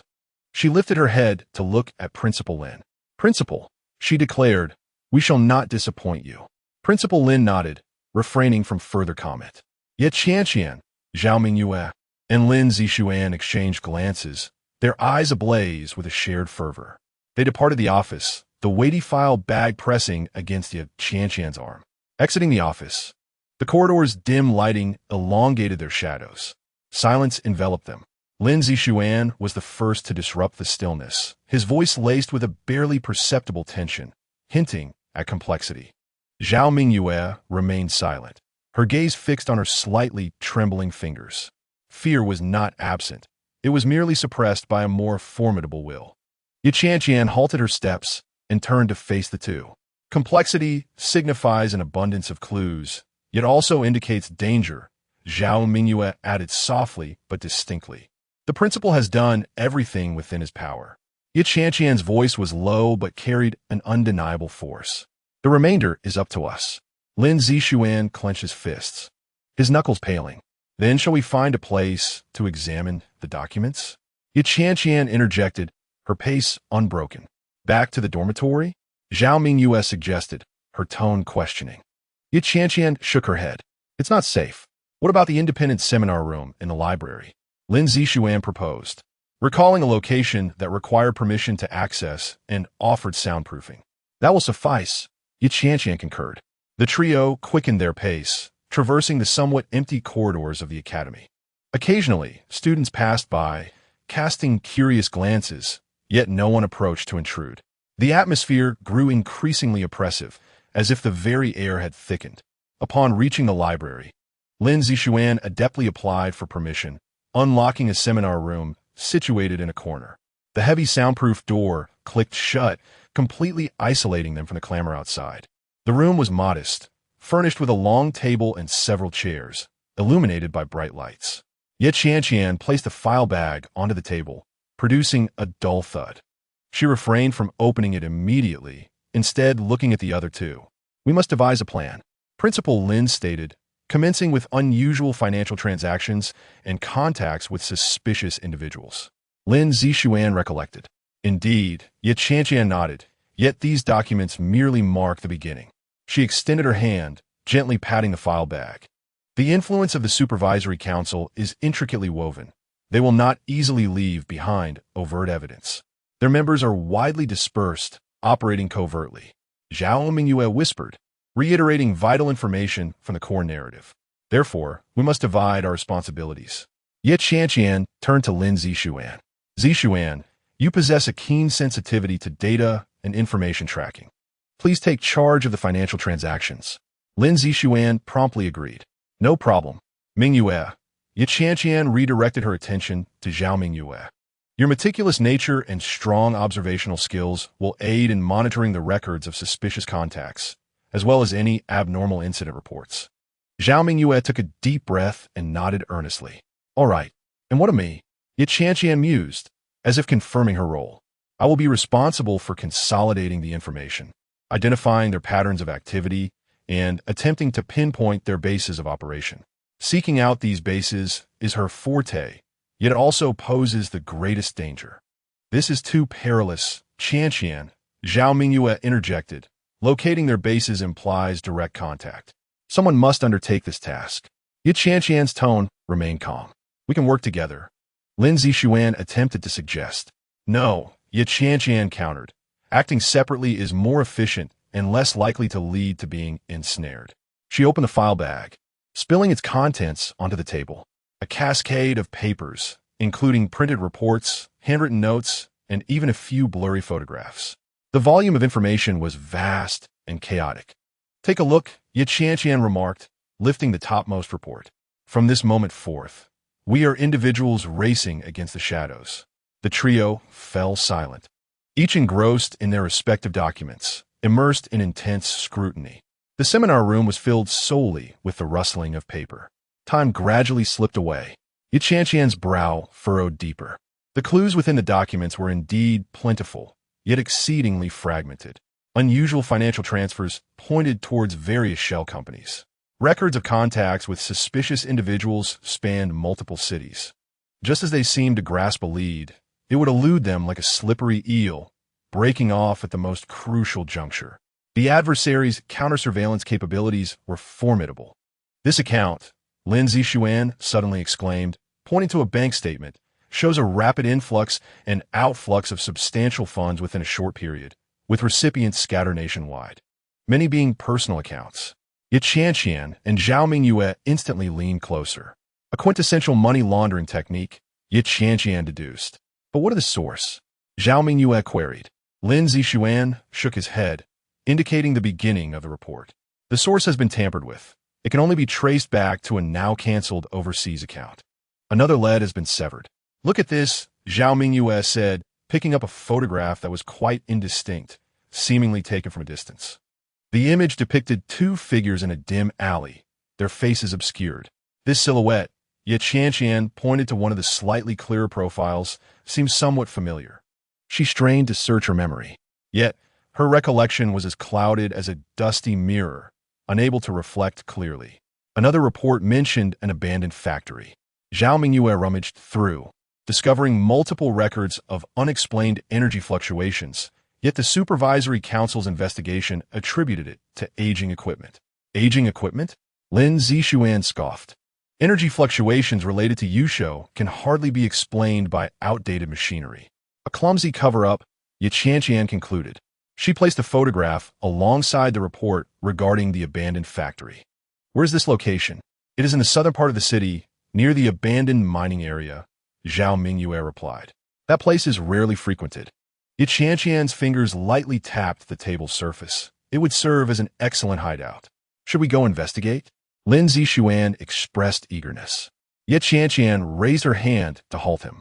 We cannot act recklessly. Our understanding of them is still too limited. Going directly would be tantamount to walking into a trap. What then shall we do? Zhao Mingyue inquired, concern etched across her face. Yet Qianqian grasped the indistinct photograph. We shall begin with this familiar silhouette. Additionally, we require more peripheral information regarding the abandoned factory, rather than barging in unannounced. She turned to Lin Zixuan and Zhao Mingyue. Task adjustment is necessary. Zixuan, aside from financial matters, please assist me in investigating all companies associated with the southern abandoned mining area, along with personnel change records, particularly those from the past 6 months. Mingyue, continued to scrutinize the interactions of suspicious individuals, searching for anyone resembling the silhouette in the photograph or connected to the abandoned factory. I will analyze the specific data of these energy fluctuations, hoping to discern some patterns. The trio redistributed their responsibilities and once again immersed themselves in their work. The night deepened. The sound signaling the impending closure of the library echoed through the halls. They gathered their documents and departed from the seminar room. Upon stepping out of the library, a cool evening breeze caressed them. Qianqian gazed up at the night sky, where a few scattered stars twinkled like distant beacons. The tendrils of the dark organization extended far deeper and wider than one could ever imagine. The path ahead was shrouded in mist. The trio walked in silence along the route back to their dormitory. Lin Zixuan suddenly broke the silence. Qianqian, you mentioned that the silhouette in the photograph looked familiar. Have you figured out who it might be? Yi Yanyan posit momentarily. She shook her head. Not yet, but I will remember eventually. She tightened her grip on the folder she was holding. The outline of the dormitory building appeared tranquil and steady against the night backdrop. Lin Zixuan and Zhao Mingyue halted at a fork in the path, each heading in a different direction. Get some rest. Zhao Mingyue's voice carried a hint of fatigue, yet remained gentle. You too, Qianqian replied, continuing on her way. The corridor lights cast a warm yellow glow, illuminating her slightly weary face. She pushed open the dormitory door. Xiao Tu and Xianyang Mao immediately rushed forward to greet her. Xiao Tu wagged his tail, emitting cheerful barks, while Xianyang Mao elegantly leaped onto the sofa, nuzzling Qianqian's leg. Observing them, her fatigue seemed to dissipate significantly, and a faint smile graced her lips. Have you all been well-behaved today? She softly inquired. Xiao Tu joyfully circled at her feet, and Xianyang Mao purred contentedly. Qianqian settled beside the sofa, gently stroking Xianyang Mao's soft fur. Xiao Tu also nuzzled close, resting his head against her hand. Though the task had been arduous, Qianqian silently mused that seeing them made it all worthwhile. Xiao Tu lifted his head, his bright eyes gazing up at Qianqian. Where are we going tomorrow? He asked curiously. A playful glint flickered in Qianqian's eyes as she replied, You'll find out tomorrow. Just then, the dormitory door was gently pushed open a crack, and a gray figure slipped inside. It was the pangolin, its body coated in an unusually thick layer of dirt, appearing somewhat disheveled. Qianqian's smile instantly froze on her face. The pangolin sluggishly approached her feet, one of its front legs seemingly not functioning properly, moving with difficulty. Qianqian immediately crouched down. Xiao Jiao, what happened to you? Her voice took on an urgent tone as she examined the pangolin's front leg. There were no visible wounds. It was clear that it was reluctant to bear weight. The pangolin emitted a low whimper, its voice sounding faint. It gently nudged Qianqian's pant leg with its other front leg. Xiao Tu and Xianyang Mao gathered around. Xiao Tu whined with concern, while Xianyang Mao perked up his ears, alert. Qianqian extended her hand, cautiously touching the pangolin's injured front leg. It trembled slightly, but did not withdraw. Qianqian's heart raced. The pangolin rarely sustained injuries. Its defenses were remarkably strong. Where have you been? She softly inquired. The pangolin did not respond, merely leaning against her leg. Qianqian knew it could understand her, yet it seemed unwilling or unable to articulate its experience, deepening her worry. Did something happen? She pressed on. The pangolin only emitted weak breaths. Qianqian glanced toward the dormitory door, which the pangolin had inadvertently closed. The corridor outside was silent. She turned her attention back to the dirt on the pangolin's body. This dirt was peculiar, not from the grass outside the dormitory nor from the school pathways, but carried a mineral scent. A place flashed through her mind, the abandoned mine in the southern city, mentioned in the report she had just read today. The pangolin was skilled at burrowing. Could it have ventured there? However, that location was quite distant from the school and seldom frequented by people. Why would it go there? Yanyan furuit herbroth. She took out her phone, opening a specialized forum for beast medical care, searching for possible causes of the pangolin's front limb injury. The forum contained numerous discussions, yet most pertained to combat injuries. There were no signs of struggle on the pangolin, at least not outwardly. Qianqian recalled the energy fluctuations mentioned in the report, Unexplained energy disturbances occurring near the abandoned factory, close to the mining area. Could there be a connection? Was the pangolin's injury related to those energy fluctuations? Qianqian's totsrujit. She needed to examine the pangolin's injury more thoroughly to ascertain its condition. Xiaojia, let us go to the bathroom, she said, rising to her feet. The pangolin attempted to follow, but limped awkwardly. Qianqian bent down, carefully lifting the pangolin into her arms. It felt heavier than it appeared, yet she held it securely as she made her way to the bathroom. Chapter 85. Resolute determination. Xiao Tu and Qianqian Mao followed closely behind. The bathroom was tranquil. Qianqian placed the pangolin on the clean floor and turned on the faucet. The water gently washed away the dirt, revealing its hardened scales beneath. There are no traces of blood, but Qianqian noticed that the injured front leg scales appeared discolored, darker than the rest, lacking luster, as if eroded by some substance. A heaviness settled in her heart. This was no mere external injury. It resembled an erosion caused by energy or a chemical agent. This further assured her that the pangolin's injury was linked to where it had been, likely the abandoned mining site or the factory. She delicately touched the discolored scales with her fingertip.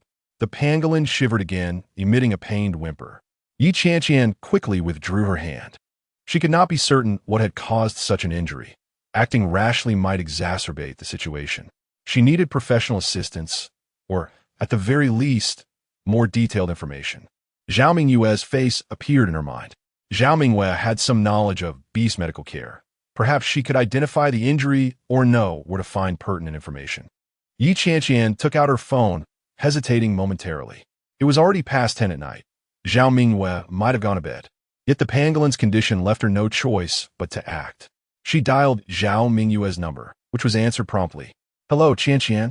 Zhao Mingyue's voice sounded somewhat drowsy. Mingyue, I apologize for disturbing you at this late hour, Qianqian said. No worries, what is the matter? Zhao Mingyue immediately became alert. Xiaojia is injured. Qianqian spoke with concern. Injured? What happened? Zhao Mingyue's tone turned serious. Qianqian briefly described the pangolin's return and the abnormalities in its front leg scales. Discoloration without external wounds? Zhao Mingyue reiterated the key points. Yes, Qianqian confirmed. It sounds somewhat like energy erosion, Zhao Mingyue mused. Energy erosion? Qianqian asked. Yes. Certain special energy sources or anomalous energy fields can affect the physical tissues of beasts, Zhao Mingyue explained. Are you certain it went to a special location? Zhao Mingyue inquired. Qianqian hesitated before answering. She looked at the pangolin resting weakly on the bathroom floor. I suspect it went to the abandoned mine in the southern city. She voiced her suspicion. A pause ensued on the other end of the line. The abandoned mine? Zhao Mingyue's voice lowered slightly. We just reviewed the report about that today. Indeed, Qianqian affirmed. Energy fluctuations, Zhao Mingyue murmured. What a coincidence. I need to take a look. Ye vian yan implored. I'm on my way, Zhao Mingyue responded immediately. Do not move it, and refrain from using any medications. I understand, Qianqian replied. Thank you, Mingyue. No need for thanks, Zhao Mingyue chuckled softly. Wait for me. The call ended, and Qianqian put her phone away. She approached the pangolin, crouching down to gently caress its injured foreleg. You will recover soon, she murmured. The pangolin appeared to comprehend her words, nudging her palm with its head. Xiao Tu and Qianqian Mao also gathered around, silently offering their protection. The atmosphere in the dormitory grew somewhat solemn. The pangolin's injury felt like an ominous harbinger, shattering the brief respite they had just attained from their mission. The enigmatic dark organization and the inexplicable energy fluctuations seemed ever closer to them. A gentle knock echoed at the dormitory door, soft yet resonant like a heavy hammer striking Qianqian's heart. She immediately rose to open the door.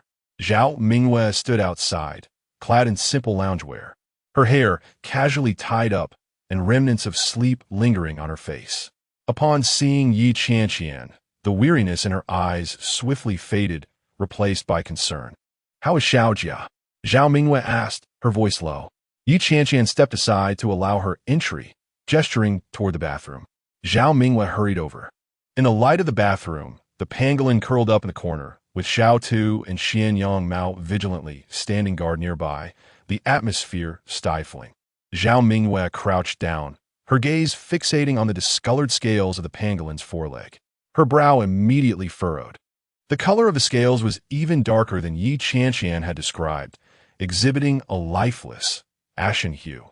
The edges appeared slightly curled, entirely devoid of the scale's usual texture. This is indeed energy erosion. Zhao Mingyue's voice carried a chill. She retrieved a thin pair of gloves from her medical kit and produced a small metallic detector, which emitted a faint blue light. Cautiously, she brought the detector close to the discolored scales. The blue light began to flicker, the frequency increasing rapidly until it emitted a faint buzzing sound. The residual energy response was quite strong. Zhao Mingwei retracted the detector, her expression darkening. She then took out a transparent gel medication. This is a neutralizer. Let us see if it can alleviate the condition. She carefully applied the gel to the edges of the discolored scales, avoiding direct contact with the most affected area. The pangolin trembled violently, emitting a more anguished whimper. The area where the gel made contact seemed to lighten slightly, though the effect was negligible, and the curling of the scale's edges appeared even more pronounced. This won't do, Zhao Mingwei said, halting her actions. She wiped away the gel with a clean gauze. The erosion has penetrated too deeply. Conventional neutralizers have limited effectiveness and may even irritate it further. Yi Qianqian's heart sank. Then what should we do? Her voice tightened. Zhao Mingwei paused, shifting her gaze from Xiao Jia to Yi Qianqian. Are you certain it was the abandoned mine in the south of the city? That is merely a conjecture. Yi Qianqian replied. When it returned, its claws were stained with reddish-brown soil, resembling the color of the mine's soil.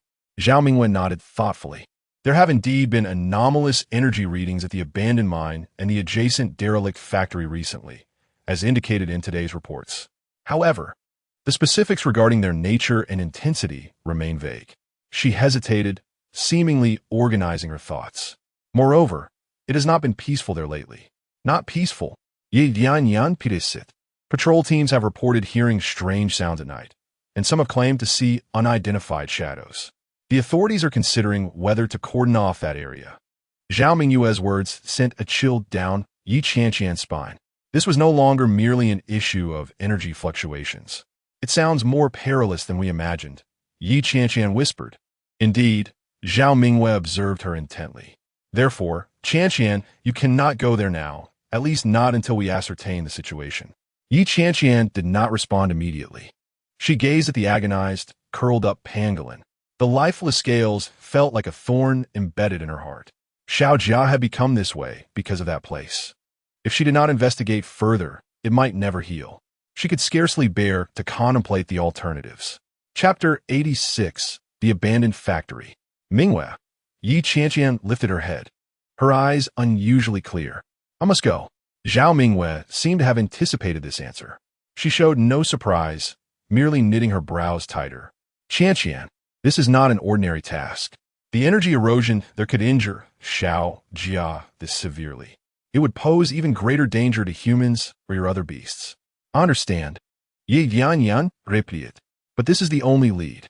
It is not only for Xiao Jia, but also to uncover the true nature of the energy fluctuations there, and the illegal evidence. She looked at Zhao Mingwei. We cannot turn a blind eye. Zhao Mingwei regarded her resolute gaze, remaining silent for a long while. In the bathroom, only the faint sound of the pangolin's breathing could be heard. Xiao Tu nuzzled against Yi Qianqian's pant leg restlessly, while Qianqian Mao sat alert, ears perked. Very well. Zhao Mingwei finally spoke, her tone laced with resignation. I cannot stop you, but you must promise me to be thoroughly prepared.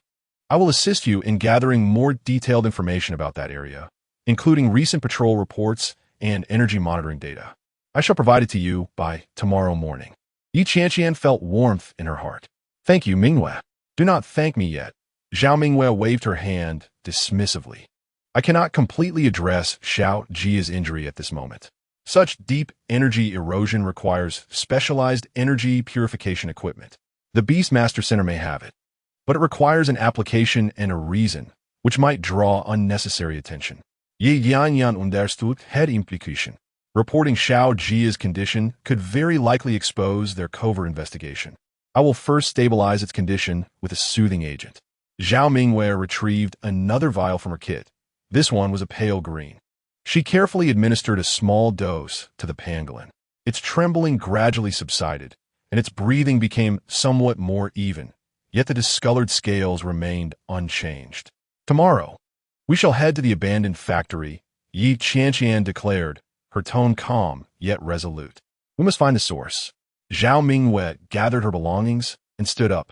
Stay safe, she advised, offering only that remark. Yi Qianqian nodded, escorting Zhao Mingwei to the door. Contact me immediately if there is any situation. Zhao Mingwei reiterated her warning before departing. Yi Qianqian closed the door, and the dormitory returned to its earlier tranquility. She walked back to the bathroom, crouching beside the pangolin to gently stroke its uninjured back. The pangolin weakly nuzzled her hand. Yi Qianqian gazed at the ghastly injury. The morning light had not yet fully dispelled the city's nocturnal shadows. Standing by the dormitory window, Yi Qianqian held the encrypted document summary sent by Zhao Mingwei overnight. The abandoned factory area, designated C7. There had been 3 surges in anomalous energy readings within the past month. The patrol reports mentioned nocturnal odd sounds and unidentified shadows. Internal discussions regarding a lockdown were already underway. Each word weighed heavily upon her shoulders. The pangolin's breathing was a faint echo behind her, pricking her nerves like tiny needles. She turned to find Qianqian Mao sitting by the door, its amber eyes reflecting the daylight outside, alert and watchful. Xiao Tu circled her feet with a low whimper, seemingly attuned to her emotions. We are leaving, Yi Qianqian stated softly yet with undeniable resolve. She carried little with her, merely a simple tactical backpack containing essential medications, an energy detector, and a rudimentary energy disruptor provided by Zhao Mingwei. Shuanyang Mao silently followed. Xiao Tu hesitated for a moment, nudging Yi Qianqian's combat boots with its nose before setting off as well. The journey to the C7 area was somewhat distant, requiring passage through half the city. The closer they approached their destination, the more desolate the surroundings became. Towering buildings gave way to low, decrepit factories, foot traffic dwindled, and the air was thick with a noxious blend of industrial waste and dust. Ultimately, a massive iron gate, severely rusted, loomed at the end of their sight. C7 Abandoned Industrial Zone. The faded sign hung askew, as if it might fall at any moment. The iron gate stood ajar, revealing an interior overgrown with weeds and a patchy concrete floor. A chilling and damp atmosphere enveloped them, laden with the scent of rust and an indescribable odor of decay. The Qianqian cat's fur bristled immediately, emitting a menacing growl from deep within its throat. Xiao Tu, in utter fright, cowered behind Yi Qianqian, trembling uncontrollably, its front paws scratching the ground in an instinctive desire to retreat. Yi Qianqian's heart sank as the air around them felt stagnant, imbued with an invisible pressure that rendered breathing a laborious task. She sensed a profound unease emanating from her 2 beast companions. Do not be afraid, she reassured them, crouching down to stroke the heads of both the Qianqian cat and Xiao Tuesday. We are here to reclaim what Xiao Jia has lost. Her voice was calm, an attempt to soothe their anxieties. The low growl from the Qianqian cat softened slightly, yet its body remained tense. Xiao Tu whimpered, burying its head deeper. Standing upright, Yi Qianqian directed her gaze into the depths of the iron gate, where the massive outline of a factory loomed, resembling a dormant steel behemoth. I understand that this place unsettles you, but we must venture inside. With resolve, she stepped forward, pushing open the heavy iron door. The ear-piercing creak of metal against metal shattered the silence, announcing their intrusion. Beyond the iron door lay an even more desolate scene. The vast factory area was overrun with weeds, nearly obscuring the original pathways. Abandoned pipes, broken rebar, and scattered debris littered the ground.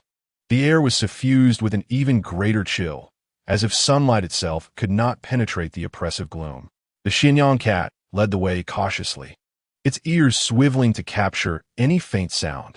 Xiao Tu remained closely tethered to Yi Qianqian's side, each step taken with utmost care, its muscles taut with tension.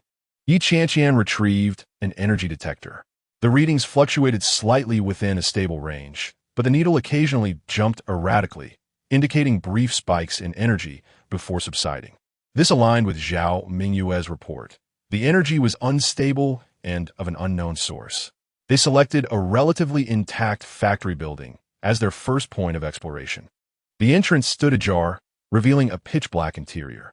Upon entering, a pungent mixture of machine oil and mold overwhelmed her senses. Light filtered through holes in the roof and grimy windows, barely illuminating the surroundings. Enormous machinery lay shrouded in layers of dust, standing silently in the darkness like solemn tombstones. The ground was strewn with various forms of debris, each step eliciting a crunching sound. Suddenly, the Qianqian cat halted, arching its back and hissing a warning towards a shadowy corner within the factory.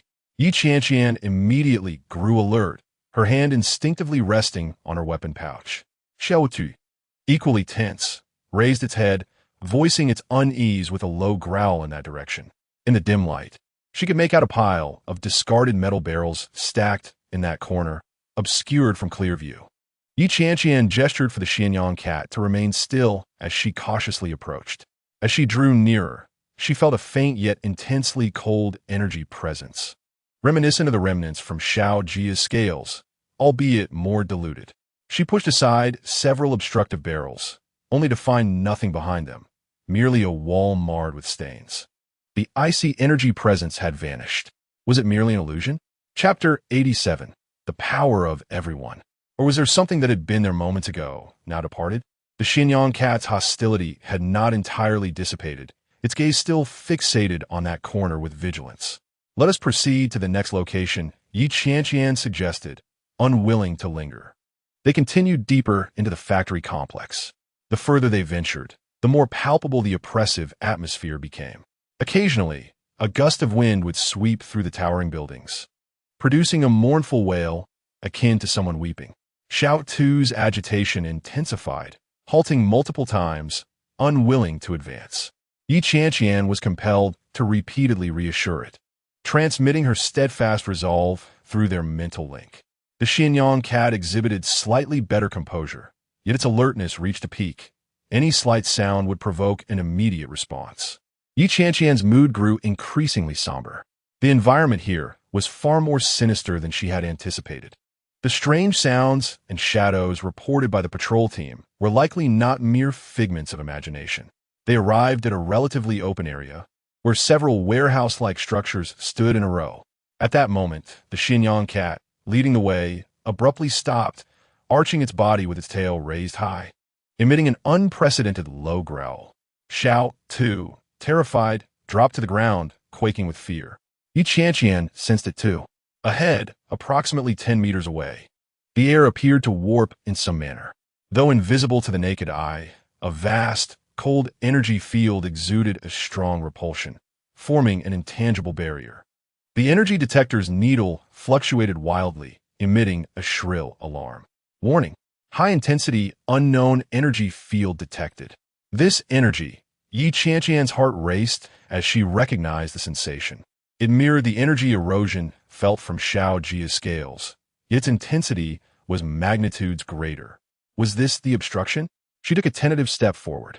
The closer she got, the more oppressive the invisible force became, as if a heavy wall stood before her, pushing her backward. The air thickened, making it difficult to breathe.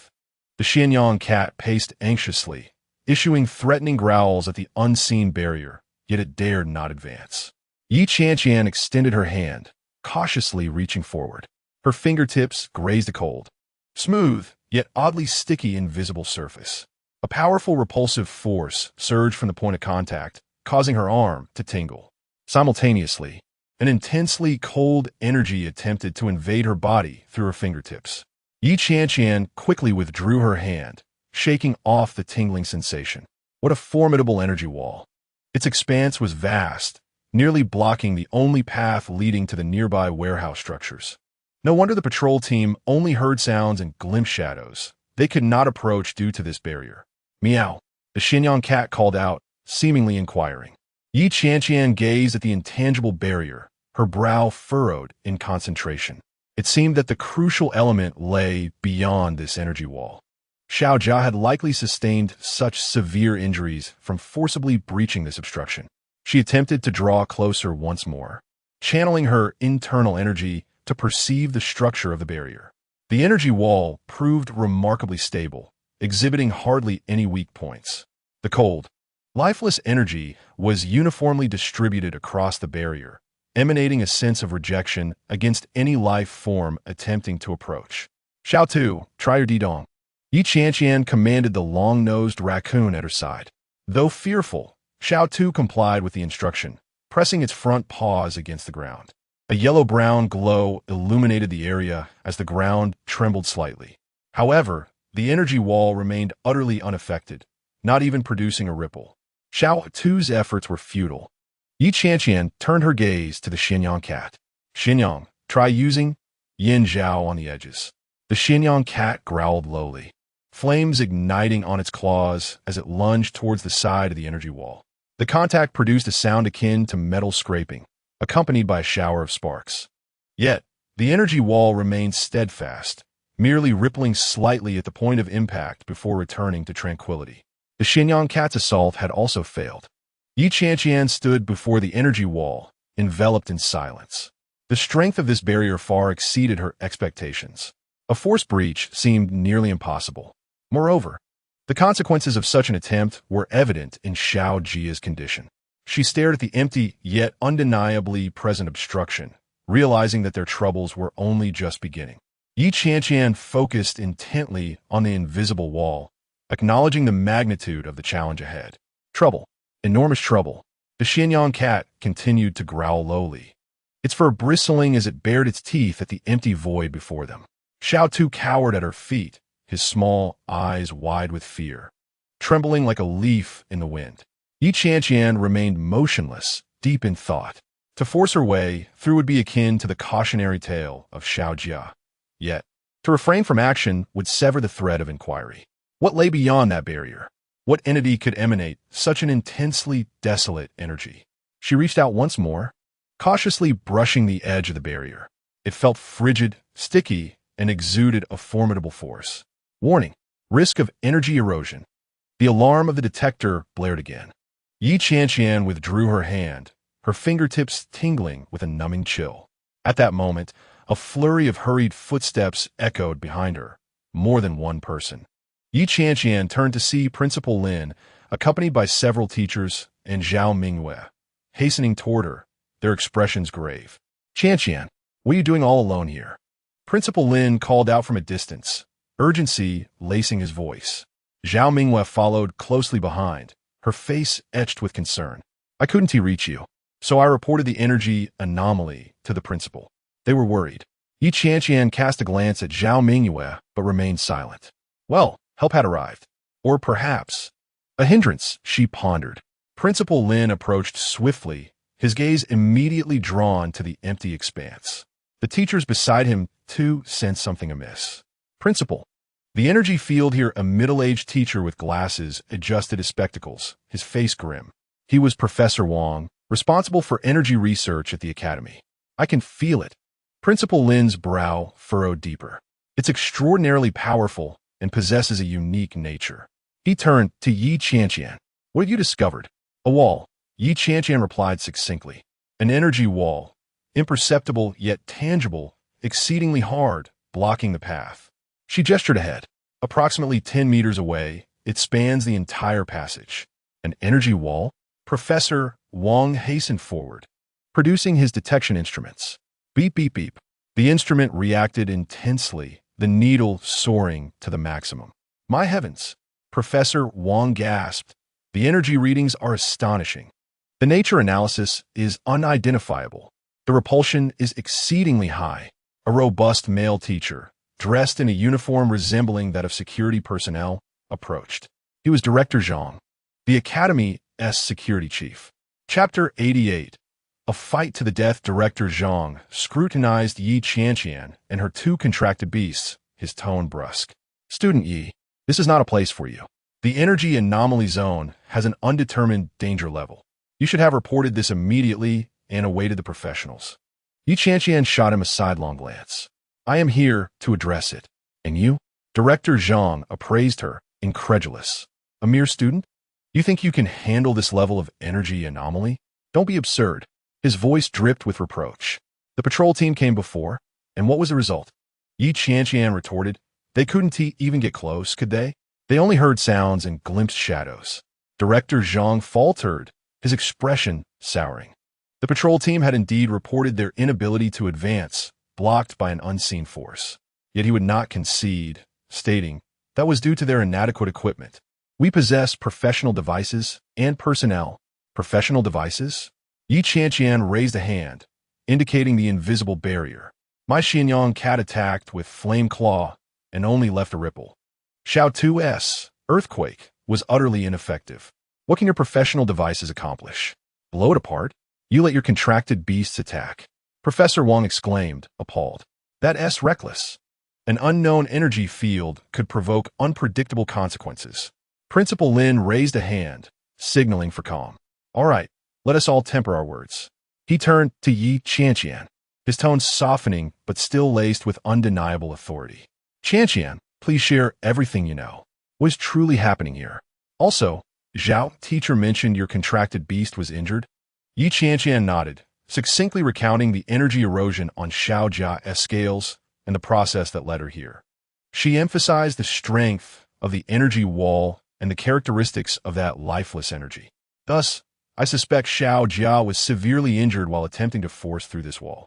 Beyond it likely lies the source of this energy anomaly, or perhaps the key.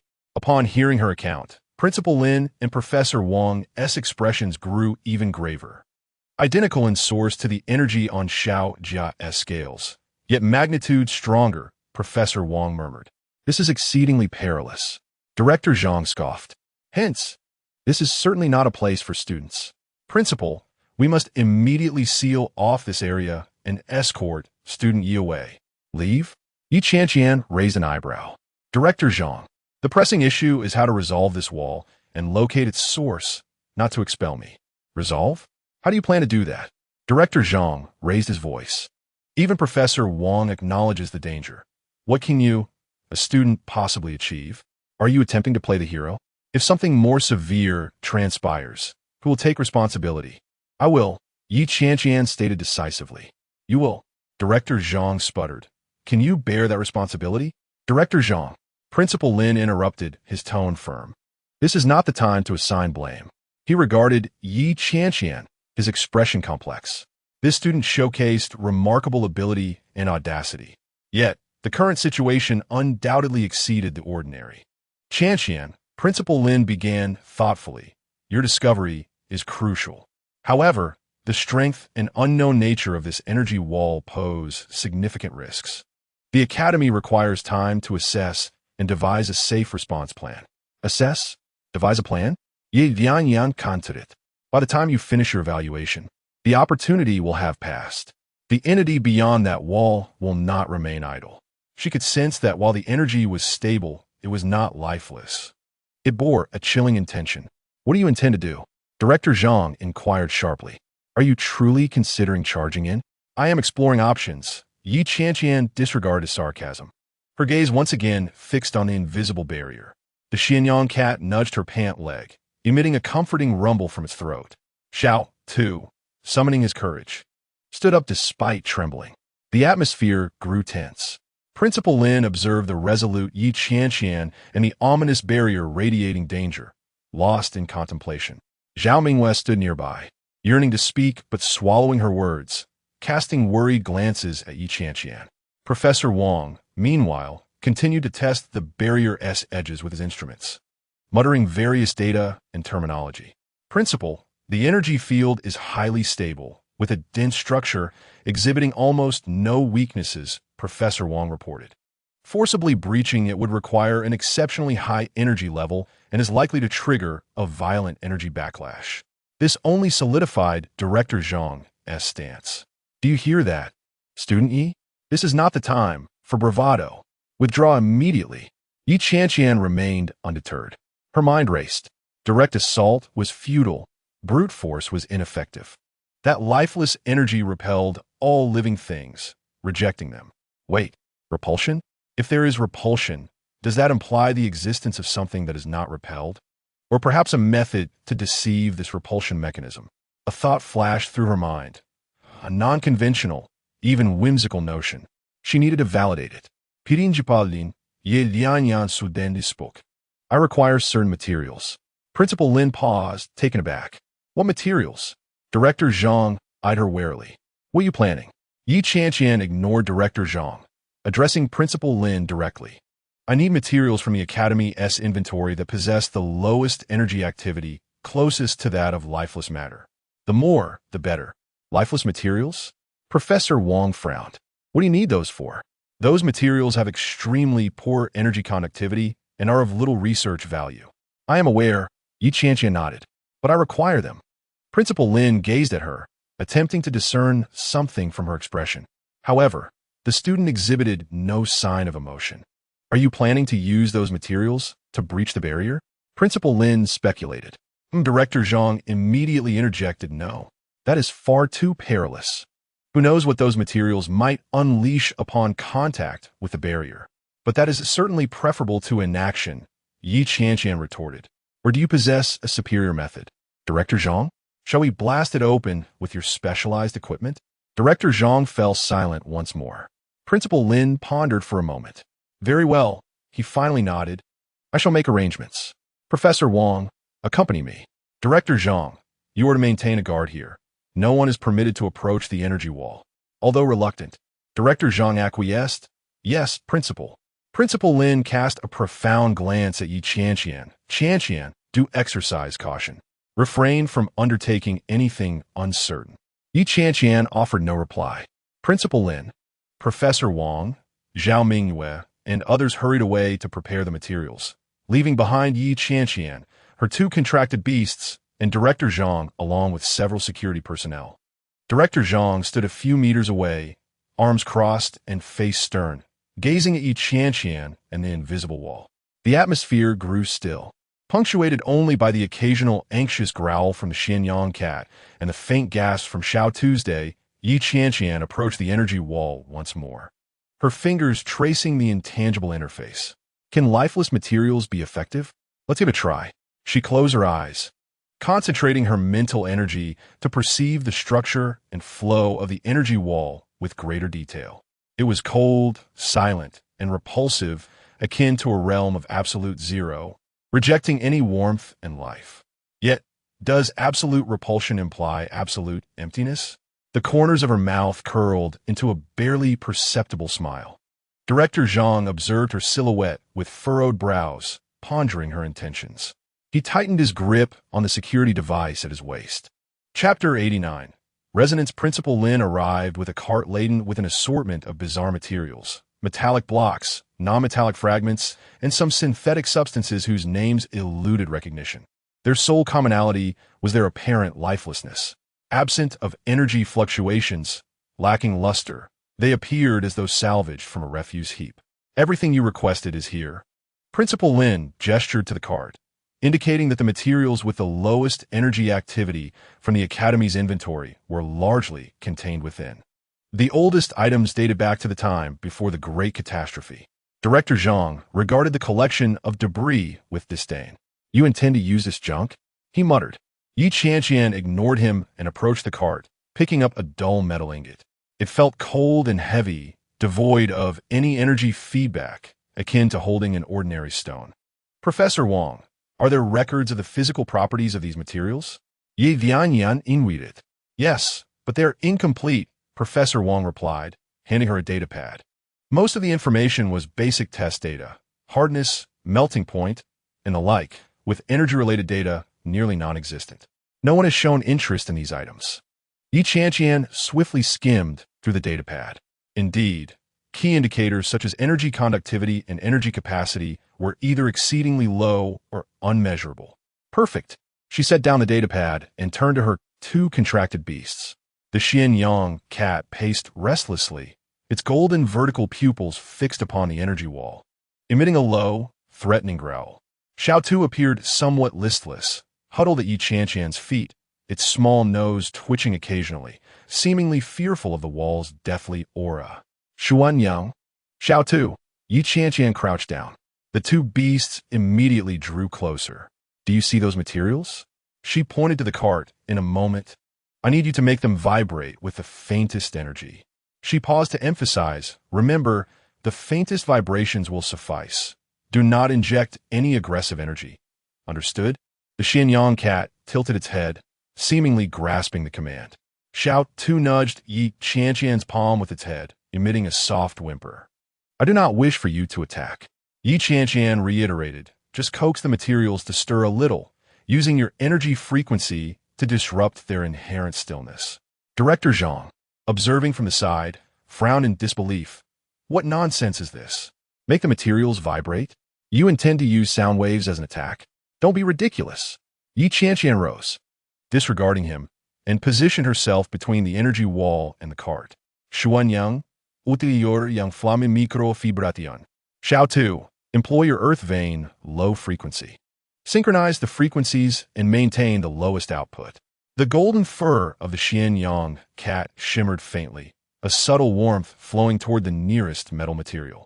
Xiao Tu lay on the ground, its front paws pressed against the earth, generating an invisible wave centered around itself that swept across the materials.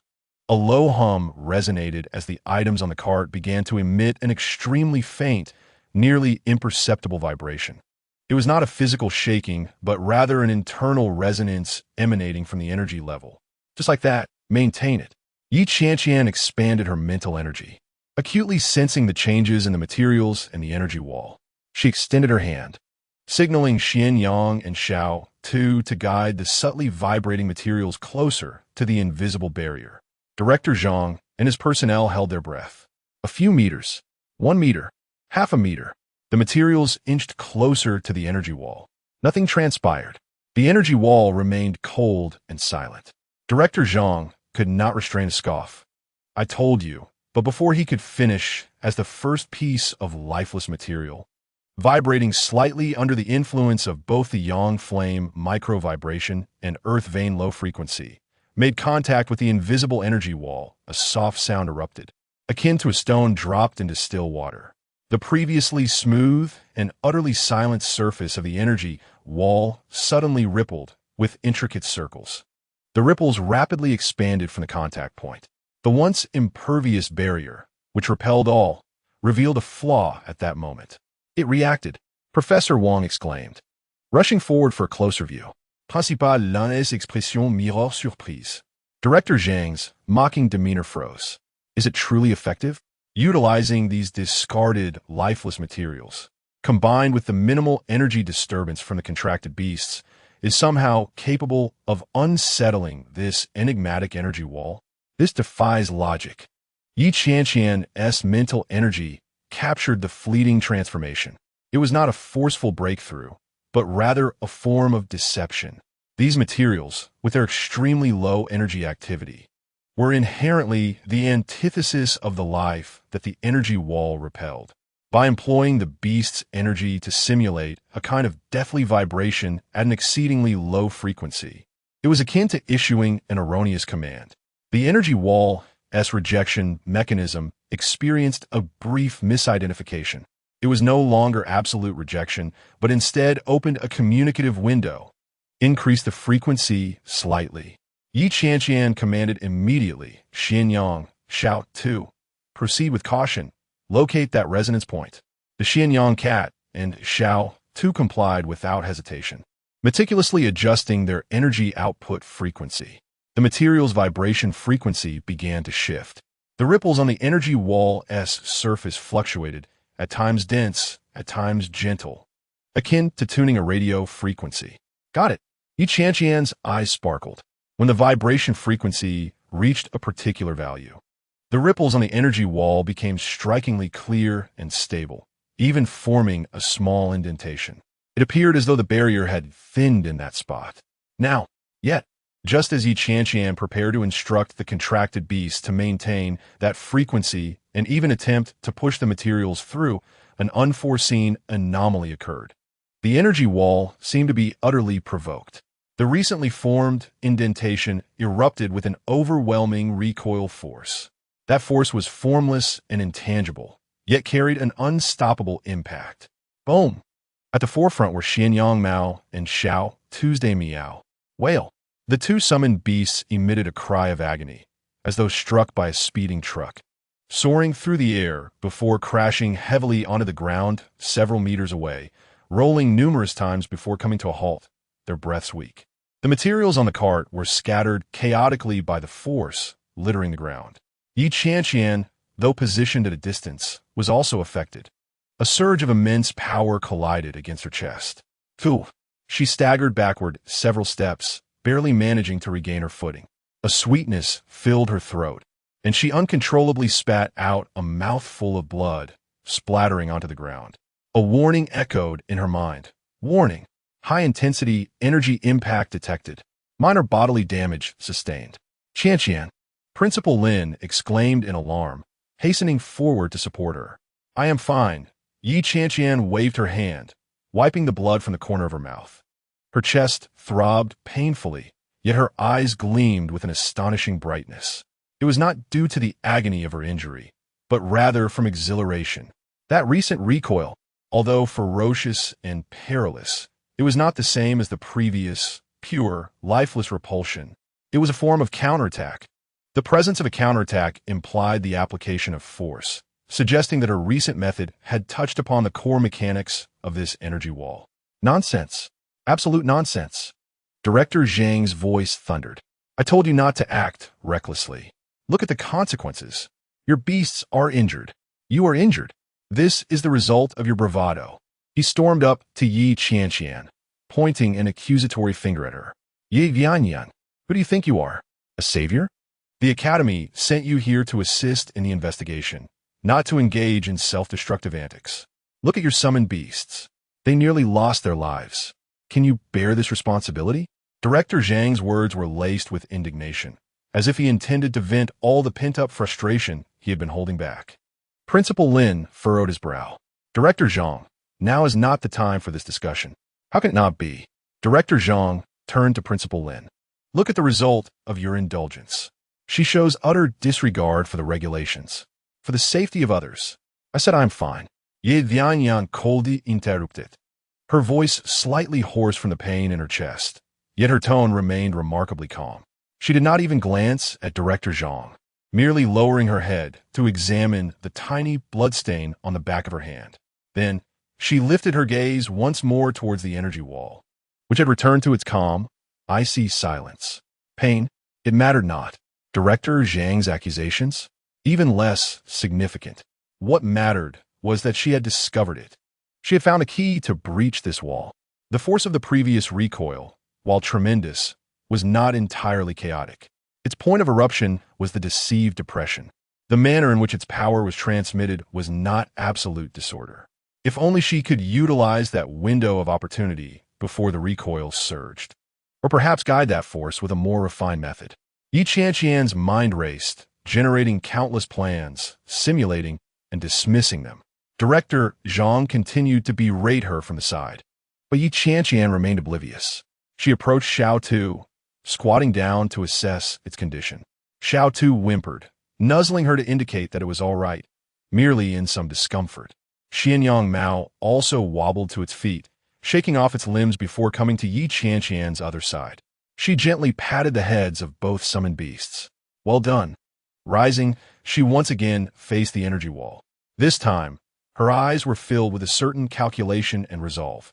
Director Zhang observed her silhouette, his scolding gradually fading away. This student seemed to be acting strangely. Even injured and reprimanded, she displayed no reaction. Rather, he noticed her expression was not one of fear or despondency, but rather as if she had found something intriguing. A sense of unease gripped Director Zhang. Surely she did not intend to approach again? Chapter 90. Continuation. Director Zhang saw Qianqian being drawn by an unseen force, causing his heart to race. The previous discord was instantly cast aside, leaving only instinctive reaction. He dashed forward, reaching out to grasp her arm. Qianqian, he shouted. Yet, a powerful suction blocked his path, akin to an invisible wall.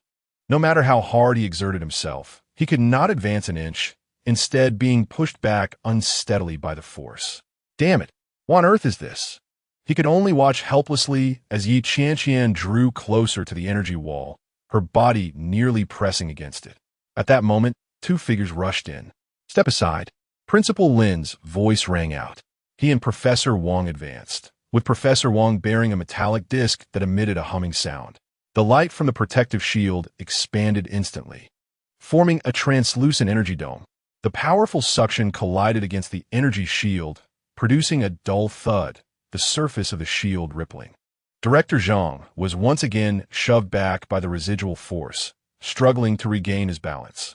Principal Lin and Professor Wong, fortified by the protective shield, laboriously moved closer to Qianqian. With each step forward, the humming of the shield grew louder, its brilliance more blinding. Hold firm, Principal Lin barked, channeling his energy to support Professor Wong's back in maintaining the shield. Professor Wong gritted his teeth, veins bulging on his forehead, sweat cascading down his cheeks. The suction was too strong. The energy consumption of the protective shield exceeded his expectations. This was one of the Academy's highest-grade individual protective devices. Qianqian's consciousness drifted amidst darkness and pain. She could sense the approach of the outside world, hear indistinct shouts, yet her body was utterly beyond her control. Her mental energy surged towards the unknown source like a flood unleashed.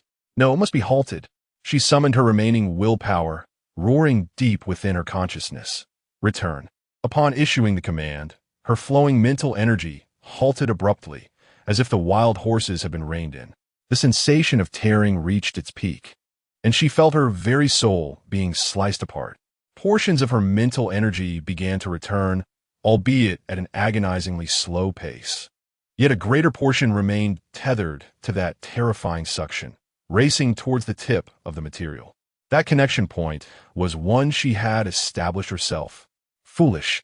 Why had she directly engaged her mental energy with such unknown materials? It must be severed. This thought crystallized with utmost clarity. Severing the connection was the only solution. Yet, this connection was an extension of her mental energy. To sever it would be akin to self-harm. The premonition of excruciating pain made her tremble.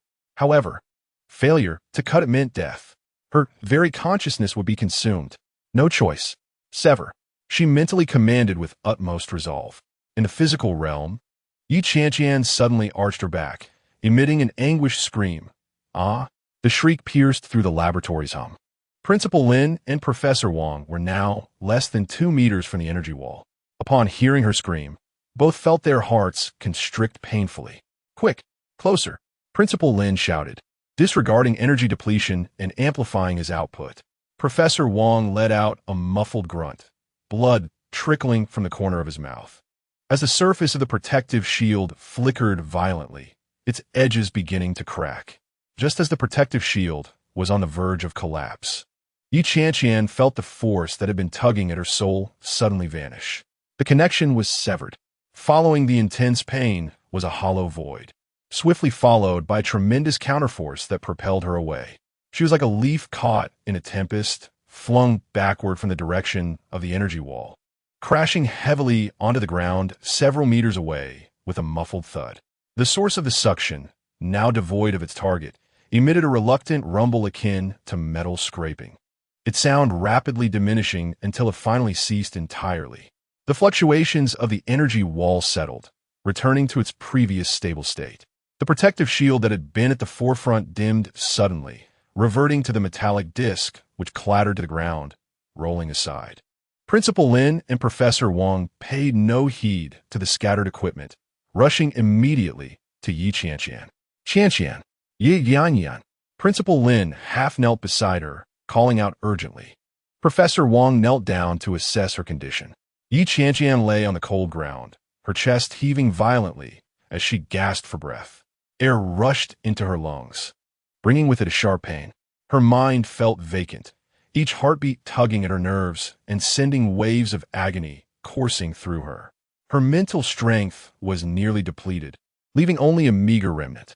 She opened her eyes, her vision blurred, and could only discern the outlines of 2 anxious figures. She parted her lips, attempting to utter something, but her throat was parched, rendering her voiceless. At that moment, Director Zhang limped over. Upon seeing Qianqian sprawled on the ground, her complexion as pale as parchment and her lips tinged with blue, his expression grew complicated. "What has happened to her?" he asked, his voice hoarse. The earlier scene had been far too perilous. Had it not been for the timely arrival of Principal Lin and Professor Wang, the consequences would have been unimaginable. Principal Lin reached out to check Qianqian's breath and carefully examined her pupil reaction, his brow furrowed deeply. Severe mental exhaustion. He paused, his tone grave. And there's also a strong mental backlash. Severing the connection to her mental energy would inevitably result in a backlash. Such harm was more troublesome than mere exhaustion, harder to recover from, and might even leave permanent damage. Qianqian struggled to muster a bit of strength, her vision clearing slightly. She saw Principal Lin, Professor Wang, and Director Zhang standing a few paces away. She tried to raise her hand to signal that she could still endure, but her body refused to obey. The words "I'm fine" painfully escaped her throat, barely audible. After uttering those words, she could no longer hold on. Her vision faded to black, and she lost all consciousness. "Quick! Immediately take her to the infirmary. Activate the highest-level treatment plan," Professor Wang commanded decisively. "Pirinjipal linkarefulli liftet, ye Qianqian, kuredin hergenti." Fearful of aggravating her injuries, Director Zhang stood rooted to the spot, watching as Principal Lin hurriedly carried the unconscious Qianqian away, with Professor Wang following closely behind. His expression shifting tumultuously. He opened his mouth, but ultimately said nothing. Qianqian slowly opened her eyes on the bed in the infirmary. The sharp pain in her head had lessened somewhat, but her entire body still felt weak. Lying there, she felt as though her body were not her own. The ceiling was draped with white fabric, and a faint herbal scent lingered in the air. She moved her fingertips, feeling the rough texture of the sheets. Principal Lin and Professor Wang entered the room, their faces etched with concern. "Qianqian, you're awake?" Principal Lin rushed to her bedside, his tone gentle. Professor Wang also stepped forward, scrutinizing Qianqian's complexion.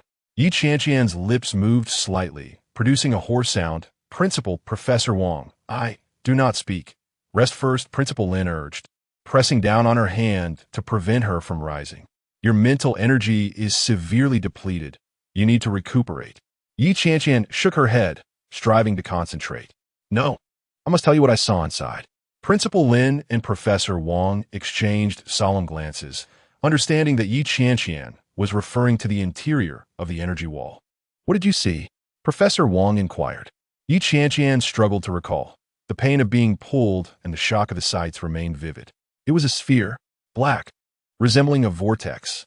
She paused, searching for more precise terminology. Not a solid sphere, but one formed by the aggregation of energy. It was near the tip of the material, and the suction emanated from there. A sphere formed by the aggregation of energy? Professor Wang furrowed his brow. How large was it? I felt it was immense. My mental energy was drawn towards it, like a moth to a flame. Qianqian's voice remained weak, yet her tone bore urgency. The suction was so strong that I nearly got consumed by it. I sensed it absorbing my mental energy, along with the energy of the material itself. Principal Lin and Professor Wang's expressions grew even graver. They had previously known that the energy wall possessed extraordinarily strong defensive capabilities, but had never detected the presence of such an energy entity within. "It is absorbing the energy of the material?" Principal Lin pressed. "Yes, that sensation was very clear. It was not merely blocking, it was devouring. Once my mental energy connected to the material, it was like building a bridge that allowed the suction to find its target. Ye Qianqian aplanet." Professor Wang pondered for a moment before stating, "If it can absorb the energy of the material, then it may indeed be the reason for the abnormality in the energy wall's defenses. It absorbs and transforms all incoming energy. Not only energy, it is also absorbing my mental energy," Qianqian added. "If I hadn't severed the connection, my consciousness would have been consumed." Principal Lin and Professor Wang both gasped in shock. This was far more serious than they had anticipated. An unknown entity capable of consuming both mental energy and energy itself lurked within the energy wall. All right, I understand. Principal Lin stood, his expression grave. You should rest well. This matter is of utmost importance. I need to immediately convene a team of experts from the Institute for a discussion. Professor Wang nodded in agreement. Your discovery is crucial. Qianqian, focus on your recovery. Chapter 91. Discussion. They exited the infirmary. Yi Qianqian lay on the bed. The image of that pitch-black sphere and the chilling sensation of suction replaying in her mind. She knew that this was not the end. MUTATE. The conference room adjacent to Principal Lin's office was brightly lit. The leading experts in energy science, material science, and mental energy research from the Institute had been summoned, including Director Zhang. The atmosphere was somewhat somber as the meeting commenced. Principal Lin reported Yi Qianqian's findings to everyone. According to Yi Qianqian's description, there exists an unknown energy entity within the energy wall that can absorb energy and mental energy. After Principal Lin finished speaking, he looked towards the assembly. Director Zhang cleared his throat, saying, Principal, I must first say this. Yi Qianqian's actions in this incident were recklessly impulsive. She entered a dangerous area without approval, nearly causing a disaster. His gaze swept across the experts present, his tone accusatory. Although she brought back some information, that does not negate the fact that she violated protocol. An elderly professor adjusted his glasses and replied, Director Zhang, this is not the time to assign blame. The key is that the information brought back by Yi Qianqian is extremely important.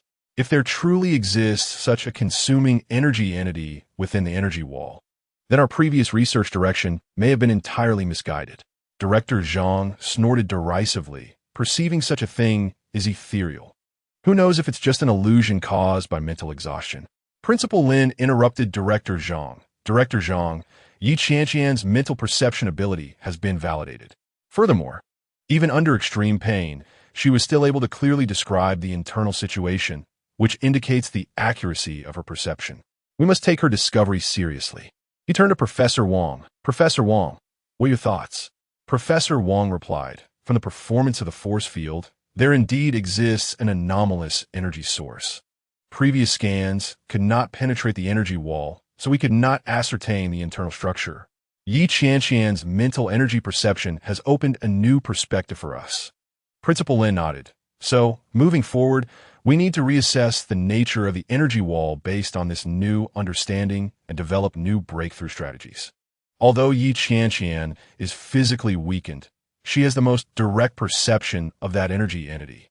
I would like her to participate in this discussion as well. As soon as he finished speaking, the door to the infirmary swung open, and Yi Qianqian entered, supported by Principal Lin's assistant. Her complexion remained pale, and her steps were somewhat unsteady. Director Zhang scrutinized Yi Qianqian with a complex expression, a mixture of dissatisfaction and curiosity. Yi Qianqian sat down on the chair brought in by the assistant, surveying the experts in the conference room. Yi Qianqian, how do you feel? Principal Lin inquired with concern. Better, Principal, Yi Qianqian replied in a low voice. I can answer. Everyone has questions. An expert in energy studies posed a question. Yi Tong, do you believe that the sphere you described is part of the energy wall itself, or is it an independent entity? Yi Qianqian closed her eyes, attempting to reconnect with that perception. She felt as though it were parasitic upon the material. The material served as a foundation, yet the source of attraction emanated from that sphere. It was augmenting itself by absorbing everything in its vicinity. Director Zhang interjected, parasitic? Such a statement is highly subjective. Can you provide a more specific description? Perhaps its energy frequency or oscillation pattern. Yi Qianqian opened her eyes and gazed at Director Zhang. I cannot furnish specific parameters. My perception is not akin to instrument detection. What I sense is a pure, ravenous pulling force. It lacks a definitive frequency, or rather, it possesses the capability to devour and distort any energy that enters it. My mental energy endeavored to analyze it, but was instantly torn apart and pulled away. Another expert inquired, did the pulling force immediately dissipate once you severed your mental connection? Indeed, Yi Qianqian affirmed. It was akin to a rope snapping. The pulling force vanished in an instant, and I was flung away. This indicated that the attraction relied upon the connection, Professor Wang mused. It necessitates a conduit to transmit energy. Your mental connection inadvertently became this conduit. Director Zhang interjected. So, if she had not connected unilaterally, this occurrence may not have transpired. Qianqian regarded Director Zhang, her gaze calm yet tinged with weary resilience. If I had not connected, the attraction might not have manifested so overtly. However, it still exists. Moreover, if I had not taken a risk, you might still be unaware of such an entity within the energy wall. A moment of silence enveloped the conference room.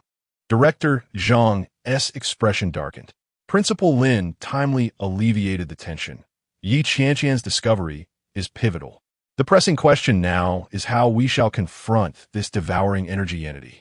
It appears to make the energy wall even more formidable to breach. The experts commenced discussions. Some proposed utilizing powerful energy shocks to attempt to annihilate the sphere. Others expressed concern that such potent energy might be absorbed, rendering it even stronger. Some suggested employing special materials to sever its connection with the energy wall. Qianqian attentively listened to their deliberations, closing her eyes once more to perceive the sphere. She sensed that while it was formidable, it did not seem entirely indestructible. It thrived on consumption, yet there might exist a limit or a vulnerability. I feel, Qianqian began, capturing everyone's attention, that although it is powerful, it appears unstable. Its consumption grants it strength, yet simultaneously fills it with chaotic energy. Particularly with my mental energy, it seems to struggle with digestion. Struggle with digestion? Director Zhang scoffed. Can mental energy even be digested? My mental energy possesses uniqueness. Qianqian disregarded Director Zhang's derision. It was pulled and torn, yet it did not succumb entirely to consumption like other energies. Rather, it incited violent fluctuations within it. Those fluctuations lingered even after I severed the connection. Professor Wang's eyes sparkled with realization. Violent fluctuations? This could be our breakthrough. If its interior is unstable, perhaps we can exploit that. The experts embarked on a renewed discussion surrounding instability and fluctuations. Utilizing Qianqian's perceptions, they began to propose new hypotheses. Rather than direct annihilation, perhaps they could devise a method to exacerbate its internal instability, leading to self-dissolution. Qianqian quietly listened, occasionally adding details regarding her feelings about the sphere. Although her perceptions lacked precise data, they provided direction. After extensive discussion, a preliminary plan gradually took shape. This was an audacious strategy, amalgamating energy shocks and mental guidance, aimed at exploiting the inherent characteristics of that energy entity. Principal Lin scrutinized the draft of the plan, his expression grave. This plan bears considerable risk. However, given the current circumstances, it may be the sole viable option. Director Zhang remained silent, his gaze shifting between the plan and Qianqian, his expression inscrutable. As the meeting concluded, night had fallen. Qianqian felt an increased fatigue, yet a sense of duty stirred within her. The new plan was on the brink of commencement. Chapter 92. Preparing for action, Qianqian departed from the infirmary without a moment's hesitation. She proceeded directly to the training ground behind the academy, where Xianyang Mao and Xiao Tu awaited her arrival. The enhanced training for their mental link commenced immediately. Closing her eyes, she delved into the mental space, striving to weave her mental energy more closely with her two companions. Initially, the process was not smooth. Xianyang Mao's mental energy was wild and erratic, while Xiao Tu's was heavy and sluggish. Concentrate. Qianqian conveyed her intent through the mental link. We need to synchronize, just as we did last time, but with greater stability. Xianyang Mao conveyed a sense of agitation. That thing pulls. It's uncomfortable. I understand. But this time we must actively guide it. Rather than passively connect, Qianqian responded. She recalled the moment she was drawn in and then propelled out, the sensation of tearing still vividly etched in her mind. It cannot digest my power, which proves its uniqueness. We must leverage this indigestion. She intensified her mental energy output, attempting to forcibly align and integrate their mental fluctuations. Xianyang Mao resisted momentarily, sending a sharp mental pang through her. Qianqian stifled a grunt, but did not waver. Do not resist. Feel my rhythm, she patiently guided. Xiao too appeared more cooperative, its mental energy resembling warm soil, earnestly conforming to Yi Qianqian's guidance. Hours passed, sweat soaking Yi Qianqian's training attire. The trio's mental fluctuations gradually reached a state of relative stability, forming a consistent cycle. Although they were not yet seamless, a foundational rapport had been established. During a training break, Yi Qianqian unfolded the energy wall contact data and preliminary plan provided by the expert team. Each numeral, each curve, she meticulously scrutinized, comparing it with her prior perceptions. Unstable fluctuations, she murmured. The chaotic energy within that sphere is both its source of power and its fatal weakness. Her mental energy was akin to a stone cast into boiling water, creating ripples far beyond her expectations. The plan was to exploit this, injecting a specific frequency of energy while utilizing her mental energy as a trigger, inducing an internal energy imbalance that would ultimately lead to self-dissolution. Yi Qianqian mentally rehearsed the execution. Yet how to precisely control this trigger? Mental energy, unlike energy beams, is difficult to quantify. Zhao Mingwei and Lin Zixuan approached, carrying several sealed boxes. Qianqian, Wei Ve brought the energy conduction medium and special protective suit you requested. Zhao Mingwei opened one box, revealing soft garments gleaming with a metallic sheen. Lin Zixuan passed her a tablet, a recent report on equipment modifications from Professor Wang's team. Familiarize yourself with the new functions and operations. Yi Qianqian accepted the tablet, perusing it swiftly. Professor Wang's team had enhanced her existing equipment with a high-frequency energy resonance absorption layer, theoretically significantly improving resistance to energy fluctuations. This plan is exceedingly risky, Zhao Mingwei remarked. Observing Yi Dianyan, are you truly going to directly engage with that entity? This is currently considered the only potentially effective method, Yi Qianqian replied, her gaze still fixed on the tablet. I have reviewed the risk assessment report. Assessments are theoretical. Zhao Mingyue's voice rose slightly. You nearly didn't return last time. What if this time you're entirely consumed? Your mental energy is unique, but that entity might adapt. Yeah, Lin Zixuan gently pressed Zhao Mingyue's shoulder. We trust Qianqian. Furthermore, Professor Wang and his team have made extensive preparations. I do not doubt Professor Wang. It's just, Zhao Mingwei hesitated, ultimately sighing. You must ensure your safety. I cannot guarantee absolute safety. Yi Qianqian finally lifted her head, meeting Zhao Mingyue's gaze. I can only assure you that I will exert every effort to complete the task and return. Her tone was calm, devoid of superfluous emotion.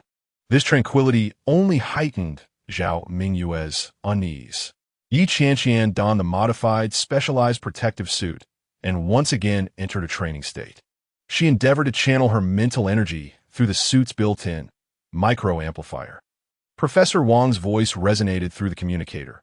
Pay close attention to the feedback from the amplifier. It will amplify your mental energy fluctuations, but will also increase the difficulty of control. If you sense any delay or abnormal oscillation in your mental energy output, cease immediately.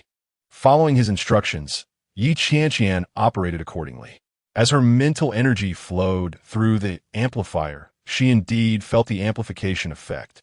Yet it was accompanied by an additional layer of detachment, rendering it less sensitive than the previous direct connection. She attempted to guide the mental energies of Xianyang Mao and Xiao Tu through this system. Suddenly, the amplifier's indicator light flickered red, and a faint yet chaotic energy surged back, impacting her psyche. Stop! Professor Wang's voice echoed immediately. Energy feedback. Odd. Theoretically, it shouldn't occur. Yi Qianqian severed her mental energy output, panting slightly. Just moments ago, as the mental frequencies of the cat and Xiao Tu intermingled, they produced an uncoordinated resonance through the amplifier. Uncoordinated resonance. Professor Wang remained silent for a few seconds. This could pose a problem. In practical combat, the energy environment is far more complex, and such resonance may be amplified. We need to adjust the parameters. In the ensuing hours, Yi Qianqian collaborated with Professor Wang's team for repeated adjustments. Each modification required her to reconnect with her companions, sensing the subtle changes. This process was immensely draining. not only on her mental energy, but also her emotional fortitude. Director Zhang visited midway, standing at the edge of the training ground. Observing Yi Qianqian's repeated attempts with a complex expression, he remained silent, departing after lingering for several minutes. It wasn't until deep into the night that the parameters were finally adjusted adequately. The energy feedback phenomenon was suppressed to a minimum. Remember this feeling, Qianqian. Professor Wang's voice carried fatigue. If a strong feedback occurs during actual combat, do not hesitate to execute Plan B. Forcefully sever all connections. Understood. Qianqian replied. All preparations were complete. The specialized, high-frequency energy emitter had arrived, and the Academy's elite security team stood ready outside. Yi Qianqian stood at the assembly point. Xianyang Mao crouched at her feet, while Xiao Tu remained quietly within a specially designed carrying case. Zhao Mingwei and Lin Zixuan conducted the final checks for her. The protective suit's energy circuit was normal. The communication system was operational. Vital signs monitoring was normal. Yi Qianqian moved her body slightly, feeling the weight and constraints of the equipment. She gazed towards the abandoned factory, where the energy wall still stood silently, concealing unknown dangers behind it. Kolmenje, Yi Yanyan commanded. The group once again advanced towards that desolate area. Chapter 93. A renewed attempt. The silhouette of the abandoned factory loomed silently in the night. The group halted once more before the energy wall. The air seemed to thicken with an invisible pressure. Each breath felt heavy. Professor Wang's voice emerged through the communicator for the final confirmation. The high-frequency energy emitter is on standby. Qianqian, what is the status of your specialized protective suit? System self-check completed. Energy circuit is normal. Yi Qianqian's voice returned through the communicator, void of emotion. The parameters for the mental energy microamplifier had been locked based on last night's adjustments. Remember, prioritize your safety above all else in the event of any anomalies. Professor Wang reiterated. Received. Yi Qianqian's gaze fell upon the energy wall.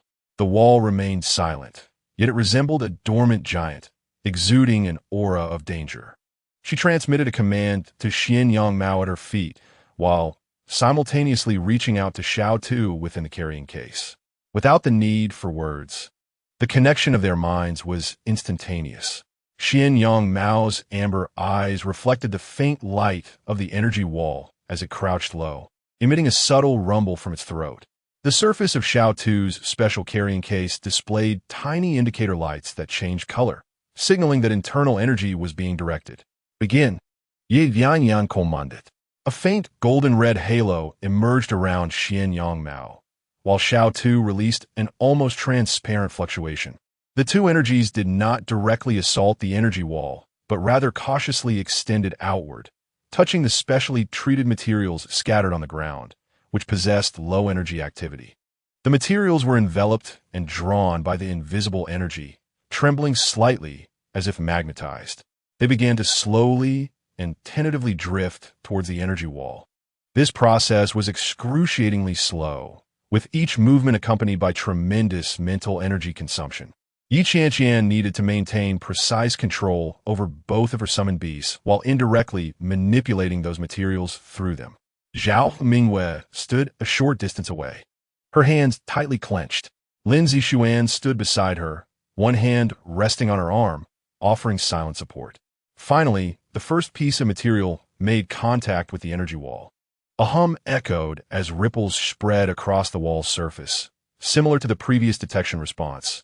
Yet this time, the ripples did not vanish immediately. Instead, they diffused like water waves. Preliminary frequency alignment achieved, Professor Wang's voice bore a hint of tension. Qianqian, hold steady and guide the subsequent materials. Yi Qianqian did not respond. Her entire focus immersed in the control. More materials were guided, successively making contact with different areas of the energy wall. The ripples multiplied and interwove, causing the glow on the energy wall's surface to become unstable. Suddenly, the energy wall reacted violently. The gentle ripples transformed into a fierce repulsion. Those materials that had just adhered were forcefully pushed away by an invisible force, scattering in all directions. Repulsion reaction intensifying. The energy wall has identified and is countering. Professor Wang's speech quickened. Adjust the frequency, Qianqian. Attempt to disrupt its identification mechanism. Qianqian immediately altered her mental energy output pattern, directing Xin Yang Mao and Xiao Tu to modify the combination of energy fluctuations. This was a meticulous computational process, requiring instant judgment of the energy wall's feedback and corresponding adjustments. Each modification felt akin to dancing upon a taut string. The indicator light of the microamplifier began to flicker irregularly, oscillating from stable green to yellow, occasionally tinged with a hint of red. Warning: the amplifier's load is nearing critical value. Professor Wang's voice rang out. Qianqian, your mental energy output fluctuations are excessive. Qianqian felt a wave of dizziness. The amplification through the amplifier magnified her commands, but also intensified the backlash from the energy wall. Each repulsion felt like a heavy hammer striking deep within her consciousness. She sensed that Xin Yang Mao and Xiao Tu were also under pressure, their mental connection transmitting anxious emotions. I must maintain composure, she told herself. I cannot fail here. She forcibly suppressed the turmoil within her mental sea, focusing intently on adjusting the energy frequency. She sought to find a delicate balance that would allow the materials to adhere without provoking an excessively violent response from the energy wall. Qianqian. Zhao Mingyue could no longer contain herself, her voice betraying her anxiety. Look at her expression. Lin Zixuan firmly held Zhao Mingyue. Yeah, trust her. But there is no but. Lin Zixuan interrupted. Any disturbance now could be fatal. Zhao Mingyue fell silent, yet the tension in her body revealed her inner agony.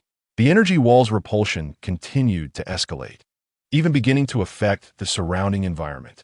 A burning scent permeated the air, and dust on the ground began to stir without wind. Xin Yang Mao emitted a low, threatening growl, its golden-red halo fluctuating violently. Xiao Tu's carrying case also emitted a faint hum. Qianqian's forehead beaded with sweat, trickling down her cheeks. She felt her mental energy receding like a tide, each output becoming increasingly arduous. She could even hear the pounding of her own heart echoing in her ears. Just as she felt she could no longer hold on, she keenly detected a fleeting pause in the energy wall's repulsion, akin to a small trough amidst towering waves. Now's the moment. Qianqian instinctively seized this opportunity.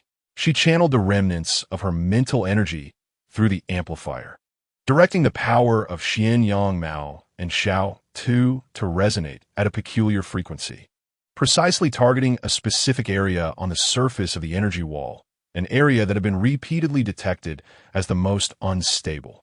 A sharp, jarring sound akin to metal being torn apart echoed through the air. The energy wall twisted violently, and in the region where the energy had concentrated, light suddenly dimmed, revealing an irregular hollow approximately half a person's height. The edges of the hollow flickered with electric arcs, while the interior remained shrouded in darkness, obscuring any view within. A weakness had emerged. Professor Wang's voice trembled with uncontainable excitement. Coordinates locked.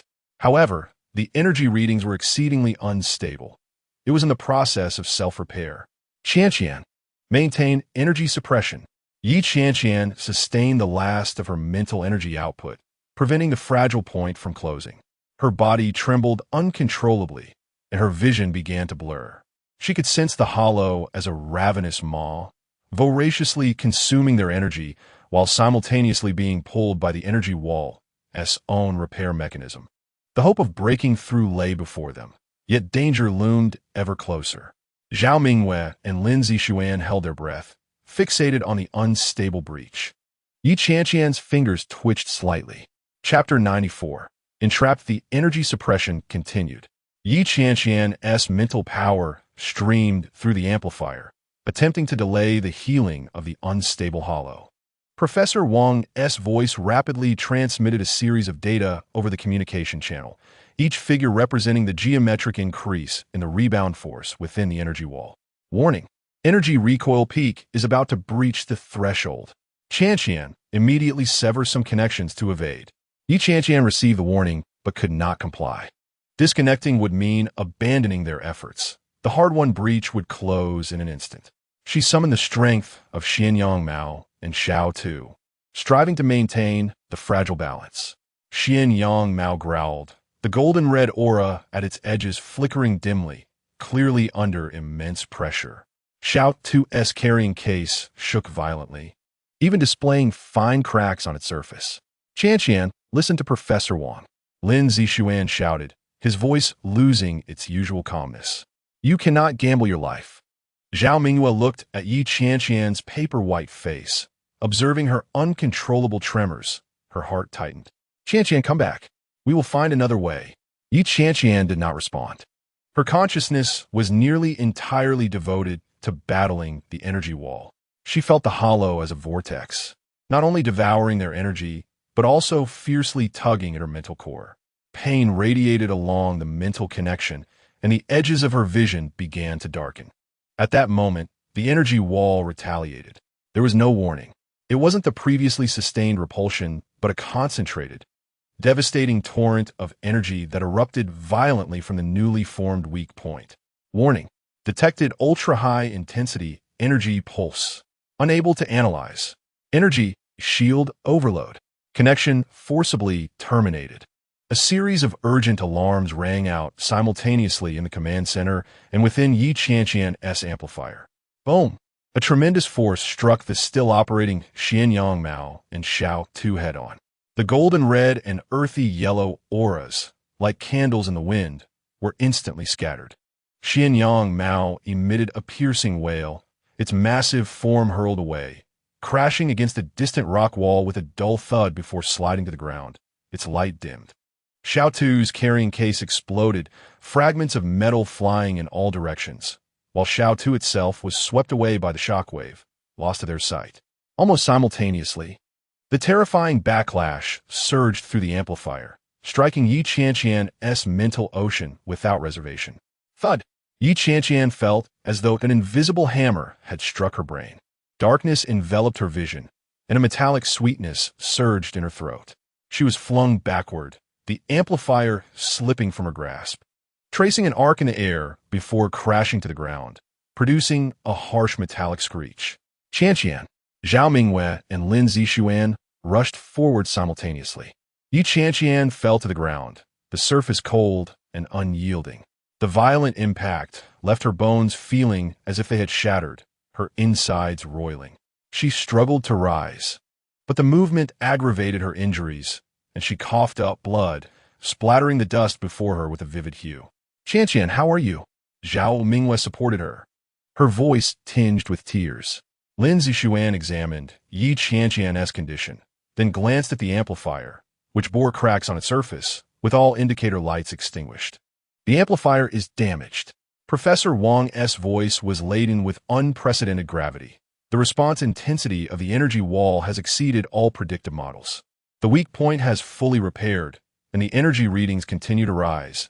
It has grown stronger. Yi Qianqian pushed Zhao Mingyue's hand away, unsteadily standing. She looked toward the energy wall. The hollow that had just appeared had vanished without a trace, and the surface of the energy wall shimmered more heavily than before, exuding a suffocating pressure. Xuanyang, Xiao Tu.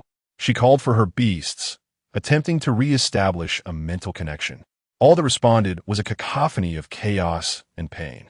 Qianqian Mao lay in the distance, its breath faint, struggling but unable to rise. Xiao Tu was completely missing. Yi Qianqian gathered her mental energy once more, attempting to forcefully command her unavailable beasts. Yet, the moment her mental power extended, an invisible force brutally shoved it back. The repulsive force emanating from the energy wall enveloped the entire area, forming an indestructible barrier. Not only was further attack impossible, but even the extension of her mental power was rendered futile. It's useless, Qianqian. Professor Wang's voice was filled with fatigue and helplessness. At the current energy intensity, any form of mental probing will be directly annihilated. We are trapped. The air around them grew thick and heavy. The invisible pressure bore down not only on their minds, but also on the material realm. Breathing became laborious, each inhalation akin to drawing in scorching gravel, constricting their chests. while their hearts beat heavily. Zhao Mingyue supported Yi Qianqian, feeling waves of dizziness herself. How could this happen? How could it suddenly? Lin Zixuan's face darkened as he surveyed their surroundings.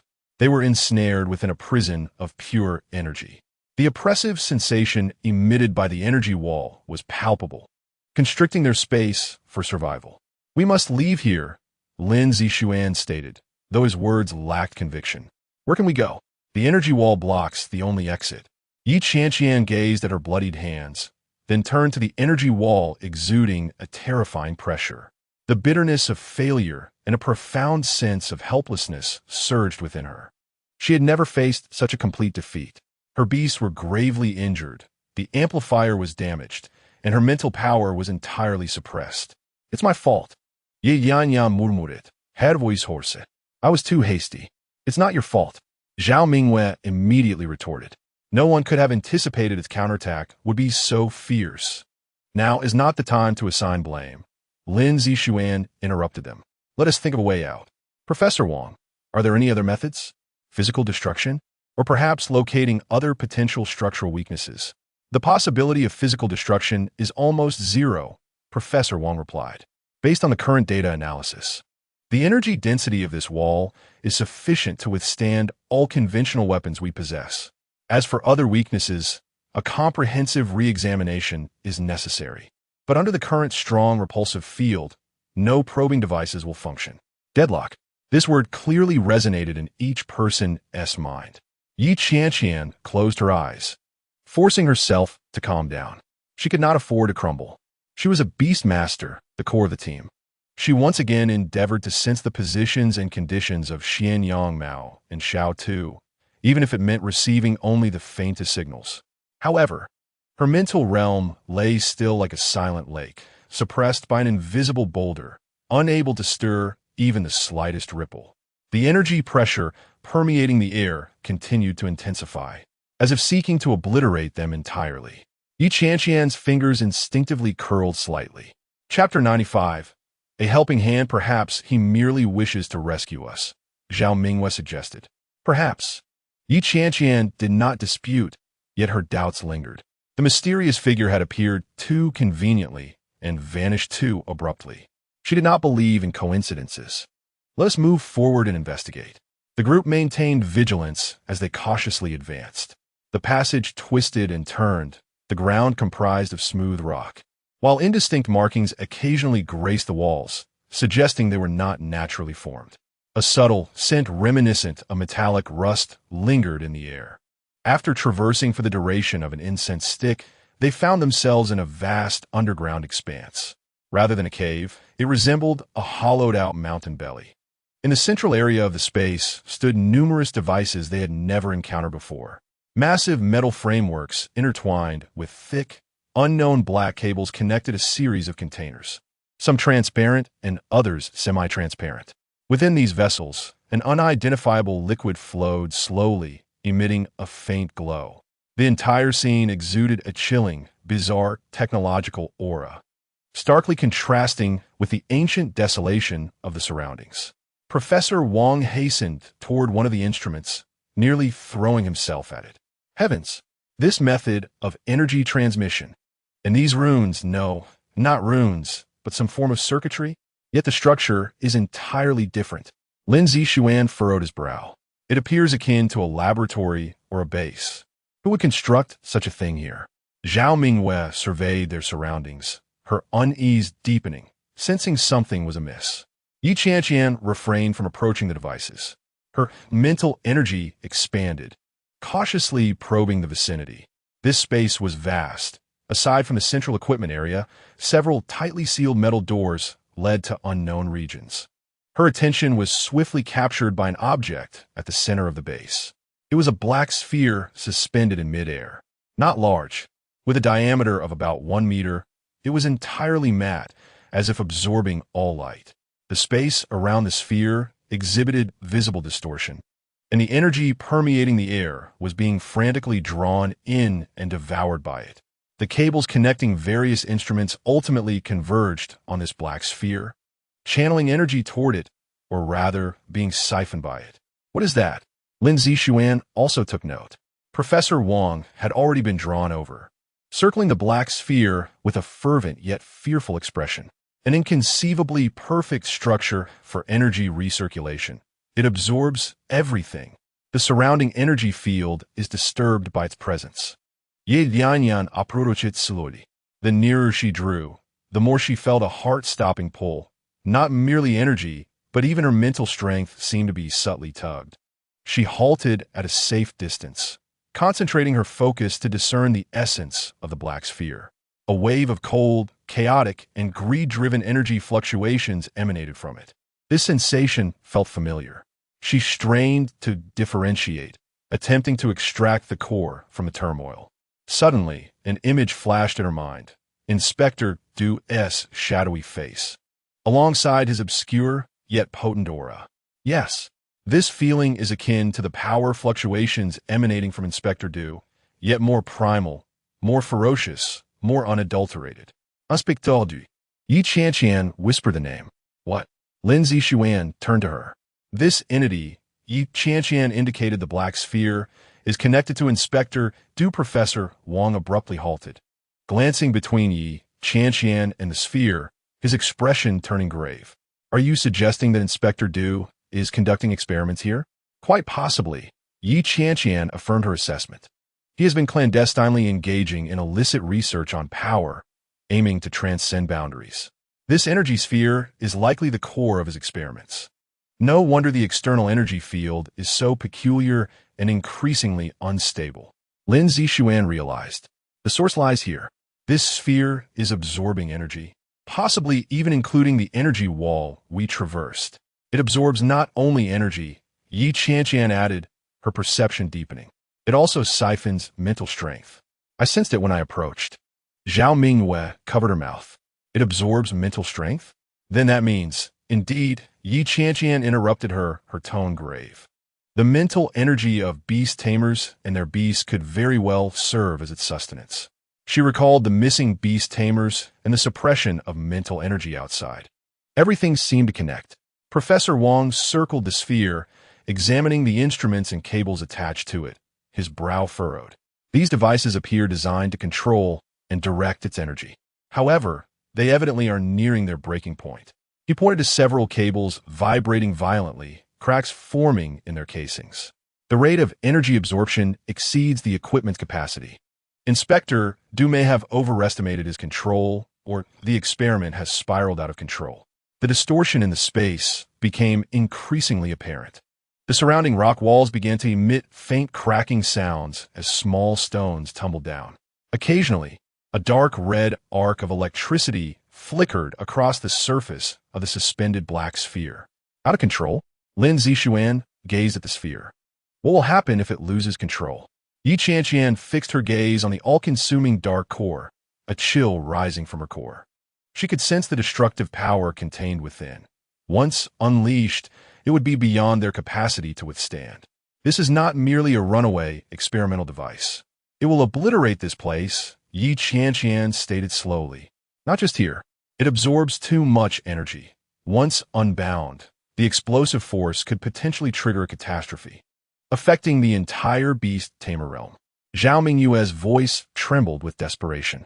Then what shall we do? We must flee. Flee? Professor Wang shook his head. How do we escape? We cannot even locate the entrance. Moreover, if we leave this thing here, where can we run to? Lin Zixuan turned to Yi Qianqian. We must stop it. Or rather, stop Inspector Du. Yi Qianqian did not respond immediately. Stop? Easier said than done. They were oblivious to Inspector Du's whereabouts, and the energy sphere itself posed a colossal threat. Approaching it was exceedingly perilous, let alone interfering. She recalled the mysterious figure. Did he bring them here to unveil this secret? Or did he intend to use them to deal with this mess? Or perhaps, all of this is part of Inspector Du's scheme? Countless thoughts swirled in her mind. Qianqian Mao nudged her leg with its head, while Xiao Tu emitted a low growl, seemingly sensing their master's resolve and the looming threat. It cannot continue. Yi Qianqian finally spoke, her voice low yet resolute. Inspector Du's conspiracy must be thwarted. This entity must also be dealt with. How shall we deal with it? Zhao Mingwei inquired, her complexion devoid of color. Yi Qianqian gazed at the black sphere, voraciously absorbing energy. We'll find a way. Chapter 96. On the brink of collapse, we must discover a method to control it. Yi Qianqian's voice rose above the hum of the space. She stifled the sharp pain piercing her mind, a sign of excessive mental strain. Yet, the ever-expanding darkness of the black sphere allowed no respite. The four began to navigate through the thicket of instruments. Yi Qianqian led the way, her mental energy extending like invisible tendrils, carefully avoiding the flickering circuit boards and scattered metallic debris underfoot. Zhao Mingwei followed closely, her hands covering her mouth as she strove to remain silent, her shoulders trembling slightly. Lin Zixuan stood protectively at her side, his hand resting on his weapon as he scanned the distorted shadows around them with vigilance. Professor Wang fell a few steps behind, entirely captivated by the intricate apparatus connected to the black spheres, his gaze flitting rapidly between various dials and cables. These devices served as energy regulators. He halted before a row of humming metal cabinets, reaching out to touch the cold metallic surface, feeling the intense vibrations emanating from within. Theoretically, they should be able to constrain the energy flow from the input spheres. But look here, he gestured toward a screen embedded in the wall, where chaotic red gibberish and jarring alarm icons conveyed the dire situation. Overloaded, completely out of control. The rate of energy absorption far exceeded the designed threshold. He circled to the back of the metal cabinet, inspecting the densely packed interfaces. These interfaces had peculiar specifications, seemingly designed for direct infusion of some form of bioenergy, perhaps even psychic energy. The design concept was audacious, yet the execution was exceedingly crude and perilous. Suddenly, a thick, suspended cable with its casing long since stripped emitted a sharp crackle and burst forth with dazzling sparks, the severed end whipping toward Zhao Mingwei. Lin Zixuan reacted swiftly, pulling her behind him. The broken cable lashed against the ground where they had just stood, leaving charred marks and a pungent smell of ozone. Zhao Mingwei, shaken, exclaimed with a tremor in her voice, "It's too dangerous. We can't get anywhere near that sphere." She glanced at the instruments, flashing with ominous light. What if we try smashing these seemingly unstable machines? Perhaps we could disrupt its energy supply? Absolutely not. Professor Wang firmly countered, his voice uncharacteristically harsh. We have no understanding of the functions and interconnections of these instruments. They are currently in an extremely fragile state of equilibrium. Any reckless destruction could trigger a chain reaction, resulting in the sphere exploding instantly. Lin Zixuan interjected, "We can't just wait here. Professor, have you found anything resembling a main control panel? Or any switch that could cut off the energy input?" Professor Wang shook his head, his face etched with anxiety.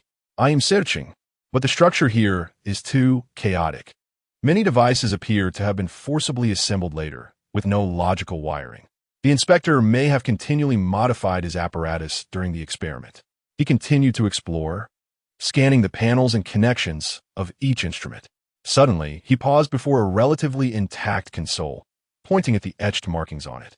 "Look at this symbol." It was a distorted spiral, with a small dot at the center surrounded by several irregular lines. It differed from any runic system used in the Empire, nor was it any script or marking from ancient civilizations known to Professor Wang. Yi Qianqian leaned in closer to observe.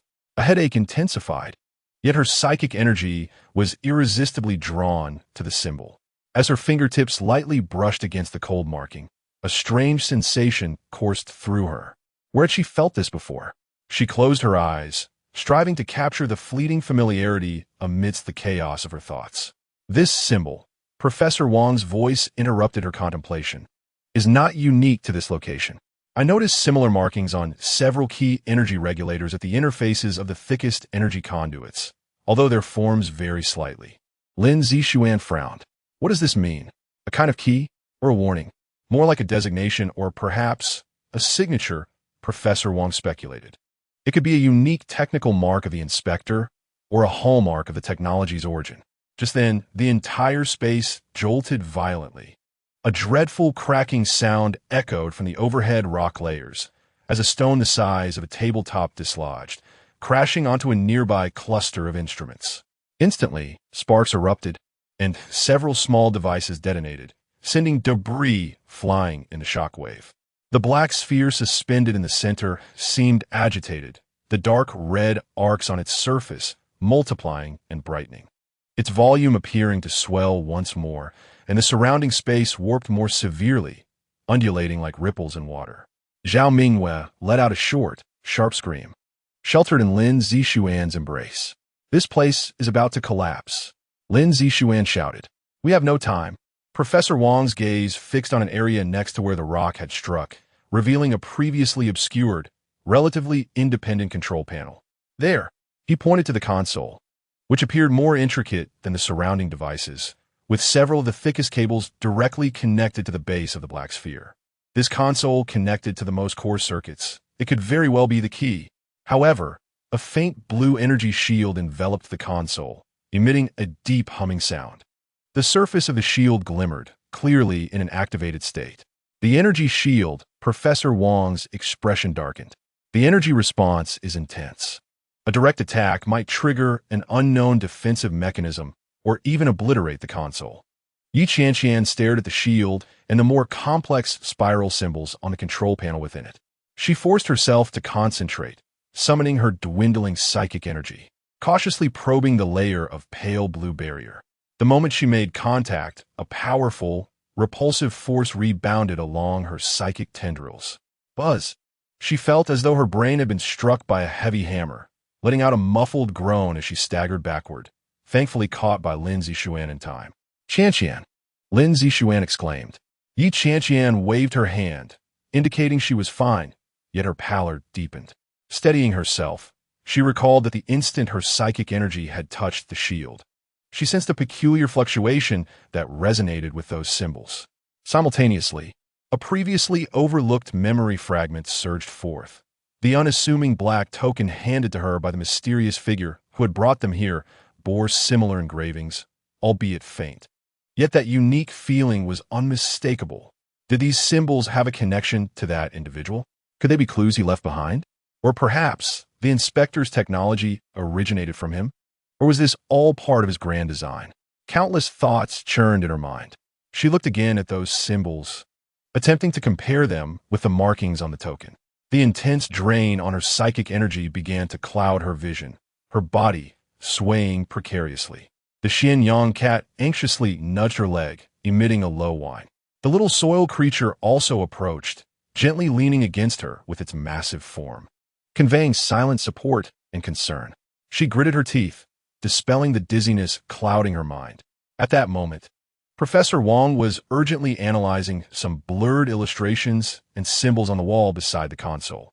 Based on the arrangement of these symbols and this energy flow diagram, it seems that a specific frequency of psychic resonance is required to safely deactivate the shield. He paused, his tone becoming graver, or one could neutralize it using homogeneous energy.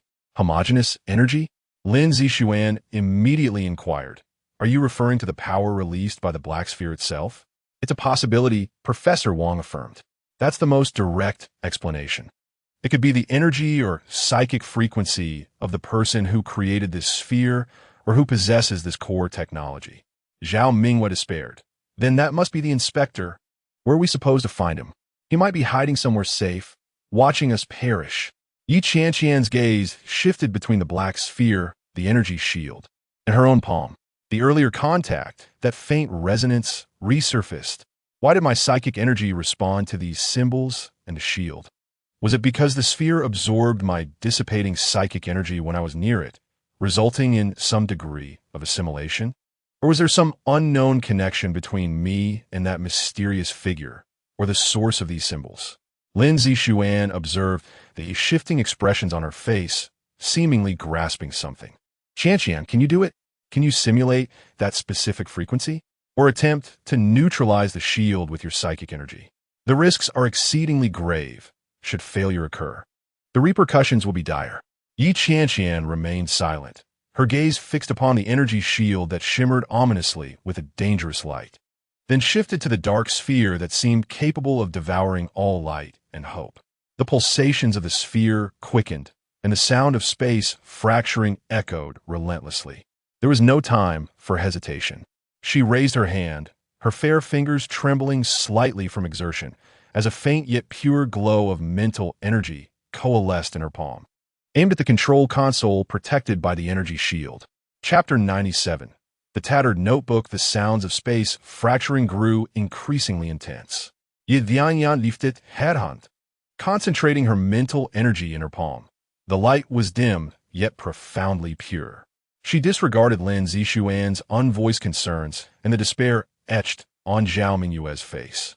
All her focus was directed towards the flickering energy shield ahead and the control console that was barely visible behind it. She had to attempt it. This was her sole option, to gamble with my mental energy, to resonate and neutralize, even in the event of failure. As her mental force made contact with the shield, the impact was not as violent as she had anticipated. The surface of the shield shimmered and trembled. A strong repulsive force mixed with a burning sensation surged back along her mental energy. Qianqian let out a muffled groan, stumbling backward until Lin Zixuan caught her just in time. Her complexion was pale, and cold sweat beaded on her forehead. Qianqian. Lin Zixuan's voice brimmed with anxiety. I'm fine. Qianqian replied, pushing his hand away and steadying herself. The backlash had drained her mental energy considerably, and her vision began to darken. No, the frequency is incorrect. Or perhaps my power is insufficient for resonance. The energy's assault did not cease. The shield's counterattack seemed to trigger a chain reaction, causing the entire control area to tremble slightly. On the walls, the vague diagrams and symbols previously studied by Professor Wang flickered, and several wall coverings near the control console loosened and fell away, showering bits of debris. Professor Wang hurried to examine the control console. This is bad. The energy reaction of the shield has intensified. The recent impact may have provoked its defensive mechanism. Zhao Mingyue's voice quivered with despair. I told you it wouldn't work. What now? Is it going to explode? Silence. Lin Zixuan snapped, yet his clenched fist betrayed his anxiety. Qianqian chose not to engage in the dispute. Her attention was drawn to the area where the wall covering had fallen. There, behind the remnants, seemed to be an inconspicuous indentation, resembling a small embedded storage compartment within the wall. The recent tremor had revealed its concealment. What is that? She suppressed the turmoil within her and forced herself to approach the corner. Qianqian Mao followed her cautiously, while Xiao Tu shifted his large form protectively by her side. It was a very hidden corner, one that would have gone unnoticed had it not been for the unexpected tremor. Inside the indentation lay an object quietly resting. Its cover was tattered, edges curled, and its material indeterminate. Qianqian reached out to retrieve it. The texture was coarse, imbued with an air of antiquity. She opened the cover, revealing pages that were yellowed and fragile, the writing inscribed in a dark red pigment resembling ink, with peculiar strokes that bled into one another as if soaked in water, having endured the passage of time. Much of the content was utterly illegible. Is this a notebook? Who left it behind? She strained to decipher the remnants of the text. Qianqian, what have you found? Lin Zixuan approached. Professor Wang temporarily set aside his scrutiny of the control console to peer closer. This appears to be some form of recorded text. The script is ancient, seemingly not belonging to any known system, he observed. Qianqian quickly rifled through the pages, her mental energy sharply focused, attempting to piece together coherent information from the fragmented sentences. A sharp pain surged in her head, yet a recurring phrase captured her attention. Ling Si Zi Xin. She whispered the term. What? Professor Wang immediately inquired. Ling Si Zi Xin. Let me think. I believe I've encountered a similar description in some obscure ancient energy theory manuscripts, though they lacked clarity and were deemed fanciful. Qianqian pointed to a few decipherable passages in the notebook. It states that Ling Si Ji Xin is the key to the control core, possessing purifying power that can harmonize chaotic energies. Her voice faltered with weakness, but she continued. The notebook mentions that finding Ling Si Ji Xin is essential to truly control this black sphere or neutralize its power. Hope, like a faint glimmer in the darkness, re-emerged on the faces of those present. Ling Si Zixin. What is that? We're going to be found. Lin Zixuan asked eagerly. Yi Qianqian shook her head, continuing to examine the notebook. The specific location is not detailed. It merely suggests that the clues lead deeper into the base. She indicated several relatively clear, hasty lines and symbols resembling a map on the last few pages of the notebook, which seemed to hint at a pathway. Zhao Mingyue's newly ignited hope was extinguished once more. Deeper? We know nothing about this place. Is the notebook even genuine? What if it's a trap? Even if Ling Si Ji Xian exists, how do we find it? Every moment, that sphere could destroy us. But do we have any alternative? Ye Dian Yan Kantarit. Her voice soft yet imbued with undeniable resolve. Directly assaulting the shield is futile. My power is insufficient. Waiting idly will only lead to death. The appearance of this notebook at this precise moment may not be mere coincidence. The mysterious individual who left behind this token, the symbols here, this notebook, they must be interconnected. Could Ling Si Ji Xian truly be the solution he left behind? She gazed at the blurred symbols in the notebook, once again sensing a resemblance to the markings of the token. Lin Zixuan looked at Yi Qianqian, then at the pulsating black sphere, ultimately making a decision. We cannot afford to waste any time. Professor Wang, you and Xiao Tu stay here to monitor the changes in the sphere and the shield, ready to respond to any emergencies. Qianqian, Zhao Mingyue, and I will follow the clues in the notebook to seek Ling Si Ji Xian. This is exceedingly perilous. Professor Wang protested. Splitting up? What if? Staying together is more dangerous. Lin Zixuan interrupted. If the sphere goes out of control, those left behind will have no chance of escape. We must find Ling Si Ji Xian as swiftly as possible. Zhao Mingyue, you will come with us. An additional person means additional strength. Zhao Mingyue's face turned pale, her lips trembling. I don't want to go in there. Who knows what awaits? Do you wish to remain here and await your demise? Yi Qianqian asked directly. Or do you wish to seize this possibly singular opportunity? Zhao Mingyue was left speechless by the inquiry and could only reluctantly nod in agreement. Yi Qianqian carefully stored the notebook and raised her gaze towards the dark, unknown passage leading deeper into the base. She turned to Professor Wang and said, Professor, should we fail to return in time, find a way to ensure your safety. Professor Wang opened his mouth, ultimately uttering just 2 words, be careful. Yi Qianqian said no more, leading Lin Zixuan and Zhao Mingyue towards the direction indicated by the symbols in the notebook. Chapter 98. The revelation. As the 3 stepped into the passage leading deeper into the base, shadows ahead revealed several figures blocking their path.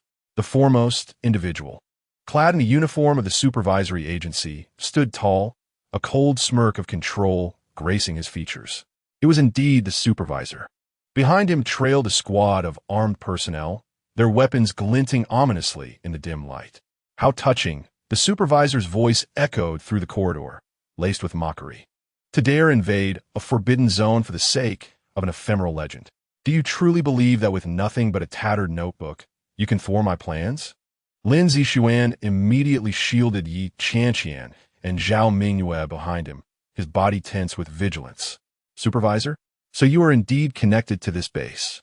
Had he been lurking in the shadows all along? Or was he the puppet master orchestrating everything from the very beginning? Was this black sphere his creation? Connected?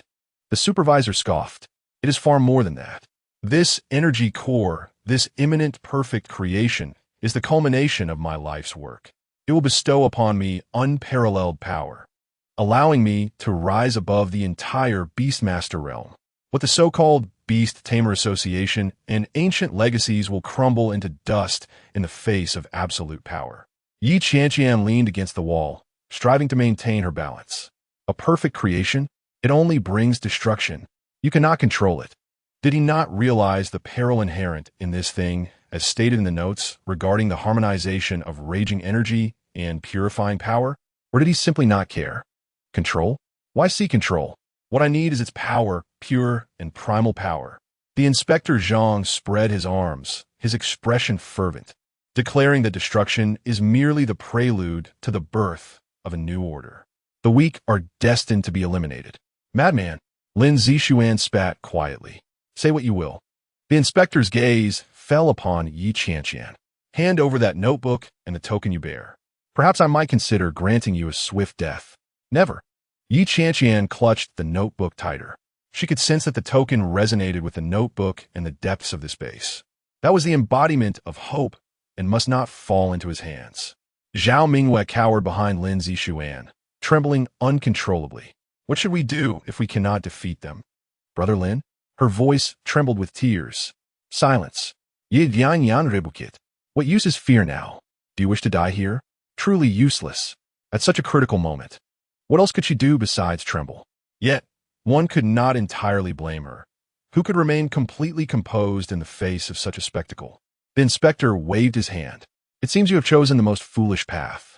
Very well. I shall eliminate you pesky rodents so that I can rest easy and welcome my era. The armed personnel behind him raised their weapons. Attack! Lin Zixuan shouted, simultaneously pushing Yi Qianqian and Zhao Mingyue forward. Follow the route in the notes. He himself faced the first two armed personnel charging at him. The narrow passage hindered the advantage of their numbers. Lin Zixuan's combat skills were exceptional. His fists and feet flew, temporarily staving off the onslaught.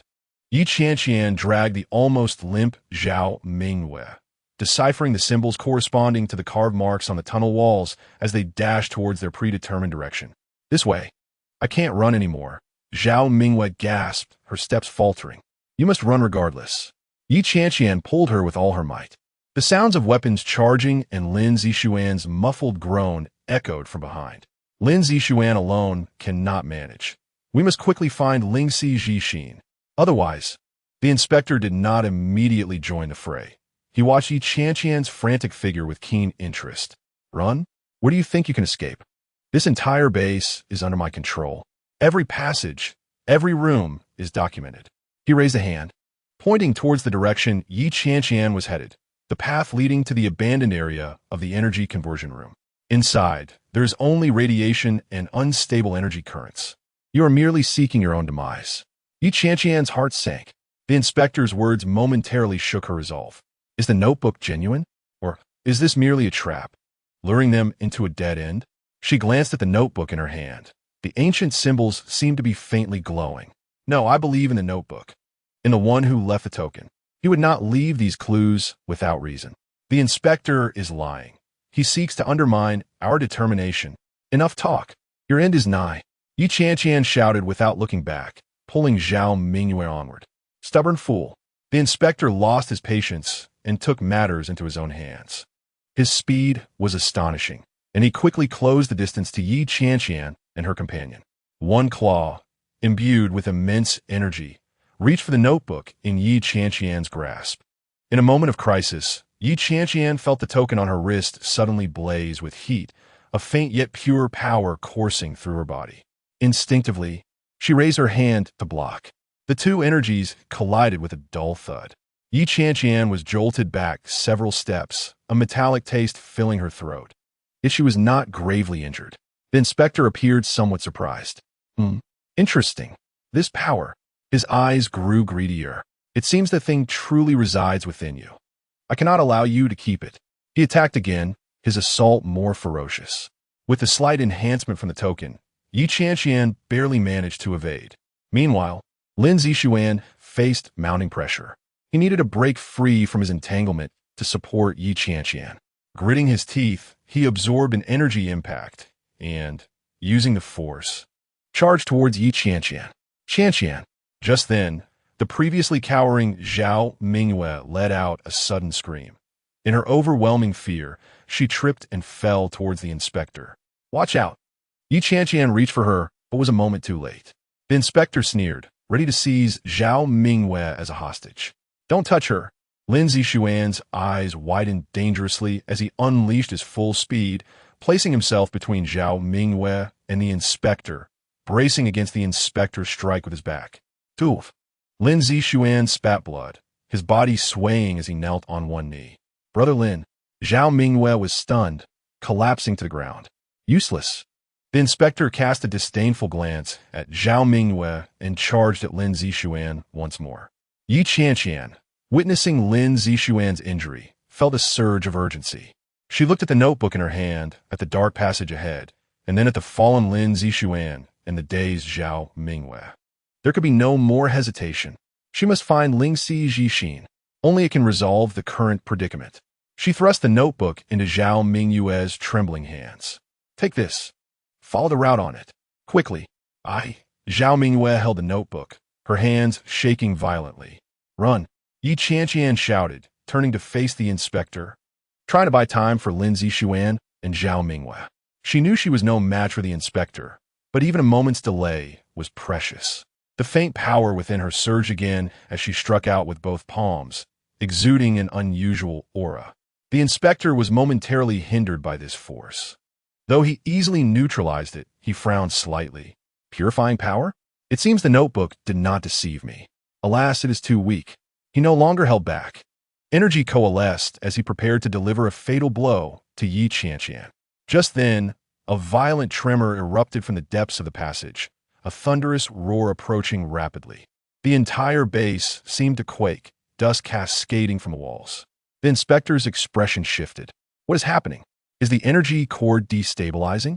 Seizing the moment of the inspector's distraction, Lin Zixuan, gritting through his pain, lifted the fallen Zhao Mingyue and shouted towards Yi Qianqian, go. Yi Qianqian felt a powerful energy surge emanating from the depths of the base, more violent than the pulsations of the previous black sphere.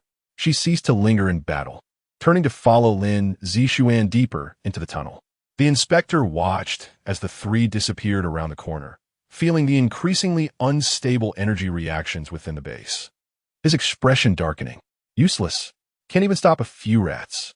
He did not pursue immediately, but instead turned towards the direction of the black sphere, needing to stabilize the core first. Once I have wielded the power, none of you will escape. Ye Vianyan, Lin Zixuan, and Zhao Mingyue advanced along the route indicated in the notebook, their steps faltering in the quaking passage. Cough, cough. Lin Zixuan clutched his chest, blood staining his lips. Zhao Mingyue, shaken to her core, clutched the notebook tightly. Yi Qianqian supported Lin Zixuan, gazing into the deepening darkness of the unknown ahead. Chapter 99. Confrontation. The inspector struck without the slightest warning. His subordinates moved like marionettes, instantaneously filling the narrow base passage with various strange energies, beams of light intertwining, emitting crackling sounds of rupture. Yi Qianqian reacted swiftly, her mind focused as two beams of light emerged beside her. Xuanyang Mao, Xiaotu. The small orange cat sprang into action, arching its back and meowing as it transformed into a streak of fire, dodging the incoming energy beams and launching its claws, glimmering with cold light at the nearest enemy. Xiao Tu let out a low growl and crashed to the ground, a thick, earthy yellow light swirling as a wall of dirt rose from the ground, blocking Lin Zixuan and Zhao Mingyue. The energy beams collided with the wall, creating loud bangs and sending debris flying. The battle erupted instantaneously. The subordinates of Jiansha Dusher possess truly peculiar abilities. Some can transform their arms into energy whips. Others spew corrosive black mist from their mouths, while a few can swiftly traverse walls, attacking from unexpected angles. Xianyang Mao leaps among the enemies, evading attacks while its claws ignite with flames, occasionally hurling small fireballs that send foes into disarray. Xiao Tu remains steadfast, continuously erecting earthen walls and spikes to disrupt enemy movements and protect their comrades behind. Zhao Mingyue stands behind a mound of earth, her complexion still somewhat pallid. Yet she grips her hands tightly, striving to channel the spiritual energy within her. Go, she softly commands, unleashing several beams of white light from her fingertips that accurately strike an enemy attempting to flank them, causing the assailant to cry out in pain and falter. Lin Zixuan stands beside her, not directly engaging in the fray. His gaze sweeps across the battlefield, analyzing the enemy's attack patterns and weaknesses. 3 on the left. Their energy patterns are singular. Prioritize their elimination. The one traversing the walls, Xiao Tu, focus on restricting his mobility. His voice is clear as he issues commands swiftly. Simultaneously, he subtly moves his fingers, releasing nearly invisible threads that entangle an enemy's ankle, throwing them off balance instantly. Professor Wang, however, is entirely different. He hides behind a relatively safe apparatus, perspiration beading on his forehead as his fingers fly over the control panel. This is futile. The permissions here are locked. I must locate the main control unit. He murmurs anxiously, his eyes fixed on the flickering data on the screen, desperately seeking the energy control switch for the black orb. Qianqian keeps a watchful eye on the entire situation while closely monitoring Qianqian. He has yet to make a genuine move. His subordinates are merely testing the waters. She can sense the overwhelming pressure emanating from Qianqian, far surpassing that of his subordinates. Xianyang Mao, be wary of the one wielding the whip, she cautions. No sooner has she spoken than the energy whip, akin to a venomous serpent, slithers past Xianyang Mao's flames, striking at its back. Meow! Xianyang Mao reacts swiftly, executing a roll in midair to narrowly evade the attack, though several strands of fur are swept away, drifting through the air. In another direction, the earthen wall created by Xiao Tu is corroded by the black mist, emitting a hissing sound as it rapidly thins. Mingyue, purify that black mist, Lin Zixuan calls out.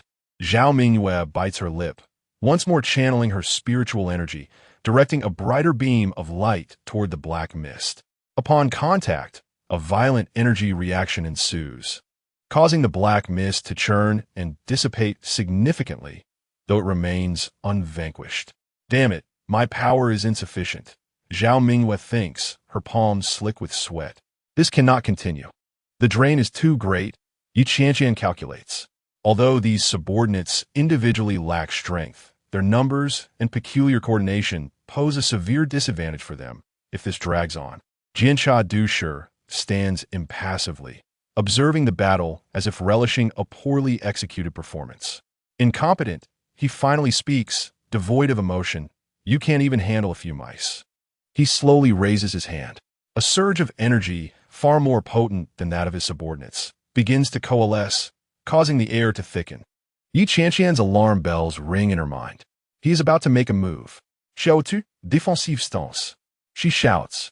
Xiao Tu emanates a brilliant light, erecting a thicker earthen wall in front of everyone. Qianqian gently pushes his palm forward.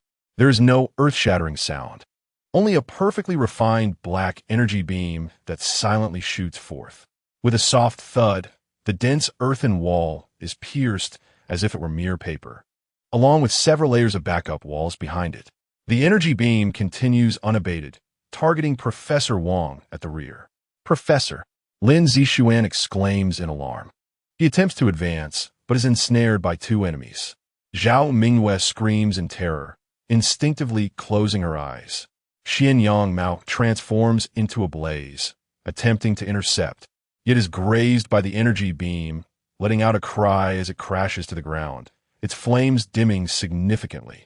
Qianqian's guzisherpens. The faint purifying power within her stirring once more as she positions herself in front of Professor Wang, pushing her palms forward. I cannot withstand this, yet I must. The black energy beam collides with her hands. Boom! A tremendous force surges forth.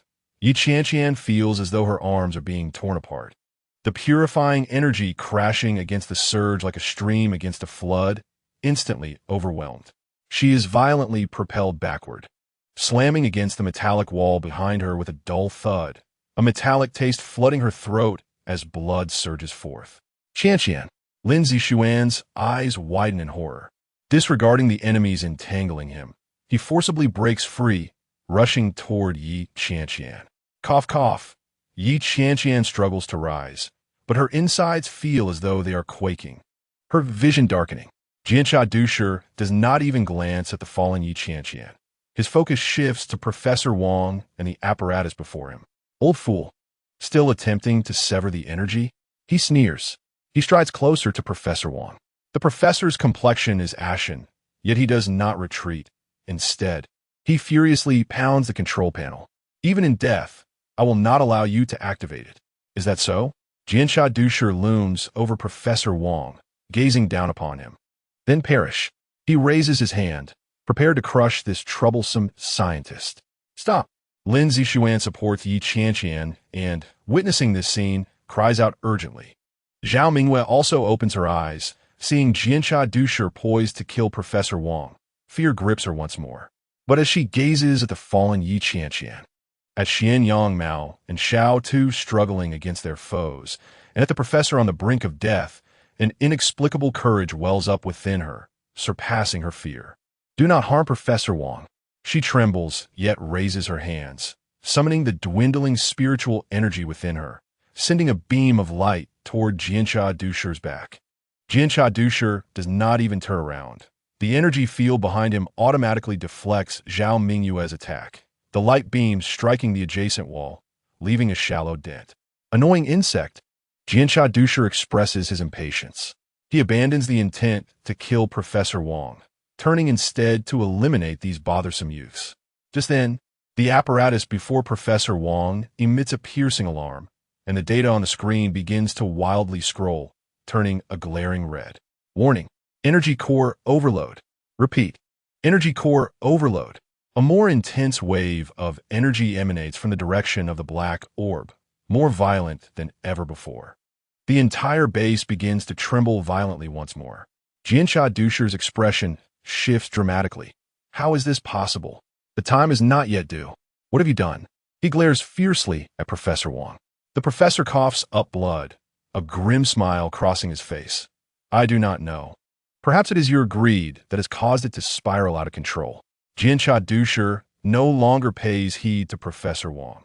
He senses the uncontrollable energy, his demeanor turning grave and even a tad frantic. Damn it! The core is out of control. The energy here will consume everything. He abandons Yi Qianqian and the others, turning to dash toward the black orb. It must be stabilized. In the corridor, only Yi Qianqian, Lin Zixuan, Zhao Mingwe, and Professor Wang remain, along with the injured Xian Yang Mao and Xiao Tuesday. The violent tremors persist, debris cascading from above. Lin Zixuan supports Yi Qianqian. How are you? I can hold on. Yi Qianqian wipes the blood from her lips. We must leave this place. She glances at Professor Wang. Professor, can you still move? Professor Wang steadies himself against the apparatus, barely managing to stand. We must hurry. This place is collapsing. In Chapter 100, as the structure begins to crumble, Zhao Mingwe rushes to support Professor Wang with her other arm. Yi Qianqian retrieves the injured Xian Yang Mao and Xiao Tu, gritting her teeth against the pain. And together with Lin Zixuan and Zhao Mingwe, they assist the professor as they stagger away from Qianqian Dusher. The tremors behind them grow increasingly violent. The corridor beneath their feet fractures. The metal structure overhead groans under the strain, large chunks of debris crashing down, filling the air with choking dust. Lin Zixuan half-carries Yi Qianqian, while Zhao Mingwe supports the nearly unconscious Professor Wang, the four of them stumbling forward in a desperate flight. The roaring sound behind them grew increasingly closer, a harbinger of the core of the base spiraling into utter chaos, its structure collapsing relentlessly. The stench of death trailed closely behind. Yi Qianqian felt a searing pain in her lungs, each step pulling at her internal injuries. She struggled to straighten her body, endeavoring to share Lin Zixuan's burden. They could not afford to stop. They must escape this place. She cast a glance at the precariously balanced Professor Wang, then at Zhao Mingwe, whose pale face and tightly pursed lips revealed her fortitude, stronger than Yi Qianqian had anticipated. This way. Lin Zixuan discerned a faint outline of sign and led them into a relatively intact side passage. The tremors lessened momentarily, only to be followed by more violent quakes. The ground beneath them suddenly slanted, causing Zhao Mingwe to scream as she nearly lost her footing along with Professor Wang. Quick as a flash, Lin Zixuan grasped her arm, steadying both of them. Amidst this fleeting chaos, a white light flickered at the end of the passage. The glow was not blinding, yet it possessed an extraordinary penetrating quality, instantly dispersing the smoke and dust ahead. As the light faded, a figure stood silently before them. Clad in a flowing black cloak, the figure's hood was drawn low, obscuring all features and leaving only a shadow. Beside him lay an unusual creature, resembling a leopard, its body covered in dark green scales, short horns protruding from its head. and its vertical pupils shimmering with an inhuman coldness. Was that a dragon beast? A jolt surged through Qianqian. Who was this person appearing here at such a moment? Were they friend or foe? An inspector? It did not seem so. The aura of an inspector was wild and unrestrained, whereas this individual exuded a profound silence akin to an abyss. Lin Zixuan shielded Qianqian behind him, wary of the sudden appearance of both man and beast. Zhao Mingwei, paralyzed by fear, gripped Professor Wang's arm tightly. The professor struggled to open his murky eyes, gazing forward, his lips moving without sound. The cloaked figure remained still, and the dragon beast lay quietly, its vertical pupils scanning them with an appraising gaze. Another violent tremor rocked the corridor, fissures tearing open along the sidewalls, and more debris plummeted down. Professor Wang erupted into a fit of violent coughs. There was no time to waste. Qianqian suppressed her pain and stepped forward, her voice hoarse from her injuries. "Who are you?" The cloaked figure finally moved. He raised a hand, gesturing toward the encroaching collapse behind them, then directed them to a narrower side path, nearly engulfed in shadow. His voice was deep and devoid of emotion, age indiscernible. "Follow me. I can lead you out of here." The phrase "out of here" resonated like magic, striking a chord within each heart.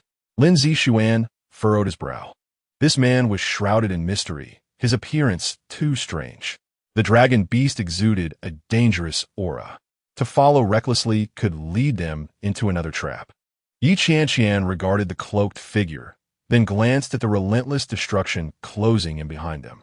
There was no time for hesitation. They would take a gamble. She looked at Lin Zixuan, conveying a resolute signal. Lin Zixuan understood her intent. He studied the frail Professor Wang and the still-shaken Zhao Mingwei. There were no better options. He nodded. Zhao Mingwei glanced between Qianqian and Lin Zixuan, ultimately settling her gaze on the unfathomable cloaked figure. Fear lingered, yet the instinct to survive overwhelmed all else. She steadied Professor Wang with determination. "Let us go," Qianqian instructed the cloaked man. The dark figure offered no further words and turned to tread the shadowy path. The dragon beast followed silently, its dark green scales nearly blending into the darkness. Qianqian, Lin Zixuan, and Zhao Mingwei supported Professor Wang and hurried after him. The path twisted and turned far more than the previous corridor, resembling a labyrinth. The vibrations from above and the sides never ceased, with stones occasionally scraping against their bodies as they fell. Invisible whirlpools of chaotic energy intermittently flickered in the passage, radiating dangerous fluctuations. Yet the cloaked figure moved ahead with steady strides, seemingly well acquainted with every structure and peril in this place. He always managed to lead them around falling rocks and evade the bursts of chaotic energy. The dragon beast followed closely, occasionally emitting a low growl, as if to warn them. As Qianqian struggled onward, she scrutinized the silent figure ahead. Who was this person? Was his sole intention to rescue them? Why them in particular? She could not bring herself to believe in mere coincidence. "Who are you?" Qianqian asked once more, her voice clearer than before. "Why do you wish to help us?" The cloaked figure did not pause, nor did he turn back. After a moment, he replied in a calm tone. "Now is not the time for questions. We must leave this place first." Again, those same words. Lin Zixuan's doubts deepened. This individual was deliberately avoiding the questions. What were his true intentions? He tightened his grip on Qianqian's arm. Zhao Mingwei dared not speak throughout the ordeal, merely following closely, her heart racing with tension and fear. She could sense Professor Wang's breathing growing increasingly shallow. They needed to reach a safe location swiftly. After an indeterminate duration of traversing the darkness, it seemed to lighten somewhat ahead. The cloaked figure halted. They arrived in a space devoid of the corridor's oppressive atmosphere, resembling a room.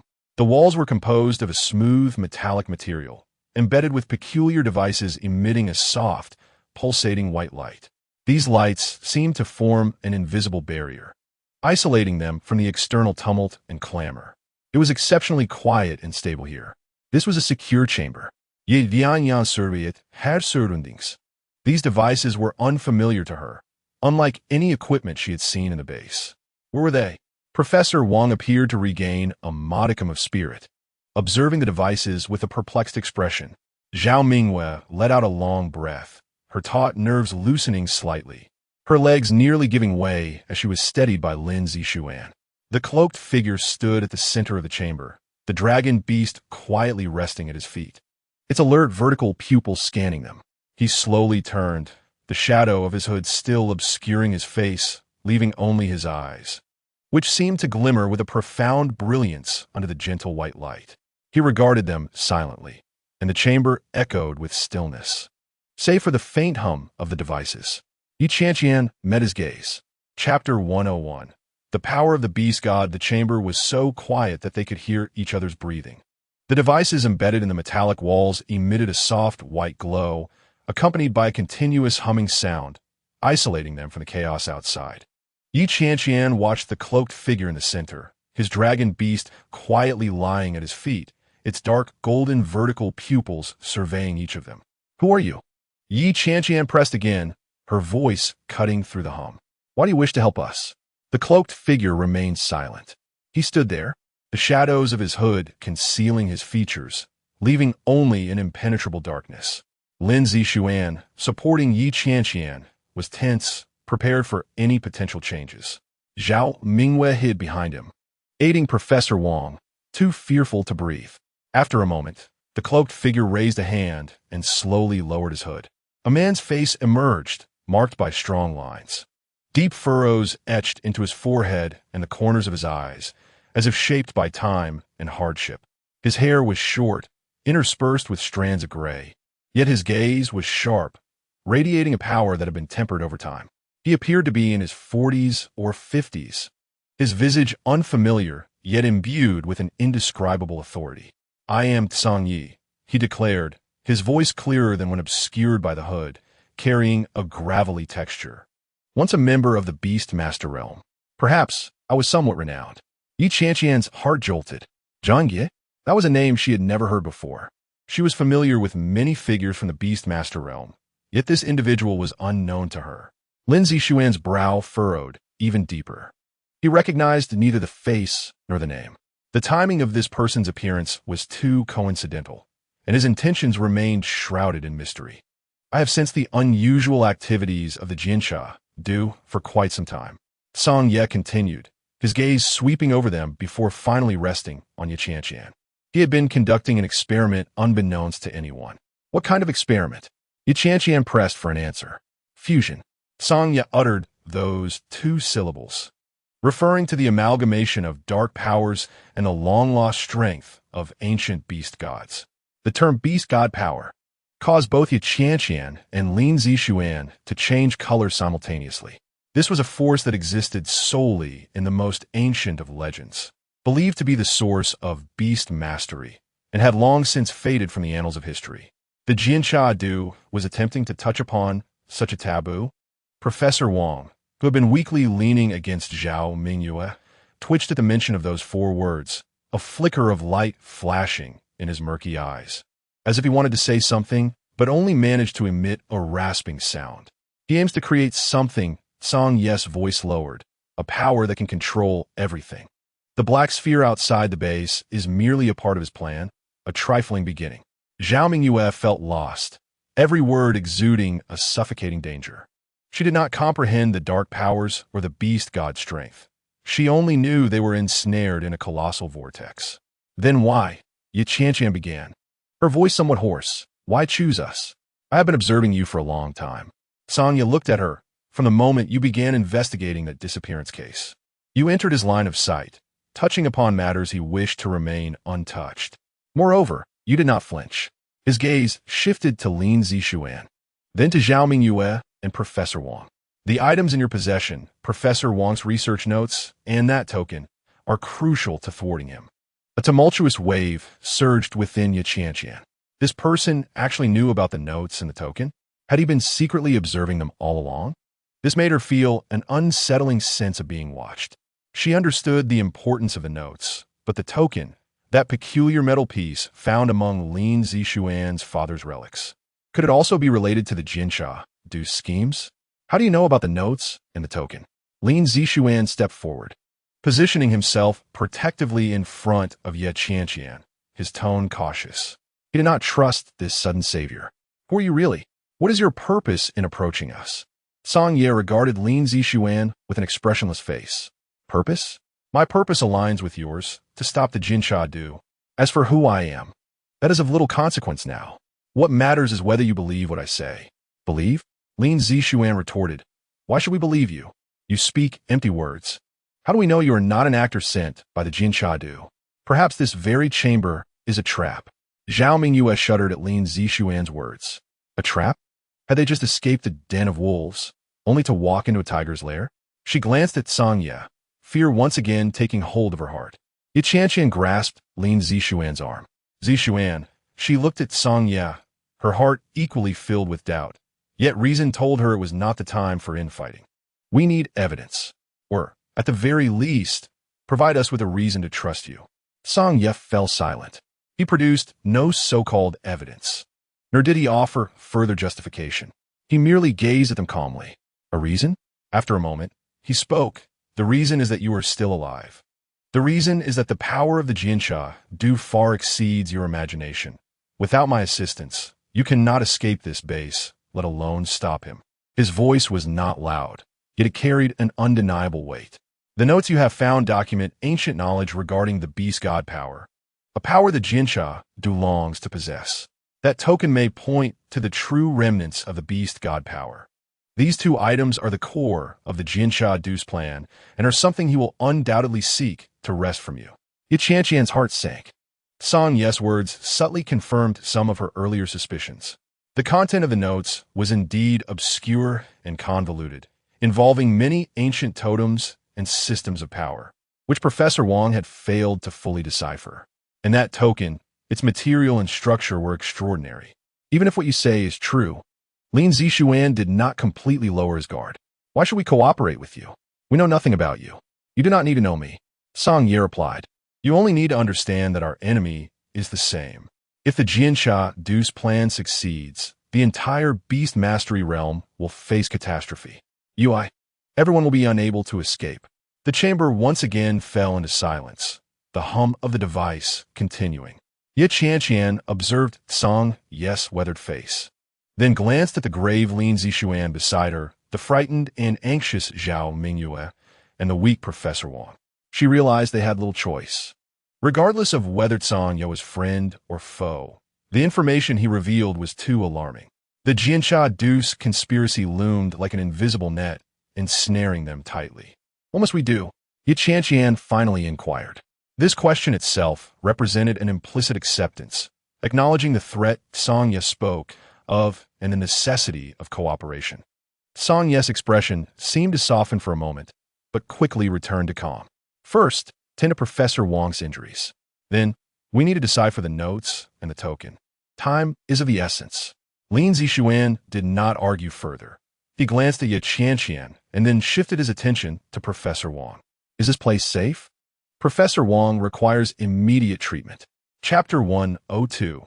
Breaking the deadlock, the chamber regained a semblance of tranquility. Professor Wang's breathing stabilized a bit as Lin Zixuan used the simple medicinal herbs he brought to treat his external wounds. Qianqian spread the ancient notes on the ground, placing the peculiar token beside it. Zhao Mingyue curled up nearby, too frightened to look at the two items, as if they might devour her. Song Ye sat cross-legged on the opposite side, meditating, seemingly unconcerned by their wariness. Were these drawings? Lin Zixuan frowned as he flipped through the notes. The pages yellowed and brittle, the totems and text twisted and indecipherable, resembling a form of cryptic script. This is not ordinary writing. Song Ye opened his eyes. It is a sacrificial script used by a branch of the ancient Beast Master clan to communicate and record matters related to the beast god power. Lin Zixuan looked up at him. How do you know? I have studied related texts. Song Ye replied. The Jinsha Du is also searching for this knowledge, attempting to harness that power. Yet Qianqian picked up the token, feeling its icy touch, neither metal nor jade. The patterns on it faintly echoed some of the totems in the notes. What about this? What purpose does it serve? The notes are theory. The token is the key. Song Ye explained. The notes should document a ritual that requires the token to activate. A ritual? What kind of ritual? Zhao Mingyue could not help but interject, her voice trembling. Song glanced at her, then turned his gaze away. A ritual that can invoke the essence of the beast god power. If utilized correctly, it may be able to completely seal the dark power within the Jinchadu. Seal? Lin Zixuan scoffed, as if it were a simple task. Invoke the beast god power. What is that? We don't even know what it is. How can we invoke it? What if it spirals out of control? What if we end up sacrificing ourselves? The more he spoke, the more absurd it seemed. This was nothing but nonsense. What beast god power? What ritual? Who knows if he made it all up to deceive us? Qianqian was also filled with doubt. Song Ye's words sounded too mystical. Could a force that only existed in legends truly be invoked by mortals? Moreover, sealing the Jinchadu? That was a being even the Beastmaster Alliance could not contend with. She looked at Song Ye, trying to discern any flaw in his expression, yet he remained composed. You may choose not to believe. Song Ye replied to Lin Zixuan, but the notes and the token are real. The Jinchadu would go to great lengths to seize them, even exposing himself. This in itself speaks volumes. Lin Zixuan was rendered speechless. This was indeed a fact. Yet Qianqian carefully compared the patterns on the notes and the token. These symbols seemed to describe a method of energy flow. She pointed to a few places here, and here they connect, resembling a cycle. Song Ye nodded, continued to examine further. Pay heed to those records regarding the stars, directions, and specific times. Several individuals once again immersed themselves in study. Although Lin Zixuan felt disgruntled, he understood that this was not the moment for impulsive actions. He patiently turned the pages of his notes, engaging in discourse with Qianqian about the obscure illustrations and texts. Zhao Mingyue could offer no assistance, and merely observe them with tension. Time flowed amidst silence and whispers. Eureka! Qianqian suddenly exclaimed. This page delineated the ritual. It required a specific arrangement of celestial bodies at an altar in a particular location, centered around a token, facilitated by unique spiritual guidance. As she read further, her expression grew increasingly grave.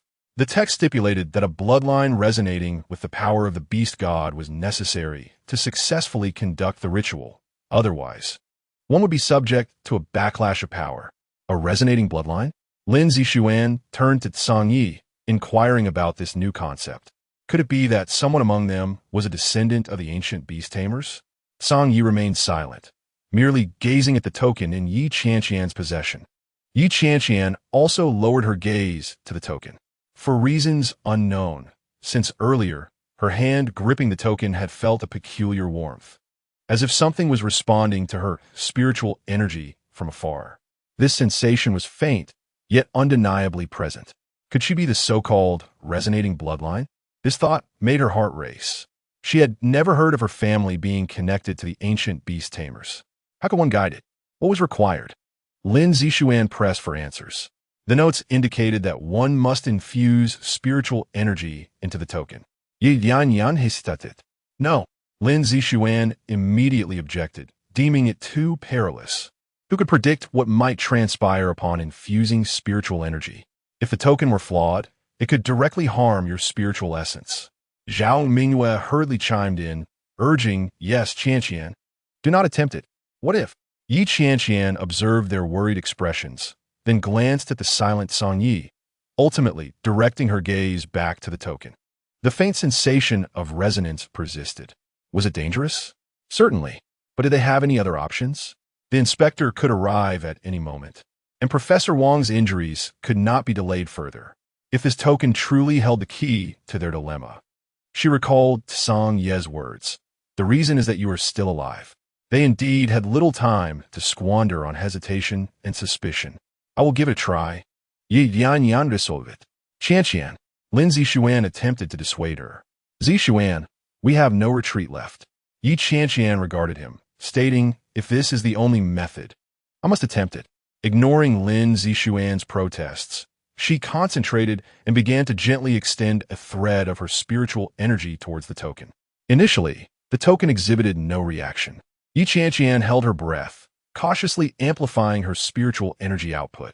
At the moment her spiritual energy made contact with a core point within the token, A faint hum reverberated through the chamber. The token suddenly illuminated, radiating a soft yet blinding light. The glow was not harsh, but possessed an unusual penetrating quality.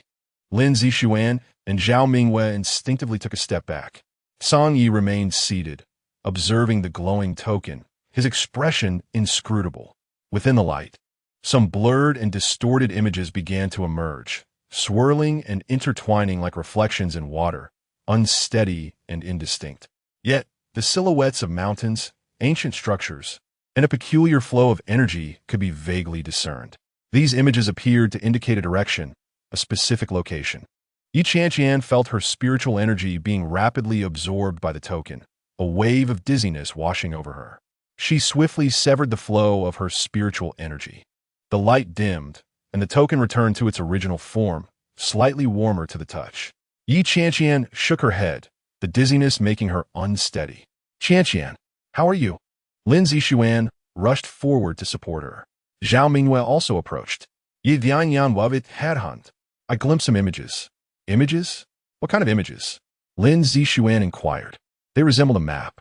Qianqian strained to recollect, speaking of mountains, water, and markers pointing to a location. Song Ye's voice resonated. That is the token's response. It reveals the location of the beast god's lingering power. The lingering place? Lin Zixuan turned to Song Yi, asking, where is that? It is the crucial site for conducting the ritual and invoking the primal power, Song Yi explained. The ritual described in the notes must be performed there. So those images are guiding us on how to get there? Yi Dianyan Quidiot. Song Yi nodded, indeed. The token resonates with your spiritual energy, activating its guidance function. Lin Zixuan scrutinized Qianqian's face, then glanced at the token in his hand. Are you certain those images are not misleading? What if it is a trap? Qianqian remained silent. The possibility of a trap flickered through her mind. Yet she understood that they had no other paths available. Remaining here would lead to a predictable demise. We have no choice, Song Yi stated. The inspector will not relent. Staying here is tantamount to waiting for death. Following the guidance offers at least a slim thread of hope. Lin Zixuan fell into contemplation. What about Professor Wang? Zhao Mingwei softly asked. Professor Wang remains unconscious. I will carry him, Song Yi declared. Ye Dianyan regarded Zhangye. This man, shrouded in uncertainty, appeared to be their only beacon of hope. When shall we depart? Lin Zixuan inquired. The sooner, the better, Song Yi replied. Qianqian cast one last glance at the token in her hand. It felt cold and silent. Yet the images in her mind remained vividly clear. Let us set forth. Chapter 103. The crystal they embarked. The images in her mind fragmented and blurred, akin to shattered glass. Qianqian relied on the token's faint guidance to lead the way. Lin Zixuan walked beside her, with Zhao Mingwei trailing behind, occasionally glancing back at Song Yi. Song Yi, bearing Professor Wang, maintained a steady gait along the rugged mountain path, his breath even. They journeyed for a considerable time. The sun rose and set. The surrounding scenery gradually became desolate. Finally, Qianqian halted before an inconspicuous cliff. The rock face bore only a narrow crevice, dark and resembling a wound in the mountain. Is this the place? Lin Zixuan regarded the crevice, then looked at Qianqian. She nodded. The token's guidance was strongest here. She tightened her grip on the token. Let us venture inside. Song Ye's voice echoed from behind. The crevice was narrow, accommodating only one person sideways. Lin Zixuan entered first, followed closely by Qianqian. Zhao Mingwei hesitated for a moment before following suit. Song Yi, carrying Professor Wang, maneuvered with slight difficulty but successfully entered as well. Inside the crevice lay a downward passage. The air was damp, imbued with a potent scent, a blend of earth and some wild beast musk. Was this the essence of the beast tamers? Ye Dianyan pondered it. On the walls of the passage, signs of human craftsmanship began to emerge. Some lines twisted and appeared ancient. The deeper they ventured, the more intricate the patterns became. Runes embedded in the stone walls emitted an exceedingly faint glow. The dim light barely illuminated the path beneath their feet. What are these? Zhao Mingwei whispered, her voice echoing through the passage. Runes of the beast tamers, Song Yi replied. possibly some form of sealing or record. They continued downward. The passage spiraled, leading them deeper into the earth. The stone steps beneath them were covered in moss, slick and treacherous. Lin Zixuan remained vigilant, watching over Yi Qianqian, concerned she might experience dizziness again. Yi Qianqian felt her spiritual energy depleting significantly, her complexion growing pale. She sensed that as they approached their destination, the token's response intensified, accompanied by an invisible pressure that pervaded the air, causing her heart to race. At long last, the passage opened into a vast cavern. Before them lay a colossal chamber, the ceiling soaring beyond sight. The surrounding stone walls were inscribed with runes, denser and more intricate than those in the passage. Their glow brighter, weaving a web of ethereal blue light that illuminated the cavern's center. In the midst of the cave stood a massive, rough-hewn stone platform. Upon its surface rested an object, a crystal the size of a fist, entirely transparent, emanating a gentle white light.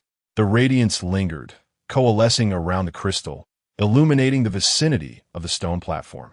The power of the beast god resonated within Yi Qianqian's murmurs, as she felt the purity and vastness of the force encapsulated within the crystal. Lin Zixuan positioned himself protectively before her. "Be cautious," Zhao Mingwei observed the crystal, her eyes reflecting both awe and trepidation. The core, Song Yi gently set Professor Wang against the stone wall, acknowledging the ritual's critical juncture. At that moment, a disturbance emerged from the shadows behind the stone platform. It was not the sound of footsteps, but rather the grating noise of some heavy object dragging across the ground. The air grew tense as everyone heightened their vigilance. Lin Zixuan summoned his contracted beast, a green wolf that crouched low, emitting a threatening growl from its throat.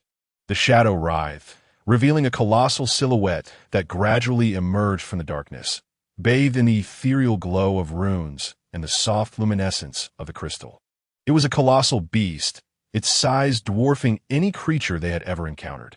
Its limbs were robust, cloaked in dark scales, and its head was held high, with massive, emotionless eyes that exuded an air of authority, fixating on the intruders. The atmosphere felt as if it had solidified. The aura radiating from the beast was ancient and formidable, suffocating in its intensity. Divine beast, the term flashed through Yi Qianqian's mind. Guardian. It was the protector of the crystal. Lin Zixuan's voice was dry as he uttered, "We must defeat it," Song Yi said, his hand resting on the weapon at his waist. Zhao Mingyue's complexion paled as she took a small step back. The divine beast did not attack immediately. It stood like a mountain before the crystal, its gaze sweeping over each individual before lingering on Yi Qianqian, seemingly sensing the token in her hand. A low growl echoed through the cavern, causing dust to cascade from the stone walls.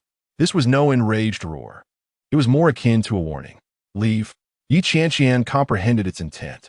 Clenching the token tightly, she asserted, "We cannot leave." Lin Zixuan glanced at her and then at the divine beast. "Qianqian, this is too dangerous. There is no retreat." Yi Qianqian reiterated her words from the secret chamber. Her gaze remained fixed on the crystal, the sole beacon of hope. "Prepare for battle." Song Yi drew forth his long knife, its blade glinting coldly in the dim light. Lin Zixuan inhaled deeply, commanding the green wolf go. The wolf transformed into a streak of green, lunging at the divine beast. Yet the beast remained unmoved, simply raising a forepaw and swatting it aside. The wolf was sent crashing into the distant stone wall, emitting a mournful cry, struggling to rise. Lin Zixuan's expression shifted dramatically. Zhao Mingwei summoned her contracted beast as well, a vividly feathered bird, attempting to harass from above. The bird unleashed a blade of wind, aimed at the beast's eyes.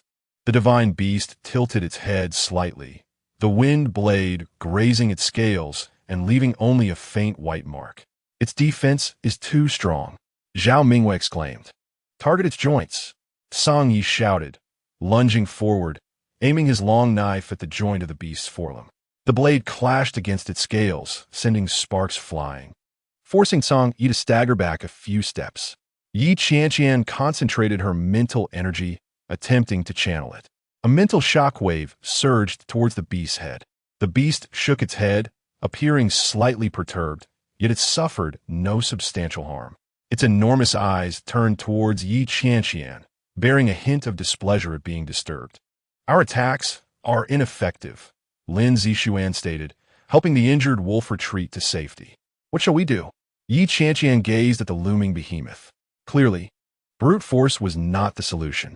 Her eyes scanned the runes surrounding the cavern and then fell upon the crystal on the stone platform. There must be a connection between the runes, the crystal, and the divine beast. She endeavored once more to channel her mental energy, this time not towards the divine beast, but to the core crystal of the beast god as power behind it. She sought to establish a link with the crystal, akin to the activation of her token. Her mental energy cautiously extended, maneuvering around the massive form of the divine beast, reaching towards the soft light. The instant her mental energy made contact with the crystal's aura, the runes throughout the cavern blazed alive, their eerie blue glow illuminating the space as if it were day. The crystal erupted in a brilliant light. The divine beast emitted a pained roar, its body convulsing violently. The dark scales along its body revealed a blue light emanating from within, as if the runes were inscribed deep within its very being. "It's working," Lin Zishuan cried out. Yet Qianqian sensed something amiss.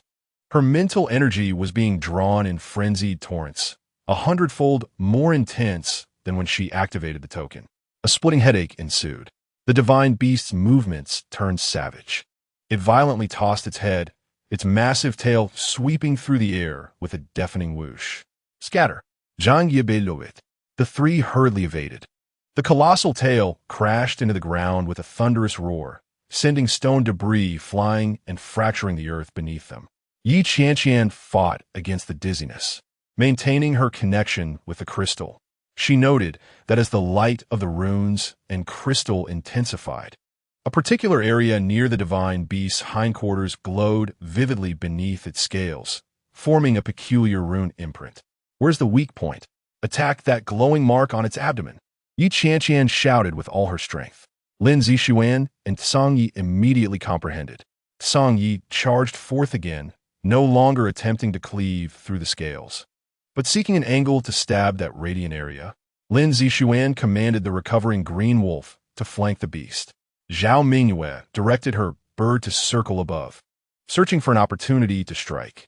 The divine beast, in response to the turmoil and pain within, became erratic in its movements. It attacked wildly, striving to deter the encroaching foes. Song Yi, agile and evasive, sought an opening. Lin Zishuan's green wolf was once again struck down, sustaining even greater injury.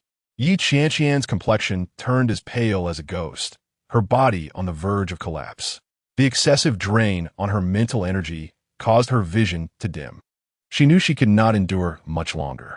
Now, Song Yi seized a moment of vulnerability during the beast's attack, gliding almost along the ground, his long knife thrusting upward to precisely strike that glowing rune imprint. The sound was not of metal clashing, but rather of a blade piercing flesh. The divine beast let out a deafening wail, its massive form going rigid. The blue light from its abdomen flickered violently before rapidly dimming. The glow of the runes throughout the cavern likewise diminished. The crystal atop the stone platform returned to its gentle luminescence. The divine beast staggered a few steps, its enormous body gradually kneeling before collapsing to the ground, motionless, save for its labored breaths that attested to its continued existence. The battle had concluded. The cavern lay in disarray. Lin Zishuan hurried to assess the wolf's injuries. Zhao Mingyue leaned against the wall, gasping for breath. Song Yi sheathed his sword and approached Professor Wang to check on him. Qianqian severed her connection with the crystal, nearly exhausted. Lin Zishuan promptly rushed to support her. Qianqian waved him off, her gaze fixed on the crystal on the stone platform. "We succeeded. We have vanquished the Guardian." She freed herself from Lin Zishuan's hold and walked step by step towards the platform. The crystal, now so close, radiated an alluring power. If only she could grasp it. She extended her hand, her fingertips almost grazing that gentle glow. "Wait," Song Ye's voice suddenly rang out. Yi Qianqian's hand halted midair, her fingers mere inches from a soft light. She turned to face Song Yi, who stood rooted, his expression grave. Zhao Mingwei and Lin Zixuan also turned their attention towards them. Lin Zixuan, still supporting Yi Qianqian's arm, concern etched on his face. Zhang Ye approached slowly, his gaze shifting from the crystal to Yi Qianqian's pallid countenance. We are uncertain of the origins of this object, Song Yi stated. It has caused the divine beast distress and drawn upon your mental energy. Taking it directly may entail risks. Yi Qianqian felt the dizziness receding, yet the reality of her frail state remained. She glanced at the crystal, then at Song Yi. Risks? She inquired. We came here for it. Time is of the essence. I understand. Song Yi remarked that the unknown must be approached with caution. Caution? Ye Vianyan chucked softly. Her voice somahat horse. The supervisor would not grant them the luxury of caution. He might already be fusing with dark powers. Delaying even a moment would heighten the risks. She contemplated that Song Ye's concerns were indeed valid. The unknown forces were perilous. Yet they had no alternative. The supervisor's threat loomed imminent, and only this crystal offered them a glimmer of hope. Hesitation and retreat would only exacerbate the situation. She could not abandon this solitary opportunity due to potential risks. Song Yi fell silent for a moment, gazing at Yi Qianqian. Despite her frailty, there was no hint of retreat in her eyes. Are you certain? Song Yi inquired. Certain. Ye Yan replied. Song Yi did not attempt to dissuade her further. He stepped back, allowing space for Yi Qianqian. Lin Zixuan supported her in silence, showing no intent to pull her away, while Zhao Mingwei merely observed. Yi Qianqian once again reached for the crystal, her fingertips brushing its surface. An irresistible, gentle force enveloped her instantly, not the frantic pull from before, but a connection. The light within the crystal seemed to resonate with her mental energy.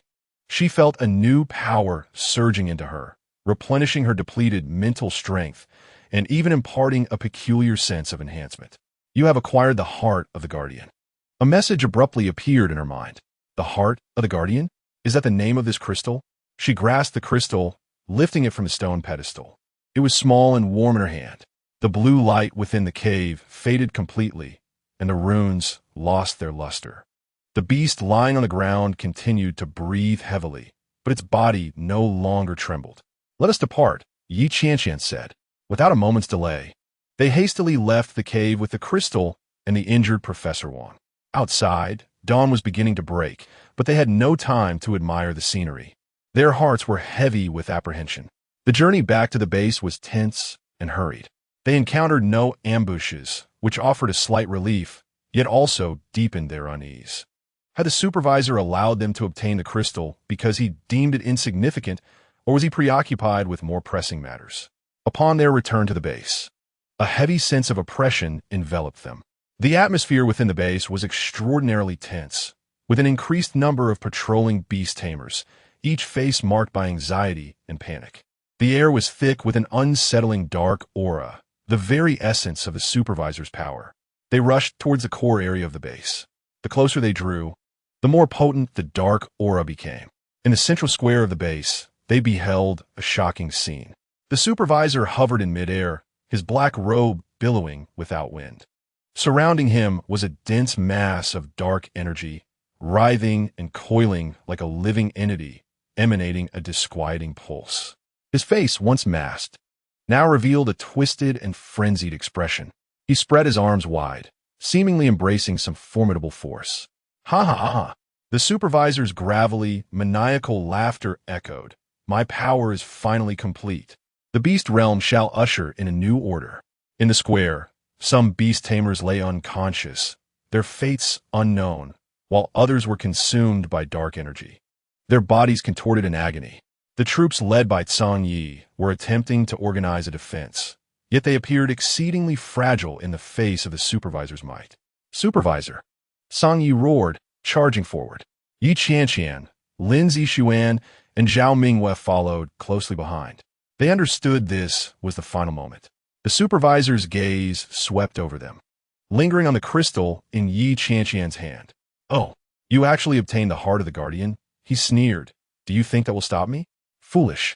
He raised his hand, and a massive pillar of dark energy shot toward Song Yi, who reacted swiftly, raising his long knife, its blade igniting with brilliant light in an attempt to defend. However, the force of the dark energy exceeded his expectations. Boom! Song Yi was hurled back, crashing into a distant wall, blood spilling from his mouth as he slid down. Zhangye! Zhao Mingwei exclaimed, immediately directing her bird to provide support. Lin Zixuan also commanded Qing Lang to initiate an attack, while summoning another beast to distract the supervisor. Yet the supervisor's power was overwhelming. The dark energy easily dismantled their assaults. Yi Qianqian tightened her grip on the heart of the guardian. The crystal emitted a gentle glow in her hand, capable of dispelling the surrounding dark aura. She sensed the power within the crystal was closely connected to her mental energy, as if it were an integral part of her being. His power is too strong. Lin Zixuan retreated to Yi Qianqian's side, his expression grave. How do we fight? The supervisor hovered above them, looking down like a predator surveying struggling ants. Despair. Fear. He cackled. Your every effort is in vain. More dark energy erupted from him, spreading like a tide, engulfing all light and life. Yi Qianqian felt an immense pressure as the dark energy sought to invade her body and mind. Instinctively, she raised the heart of the guardian. The crystal's light intensified, forming a shield that enveloped her, Lin Zixuan and Zhao Mingwei.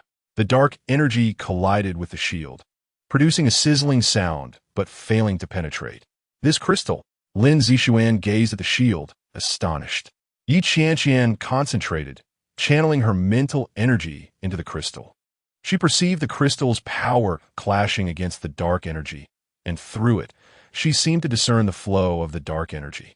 The supervisor's smile faltered as he realized the heart of the guardian could withstand his dark energy. Trivial tricks. He bellowed in fury, amplifying the output of dark energy. The shield began to tremble, cracks appearing. Yi Qianqian felt her mental strength rapidly depleting. If this continued, the shield would inevitably shatter. She needed to devise a plan.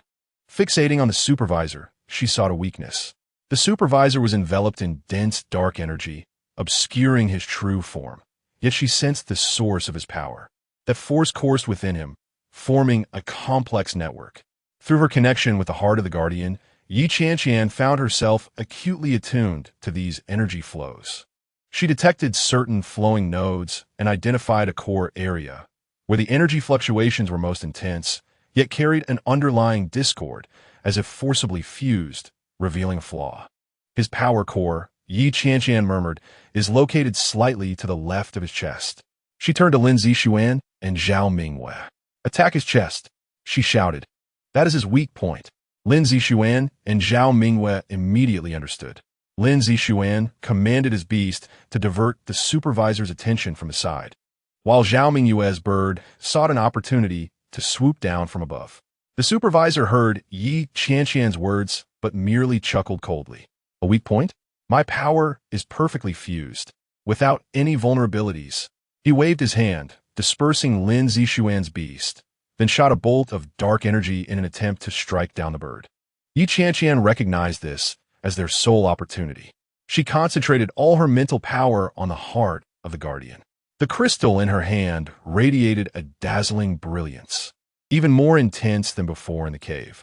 She felt a powerful force gathering within the crystal, a pure and potent energy, entirely distinct from the supervisor's dark power. She aimed for the area slightly to the left of the supervisor's chest, directing the crystal's power outward. A resplendent beam shot forth from the heart of the guardian, surging with unmatched momentum directly toward the supervisor. The beam pierced through the dark energy enveloping the supervisor, striking his core area directly. With a sickening sound, he let out a chilling scream. The supervisor's anguished wail echoed as the dark energy surrounding him dissipated rapidly, akin to a balloon being punctured. His massive form began to plummet, a look of incredulity and anguish etched upon his face. The beam of light persisted for a fleeting moment before vanishing. The inspecting supervisor crashed heavily to the ground, the dark forces receding entirely, revealing his twisted and aged visage. He lay prostrate on the earth, convulsing, stripped of all strength. The ominous aura in the square swiftly dissipated, the oppressive feeling lifting. Sunlight poured down once more. The battle had concluded. The schemes of the inspecting supervisor lay in ruins. Qianqian felt her body weaken, nearly unable to stand. Lin Zixuan immediately supported her. The light of the heart of the guardian in her hand dimmed, returning to a gentle glow. She gazed at the fallen inspecting supervisor, then at the crystal in her grasp. "We have succeeded," she murmured. Chapter 105. Victory. The three arrived at the site where the inspecting supervisor had finally dissolved. The traces of battle had been cleared, the ground relatively level, with only a faint, unsettling aura lingering in the air, an aura that was distorted, chaotic, and at odds with its surroundings. Qianqian halted. "This is the place," she spoke. Lin Zixuan surveyed the area. The residual energy was faint, nearly evaporated. Zhao Mingyue closed her eyes, opening them moments later. Indeed, most of the energy fluctuations have dissipated. Yet what remains is peculiar, a mixture of properties, akin to remnants forcibly fused together. Qianqian's attention focused on the dissonance. Memories of the battle surged forth. The instant the core of the inspecting supervisor shattered, the eruption of chaotic power, and the intense reaction of the heart of the guardian. "I wish to try something," Qianqian said, extending her palm. The heart of the guardian resting quietly, its internal luminescence seemingly responding, quickening in its rotation. "Qianqian," Lin Zixuan cautioned, "this carries risks. After all, it is the residue of dark power." Zhao Mingyue added, "Our understanding of the heart of the guardian is insufficient. Forcibly contacting unknown energy could yield unpredictable consequences." Qianqian regarded the crystal in her palm. "I understand."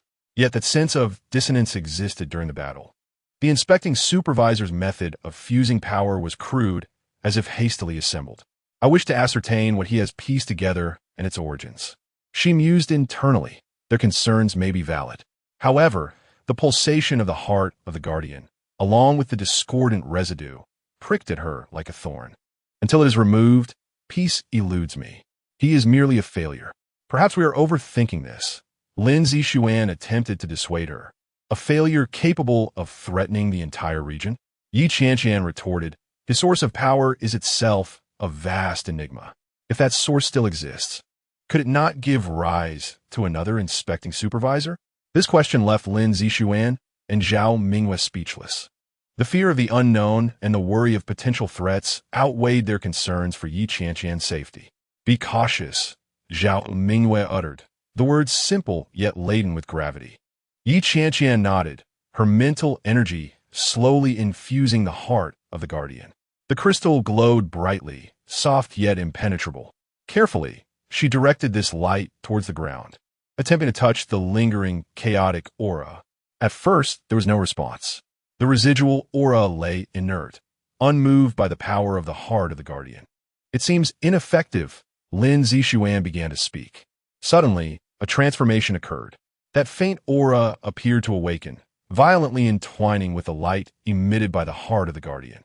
A subtle crackling sound filled the air. Qianqian's body jolted, sensing a chilling, chaotic stream of information attempting to surge into her consciousness through the heart of the guardian. "Qianqian," Lin Zixuan and Zhao Mingyue rushed forward simultaneously. Qianqian raised her hand to stop them. "Do not come closer. I can manage this." She concentrated her mental energy, the light of the heart of the guardian intensifying, striving to purify or dispel the chaotic information. Yet, that stream of information proved exceptionally tenacious, clinging like a parasite. More alarming was the fact that the internal luminescence of the heart of the guardian, upon contact with this information, began to whirl violently, as if provoked into some deep-seated reaction. This sensation caused a piercing pain in Qianqian's head, fragmented images flickering before her. She saw hazy figures maneuvering complex instruments within a shadowy space. The light of the instruments illuminated familiar emblems. Those were the insignias of certain research departments within the academy. The scene shifted to the inspecting supervisor's anguished screams, his body being torn apart by powers of differing attributes, those forces injected through some conduit. The other, end connected to an obscure darkness. A cold voice echoed intermittently. Container defect, insufficient materials, seek new. The image shattered once more, finally fixing upon a symbol. An unfamiliar, twisted, sinister emblem radiated a darkness more profound than that of the inspecting supervisor himself. Ugh! Ye Qianqian sitiflit agron. Severing her connection with the heart of the guardian, staggering backward, her complexion pale. Lin Zixuan immediately steadied her. How are you? Zhao Mingyue handed her a vial of restorative potion. Drink this quickly. Yi Qianqian waved her hand, gasping for breath, striving to calm her tumultuous mental energy. She looked up at her companions, her voice still unsteady. The inspecting supervisor is not the source. What do you mean? Zhao Mingyue pressed. He is merely an experiment. A vessel. Yi Qianqian struggled to articulate, relaying the fragmented images and voices in her mind. Someone was manipulating him from behind, collecting and merging powers. Those instruments. I saw the Academy's insignia, and that voice spoke of a defective container, seeking new ones. Lin Zixuan and Zhao Mingyue exchanged glances, horror evident on their faces. The Academy's insignia? Are you certain? Lin Zixuan inquired. I'm quite certain, Yi Qianqian replied. Though hazy, I would not mistake it. And that peculiar symbol. Zhao Mingyue felt a chill rise from her core. If this were true, then the enemy is among us. Yi Qianqian continued. The three fell silent. This possibility was too astonishing and perilous. The threat of the inspecting supervisor had barely been dispelled, and an even more clandestine and formidable shadow seemed to loom quietly. Can that symbol be drawn? Lin Zixuan broke the silence. Yi Qianqian concentrated, enduring the headache, and traced the symbol in the dirt with her finger. A twisted, asymmetrical emblem emanating an ominous aura gradually took shape. Lin Zixuan and Zhao Mingyue scrutinized the symbol on the ground, both shaking their heads, indicating they had never seen it before. We must investigate thoroughly, Lin Zixuan stated gravely. If there truly are issues within the Academy, we cannot raise alarms. Zhao Mingyue immediately grasped the implication. Without evidence, any suspicions could provoke unnecessary dangers. Yi Qianqian nodded. That voice, those shadows, they are cautious. The inspecting supervisor's failure may cause them to lie low for now, but might also accelerate their search for new vessels. She cast her gaze once more upon the heart of the guardian in her hand. This recent encounter had left its internal luminescence somewhat disordered. It was not only a power of protection, but seemed to harbor some unknown connection to that dark source.